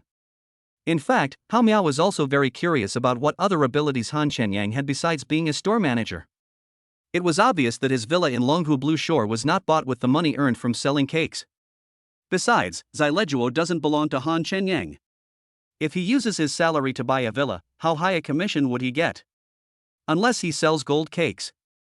He also plays racing and won a lot of prize money not long ago. Su Na said.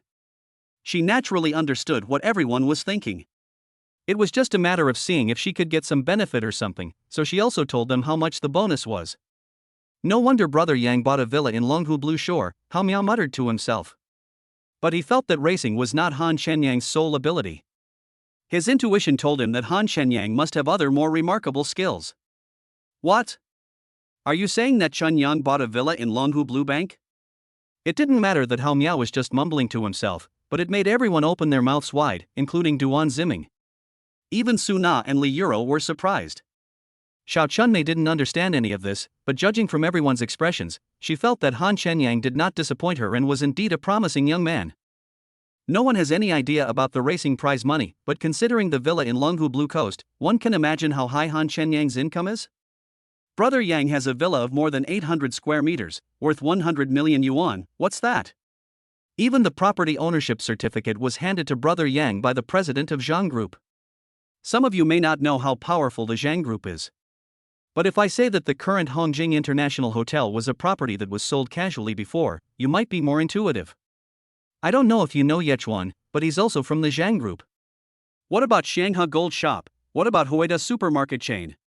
Forget it, they have too many businesses.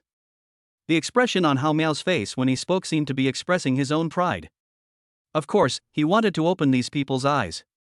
Did you mock and ridicule Han Shenyang before? Is it ironic? Chapter 227, a big deal of several hundred million. It seemed that Hao Miao was praising how great the Zhang Group was. But the more remarkable the Zhang Group is, the more it proves that Han Shenyang is truly remarkable. The president of Zhang Group, which owns so many well-known industries in Zhanghai City, handed the property certificate to Han Shenyang with both hands? Previously, the president of Xia Group invited Han Shenyang to his home for dinner. Now another Zhang Group has emerged to curry favor with Han Shenyang. This made everyone gasp. I know the CEO of Zhang Group. Not only is she incredibly capable, but she's also a stunning beauty. Even heaven would be envious of her beauty. Xie Guangquan exclaimed, according to rumors, the well-known collector Zheng Tianhong is the father of that domineering female CEO. What a bullshit rumor, Zheng Tianhong is her father. Hao Miao curled his lips. Hiss. No one has ever seen the domineering female president of Zhang Group, but when it comes to Zheng Tianhong, everyone here knows her. Zheng Tianhong is a specially invited appraisal expert in a treasure appraisal program, and that program is extremely popular. It is said that the collections in Zheng Tianhong's home have to be sold by tons. Although the rumors are a bit exaggerated, it is undeniable that he is a great collector. For a poor person, any piece of his collection can be worth the money you earn in several lifetimes. All these powerful figures are actually related to Han Chenyang. Han Chenyang. It's Han Chenyang again. When Lei Yaodong saw Shang Guanjin sending a distress signal to Han Chenyang, he angrily snatched Shang Guanjin's phone and threw it to the ground. Shang Guanjin smiled coldly and collapsed completely to the ground. She used all her strength to send a message to Han Chenyang. As the cartilage powder took effect, her bones became softer and softer. Although she could move slightly, she was unable to support her body. And all this was thanks to Lei Yaodong, the person she trusted the most. Alright, I won't disturb you anymore. However, Fengyun Martial Arts School needs to be vacated as soon as possible. I'll come over to check it out tomorrow morning. Xin Yenny wanted to get all the benefits, so there was no need to stay any longer. What he meant by vacating Fengyun Martial Arts School was naturally that he wanted Lei Yaodong to drive out all the disciples of Fengyun Martial Arts School. He didn't want to support those defeated soldiers. Not only would he have to provide them with medicine, but he would also have to take care of their eating, drinking, and defecation. In the end, they might even bite him back. This time, the Qingtian Martial Arts School was able to easily swallow up the Fengyun Martial Arts School and the Fanmen Martial Arts School, and the main credit goes to Lei Yaodong. If Lei Yaodong had not gone to find Xing Yenny would not have known that the fight between the two martial arts schools was so intense. Even if he knew, he would not dare to act rashly. After all, he did not know the ins and outs of the matter. Lei Yaodong not only told him all this, but also cooperated with him from inside and outside. It was absolutely amazing. Wait. Lei Yaodong called out to Qin Yenny with a half-smile, I have a big deal worth hundreds of millions, I wonder if you dare to do it. Qin Yenny turned around, stroked his goatee with interest and said with a smile, there is no such thing as dare or not, only whether it is worth it or not. Let me hear it. Lei Yaodong gritted his teeth and said. Just as I expected, a little bastard will come and save the girl soon. If you kill him, his villa in Longhu Blue Shore alone, plus his limited edition supercars and watches, will be worth hundreds of millions. If you can get something else out of him, it won't be worth hundreds of millions. I'm just afraid you don't have the guts. Chapter 228 You'd better stop dreaming. When Qin Yenny heard this, his eyes gleamed with greed. But he is not a fool. A random watch or a supercar can be worth hundreds of millions. He is definitely not an ordinary person. Who is that guy? Qin Yenny was not going to fall for Lei Yaodong's provocation. My Jin's mistress, an orphan. Lei Yaodong said coldly, it's just that he has the same strength as you. If you're timid, leave as soon as possible. Otherwise, don't blame me for not warning you when he comes to find you. Are you trying to kill someone with a borrowed knife? Qin Yenny didn't think Lei Yaodong was so kind as to remind him. You can understand it that way.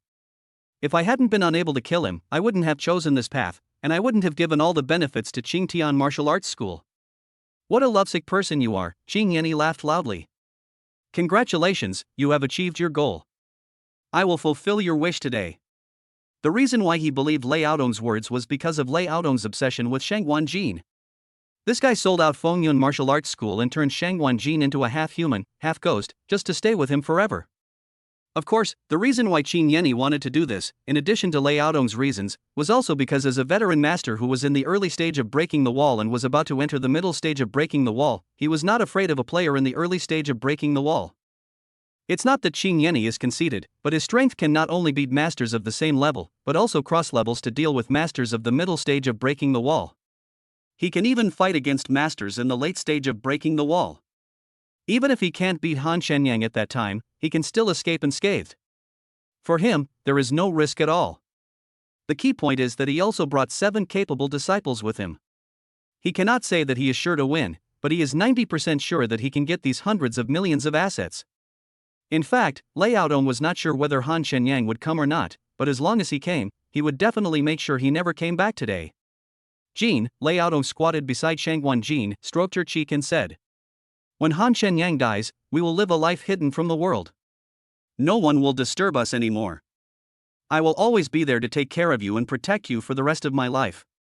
I know you hate me now, but you will slowly fall in love with me. Don't worry, I will find an antidote for you. Please believe me, I am the one who loves you most in this world." Shangguan Jin turned his head away with disgust and powerlessness, and said coldly, "If you can't get my heart, you'll destroy me completely. Is this what you call love? You'd better stop dreaming. Not only will I never fall in love with you in this life, I won't fall in love with you in the next life either. I feel extremely disgusted every time I look at you. I advise you." Bang! Without waiting for Shangguan Jin to finish speaking, Lei Yaodong, trembling all over, slapped Shangguan Jin in the face. Shangguan Jin's frail, boneless, and pale face instantly had a red handprint, and a dent appeared on it like a deflated ball. She felt as if her entire brain was shattered, and the pain made her whole body twitch. The huge contrast between Lei Yaodong's before and after couldn't help but make Qing Yenny, who was watching the commotion at the side, stunned. He thought to himself, is this kid a beast? Lei Yaodong was like a madman, his face grim as he said, "I almost gave you my heart, and you still treat me like this. In that case, I'm going to kill you today." Tear. Tear. Lei Yaodong, like a beast, tore off Shangguan Jin's clothes one by one without paying any attention to the people around him. Chapter 229, Tooth for Tooth. "Mr. Meng, that kid is the Han Shenyang who slapped you in the face at the entrance of Zileguo, right?" Meng Yuhang had just gotten into the Ferrari and was about to leave the Hongjing International Hotel when he heard his younger brothers shouting. He looked in the direction his younger brother pointed, and sure enough, Han Shenyang was walking towards their parking space. "If it was because of this brat, I wouldn't have failed in confessing my feelings to Nie Xiaodong, and I wouldn't have been beaten like this." Meng Yuhang clenched his fists and spoke incoherently and viciously. That day at the entrance of Zileguo, Han Shenyang slapped him so hard that he spun around twice. At this time, not only was his face swollen like a pig's head, but 2 of his teeth had fallen out, so that he could barely speak. Not only does he have to wear a mask when he goes out, but he can only eat liquid food. It is simply torture and torment for him. Not only that, the key point is that the teeth knocked out by Han Shenyang will never grow again, and the other teeth are also a little loose and may fall off at any time. In this case, he will most likely end up like an old man with a mouth full of dentures. "You came just in time. Today I'll let this brat pay me back. Oh my god, it hurts so much." Meng Yuhang opened his mouth a little wide as if he was holding a few pieces of candy. He gritted his teeth in anger, and 2 more teeth fell out. He grimaced in pain instantly. He regained his composure, staring at the 2 bloody teeth in his palm, and instantly became furious. "Punch him." Han Shenyang found Wang Linlin's red Jaguar, but before he could walk over, he was surrounded by several aggressive men. He looked at Meng Yuhang, whose eyes were almost narrowed into a slit, and the 4 men in suits and sunglasses standing behind him, and couldn't help but frown. "Who are you?" Han Shenyang had no impression of these people in front of him at all in his memory, let alone knowing them. So he was very curious why these guys in front of him suddenly blocked his way. "You blind bastard, this is our master Meng Yuhang. He's in this state because of a little bastard like you. Today, I'll let you pay him back." Meng Yuhang's younger brother pointed at Han Shenyang's nose in an imposing manner. There were 4 bodyguards present today. He didn't dare to take action last time, but now his courage has swelled to the extreme. "Oh, now I remember, that idiot who was chasing after my little Tongtong in Zileguo, right?" Han Shenyang said with a playful smile, "Did you just come here after digging out a hornet's nest? But I don't have time to play with you kids right now." "Kid?" The 4 bodyguards behind Meng Yuhang didn't expect this guy to be so crazy. After all, they were masters in the early stage of external strength, yet they were called children. "Damn, you want to run?" Meng Yuhang saw Han Shenyang turn around and walk around them, and ordered the bodyguard. "Beat him. Beat him until his teeth are all over the floor, until even his own mother can't recognize him. Damn it! My entire life's reputation has been ruined by this brat. Kill him to death." "Yes, get him, kill him, that blind bastard," Meng Yuhang's younger brother said angrily. He was waiting to finish him off. "Yes, master." The 4 bodyguards said in unison that even if Meng Yuhang didn't give the order, they had to teach this kid a lesson. "Stop. The 4 bodyguards roared and grabbed Han Shenyang, who had his back to them. In their opinion, they would soon beat Han Shenyang into a pig's head and make him lie on the ground singing conquer and begging for mercy. Chapter 230. We don't want to do this job. But before the 4 bodyguards could grab Han Shenyang's body, Han Shenyang suddenly turned around and stared at them motionlessly with an expressionless face. The 4 aggressive bodyguards turned pale in an instant and stood one step away from Han Shenyang, not daring to move forward. The moment Han Shenyang turned around, they felt a powerful force enveloping them in an instant. And that force squeezed their bodies like a mountain, making it difficult for them to breathe and even making them likely to suffocate at any time. The 4 bodyguards instantly broke out in sweat all over their bodies, and they looked at Han Shenyang tremblingly as if they were looking at the devil. Their eyes were filled with fear and pleading, begging this terrifying man in front of them to let them go. What the hell are you guys just standing there for? Seeing them staring at Han Shenyang like petrified, Meng Yuhang was furious. Hurry up and hit him. If looks could kill, I wouldn't be keeping you around for long. Han Shenyang put away his imposing aura and said to the 4 bodyguards in front of him, "Kids, go home and practice more." As Han Shenyang's pressure was removed, the 4 bodyguards felt relieved and sat down on the ground in an instant, gasping for breath and looking up at Han Shenyang, who was gradually moving away. That's right, they are children, even like babies in front of Han Shenyang. Not to mention having the power to resist, Han Shenyang can kill them with just a glance. Don't you all want to do this anymore? Hurry up and chase me. Seeing that they not only did not attack Han Shenyang, but instead curled up on the ground like quails, Meng Yuhang was so angry that he forgot the wound on his face. He walked angrily up to the 4 bodyguards, and when he saw their frightened expressions, he became even more angry. But before Meng Yuhang could lose his temper, the 4 bodyguards hurriedly got up from the ground and said tremblingly, "Master, we don't want to do this job anymore. Please hire someone else." If they rush forward to attack Han Shenyang without knowing the current situation, it would be like a moth flying into a flame, and they would bring about their own destruction. You guys are fuck. The 4 bodyguards said something to Meng Yuhang, then ran out of the parking lot, crawling as if they had seen a ghost. Meng Yuhang looked at the bodyguard, who quickly ran away, and watched Han Shenyang's red sports car pass by him. He was so angry that he trembled all over. He never expected that the bodyguard who had followed him for a year would fail at the critical moment. Master, that kid is a bit weird.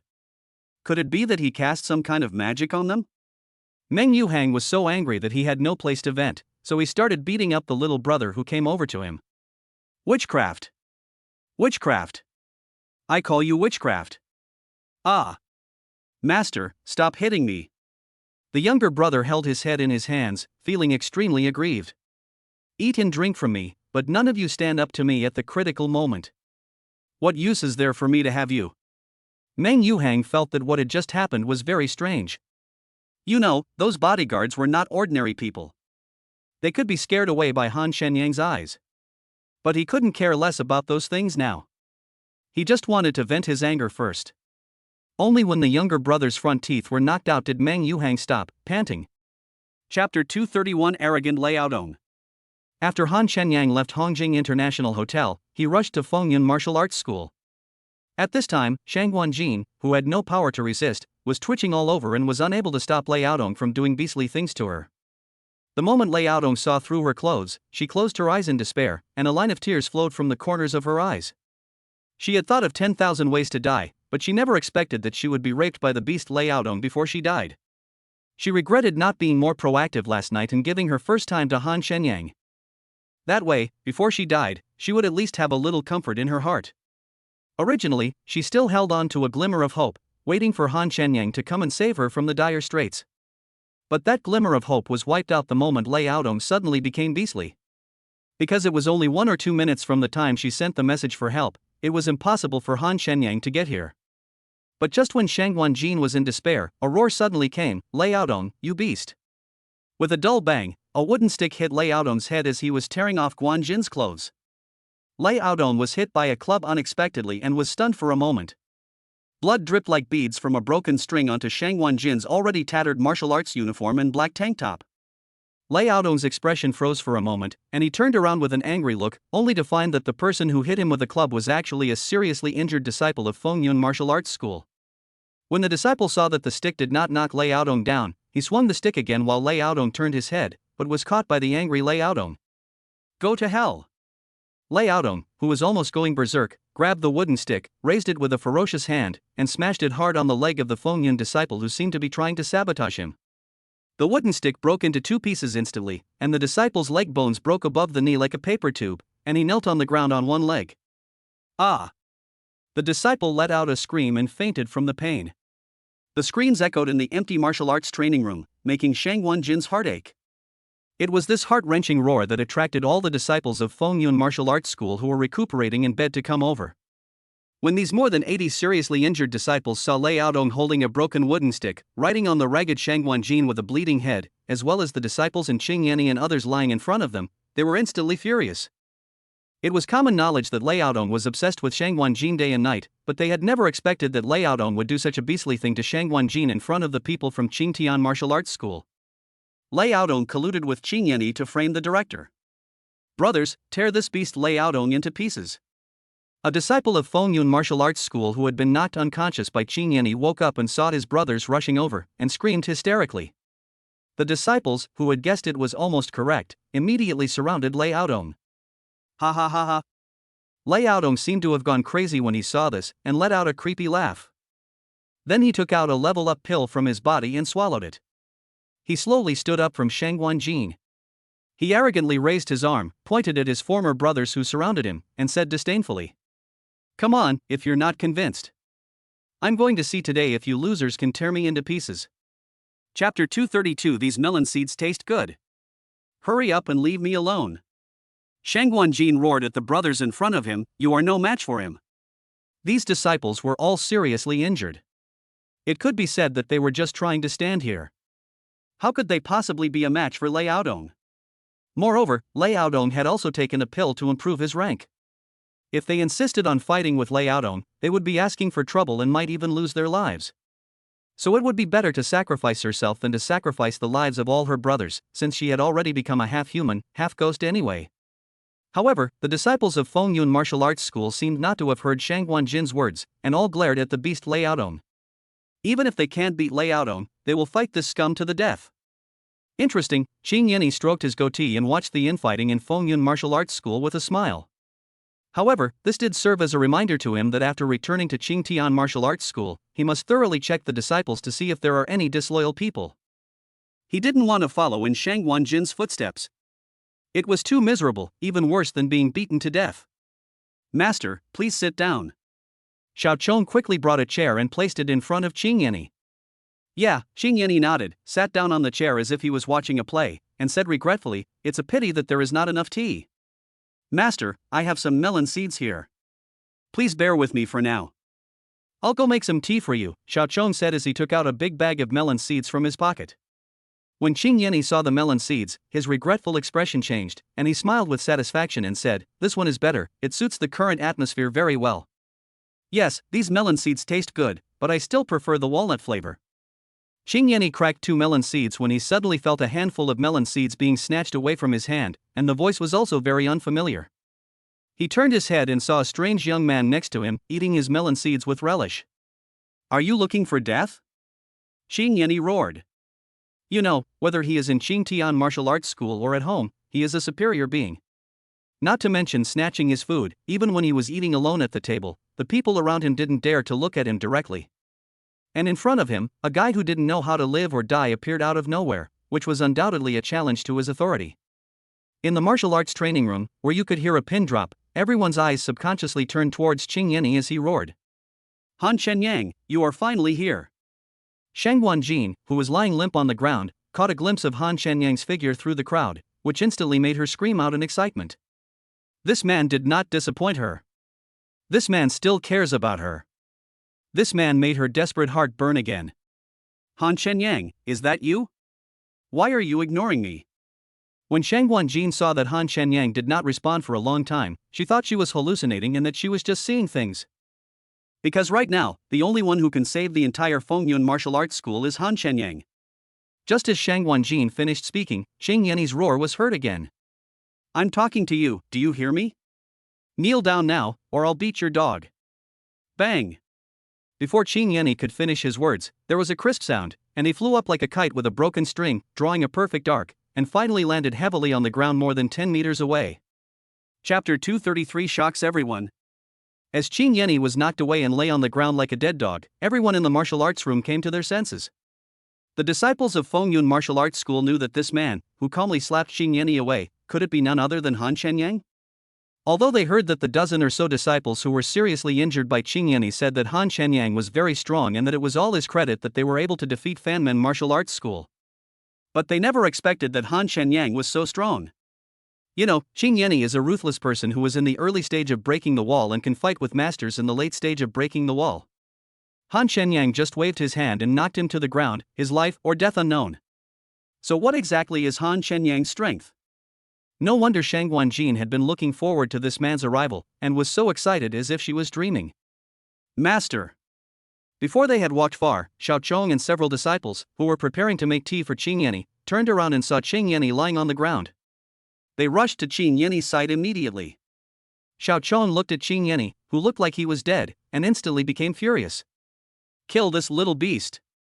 The 7 Qingtian martial arts school disciples, led by Xiao Chong, were furious and attacked Han Shenyang, who was walking step by step towards the crowd of Fengyun Martial Arts School.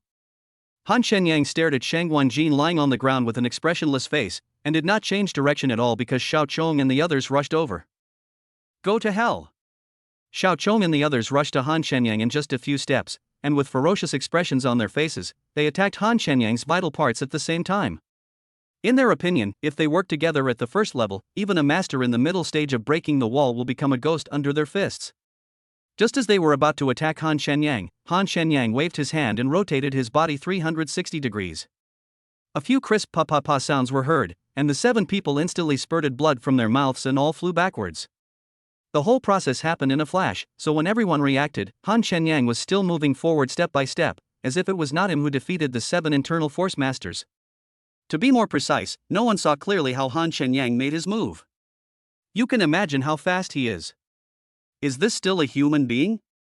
What kind of powerful master can do this? The disciples of Fengyun Martial Arts School, who had tightly surrounded Lei Yaodong and Shang Guanjin in the crowd, somehow made way for Han Shenyang as he approached step by step. Not to mention that they are seriously injured now. Even if they were in their prime, they would not be a match for Han Shenyang together. What's more, Han Shenyang came to save Shang Guanjin, save Fengyun Martial Arts School, and produce the powerful beast Lei Yaodong. How could they not get out of the way?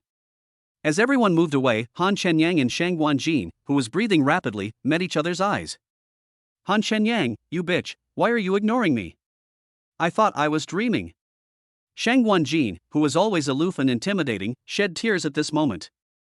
At this moment, Lei Yaodong suddenly roared, "All of you must die." As he roared, he opened his clothes and saw a row of time bombs wrapped around his body.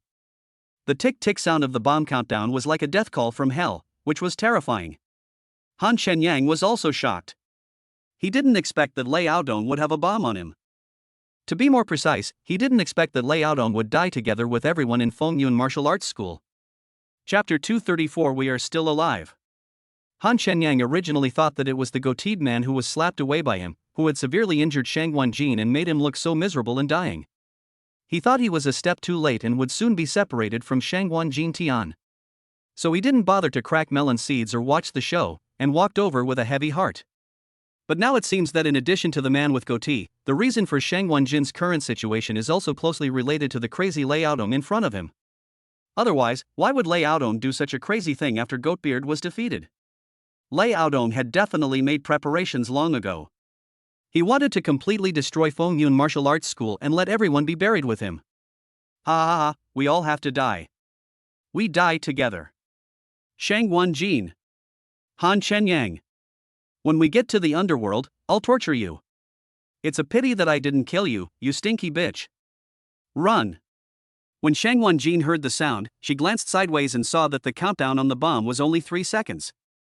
Her veins suddenly popped up and she screamed hysterically. Everyone was shocked. There were only 3 seconds left, and he definitely couldn't escape in his current physical condition. So at this moment, everyone closed their eyes and said, "Director, let's be brothers in the next life." They were ready to die, but Han Shenyang didn't want to be blown to death like this.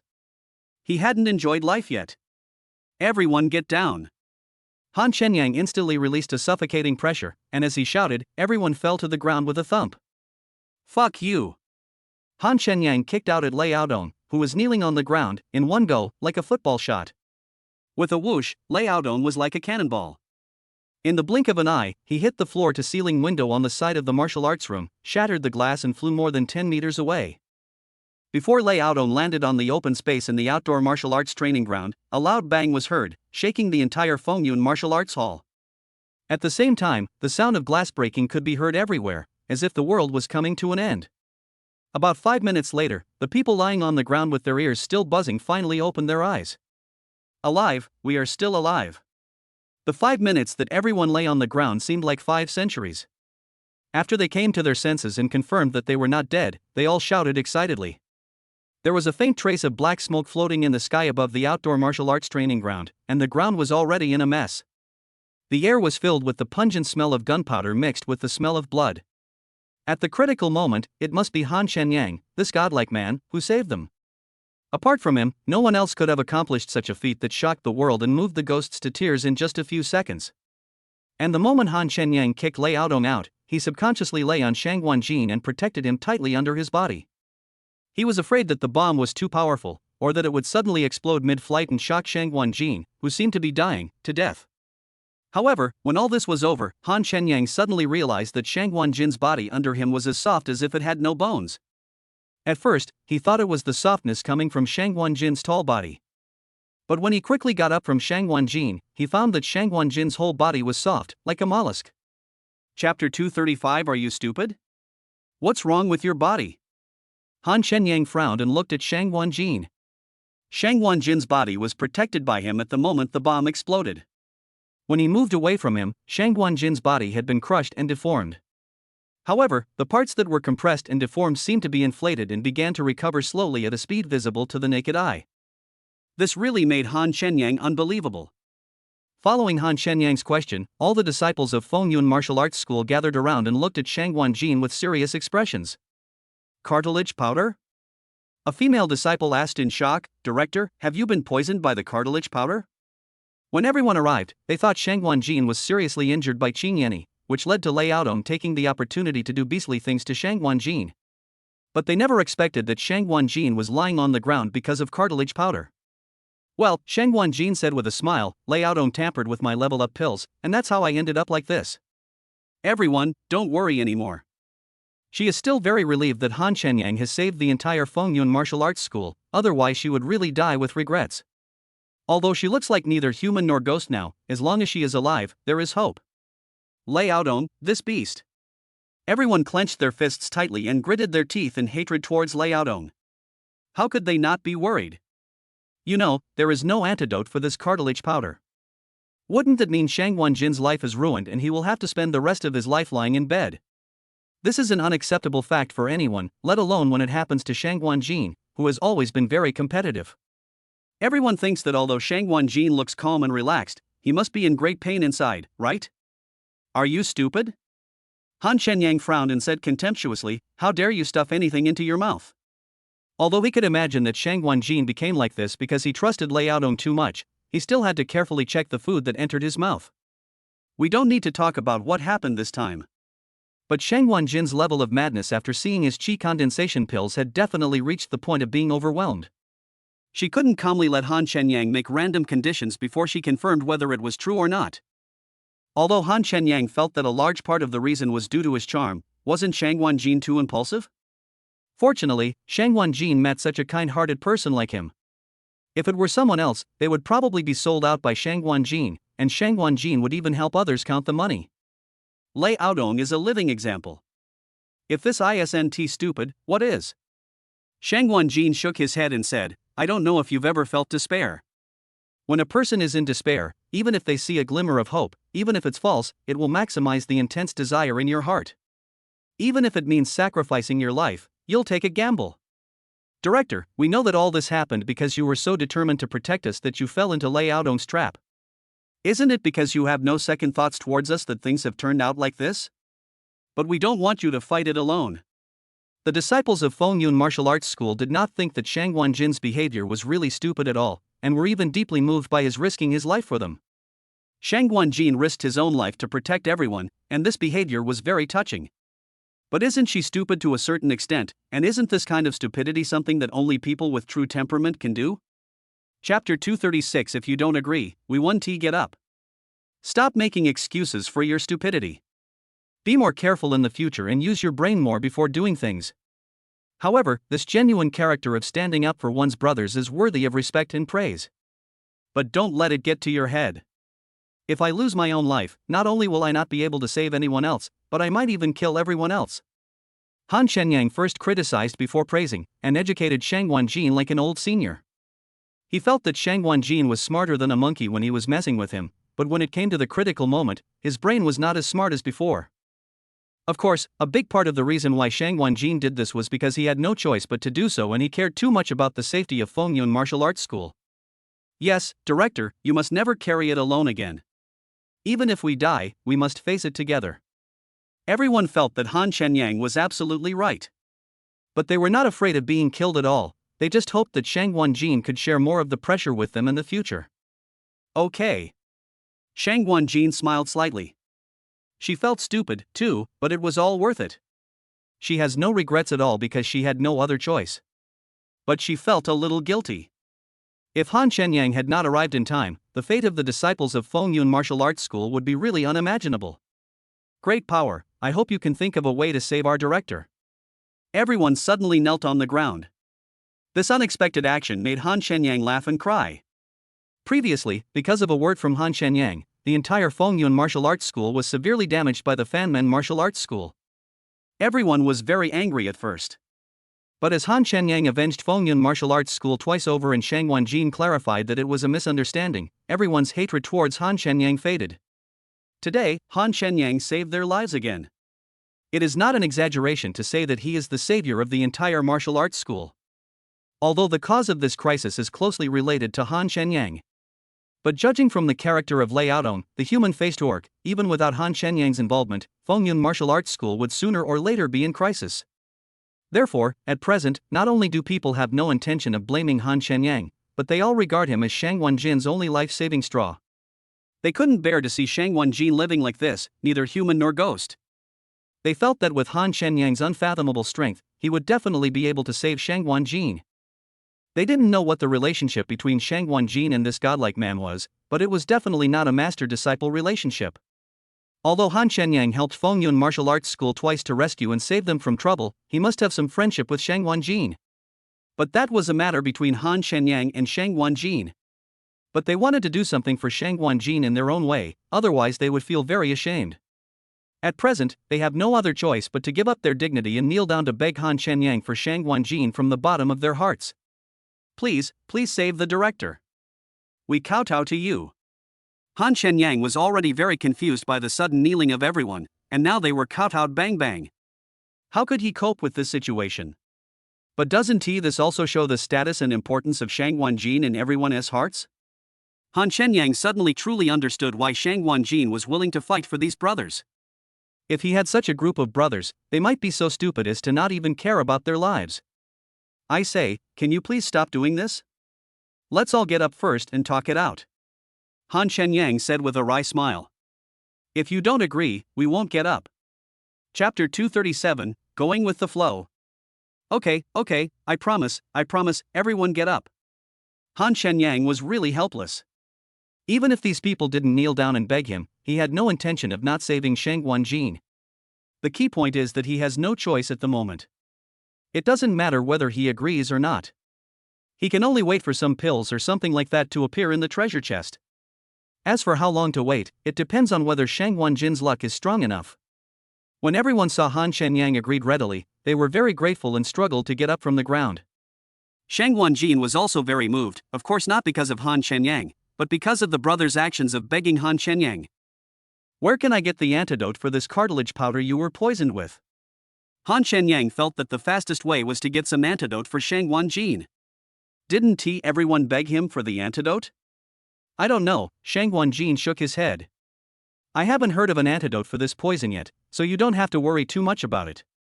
I hope you can protect these brothers in the future. After all, I am a little unable to do so in my current situation.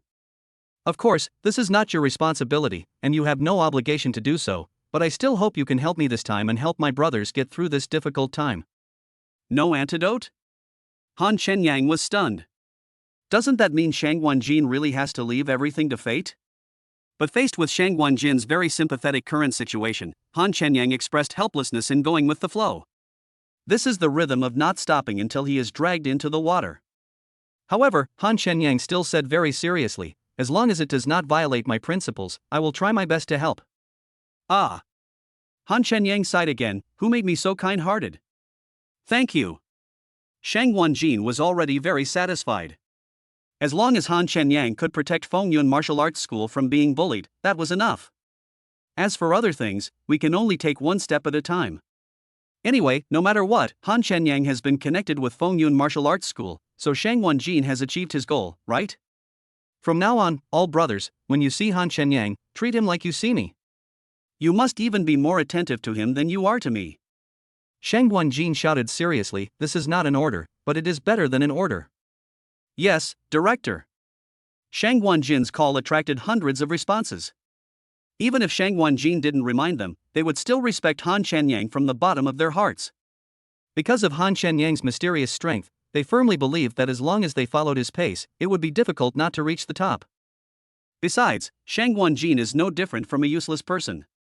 They must carry forward Fengyun Martial Arts School with Shang Wanjin's hopes, and Han Shenyang is their only support and hope. How could they not treat Han Shenyang with care? Han Shenyang shook his head helplessly, thinking that Shang Wanjin was not stupid at all when he plotted against him. That beast Lei Aodong not only gave the entire martial arts school to Qingtian Martial Arts School, he even took all of the director's property. A disciple from Fengyun Martial Arts School picked up the transfer contract that fell from Xiao Chang's body to the ground. After reading the contents, he became furious. Isn't this an attempt to completely destroy the curator? He truly deserves to die. Even if he dies 1,000 or 10,000 times, it wouldn't be too much. Everyone gathered around, and after reading the contract, they were also very angry. If Han Shenyang had not taken action, Shang Wanjin would have lost everything. Cough cough. At this time, Qing Yanni, who had been slapped unconscious by Han Shenyang, woke up. Chapter 238 touched. After Qing Yanni woke up, he covered his face, which was swollen like a bun, and glared around looking for Han Shenyang. Although he was knocked unconscious by Han Shenyang, he did not suffer any internal injuries. In his opinion, if Han Shenyang had not suddenly attacked him, catching him off guard, how could he have been knocked unconscious by this kid by accident? But before he could find Han Shenyang in the crowd, he saw Xiao Chong and other disciples lying on the ground. Fengyun Martial Arts School is already on its last legs, and Xiao Chong and his men are all masters of internal strength. There is probably no one else who can defeat them except the guy who attacked him. This made Qing Yanni even more furious, and he roared at the crowd, "You little bastards, stand up to me if you have the guts." He felt that this boy should be the Han Shenyang that Lei Aodong mentioned, who was as powerful as him. Upon hearing the sound, everyone looked towards the furious Qing Yanni, and at the same time made way for Han Shenyang. You didn't get enough of that slap, did you? If you're not satisfied with that slap, just give it another punch. The current situation is something that can be solved with just one punch. Han Shenyang took a few steps forward and said calmly. You old goat woke up just in time. You actually set your sights on little Jean Jean and even fed her some cartilage powder. Don't blame me for teaching you, an old goat, how to behave. He sighed when he saw the transfer contract. So many people were bullying a woman like Shang Wanjin. He couldn't help but think of Xiao Chunmei back then. You are looking for death. Qing Yanni was furious. This kid actually called him an old goat, and was so arrogant that he didn't know his place. Today, I will teach you a lesson on behalf of your deceased parents, you little bastard. As soon as Qing Yanni finished speaking, he suddenly jumped up and punched Han Shenyang with a heavy punch carrying a strong wind. But Han Shenyang did not dodge or evade. Little bastard, go to hell. Puff. Qing Yanni hadn't finished speaking when he was about to smash Han Shenyang's head with his heavy punch, but Han Shenyang punched him in the dantian instead. Qing Yanni's dantian exploded instantly. He spat out a mouthful of blood, pouting, took a few steps back, and fell to the ground. His whole body was twitching in excruciating pain. After a few breaths, he rolled his eyes and fainted. At the moment he fainted, he didn't understand why this guy was so strong, and he didn't even see how he made his move. After Qing Yanni fell to the ground, Han Shenyang turned around and walked to the unconscious Xiao Chong and the others. He raised his hands and punched them a few times, bang bang bang, and smashed their dantian. The unconscious Xiao Chong and others had their dantian exploded, and they were woken up by the pain. However, they were spitting blood foam, their faces turned purple, and they fell into coma again in less than 2 breaths. The disciples of Fengyun Martial Arts School were shocked by Han Shenyang's actions and opened their mouths wide again. If their guess was correct, Qing Yanni and the others' cultivation had been destroyed, but Han Shenyang remained calm. So how strong is he? The only person present who was not shocked was Shang Guanjin, but she was very moved. She was moved in a way that she didn't feel when Han Shenyang crippled Fan Shanghai. Because when Han Shenyang eliminated Fan Shanghai, it was because he wanted to take responsibility. Now that Han Shenyang has eliminated Qing Yanni and others, isn't he standing up for her from the bottom of his heart? At this moment, Shang Guanjin's heart completely melted. Chapter 239, You'll suffer a loss no matter what. After Han Shenyang defeated Qing Yanni and the others, he clapped his hands and returned to Shang Guanjin calmly. As for Qing Tian Martial Arts School, I don't need to take any action to deal with the rest. Can you guys handle it? Shang Guanjin confessed, if the disciples of Fengyun Martial Arts School weren't seriously injured, they wouldn't be afraid of Qing Tian Martial Arts School. Although the most powerful members of Qing Tian Martial Arts School have been crippled, Fengyun Martial Arts School is still no match for Qing Tian Martial Arts School given its current situation. If Qing Yanni wants revenge, he will leave and bring those disciples with external strength here. If you are not here, they will still be able to destroy Fengyun Martial Arts School. Han Shenyang frowned. Is this guy so ignorant of his own life? How dare he come to my door? For a warrior who has practiced for many years, destroying his cultivation is more painful than killing him. If it were you, would you be willing to do that? Shang Guanjin asked back. Okay, Han Shenyang thought for a moment and said, wake him up first and give him the compensation he deserves.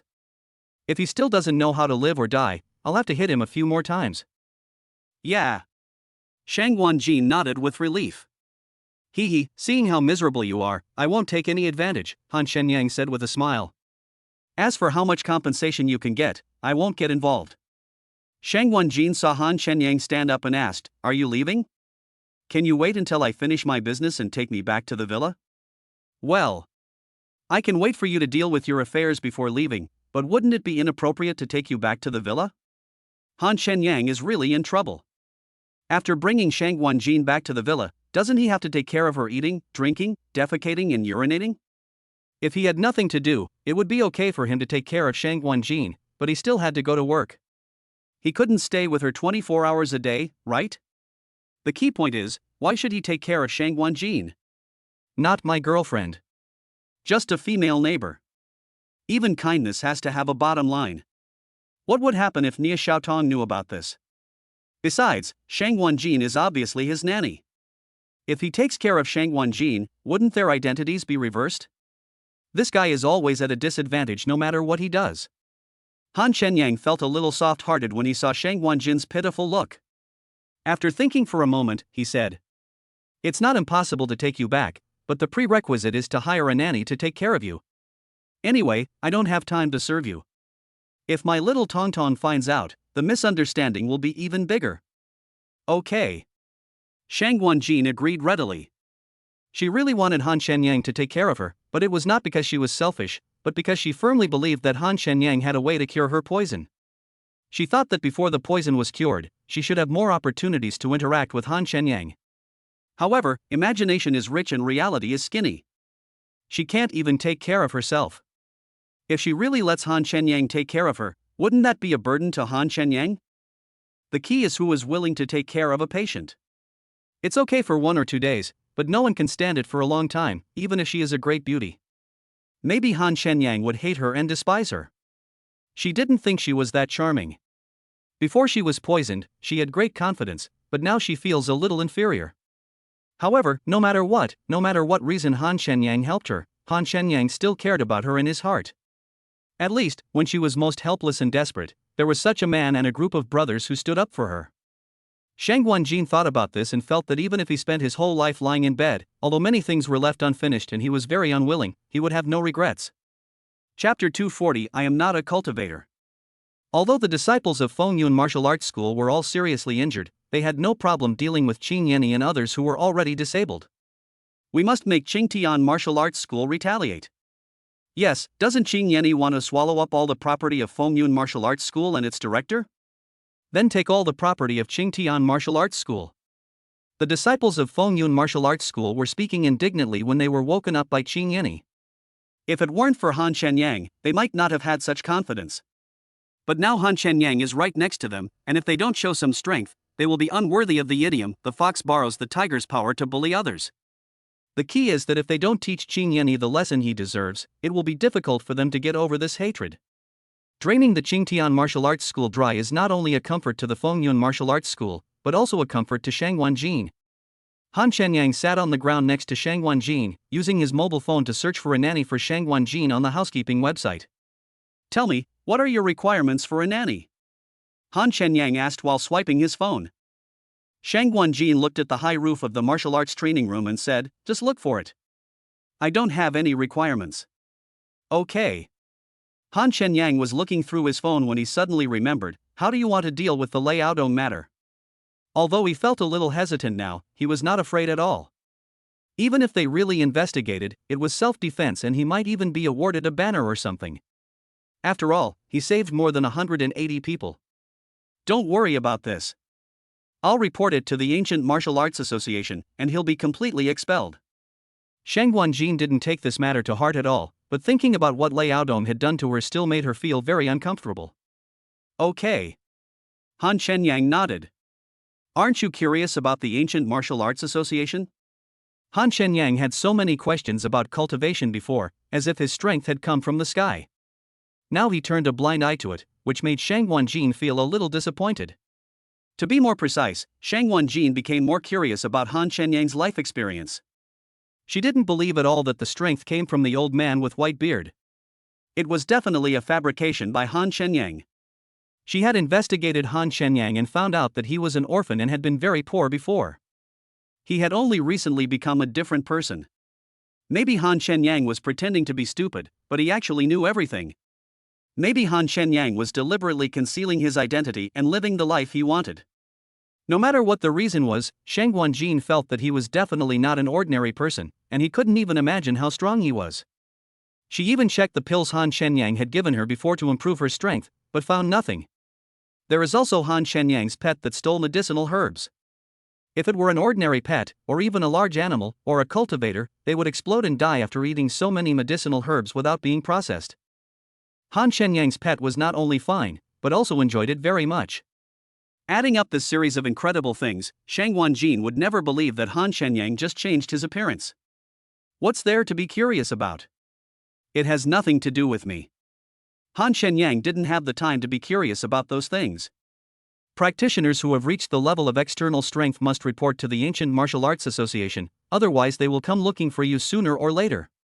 You may not be afraid, but you will definitely get into trouble. Oh? Do we have to pay homage to them?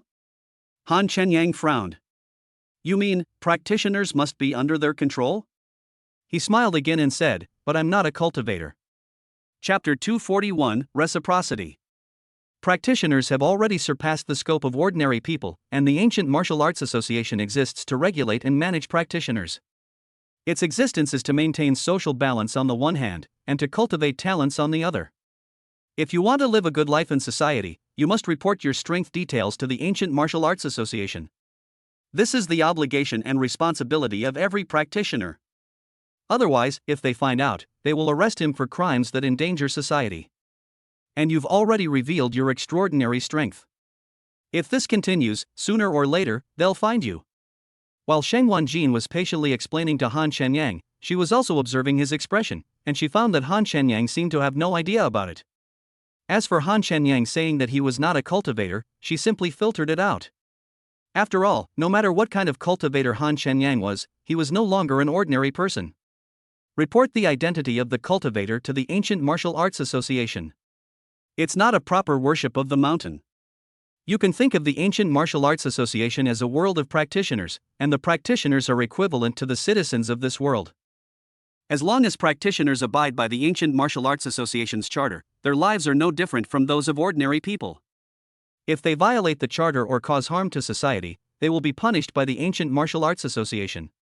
After Shang Wanjin's explanation, Han Shenyang probably understood. In other words, once you become a practitioner, you are no longer subject to the superficial laws and regulations of this society, and you must be regulated or checked by the extraordinary charter of the Ancient Martial Arts Association. Han Shenyang thought about it and felt that the existence of the Ancient Martial Arts Association was still necessary, otherwise the world would really lose balance. Alright, less trouble is worse than more. I'll report this to the Ancient Martial Arts Association. Before Han Shenyang could ask how to report and where to find the Ancient Martial Arts Association, Shang Wanjin took charge and said, "Okay, then I'll report you to the Ancient Martial Arts Association as my apprentice and the deputy director of Fengyun Martial Arts School." Han Shenyang's face darkened. He felt as if he had fallen into Shang Wanjin's trap. He said disdainfully, "So, I should thank you for protecting me, Master Shangguan? You are the one who keeps saying that he is my disciple." Shang Wanjin smiled and said, "If you don't want to report these two identities to the Ancient Martial Arts Association, you can tell me who your master is, and I can report it to you." Han Shenyang was speechless. He had no master at all. It couldn't be said to be a system, right? "Alright, then let's do as you say," Han Shenyang said with a wry smile. "However, I can reluctantly accept being your apprentice, but forget about being the deputy director of Fengyun Martial Arts School." Han Shenyang did not reveal who his master was, and Shang Wanjin still felt a little disappointed, thinking that Han Shenyang still did not trust her very much. The title of deputy director of Fengyun Martial Arts School is just a title for you. Besides, you are already my disciple, and you also promised to protect Fengyun Martial Arts School. You still need this status. If you think the deputy director's rank is too low, then you can be the director and I'll be the deputy director. Shang Wanjin was not shy about promoting her position as curator. "I had such good intentions, but you schemed against me." "It's so damn hard to be a good person." Han Shenyang was very contemptuous. "You are such a scheming woman. You were the one who schemed against me first." "It's just a matter of return." Shang Wanjin did not hide it and admitted, "You are right, I just want to rely on you to expand Fengyun Martial Arts School, but I have no ill intentions." Chapter 242, I'm really willing to download. Shang Wanjin believed that it was not a bad thing for Han Shenyang to be able to report to the Ancient Martial Arts Association as her apprentice and deputy director of Fengyun Martial Arts School. Otherwise, if Han Shenyang disagrees, she can't force him. After all, Han Shenyang can't be a fool. Han Shenyang felt that if it was true as Shang Wanjin said, becoming a cultivator required reporting to the Ancient Martial Arts Association, which was not a bad thing for him. At least he now has a legitimate identity in the world of cultivation. As for dealing with troublesome matters for Fengyun Martial Arts School in the future, it all depends on his mood. Anyway, it is impossible for him to deliberately focus on Fengyun Martial Arts School. What is your strength? I'll need it when reporting. Shang Wanjin asked curiously. Han Shenyang smiled and said, "Whatever strength you say, that's it." "Forget it," Shang Wanjin curled his lips, "then I'll just say you're in the early stages of breaking through the wall."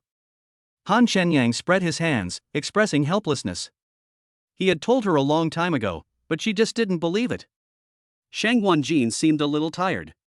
Seeing that Han Shenyang was no longer talking, he closed his eyes. Han Shenyang was having a headache. He searched the housekeeping website for a long time but couldn't find a suitable nanny. Most of the nannies only do housework and do not take care of patients. There are a few who can take care of patients, but they have to wait until after the new year to start work. Is it so difficult to find a babysitter? Just as Han Shenyang was scratching his head, two female disciples from Fengyun Martial Arts School came over carrying a mat. Then they struggled to move Shang Wanjin, who was lying on the ground, onto the soft mat, which made the somewhat tired Shang Wanjin feel much more comfortable. "Two beauties, how about you two take care of your curator from now on?" Han Shenyang smiled as he looked at the two female disciples who were sitting on the ground panting. Seeing Han Shenyang speaking to them, they were somewhat flattered. They quickly stood up from the ground and said respectfully and embarrassedly, "It's not that we don't want to take care of the director, but we're seriously injured right now. We're afraid that not only will we be unable to take good care of her, but will also cause her more trouble." It was difficult for them to even stand here, as taking care of patients was strenuous work. The key point was that Shang Wanjin was different from other patients lying on the bed. What if they fainted while taking care of Shang Wanjin due to their current physical condition, which would only add to Shang Wanjin's burden? Otherwise, they would have taken on the task of taking care of Shang Wanjin long ago, and they would not have any complaints. "Isn't it all I need to do to heal your injuries?" Han Shenyang said with a smile, "After your injuries are healed, you won't have any other problems, right?" Yeah. The two nodded repeatedly. Not to mention healing their injuries, even if they were allowed some time to recover, as long as they had a certain level of mobility, they would have no problem taking care of 10 Shangguan genes. After all, they are cultivators after all. Even if their injuries cannot be healed, their physique is stronger than that of ordinary people. They had no doubt that Han Shenyang had the ability to heal their injuries, which made them suddenly a little excited. Once their injuries are healed, in addition to taking care of Shangguan Jin, they can also take care of other disciples of Fengyun Martial Arts School, which can relieve a lot of pressure for Fengyun Martial Arts School. Oh. Shangguan Jin sighed. She thought to herself that Han Shenyang was really willing to spend a lot of money not to take care of her. This made her both disappointed and happy. After all, she also hopes that the disciples of Fengyun Martial Arts School will get better as soon as possible. Chapter 243. Thank you for your kindness, Director. Han Shenyang took out a top-grade qi condensation pill and lightly scratched it with the dragon pattern dagger. The qi condensation pill was neatly split into two like tofu. He couldn't guarantee whether the efficacy of half a qi condensation pill could improve the strength of the two female disciples in front of him. But it shouldn't be a problem for them to use the energy contained in it to heal their internal injuries. Han Shenyang felt a little painful when he distributed the priceless qi condensation pill to them. After all, if this thing was to be sold, the starting price would be at least 8 figures. From the moment Han Shenyang took out the qi condensation pill, the two female disciples opened their mouths in surprise. Although they didn't know what that thing was, the strong medicinal fragrance it emitted contained a fascinating energy, so they could conclude that it was definitely not an ordinary item. When Han Shenyang divided the pills and handed half to each of them, they were so excited that they trembled all over and stood there in a daze. Because they really couldn't believe that Han Shenyang would give them this thing to treat their injuries. Find a quiet place and eat quickly. From now on, the two of you will be responsible for taking care of your director's daily life. Of course, you will also have to share some of the responsibilities of Fengyun Martial Arts School. Han Shenyang stuffed it directly into their hands. After the pill was placed in their hands, they felt that it was like an energy source, emitting endless energy. Not to mention eating, just touching it makes them feel refreshed and relaxed. They had an inexplicable feeling that if they ate it, not only would their injuries be healed, but their strength would also be improved. This is definitely something more precious than the qi condensation pills they have heard of. How could they bear to eat such a precious thing? They stared at the pills in their hands greedily, swallowed their saliva and said, "Let the curator take it." Without waiting for Han Shenyang to speak, Shangguan Jin shook his head and said, "It would be a waste if I ate that." Shangguan Jin knew very well how precious and useful that thing was, but it couldn't detoxify, so eating it would be a complete waste of resources. Otherwise, Han Shenyang would have given it to her long ago. Although Han Shenyang took out such precious things for the two disciples to eat, a big part of the reason was that he didn't want to serve her. But wasn't it because of her that Han Shenyang took out such a precious thing? This once again deeply moved Shangguan Jin. Then let the other brothers eat. The two men said and were about to go find other female disciples. Han Shenyang smiled and quickly stopped them, saying, "Just eat what I told you to eat. As for the injuries of the others, I'll find a way." As the saying goes, a friend in need is a friend indeed. These two female disciples were willing to give up the opportunity to heal their injuries and improve their strength to others, which definitely shows their true feelings for their brothers in Fengyun Martial Arts School. In this way, Han Shenyang felt more at ease leaving Shangguan Jin to their care. Of course, it's not that I don't trust others. The main reason is that the strength of these two disciples is the highest in the martial arts school. Curing them first is definitely the best choice for Fengyun Martial Arts School. If you give it to others, they will eat it? Shangguan Jin asked them a question in return, and said with a smile, "Hurry up and eat. Our director has also said that he will find a way to deal with the injuries of the other brothers. You just need to follow his instructions." Okay. The female disciple bowed deeply to Han Shenyang and said, "Thank you for your kindness, Director. We will definitely not let you down."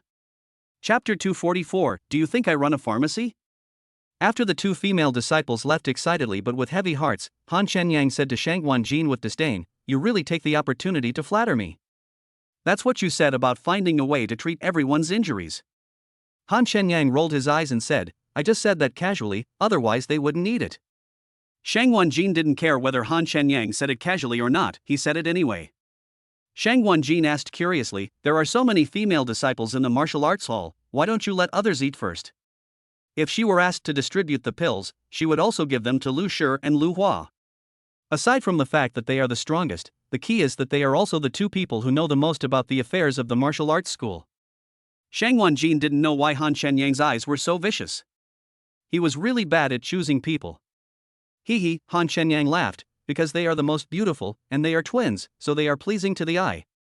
Bitch. Pervert. Shang Wanjin rolled his eyes. It turns out that this guy judges people by their appearance. No wonder there are so many beauties in Xilejuo. Curator. A disciple from Fengyun Martial Arts School came over with a pile of documents and said excitedly and relievedly, Qingtian Martial Arts School is ours from today. They took Qing Yenny into a small dark room and used some tricks on him. In the end, Qing Yenny's old bones could not withstand it, and he took out all his properties in order to save his life.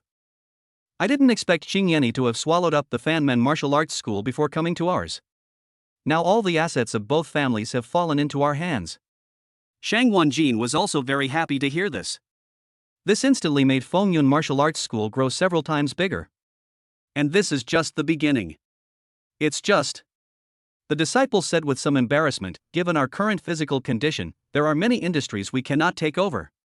Not only are they unable to take over for the time being, even if they could manage to do so, they have no management experience in many industries. To be more precise, Fengyun Martial Arts School had no other side businesses except the campus, and most of its financial resources were supported by Shang Wanjin. The sudden emergence of so many industries left them at a loss as to where to start. Do you have any pills left? Shang Wanjin looked at Han Shenyang eagerly. She really couldn't bear to sell off all these cash cow-like industries at a low price. If Han Shenyang could heal all their injuries, even if they had no experience, it would be a sure win business to just practice. The key is to help Fengyun Martial Arts School take several steps forward. Han Shenyang rolled his eyes and said disdainfully, do you think I run a pharmacy? It was painful enough for him to take out just one, and besides, he only had 3 qi condensation pills left. So you mean there's more? Shang Wanjin firmly believed that Han Shenyang would definitely help her, but she still felt a little guilty about always asking Han Shenyang for help. But what else could she do now? She could only repay Han Shenyang later. Anyway, I already owe Han Shenyang enough, so a little more 1T make a difference, right? Seeing that Han Shenyang didn't speak, she said solemnly. All the assets acquired from Qingtian and Fanmen martial arts schools belong to you. If you can heal these brothers' injuries now, I hope you will lend a hand. Everyone had no objection. If it weren't for Han Shenyang, they would have lost their lives long ago, let alone the Fengyun Martial Arts School, let alone the expansion of the Fengyun Martial Arts School. It is no exaggeration to say that these industries should belong to Han Shenyang. Chapter 245 I must have owed you in my previous life. Do you think I lack your inheritance? Han Shenyang despised Shang Wanjin's behavior of bribing him with benefits, but he fell for it. Who can resist money? Even though he makes money like it's fun. Shang Wanjin was about to say, if you don't mind, then don't ask for it, but Han Shenyang shamelessly said. Forget it, since you insist on giving it to me, I can't refuse you. Han Shenyang smiled and said, you can manage the property however you want. It doesn't have to be under my name. Just give me a regular dividend. I'm a lazy person. As he spoke, he took out the last 3 qi condensation pills and said, crush them and drink them separately with water. How well your injuries can be healed depends on your luck. Although 3 pills are a bit too few for 100 people, it is better than having no pills at all, and it will still have some effect. Special cases require special treatment, and this is the only solution at the moment.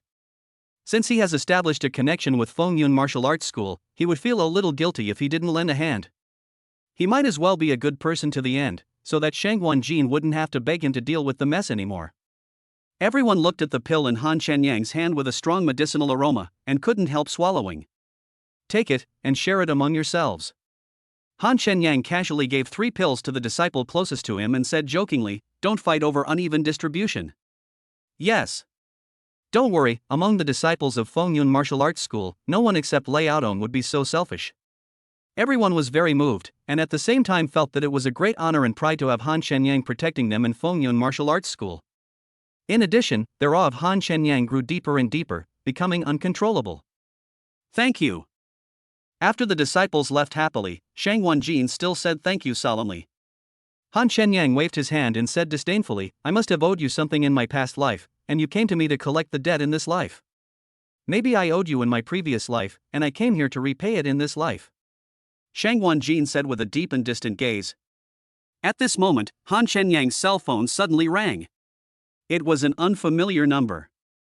After he answered the phone, Wang Linlin's soft voice came, "Shenyang, is the matter settled?" Han Shenyang could smell the alcohol on Wang Linlin's body through the phone. This guy must have drunk a lot of alcohol and was probably drunk. Right now, add me on WeChat and send me the coordinates. I'll send the car over to you when I'm done. Han Shenyang casually asked, "Is the party over?" "The car is not in a hurry. I'm just concerned about how you're handling your affairs. If you leave in such a hurry, I won't be at ease." Wang Linlin said in a coquettish voice, "The party is over. We are going to KTV to sing. I will send you the coordinates later. Come directly over when the time comes." Han Shenyang couldn't help but get goosebumps all over his body, and Shi Lulu's voice came from the other end of the phone again, "Brother Yang, come over quickly, we all miss you, moi. If you had eaten more vegetables, you wouldn't have drunk so much. Just wait." Han Shenyang curled his lips and hung up the phone. As soon as I hung up the phone, I received a text message from Li Euro, "Shenyang, remember to report that you are safe after you finish your business. The party is over, I will take a taxi back to school first." Chapter 246. Born on the same day, same year, same month. Han Shenyang looked at Li Yurua's text message and smiled. He felt most comfortable when he was with Li Yurua.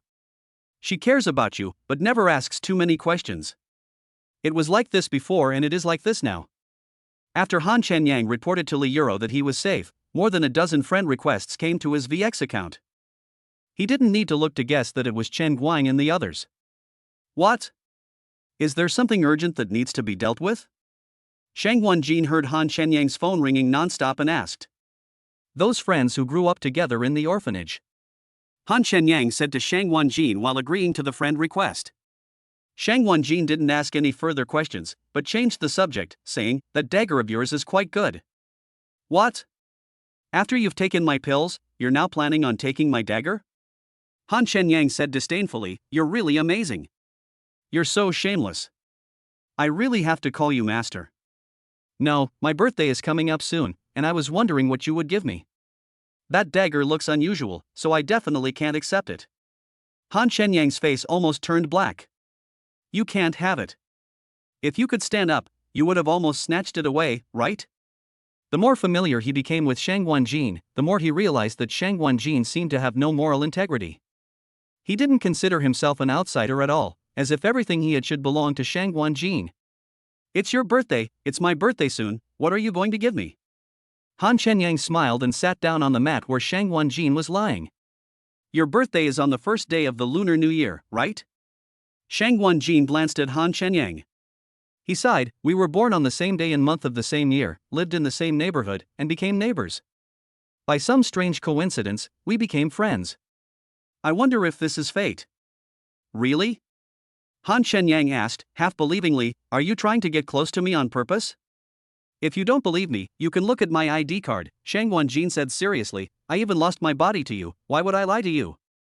Han Shenyang shook his head. "For you, getting a fake ID is probably as easy as eating." He vehemently retorted, "You can eat whatever you want, but you can't say whatever you want. I haven't done anything to you from the beginning to the end." "I'm just telling the truth," Shang Wanjin sighed.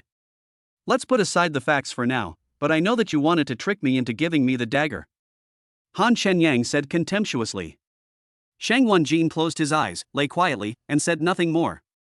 About 10 minutes later, Lu Shi and Lu Hua ran over excitedly. "Thank you, Director." After they stood still, they bowed deeply to Han Shenyang again.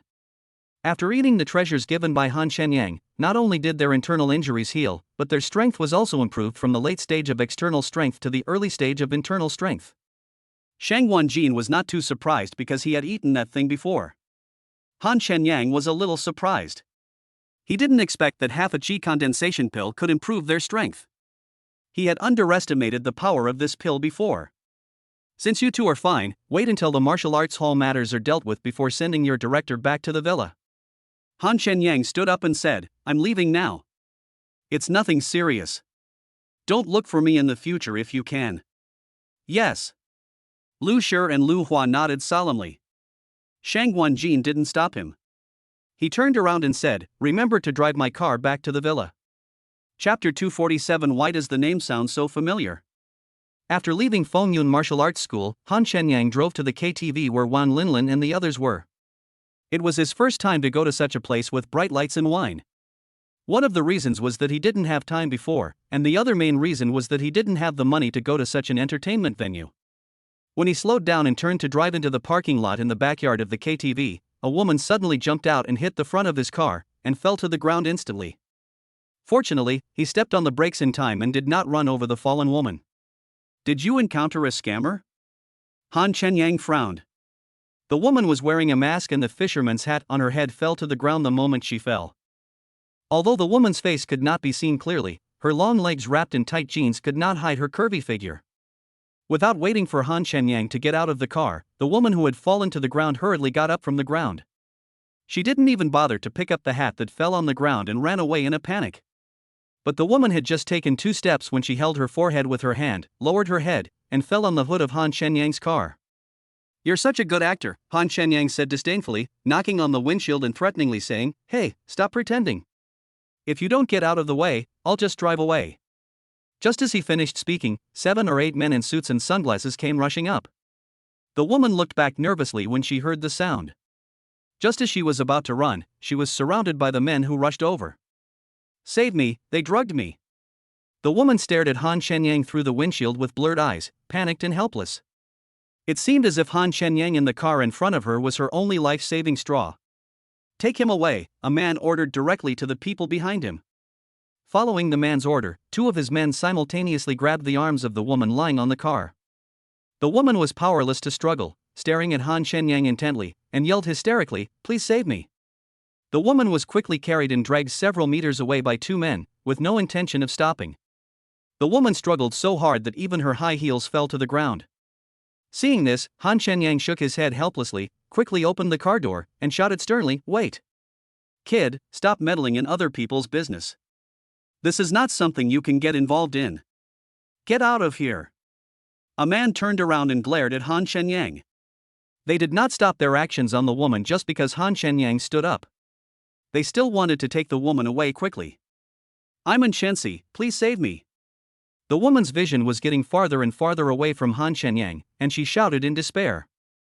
"Enshensi?" Han Shenyang frowned. Why does the name sound so familiar? He couldn't remember where he had heard it. "Shut up." A man directly taped Enshensi's mouth. Enshensi shook her head violently until she could no longer see Han Shenyang. Just when the last glimmer of hope in her heart was about to be shattered, there was a sudden sound of sudden brakes. She suddenly opened her desperate eyes and found that Han Shenyang's car was blocking the way ahead. Han Shenyang's car suddenly drove over, scaring the men.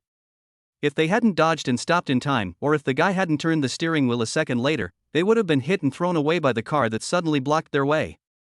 This made the men furious. Chapter 248. How can this man be so powerful? Han Shenyang calmly got out of the car, lit a cigarette, and said with a smile, "Everyone, please give her some face and let her go." The men were stunned and looked at Han Shenyang. They had never seen this guy before. Face? Give face to a guy who came out of nowhere? They didn't know where this guy got the confidence to say this. Even if you're pretending to be cool, you should know your own worth. Boy, since you don't know how to live or die, don't blame us for being rude to you. The leading man shouted angrily, "Break his legs first, then catch him and take him away together. Let him understand the consequences of meddling in other people's affairs." Seeing the 2 men attacking Han Shenyang together, Enshensi felt a little guilty, thinking that he had implicated them. But she was too scared at the time, and there was nothing she could do. "Be careful." Enshensi couldn't help but shout as she saw the fist about to hit Han Shenyang's face. The 2 men had no time to waste with Han Shenyang, and didn't even give him a chance to react. They used almost all their strength, and their fists as fast as lightning, carrying a gust of wind, smashed towards Han Shenyang. Even if a strong bull is hit, it will be crippled if not disabled. But in Han Shenyang's eyes, their movements seemed to be in slow motion. He calmly held the cigarette in his lips while raising his hands to grab the oncoming fists. With a twist of his backhand, there was a sound of broken bones, followed by 2 bang kicks to the abdomen of the 2 men. The 2 men groaned, their faces turned pale, and before they could react, they fell to the ground and fainted from the pain. The sudden change made the other men's expressions freeze. They didn't expect that such a weak boy was actually a martial artist. "Brothers, come together and get him!" The leading man shouted loudly, and except for the two men who grabbed in Chen Yang, the remaining three men attacked together. Facing three heavy punches aimed at vital points, Han Shenyang dodged and appeared behind them. He raised his hook foot and bang bang bang easily hit the three men's legs, between them. A second later, the three men's faces froze, and they broke out in sweat. They rolled on the ground, howling like pigs being slaughtered, rolled their eyes, and passed out. It hurt so much. And Shensi couldn't help but clamp her legs together when she saw it. If her mouth hadn't been taped shut, she would have opened her mouth in surprise. How come this man is so powerful? You're only at the early stage of external energy. Today, I'll let you experience the power of a mid-stage external energy. The leading man was furious when he saw 5 people being knocked down by Han Shenyang in one encounter. At the beginning, he underestimated this guy, otherwise he would not have let several subordinates who had not yet reached the level of external strength to deal with a master with the strength of the early stage of external strength. Although they are all half-step external strength, only half a step away from practitioners, their strength is still a world apart from that of real practitioners. The same is true for the early and middle stages of external strength. There is only one level difference, but it is like a chasm. Therefore, the leading man must make this nosy guy who injured his men pay a heavy price today. However, before the leading man could make a move, Han Shenyang appeared behind him with a smile, and slapped him on the back of the head as if jokingly. The man fainted and fell to the ground. Chapter 249, So Uncomfortable. The two men who were holding in Shenyang's arms became a little panicked when they saw their leader fall to the ground. "You two won't let go?"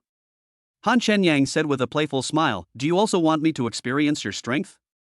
"You, just wait." How could two men be Han Shenyang's opponents? They threw in Shensi to the ground, tremblingly avoided Han Shenyang, and ran towards the KTV in a panic after saying some harsh words. "Beauty, you'd better run away before they find someone to come over," Han Shenyang reminded Shensi, who was sitting on the ground in a daze. "Thank you." And Shensi hurriedly got up from the ground as if waking from a dream, and said with mixed feelings, "You should leave quickly, or they will cause trouble for you again." Although Han Shenyang performed very well just now, the people who captured her have even more powerful subordinates. If she ran away like this, she would definitely vent all her anger on the man in front of her. In her opinion, leaving here now would be the wise choice.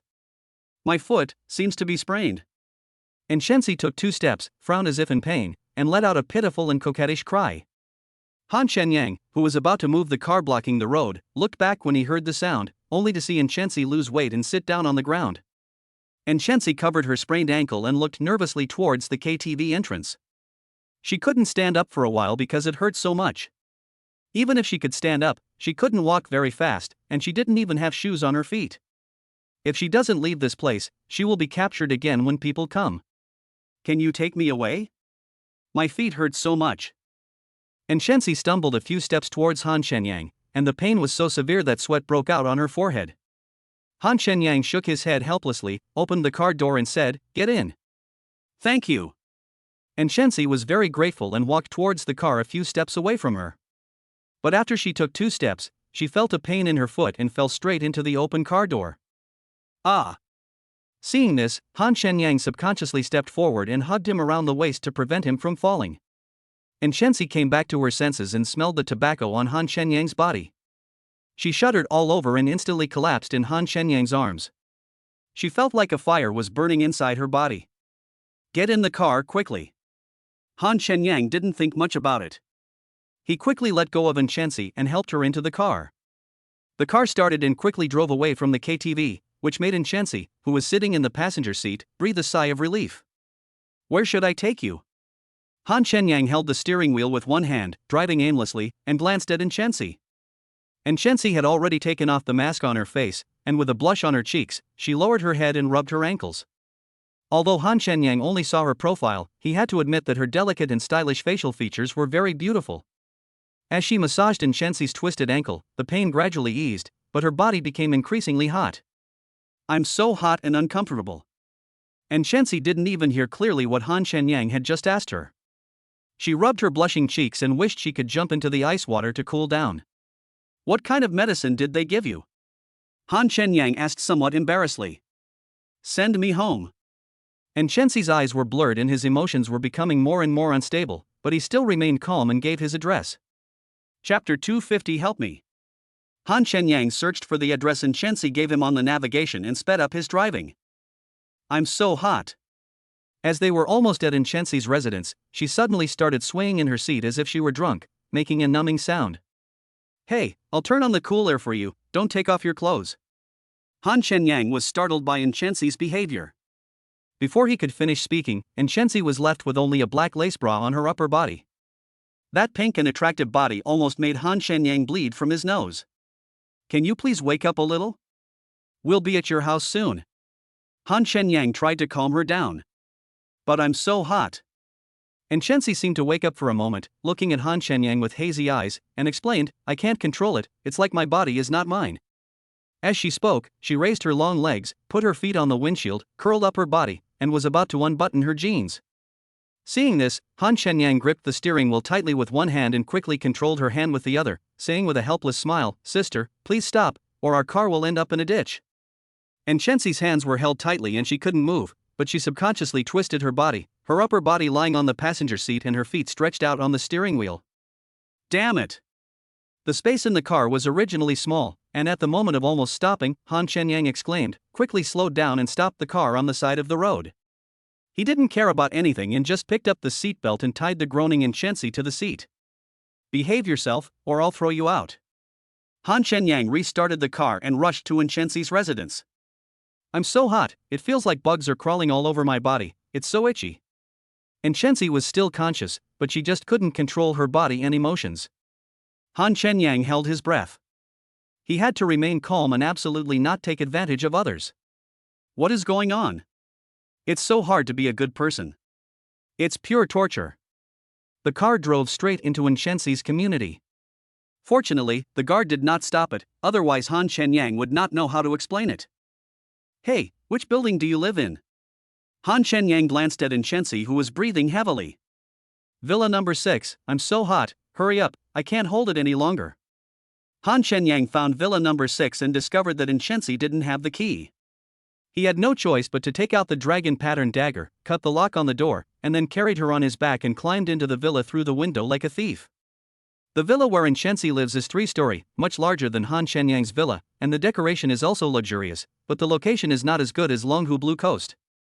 Han Shenyang found a room and put the disheveled Shensi on the bed. Shensi, who was put down, seemed to be much more awake. But before Han Shenyang could stand up, she put her arms around Han Shenyang's neck and said with blurry eyes, Help me, or I'll die. Help you? How can I help you? Faced with the suffocating temptation in front of him, Han Shenyang couldn't help swallowing his throat. Are you and those people in the same group? Are you trying to set me up? He suddenly felt that Shensi was much calmer than when they were in the car, which gave him a bad feeling.